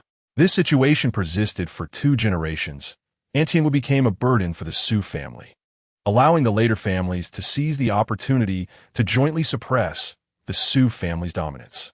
This is also the origin of the rumors about the Star Corps being accompanied by misfortune. Looking back a century, The Su family was always the most powerful family in the Federation, with geniuses emerging one after another. If someone had appeared back then who could awaken Tianhua, perhaps we would not have a federal government today, but an empire of the Su family. Therefore, Eno Andre does not believe the rumors about Su Songjun and Tianhua becoming weaker. This is a lie. Did you not see that even the Qi family, which has subtle interests connected to the Su family, changed their stance the moment they saw Tianhua appear, immediately turning their guns on Su Songjun, the star of the Federation? But he is unwilling, truly unwilling. Everyone, upon seeing Tianhua, even forgot about the new king bug. All eyes were on Su Songjun, as if as long as he was alive, the insect race was not to be feared, even though the newly emerged king bug displayed unprecedented cunning. At the Federation Army base, Su Zhengin was browsing the summary report, his eyes filled with anger. Major General, the Qi family just turned around and bit us. The messages on the Star Network were all released by the Qi family, forcing you to show your face. Su Zhengin, after all, was an experienced major, but he was infuriated by the comments on the Star Network. Every word was accusing Su Songjun, completely forgetting the painful price the Expeditionary Army and he had paid for the stability of the Federation, and they had just saved the Qi family. Su Songjun's expression remained unchanged, his tone calm. This was anticipated. It's not worth getting angry over. The Qi family, because of that fool Qi Nua's unauthorized actions, handed a big handle to their deadliest rivals. Deep in the quagmire, the best way is to create a bigger crisis to divert people's attention from the Qi family. He is the best candidate. After all these years, he has long been accustomed to it. Su Zhengin frowned. So should we proceed as planned? Su Songjun nodded. Yes. As long as the Su family does not act, no one can force the Su family to move. The Andre family will not let go of such a ready-made scapegoat. But unfortunately, he did not finish his sentence, watching Su Zhengin turn around and begin issuing orders one by one. Yes, although the Su family has declined. As long as they do not want to take action, even if the remaining families work together, they cannot force the Su family to act. It's a pity for the Expeditionary Army. It turns out they died at the hands of the Su family, but now it's different. He will personally kill that new king bug to commemorate the Expeditionary Army, but those who participated back then are not innocent. They will also have to pay the price. In chaos, while Lin Mingjing was preparing to pick watermelons and applying for testing, the Star Network released a detailed data report published by the federal government, which recorded Su Songjun's mental energy test reports and physical data every half month. Looking at the time, it is from a recent period. The initial report, according to the federal government, was preserved from the initial rescue of Su Songjun. Anyone who has seen the report would have to say that Su Songjun is still alive and can still pilot a mech, which is a miracle. Do not forget that the Expeditionary Army perished together with the Insect Race Army. Expecting someone with a nearly shattered mental energy pool to return to their peak, how can one not raise their pillow a bit higher? Hoping that the insect race suddenly disappears? Humans should save themselves. The Federation spends huge military expenses every year. Are these military expenses all spent on the Expeditionary Army or on Su Songjun alone? Why is it that every time something happens, it is the Expeditionary Army that comes to the rescue? The Expeditionary Army is now left with only Su Songjun, who has died once. A large number of comments appeared on the Star Network, such as reviewing the last battle of the Expeditionary Army, counting the Expeditionary Army's achievements over the years, and reviewing other military forces in the Federation. Meanwhile, the Su family, which acclaimed they could not contact Su Songjun, at this time released a report, the location of the Federal First Army's garrison, showing that the Federal First Army bore most of the border's garrison tasks. They even thoughtfully attached a ranking table of federal military expenses, reminding everyone that the Federation has a total of 5 group armies, along with the number of active soldiers in each army. Just the table alone caused an uproar across the network. The Federal First Army was actually not the one receiving the most military funding. The most funded was the 2nd Group Army and the Federal Army, followed by the 1st Group Army, the 3rd Group Army, and the 4th Group Army. This move even pulled the always shadowy McCarthy family into the fray. Yes, the Andre family's 2nd Group Army and the Qi family's 4th Group Army are fighting against the insect race. The Federal Army also went, while the Su family's 1st Group Army is holding the border, Where did your McCarthy family's third group army go? Just taking military funding without doing anything, right? The insect race is now pressing down hard. What are you waiting for? Suddenly, various protest marches appeared on various planets, with people sitting in front of the federal government daily. At this moment, urgent reports also came from the border indicating that the insect race was frequently appearing, posing a huge threat to border stability, requesting additional personnel. It can be said that there is a tiger in front and a wolf behind. The news on the Star Network gives one a feeling that the Federation might be on the verge of collapse. In such an atmosphere, even the Demeter base was slightly affected, as everyone suddenly showed unprecedented enthusiasm and attention towards military actions. Lin Mingjing felt quite good. She knew that Su Tsongjun was most likely putting on an act. The focus of everyone's attention was not on her. This time, the bumper harvest of watermelons did not attract too much attention. The first round of data from the experimental field also came out, which can preliminarily prove that intercropping is a farming method that may greatly enhance crop yield. However, more experimental data support is needed to find the matching rules and practical precautions. In this tense atmosphere and with the mental energy potion failure, to ensure the military's combat effectiveness, it is necessary to provide the military with more quantity and higher quality natural food. Under such circumstances, the Demeter base personally issued a statement announcing the benefits and underlying significance brought by the new planting method. They also freely published the first version of the theoretical explanation and practical notes on intercropping compiled by Lin Mingjing and her team. To Lin Mingjing's surprise and embarrassment, the first name that appeared on the guide was not Li Suzi, but Lin Mingjing. Following her were the names of Li Suzi, Yu Xin, and Meng Tinglan. The preface clearly stated that Lin Mingjing is the first proposer of the intercropping planting technique. Lin Mingjing felt a bit unexpected and guilty. On one hand, this discovery does not actually belong to her. She had a cheat device, but the origin of that cheat device really cannot be disclosed. On the other hand, she did not expect Li Suzi to be so open, as Li Suzi was clearly the main force in this research, and she had no doubts about Tinglin's gentlemanly demeanor. In short, this title just fell on Lin Mingjing. Her name resounded throughout the entire Federation of Planners. Moreover, it was certified by the most authoritative Demeter base. Unlike the last purification reagent that was promoted by the G family, which had a bit of advertising and profit-making nature. This time, Lin Mingjing's name was destined to be written into the history of planners. Under the atmosphere of battle, Demeter base acted quickly, not only publicly releasing information for free, but also specifically establishing the Intercropping Project Foundation, facing all planters and plantations in the Federation, as long as they produce research results. The base would award them credits. Note that these are credits from Demeter base. Even if you haven't activated the base forum or don't have a base account, they would provide you with a temporary account. This allows you to purchase various planting-related knowledge within Demeter base using those credits. Of course, this is time-limited. This initiative caused an unprecedented sensation among planters. It meant that for 100 years, the knowledge monopoly of Demeter base held by powerful families had been slightly opened. As long as you are excellent enough, regardless of your surname or whether you have family support, you have the hope of glimpsing the most core knowledge of this era. Surprisingly, this class-breaking measure was led and jointly promoted by the Meng, Yu, Ji, and Li families. The planters were unsure of the motives behind these families.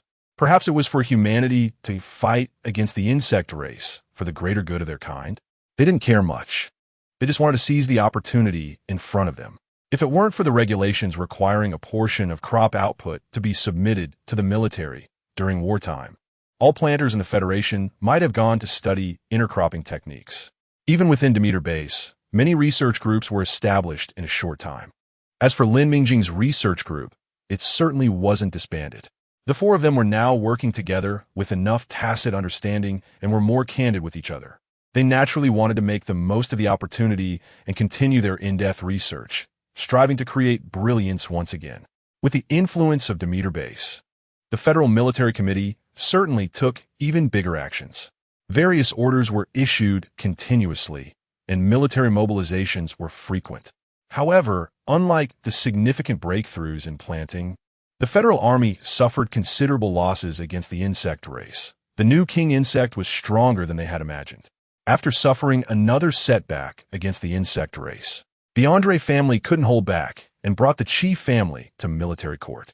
It was absurd, seeing that humanity was bound to suffer losses.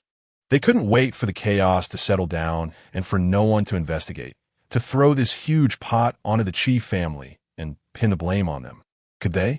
Preserving their right to be human. The Qi family and the Andre family were trading barbs. The McCarthy family reluctantly went to the border, while the Su family remained unmovable.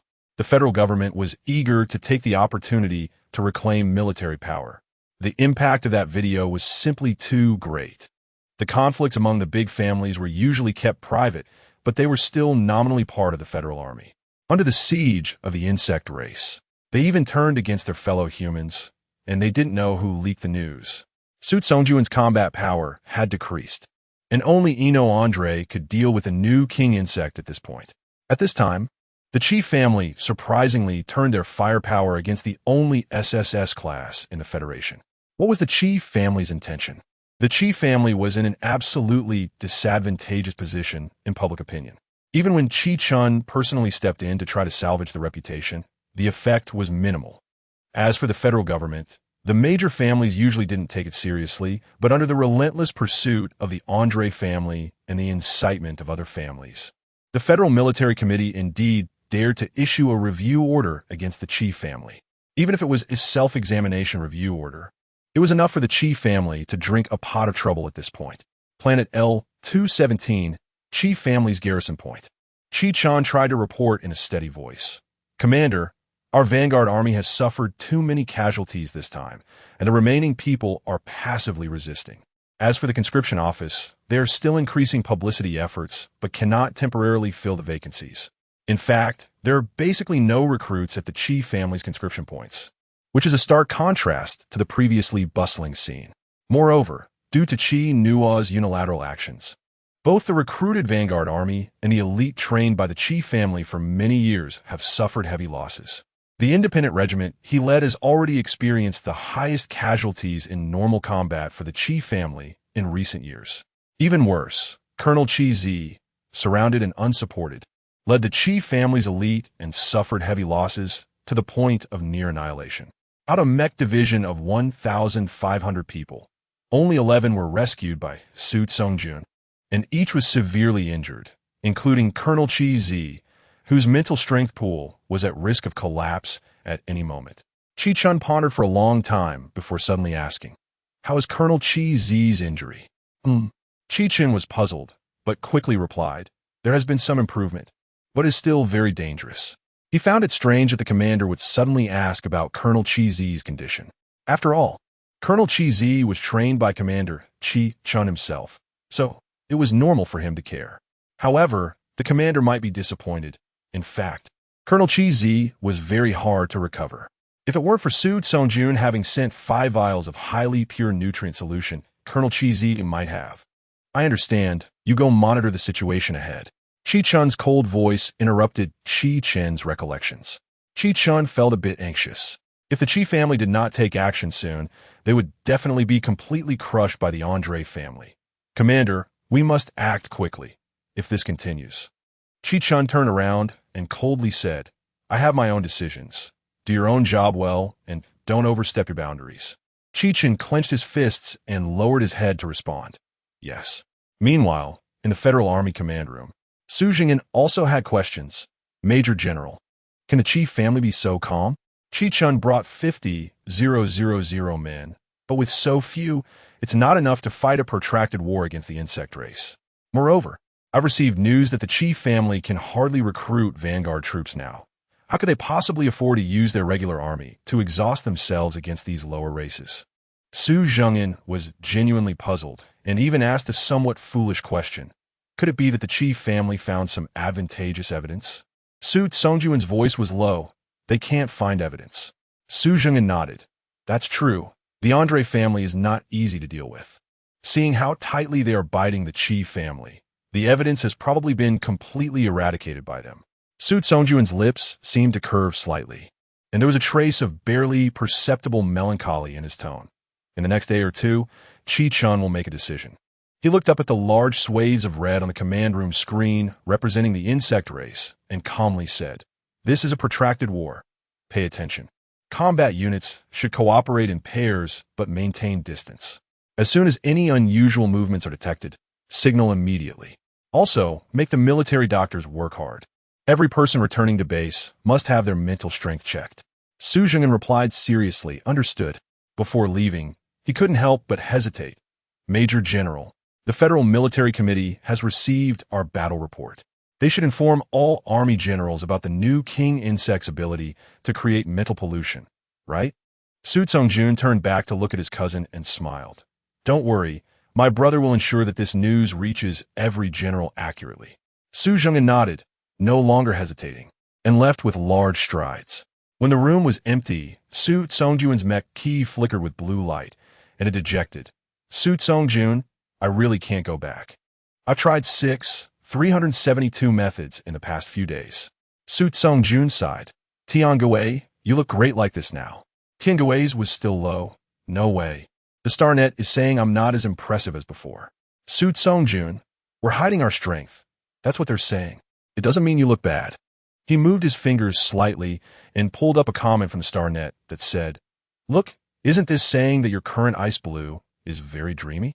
The key flashed, and Tiangue spoke in a flat tone. "Among 36. 19 million comments, only one. 72 million were positive, and only 671 mentioned my appearance. Using words like mysterious and dreamlike." Tiangue's voice lowered. "I don't like it." Su Tsongjun touched the key. "All right, Tiangue. It's my problem.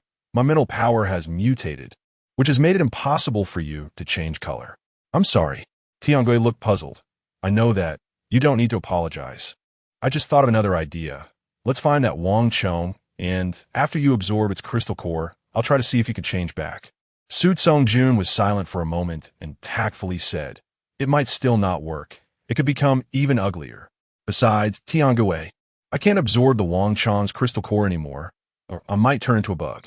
"Huh?" Tiangue's youthful voice was completely deflated. "Okay, you should just stay human. Otherwise, I would have to sleep again. Thank you for preserving my right to be human." Su Tsongjun suggested another method. "How about I dye you a color?" Tiangue sighed. "The key can dye colors, but the mech's energy compartment can't be dyed. It's still useless. It seems I can only be a blue mech." "No, you are silver and black.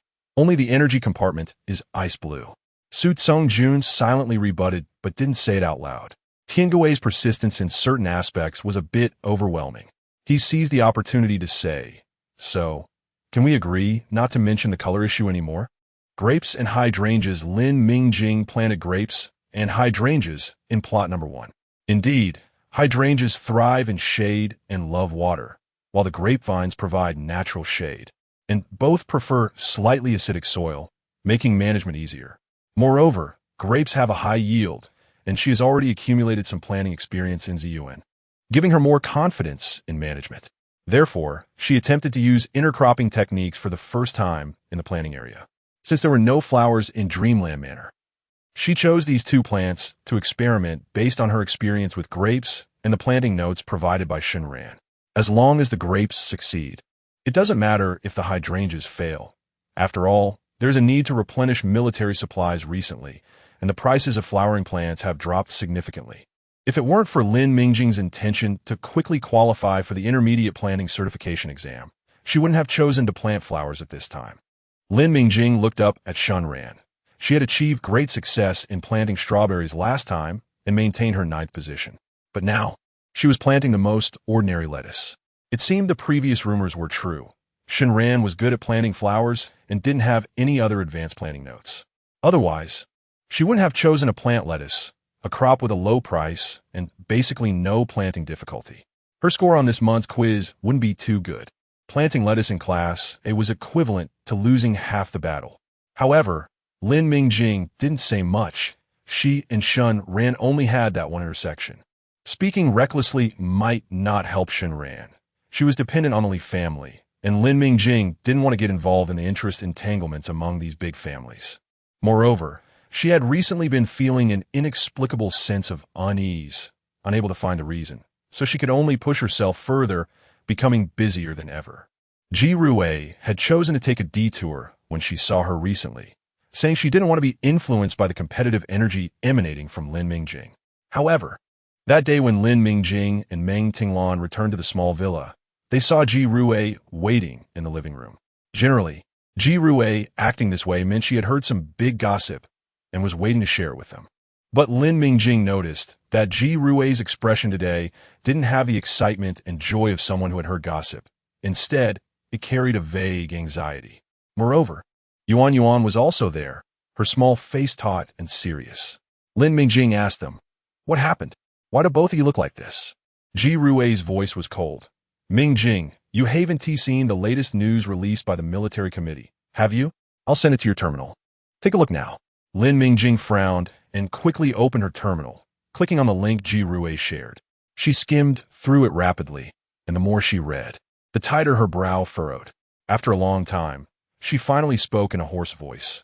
"So, the Qi family is pushing Qi Zi out to take the blame? How is that possible? The one attacking Eno Andre was clearly that blue mech.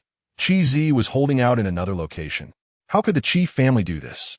The same question was asked by Qi Bai as he hoarsely questioned Qi Shu. "Uncle Qi, you clearly know that Qi Nua acted on his own against the military orders, and all these troubles were caused by him. Qi Zi made no mistakes in tactical arrangements or leading the battle. Why is Qi Zi the one being punished? The damned one is obviously that waste Qi Nua." Qi Shu's figure was obscured in the shadows, and facing Qi Bai's questioning, he could only remain silent. After a long time, he looked at the tall young man opposite him, whose expression showed he wouldn't give up until he got to the bottom of it, and could only reply in a low voice, "This is the best way for the Qi family." Qi Bai's rigid back seemed to bend under this sentence. He lowered his head, his voice barely audible. "Qi Zi agreed, right?" Qi Shu said nothing. Qi Bai curled his lips. "Uncle, does the Qi family really have to protect such a waste who harms his own kin?" Qi Shu turned and replied, "Bai kid, go monitor the production line of the purification reagent. The Qi family can't do without purification reagents now, and that batch of planters needs to be closely monitored to ensure the nutrient solution supply keeps up." Qi Bai said nothing and turned to leave. He could hear Qi Shu behind him let out a long sigh. It was truly laughable that Qi Zi, who risked his life for the Qi family, was only worth such a sigh. On planet L217, the personnel sent by the Federal Military Tribunal took away the pale-faced Qi Yin, who was Qi Nua's adjutant. He was also Qi Nua's capable aide who controlled Qi Chun after Qi Zi left. Later, when Qi Nua led his team to attack the Andre family on Russell, he completely took over the command center of the Qi family. He saw Qi Zi's distress signal, but didn't take it seriously and didn't handle it in time. Behind Qi Yin was the sickly Qi Zi. The military tribunal's execution personnel didn't place electronic shackles on Qi Zi. They knew full well that she was innocent, merely a scapegoat for the Qi family. Moreover, the video released by the Qi family showed that this colonel was fighting desperately against the insect race until the last moment. Her charge was at most for improper command, not warranting electronic shackles. Qi Zi followed the military tribunal's personnel step by step onto the warship, as if stepping into a cage. She didn't look back. According to her estimation, she should only need to serve 10 years in prison. Just 10 years. She told herself in her heart it wasn't too much. Qi Chun saw that figure disappearing into the federal warship without looking back. She turned to Qi Chun and said, "The execution begins." Qi Chun gritted his teeth, said nothing, but made a hand gesture. 15 people were brought up, kneeling towards the assembled Qi family army. Qi Chun's voice was cold. "Military orders are like a mountain. Those who defy military orders will face dire consequences and be executed publicly." As soon as she finished speaking, 15 heads fell to the ground, blood spraying and staining the ground beneath them. Standing beside her, Qi Chun glanced at a head that rolled to his feet, a familiar face. It was the one who had charged into the command center with Qi Nua that day and opened fire directly at them. He should be thankful they all shared the same surname. Otherwise, the gun that day wouldn't have been a suppressor, but a laser gun. Qi Chun didn't even look at the 15 corpses that fell, coldly stating, "Here, you are all members of the Federal 4th Group Army and soldiers of the Qi family. I want you to know that the Qi family treats you all equally. Anyone who defies military orders will be punished. no matter what surname they bear. If they are Qi, they will be dealt with severely. After waiting a while, Qi-chun called out, "Qinua, step forward." Pale-faced Kino stepped forward in response. He was also injured and had not fully recovered when he received the order to assemble. He dared not disobey and struggled to reach the assembly point. Seeing Qi Zi being taken away, he had not yet had time to rejoice that someone was taking the blame, when he immediately witnessed his trusted subordinate being executed in a brutal manner. Executions displayed publicly are only found in the histories of ancient barbaric civilizations, and are absolutely not permitted under federal law. Yet they happened right before his eyes. Being so close, Kino could clearly see the despair and hatred on everyone's faces, the blood gushing out, with a few drops splattering onto his clothes, with the dust settling. The latest court news was that Lin Mingjing learned about it during the flowering period of grapes and the differentiation period of hydrangea buds. Qian was found guilty of military defeat and sentenced to death, to be executed within 7 days. Qi Zi was found guilty of dereliction of duty and sentenced to 10 years in prison. Following that, the Qi family also released a statement, admitting to the delay in military matters, urgently dispatching 2 reinforced regiments to support the border, and donating a batch of urgent military supplies to the military. They emphasized that the insect race is a common enemy of humanity, calling for everyone to unite and defend their home. That day, Lin Mingjing stared blankly under the grape trellis for a long time, recalling her memories of Qi Zi from when they were on planet L307. In her memories, Qi Zi always placed the Qi family first. As far as she knew, Qi Zi had gambled his life twice for the Qi family. She didn't understand what was happening with the Qi family, that they would push Qi Zi out at this time. Lin Mingjing had heard Su Songjun say that Qi Zi might have suffered damage to his mental energy pool during the battle on planet L307 against Eno Andre. She hadn't witnessed that battle, but this time she saw Qi Zi fighting the insect race to the death. His injuries wouldn't be lighter than that time. Now, being pushed out by the Qi family to take the blame, was she okay? What would her situation be like in 10 years? Meanwhile, the blue mech allegedly piloted by Kino was perfectly hidden in the back. Scattered messages on the Star Network were completely deleted, and various more impactful news stories were continuously released, completely diverting the public's attention. When she returned home that day, Yuan was sleeping with her pillow alongside her sister. Lin Mingjing heard Yuan whisper, "Sister, Brother Su Jun said Sister Qi Zi will be fine." Lin Mingjing rolled over and hugged Yuan, softly saying, "Okay, don't worry. Sister's fine." Since she learned about Qi Zi's situation last time, Lin Mingjing could neither accept it rationally nor emotionally, even though she was still busy, not dropping a single task. But Yuan noticed the disappointment and sadness Lin Mingjing was hiding. In this matter, Yuan appeared to be more mature than Lin Mingjing. She had once said, "War is cruel. Sister Qi Zi is a soldier and an excellent commander. She knows what she has to face and has been prepared for a long time." Lin Mingjing had lived in the most peaceful country on Blue Star in her past life, and had never truly witnessed the cruelty of war in this life. Only now, when a familiar person, someone she had dined with at the same table, was absurdly sent to a military court, did she realize the true cruelty and turmoil of this era. The sense of urgency in her heart was unprecedentedly strong, faster, even faster. The Qi family could still hold on for now, but she didn't know when they would no longer be able to. Planet L307 was still in the hands of the Qi family, and this time the Qi family was paying for their defeat, barely maintaining the situation after a significant loss. Regardless of whether they would exploit their resources or tighten their defenses or sell off some resources, the situation on planet L307 would not improve, as everyone knew that it was a planet with a damaged core destined for annihilation. It was only because the raw materials for purification agents were discovered on planet L307 that it had not been completely abandoned.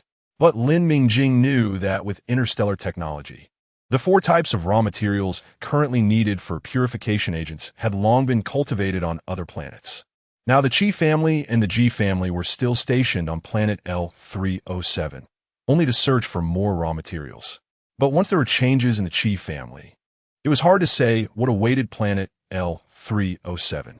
Lin Mingjing glanced at the star coins in her account, The benefits from the first quarter had been credited, and the purification agents were making more money than she had expected. With another 2 quarters of benefits, she should be almost there. That only left the qualification for an intermediate cultivator. She was currently registered to successfully cultivate 12 types, with none being flowers. Even with this time, grapes and hydrangeas. She still needed 12 types of crops and 4 types of flowers. But at the end of this month, the remaining 2 months would be the base's regulated land rest period. During that time, nothing could be planted, and it would take at least 10 more months to apply for the intermediate cultivator assessment. Too long. She couldn't wait. On the other side, some people also felt they couldn't wait. Su Jing'an frowned, unable to hide his disappointment. Major General, the Qi family and the Andre family are still focused on internal strife. The Federation has rejected my request to increase manpower. He gritted his teeth. If this continues, that new king insect will definitely grow stronger. And when the time comes, who knows what price we will have to pay to regain temporary stability for the Federation. Su Jing'an's disappointment spread within him. He had always known that the Federation's army fought independently, but he had thought that at least they could unify against the insect race. He glanced at Su Tsongjun, who was looking down at the report. There was no other expeditionary force now. He could clearly feel that the insect race was becoming increasingly troublesome, indicating that the new king insect was growing rapidly. He didn't believe that the people from the Qi and Andre families hadn't noticed this during the battle. In short, they were still waiting for Su Tsongjun to act. It seemed everyone naturally assumed that dealing with a new king insect was Su Tsongjun's responsibility. But why should it be? Su Tsongjun looked up at his cousin and smiled. It's fine, as long as the border holds, the insects under its command will be exhausted sooner or later. It's very smart, and 1T put itself at a disadvantage. He actually understood what Su Jing'an truly wanted to say. But that king insect had a blood feud with him. He had to personally end it. Otherwise, for the rest of his life, he would feel guilty towards the Expeditionary Army 1003-3's fallen. Russell Planet. Andre once again had a disagreement with his uncle. Everyone else in the command room was wearing receiving headsets, their eyes glued to the light screen in front of them, wishing they could be blind or deaf. On the light screen, Shiza Andre's tone was colder than ever. I reject your application. The current situation is very favorable for the Andre family. Don't do anything unnecessary. Andre stared straight into his uncle's eyes. General, do you not believe I can kill that king insect? It's hiding because it is weak and hasn't fully recovered. This is the best time to eliminate it. That is not your job. Shiza Andre couldn't help but roar. Did he not know what his nephew was thinking? Had always wanted to kill the king insect to prove he was not inferior to Su Tsongjun. But this was not the time for impulsiveness. This was a once-in-a-century opportunity for the Andre family, and whether they could rise to the next level depended on now.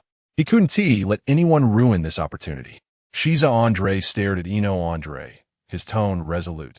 Major General I emphasize once again, the glory of the Andre family is above all. Tomatoes and lettuce. On planet L-217, Chi Chun carefully read through the incoming intelligence reports. After reading all the reports, she gave instructions to her adjutant. Andre is currently only being suppressed by that guy Shiza. He isn't this calm when facing Su Tsongjun. Add some fuel to the fire, and when necessary, help him. Chi Chun only had her own adjutant by her side. Chi Chun, who originally followed her, had volunteered to go to the front lines. She sighed inwardly, lightly tapping the table with her fingers before finally speaking slowly. Keep an eye on Zeno over there. Don't let anything happen to him.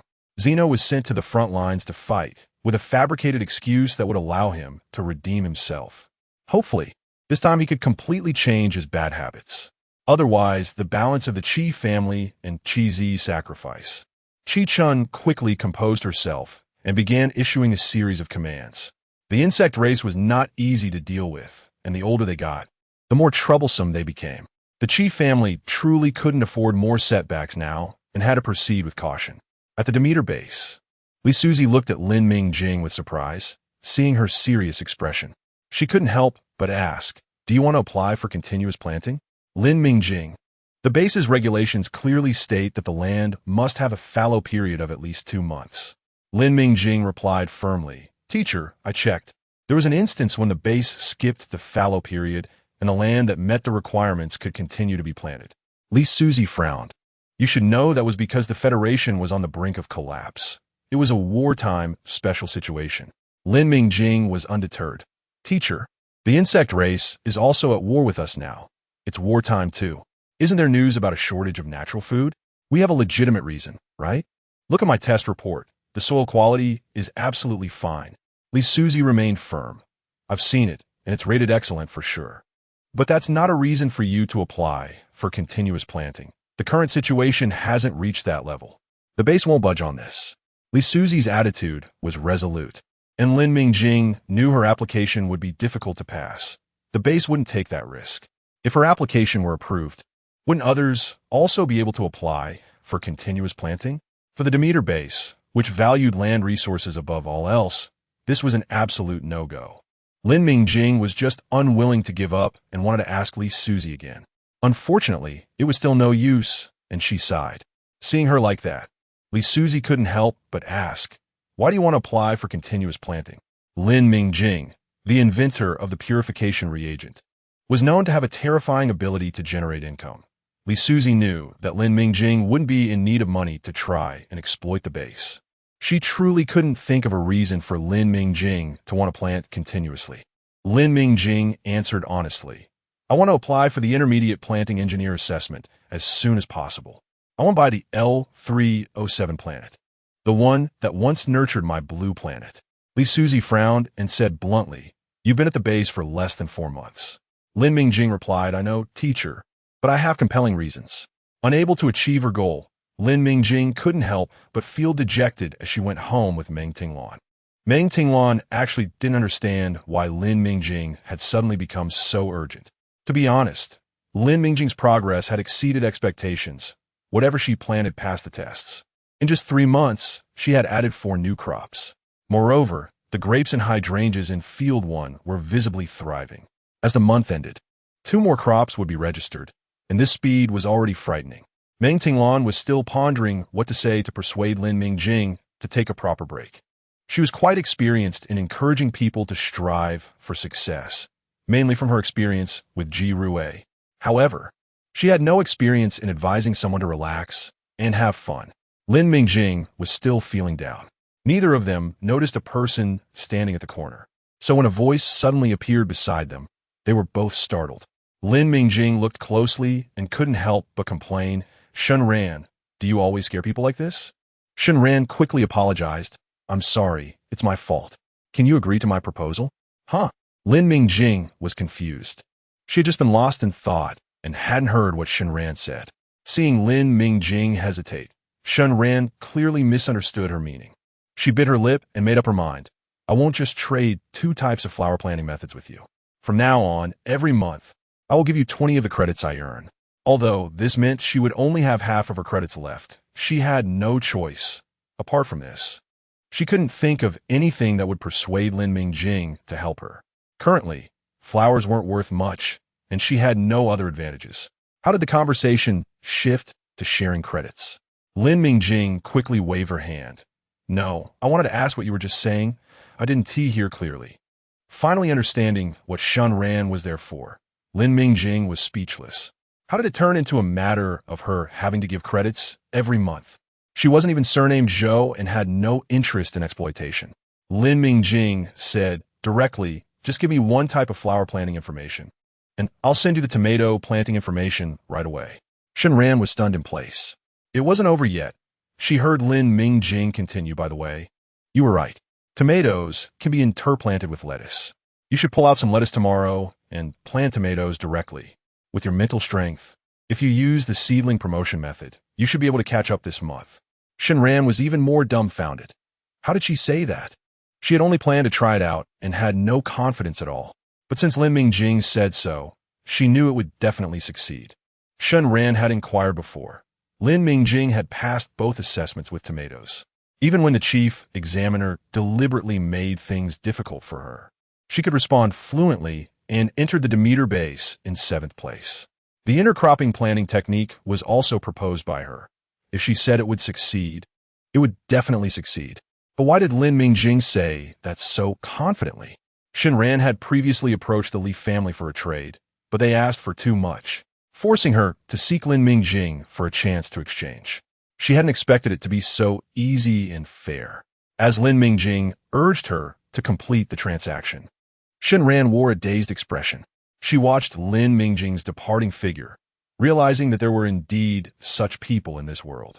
At the same time, Zeno also felt, how could there be such a person in the world? He was fighting on the front lines alongside Chi-chan, so it was inevitable they would meet. Initially, he disliked seeing someone who was originally inferior to him appear before him. But this guy even looked down on his own family. Yes, Zeno was just a soldier now, and Chi-chan was still a colonel. It was completely normal for him to give orders. However, listening to the commands coming through the channel, Zeno's feelings of frustration and anger were growing stronger.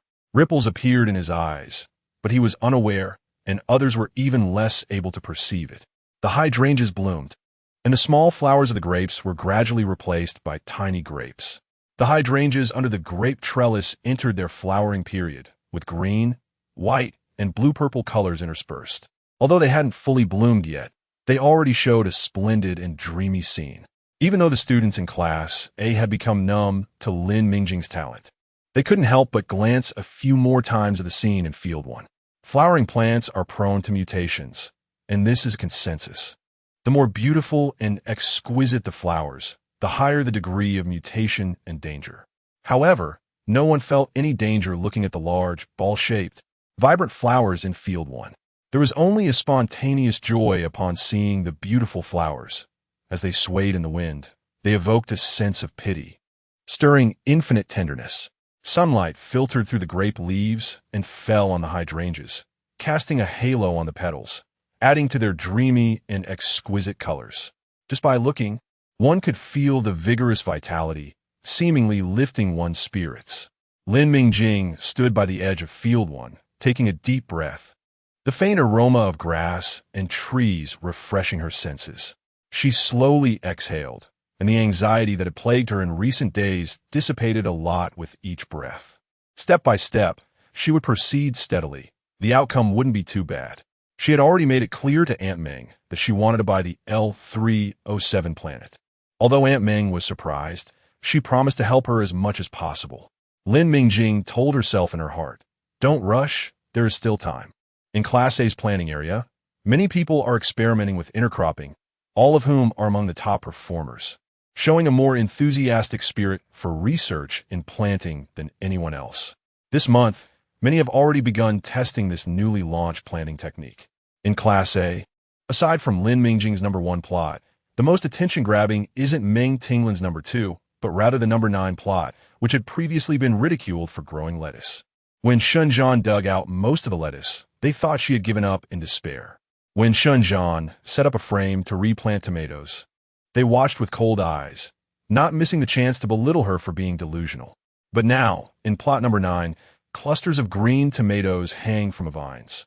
Given the growth and the number of fruits, it's hard not to attract attention. Nearby, Li Cheng glanced at Shenzhan in plot 9, but remained silent.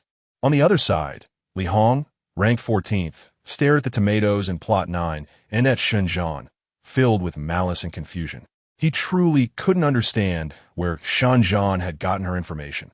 He had calculated that after reserving credits for purchasing materials, it was impossible for her remaining credits to exchange for planting materials for other crops in the base.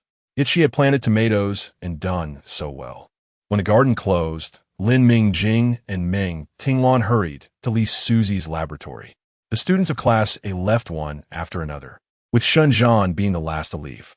Although she was decisive in replanting the tomatoes, she had wasted a bit of time.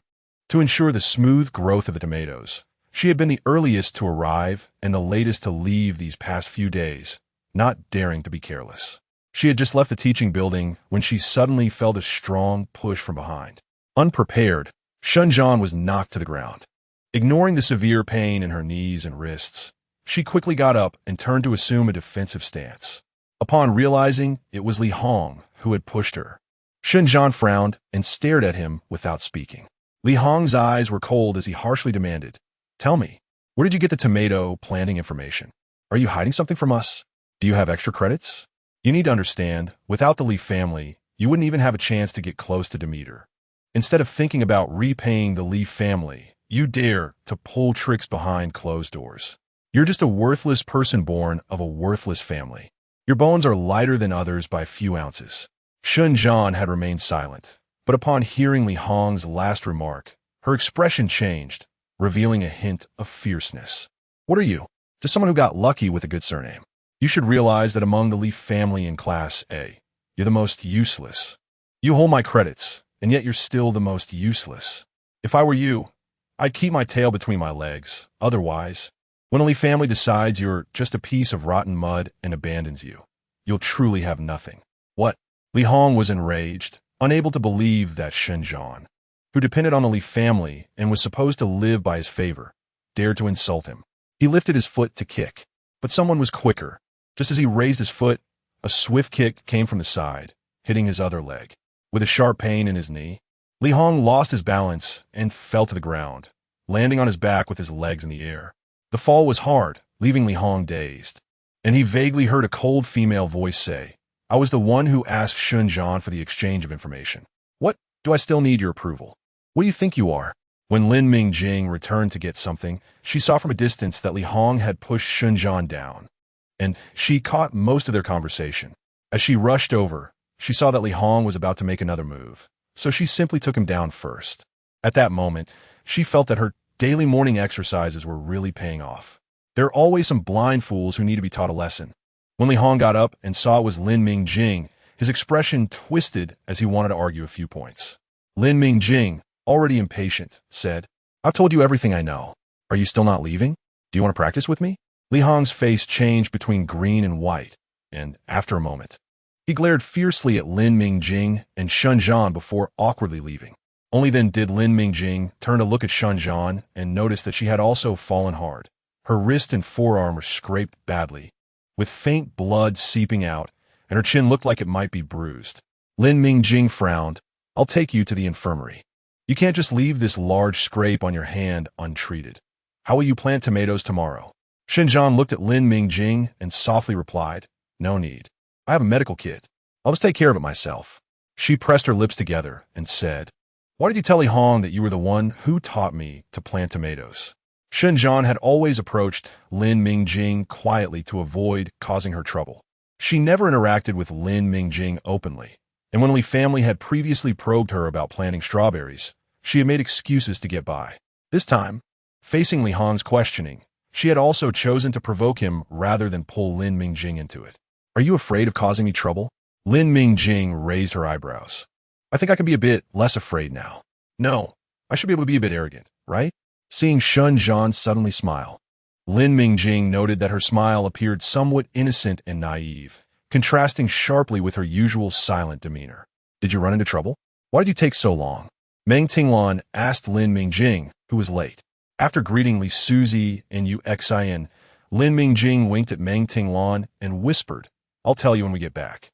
When they returned to the small house, with Ji Rui, the supportive friend, present, Lin Mingjing vividly described her act of bravery today. Ji Rui clapped enthusiastically, "Yes. You should have kicked him. He relies on his height and good family background to target others everywhere. For a big guy, he actually resorts to sneak attacks. How despicable and embarrassing." Meng Tinglan also uncharacteristically agreed, although she had always been taught that a gentleman befriends through words and does not use force. But isn't there also the saying, how to repay kindness with directness? Flexibly applying standards is also a skill. Ji Rui continued, "Speaking of which, I thought that girl Shunzhan was pretty good last time. This time, she didn't take the opportunity to get close to you, but instead resolved the issue herself. That's quite good in terms of personal conduct." Lin Mingjing nodded in agreement. She had asked Shunzhan if she needed help, and Shunzhan had decisively refused. Shunzhan simply said, "Your help today is enough. I will handle it myself." She was very clear about the gap between herself and Lin Mingjing. She couldn't always rely on Lin Mingjing for help. She had to solve this matter on her own. Lin Mingjing was right. She indeed had the capital to be arrogant now, with purification agents, intercropping, and her demonstrated excellent planting talent. Any one of these was enough for her to hold her ground. Lin Mingjing had just been keeping a low profile, like she was now. She had helped herself, and she could use that to negotiate with the Li family. The others in the Li family were actually okay, but compared to Li Cheng, he was the unspoken leader of this generation of the Li family. Li Cheng was also very smart, and Shun Zhang believed that due to Lin Mingjing's actions this time, Li Cheng would step in to restrain Li Hong. Indeed, Lin Mingjing observed closely afterward, and Li Hong had become much more restrained. Shun Zhang continued as usual, not interacting with anyone, fully embodying her lone wolf style, focusing entirely on her plot number 9. The following days remained calm, with Class A students wholeheartedly dedicated to farming. The next step was the soil recovery period. No one wanted to be pushed aside at this time, forced to spend large amounts of credits and energy to maintain and improve soil quality. As Lin Mingjing's grapes ripened and her hydrangeas bloomed, filling plot number 1 with vibrant flowers, a sudden change occurred in the ongoing battle with the insect race. A change that further cast a shadow over the already tense atmosphere in the Federation. Near planet L217, the Federal Army has taken control of a strange, yet familiar blue mech. It's strange because the blue mech has been modified and looks vastly different from its previous form. It's familiar because, based on the psychic energy fluctuations, the pilot of this mech is Zeno. The remaining members of the Federal Army are collaborating with the Qi family's troops to eliminate the insectoid army. In the battle against the insectoids, it seems that humanity has a slight upper hand, but upon closer inspection, it becomes clear that the insectoids are indeed retreating in an organized manner. The youth Tian Gui expresses some confusion. Su Tsongjun, is it running away? Su Tsongjun replies, yes, it got away. Tian Gui states seriously, it's very smart and cautious. Su Tsongjun, it's harder to deal with than its brother.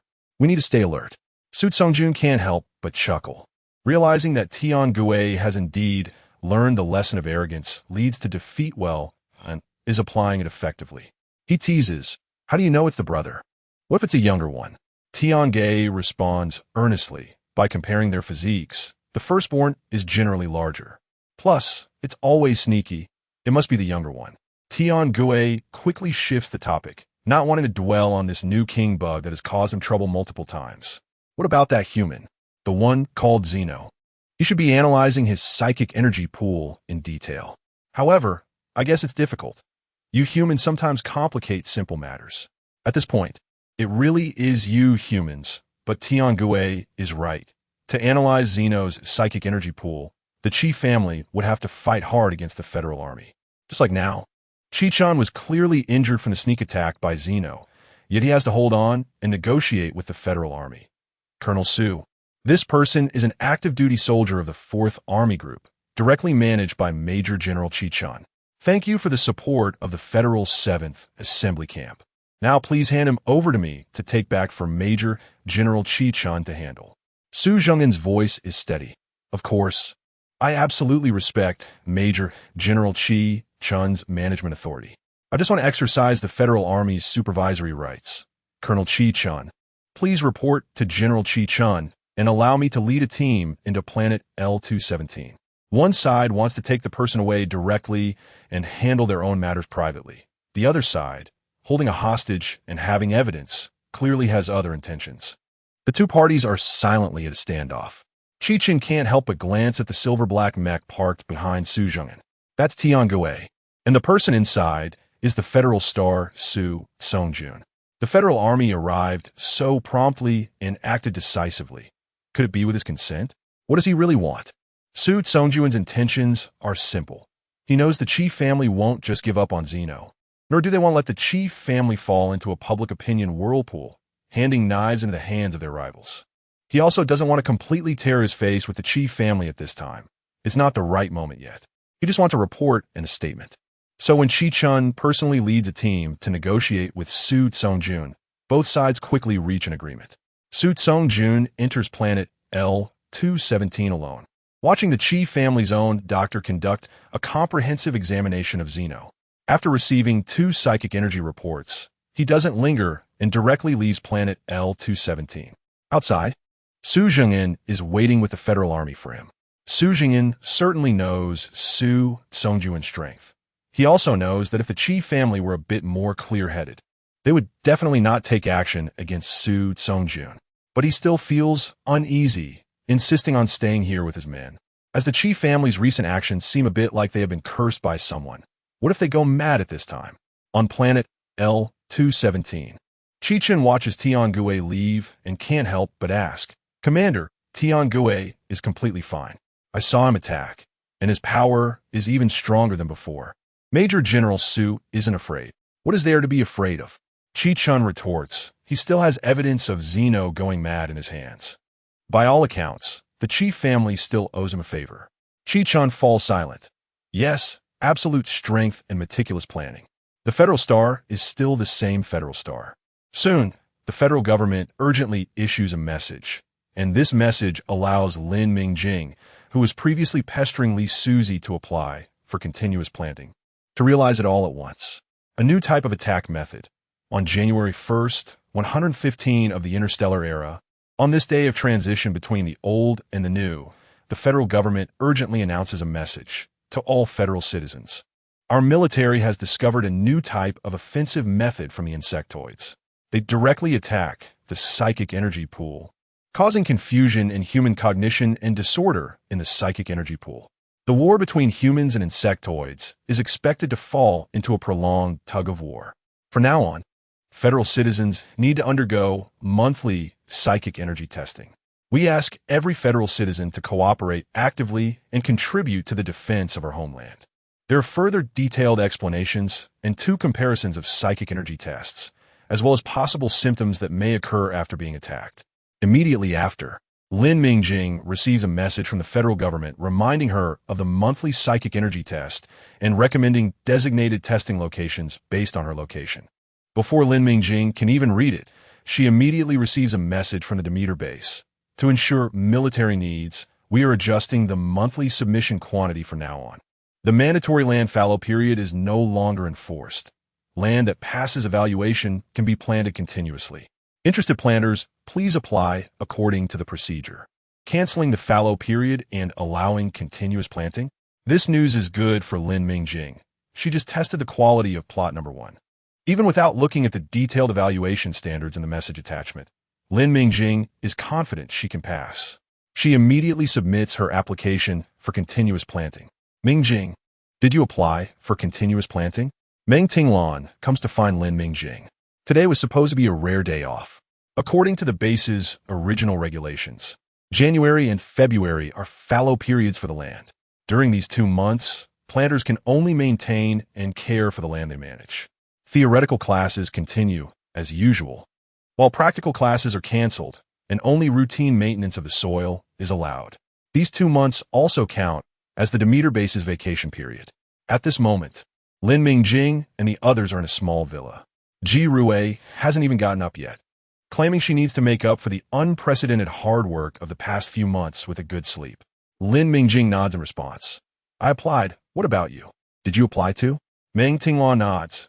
I also saw the detailed notice. The base has raised the submission ratio quite a bit. If crops can't be planted during these 2 months, the accumulated submission quantity for the next planting will be a lot. I need to go wake Ji Rui up so she can submit her application too. All right, you go ahead. I haven't properly looked through the notice yet. After studying the notice issued by the base, Lin Mingjing furrows her brow. No wonder even someone as diligent as Meng Tinglan would say the submission quantity could cause trouble. Firstly, the ratio has indeed been raised quite a bit. Lin Mingjing roughly calculates and finds that, according to this ratio, an average level planter will find that after submitting their crops, they will have to be very frugal with what remains for the next planting.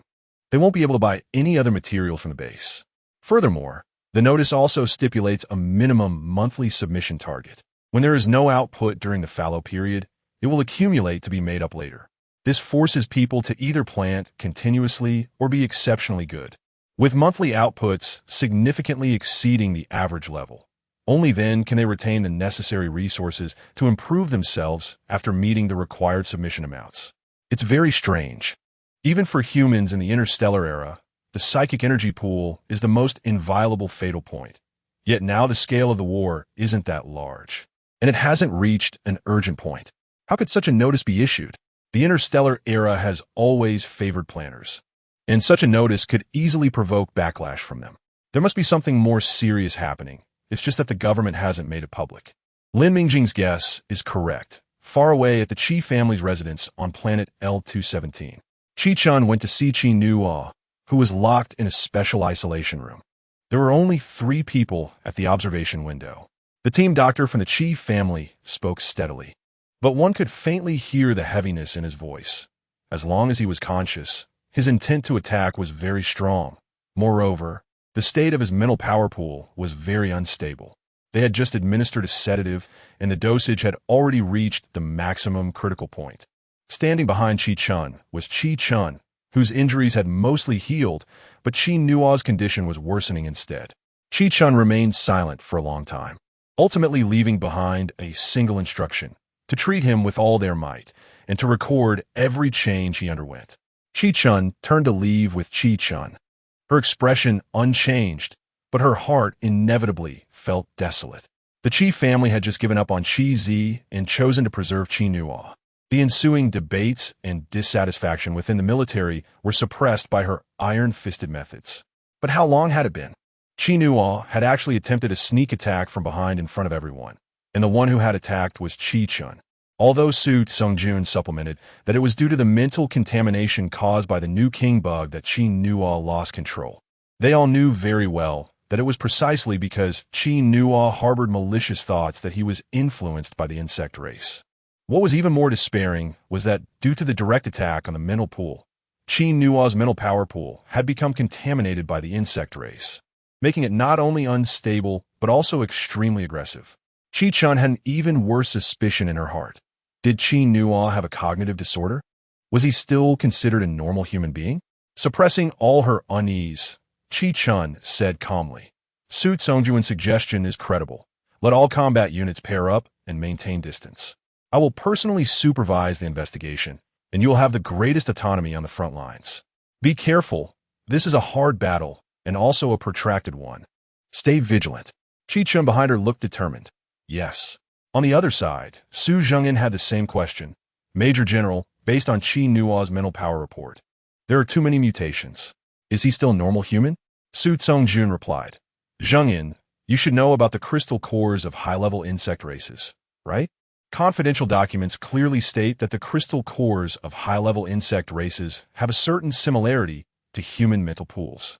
The higher the level of mental power, the more similarities there are between humans and insects. Qi Nuo's current situation, whether it transforms into an insect race crystal core or expands the mental power pool for further upgrades, depends on him.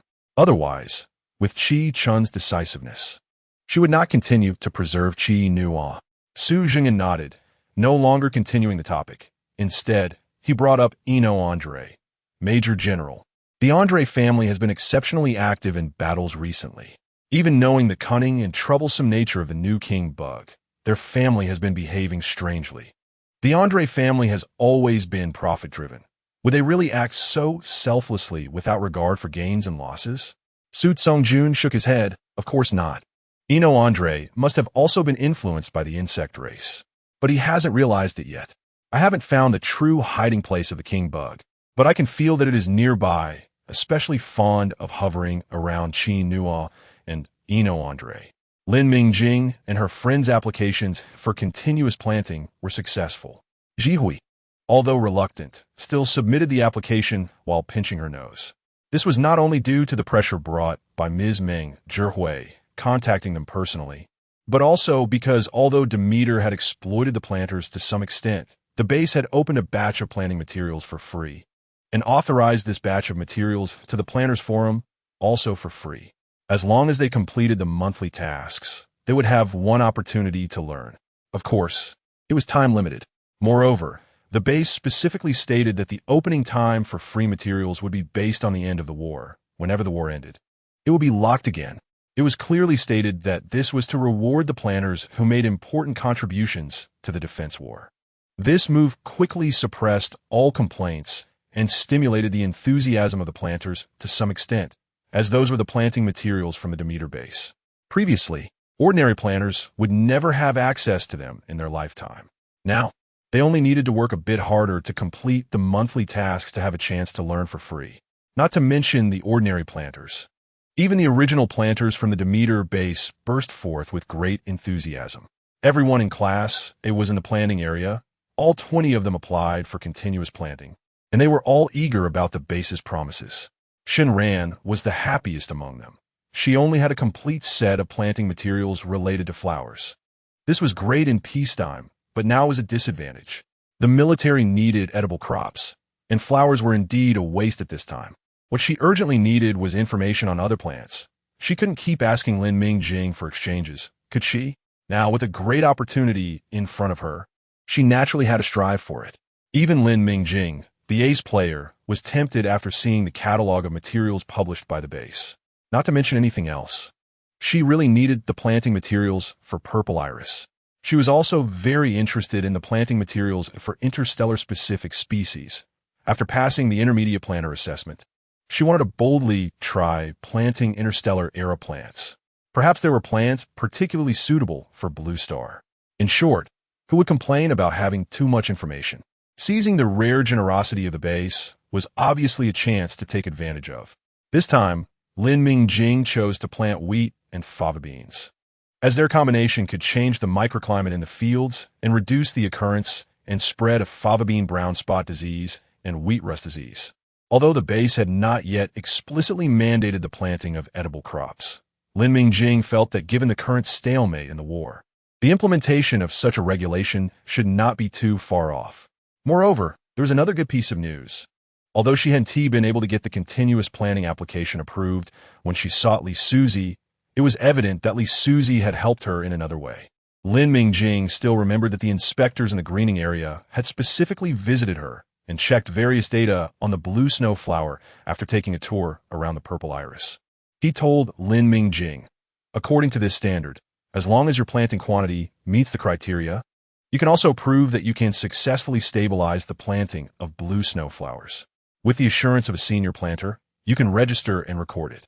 Lin Mingjing was stunned by this good news.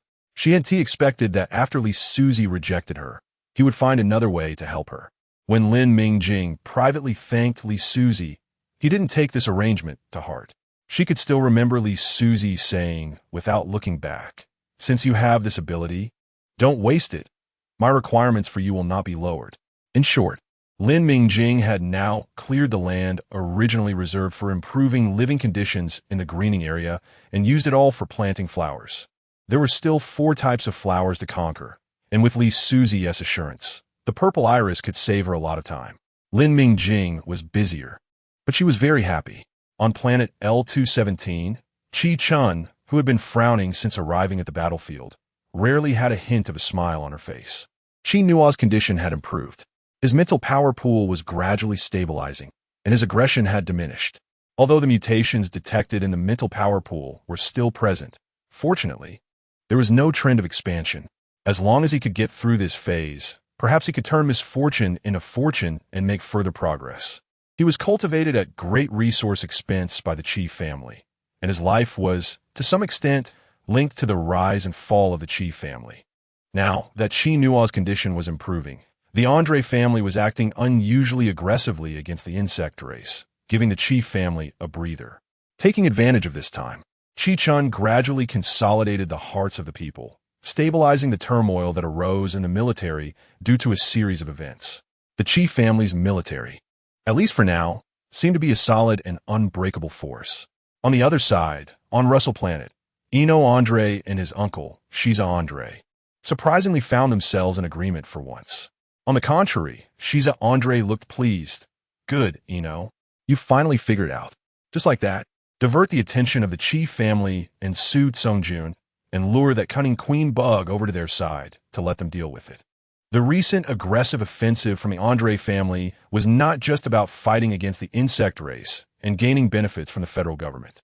More importantly, it was due to the strategy proposed by Eno Andre. The border had been stable due to the defense by the Su family and the depleted McCarthy and Qi family armies sent for support. No insect race had been able to cross the border into Russell Planet to support their queen bug. The queen bug leading the current attack comprised mainly of soldiers who had escaped from the expeditionary forces and the lower-tier insects that had previously roamed the universe. The new queen bug could indeed suppress the instincts of these previously looked down upon lower-tier insects and command them. However, the number of these insects was limited, and they would inevitably suffer losses in battles with human armies. Without support, it was merely a war of attrition, and the new queen bug's attack power should not be high. According to the latest information, the new queen bug was more adept at mental manipulation. Moreover, it was intelligent. Under such circumstances, it would certainly not allow its forces to dwindle. There were 3 armies here: the Andre family, which had the largest numbers and the fiercest attacks, was the toughest nut to crack. Andre believed that as long as the queen bug understood the situation, it would not choose to engage directly with the Andre family's army. There was one more thing that Andre didn't mention.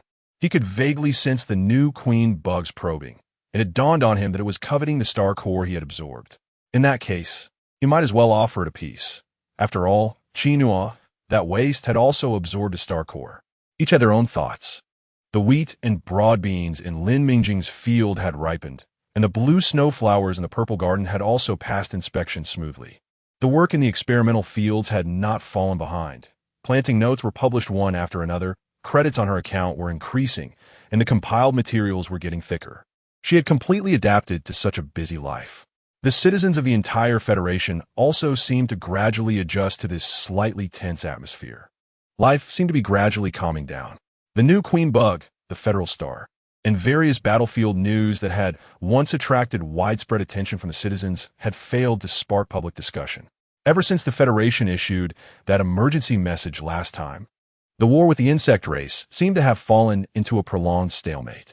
Battles were occurring simultaneously at the border and central battlefield, with conflicts between the two sides never stopping. But no overwhelming battle had opened the gap to establish the foundation for victory. The Andre family, on the other hand, constantly publicized how many insect races the Federal Second Army killed each day and what victories they achieved through proactive attacks. In the silence of the Su family, the Andre family suddenly became the center of attention, carrying the momentum of being the first in the Federation. Even Andre's reputation appeared to be more illustrious than the previous Federal Star. Most people believed this was the Andre family promoting themselves and boosting Andre's image.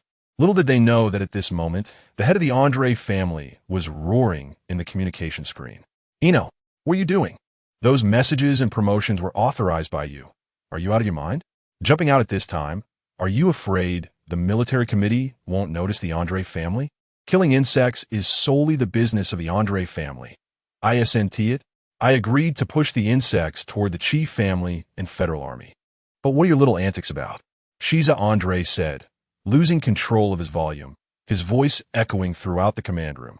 Andre touched the pattern on Odin, casually replying, General, isn't it great now? The Su family has been suppressed.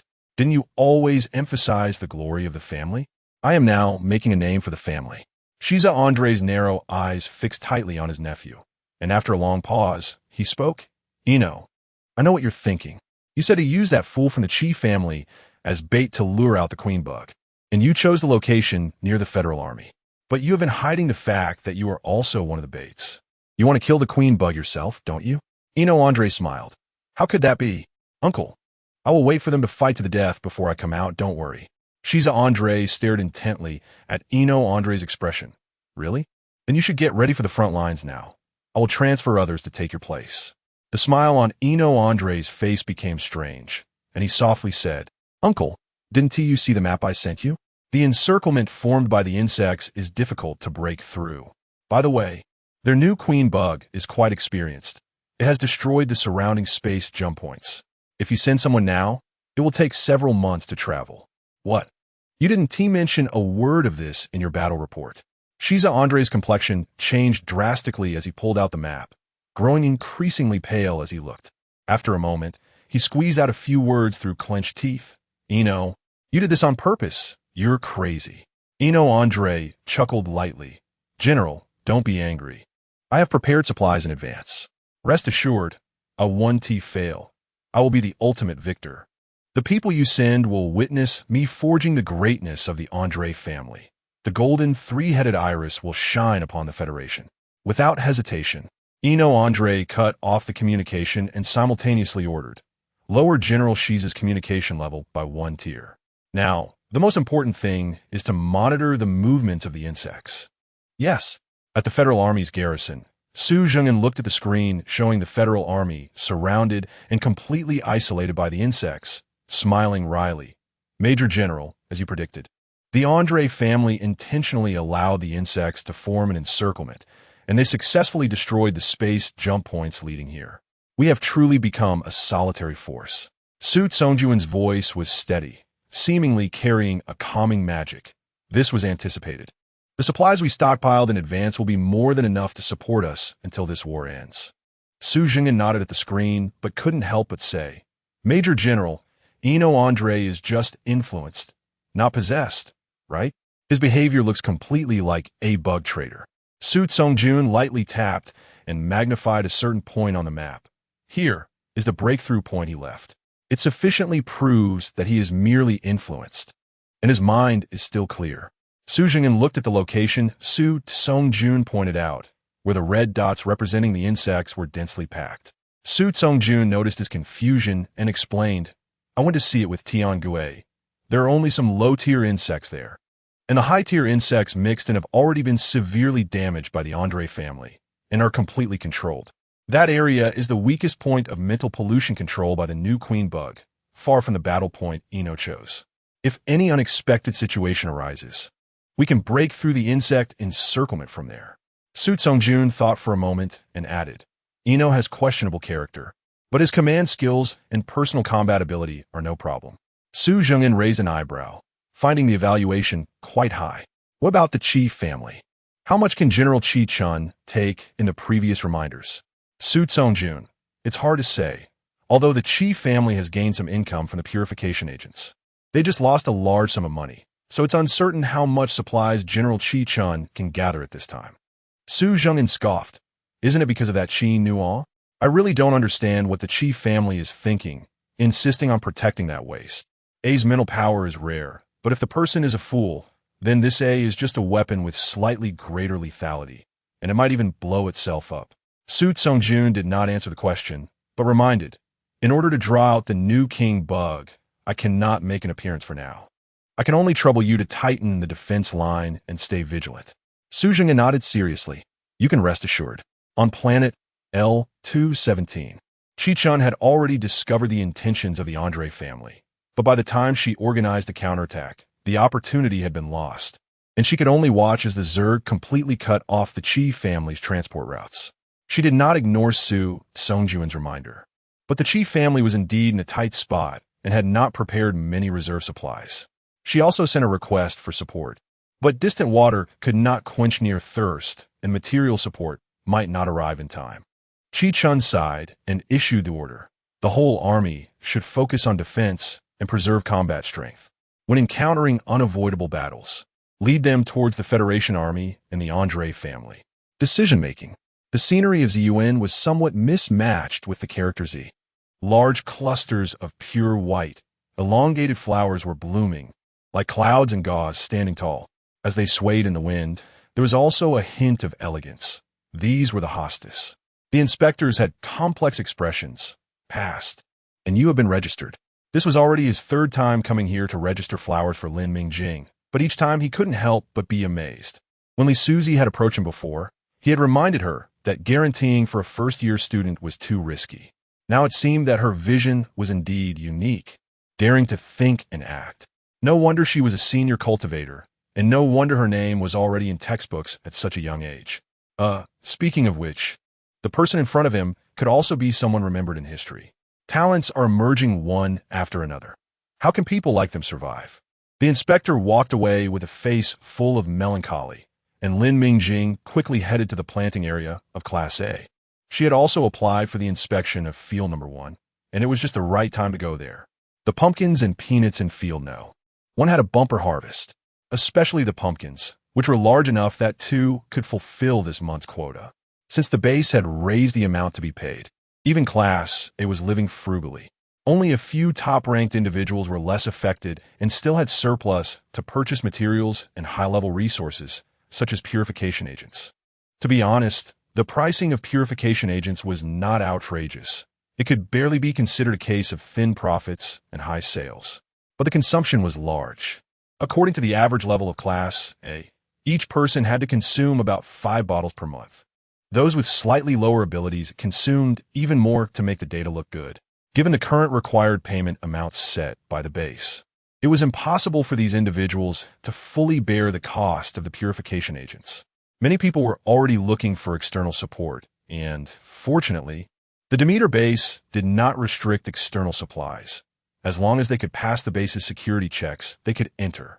In fact, students in Class A generally rarely relied on their family's resources. Those who could enter Class A were somewhat capable and, under their pride, could be said to look down on those who could not stand on their own at the base. But isn't this a special period? If they didn't seek family support, they might really face the possibility of planting failures due to the inability to afford materials and failing assessments. When Neil McCarthy couldn't hold back and was the first to start using large doses of purification agents, the others in Class A seemed to breathe a sigh of relief and began to use various materials that could pass security checks into the planning area. Now, only the top 10 in Class A were still holding on without seeking external support. Thinking of the purification agents and then seeing the bumper harvest in field number 1. Even though they had developed a certain immunity to Lin Mingjing's inhuman abilities, there were still people in Class A who couldn't help but feel sour. They were already frustrated that they had to buy purification agents, and then thinking that this money would end up in Lin Mingjing's pocket made it even worse. Wait a moment, my terminal seems to have a bad signal, Lin Mingjing said a bit embarrassedly to the inspector. Neil McCarthy glanced at the old-fashioned terminal on Lin Mingjing's wrist and couldn't help but mutter quietly, "What's going on? Clearly, she's made so much money. Yet she still looks so poor." Recently, due to the Third Army of the McCarthy family being largely deployed to the border, the McCarthy family's finances were tight. Yet, because of the war, the sales of purification agents had reached their peak, and calculating the profits made many people envious. However, this business was supported by several forces, including the Su family, and for the time being, no one dared to rob openly. "Thank you for your trouble." After checking that the credits were in, Lin Mingjing politely expressed her gratitude.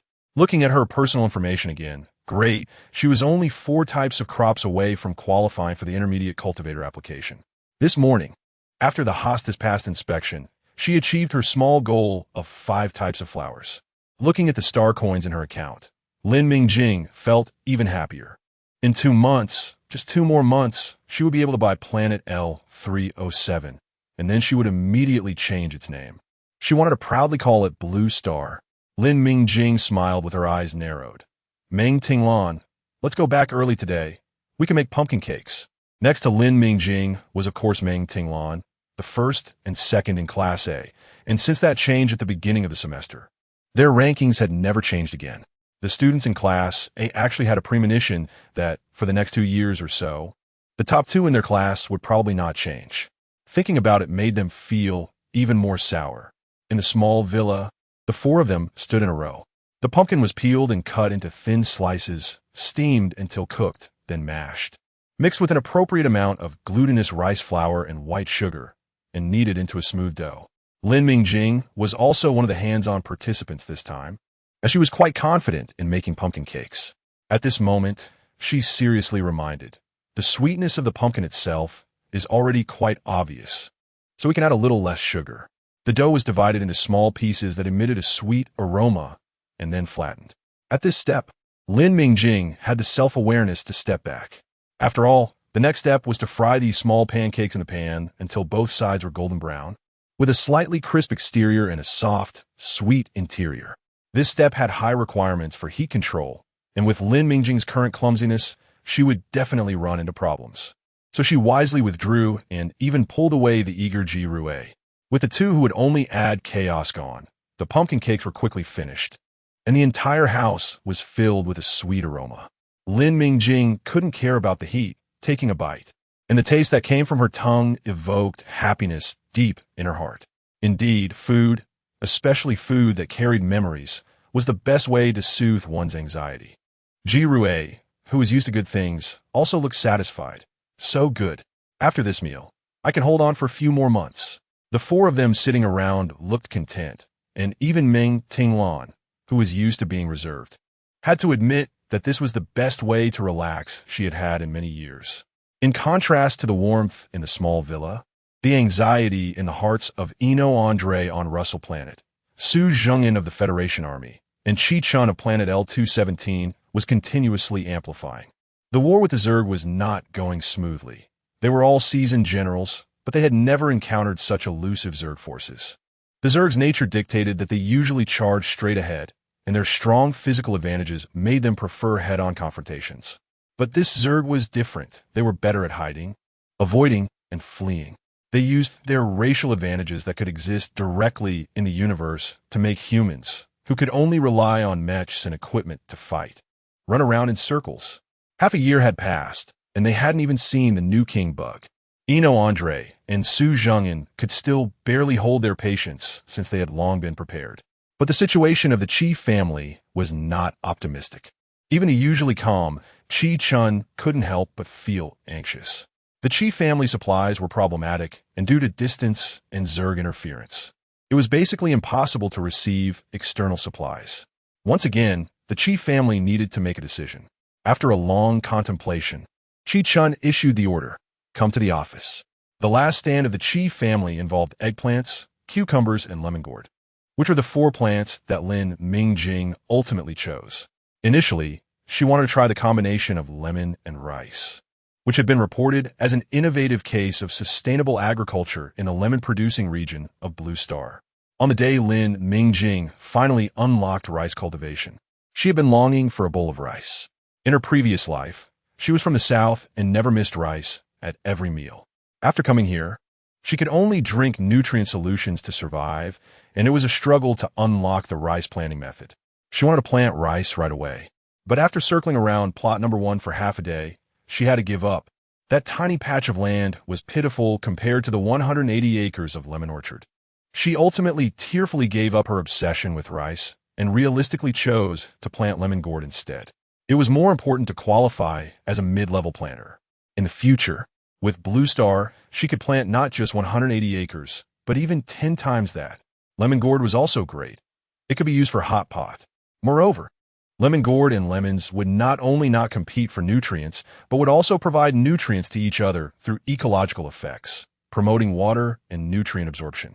Yes, lemon gourd was a good choice. After comforting herself, Lin Mingjing busied herself in plot number 1. After a month, she could apply for the mid-level planner exam. Today was a practical class, and Li Suzy looked at Lin Mingjing with a complicated expression. When she helped Lin Mingjing before, she hadn't thought much of it. In Li Suzy's view, Lin Mingjing would likely realize it wasn't working and give up after trying. She would vouch for her, but she could see Lin Mingjing's determination. And to help her focus after trying, she decided to assist Lin Mingjing.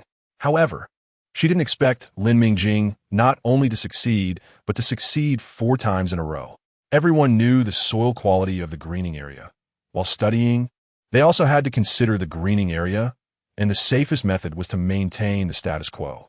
In the history of the Demeter base, there had been people who made profits from the greening area, but no one had ever grown plants that could pass the base's inspection using the soil from the greening area. If Lin Mingjing could successfully grow 2 plants that passed inspection this time, she would be the fastest person in history to apply for mid-level planter status. Having only been enrolled for 11 months, Li Suzy exhaled. Even if there were 2 great discoveries in purification agents and intercropping, she had previously only thought of Lin Mingjing as a lucky genius. It wasn't that she was jealous or deliberately belittling her. It was just that sometimes seizing a flash of inspiration can lead to great discoveries, which has a certain element of luck. But if Lin Mingjing passed the mid-level planter exam, she would be the youngest mid-level planter in history after Wei Wujiao from the Wei family. However, Lin Mingjing was different. She came from an ordinary background, unlike Wei Wujiao, who was fully cultivated by the Wei family. She was alone, without the abundant resources and the most orthodox learning materials available from childhood. She had completely relied on her extraordinary talent to get to where she was now. Li Suzy recalled the pumpkin cakes and fresh pumpkins Lin Mingjing had specially sent her as thanks. The data was still stunning, and it was necessary to remind the Li family to remain friendly with Lin Mingjing. Li Suzy's gaze fell on Shenran. This girl was indeed lucky. If Lin Mingjing knew what Li Suzy was thinking, she would definitely tell her, "Teacher, you are overthinking." She has the knowledge of thousands of years of agricultural experience from Blue Star at her disposal. If she were to act ordinary, it would be a disservice to the long-standing and brilliant agricultural culture of her past life. She was born in the country that is the best at farming on Blue Star. Isn't it normal to have a bit of racial talent? At this moment, Lin Mingjing was still diligently channeling her spiritual energy towards the lemon tree. The previous plants she had cultivated did not have such long growth cycles. Generally speaking, lemons on Blue Star would take at least 3 years after flowering to bear fruit. In the interstellar era, even with the ability to use spiritual energy, the growth cycle of lemons was still the longest Lin Mingjing had encountered so far. It wasn't that Lin Mingjing didn't want to choose other plants. It was that among the plant cards she had unlocked in her dream garden, this was already the most suitable option. In any case, due to the high difficulty of this planting, Lin Mingjing was fully invested, even entrusting Yuan to Meng Tinglan and Ji Rue. Naturally, she paid less attention to the prolonged war situation with the insect race. Not to mention her, even Ji Rue, who loved to gossip, had not been focusing much on the battlefield news. Now, out of the 4 people at home, the one most concerned about national affairs was actually the youngest, Yuan. Yuan had even mentioned that the battle with the insect race was strange and that she couldn't understand much of it. She could only jot down these questions to ask her brother Su Jun later. As interstellar, citizens gradually became numb and indifferent to war.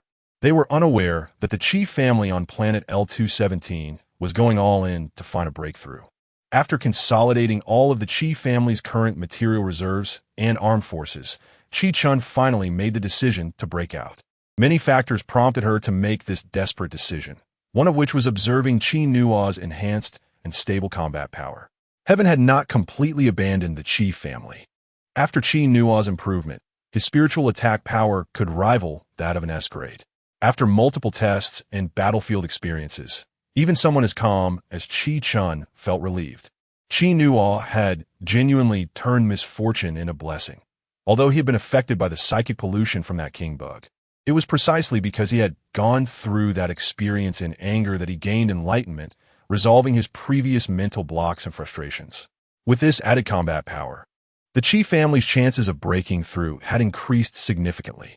After mobilizing the troops, Qi Chun personally led the team, charging with Qi Nua against the insect race's encirclement, while Qi Chun stayed behind to support. The Qi family had prepared for this moment for a long time, launching a fierce offensive. After the Andre family and the Federal Army restrained some of the insect race, they made an astonishingly smooth advance. They were on the verge of breaking through the encirclement. However, Qi Chun felt increasingly uneasy. The Federal Army was barely maintaining neutrality and would not strike against the Qi family at this time. But what was going on with the Andre family's Federal Second Army? Previously, they had deliberately driven the insect race towards this side. And now that the Qi family was about to break through, the Andre family remained motionless, only restraining the insect race on their side, acting like a kind and competent teammate. This was impossible. Qi Chun frowned and ultimately split the army into 2 to scout ahead, leaving part of the forces to defend against the Andre family's direction. She continued to advance with Qi Nua. After the troops dispersed, Qi Nua's eyes seemed to show a double pupil under the light of the display screen. She was falling. At that moment, Eno Andre on planet Russell and Su Tsongjun in the Federal Army command room both said almost simultaneously, "They're coming." Both issued commands with similar meanings. Su Tsongjun piloted the Tiangue alone, leaving Su Zhengin to assemble the main forces to launch a fierce attack on the insect race encircling the Federal Army. Ignoring his uncle's orders, Eno Andre led his guard straight towards the Qi family's direction. The Federal Second Army was also dispatched by him to kill the insect race with all their might. The flames of war spread, smoke and gunfire were everywhere, and the largest and most intense battle since the emergence of the insect race unfolded comprehensively. The first to arrive was Su Tsongjun. The Qi family's army did not obstruct him on the Federal Army's route. He and Tian Gui were at their peak state, cutting through the enemy like slicing vegetables. Any insect race they encountered, whether low-level or high-level, became the victims of Tian Gui's lightsaber, until a familiar figure blocked him with 10 or so high-level insect races. A youthful voice echoed directly in Su Songjuan's mind. "You really came. This time, I must eat you." Su Songjuan's expression remained unchanged as he did not respond. Tian Gui was fierce. "Your brother has been eaten by us. Can your malnourished little body compare to him?" Su Songjun wanted to correct Tian Gui, explaining that being forced to absorb the crystal core of the previous king bug was not his intention and shouldn't be considered eating. But he was busy fighting and couldn't interject into the banter between the new king bug and Tian Gui, despite the new king bug greeting them as if reminiscing. It attacked mercilessly. As soon as Su Songjun and Tian Gui showed themselves, it led 12 high-level insectoids in a fierce assault against them. The new king bug responded in a childish voice, "I'm the older brother, and I survived while it didn't. That means I'm stronger." Tian Gui retorted without hesitation. "I think it's stronger. At least it fought alone every time, unlike you, who needs backup. So is the older brother." In the midst of the conversation, Tian Gui and Su Songjun managed to slay one high-level insectoid. The new king bug was unfazed, its tail stinger suddenly elongating as it unhesitatingly extracted the crystal core of the defeated insectoid and, in front of the other high-level insectoids, tossed it into its mouth and chewed it down. Su Songjun frowned, sensing something was off. The new king bug continued, "That's because the younger brother is useless. Look, I can completely control them." Its tone was brimming with self-satisfaction and boastfulness. Su Songjun calmly said, "Tian Gui, get a little closer. I need to take a good look at these high-level insectoids." Tian Gui also sensed something was wrong, and while moving closer to the high-level insectoids, quickly established a mental barrier to isolate that annoying bug. Su Songjun saw a pair of scarlet compound eyes, but those eyes only reflected a dull, fierce light, completely unlike the gaze of an intelligent creature. Even by human standards, high-level insectoids were undoubtedly intelligent beings, despite the absolute hierarchical suppression among insectoids. They shouldn't be indifferent while watching their kind being eaten as food. It had evolved. Su Songjun frowned, unable to comprehend where the new king bug's evolutionary energy came from. At their level, a qualitative evolution of ability required not only the accumulation of time, but also energy stimulation and replenishment. He himself had absorbed most of the previous king bug's crystal core, barely escaping death and not turning into a bug, and then encountered Lin Mingjing, whose abundant, miraculous food allowed him to advance further. But according to the information he gathered and intentionally blocked, this king bug couldn't find an energy source. Unless... Su Songjuan's expression changed. "Tian Gui, let's go. Its real body isn't here." The silver-black mech changed its attack strategy, no longer entangled with these insectoids. The thrusters were pushed to maximum, speeding towards the destination. It was Qi Nuo. It must have been parasitizing Qi Nuo, successfully slipping away under the watchful protection of the Qi family. So much time had passed, and it had gradually devoured Qi Nu right under the Qi family's nose. You should have thought of that earlier. How could the king bug self-destruct? It was previously parasitizing what it called a younger brother, causing a king bug to lose its instincts and choose to self-destruct. Watching Su Songjun leave quickly, the new king bug, resembling the previous king bug with its 4 wings, compound eyes, many legs, and thick armor, only smaller in size, began to glow and gradually transformed into a humanoid shape, its long tail stinger coiling around its waist. It hovered in the air, a voice resembling that of a human child chiming. "Oh, you discovered it so quickly? Too bad it's too late. Hee hee." 11 high-level insectoids remained around it, standing still in a protective formation.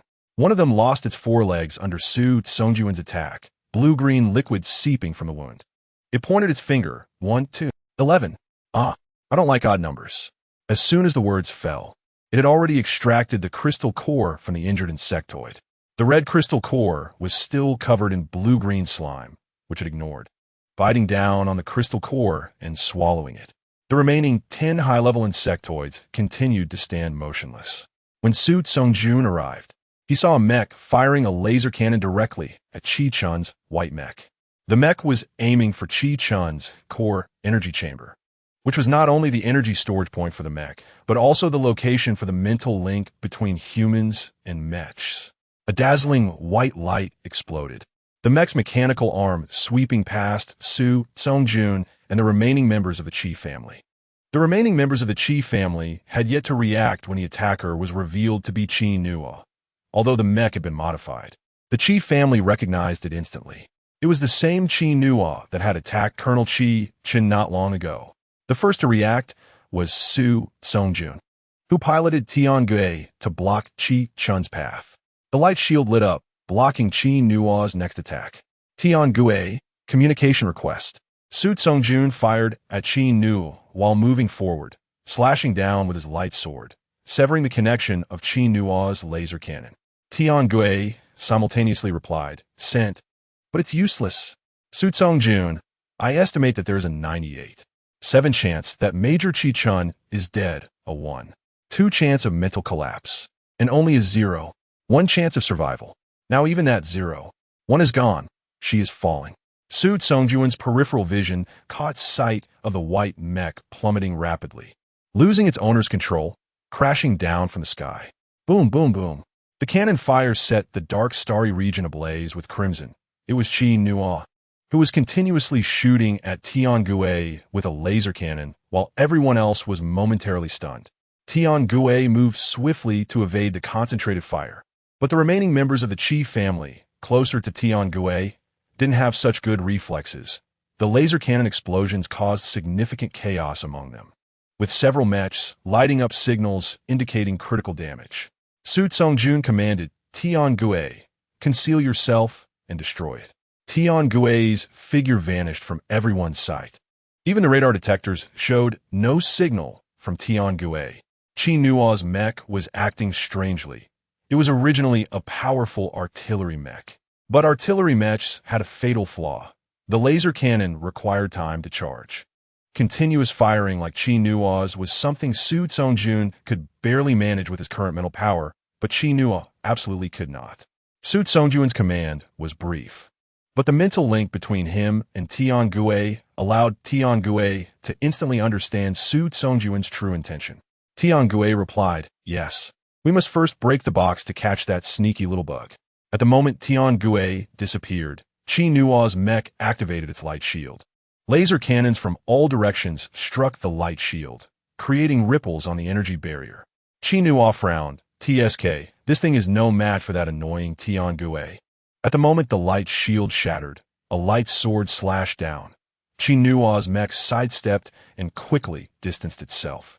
But before Chi Nua could counterattack, a tremendous pulling force surged from its right lower limb, a binding chain having somehow wrapped around its mechanical leg.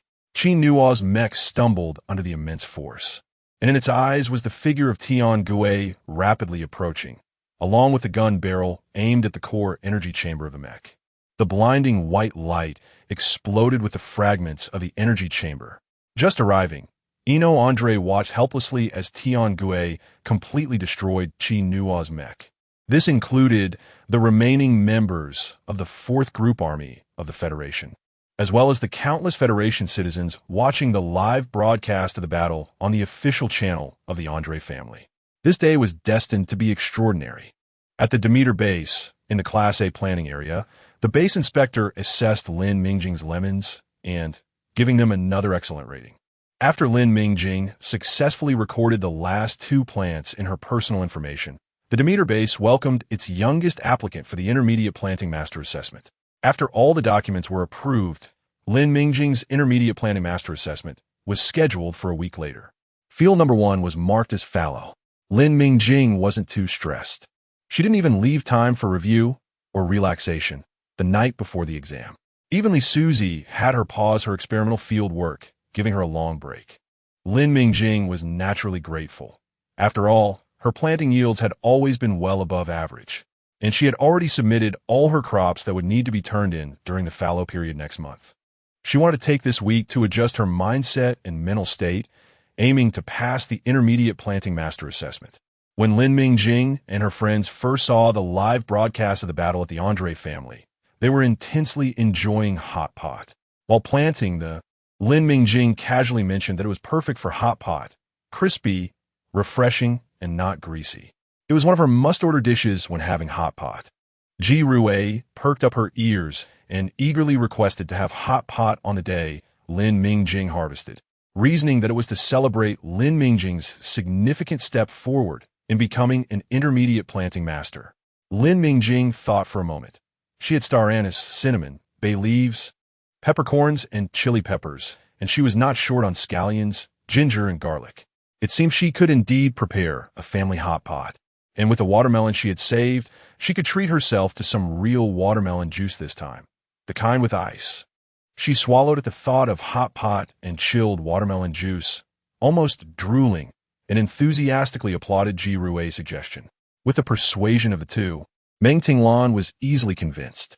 To prepare for this hot pot, the four of them took a long time, and finally, they enjoyed an interstellar version of hot pot that evening.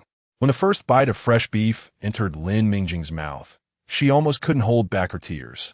It was so delicious. The high quality of the ingredients and the carefully crafted broth by the chefs, Meng Tinglan and Yuan, along with Lin Mingjing's confidently prepared chilled watermelon juice, was simply amazing.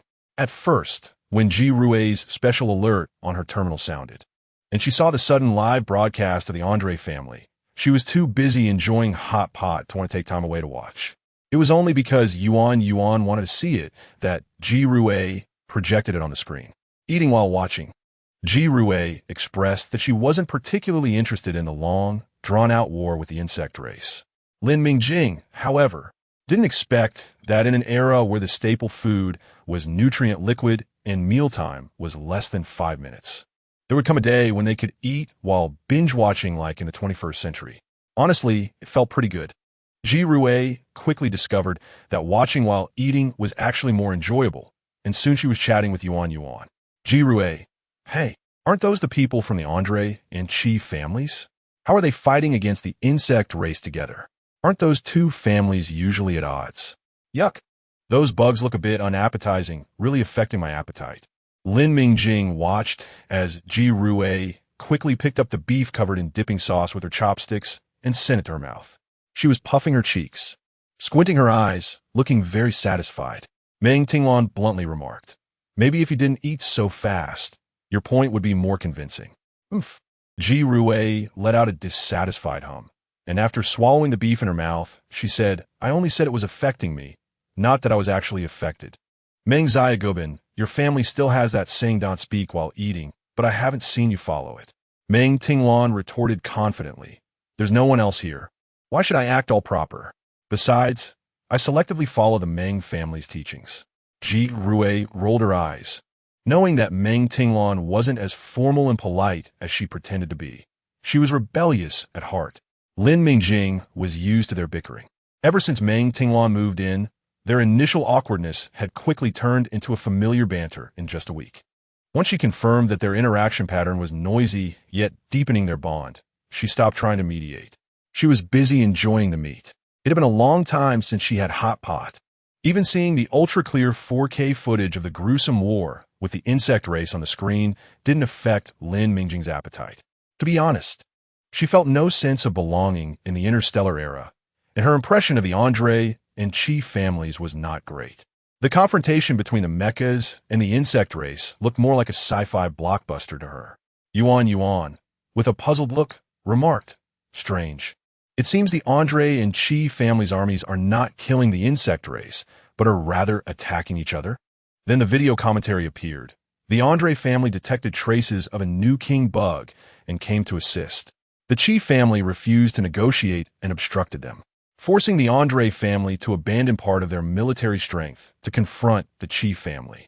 The Second Army of the Federation stepping into another faction's territory is indeed a reluctant move to protect our homeland and ensure the safety of our Federation citizens.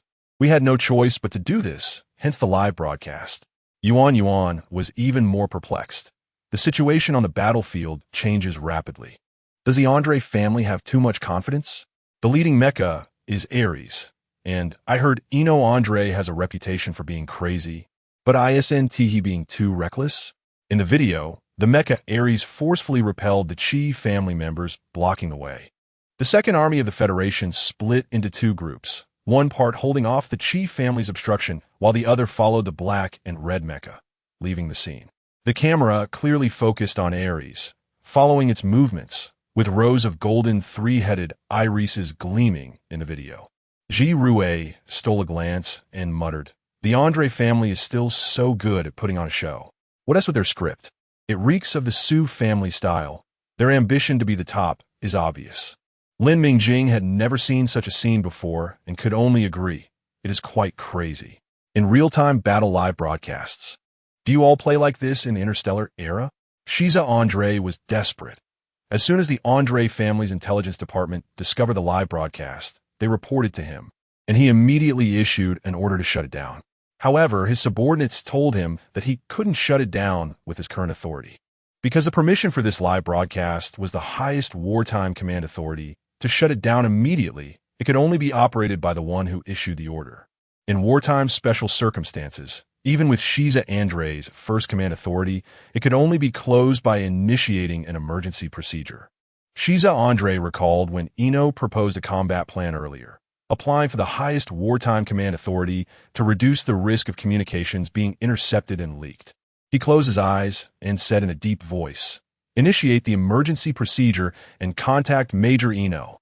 The communications officer quietly replied, "Contact is restricted, no response." Then, keep sending communications. Keep sending until he responds. Shiza Andre's roar echoed in the command room. Eno Andre was just approaching. Ares' voice sounded in the cockpit. "Eno, I detected fluctuations from an S-class mecha. It's Tiangue." Eno Andre calmly replied, and then ordered the communications officer to ensure the stability of the live broadcast. Yes, the camera focused on Ares' mecha, which specifically marked Tiangue. So when Tiangue struck down Qinu with a blow, the entire process was broadcast live. Moreover, the Andre family's channel had already exploded across the entire Federation. Not to mention 100%, at least 80 of the Federation citizens had seen Tiangue's actions. Luckily, the Andre family's live broadcast channel was stable enough, and fortunately, this live broadcast prohibited comments. Otherwise, the barrage might have overwhelmed the live broadcast by now. Lin Mingjing was also taken aback, not even realizing that the chopsticks in her hand had fallen onto the table. At this moment, everyone should have the same reaction. In the scene, a figure swiftly flew out of the shattered core energy chamber of the mech, avoiding the incoming attack from Tiangu, and quickly blended into the Qi family's ranks. Then, the Qi family army, which had just scattered and was clearly caught off guard by the situation on the battlefield, strangely fell silent. They immediately turned their weapons, aiming their guns and artillery at Tiangu. As the thick smoke dissipated, the figure was revealed to be Qi Nua, standing in the universe with a human body. Without any protection, behind him were the Qi family's mech warriors, moving in an eerily synchronized manner. The voice of Qi Nu rang out. "Are you going to attack? They are still humans, he." His voice echoed in the ears of the others, yet Qi Nu hadn't even opened his mouth. In a live broadcast screen, while people couldn't hear what Qi Nua said, just seeing him standing there felt off. Those who reacted quickly seemed to realize something, a bone-chilling cold creeping up their backs. In the command room of the Andre family, the communications officer swallowed the saliva that was being secreted in a frenzy and cautiously asked, "General, the emergency procedure has been activated. Should we cut off the live broadcast?" "No, let us wait and see." Lin Mingjing stared at Qi Nu on the screen, a layer of cold sweat forming on her back. She felt that the figure standing there didn't seem to be a human. The once lively villa now felt as if the energy had been drained, the atmosphere rapidly cooling. The hot pot on the stove continued to bubble, steam rising. After a long while, Yuan softly said, "Only the Zur can stand in the universe unharmed by cosmic rays." Standing there with just their flesh, Qinu turned to look at the suddenly appearing black-red mech, a pure smile blossoming on his face. "Wow, another little snack has arrived." Eno Andre heard Qi Nua's words, and, at the same time, Su Tsongjuan's communication request lit up on the operation screen. He pressed his lips together. "Connect." "Eno, it's a new king bug. Su Tsongjun succinctly reported, "There's also a clone coming with 11 high-level races. Let us cooperate and kill them separately." Ino Andre was silent for a moment before replying. "Okay." Ares timely spoke. "Southwest. Energy entity detected approaching at 1:27 c-second." The mech bearing the golden three-headed iris emblem quickly adjusted its direction and formed a line, with Ares at the forefront, ready to face the incoming opponent. Tiangu's voice carried a hint of complaint. "The Andre family is already lined up. Why are the Qi family people still acting like headless chickens, showing no reaction at all?" Vice Lieutenant Qi First Suchi Nukil, General Qi Chun, the white mech falling before his eyes. Then he saw Tiangu directly destroy Qi Nua's mech. And before he could react, China seemed to be parasitized by the Zerg, and some of their comrades seemed to be under mental control, turning their guns on their fellow humans and brothers. He simply couldn't digest so much information at once. On the operation screen, communication requests from the Federation star kept flashing, and he finally noticed, quickly connecting. "Report to Colonel Qi Chun. Cut off the control system of the opposing mech." Su Tsongjun added with a frown. "You saw Qi Nua kill Major General Qi Chun with your own eyes. He has already been parasitized by the Zerg and cannot be saved." He was afraid the Qi family still held unrealistic fantasies at this moment, so he spoke very bluntly. The escape of the Qi family. Qi Chun, who remained on planet L-217, had long seen the Andre family's live broadcast. He saw the white mech of Qi Chun fall, saw the abnormal Qi Nua, and the Qi family mech warriors who were clearly turning their guns on their former companions. When he received the message from the vice lieutenant, he did not hesitate and immediately cut off the mech control system reported by the vice lieutenant. Perhaps Major General Qi Chun had sensed something in the darkness, as she entrusted the first command of the Qi family to Qi Chun before she left, allowing him to salvage a bit of the situation at this time. The Qi family's controlled mech warriors had already mercilessly activated their laser guns, shooting at their former comrades. Tiangu could evade the attacks with agile movements, but he couldn't truly attack these people. After all, they were only influenced by the King Bug and had not truly betrayed and become enemies. That bug was also very cunning, using its ability to move freely in the universe to hide among the Qi family mech warriors, only to emerge when Tiangu locked onto it, immediately using its family members as human shields. Tiangu found himself at a disadvantage. While the Qi family's controlled mech warriors launched an exceptionally fierce assault, disregarding energy consumption, losses, and even mental power. Under such an assault, casualties soon appeared among the remaining members of the Qi family. The scene was both bizarre and absurd, with mechs bearing the same emblem ruthlessly harvesting the lives of their companions. Tiangu said, "Su Tsongjun, this won't do. They are hindering us here." Su Tsongjun calmly replied, "I know, Tiangu, don't worry. At the moment we cut off the mechs, create a mental barrier." Tiangu questioned, "That will waste a lot of mental power. Can you hold on?" Tiangu's voice carried a hint of reluctance. "I admit this bug is harder to deal with than its brother. We might get caught in a protracted battle." Su Tsongjun smiled slightly. "Don't worry, I have a secret weapon." Tiangu trusted Su Tsongjun very much. Since he said it was fine, it must be no problem. He stopped speaking, raising the radar system to the highest level, and his mental resonance with Su Tsongjun skyrocketed to 100, striving to open the mental barrier at the earliest moment. At the moment the control system of the mechs was cut off on planet L-217, Tiangu opened the mental barrier. And at the same time, Su Tsongjun's orders were sent to Vice Lieutenant Qi. In the Qi family's channel, Vice Lieutenant Qi's roar echoed, "Attack." Huh. Qi Nua wondered why the toys in its hand were not obeying. The mental control was still there. In that instant, the remaining Qi family mechs all shot out binding chains, one for each person, tying up their previously chosen targets and dragging their former teammates back to their side. Previously, under Su Tsongjun's command, they had seemingly scattered to evade the mech's artillery fire, but in reality, they had each moved to their respective positions, waiting for Su Tsongjun's command to bring their companions away from Qi Nua. The thrusters were set to maximum power, and the remaining conscious members of the Qi family quickly retreated with their controlled comrades. When Qi Nua noticed the binding chains, it instantly increased its mental pollution, abandoning the disobedient toys. still wanting to control the other members of the Chi family. But it quickly discovered that its mental power was restricted, an invisible shield protecting the remaining Chi family members.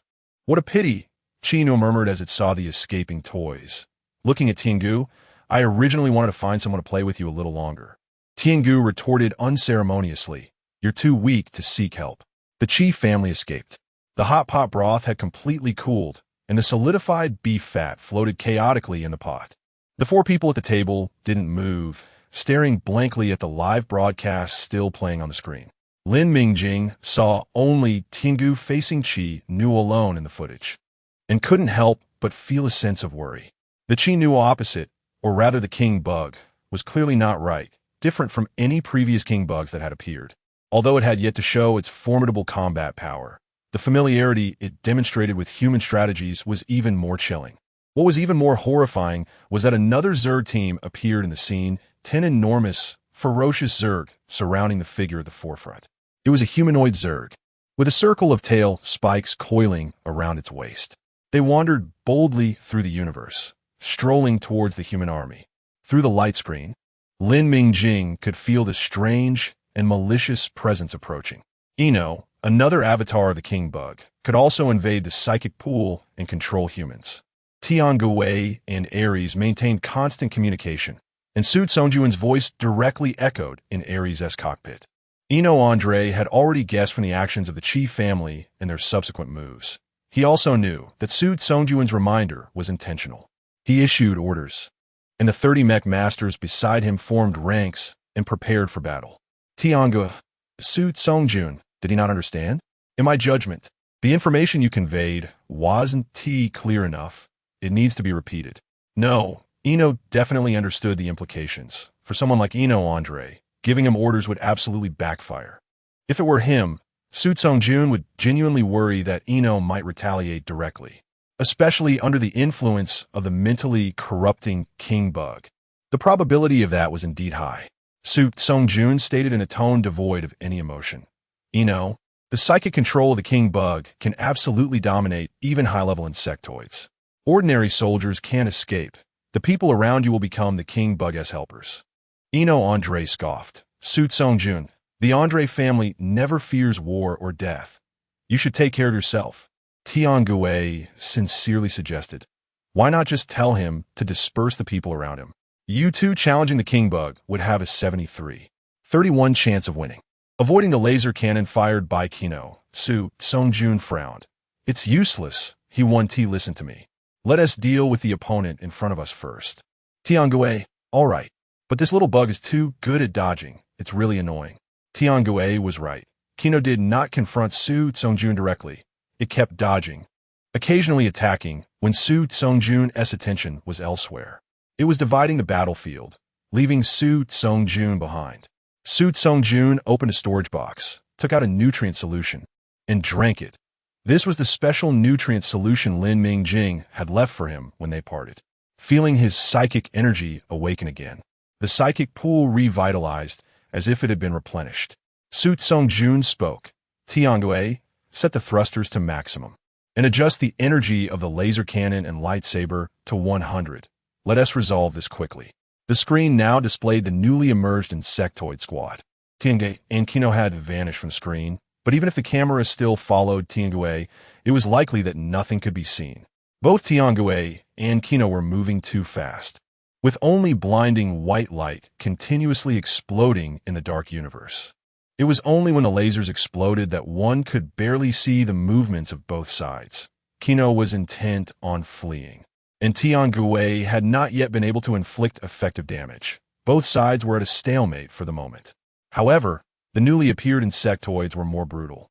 Unfearing of pain or death, they attacked relentlessly. Moreover, in the Andre family S-Guard, one or two mechs occasionally targeted their own.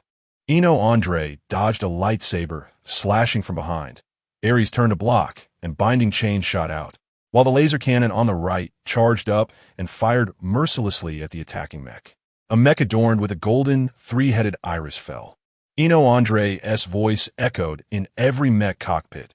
Do not turn your fire against comrades. Raise your weapons. Do not hesitate. Everything is for the glory of the Andre family. Yes, chaos was a fitting description of this war. Ares' voice rang out. Eno, are we not letting them leave? Eno Andre coldly replied. Even the king bug has limited psychic power. Necessary sacrifices are unavoidable. The Andre family will provide the best compensation for the sacrificed. We will not forget their sacrifices. During their conversation, Eno Andre seized an ambushing high-level insectoid, and Ares shot in the head. Before Ares could make his next move, a tail spike suddenly attacked. Eno Andre frowned and dodged. However, he saw that the tail quickly turned downward, piercing the brain of the dying high-level insectoid and extracting a red crystal core. Eno Andre's gaze shifted to see that the humanoid insectoid was holding the crystal core and tossing it into its mouth. Ares' laser cannon followed, but an Andre family mech raised a protective energy shield in front of that insectoid. Boom! A loud explosion shattered not only the energy shield, but also the mech adorned with the golden three-headed iris. At the same time, a white light illuminated beside Ares. It was a laser cannon fired by a gunner mech. The screen plunged into darkness, and the last image Lin Mingjing saw was a segmented tail tip sparkling with cold light piercing into the camera. Lin Mingjing sat frozen in her chair. The little villa was eerily quiet, and no one spoke for a long time. The table was in disarray, and no one had the heart to clean up. After a while, it was Yuan who first moved. The wide-eyed girl said, "Sister, let us tidy up and go rest. War is a soldier's affair. The task of planning masters is to ensure military supplies." Lin Mingjing came to herself and said, "Yes, it's already very late." Listening to Lan and Ji Rue, "They both have classes tomorrow. You guys go rest first and leave this to me." Indeed, in the face of such war, they were powerless. Among the four of them, 3 were delicate planning masters, and the only one with mech compatibility, Yuan, was just 11 years old, not even old enough for military academy recruitment. Doing what they could do at the moment was the best choice. A gathering that was originally filled with joy came to an abrupt end, and Meng Tinglan and Ji Rue left with less than cheerful expressions. Lin Mingjing and Yuan stayed behind to clean up the mess, and with the assistance of various smart machines, the two hardly needed to lift a finger, and the living room was restored to its former state. Yuan snuggled up to Lin Mingjing and whispered, "Sister, are you worried about Brother Sujun?" Lin Mingjing chuckled. "Still calling him Sujun? Don't you know who he is?" Yuan was very clever. Lin Mingjing knew Su Songjun's identity could not be hidden from Yuan for long, especially since Su Songjun had personally guided Yuan before, along with the series of events that had happened and the hints he had left for her. He had never concealed any of it. Yuan pouted, showing rare childlike behavior. "He is still Brother Sujun. If it were Brother Sujun, he wouldn't face the king bug alone." Lin Mingjing pulled Yuan into an embrace. "Your Brother Sujun will be fine. Yuan can sleep with me tonight." Lin Mingjing thought of a nutrient solution she had left for Su Songjun earlier, all made from crops taken from the game warehouse, pure and natural, without any additives. The purity and activity were both 100. He was neither reckless nor a hero. Su Songjun still wanted to retire on planet L307. He would be fine. The Andre family's live broadcast was not without its benefits. At least the federal government recognized that this insectoid was different from the past. By now, even if they still could not gauge the new king bug's bizarre abilities, the federal government finally realized the consequences of allowing the new king bug to grow. The Federal Military Committee could no longer sit idly by. Frequent military mobilizations were taking place.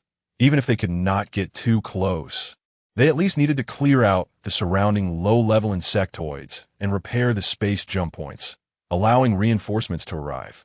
This would also facilitate the gathering and transmission of first-hand information. Isolation equipment and instruments for psychic energy, higher-end and more precise detection instruments, all needed to be researched thoroughly.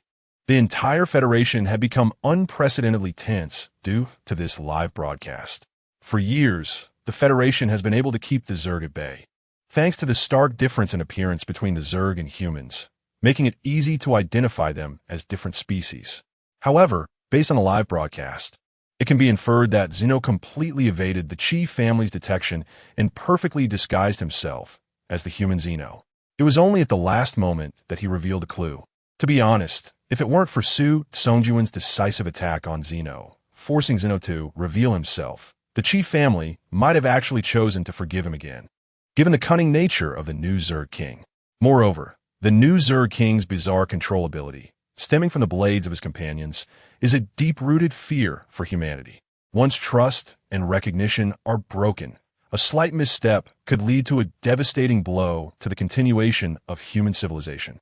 We cannot let the new Zerg king, who possesses such abilities, escape, nor can we allow him to blend into human society. This time, he must be completely eliminated. Everyone in the Federation has reached a high degree of consensus on this matter. Even though Lin Mingjing was staying at home and did not go out, she could feel the tension in the Federation. The Demeter base issued another notice, raising the crop quotas again, and the task for the planters became even more burdensome. Fortunately, Lin Mingjing had saved up a considerable amount of wealth previously, and after fulfilling her own quota, she still had the means to support Ji Rue a bit. On the Star Network, the chaotic spread of information had disappeared. Instead, there were daily updates from the Federation government on task progress, detailing how many Zerg had been eliminated, the repair progress of spatial jump points, and advancements in the research of new equipment. All were various morale-boosting and inspiring news. In such a strange atmosphere, Lin Mingjing welcomed her intermediate planter assessment. The intermediate planter assessment at the Demeter base was still conducted using a virtual pod. This time, a total of 11 students applied for the assessment, 10 of whom were third-year students, with only Lin Mingjing being a first-year freshman.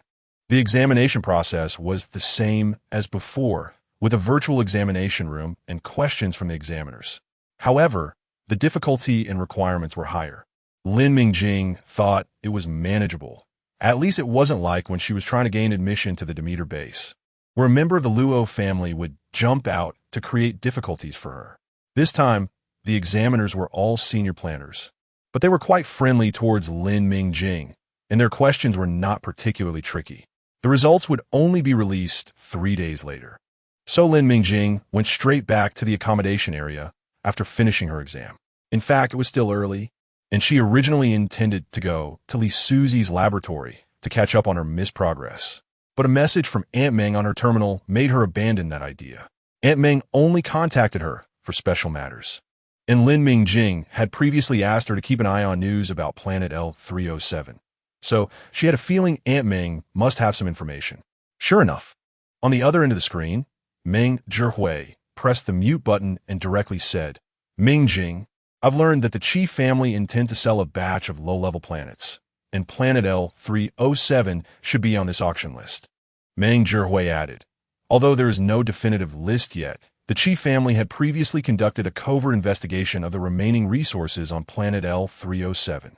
They have had good harvests of purification reagent raw materials on another planet and are already in the process of relocating the relevant production lines."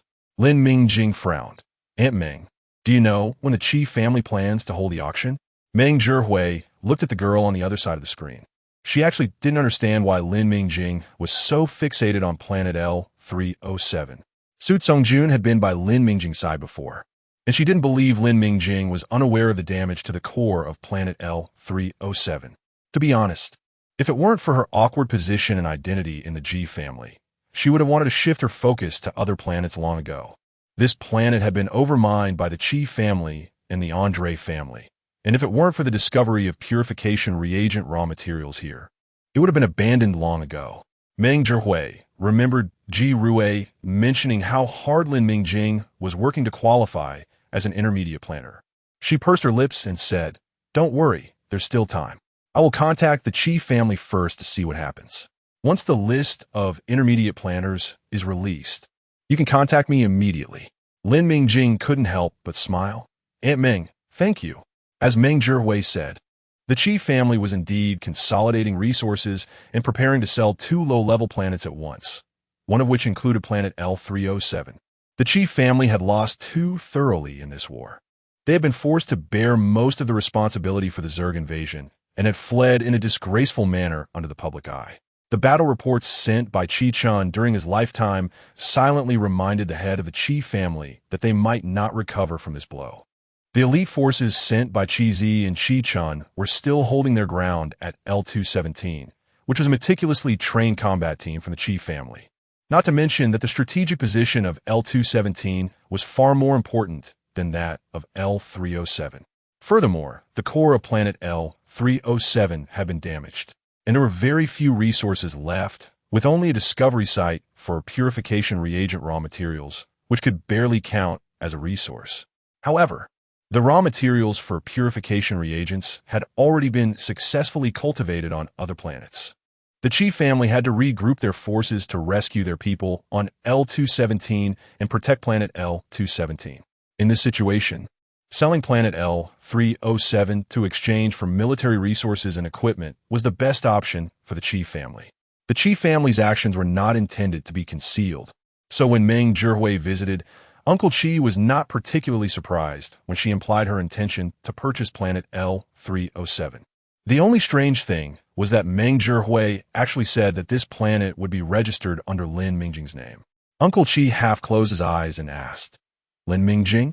Has she advanced to intermediate planter so quickly, working so hard, just to purchase planet L-307? Is there some secret on this planet that the Chi family hasn't discovered?" Meng Zhihui's tone remained unchanged. "No, you should know that I and Yunhe, Ji's father, are essentially exiled to this place by the Ji family. After I secured the major share of purification reagents, the Ji family became even more sensitive and suspicious. They won't let me and Yunhe leave here. They definitely won't allow Yunhe to have a planet under his name, which is why I asked Lin Mingjing to purchase this planet on her behalf." Uncle Chi remained silent for a long time.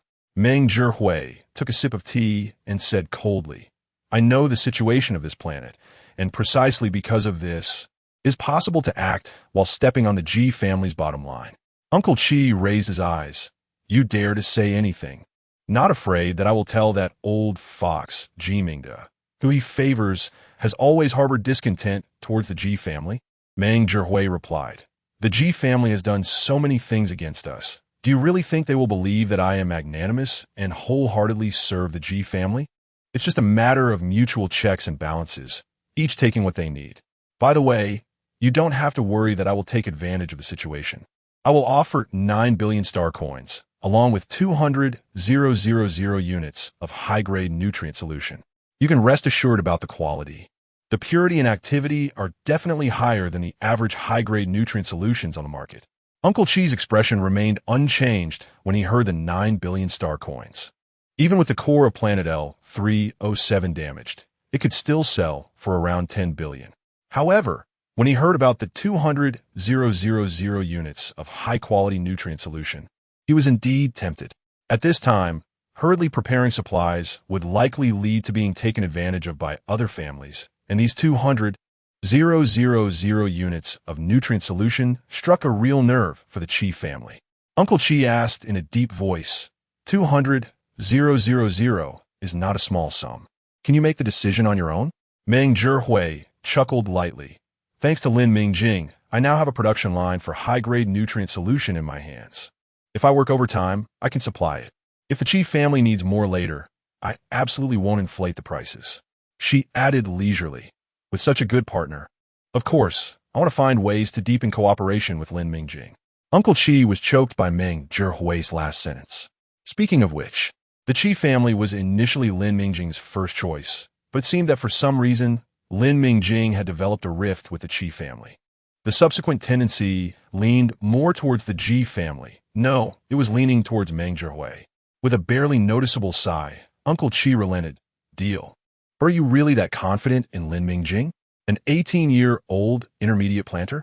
Just as old as that genius Wei Wujiao from the Wei family back then. Would the Demeter base agree?" There are indeed differences of opinion at the Demeter base on this issue. Even though Lin Mingjing's results have passed the base's assessment, there are opposing voices due to her youth.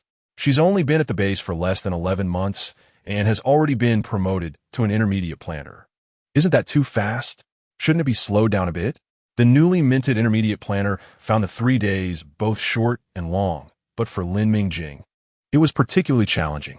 That morning, Lin Mingjing was planting bitter melons and sweet melons in Class A's planting area. Choosing such a combination was partly due to Lin Mingjing's own quirky taste, but more so to maximize the limited soil area.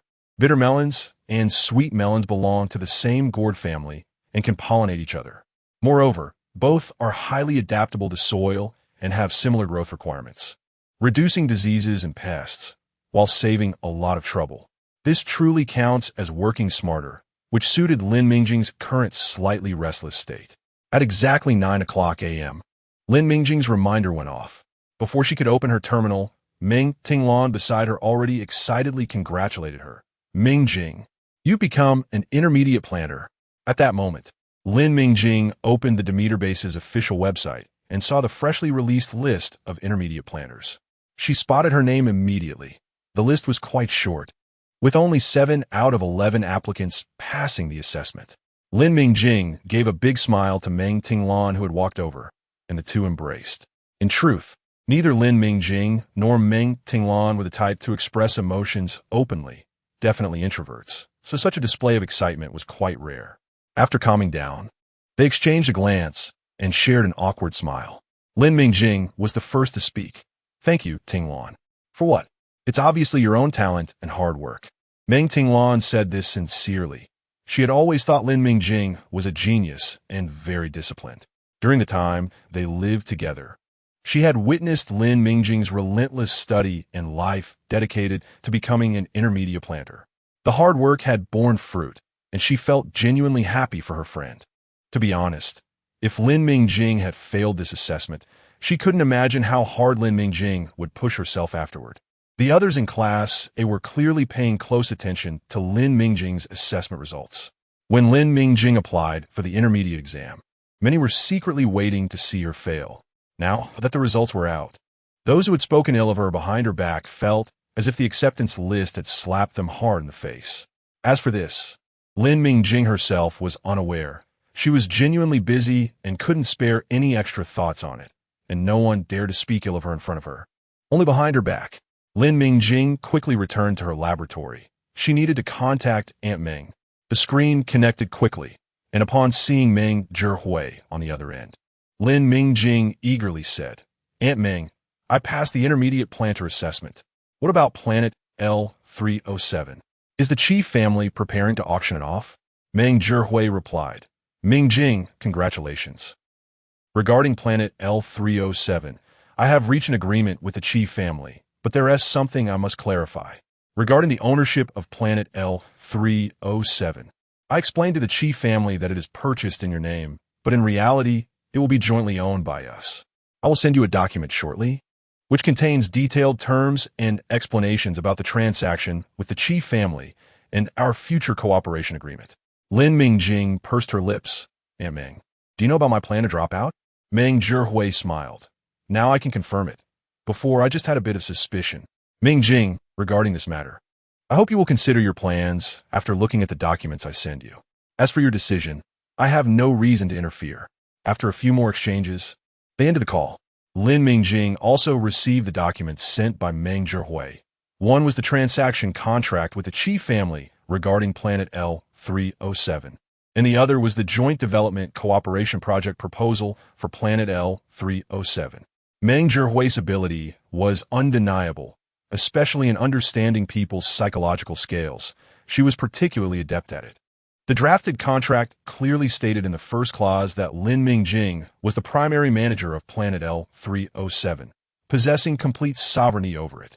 As for the other details, Lin Mingjing glanced through them. They indeed pertained to the planet development plan and future planning. To be honest, it wasn't until she saw this project proposal that Lin Mingjing realized her previous thoughts were somewhat naive. Not to mention anything else. Just the formation of a self-defense force on planet L307. Without Meng Zhihui's involvement, she wouldn't even be able to drive away the Chief family's army currently stationed there. And how to deal with the administrative officials sent by the federal government was also quite a skill. Fortunately, she met Ji Rui and encountered Meng Zhihui and Ji's father, who were in a somewhat awkward position due to the Ji family suppression. To some extent, Lin Mingjing's goals aligned perfectly with theirs, improving the planet's environment and rationally developing planet L307. Even though Meng Zhihui currently treated planet L307 as a stepping stone, Lin Mingjing intended to spare no effort in breathing new life into it. Overall, at this stage, there wasn't a better partner than Mingjing. As for her previous thoughts of dropping out and focusing on improving the planet's environment, to be honest, it seemed a bit like losing the big picture over small gains. Improving the planet wasn't something that could be accomplished overnight. The development of any place relies on people. And the livable planet Lin Mingjing wanted to create would require a large number of planners. In the interstellar era, the status of planners was undoubtedly high. Even Lin Mingjing had to admit that currently, planet L307 had nothing particularly attractive for planners. Even she had previously planned to move with Yuan to another planet. Mingjing said something very true. If Lin Mingjing could become a living advertisement for planet L307, that would be the greatest contribution to it. Lin Mingjing looked up at her number 1 field and thought, let's do this. For Blue Star to become a legend. After Lin Mingjing figured this out, she felt even more motivated and quickly walked towards her number 1 field. Planting, good planting. She wanted to turn Blue Star into a dream planet, the kind that everyone envies. The others in class and now felt they couldn't even look towards the number 1 field, because just a glance would give them a heart attack. A person who became an intermediate planner at Demeter faster than anyone ever, still working tirelessly, simply refused to leave a way out for those former favored ones. What if Lin Mingjing became a senior planner? No, they couldn't think about that. Just thinking about it was terrifying. Even if they couldn't match Lin Mingjing, they shouldn't be reduced to dust in comparison, right? At this moment, the others in classes still didn't know that for the next 3 years, they would constantly live in the shadow of this overachiever, Lin Mingjing.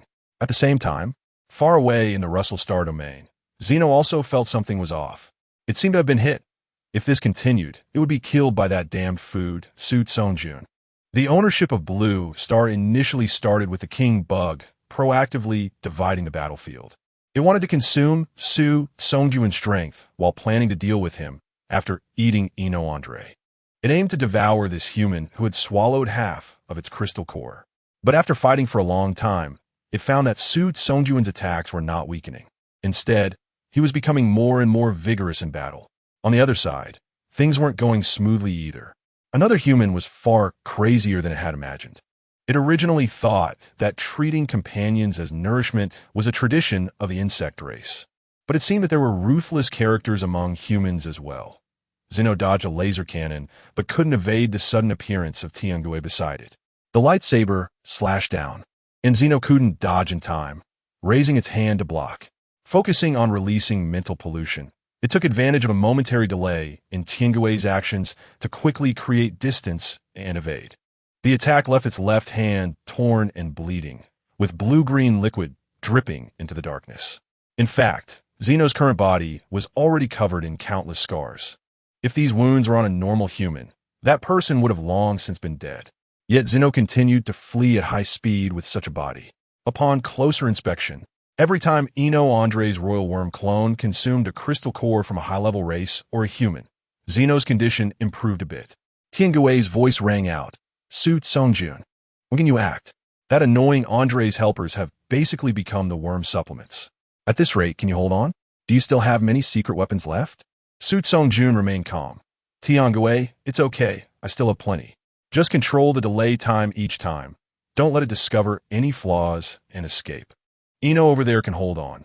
We must deal with this one first. Its mental pollution is stronger than I expected. We can't let them merge into one.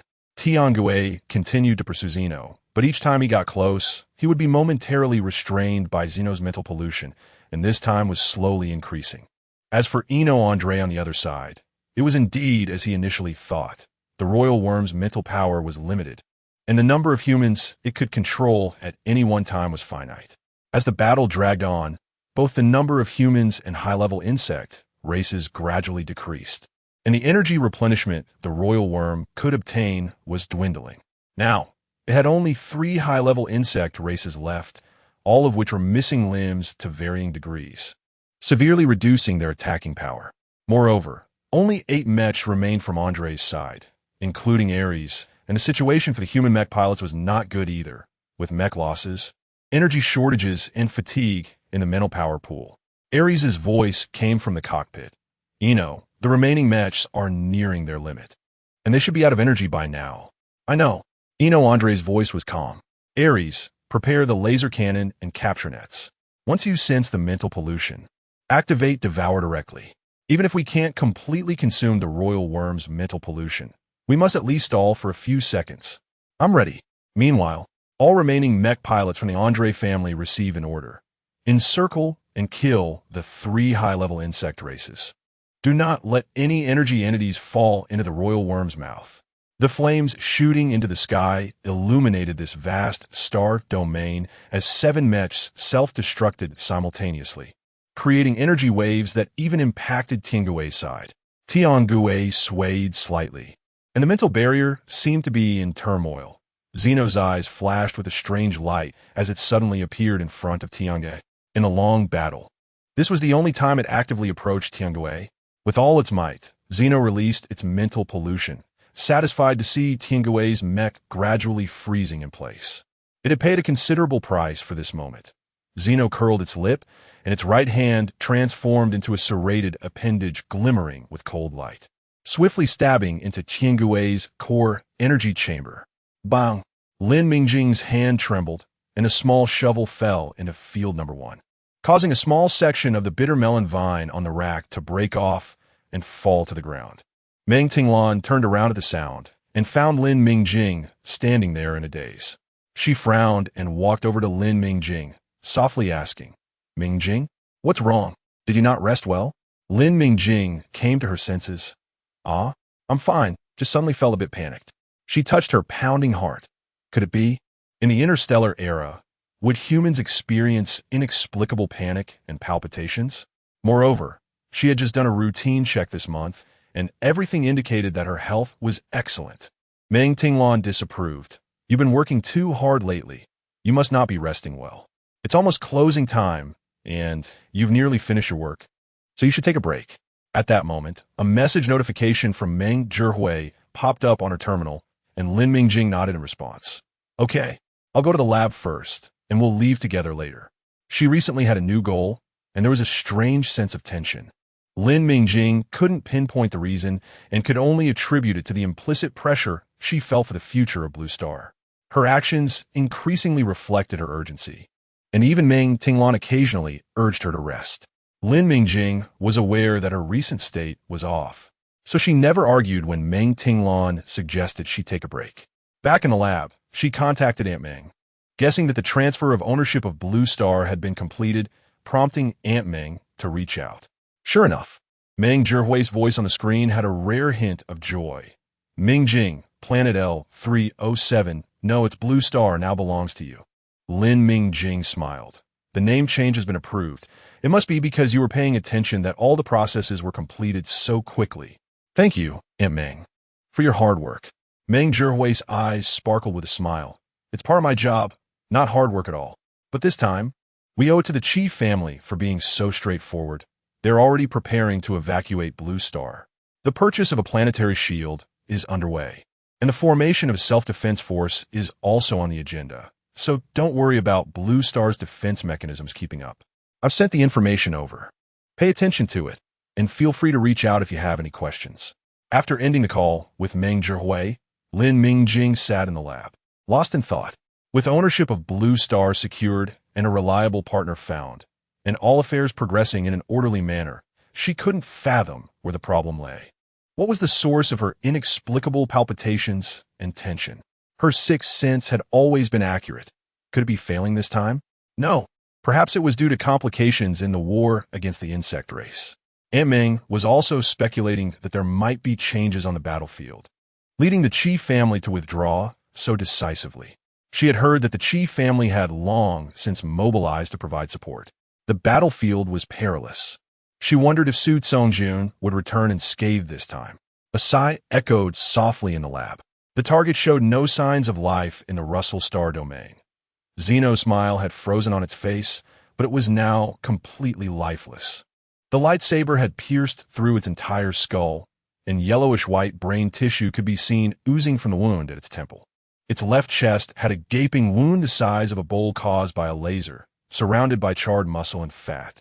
Tiangui's voice sounded. "The target shows no signs of life. The first phase of the mission is complete." Tiangui self-check the damage rate and energy reserves. Su Songjuan's voice was steady, showing no sign of the intense pain he was enduring in the mental power pool. After quickly drinking 2 bottles of red nutrient solution, the pain in his mind gradually eased, and Su Songjun exhaled softly.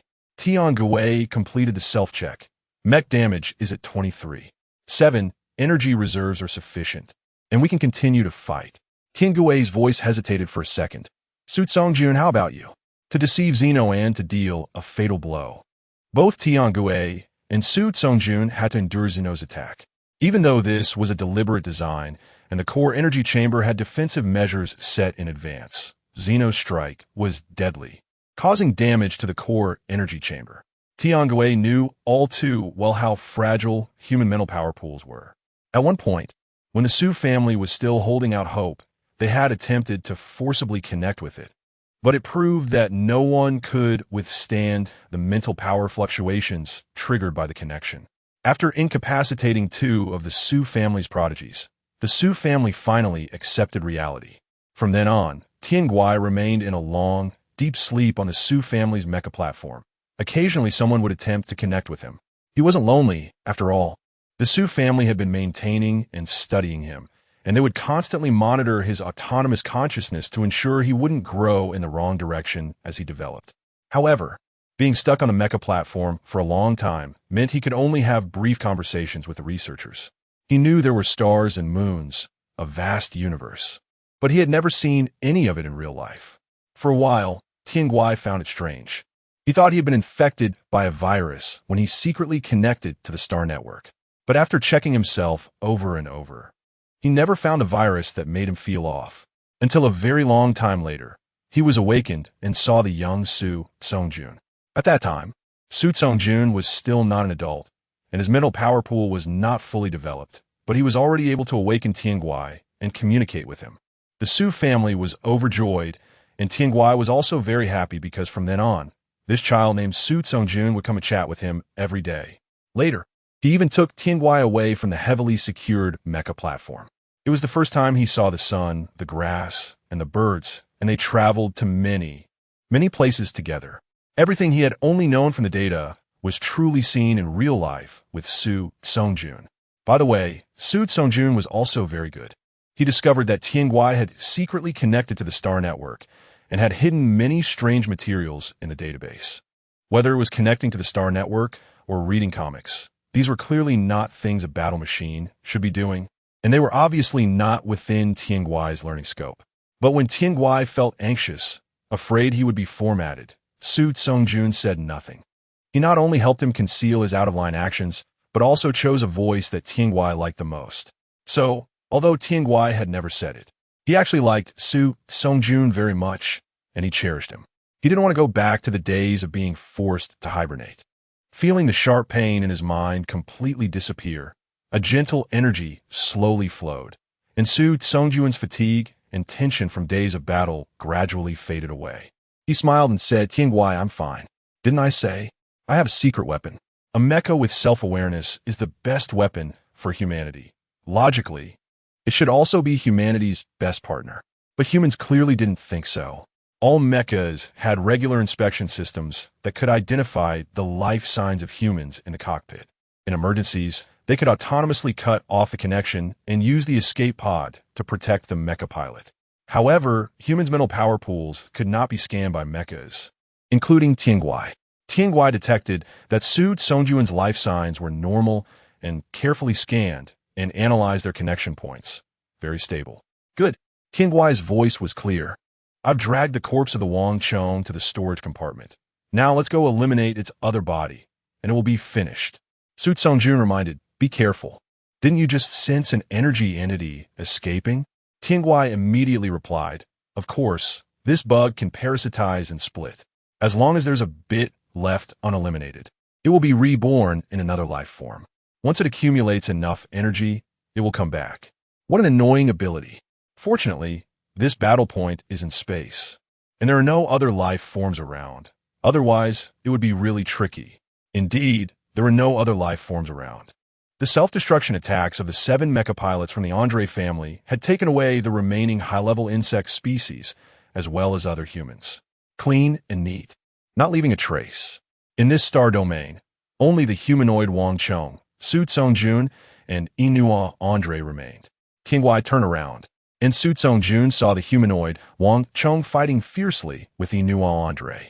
Unlike Zeno's body, this Wang Cheng's main body obviously possessed all the innate advantages of insect species. Both its defense and attack had no shortcomings, and its self-healing ability had also reached the king level. It had been battling the Andre family's mecha team for so long, and there wasn't a single injury on its body, even though it was wounded due to the lack of energy replenishment and the destruction of its main energy source. Its attacks were still ferocious. In fact, due to the return of the main energy body, its mental power pollution had increased significantly, and Su Tsongjun could clearly see Ares' attacks occasionally deviating and exhibiting strange delays. In comparison, Ares' injuries were much more severe than the Wang Cheng's. Moreover, it had been so long. Inua Andre didn't have a cheat device like Su Tsongjun's Lin Mingjing, and his mental power should be running low. Su Tsongjun calmly said, "Tingguai, get a little closer.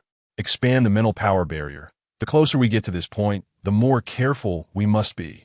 We can't let the Wang Cheng affect Inua's cognition." "Understood." "Aye." Tingguai's voice paused, Su Tsongjun, detecting a life form approaching. At the Demeter base, in the accommodation area, Lin Mingjing walked in and immediately smelled a familiar aroma. Yes, it was the smell of hot pot. She walked into the kitchen and saw that indeed. Both clear broth and spicy broth were bubbling away, causing her mouth to water uncontrollably. Ji Rui was the first to greet her. "Tada! This is a surprise box. Mingjing, congratulations on becoming a junior planter, and may all your wishes come true." Meng Tinglan placed the meat she was holding on the table. "Your congratulations came a bit late, right? If you want a hot pot, just say so. We would all understand." Ji Rui retorted, "It should be celebrated. Celebrating means eating hot pot. Didn't we just prepare these ingredients? Time is a minor issue. Mingjing, come on. We're waiting for you. Let's eat. Cheers." The four gathered around to enjoy the hot pot they hadn't had a proper meal of last time. Lin Mingjing finally understood what Ji Rui had been secretly up to these past few days. Ji Rui had already bought a personal terminal for her as a congratulatory gift.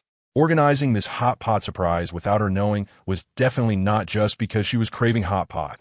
It was probably because her recent state had made them a bit worried. Lin Mingjing looked around at Ji Rui, Meng Tinglan, and Yuan. Her friends and family were all there, the people closest to her and who cared about her the most. She couldn't let these loved ones worry. Lin Mingjing thought for a moment and chose to speak honestly. "Don't worry about me. You all should know that I've recently bought Blue Star, right? I just want to do my best to improve Blue Star's ecological environment. I also know this is a long process, and I won't be so anxious anymore. I will adjust my mindset, just like this time. I didn't submit an additional land application that junior planners could apply for at the base." "Really?" The other three responded in unison. It seemed her recent state was indeed concerning. Lin Mingjing reflected honestly. Ji Rui looked the happiest. She exaggeratedly said, "That's great. I was really afraid you'd go to your advisor to apply for land today. If so, I really would have been brought to tears by you." Meng Tinglan also let out a sigh of relief. Overusing mental power can have risks. It's good that you know your limits. "That's great." Mingjing figured it out by herself. Meng Tinglan thought that not having to persuade Lin Mingjing was truly a relief. She had never had the experience of advising someone to relax appropriately. Lin Mingjing noticed Yuan also had a look of relief on her face, feeling a bit guilty. She had been too anxious, even making a child like Yuan worry about her. She really needed to pay more attention in the future. In her past life, she had gone offline too early because she had been too relentless. This life, after learning of Blue Star's existence, she had fallen back into old habits. She still needed to heed the wise words. Health is the foundation of revolution. Lin Mingjing decided to change the subject. "By the way, Rui, how's your class placement exam preparation going?" The major families were doing everything they could to send people into the Demeter base, and of course, they were not just aiming for a year's time. The base's end-of-year assessment each year was an opportunity. Students from Class C had a chance to enter Class B, and students from Class B also had a chance to enter Class A. Everything is based on strength. The bottom 20 in the rankings will be advised to leave the Demeter base. As Ji Rui just put a piece of meat in her mouth, she heard Lin Mingjing's words, and a sense of grievance shone in her big eyes. She swallowed her food, feeling that it was not as delicious as before. With the supervision and guidance of the strict Meng teacher, I believe I won't be sent back home for now and can fight alongside you for another 2 years. Meng Tingluan automatically ignored the meaningless part of Ji Rui's words and added, Mingjing, don't worry. With the full support of your aunt and uncle, as long as Ji Rui puts in some effort, it will definitely be fine. Speaking of which, you two are really extreme. It would be perfect if you could share some of your hard work with Ji Rui to balance things out. Ji Rui was unconvinced, but she couldn't find a point to refute, so she could only angrily change the subject. Why talk about this? We're here to celebrate today. Let me see if there's any fun to watch while eating. Although the last hot pot ended unpleasantly, Ji Rui has now mastered the joy of eating while binge-watching dramas. She initially wanted to find a light film to watch, but as soon as she opened the terminal, she discovered that there seemed to be a big scoop happening. The Chi family was also doing a live broadcast. The theme of the broadcast was exactly the same as the last one from the Andre family, except that the protagonist had changed to Eno Andre. In the Russell star domain, after detecting a life form, Su Tsongjun immediately ordered the Tiangui to expand its mental power barrier and change course to rush toward the detected direction. This was a rare opportunity to completely eliminate this strange and troublesome king bug, and there could be no mistakes now. Before leaving, he glanced back at Eno, who could still hold on for a while. Ares' mechanical voice sounded.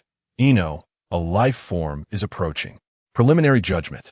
Tiangui is going to execute an interception mission. Eno Andre's voice was cold. That's just right, we can crush this bug ourselves. Ares' mechanical voice had a hint of hesitation. Your mental power. I'm fine. Ares' attacks became increasingly fierce, often exchanging injuries with reckless abandon. On the other side, Tiangui met the uninvited guest at the fastest speed. Why is it the Chi family again? Tiangui's voice was a bit angry. Why couldn't they learn to follow orders? Su Tsongjun, it's the Chi family support troops. The Chi family has lost so many personnel, and the strategic position of planet L217 is very important to them. To curb the Andre family, they will definitely send people. Stay calm, Tiangui. Tiangui didn't speak again, and after a while said, the communication request has been answered. Su Tsongjun saw the message sent by the other party and frowned slightly. It was Chi Sha. Trouble. And there isn't enough time to tangle with him now. Major General, stop. The King Bug is skilled in mental control. Please maintain a safe distance. The leading Chi Sha sneered at the message Su Tsongjun sent. Who is this kid commanding? In terms of rank and qualifications, he has no right to command me. Just as he was about to speak, he suddenly saw a small team from the Federal Army appear, and most importantly, there were inspectors among them. Chi Sha remembered the new regulatory law that had been passed earlier, feeling a burst of anger, but he had to be cautious. Given the current situation of the Chi family, they really couldn't afford to give the Federation any leverage. The message from his aide also urged him to stay calm. Chi Sha exhaled, and with a cold face sent a message. The Chi family is here to support. Please inform the Major General of the safe distance. The Federal Fourth Army is on standby at any time. Su Tsongjun didn't have the energy to argue with Chi Sha. After sending the coordinates, he quickly left, needing to return as soon as possible. Chi Sha watched Tiangui's figure disappear in an instant, feeling even angrier. He led his team directly to the coordinates, with the federal troops closely following the Chi family army. After arriving at the coordinates, they relied on capturing equipment to barely see 3 figures entangled in the distance. Chi Sha squinted and noticed that Ares' attacks occasionally deviated, and he even noted that they were directed at Tiangui. He tugged at the corners of his mouth. Interesting. If they want to let him get close, then he could observe the battle here and keep footage, right? Since he was going to record it. There was nothing wrong with letting all interstellar citizens see it. Didn't the Andre family do just that before? Lin Mingjing looked at the blurry images on the screen, her anxiety reaching a peak. I want to save him. In the blurry images, it was barely possible to see the movements of the 3 figures. The Chi family's camera clearly had a purpose. Even Lin Mingjing, an outsider, could tell that the attack method of the black and red mech was off. All 3 figures were injured, But it was clear that the mech belonging to Eno Andre was the most damaged, with the three-headed iris emblem on the mech already cracked, leaving only a broken golden part. Yuan frowned and said, Ares' attack method is very strange. Its mech pilot must have been influenced by the bugs. In the Russell Star domain, Su Tsongjun had previously eliminated one of Tian Gui's clones, and later, due to Eno's determination, he destroyed the other energy supplies. Although the king bug specialty of mental pollution could have some influence on Eno, this little snack turned out to be more troublesome than expected. If it weren't for his strong competitive awareness against Su Tsongjun, the current state of the king bug wouldn't have made Ares' attacks turn towards Tian Gui, but it already had a premonition that it was going to lose. The tail sting lunged at Tian Gui, delaying Ares' attack, buying the king bug some time. It erupted with intense energy fluctuations, and a red line shot up on both Tian Gui's and Ares' monitors. It was going to self-destruct.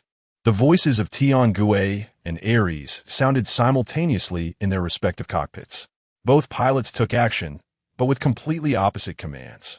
Ares' figure quickly dodged, while Tian Gui, while raising the defensive energy shield, concentrated energy and locked onto the king bug to deliver a fatal blow.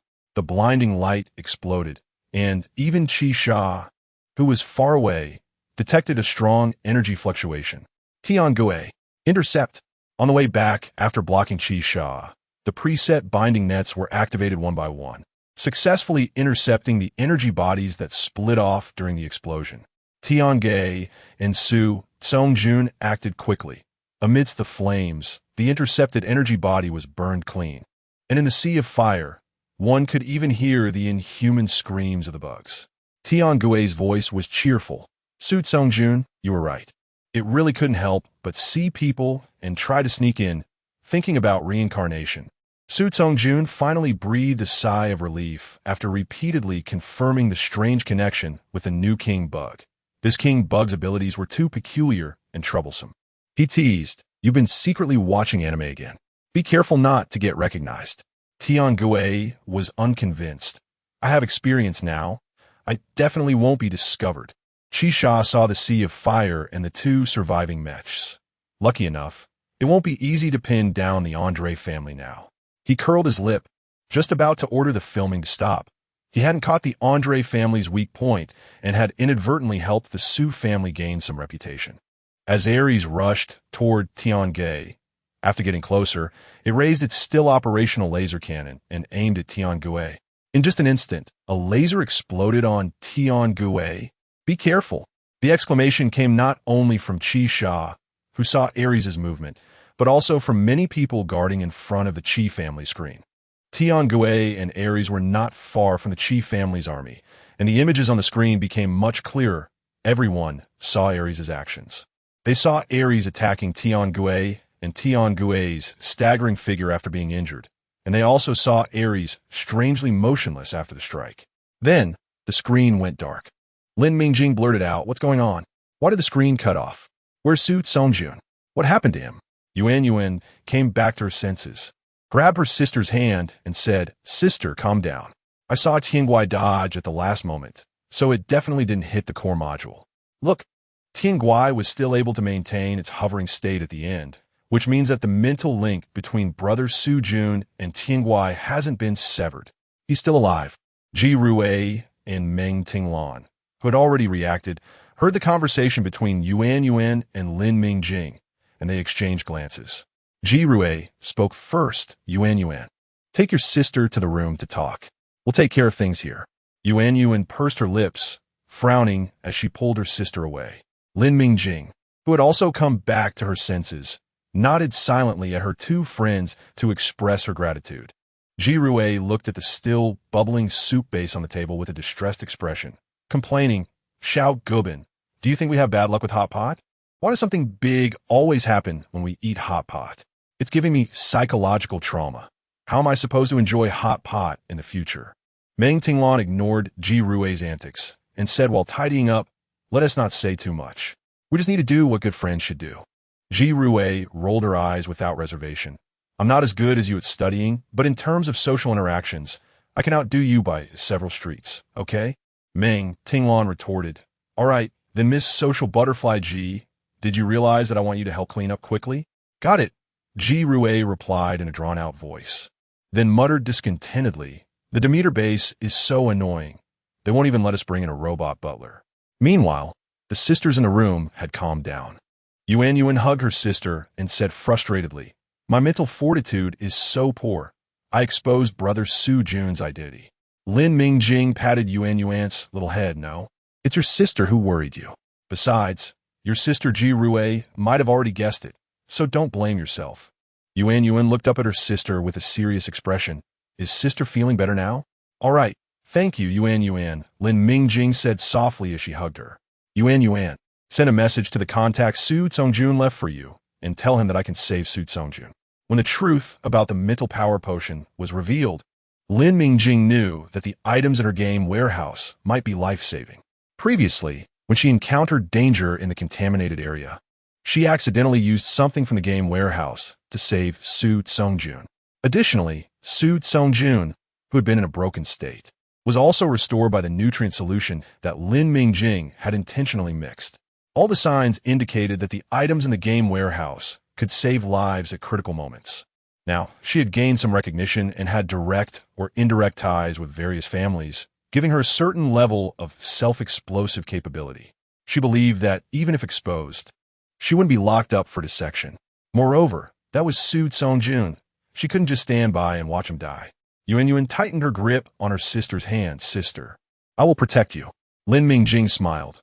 I'm not afraid. You shouldn't be afraid either. Just send a message. Your brother Su Jun will be fine. Su Kongyi was already prepared to set off for the Russell Star domain. But just before departure, he suddenly received a message on his terminal. The god of war has fallen. The Demeter base experienced rain yesterday. The purple garden has been replanted with large patches of blue-purple snowflowers. Lin Mingjing noticed that Ji Rue particularly favored blue-purple flowers, so after finishing her exams, she planted blue snowflowers in the purple garden. When Ji Rue got up to check on the purple garden, she saw Lin Mingjing busy in the sea of flowers. She blinked and went out to greet Lin Mingjing. Mingjing? So early? It rained yesterday? Let me help you. Lin Mingjing turned and smiled. No need, I'm almost done. Blue snowflowers are intolerant to flooding. She checked the drainage, set up rain protection, and adjusted the lighting. This way, she could ensure that this dreamy flower sea could continue to bloom even in late autumn. Ji Rue was momentarily distracted by Lin Mingjing's smile. Realizing something was off, she had been anxious last night, and now she was so happy early in the morning. However, she didn't ask, and when she saw that Lin Mingjing was indeed finishing up, she muttered, How early did you get up? Don't do this next time. These things aren't just your responsibility. You should include us. I know, I'll definitely do it next time. Ji Rue asked her when she got up, but Lin Mingjing hadn't really slept. After Yuan sent a message last night, there was an immediate reply. That same night, Lin Mingjing met Su Kongyi. Su Kongyi came alone and told Lin Mingjing before leaving, I will bring him back. The Demeter planet began to rain, with the autumn rain falling softly. Unable to sleep, Lin Mingjing decided to stay in the purple garden all night. Sitting there, watching the plants she had personally planted sway in the rain. The faint scent of grass and the damp earth filled her nose. Here, she slowly calmed down. Within her capabilities, she had done all she could. Yuan had analyzed with her that regardless of whether that king bug had completely disappeared, there wouldn't be another bug of the same size born in the short term. So the war should end soon. After dawn, she would sprint toward her goals with all her might. This was why, early in the morning, Ji Rue stumbled upon Lin Mingjing energetically busy in the purple garden. In the Russell Star domain, Qi Sha wanted to directly smash Ares, which had bizarrely stopped after ambushing Su Songjun, along with destroying the strongest force of the Andre family. However, the Federal Army was watching closely, and he was just slightly moving when he was blocked by the Federal Army. Soon, the Andre family's troops arrived here as well. Although their numbers were few, they posed a silent threat. Qi Sha didn't make a quick decision and lost the golden opportunity to strangle Ino Andre. The three parties gathered, but hesitated to move forward, resulting in a stalemate. Tianguai swayed unsteadily, its voice carrying a subtle pause. Su Songjun, activate emergency protection program. No. Su Songjun's voice rang out, binding net. Su Zhengin control bracelet. King Y's emergency protection program was interrupted. A dim binding net enveloped the black-red mech. Fortunately, Ares was still and had no intention of breaking free, allowing the obviously energy-deficient binding net to barely hold it. Just as Qi Sha's eyes lit up and he wanted to step forward, the Federal Army's squad quickly blocked the Qi family, and the Andre family's people swiftly moved in to intercept. Luckily, Su Zhengin soon arrived at the scene, covered in the smell of gunpowder, followed by a team that perfectly complemented the Federal Army previously blocking the area, forming a complete Federal Inspection Army. The recording device was turned on, and his voice echoed in Qi Sha's cockpit. Federal Inspection Army, enforcement in progress. Please withdraw unrelated personnel from the alert zone. A few days later, when the bitter melons and sweet melons planted by Lin Mingjing matured, the war, which had been so brutal, finally came to an end. Among the publicly available news, the most eye-catching was, it has been confirmed that the king bug of the bug race has been completely destroyed. In this battle, our side achieved a significant victory, eliminating several high-level bugs and severely injuring the bug race. This battle will bring at least 10 years of peace and development time to the Federation. This sentence sounded somewhat familiar. The last time the Expeditionary Army was annihilated, it seemed they issued a similar announcement. The god of war has fallen. The mental power of the Federation has suffered heavy losses, which may lead to a decline in mental power. There will be no more double S-class mech warriors in the Federation. This news looked like it was released by someone with an agenda to divert public attention, while many more details and things that should be disclosed to the public were hidden beneath this message. Lin Mingjing's heart skipped a beat when she saw the two characters fallen.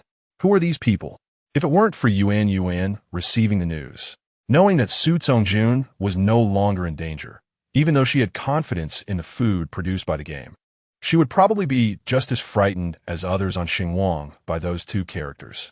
But Lin Mingjing knew that Su Zongjun had been secretly transferred to the Demeter planet, recuperating in the Su family sanatorium.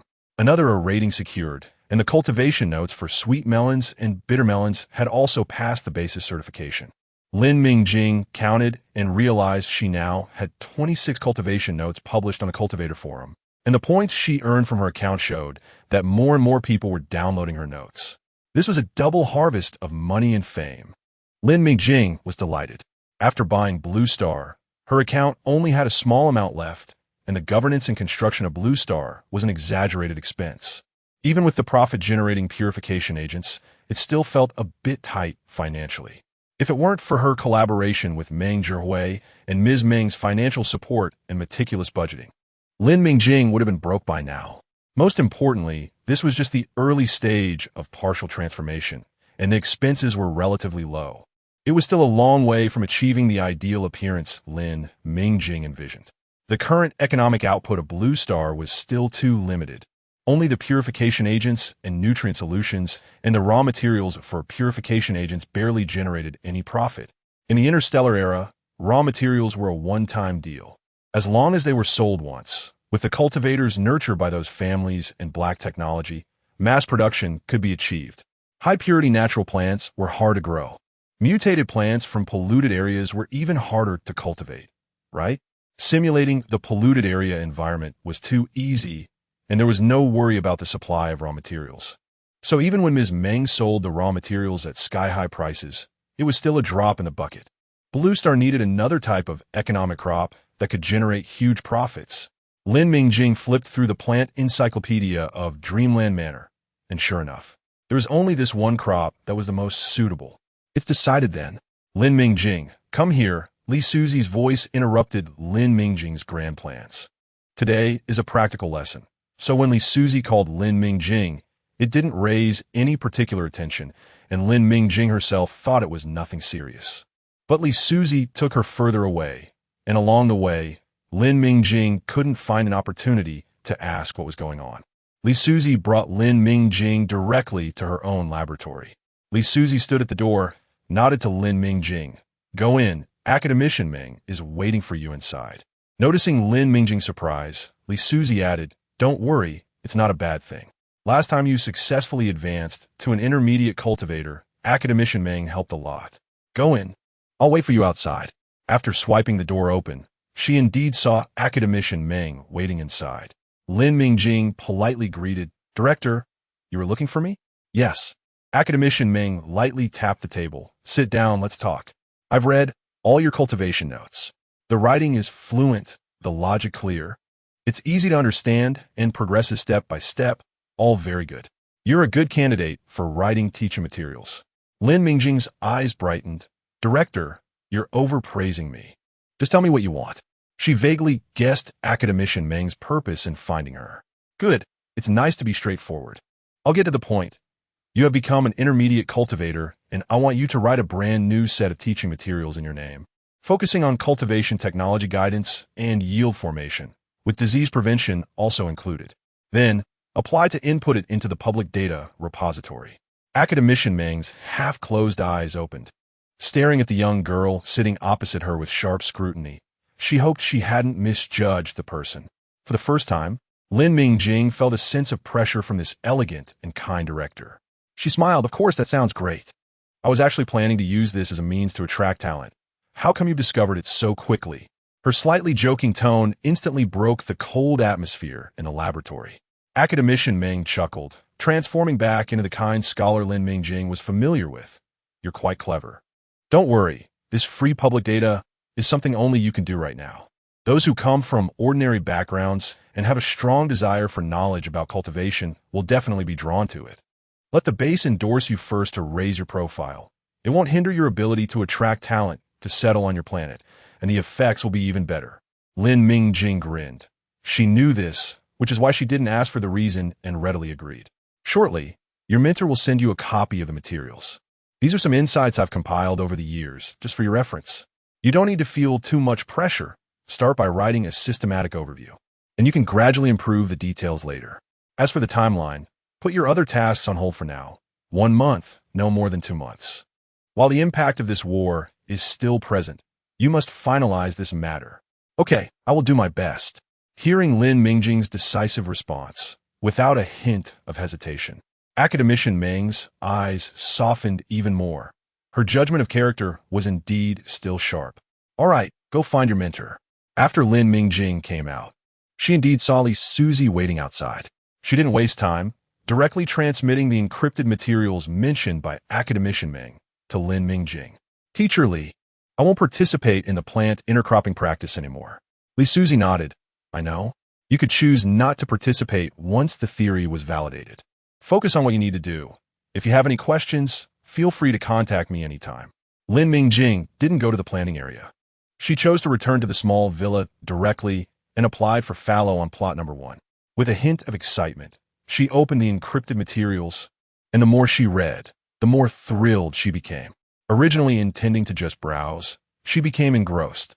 After finishing her training, Yuan came down and saw her sister at home at this time, looking absorbed in the internet, which seemed strange. She deliberately made some noise, and when her sister didn't respond, Yuan snuggled up next to her and whispered, "Sister, what's wrong?" Lin Mingjing finally came back to her senses, hugged Yuan excitedly, and said, Yuan, I've hit the jackpot." It was indeed a jackpot. Academician Meng was too kind. The materials she provided were not just a bit of insights and experiences.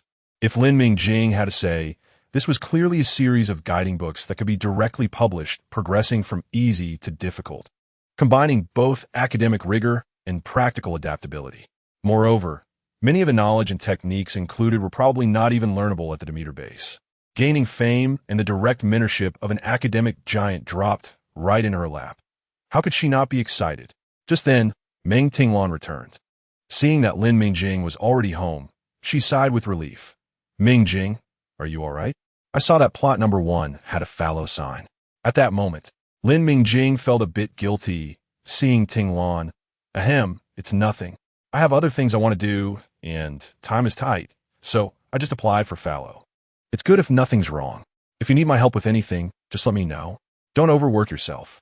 Hearing this, Lin Mingjing felt a bit sour in her heart. She pursed her lips and said, "I plan to compile cultivation-related materials and make them publicly available for free." "Really?" Meng Tinglan's eyes lit up. "That's great.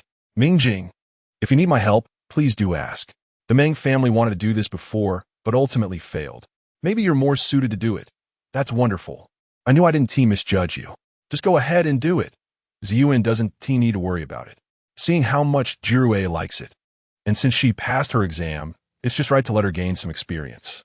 A few days ago, the annual assessment at the Demeter base concluded. The members of Class A remained mostly unchanged, but there were changes in Class B. Jirue successfully entered Class B and will continue her studies at the base. Good. Little old-fashioned, I just heard you plotting something bad as soon as I arrived. I just passed the exam and really need a rest. How can you squeeze me like this? Jirue, who had just entered, happened to overhear Meng Tinglin's words, and thus began their daily debate. Lin Mingjing found it amusing. Tinglan was just saying it for fun, and her concern for Yuan was no less than Jirue's.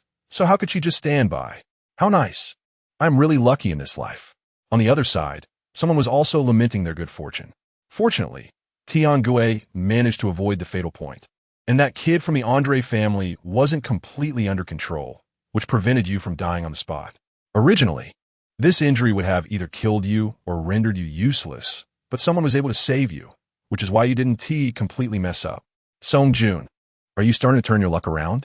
Lying on a hospital bed and temporarily unable to get up, Songjun said helplessly, Big brother, it was my misjudgment, but the outcome is still acceptable, so please don't mock me.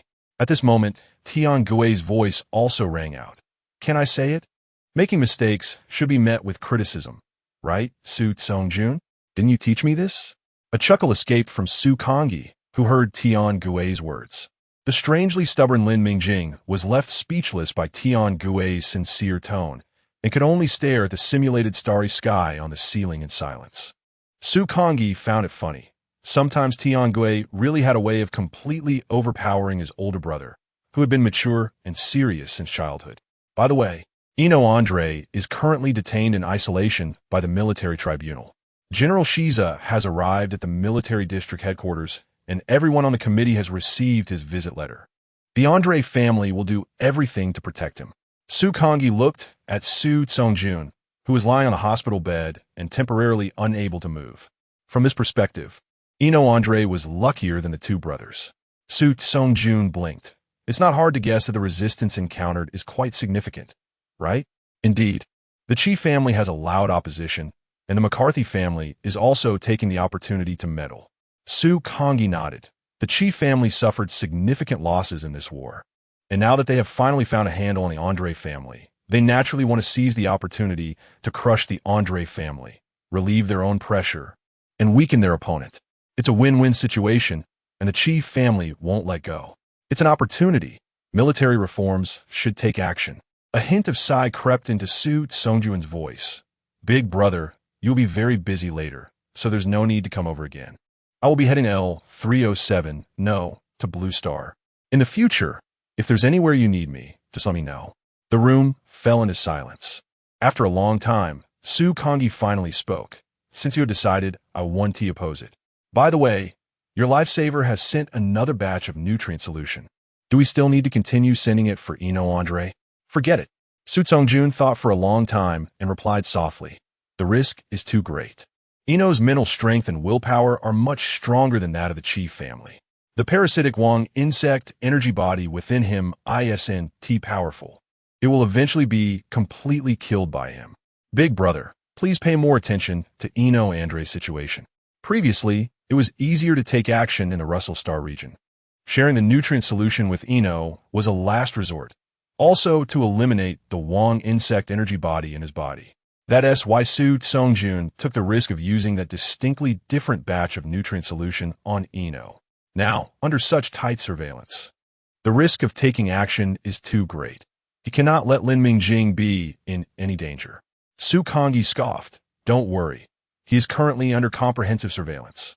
All his physical data is visible without reservation, and those people in the research institute are more attentive than anyone else.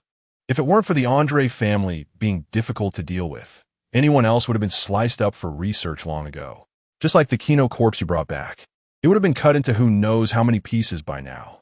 By the way, that group in the research institute actually had the nerve to come and ask where the Wang insect's crystal nucleus went. His tone grew colder. and his words dripped with sarcasm.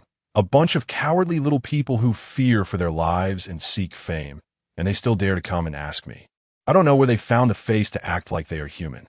Su Kongyi was originally a man of few words. Even after a series of events that brought him closer to Su Tsongjun, he had never shown such emotions before. It was probably because the people in the research institute said something unpleasant again. Exactly. They still want to study Su Tsongjun, more inhuman than I am. Tian Gui's voice was filled with anger. Thank goodness your brother came in time. Su Tsongjun said helplessly. Tian Gui, you just insulted yourself too. It indeed hurts the enemy 1,000 while damaging oneself 800. Tian Gui asked in confusion. No way. I'm not a human anyway. Su Gongjun. Su Kongyi felt a bit envious. Tian Gui and Su Tsongjun had such a good relationship, even with programming influence. Being able to choose to sacrifice itself to protect the people in the cockpit at the first moment is quite rare for a mech that has awakened autonomous consciousness. Su Kongyi quickly hid that little bit of envy. He stood up to take his leave. All right, I've delivered everything to you. I probably won't come over again. Just live well on Blue Star from now on. After so many years, you've done enough. Take care. Su Kongyi left against the backdrop of the setting sun, the orange light casting a warm hue on him, yet it vividly outlined an incredibly lonely silhouette. Su Tsongjun watched his brother's departing figure, silent. Su Gongjun, connect me to the Star Network again. The anime I'm following has updated. Tian Gui's voice was full of energy, its carefree demeanor dissipating the slight gloom that had just risen in the room. Su Tsongjun helplessly replied, Tian Gui, we are currently recuperating. You spend all day online watching dramas and even learn to watch others argue. If it weren't for the lack of biological information, you probably would have started playing games by now. I know, but your mental strength is recovering quickly, and I'm really bored. Tian Gui said sincerely, otherwise, let us absorb that crystal nucleus. That bug's self-healing ability is so strong. If we absorb its crystal nucleus, you will definitely recover quickly, and we can go to Blue Star sooner. That can't be absorbed, Tian Gui. Not everything can be eaten. I'll connect you to the Star Network, but it can't exceed 2 hours, got it? Su Tsongjun felt that his tone was a bit like coaxing a child. And the crystal nucleus has other uses for me. Yay! Tian Gui didn't say anything more and happily immersed itself in the wonderful world of the internet. As for that crystal nucleus, it was something it needed desperately. After all, the nutrient solution Su Tsongjun was drinking now was also particularly abundant in energy and gentle. Although based on the data it analyzed, Su Tsongjun could safely absorb that crystal nucleus now. It could detect Su Tsongjun's mental strength pool. And it was very certain that after these days of nourishment, Su Tsongjun's mental strength pool had expanded significantly and was incredibly stable and resilient. But since Su Tsongjun mentioned he had other plans, it didn't interfere. After all, now it could use the excuse of recuperating to have plenty of time to enjoy itself. It wanted to finish all the anime it hadn't watched before. Su Tsongjun surely also wanted to rest, which is why he was controlling his injuries. He had never rested before, so he must want to take a little break, just like it. Tian Gui felt it had guessed the truth behind Su Tsongjun's hospitalization, but kindly chose not to expose it. Now it understood that humans sometimes care about strange things. It needed to learn to take care of Su Tsongjun's feelings. Tian Gui felt it was doing great, so for today, as 2-hour internet time, it planned to use it all to watch anime. Lying on the hospital bed, Su Tsongjun couldn't guess what Tian Gui was thinking. He turned his head and looked out the window at the vast green leaves rolling in the wind, creating waves of green. Even the sunset glow in the autumn here did not seem desolate at all. Instead, it radiated a magnificent vitality. This is the Demeter planet. The Demeter planet that everyone is crazy about. He wondered what that strange girl Lin Mingjing was thinking. Clearly, she had achieved significant accomplishments and was fully qualified to apply for residency on Demeter. Yet she insisted on going back to that desolate and broken planet. Strange and stubborn. He had no choice but to wait for her there. Su Tsongjun silently thought to himself, no rush, it will be soon. Once people's attention shifted away from him, he could go there. Submitting an application, the strange and stubborn Lin Mingjing was busy grappling with words. Even with all the information from academician Ming and nearly a year of accumulated experience studying at the Demeter base, proofreading and writing was still a time-consuming and labor-intensive task. Lin Mingjing planned to write 4 general discussions within a month. These would cover the basic concepts of crop cultivation, characteristics of crop growth and development, formation of crop yield and quality, and basic techniques of crop cultivation, among other common knowledge.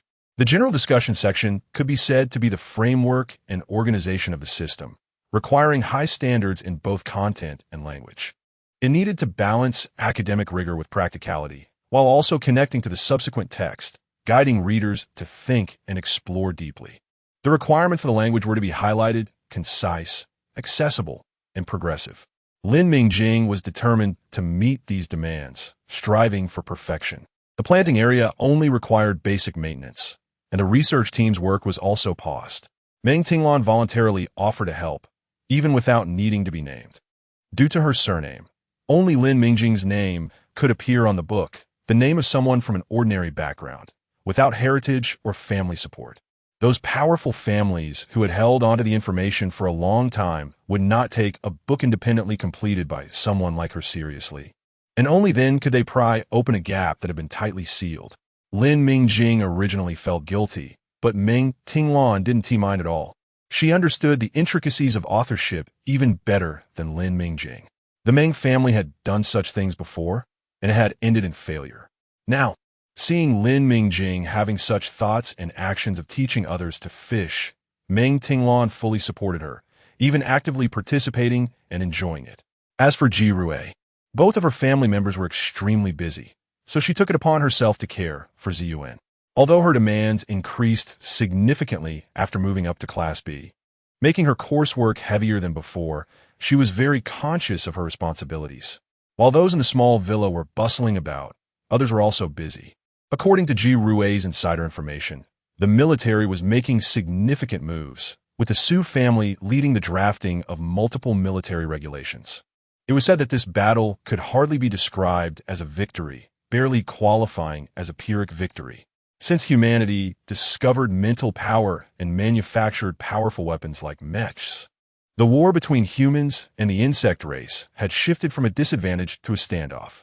Ever since Su Songjun emerged, the expeditionary forces he led had never suffered a defeat against the insect race, and it seemed that from the high ranks to ordinary citizens, the Federation had never considered that they might one day sustain such heavy losses in battle against the insect race. The fallen Major, General Qi Chun, whose parasitized body had already been sent to the Research Institute by Colonel Qi Nua, and the current uncertain situation of Major General Eno Andre in the quarantine room, along with the confirmed injuries and drop in mental power of the Federation's Star Su Songjun and so many ordinary soldiers who perished in this battle. The Qi family suffered heavy losses, and the Andre family gained nothing, having even lost their carefully nurtured heir. The McCarthy family also suffered significant losses due to pressure at the border. Meanwhile, the Su family was also under enormous stress. From a perspective of the Federation government, in this war, not a single high-level insect core was acquired, and very few usable materials from the insect race were brought back. They had contributed money and effort, but also faced pressure from various military families, while the cutting-edge combat power of humanity had been severely damaged. The Federation had not experienced such a major defeat in nearly 10 years. It was precisely because this war, which exposed numerous issues in both process and outcome, allowed a few in the Federation to see the fatal flaws in current policies, that when the Su family proposed multiple military regulations, they surprisingly faced little resistance. Little round sharp critique. Indeed, it's still about having a strong fist. Only then do people listen. Of course, the military channels were of little interest to the 3 in the small villa. They were more concerned about the voice of the Planting Master Association. The academic monopoly of planting families, blocking knowledge, made it impossible for ordinary planting masters to enrich themselves while bearing social responsibilities. In wartime, special circumstances, many planting masters couldn't even meet the required contributions. Planting masters were already scarce talents, if such individuals were treated as fuel to be exploited by powerful families. It would hinder the progress of all humanity. The importance of natural food to humanity is self-evident. The powerful families could no longer monopolize knowledge. Monopolizing planting knowledge is equivalent to putting a lock around every human's neck, tightening it at will. And this is a blatant violation of human rights. When Lin Mingjing saw this representative speaking, she knew the Ming family was behind it, and the Li family likely participated as well. They had chosen such a good opportunity to stir up the Federation citizens using war and human righteousness, and there might even be military involvement. After all, the military also didn't want their supply and demand to rely on these planting families. Various topics regarding planting masters quickly became the hottest debate point in the Federation. Attention to military matters waned significantly. The dead, the injured, and the imprisoned could no longer attract the attention of others. After all, they were too far removed from the lives of ordinary citizens. It was the planting masters who were more relevant to them. After all, if the output of planting masters increased, wouldn't the prices of natural food and high-grade nutrient solutions decrease? They were more concerned about this. They slipped away amidst such noise and busyness. Once the former L307 planet, now Blue Star, welcomed an unexpected visitor. The current civil executive officer, Meng Zhihui, received a residency application with the signature in the lower right corner reading 3 characters, Su Songjun. Far away at the Demeter base, Lin Mingjing naturally had no idea that the Federation star had settled on Blue Star. After a month of hard work, she finally completed the general discussion section. After sending the initial version of the document to Li Suzy, Lin Mingjing collapsed under the grape trellis, the swaying lounge chair allowing her to completely empty her overworked brain. Bunches of round, translucent grapes hung heavily from the vines, swaying occasionally in the wind. She wondered if a grape would happen to fall right into her mouth. Lin Mingjing stared blankly at the grapes. After receiving the initial version, Li Suzy immediately handed it to Academician Meng. The younger generation is formidable. This sigh came from Academician Meng after reading the document. Although there was a hint of regret in his voice, there was more relief. He had indeed found the right person. With such a person around, and so many willing to change, he could finally live up to his mentor's expectations. In his lifetime, he must break open those lockboxes. He informed Lin Mingjing to prepare to submit the application. Minister Su of Blue Star, no changes made, initial version approved. What a divine expert. The once struggling worker Lin Mingjing was excited and incredulous upon receiving this news. Look, this is what a true professional looks like. She filled out the information with great delight, and after completing the application process, she saw the words pending and then put the matter behind her. Her work was done, and the next steps were a contest among those few people representing their own interests, which had little to do with her. She could focus on her own matters now. Lin Mingjing thought carefully. Plot 1 was still applying for fallow, and the plants in the pots were growing well. The unlocking of the plant encyclopedia was progressing steadily. 6 out of 9 planting pots had been unlocked, and the efficiency had greatly improved. She believed that if she continued at this pace, she would soon unlock all the planting pots. She wondered what changes would occur in Dream Farm by that time. She took a stroll around the purple garden, pruning plants, watering flowers, and weeding, releasing her mental energy. Due to her overly skilled movements, she finished all her tasks in no time. After going around, she found that Yuan was diligently studying, and the villa was quiet. It was only 10 a.m., and she was completely at a loss for what to do. Lin Mingjing sat on the sofa for a while, feeling restless. Should she contact Aunt Ming to check on the situation in Blue Star? Just as she had this thought, she received a message from Aunt Ming on her terminal. Lin Mingjing looked at it and directly contacted Meng Zhihui. Aunt Ming, is something happening? Lin Mingjing looked at Meng Zhihui on the screen, who didn't seem upset, but Aunt Ming had always been good at hiding her emotions, so it was hard to tell anything from her face. Mingjing, I hope I'm not interrupting you. Actually, it's not a big deal. Meng Zhihui was polite at first, then changed the subject. We have an outstanding talent coming to Blue Star, an absolute authority in military affairs. With him here, we won't have to worry about Blue Star's armed forces and defense mechanisms anymore. Lin Mingjing felt a strange premonition upon hearing these words. Meng Zhihui rarely expressed herself so directly. Could be? Her pupils trembled slightly as she softly asked, Aunt Ming, are you talking about? Yuan? Meng Zhihui in the screen didn't speak, just nodded lightly. After ending the call, Lin Mingjing stared at the blue-violet flowers in a daze. Had he completed what he needed to do? What was he thinking? Blue star. Meng Zhihui looked at the person in front of her. Although she didn't show any signs on her face, her heart was already in turmoil. A person who was the focus of the entire Federation suddenly appeared before her, planning to move to Blue Star, looking as if he was ready to contribute everything to the construction of Blue Star. She really couldn't understand what this distinguished star of the Federation was after. So, Administrator Meng, have you made up your mind? Su Songjuan's calm voice rang out. Meng Zhihui remembered her earlier conversation with Lin Mingjing. Forget it.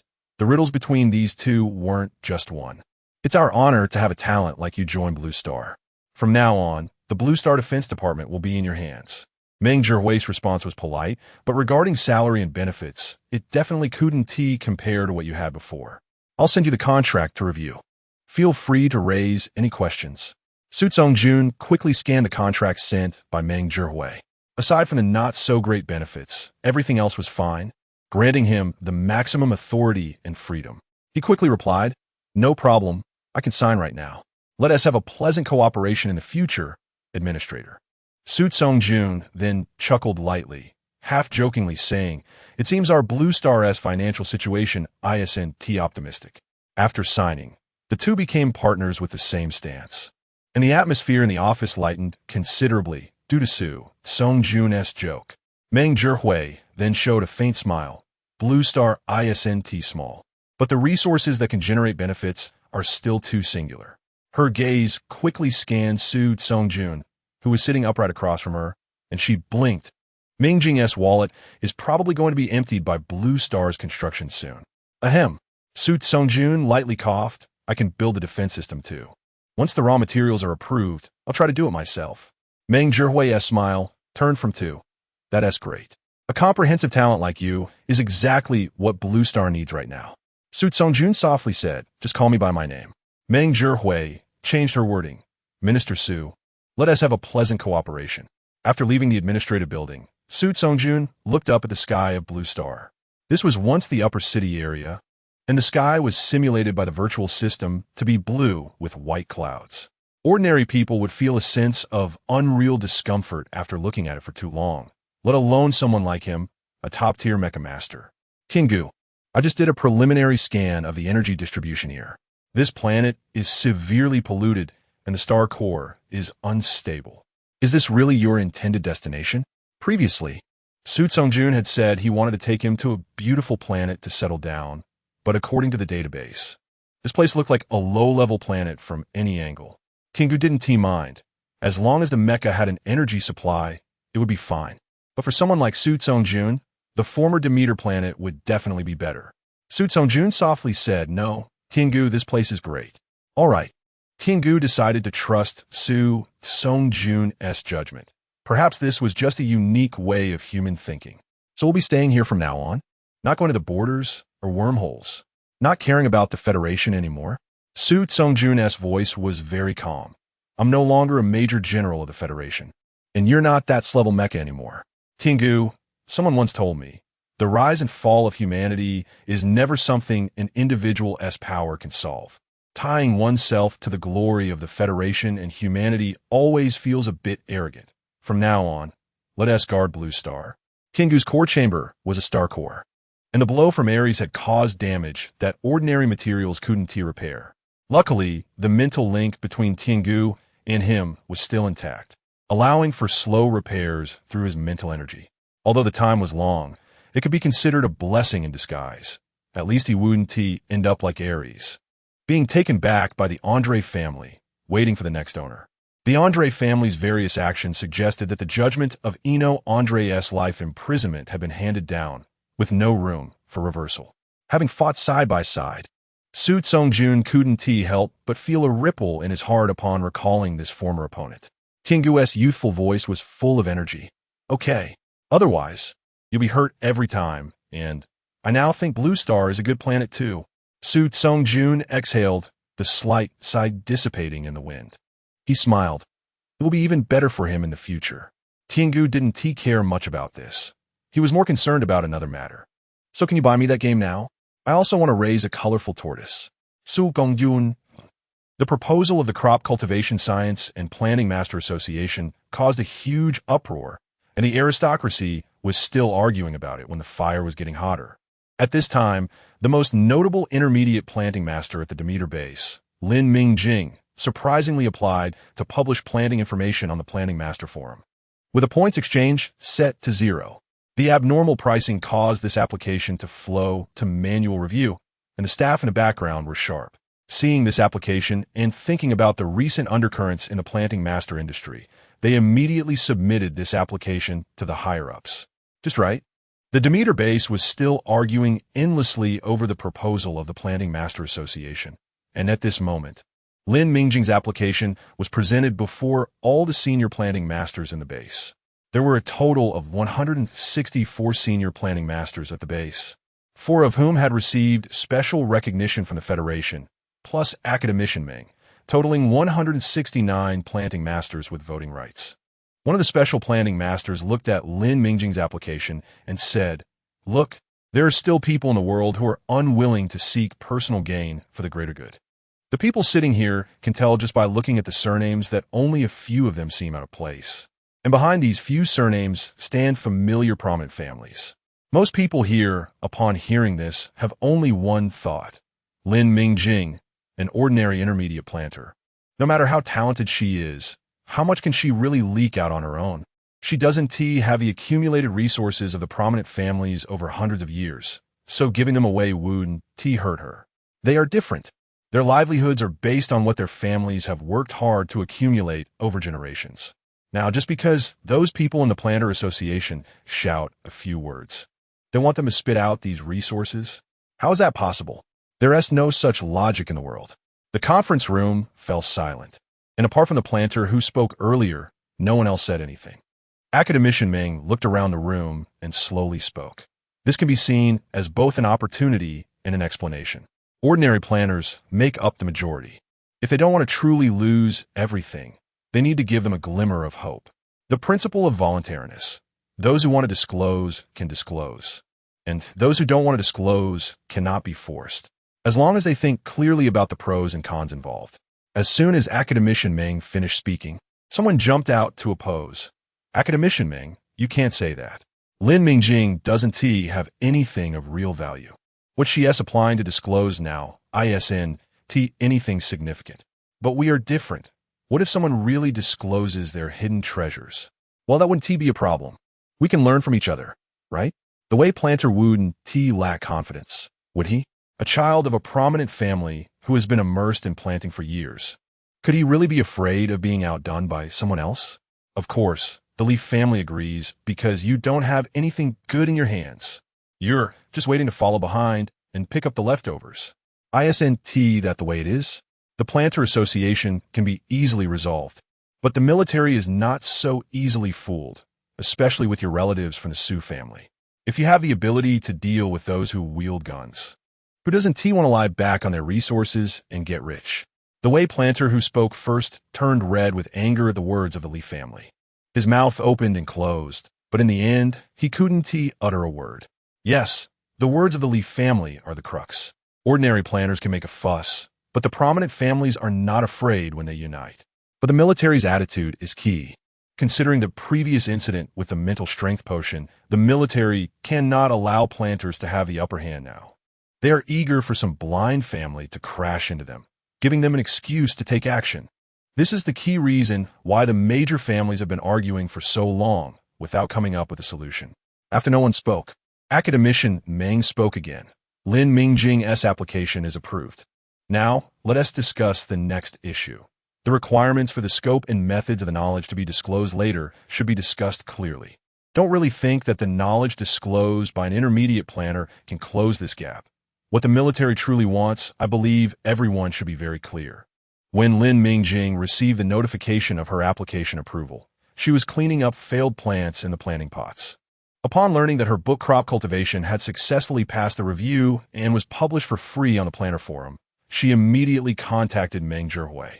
Then, with the push of Ms. Meng, Both the official Blue Star website and Lin Mingjing's personal account released a message. Residents who settle in Blue Star can learn crop cultivation for free using their resident number.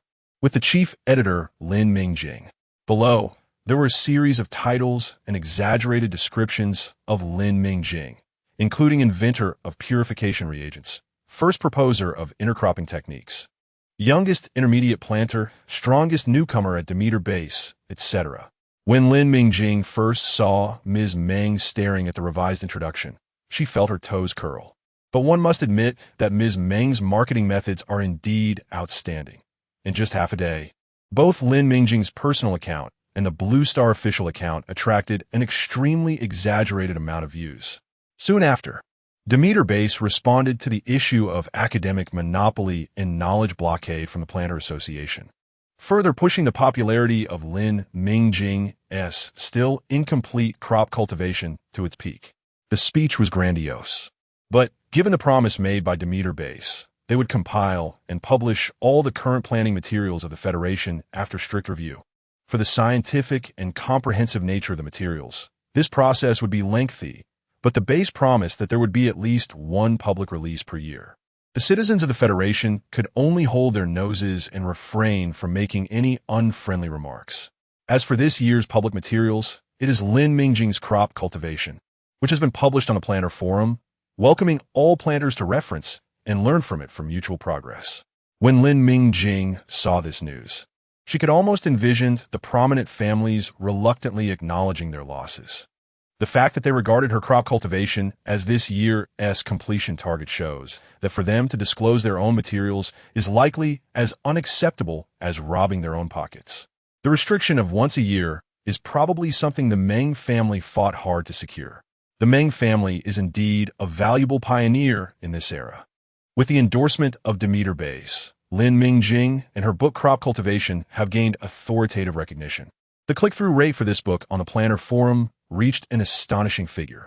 Moreover, Blue Star attracted many individuals with planting talent due to this book. Potato Experiment. Blue Star alone has over 400,000 plant species, and there are over 300,000 higher plants belonging to more than 300 families. With so many plants, how to select representative plants for detailed introduction in the subsequent chapters of crop cultivation is a question Lin Mingjing pondered for a long time. Ultimately, she chose 9 crops: wheat, rice, corn, sweet potato, and tomato, while only selecting peanuts and sesame for leguminous crops, sugarcane and beets for sugar crops, and lemons, strawberries, and watermelons for fruits, totaling 16 plants with detailed cultivation methods. Many of these are varieties for which she has already published planting notes, such as strawberries, which brought Lin Mingjing some fame. Lin Mingjing's selection of these crops was not due to laziness. The economic benefits are indeed enticing, and there are future plans for Blue Star's planting. For example, the Lemon Rice Ecological Park she has always dreamed of building. Crop cultivation has passed the review and has been decided by Lin Mingjing to be publicly disclosed to everyone on Blue Star. And Demeter Base has not raised any objections to this matter. In fact, the most important task of this book has already been completed. The writing and publication of the next volume are not the most urgent matters. Lin Mingjing can take her time to supplement. The most pressing thing is what she has been wanting to do before receiving the writing task: to cultivate a crop that can be mass-produced and generate economic benefits for Blue Star. This crop Lin Mingjing had identified early on, which is a crop unlocked when first loading Dream Manor, perfect ground bean. After several days of research, Lin Mingjing is very sure that the perfect ground bean is even more perfect than she imagined. Its adaptability and stability are perfect, its yield is astonishingly perfect, and the quality of the crop, purity, activity, also has advantages compared to others, not inferior to natural plants on the market. The majority of the Federation's citizens also accept the taste of ground beans well. The sales of the G Family's ground bean brand nutrient solution are proof of this. Moreover, the most important thing is that ground beans are incredibly easy to grow. Lin Mingjing has already tested it. As long as it's not an attack-type mental power and one has a certain amount of planting knowledge, they can successfully grow ground beans, though the quality and yield may vary. Yuan has already helped her verify this assumption. Now it just lacks more data support. If it is confirmed that Earth beings can be grown by non-planters, this will be another major discovery for planters in the interstellar era, and a groundbreaking finding that could overturn existing perceptions. As for the seeds of the perfect Earth being, thanks to 6 planting pots, Lin Mingjing has tirelessly worked day and night to produce them. After hybridizing and selecting offspring from the seeds in the seed mall, Lin Mingjing has finally cultivated good strains suitable for the climate and environment of Blue Star. She no longer relies on the seeds from the Dream Farm, but instead has cultivated good strains through scientific and replicable methods. After that, all that is left is to breed and promote these good strains. As for the issues of self-seeding and how many generations would lead to degeneration, in the interstellar era, these are no longer problems. With the power of technology and large-scale breeding techniques, ensuring the quantity and quality of good strains is not an issue. Selling seeds could also become another pillar industry for Blue Star. After spending a few more days confirming the specific data on ordinary people can also grow potatoes with Meng Zhihui and Ji Yunhe, Ji Fu, Lin Mingjing shifted her focus to studying and perfecting the book crop cultivation science. As for why she renamed the Earth bean, it is partly due to Lin Mingjing's personal intentions, but more so to consider the future promotion of Earth beans, changing the name and packaging it. While Lin Mingjing's personal popularity is still high, is a way to promote it quickly and achieve self-sufficiency for Blue Star as soon as possible. To be honest, Lin Mingjing is now very grateful for the help of her perfect partners, Meng Zhihui and Ji Yunhe. Otherwise, handling each of these matters by herself would have been a daunting task for her.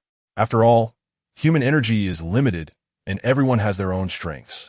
Now, this arrangement is great. She can fully focus on what she excels at, while her chosen partners can contribute in other areas. And there is also someone voluntarily helping to keep an eye on things.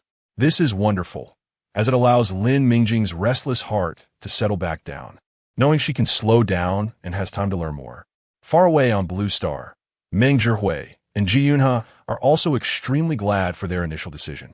After Ji Fu negotiated with Lin Mingjing and carefully reviewed the various data on potatoes and the planting guide she had recorded, he sighed deeply. He felt that the talent seemed a bit inadequate compared to Lin Mingjing's discoveries so far. Her achievements in planting seemed almost divinely guided. Ji Fu smiled, thinking that Mrs. Meng indeed has a keen eye and has helped him catch a ride on a historic journey. Those who listen to their wives truly have good luck. Meng Zhihui was busy selecting suitable candidates for potato planting and took a moment to casually brush off her husband. All right. You go check if there's anything else needed at the experimental site. I will send you the people participating in the planting experiment soon. Ji Fu muttered a bit aggrieved. I've already checked, and there's no problem at the moment. We will adjust based on the actual situation once the experiment truly begins. Honey, why do I feel like you're a bit dismissive of me now? Meng Zhihui looked up at Ji Fu, and then, considering his face, she relented. No, this experiment must be time-sensitive. Once this matter is on track, we can take a little break. By the way, send a red envelope to Rue. She has been performing well recently, skillfully making plans, and at necessary times diverting attention with her daughter. The effect is absolutely good. Sure enough, Ji Fu's face lit up with excitement. Right. We should send a red envelope to Rue. After this, both of us will be very busy, and when we take a break, she still has to study, so we probably can't take her out to play. We should compensate her first. After sending her husband away, Meng Zhihui personally knocked on the office of the Defense Department next door. If potatoes can really be grown by ordinary people, then confidentiality must be ensured flawlessly. At this time, seeking Su Songjun can not only help with confidentiality, but also serve as a way to express her stance to Lin Mingjing again. Meng Zhihui is quite adept at handling these matters. After re-verifying the list of participants in the experiment with Su Songjun, Meng Zhihui politely took her leave. I will leave the safety and confidentiality checks at the experimental site to you, Minister Su. Su Songjun nodded. It's part of my duties. You can rest assured. After she left, Tian Gui curiously asked, Su Songjun, can that thing called potato really be grown by ordinary people?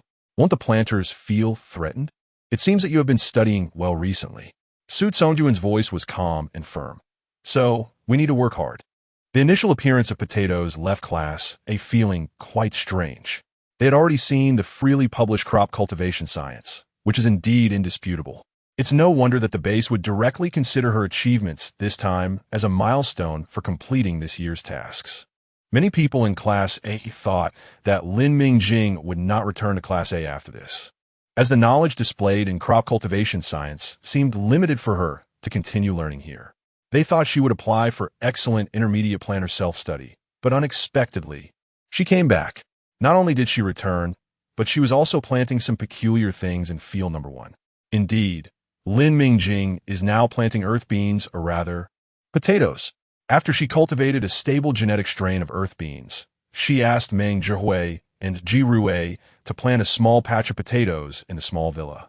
After a bountiful harvest, Lin Mingjing was both pleased with the strong performance of the good strains and puzzled about how to increase the market price. Zhihui, hearing her murmurs, looked at the test report with confusion. The modified strain with excellent yield in the test data can't sell for a good price? Lin Mingjing was also perplexed.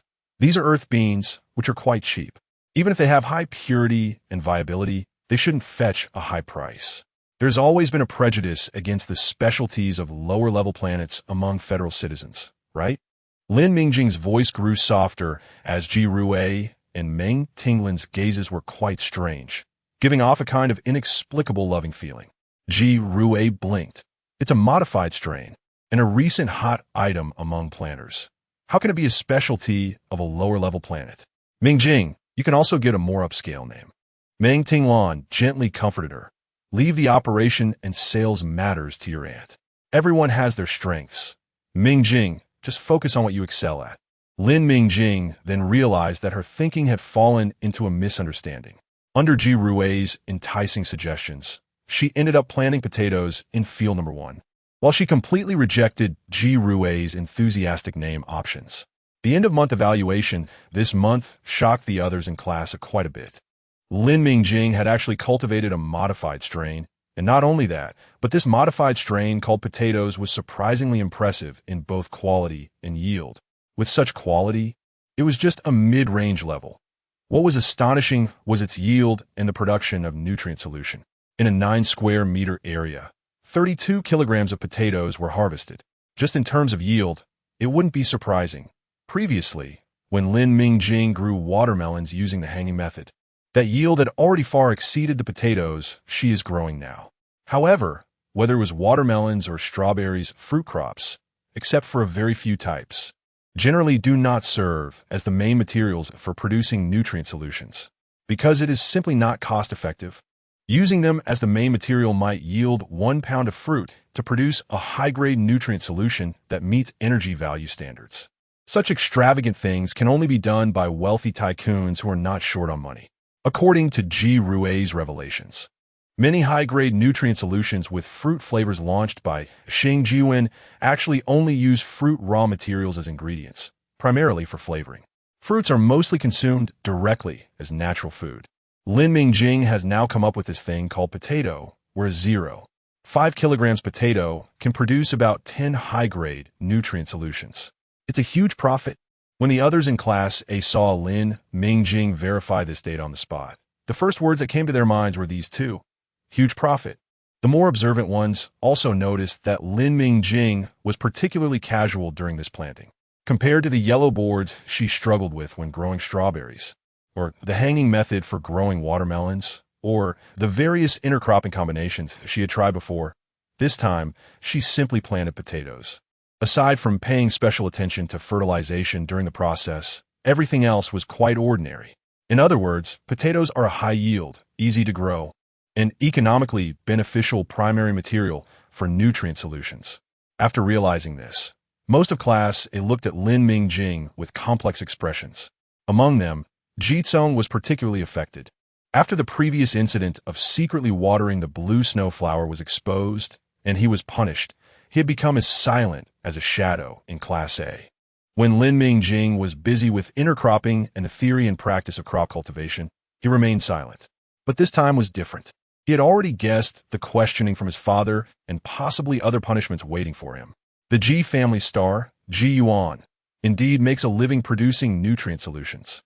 Feelings of regret had already lingered in his heart before, but this time they hit him particularly hard. Li Suzi also had a complex expression. No wonder the Li family and academician Meng chose Lin Mingjing as their partner. She pondered before speaking. Lin Mingjing, with your current achievements, you can apply for the Senior Planting Engineer assessment. As long as you pass the written exam, there shouldn't be any major issues. The assessment for senior planning engineers is different from that of intermediate and junior engineers. It relies solely on the written exam and does not test practical operations. Senior planning engineers pay more attention to whether the engineer has made breakthrough research and achievements in planting.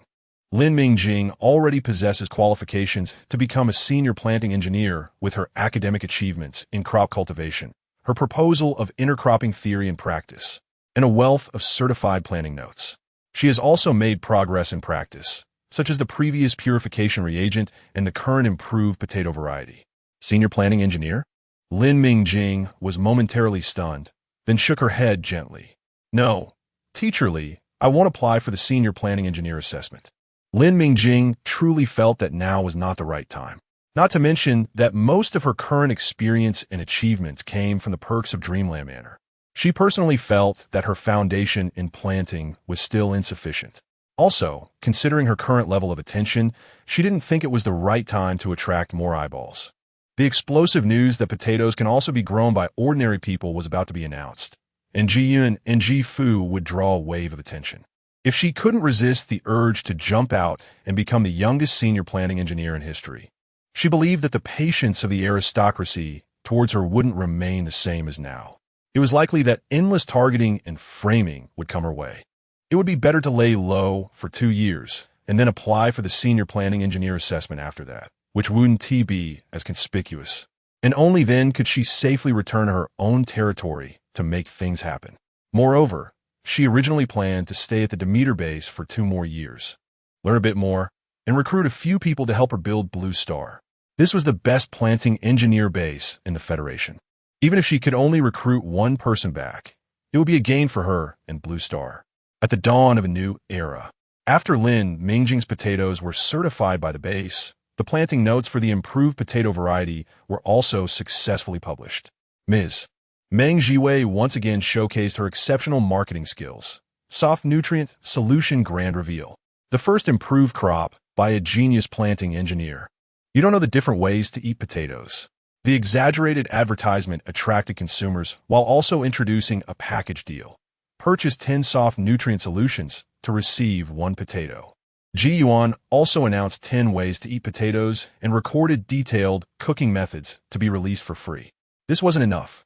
Blue Star and Yuan jointly hosted the first Potato Cup competition, inviting everyone to complete potato cooking tasks and upload videos as proof. The public would vote, and the first prize would be a year's supply of high-grade nutrient solutions from Yuan's company for 365 days a year. An adult would need 2 high-grade nutrient solutions daily. Yuan's company offered the cheapest high-grade nutrient solution at 298 star coins per unit, amounting to over 200,000 star coins. Not to mention, the organizers promised that any high-grade nutrient solution could be chosen, only with a quantity requirement, but no type requirement. Those limited edition, exorbitantly priced nutrient solutions were also within the range of choices. Moreover, the organizers were generous, setting up numerous awards with enticing rewards. Even participation would grant a lottery chance, ensuring a middle-grade nutrient solution at a minimum. So, even though the raw material, potatoes, could only be obtained by purchasing soft nutrient solutions, the number of participants was still substantial. For a time, the buzz around potatoes overshadowed the recent discussions about planting engineers, quickly climbing to the StarNet Hot Topics list. Even the planting engineers at the Demeter base occasionally asked in chats, "Are you making mashed potatoes or planning to fry fries?" Lin Mingjing was dazzled by Ms. Meng's little tricks. Indeed, professionals do professional things. She had previously wondered why Meng Jiwei would unusually ask her for potato cultivation notes. It turned out to be for stocking up for this event. Thanks to Meng Jiwei's efforts, potatoes should be the improved variety most quickly accepted by the Federation's citizens. It would also help create momentum for the upcoming announcement on potato cultivation and open up the market for subsequent potato sales. Regarding potatoes, Lin Mingjing's task was already complete. Her current task was to gradually improve crop cultivation, learn more planting knowledge, especially about interstellar unique species. The plants recorded in Dreamland Manor only numbered 127 species, many of which were flowering plants. To be honest, Lin Mingjing didn't find flowering plants to be as easy to grow as crops, and considering the delicacy of flowers, even with her 10-layer filter, the chances of mutations would be high when planted on Blue Star.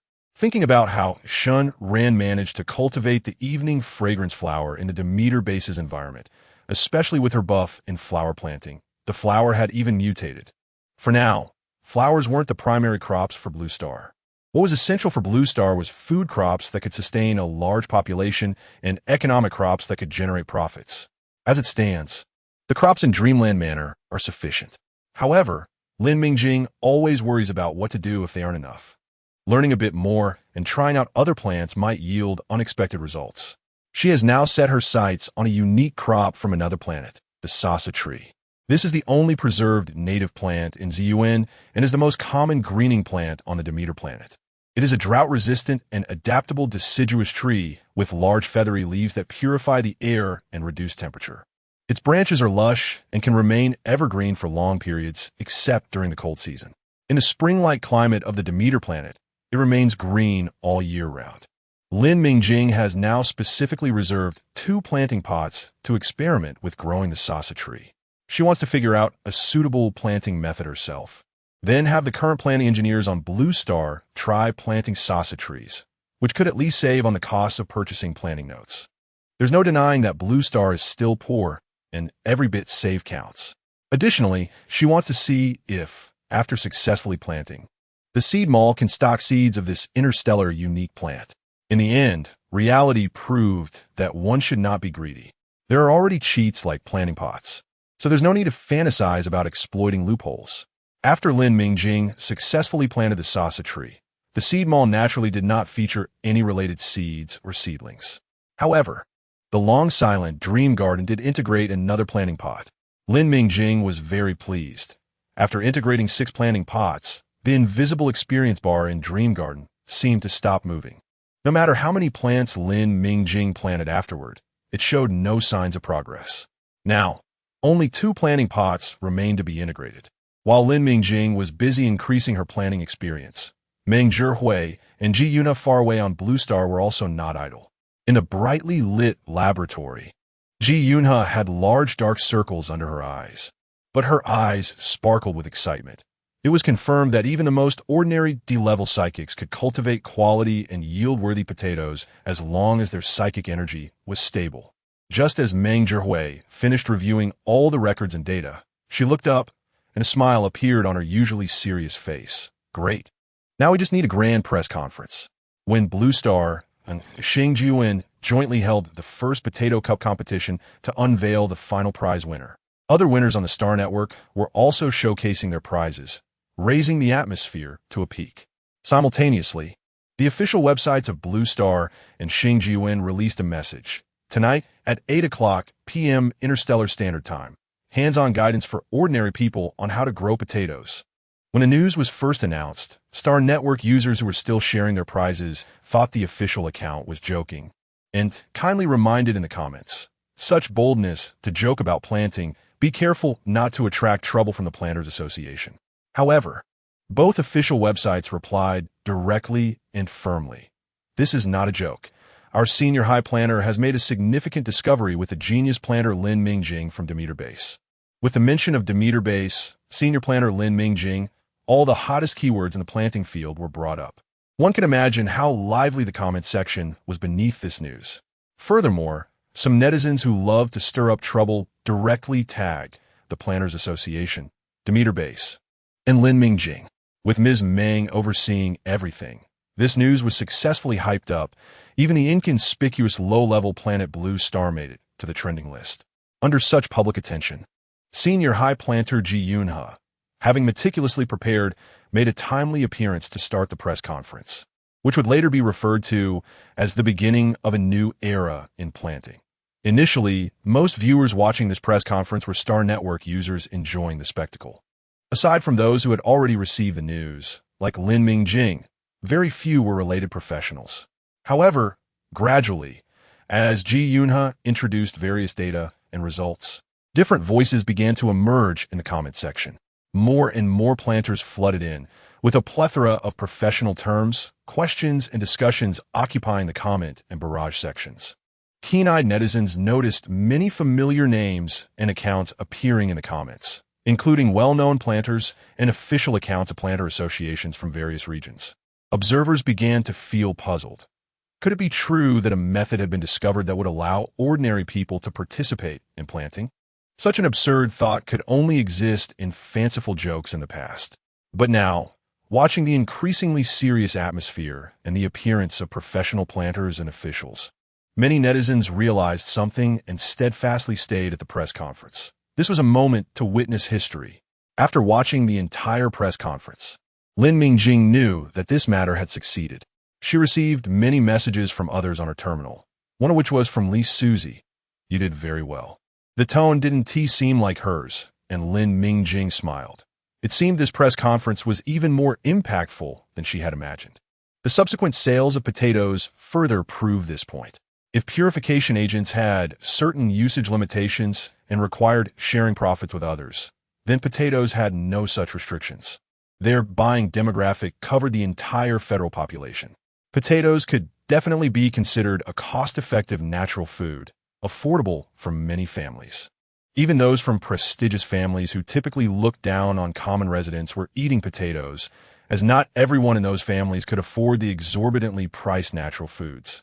Moreover, thanks to Ms. Meng Zhihui publicly sharing various cooking methods for potatoes and the taste of potatoes themselves, many who were used to eating meals prepared by professional chefs began to enjoy potatoes. Many also tried to purchase high-quality potato seeds and followed the released planting videos, resulting in successfully cultivating quality potatoes. In summary, potato sales reached an astonishing figure. Fortunately, Ms. Meng had been well prepared, and the potato yield was sustainable. Blue Star's finances finally achieved a temporary balance between income and expenditure through the efforts of various parties to cut costs and increase revenue. Although there was still a long way to go in building a planet, it was already good now. They had seized the opportunity and completed important tasks first, laying a solid foundation. In the time to come, they could finally take things a bit slower. Lin Mingjing settled down to learn and absorb more professional knowledge, slowly perfecting the writing of crop cultivation science, taking steady steps forward. Life during this time was peaceful. The 4 seasons on Demeter planet were not distinct, but the flowers in the purple garden bloomed and withered in cycles, and time passed in the blooming and falling of flowers. One clear morning, large clusters of purple iris flowers in the purple garden bloomed brilliantly, and even the air was filled with a tranquil and distant fragrance. Meng Tinglan was woken up early by Ji Rui's relentless calls, and under Ji Rui's direction, she opened a holographic image for her in the purple garden from every angle. Just before her patience was about to run out, Ji Rui wisely ended the call. Lin Mingjing found it amusing. The relationship between Ji Rui and Meng Tinglan had rapidly progressed over the years. However, for Meng Tinglan, who had become increasingly stable in character, Ji Rui was indeed the first to elicit such an expression. "Mingjing, are you going to the defense? Good luck. I'm making garlic roasted ribs today. Come back early." Meng Tinglan wrinkled her nose and reluctantly added, "Ji Rui also wishes you a smooth defense." Lin Mingjing chuckled. Having taken part in so many exams, even Ji Rui, who used to emphasize the importance of ceremony, no longer cared much. However, she smirked. "Tinglan, you did that on purpose, didn't you?" Ji Rui was shouting about wanting to eat roasted ribs before she left. "Are you still going to have a holographic call with her tonight?" "How could that be? I'm not that childish," Meng Tinglan said with a hint of guilt. Of course, she wouldn't do something as obvious as having a holographic call. At most, she would just share a bit about her dinner with Ji Rui and Lin Mingjing. That's right. Now the small villa was left with only Meng Tinglan and Lin Mingjing. Yuan was the first to leave. When Lin Mingjing was writing the section on sugarcane planting and crop cultivation science, Yuan expressed her desire to return to Blue Star. The 12-year-old girl was quite well-planned and successfully persuaded her somewhat sister-con older sister to return to Blue Star to learn from Su Songjun. Yuan wanted to become a mech engineer, and she had a talent for it. Lin Mingjing had to admit that learning from Su Songjun was a greater opportunity than staying on Demeter Planet, where she could only learn and improve in virtual battlefields. After Lin Mingjing reluctantly sent Yuan off, she received a message from an unknown number, simply saying, "Don't worry." Just those two simple words inexplicably reassured her. The second to leave was Ji Rue. Demeter Planet never kept idle people. After 2 years of study, everyone would face the assessment for becoming a mid-level planter. Class B had 2 chances, and if both were failed, they would be advised to leave the base. Ji Rue left the Demeter base at that time, and it wasn't that she didn't try hard. It was just that too many things happened in the past 2 years, leading to severe competition within the Demeter base, which made the assessments for intermediate planters much stricter. Lin Mingjing and Meng Tinglon were also feeling the pressure, but Ji Rue herself was particularly carefree. She packed her bags quickly, exclaiming that she could finally leave the competitive environment and breathe the air of freedom. Ji Rue chose to return to Blue Star, saying that her support was there, and that her future Golden Thigh would also return there. Blue Star was her base. Moreover, Blue Star was developing well now, and there was no better choice than that. Although Lin Mingjing was grateful for Ji Rue's trust in her and her optimism about Blue Star's future, she felt that Ji Rue probably wouldn't be able to live the laid-back life she dreamed of upon returning. After all, Blue Star was in need of people now, and Ms. Meng was doing everything she could to attract talent. Now, that someone who had studied at the Demeter base was returning to Blue Star, especially someone from her own circle, Lin Mingjing believed she wouldn't let this opportunity slip away. The subsequent developments were exactly as Lin Mingjing expected. Upon returning to Blue Star, Ji Rue hadn't even experienced parental love before being pushed into the plantation by her mother. She quickly ended up with dark circles under her eyes, just like her father, Yuan. Lin Mingjing felt guilty yet happy. Seeing Ji Rue's miserable state made her a bit uneasy, but thinking about it being for the sake of building Blue Star, she could only offer verbal comfort to Ji Rue. The only regret was that she couldn't show her the blooming purple iris flowers in the purple garden before Ji Rue left. On her way back to the accommodation area, Lin Mingjing was stopped once again. The familiar scene and the familiar person, Shun Ran. "What's wrong?" Lin Mingjing asked directly, busy heading back for garlic grilled ribs. Shun Ran looked up at Lin Mingjing. The lace on her badge had turned golden, indicating she had become a senior planner at her age. "I want to go back to Blue Star with you." Lin Mingjing raised an eyebrow. The talent introduction policy of Blue Star has always been on the official website. With your experience at the Demeter base as an intermediate planner, you must be one of the most sought-after talents in Blue Star. You don't need to tell me this specifically. I was supposed to work on Li's real planet. Shin Ran said, lowering her head. "I want to find a place that can provide some protection. This might cause you trouble, so I wanted to inform you in advance." Lin Mingjing replied, "As long as your name is on the talent introduction list for Blue Star, it means you are worthy. As for the rest, as long as you can safely reach Blue Star, you don't need to worry about anything else." "I will definitely reach Blue Star safely," Shun Ran nodded. "See you in Blue Star." Lin Mingjing watched the frail figure disappear into the dusk, feeling a mix of sensitivity and clarity of youth in Shun Ran. Since Shun Ran hadn't asked for help, she would trust that she could do it.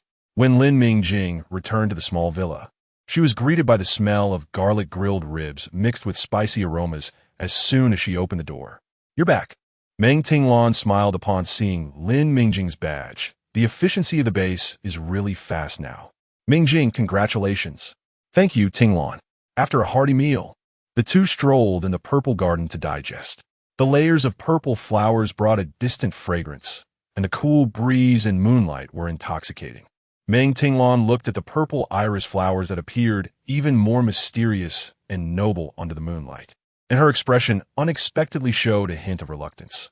"I wonder who will get this dormitory after we leave." It took a lot of effort to cultivate these purple irises, and Ji Rue hasn't even seen them in person. This was their last night here. Tomorrow morning was the day they would leave. Lin Mingjing took a deep breath and smiled, saying, "The blooming period is almost over. It's okay. Ji Rue will see them in Blue Star sooner or later." She looked into Ming Tinglin's eyes and said seriously, I have you guys, Blue Star has you, and it will definitely become a well-known livable planet in the future. Lin Mingjing winked and leaned closer to Meng Tinglan, whispering, maybe it won't be worse than the Demeter planet. Looking ahead should be bold.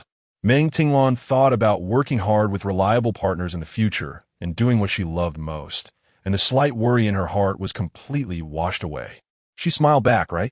Once, Meng Tinglan saw Lin Mingjing looking at the planning map of Blue Star and learned about the reform and construction of the Blue Star plantation.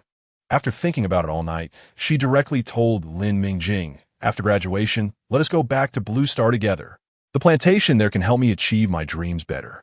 When Lin Mingjing first heard Meng Tinglin's words, she wasn't delighted, but rather worried. With Meng Tinglin's talent and self-discipline, becoming an intermediate planner was a given.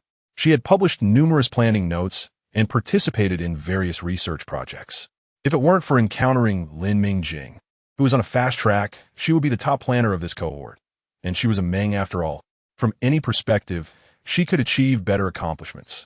Like senior UXIN, who, relying on her family's connections and her own solid skills, had successfully stayed at the Demeter base, where she was now just a tester.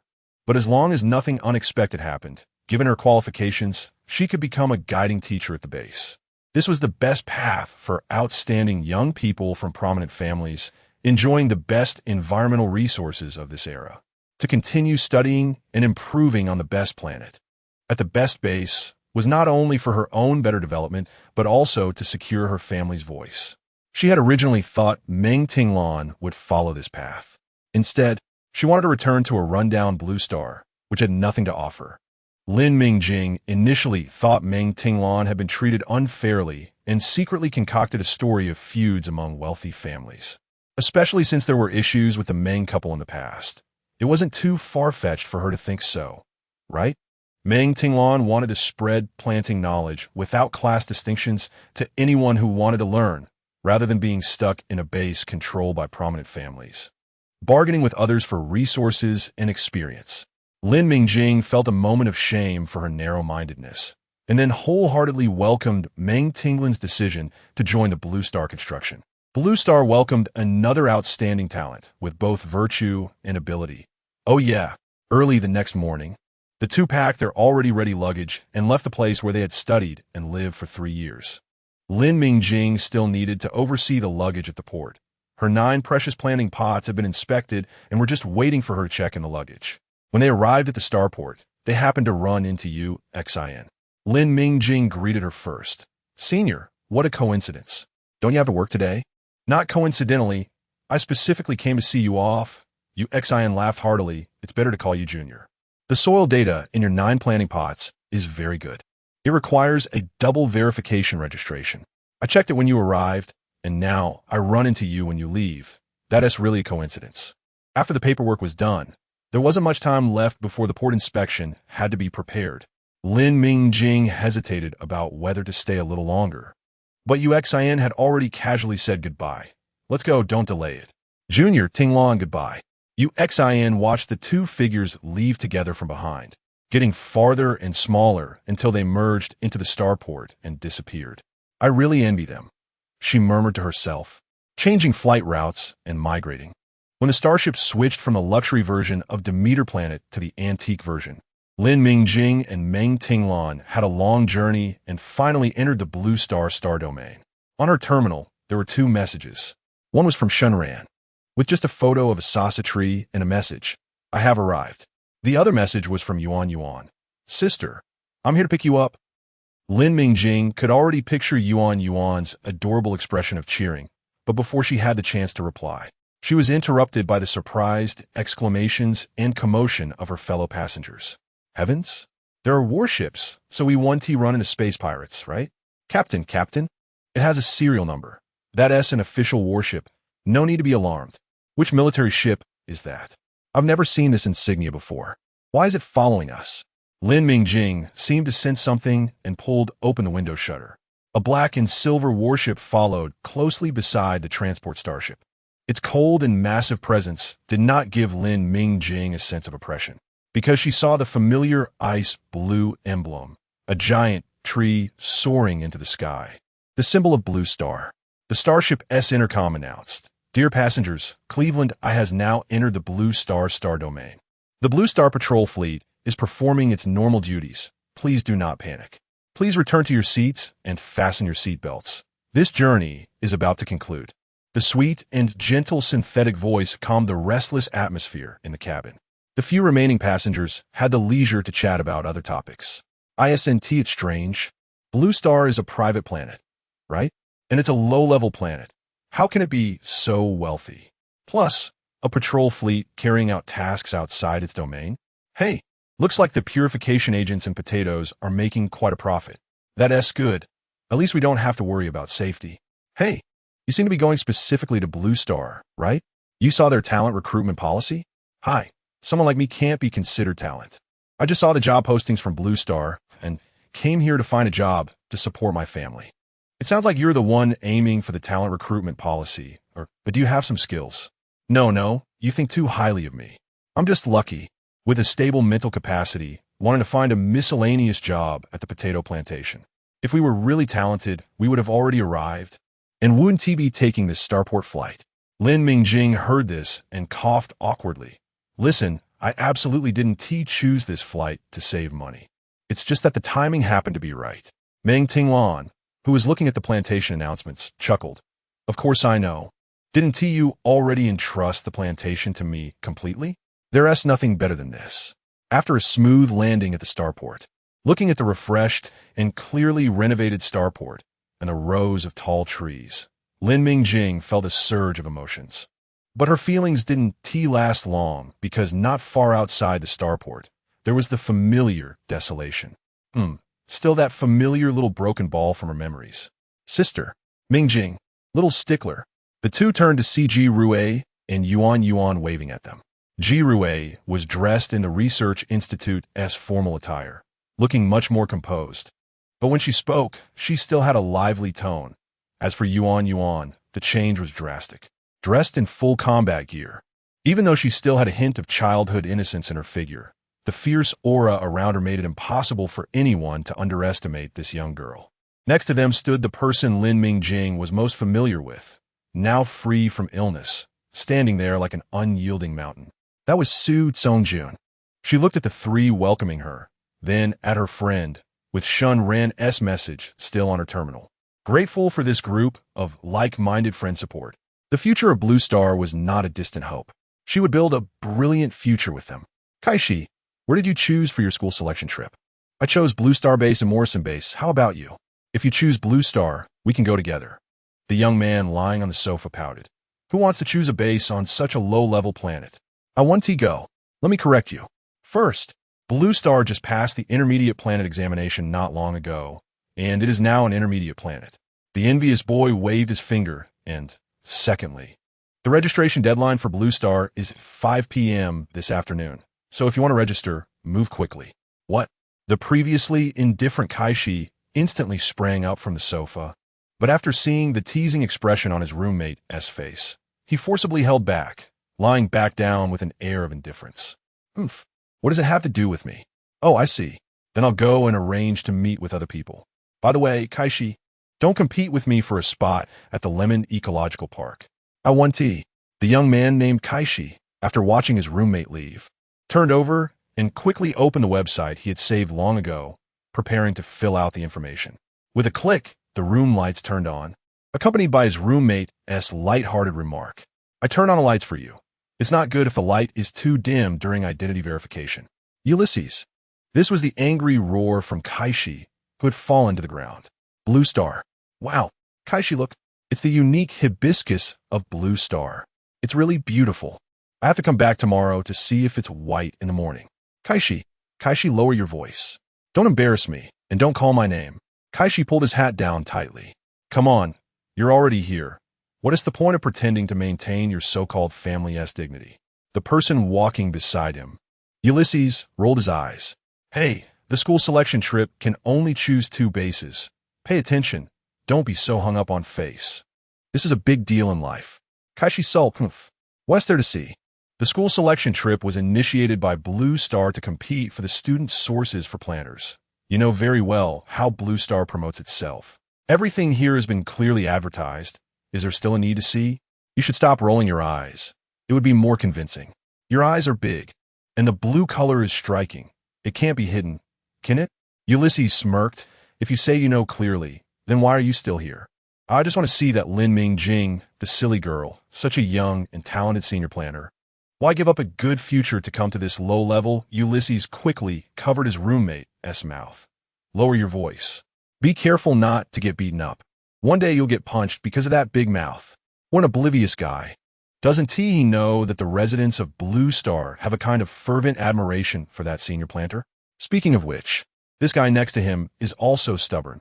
Hasn't he been inexplicably focused on that planter too? It's hard to believe he has been living in the McCarthy family for so long and is still so arrogant and foolish. Could it be because of his good looks? Following the reception staff to the living area specially prepared for students on the career exploration trip, as soon as they entered, exclamations filled the air. How impressive! This crepe myrtle tree must be over 10 meters tall. The flowers are blooming beautifully. Are we all going to stay here? What a great deal! Crepe myrtle flowers can calm the mind and enhance the stability of the mental energy pool. Blue Star is really generous. An auspicious grass. Phoenix tail, orchid, and roses. Is the living area really this generous? I can't wait for the flower cultivation area visit in 3 days. Huh. I'm more looking forward to the sea buckthorn and salix ecological zone. This is simply a historic feat. Who would have thought this method could change those harsh arsenic sandstones? I've heard they're now even growing apples there.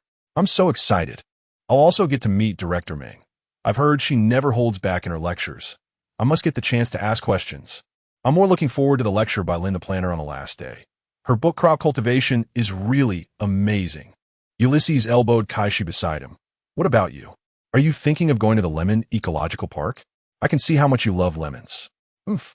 Kaishi retracted her amazed gaze, saying, I don't have anything special. It's just that the taste is quite fresh. I've eaten so many good things. The receptionist's sweet voice interrupted Kaishi. Students, the dormitory arrangements and the topographic map of the living area have been sent to your terminals. Please check them. After half an hour, Blue Star has prepared a sumptuous dinner to welcome you all. Please head to the restaurant. I'll give you a hint. There will be this year's newly released blush rice. As soon as the receptionist finished speaking, Kaishi was pulled away by Ulysses, and, judging by the direction, they were heading towards the restaurant. Hey, what are you doing? Let go of me. This is so embarrassing. Kaishi struggled continuously, but it was completely useless. I came here just for the reception dinner. Didn't you hear? There's blush rice. It's definitely in limited supply. I must be the first in line to secure this divine food. Ulysses' eyes sparkled. What was more important than accommodation? The food on Blue Star was truly exceptional. Final chapter, this vocational trip was very effective, attracting many people to choose to study at the Blue Star base, and several large orders were received. Thank you all for your hard work. Departments that need to take a break should take a break, and those that need to distribute bonuses should distribute bonuses. Today's summary meeting ends here. Everyone, see you at the next morning shift. After Meng Zhihui finished her last sentence on stage, the audience erupted into thunderous applause. She loved this generous boss. When Meng Zhihui returned to her office, she saw Lin Mingjing sitting there with her head down, seemingly lost in thought. Mingjing, why haven't you gone back to rest? You've worked hard on the last day of the lectures. The students on the vocational trip are always very enthusiastic. Lin Mingjing turned back and smiled. What hardship do I have? You, the overall coordinator, are the one who has worked harder. I brought you some new tea. This is this year's freshly cultivated rock tea, and the production process is still being fine-tuned. But this batch is quite good, especially safe for you. So please give me your feedback. Meng Zhihui looked at the young person in front of her. Time had polished Lin Mingjing into someone even better. Her calmness in handling matters and the scholarly aura accumulated from knowledge made her shine. Meng Zhihui took the rock tea from Lin Mingjing's hands, and up close, she could smell the unique fragrance of the tea, which seemed to soothe her tired spirit, even with just a hint of its aroma. Just the scent alone felt promising. It seemed that Blue Star had added another high-profit product. Lin Mingjing's eyes curved with a smile. By researching more competitive products, Blue Star's economy can improve. and Aunt Ming can have an easier time too. Jiruei and the others are urging me to go back for dinner. Aunt Ming, you should head back early as well.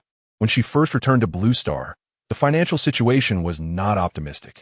To realize Blue Star's ideal construction, they had to make every penny stretch.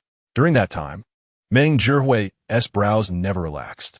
Later, the situation improved a bit, but Ms. Meng's workaholic nature remained unchanged. If she didn't get persuaded, she would probably still work late into the night. Meng Jirui nodded. Is Mingyu leaving? Then you should hurry back. I'll tidy up and leave as well. In her 16th year, Yuan passed the assessment and entered the Federal First Military University for study. 4 years later, she entered the Federal First Group Army with excellent results. She had returned this time on leave and would head to the border for combat training after her vacation. Although Lin Mingjing was very worried, she knew she couldn't stop her and had no reason to do so. Since Yuan expressed her desire to become a mech engineer at the age of 10, it had been nearly 10 years. Her ambition had never changed. After 10 years of persistent training and combat, she finally passed the entrance exam for the Mech Combat Department of the Military University. When she got into military school, Su Tsongjun gave her a crystal core, allowing her to find materials to create her own exclusive mech. Yuan had long been clamoring to go to the border to gather mech materials. Lin Mingjing stood up to leave. Aunt Ming, I'll take my leave now. Please take care of yourself. Meng Jirui watched Lin Mingjing's departing figure, feeling a mix of emotions. First and foremost, she was a businesswoman, and only secondarily was she Lin Mingjing's Aunt Ming. Initially, although she devoted herself to Blue Star's affairs, she was like Lin Mingjing, who seemed to give everything for Blue Star. At first, she aimed to accumulate resources and gain a voice. This was merely a planet with a damaged star core. She wanted to return to the place where their family of 3 was supposed to live. But later, seeing her daughter and husband genuinely happy and satisfied living here, along with Lin Mingjing's quirky assurance, Blue Star will not perish. It will shine again. Her thoughts gradually changed. Staying here isn't bad. Personally, creating a super planet seems to bring even more satisfaction. One day, she could distinctly feel a change in Blue Star's energy, becoming stable and calm. Then came various transformation plans that could be recorded in history. In 9 years, Blue Star transformed from a resource-poor low-level planet into a mid-level planet with unlimited potential. Even interstellar routes opened up several new lines. In the eyes of many ordinary planners, this was a miracle, their paradise for study and a place to call home. Meng Jirui looked out at the vast trees and hibiscus flowers outside the window. Her choice was not wrong. This place was great. It would only get better in the future. After Lin Mingjing exited the administrative building, she immediately spotted Su Tsongjun, who was wearing a mask that only revealed his eyes. In Blue Star now, except for the polluted areas needing protective masks, other places could breathe freely. People could safely and harmlessly enjoy the fresh air in residential areas. And very few wore masks in safe zones. Only Su Tsongjun was rather unfortunate. His face and identity were too eye-catching, and he probably still needed to disguise himself a bit. As soon as Lin Mingjing came out, Su Tsongjun noticed her and walked quickly toward her. Are you done? Let us go. If we delay, Yuan will start nagging again. In fact, Yuan was very sensible as a child and never asked much about her sister and brother. At most just reminding them, you have to tell Yuan when you're coming back. The little housekeeper. But ever since that time, when Lin Mingjing and Su Tsongjun went to bury the soil for 9 planting pots, resulting in both getting a bit hurt, Yuan evolved from a little housekeeper into a nagging queen. When Lin Mingjing left the Demeter base, all 9 of her planting pots had been successfully integrated. After returning to Blue Star, on the day she unlocked all the plant illustrations, she dreamed of the 9 locations. Initially thinking it was an absurd dream, immediately afterward, the Dream Manor updated the task. The Shining Golden Word's ultimate task were impossible for Lin Mingjing to ignore. The description of the ultimate task was simple, providing 9 target coordinates to bury the soil of 9 planting pots. Lin Mingjing sensed this task was unusual. She could only borrow the excuse of looking for materials with Su Tsongjun to complete it alone, even though Tianguai was present, and Su Tsongjun was there. Many of the 9 locations were polluted zones and extremely dangerous. With Lin Mingjing, a non-combat expert, even though they completed the task in the end, both Su Tsongjun and Lin Mingjing got injured. Although they both wanted to fully recover before returning, time did not allow, and they could only return with injuries. This stirred up a hornet's nest. Minister Su had 3 months' salary deducted, and Lin Mingjing was strictly kept in hospital for half a month, with Yuan enforcing a curfew. Under the assurance that neither would make the same mistake again, this matter was put to rest. But since then, they had gained a nagging Yuan. Lin Mingjing smiled and said, "Then let us hurry. Jirue is urging us too." The two walked home together under the red hibiscus trees. The subtle fragrance wafted through the air, and the twilight glow stretched their shadows long. From a distance, their shadows seemed to lean against each other. The end.